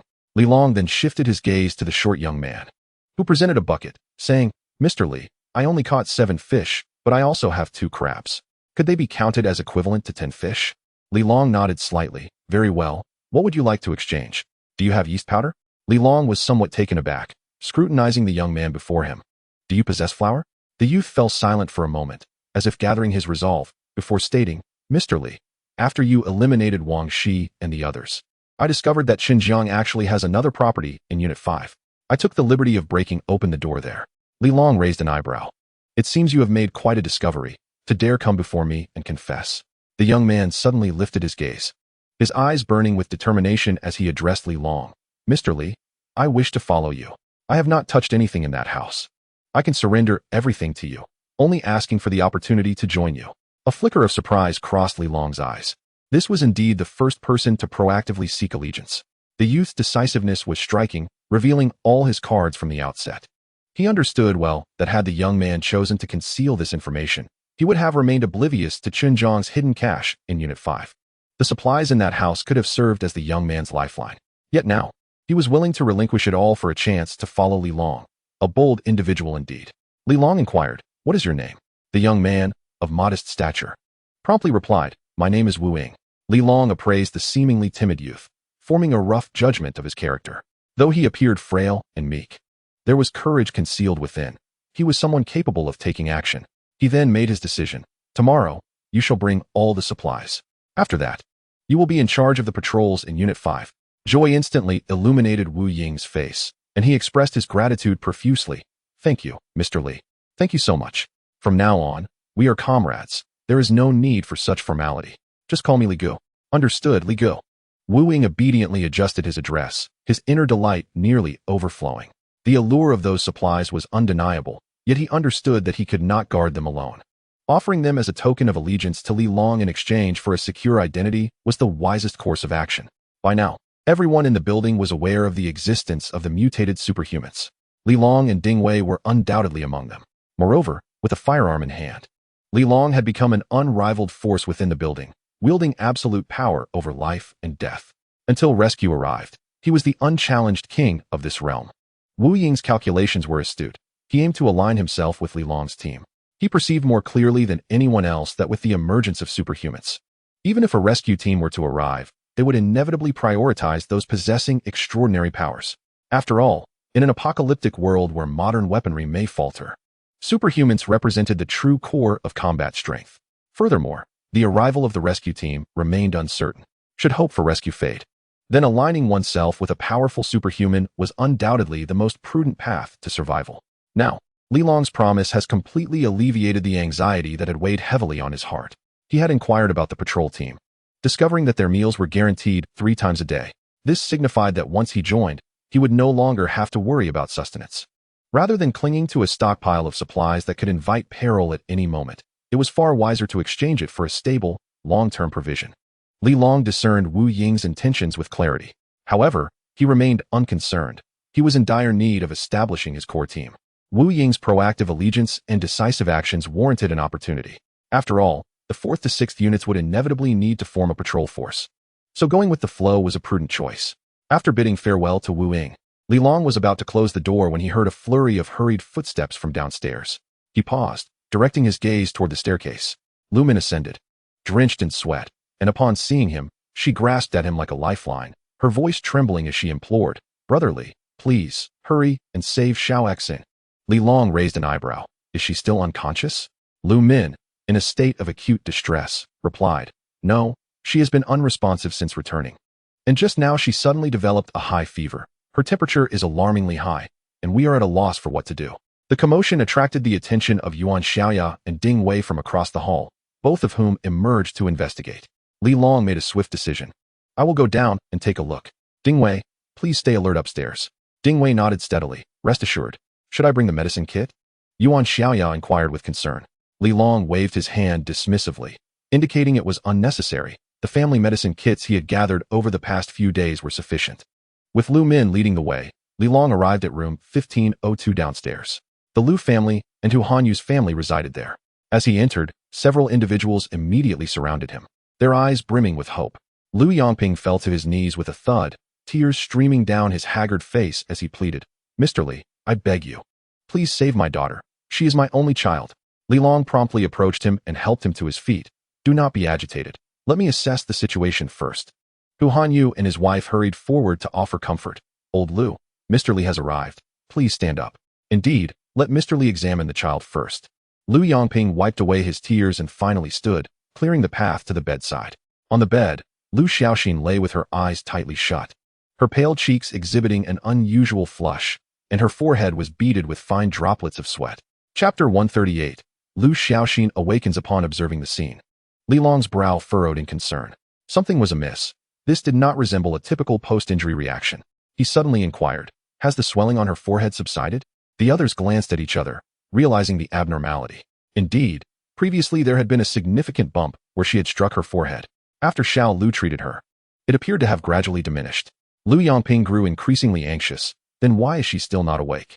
Li Long reached out to feel Lu Xiaoxin's forehead. The searing heat confirmed that she was indeed experiencing a high fever.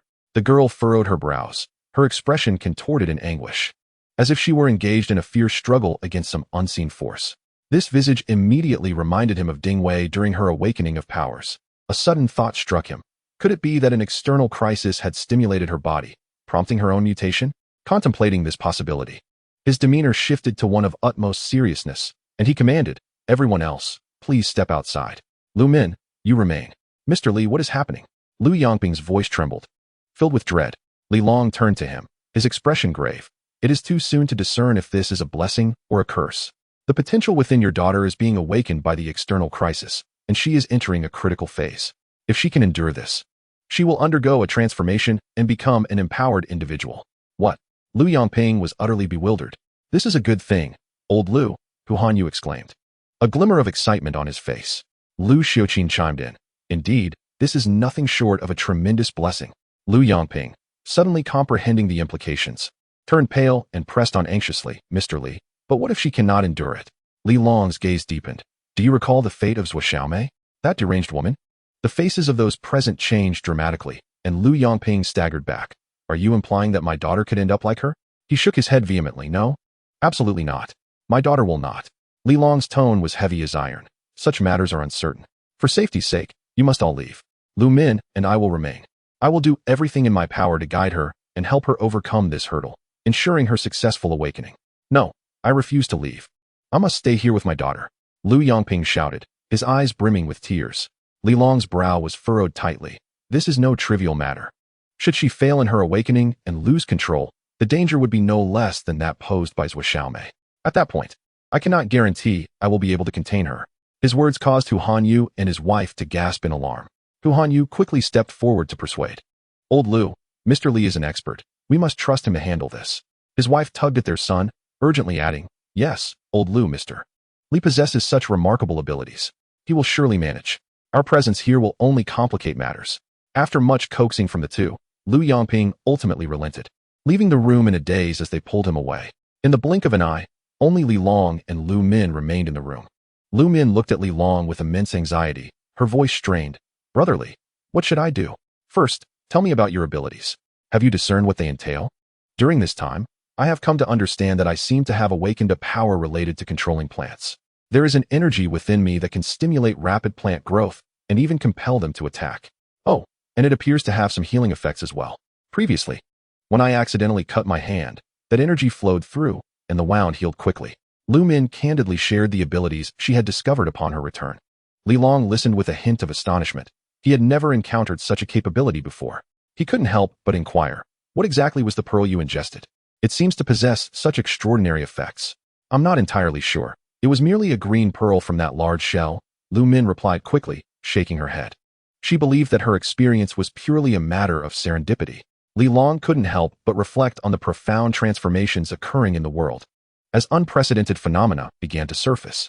Surely, in places unknown to them, more individuals with extraordinary abilities were emerging. Your ability is quite rare. If harnessed in the right context, it could prove immensely powerful. Li Long's initial thought drifted towards the greenhouse where Aunt Sue and her team were cultivating plants. If Lu Min's abilities could be applied to crop cultivation, wouldn't she be a natural agronomist? However, when it came to combat, her capacity to control plants seemed somewhat limited in the current environment. It wasn't that the ability itself was weak, but rather that the outside world was inundated, leaving no plants for her to manipulate. In mountainous regions, Lu Min's abilities could manifest their full potential. Li Long pondered silently, concluding that the most suitable battleground for her would be lush areas such as jungles or hilly terrains, where her powers could be maximally expressed. "Can your healing ability be applied to others?" Li Long suddenly posed a pivotal question. If Lu Min's healing prowess could extend to others, she would be a quintessential support healer. Even if she couldn't fight in environments devoid of plants, her capacity to heal teammates would be invaluable. Lu Min scratched her head, feeling a bit embarrassed as she replied, "I've tried. It works exceptionally well for myself, but for others, it's much less effective. I struggled quite a bit to help Xiao Xian reduce the swelling on her head, but I couldn't ascertain if she had any internal injuries, nor could I seem to treat any internal damage." Upon hearing this, Li Long chuckled. "That's already quite remarkable." Her current challenge lay in her mind being in turmoil, overwhelmed by the awakened powers. To assist her, one would need to intervene in her mental realm. The mental realm. Such a term seems too esoteric. For Lu Min, this was an utterly unfathomable domain. Li Long refrained from elaborating further. As for those who had yet to awaken their psychic abilities, mental energy was inherently elusive. Before his own mental power could extend beyond his physical form, he too had been unable to perceive this profound existence. However, once his mental energy grew potent enough to influence reality and manifest telekinesis, he truly grasped the tangible essence of mental strength. I intend to delve into the depths of her consciousness, stabilizing her crumbling mental core and attempting to bring her back, Li Long stated calmly. Though his words sent a chill down Lu Min's spine. You must remain outside, and should her consciousness spiral out of control, you must subdue her immediately. He paused briefly before adding, if you cannot subdue her, leave at once without hesitation. Chapter 139, The Constrained Childhood of Lu Xiaoxin. This admonition bore heavy weight, causing Lu Min's face to blanch, and she tremulously inquired, what will you do? A faint smile graced Li Long's face as he reassured her, do not worry. I am merely articulating the worst-case scenario. Under normal circumstances, there should be no issue. He possessed such confidence, for his physical prowess had long surpassed that of an ordinary human. Even should Lu Xiaoxin's awakened powers spiral beyond control, they would not exceed the capabilities of Wang Shi and Deng Li. Yet, acknowledging the unpredictable nature of events, Li Long procured sturdy ropes to securely bind the unconscious Lu Xiaoxin. With preparations complete, he settled cross-legged beside her and instructed Lu Min, let us begin. Do not let anything disturb me. Yes, I understand. Lu Min nodded vigorously, her fists clenched in anxiety. Li Long turned his attention away from her reaction, closed his eyes, and immersed his consciousness into a void, allowing it to diffuse like mercury. At the instant his awareness detached from his corporeal form, Li Long keenly sensed an anomaly. Within this realm of spirit, another consciousness, foreign to him, wandered aimlessly. This was it. Without hesitation, he honed in on that consciousness, tracing its trajectory upstream. The moment their essences collided, the scene before Li Long's eyes abruptly warped and reconfigured. He felt as if he were forcibly drawn into an alternate time and space. It was a typical three-bedroom apartment, furnished with a palpable sense of life. Resembling a dwelling of a small family, Li Long's gaze was instantly captured by a little girl in the living room, engrossed in an animated show. From the direction of the master bedroom, muffled sounds of a suppressed argument intermittently echoed. Was this a mental space constructed from her memories? A flicker of understanding ignited within Li Long. He refrained from making any rash moves, instead standing still to observe this world. Gazing out the window, he recognized the familiar buildings. In the small garden below, elderly people strolled while children played. A jolt ran through Li Long. Was this Lu Xiaoxin's home before the flood? He turned his gaze once more to the little girl. Though her eyes were glued to the television, her thoughts were evidently elsewhere, her gaze darting anxiously towards the bedroom where the argument emanated. Suppressing his curiosity, Li Long approached the girl slowly and gently asked, hello, little sister, what is your name? Startled by Li Long's sudden appearance, the little girl hesitantly replied, I am Lu Xiaoxin, big brother. Who are you, and why are you in my house? Indeed, it was her. Li Long's spirit steadied. This was the childhood Lu Xiaoxin. A glimmer of hope flickered in his eyes as he ventured to say, I am Li Long. I live upstairs in your building. Do you not remember me? Lu Xiaoxin tilted her head, deep in thought, as the name seemed to stir something buried deep within her memory. The entire realm of her mind quivered slightly. What a familiar name. Li Long felt a surge of joy. Perhaps awakening this childhood specter's memory would rouse the exterior Lu Xiaoxin from her stupor. He pressed on. Think carefully, I live on the 16th floor. Before he could finish, a cold voice erupted from behind him. Who are you? What do you want in our home? Li Long's heart jolted, realizing he had been completely oblivious to the presence of another person behind him. He turned abruptly, and upon recognizing the figure, he was momentarily frozen in astonishment. Standing there was an adult version of Lu Xiaoxin. At that very moment of Li Long's shock, the younger version of Lu Xiaoxin looked up and called out, Mom, this big brother says he's our neighbor. Can I go out and play with him for a while? What play? Have you finished your homework? The adult Lu Xiaoxin's anger ignited instantly, her sharp voice reprimanding. All you think about is playing. Do you have any idea how much I spend every year to enroll you in those tutoring classes?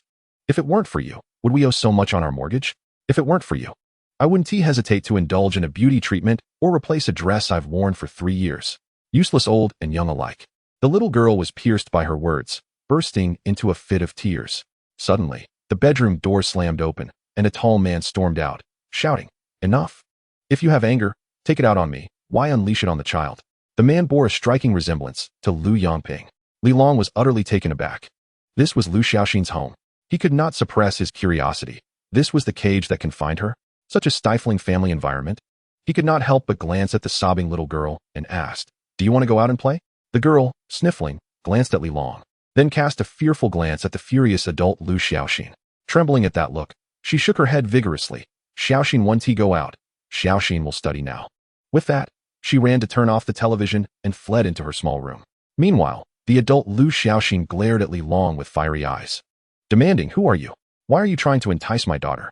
She then turned to the man resembling Lu Yongping, roaring, "Lu Yongping, you worthless piece of trash. An outsider enters our home, and you don't even dare to say a word? Useless, utterly worthless."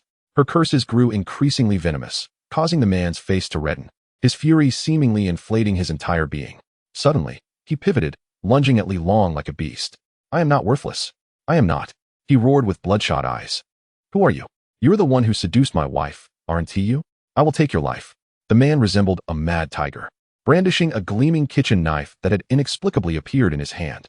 A piercing whistle erupted as the knife descended, creating a formidable gust of wind. Li Long's gaze sharpened, and with a powerful thrust of his legs, he nimbly leaped backward. With a resounding thud, the razor-sharp blade swept across the sofa, effortlessly severing it into two halves. The residual force rippled through the air, causing the adjacent table to crack with a resounding echo. A sense of gravity settled upon Li Long's heart. The manifestations born of Lu Xiaoxin's consciousness possessed an astonishing capacity for destruction. He darted through the cramped living room with an ethereal grace, while the man pursued him with wild ferocity, leaving chaos in his wake. The adult version of Lu Xiaoxin, witnessing the scene, clapped her hands in delight, bursting into laughter. Li Long's mind began to formulate a hypothesis. Could it be that to break the stalemate, he must eliminate these two illusions? No. What if forcibly erasing them inflicted irreversible damage upon Lu Xiaoxin's consciousness? With thoughts racing, he swiftly reached a conclusion. If killing was not an option, then subduing them would suffice. Chapter 140. May I take you out to play? Li Long paused his retreat, standing resolute. The man, bearing a striking resemblance to Lu Yongping, had closed in, swinging the knife down with a fierce gust. Li Long remained still, suddenly thrusting his hand forward. With a resounding bang, the air seemed to solidify into an invisible barrier, and the man collided forcefully against it, emitting a cry of agony. A cold smirk curled at the corners of Li Long's mouth. "How dare you act so brazenly before me?" He swiftly advanced, seizing the man's wrist with one hand, and deftly unbuckled his belt, binding him securely in mere moments. No matter how the man howled and struggled, he could not break free. The adult version of Lu Xiaoxin, witnessing this, shrieked and lunged at Li Long, her crimson-tipped fingers aimed directly at his face. Li Long pivoted, sweeping his hand in a countermotion. A surge of formidable psychic energy coalesced into an invisible giant hand, roaring as it struck out. With a thunderous crash, the adult Lu Xiaoxin was sent flying. However, he miscalculated the force, and she collided heavily against the wall, blood streaming from the back of her head, falling silent. The moment she fell, the world around him shattered like a broken mirror, collapsing in on itself. Before Li Long could regain his composure, the light and shadows around him twisted violently. In an instant, the scene solidified, and he found himself in a bedroom. Miraculously, the adult Lu Xiaoxin, who should have perished, stood unscathed before him, pointing an accusatory finger at his nose and berating him. "Yes, you worthless scoundrel, an unequivocal failure, earning only a few thousand a month. Who is truly supporting this household? Look at the wife of old Wang next door, draped in gold and silver. And what about me? What am I wearing? You dare to be arrogant with no capability? Yes, I did cheat on you. What will you do about it? You cannot afford to support me. There are countless who wish to." These cutting words seemed to carry an enchanting power, igniting a flame of fury within Li Long that urged him to tear the speaker's mouth apart. Yet, in the next moment, he steeled himself, forcibly suppressing this violent impulse that did not belong to him. Am I still ensnared in Lu Xiaoxin's mental realm? It appears that eliminating these two phantoms is not the correct method to escape this place. Li Long's curiosity was piqued. Lu Xiaoxin's mental world was more peculiar than he had imagined. The strength of the illusions here was negligible, but the structure of this mental domain was remarkably solid. If he could not identify the proper exit, he might find himself eternally trapped. This time, Li Long chose to disregard the woman's vitriolic tirade and exited the bedroom. However, upon stepping into the living room, he was taken aback, his face reflecting incredulity. There, on the sofa, sat another version of himself, conversing with a younger Lu Xiaoxin. A profound sense of unease surged within Li Long. Lu Xiaoxin's dreamscape was steeped in the uncanny. Just then, the version of himself on the sofa stood up. While the adult Lu Xiaoxin, who had been hurling insults at him moments ago, had mysteriously appeared beside the sofa. That version of himself abruptly turned around, and a fierce argument erupted between them, mirroring the earlier scene. Suddenly, the adult Lu Xiaoxin turned towards Li Long, cursing him. In that instant, Li Long felt an uncontrollable surge of rage, propelling him toward the other version of himself on the sofa. Inexplicably, a kitchen knife manifested in his hand. He swung the knife, cleaving the sofa in two. The version of himself on the sofa swiftly rolled away, mirroring his previous evasive maneuver. Then, a more terrifying occurrence unfolded. The opposing self casually extended a hand, and a tremendous force ensnared him completely. He was horrified to discover that his body had become rigid, utterly immobile. The other version of himself fluidly withdrew the belt from his waist, deftly binding him tightly. Then, that self turned, preparing to reenact the scene of slaying the adult Lu Xiaoxin. With the demise of the adult Lu Xiaoxin, the entire mental world collapsed with a deafening roar. Countless shards scattered, only to reassemble in an instant. When Li Long's consciousness regained clarity, he found himself in the bedroom, but this time, he had become the woman who had just perished. A deadly sense of crisis seized his mind. He immediately understood that he was now bound to Lu Xiaoxin's spiritual embodiment. Should this identity perish, his own spiritual essence would suffer grave damage. He lifted his gaze to see a man, strikingly resembling Lu Yongping, standing before him, his expression ashen, rage simmering within him. A surge of similarly violent emotions erupted from within Li Long, remnants of Lu Xiaoxin's lingering obsession, attempting to drag him onto a tragic trajectory that had long been predetermined. This ability to construct a mental illusion was indeed troublesome, yet regrettably, its foundation remained too frail. Li Long murmured to himself, leveraging his unparalleled mental fortitude to forcibly suppress the external anger, firmly stifling the resentment that did not belong to him. He maintained control over his body, deliberately approaching Lu Yongping. This matter shall be addressed later. Li Long initiated the conversation, his voice unervingly calm. Lu Yongping seemed momentarily disrupted by this unexpected response, his entire being frozen in place, his pent-up fury seeking an outlet. Li Long paid him no heed and strode straight out of the bedroom. In the living room, another version of Li Long sat conversing with the young Lu Xiaoxin on the sofa. He walked over without glancing aside, gently inquiring, "Xiaoxin, have you finished your homework?" The girl, startled by the sudden voice, hurriedly turned off the television and stammered, "I will do it right away." To her surprise, Li Long revealed a tender smile. "Homework can be done at any time, but life requires gradual appreciation. How about a walk with your mother?" "Huh?" The girl, completely taken aback, stood there in a daze. A flicker of surprise briefly illuminated her large eyes, only to be swiftly replaced by deep confusion. Was this truly her stern mother from her memories? Li Long chose not to glance back at the superfluous version of himself on the sofa. Instead, he took the little girl's hand and walked toward the door. The young Lu Xiaoxin allowed herself to be led, her small face reflecting a sense of bewilderment. At that moment, the countenance of the adult Lu Xiaoxin that Li Long bore began to twist violently, intermittently revealing his true appearance, then reverting to that of the irritable woman. However, his formidable mental will firmly maintained control, suppressing Lu Xiaoxin's chaotic spiritual imprint. As his hand grasped the doorknob, his form had completely transitioned from Lu Xiaoxin's image back to his own. Chapter 141. The delighted Lu Pingyong. Thank goodness, with a soft click, the door slowly opened, and Li Long fully returned to his true self. He turned to glance back at the interior, observing that the figure on the sofa had transformed into Lu Xiaoxin's mother. While Lu Yongping stood at the bedroom door, his face etched with despair and guilt. Li Long lowered his gaze to the young Lu Xiaoxin's hand in his own and softly remarked, "Now, do you remember?"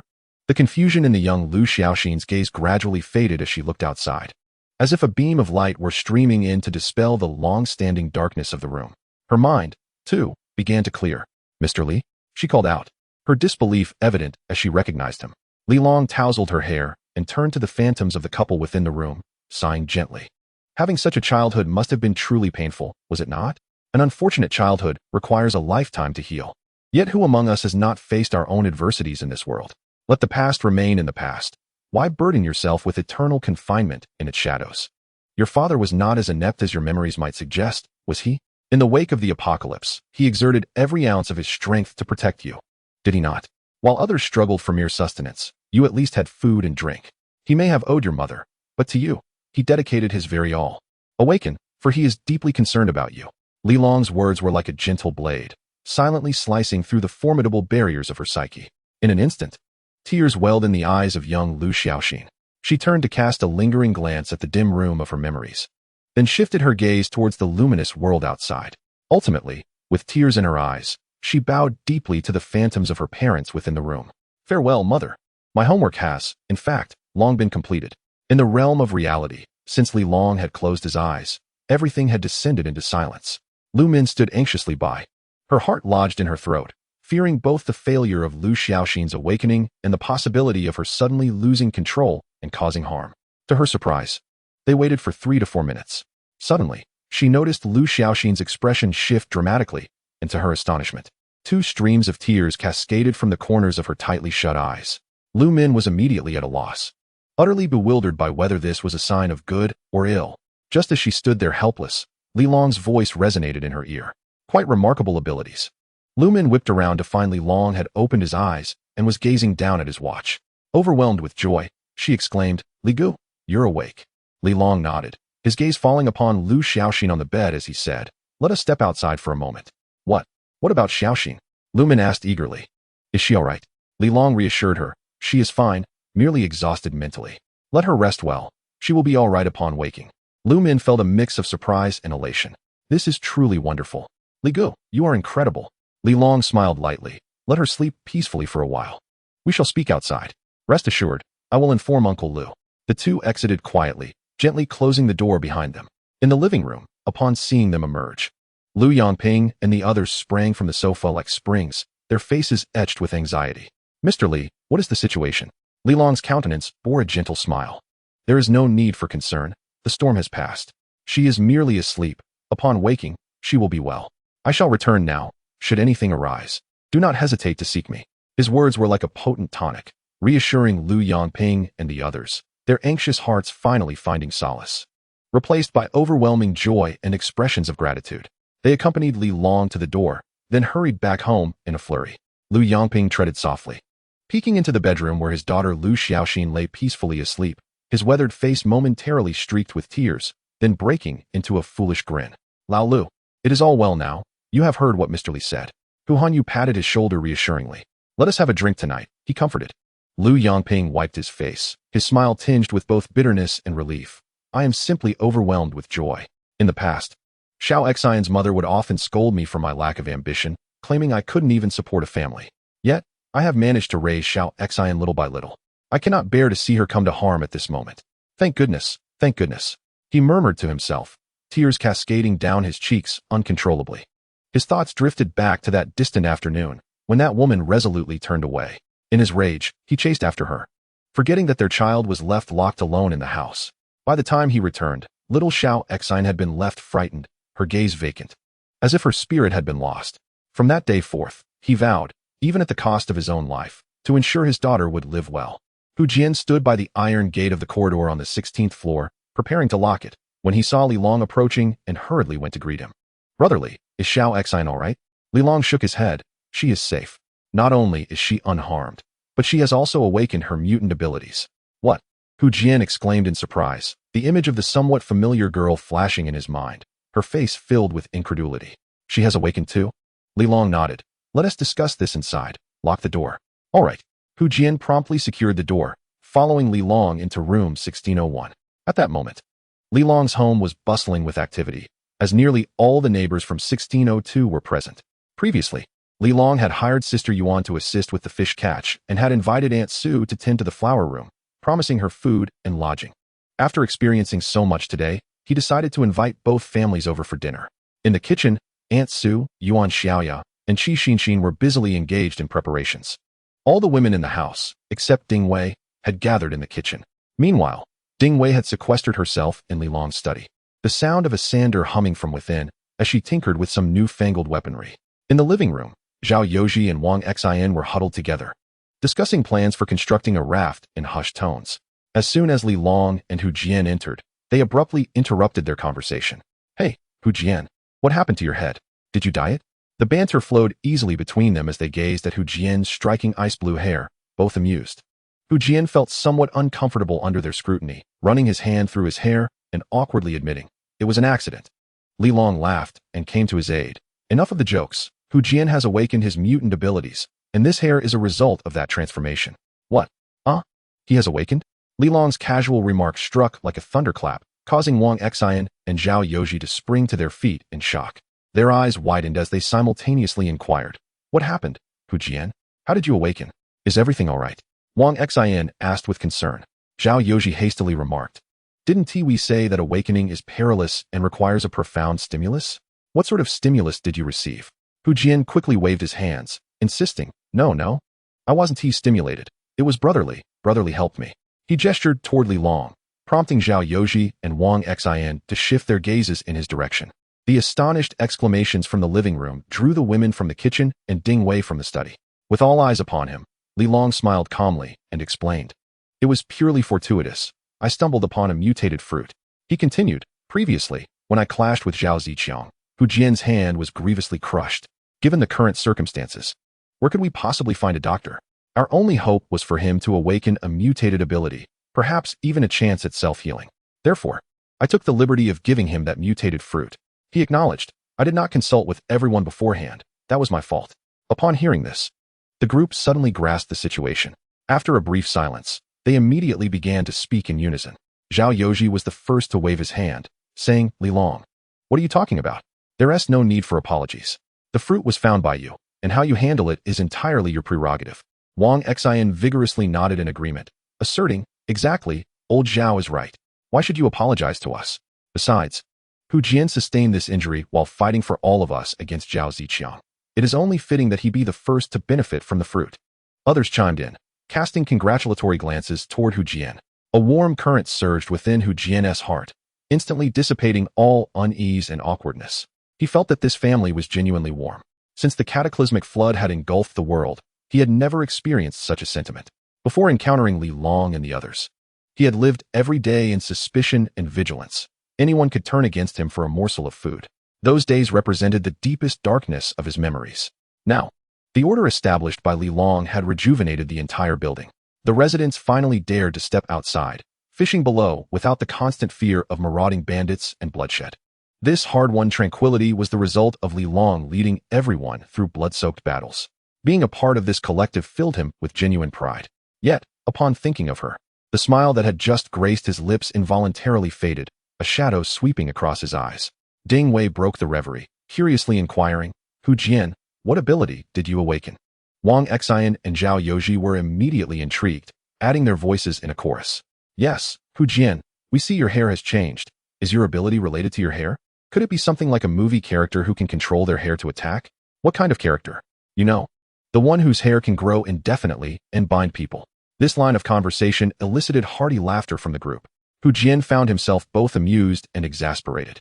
Repeatedly shaking his head, it's not that. My ability is the manipulation of frost. To demonstrate his remarkable ability, he seized Zhao Yoji's cup from the table, and a chill emanated from his palm. In an instant, a cup of hot tea transformed into a solid block of ice. This astonishing spectacle left the onlookers in awe. Such a skill is undeniably practical. On this scorching day, the prospect of enjoying chilled beverages at any moment is indeed enticing. Hey, Xiao Zhao, with your talent. Who needs a refrigerator? Qi Xinxin exclaimed, her idea bubbling with enthusiasm. Xiao Zhao, you could produce ice to sell to others in the building. They could use it to preserve the food they've gathered and the fish they've caught. Absolutely, Xiao Zhao, you're bound to make a fortune. Li Long, listening from the side, couldn't help but admire him.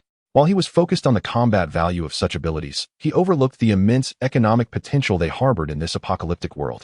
Indeed, the wisdom of the crowd is boundless.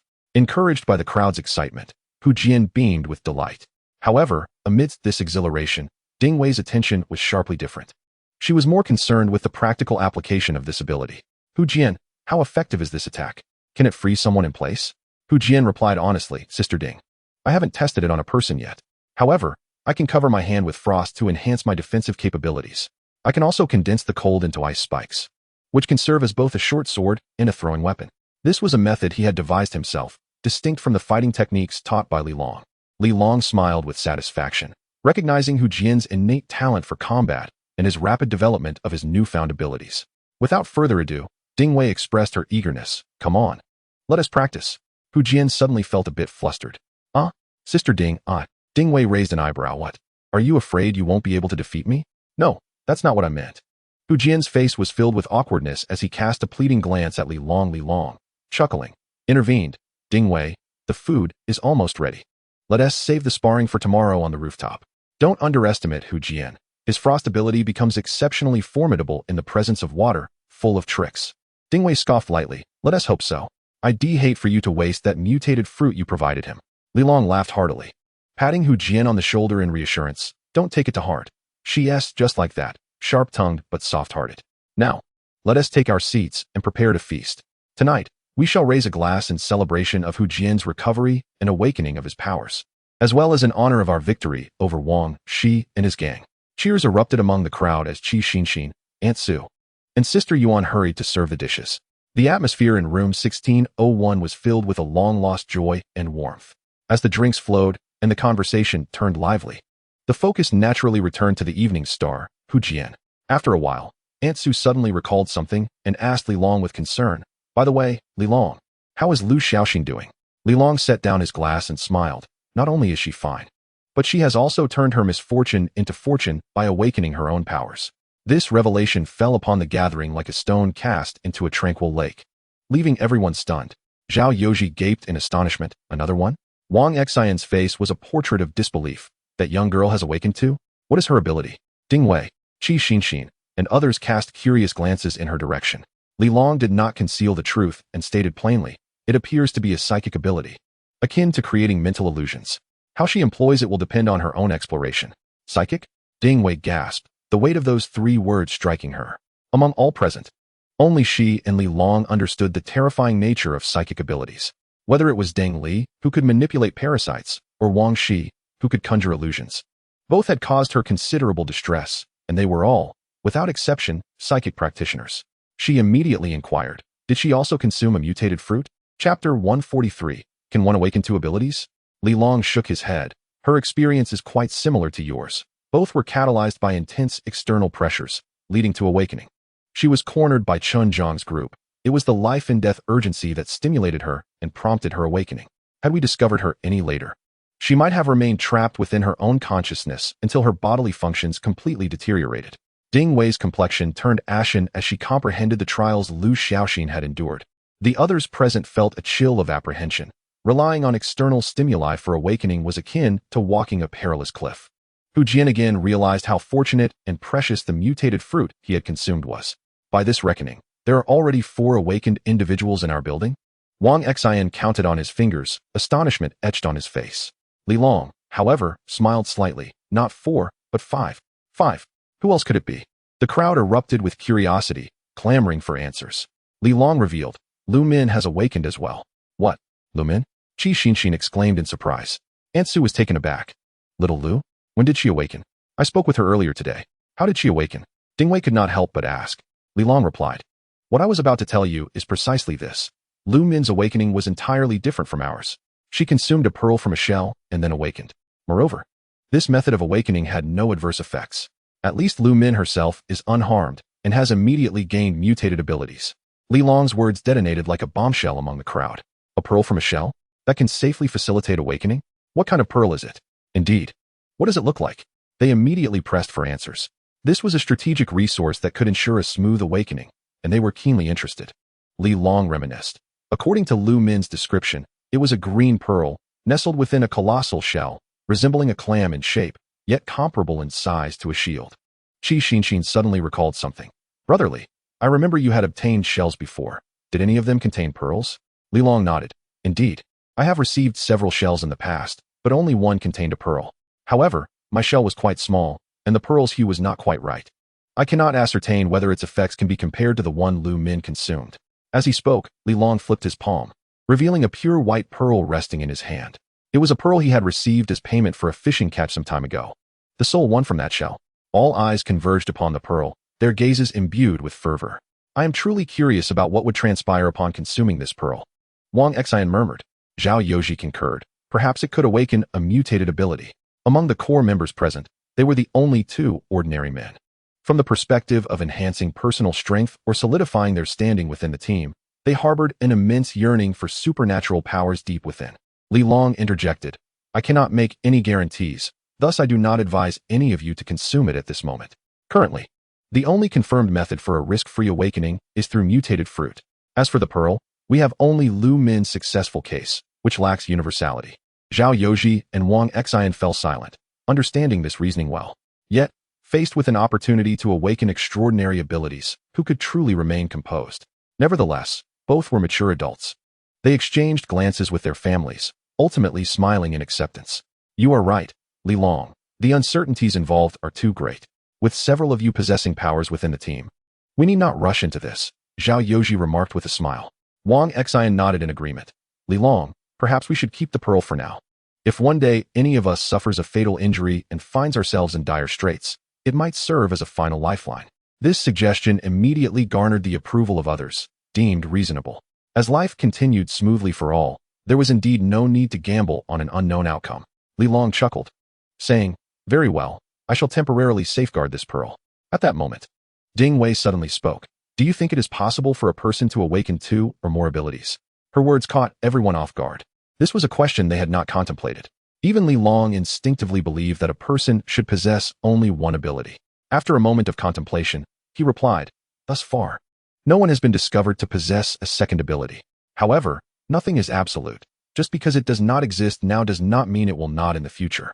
Perhaps our degree of mutation is not profound enough." At this point, he turned to Ding Wei and continued, as the saying goes, one cannot chew more than one can swallow. The mere possession of a singular ability is already a coveted dream for many. The urgent task at hand is to concentrate our efforts on the abilities we currently possess, delving deeply into their applications and potential. He shifted his tone, implying more. Every unique power has its distinctiveness and can serve different purposes in various situations. There is no need to incessantly compare the strengths and weaknesses of our abilities with those of others. In the future world, solitary endeavors will ultimately yield no substantial results. It seems that teamwork will be paramount. Ding Wei paused momentarily, casting a glance at Li Long. She said nothing, simply lifting her glass to sip her drink. Hu Jian too fell into contemplation, agreeing, Brother Li's analysis is astute. My ability may appear formidable, yet when faced with a mental-type adversary, I would likely find myself at a disadvantage. Wang Xian chimed in.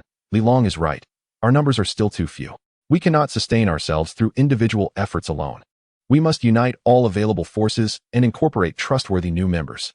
He continued, what do you think of those 2 young girls, Xiao Lu and Xiao Lu? As soon as he finished speaking, Zhao Yoji interjected, I believe those 2 are quite suitable. Since the flood, they have behaved honestly and have committed no wrongdoing. Their character is commendable. Furthermore, as awakeners, they are precisely the type of capable individuals our team needs for growth. Whether to stabilize our local order or to venture out into the world, powerful awakeners are indispensable. Chapter 144, Making a List, Searching for Crop Seeds. Once Zhao Yoji concluded, Aunt Sue also chimed in. Indeed, those 2 girls are longtime neighbors. We know them well. They are certainly more reliable than randomly seeking strangers outside in the future. This remark elicited nods of agreement from everyone, who recognized the girls as worthy candidates deserving of consideration.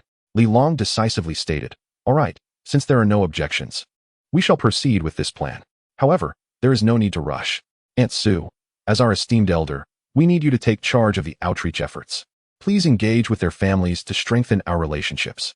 Upon hearing this, Aunt Sue patted her chest confidently and cheerfully assured, leave this matter to me, little Li. You can rest assured. What do you think our background is? Just ask around the neighborhood. Who doesn't know about Aunt Sue's warm-hearted nature? Moreover, we have our own standing. Engaging in outreach is our expertise. I will take full responsibility for it. The room immediately filled with warm laughter. Talking without action one do. Let us dig in and enjoy the meal. Qi Xinshin cheerfully prompted. Her joy was genuine. When the flood first struck, she lived in constant fear. Terrified of marauders breaking in and of being sold off by Zhang Yong to Zhao Ziqiang like a commodity. In those desperate days, she could hardly have imagined that she would one day sit at a table like this, peacefully enjoying a meal. All of this is brought about by her brother Li. It is he who has created a realm of tranquility for her. Reflecting on this, she gazes at Li Long, her eyes unconsciously revealing an indelible tenderness. At that moment, Li Long happens to look up, meeting her gaze, and they share a knowing smile, an unspoken understanding passing between them. The others present are equally moved, suddenly feeling that this cataclysmic deluge is not as unbearable as it once seemed. Humans indeed require companionship. In solitude, one is consumed by endless dread. Yet when surrounded by comrades, a sense of purpose emerges, rendering even the most formidable challenges surmountable. The entire team is progressing towards a radiant future, with hope ignited within each heart, a sentiment more precious than any other. In these unpredictable times, being able to enjoy warmth and sustenance, to lower one's guard. And to connect with others is an immense luxury. As the effects of the wine deepen, the atmosphere grows increasingly vibrant. Li Long clears his throat, steering the conversation back on course. Our foremost task now is to expedite the construction of the raft. The mutated creatures downstairs are becoming more active, and it is unwise to linger here. I fear that the longer we wait, the more terrifying the monsters that may emerge. Secondly, regarding supplies. I have acquired a batch from Wang Shi, but it is only sufficient for a short while and woefully inadequate. Our future destination lies in the mountains, where ready supplies are scarce, thus we must prepare thoroughly and stockpile as much as possible. Li Long's words caused the smiles on the faces of the group to fade, and they nod in agreement. Indeed, if we are to live in the mountains, securing provisions is paramount, Zhao Yoji intones solemnly. Wang Xian exclaims, "Thank goodness for your spatial abilities, Li Long. Otherwise, no matter how many resources we gather, we would have no place to store them, not to mention preserve them. Do you have any specific plans, Li Long?" Ding Wei inquires. My thought is that there are likely still some supplies left in the other buildings of our complex. However, let us not harbor excessive hopes. It has been over half a year since the flood, and the contents may have either been consumed or, like Zhao Ziqiang and Wang Shi, hoarded by others. If they have been hoarded, it is manageable, but if they have been entirely depleted, our efforts would be in vain. Therefore, scavenging in the other buildings is merely a contingency plan. Our primary source of food must rely on trading fish with others. Staples such as rice and flour are hard to come by, but mutated fish are plentiful. We will strive to produce dried fish and stockpile the meat. This way, even if we cannot find food immediately upon reaching the mountains, we shall not suffer from hunger in the short term. At this juncture, Aunt Sue suddenly recalls something and adds, by the way, when you venture out to gather supplies, pay close attention to seeds for vegetables and fruits, as well as seeds for wheat, rice, corn, and tubers like potatoes and sweet potatoes, which can serve as staples. If we can bring these back to the mountains and cultivate them, we will truly have a reliable source of sustenance. Li Long nodded thoughtfully, stating, this is something we shall pay special attention to. In truth, Li Long still had a modest reserve of food, including potatoes and corn, which had been his staple since the outset. However, he had never encountered grains in their husks or fresh sweet potatoes. Aunt Sue, Xian, Sister Yuan. Li Long began to delegate tasks. Please take the time to compile a list of supplies, highlighting our most urgent needs, so that we may seek them out with precision. The three women immediately perked up, eagerly agreeing to the task. He then turned to Zhao Yoji and Wang Xian. Old Zhao, Brother Wang. Your mission remains unchanged. Continue constructing the raft, as it is our lifeline. My requirement is that it must be completed before the flood reaches the 14th floor. Can you manage that? Zhao Yoji adjusted his glasses and responded steadily. The water has only reached the 11th floor. We certainly have enough time. Rest assured. Wang Xian concurred. Leave it to us, no problem at all. By the way, Li Long added, Wang Shi and his group previously constructed a raft on the rooftop of the 6th unit. It already has a rudimentary form. You should finish that first. The dimensions are smaller, so it will be quicker to complete. Once it is ready, I intend to use it to scout the surroundings. The two men were elated at this news and promptly agreed to check the 6th unit rooftop after their meal. With a serious expression, Li Long concluded, lastly, we must establish 6 patrol teams, 1 for each unit, led by trustworthy individuals. If you have any candidates in mind, please suggest them. Ding Wei was the first to raise her hand. I can take charge of 1 unit. Li Long nodded in agreement. Very well. You will oversee our unit and serve as the team leader. Additionally, find 2 assistants. Ding Wei appeared puzzled. Am I responsible for Unit 1? What about Hu Jian? Given that he has awakened his powers, he should rightfully be in charge of the safety of Unit 1. Li Long smiled and clarified. Hu Jian's abilities are quite unique and exceptionally useful in rainy conditions. I plan to take him with me to gather supplies. The group paused momentarily, then recalled Hu Jian's astonishing feat of freezing water, their eyes sparkling with intrigue. Hu Jian, can you freeze the flood outside? What is the extent of your freezing capability? What is the thickness of the ice? Can it support a person's weight? They began to inquire excitedly. Hu Jian quickly replied, I can freeze an area of about 1 to 2 meters square. The thickness is just enough to support a person, but any larger and the surface becomes too fragile. Zhao Yoji commented, 1 to 2 meters is a bit limited. It can only accommodate 2 individuals. Ding Wei furrowed her brow slightly. She certainly wished to accompany Li Long on his expedition, but it seemed that Hu Jian's abilities were indeed more suited for the task at hand, leaving her feeling somewhat unsettled. Unit 2 would remain under the stewardship of Zhang Han and Wen Xianxian, with no objections to Li Long's proposal. For Unit 3, I intend to assign Lu Min, Li Long mused. Lu Min had already awakened her powers, far surpassing ordinary capabilities, and possessed self-healing abilities. making her more than adequate for the role of patrol leader. Wang Xian immediately concurred, since Xiao Lu has awakened and her prowess is undeniable. Her responsibility for Unit 3 is certainly assured. However, given that Xiao Lu has been appointed as the captain, might not the equally awakened Xiao Lu also take charge of a unit? This proposal garnered unanimous approval from the group. Li Long promptly made the decision to assign Lu Xiaoxin to oversee the patrol duties of Unit 4. Yet, for Units 5 and 6, a suitable candidate eluded them for the moment. Li Long then spoke. For Unit 5, I intend to assign a person named Wu Ying. The unfamiliar name caused the crowd to exchange puzzled glances. Li Long briefly recounted the individual's background. Upon learning that this person had seized Chun Zhang's residence in Unit 5, while Li Long dealt with Wang Shi's gang, a flicker of indignation crossed their faces. However, when they discovered that after occupying the house and resources, he voluntarily offered everything to Li Long merely to secure a chance to join the team, their perception of him swiftly transformed. To remain unmoved by the allure of an entire room filled with supplies is a fortitude not possessed by everyone. His willingness to forego such significant benefits in pursuit of joining Li Long's team attested to his determination. Given his sincerity, I might as well grant him an opportunity to see if he can indeed prove himself, Li Long remarked. Thus, the captain of Unit 5 was confirmed, leaving only Unit 6 to be addressed. At this juncture, Hu Jin suggested, why not let Brother Zhao and Brother Wang take charge? This proposal resonated well with everyone, as they were already engaged in the raft project nearby and could not afford to be distant from it. Li Long added, your main focus should remain on the raft. The execution of patrol can be entrusted to trusted individuals, while you oversee and coordinate. Zhao Yoji and Wang Xian exchanged glances, both recognizing the warmth of mutual understanding in each other's eyes. The title of patrol captain may be inconsequential, but Li Long's unspoken trust was what truly stirred their hearts. Very well, Wang Xian pondered for a moment. Let us consult Lu Yangping and Hu Hanyu. They are reliable old neighbors from Unit 1. Indeed, Lu Yangping is also the father of Lu Xiaoxin, a connection worth cultivating. Zhao Yoji understood the implication. Li Long had no objections, and thus the matter was settled. With their appetites satisfied and the atmosphere amicable, the small gathering came to a close. After bidding farewell to the guests, Li Long began to process the catch brought in by Wu Ying and Wang Hao that day.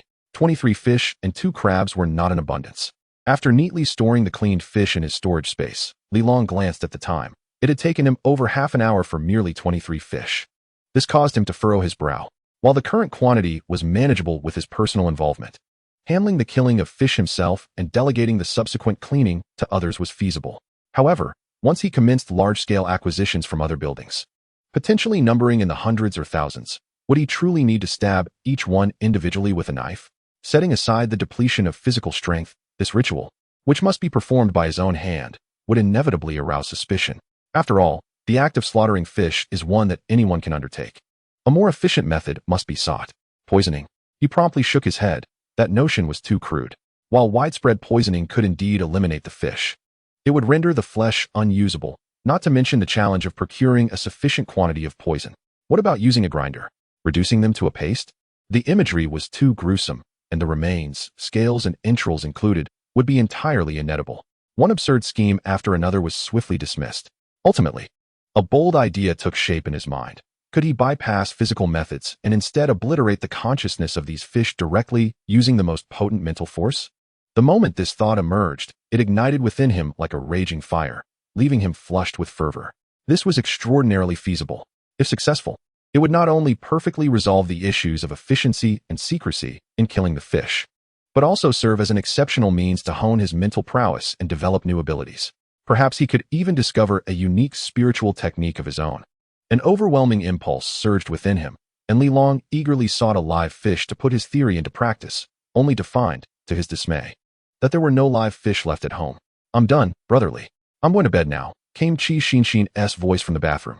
She emerged from the steamy enclosure, clad in a delicate silk nightgown that accentuated her graceful curves. Li Long's gaze was instantly captivated. A thought flickered in his mind, and he chuckled inwardly. Why must one go through fish to practice? An idea formed in his consciousness, and he promptly responded, all right, Xinshin, you lie down first. I'll be right there. He quickly took a shower, and upon returning to the room, he found Qi Xinshin lying on her side, engrossed in her smartphone screen. In this area deprived of electricity, only Li Long could luxuriate in the convenience of power. With a soft laugh, he got into bed, not rushing into any actions. simply enveloping Qi Xinxin in his embrace from behind. Wait just a moment. This level will be cleared shortly. Qi Xinxin glanced up at him, her tone tinged with playful innocence. Li Long chuckled softly. Yes, you keep playing. As he spoke, his invisible mental energy subtly extended, focusing on Qi Xinxin's phone.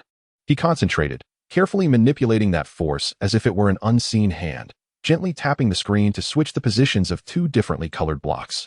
This maneuver was far more intricate than merely lifting a chopstick from thin air. After all, a miscalculation in force could shatter the phone's screen. Qi Xinxin remained completely absorbed in her game, oblivious to his subtle manipulation. Li Long's playful spirit ignited, and his mental energy danced across the screen like fine threads, occasionally assisting her in clearing a cluster, while at other times, deliberately creating minor difficulties. Qi Xinxin felt that today's game was unusually smooth, yet it seemed that unexpected events always occurred at critical moments. Unable to contain herself, she murmured, "Oh dear, what is going on?" Li Long chuckled softly beside her. "Focus. Don't get distracted." Just as his words fell, his mental energy appeared to slip slightly from control, causing a gentle tremor that made Qi Xinxin's hand shake. And her phone slipped from her grasp. The screen flashed the words "game over" momentarily. Qi Xinxin turned around, visibly irritated. Li Long gazed at her with a tender warmth at her pouting expression. What was there left to practice? Chapter 146. Trading fish for goods. The following morning, as usual, Li Long took charge of preparing breakfast.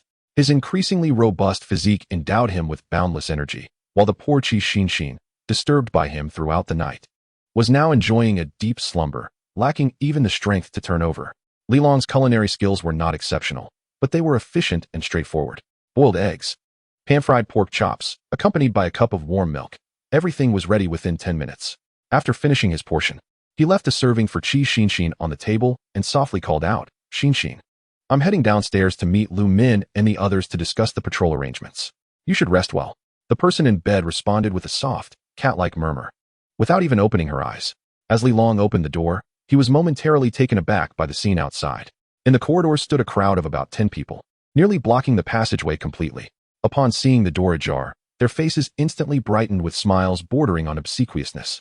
"Good morning, Mr. Li. Have you risen? Mr. Li, have you had breakfast yet?" The greetings came in a chorus, laced with a careful eagerness to please.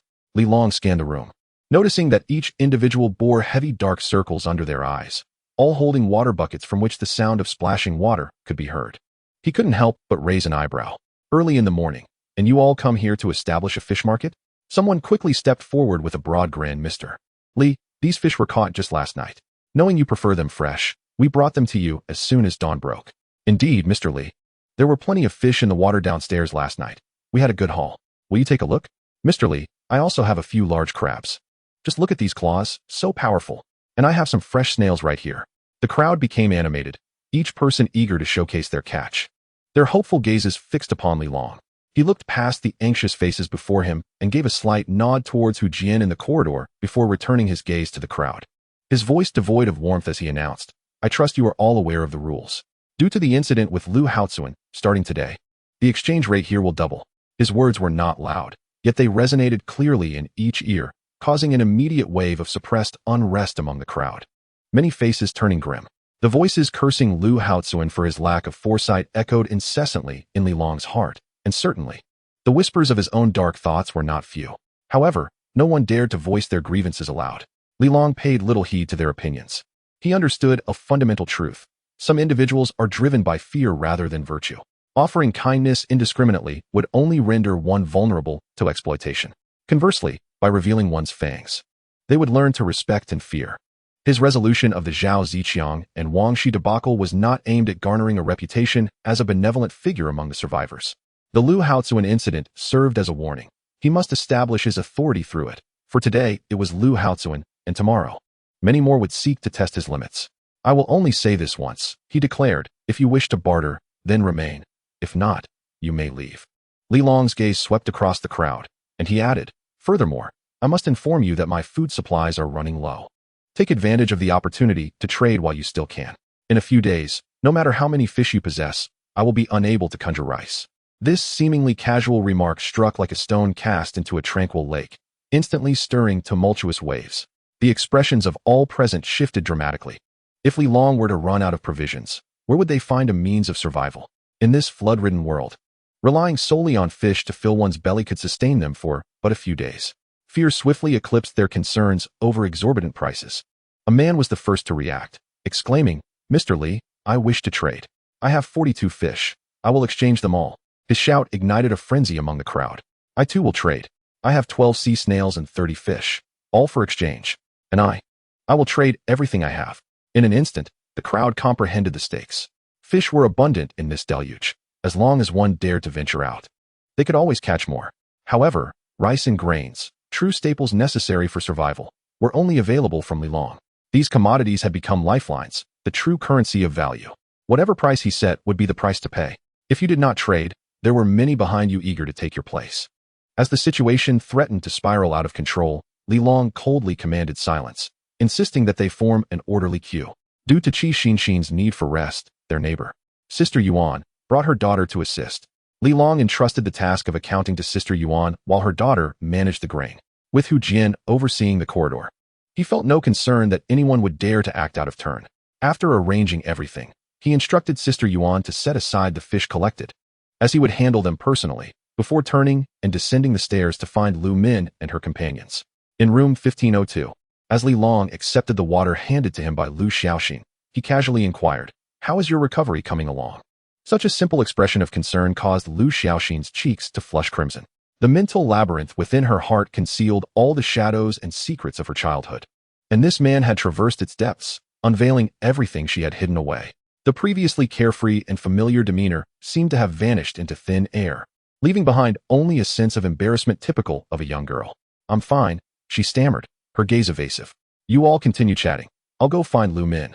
Before her words had fully escaped her lips, she dashed out of the living room like a startled fawn. Lilong raised an eyebrow in mild surprise. Lu Yongping, behind her, called out in exasperation, "What s with her running off?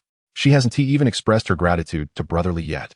"Thank you, Brother Li," came the faint voice of Lu Xiaoxin from the neighboring Lu Min's house, though she had already disappeared from sight. Lu Yongping found the situation both amusing and vexing. Promptly turning to Lilong to explain, "Mr. Li, please do not take it to heart. She is not usually like this. I have no idea what has gotten into her today." "I understand," Lilong replied with a calm smile, fully aware of Lu Xiaoxin's reaction and not particularly concerned. Setting down his cup, he adopted a more serious demeanor. "Brother Lu, I came today to discuss an important matter with both of you." Upon hearing this, Lu Yongping immediately composed himself, his smile vanishing as he sat up straight. "Please, Mr. Li, go on. There is no need to be so formal." Lilong waved his hand dismissively. "It pertains to our building."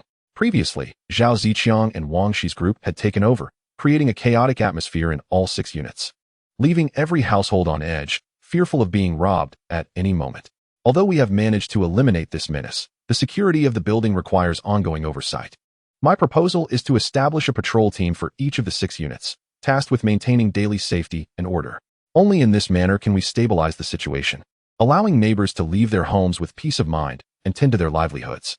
Chapter 147, Meals and Subsidies Provided. We will ensure Mr. Li's patrol is well managed. Lu Yongping nodded vigorously, excitement evident in his voice. "This is a splendid idea. Mr. Li, we will wholeheartedly support you." Hu Hanyu nearby echoed his sentiments with heartfelt appreciation. "Mr. Li, your plan is truly remarkable. I remember when Zhao Ziqiang's group occupied our unit. Who would dare step outside alone? If you can indeed organize a patrol team, you will be doing a tremendous service for everyone, and we will all be grateful." Lilong smiled in response. "Thank you both for your support.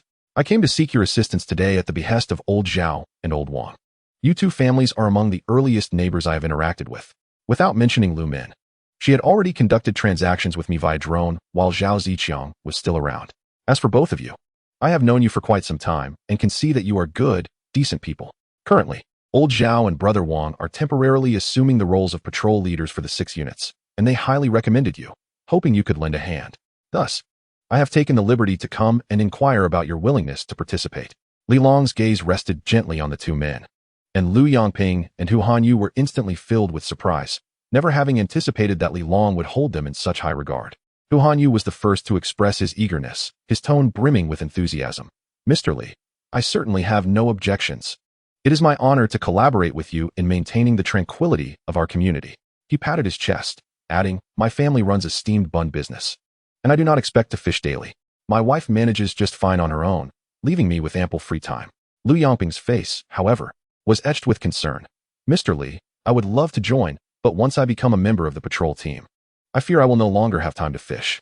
The family's sustenance relied solely on him, although his daughter, Lu Xiaoxin, occasionally assisted. Lu Weimin could not bear to let her take on such a responsibility alone. Upon hearing this, Li Long's face broke into a knowing smile. Rest assured on this matter. You need not worry. Once you join the patrol team, I will provide the meals, and additionally, there will be a daily stipend. What? You will also provide meals? And a stipend?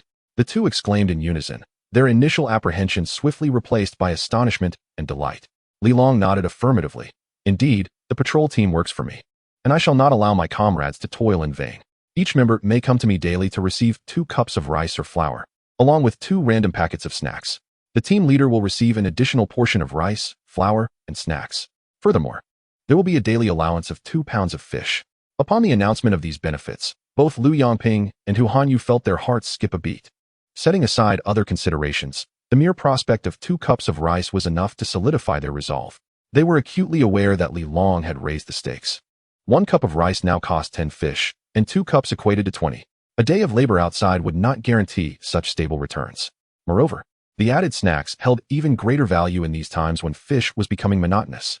The snacks contained salt, calories, and precious sugar, making each item a highly sought-after commodity. With no further hesitation, Lu Yongping promptly declared, Mr. Li, I am grateful for your trust. I will take the plunge. He added, once Xiaoxin returns, I will discuss this matter with her.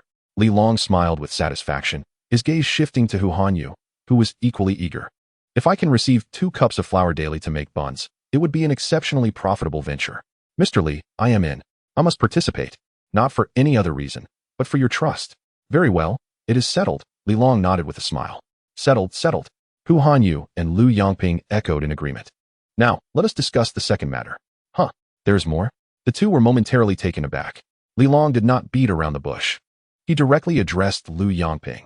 Uncle Lu, your daughter Xiaoxin has awakened her special abilities, making her a valuable asset we urgently need. My proposal is to have her independently oversee a building as the patrol leader, guiding 2 individuals to inspect the 4th unit. What? Mr. Li, do you believe Xiaoxin is capable? This unexpected revelation left Lu Yongping's mind reeling, overwhelmed by the surprise. As a father who has only recently managed to secure a place on the team, how is it that my daughter is on the verge of becoming the captain? Li Long chuckled. Once one awakens their extraordinary abilities, they are no longer on the same plane as ordinary individuals. Uncle Lu, do not underestimate your daughter's current capabilities. Should it come to a confrontation, few in this building could rival her. Lu Yongping was filled with a mix of astonishment and joy, his face reflecting disbelief. Xiao Xian is that formidable? She has never mentioned it to me. Li Long smiled and replied, Xiao Xian has yet to uncover her true potential. It's not just her. I also intend to entrust Lu Min with significant responsibilities, allowing her to lead the team. Of course, I will communicate this to them personally. Naturally, it depends on Xiao Xian's own wishes, Lu Yongping quickly asserted. I personally hope she gains experience, but the decision ultimately rests with her. After hearing this, Li Long stood and shook hands with Lu Yongping. Very well, I shall go speak with them now. Hu Hanyu immediately stood up. I'll accompany you. There's no need for such formality. It's just across the hall. Li Long waved his hand with a smile. From now on, we are all family. Those words ignited warmth in both Hu Hanyu and Lu Yongping's hearts, and smiles blossomed on their faces as if all their anxieties dissipated in that moment, replaced by a profound sense of belonging. Li Long arrived at the door of room 1501 and gently knocked. Who is it? Came Lu Min's bright voice from within. It's me, Li Long. No sooner had he spoken than hurried footsteps echoed within, and the door lock clicked open. Lu Min appeared, freshly bathed, her damp hair wrapped haphazardly in a towel. Perhaps in her haste, a portion of her neckline was dampened, causing her loosely fitting loungewear to cling to her form, accentuating her graceful curves. The combination of her simple, yet lovely visage added an alluring touch of languor. Li Long's gaze briefly lingered on her before he nonchalantly met her eyes and inquired, Is Lu Xiao Xian here? Yes, yes. Lu Min nodded eagerly. Calling into the room, Xiao Xian, Brother Li is here to see you. She enthusiastically stepped aside, inviting Li Long inside. Brother Li, please come in and have a seat. I'll fetch you a glass of water. In her joyful demeanor, she seemed oblivious to her attire. The long, shirt-style nightgown adequately concealed her shorts, revealing only a pair of long, smooth legs that easily sparked the imagination. Chapter 148. Not even a chat group administrator Li Long entered the room with an air of calm, internally acknowledging the impressive physique of this prominent streamer. At that moment, Lu Min turned and pulled Lu Xiao Xin from the bedroom. Lu Xiao Xin often felt a bit shy in Li Long's presence, and now her cheeks flushed with warmth as she stood awkwardly at the door, greeting him softly. Li brotherly, you're looking for me? To be precise, I am looking for both of you, Li Long replied with a gentle smile. Huh, is there something concerning me as well? Lu Min's expression shifted from surprise to excitement. Brotherly, please feel free to command me. There's no need for formality. Had it not been for Li Long and Qi Xinxin, she might never have found the courage to step outside her door, let alone remember the subtle care Li Long had shown her during food distributions. This kindness had remained etched in her heart, and she had longed for an opportunity to repay it. Li Long, without beating around the bush, revealed his purpose. I plan to establish 6 patrol teams and hope that the 2 of you will each lead one. What? Team leader? The 2 girls were momentarily taken aback, their mouths agape in astonishment. A patrol team? And they were to be leaders? Lu Min's mind buzzed with disbelief. Aside from managing a fan group of a few hundred, she had no experience in leadership. The very thought of leading a team left her feeling unsteady. Lu Xiaoxin was even more flustered. A patrol team leader? She had never even been an administrator for a chat group. Her seemingly friendly demeanor was merely a facade she had worn for years. The misfortunes of her childhood had rendered her inherently sensitive and insecure, and during her middle school years, she had been exceptionally reticent. It was only in high school, out of consideration for her father's hardships, that she forced herself to become more extroverted, striving to alleviate her family's burdens. Over time, that carefree image had seemingly become her second skin. Yet the true her had never fully embraced openness. The current appointment felt utterly preposterous to her. The instinctive reaction from both girls was remarkably in sync, a firm refusal. Lu Xiaoxin shook her head vigorously, while Lu Min repeatedly waved her hands. Brotherly, you must be joking. I am not cut out for this. I truly cannot. Lu Xiaoxin stammered. Lu Min quickly echoed her sentiments. Brotherly, I cannot do it either. I have never managed even my own fan club. I always relied on a professional team, and I possess no management experience whatsoever. Observing their reactions, Li Long felt a mix of exasperation and amusement. He smiled gently and explained, the role of a patrol leader is quite simple. You are not required to manage anyone. The only criterion is that you both must be capable of fighting. This statement left the 2 girls even more bewildered. Fighting? When had these 2 girls ever engaged in physical confrontations? After the cataclysmic floods, they had taken great care to protect themselves, never having encountered conflict, let alone a brawl. Thus, another round of head shaking and hand waving ensued. Brotherly, I cannot fight. I was always bullied as a child, Lu Xiaoxin lamented. Her childhood experiences had conditioned her to retreat and endure, making her an easy target for harassment. Lu Min, too, felt compelled to defend herself. I cannot either, brotherly. I am merely a beauty streamer, occasionally showcasing my talents, but I have never engaged in fighting. Li Long found himself both amused and perplexed. These 2 had clearly awakened their extraordinary abilities, yet their mindsets remained firmly rooted in the realm of ordinary individuals. He had no choice but to be patient, taking the time to enlighten them about their true capabilities. After listening, the 2 girls remained skeptical, ultimately lacking confidence due to their complete lack of practical experience. Li Long pondered for a moment and proposed a plan. How about this? From now on, you will each take turns coming to the rooftop for an hour every day. I will personally teach you how to familiarize yourselves with and utilize your powers, so you can master your abilities as swiftly as possible. Lu Min's charming face immediately blossomed with joy. Brotherly, will you be guiding us personally? She asked. Lu Xiaoxin's cheeks flushed slightly, her eyes brimming with anticipation. Li Long smiled encouragingly. I believe that with your intelligence and diligent practice, you will soon grasp the nuances of your unique abilities. His words acted as a tonic, significantly boosting their confidence.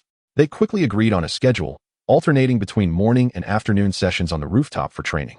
Having reassured the 2 girls, Li Long turned to head towards Unit 5. He arrived at the room that Wu Ying had mentioned and knocked on the door. After a moment, a cautious voice came from within. Who is it? Li Long couldn't help but smile. Wu Ying was indeed meticulous, showing no signs of complacency even after the downfall of Wang Shi's gang. He replied, It's me. Li Long immediately. Hurried footsteps echoed, and the door lock turned open. The petite Wu Ying greeted him with a bright smile. Mr. Li, you're here. Please, come in. He warmly stepped aside to welcome Li Long into the room. Upon entering, Li Long's gaze swept across the living room, and his expression momentarily paused. It wasn't just Wu Ying inside. Wang Hao, who had exchanged vitamin tablets that day, was also present. To his surprise, there was another familiar figure sitting in the living room. none other than the girl who kept a golden python.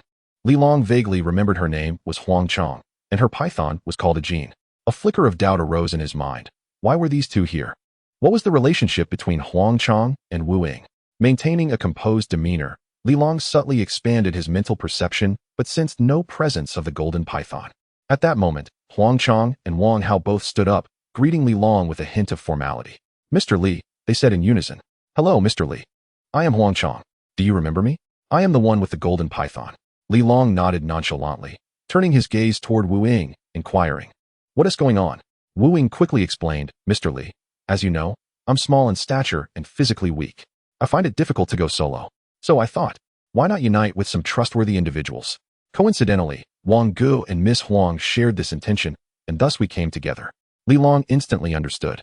The astute individuals had begun to form alliances. Everyone recognized that one could not venture far in this world alone, unless one possesses an extraordinarily powerful and mutated ability. Even characters as formidable as Deng Li ultimately fall victim to their own hands. Li Long not only refrained from reprimanding Wu Ying, but instead regarded him with newfound respect. This individual is acutely aware of his weaknesses and understands how to compensate for them. He is indeed a person of intellect.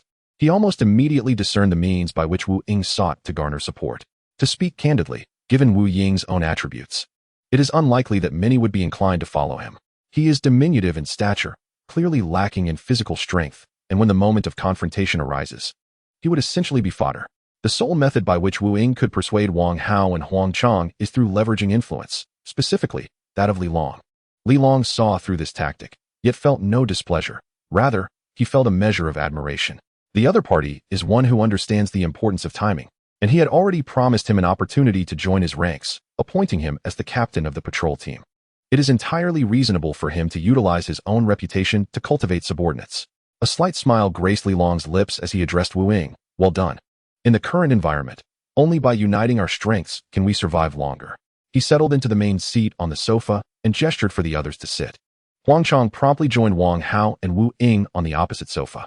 The three sat upright, their expressions tense, resembling dutiful subordinates reporting to their superior.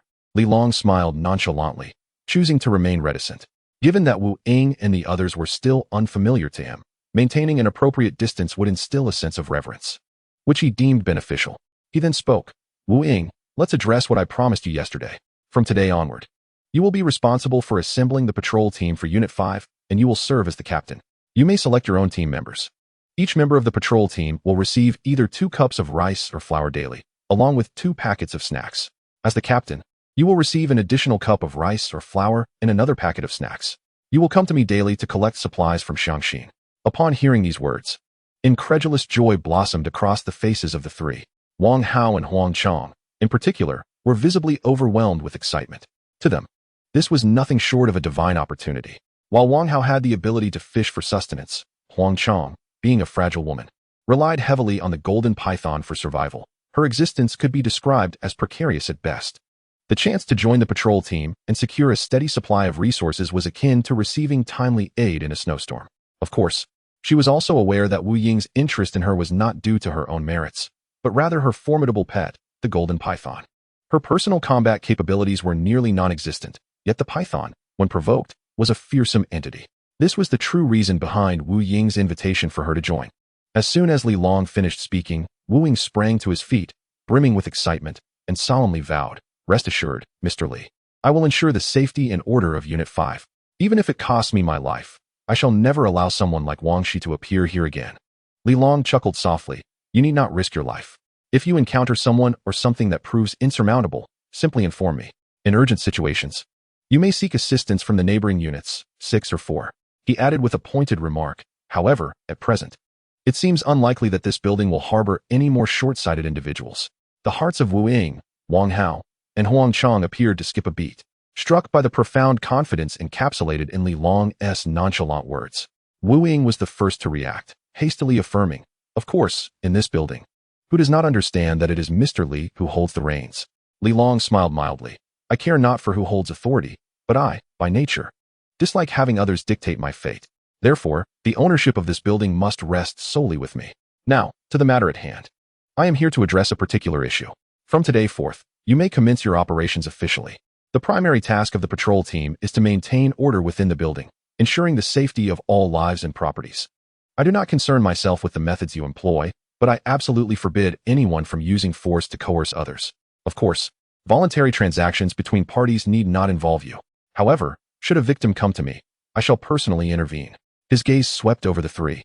His tone calm, yet laced with a chill. Remember, once I take action, there will be no second chance. Wu Ying promptly bowed, solemnly promising to act justly.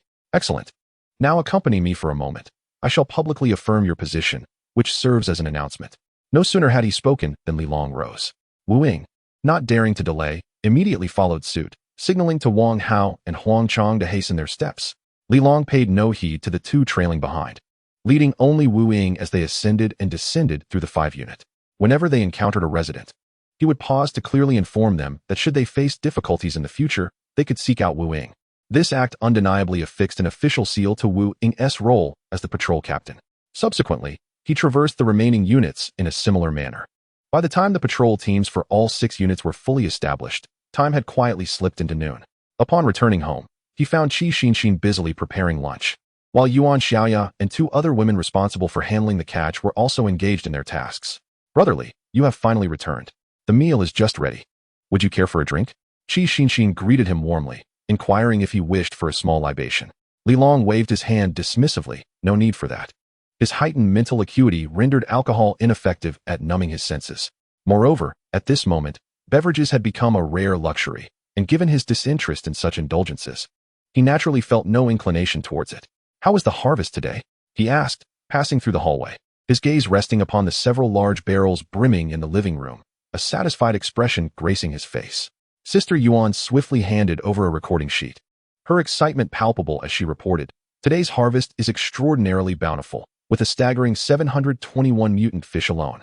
Additionally, we have gathered 312 sea conchs, 47 crabs, 23 lobsters, 15 shells, 6 sea cucumbers, 4 sea turtles, and 3 starfish. Upon hearing this impressive tally, a broader smile spread across Li Long's face. This could indeed be deemed an unprecedented windfall. Oh, more sea cucumbers? He distinctly recalled that these creatures could eject a powerful adhesive-like substance, making them exceptional for bonding materials. The one previously captured had been meticulously cared for, and now, unexpectedly, they had added 6 new companions. This significantly bolstered his reserve of adhesive. He scrutinized the sea cucumbers in the bucket, each one comparable in size to the previous capture, with one specimen even reaching twice its predecessor's dimensions. In high spirits, he commanded, "These sea cucumbers have great utility. Do not harm them. Ensure they are well nurtured." His gaze then flitted over the sea conchs, crabs, and lobsters, familiar faces of considerable point value, before he quickly diverted his attention. He glanced at the impressive sea turtles before shifting focus to the nearby starfish, preparing to examine them in detail. At that moment, however, his gaze abruptly froze, captivated by a particularly unique sea turtle. Chapter 150, The Sea Turtle's Psychic Shield. The turtle's carapace was adorned with seemingly naturally formed, profound black runes. Initially, Li Long did not think much of it, but as his psychic perception swept over, a peculiar wave reverberated back, sending a shiver down his spine. This extraordinary discovery prompted him to reach out. Yet, just as his fingertips were about to brush against the shell, the little creature abruptly lifted its head, and an invisible force field suddenly unfurled across its surface. Li Long's palm felt as though it pressed against a supple yet resilient transparent barrier. Although he successfully lifted the sea turtle, he could distinctly sense that a layer of psychic energy formed a barrier between his skin and the turtle's shell. A psychic shield? Li Long felt a surge of astonishment within. He immediately concentrated his psychic energy to probe further, seeking to unravel the nature of this phenomenon. The results of his examination left him even more astounded. The shield closely adhering to the turtle's body was indeed composed of psychic energy. Yet its energy intensity was not particularly high. However, this faint psychic energy had constructed an extraordinarily stable energy shell that remained unyielding, regardless of how vigorously he exerted his own psychic force against it, even increasing the pressure of his grip. This realization prompted him to reevaluate his own application of psychic energy. Though his psychic power was undoubtedly stronger, his techniques were rudimentary and primitive compared to the turtle's intricate energy structure, which was nothing short of remarkable. Li Long recognized that he may have encountered a monumental opportunity. He endeavored to analyze it further, yet he found himself utterly unable to comprehend the underlying structural principles. He understood that grasping this knowledge might catalyze a transformative enhancement of his abilities, yet he deemed it an inopportune moment for such deep exploration. He resolved to set it aside for now, intending to ponder it later at his leisure. Temporarily placing the sea turtle aside, he decided to first attend to his other acquisitions, for the mutated fish would not wait indefinitely. His attention then shifted to the starfish. These creatures exhibited a markedly different trajectory of mutation. Their size and hue surpassed that of their pre-cataclysm counterparts, exuding a petrified texture. Li Long lifted one. Feeling its weight and hardness, when he struck it against the floor, it emitted a resonant sound akin to metal on stone. He noted the starfish's edges were exceedingly sharp, and its overall hardness rivaled that of rock, making it a natural projectile weapon, with both offensive and defensive capabilities that should not be underestimated. To test its defensive strength, Li Long unhesitatingly grasped a crowbar and struck one of the starfish with all his might. With his considerable strength, he delivered a series of blows, and only after a dozen strikes did he manage to crack one of its arms. This astonishing resilience left him both surprised and contemplative. He then flipped the starfish over, meticulously searching for a weakness. Soon, he discovered that the mouth at its abdominal center was the only soft part of its entire structure. Aiming precisely, he thrust the crowbar with determination. With a dull thud, he easily penetrated its body. A warm fluid emerged. Li Long's brow furrowed slightly in dissatisfaction. Such formidable defenses yielded enhancement effects comparable to those of mere shells. He discarded the remnants in his hand, his gaze falling upon another starfish.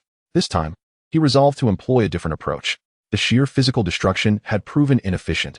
He wished to validate his earlier hypothesis regarding mental energy attacks. This might be the key to efficient eradication in the future, meriting his investment of time in exploration. With a focused thought, an intangible wave of mental energy surged forth, enveloping the starfish in an instant. Li Long immediately sensed that beneath its seemingly impenetrable physical shell, the mental core was as fragile as thin paper, akin to an unprotected infant.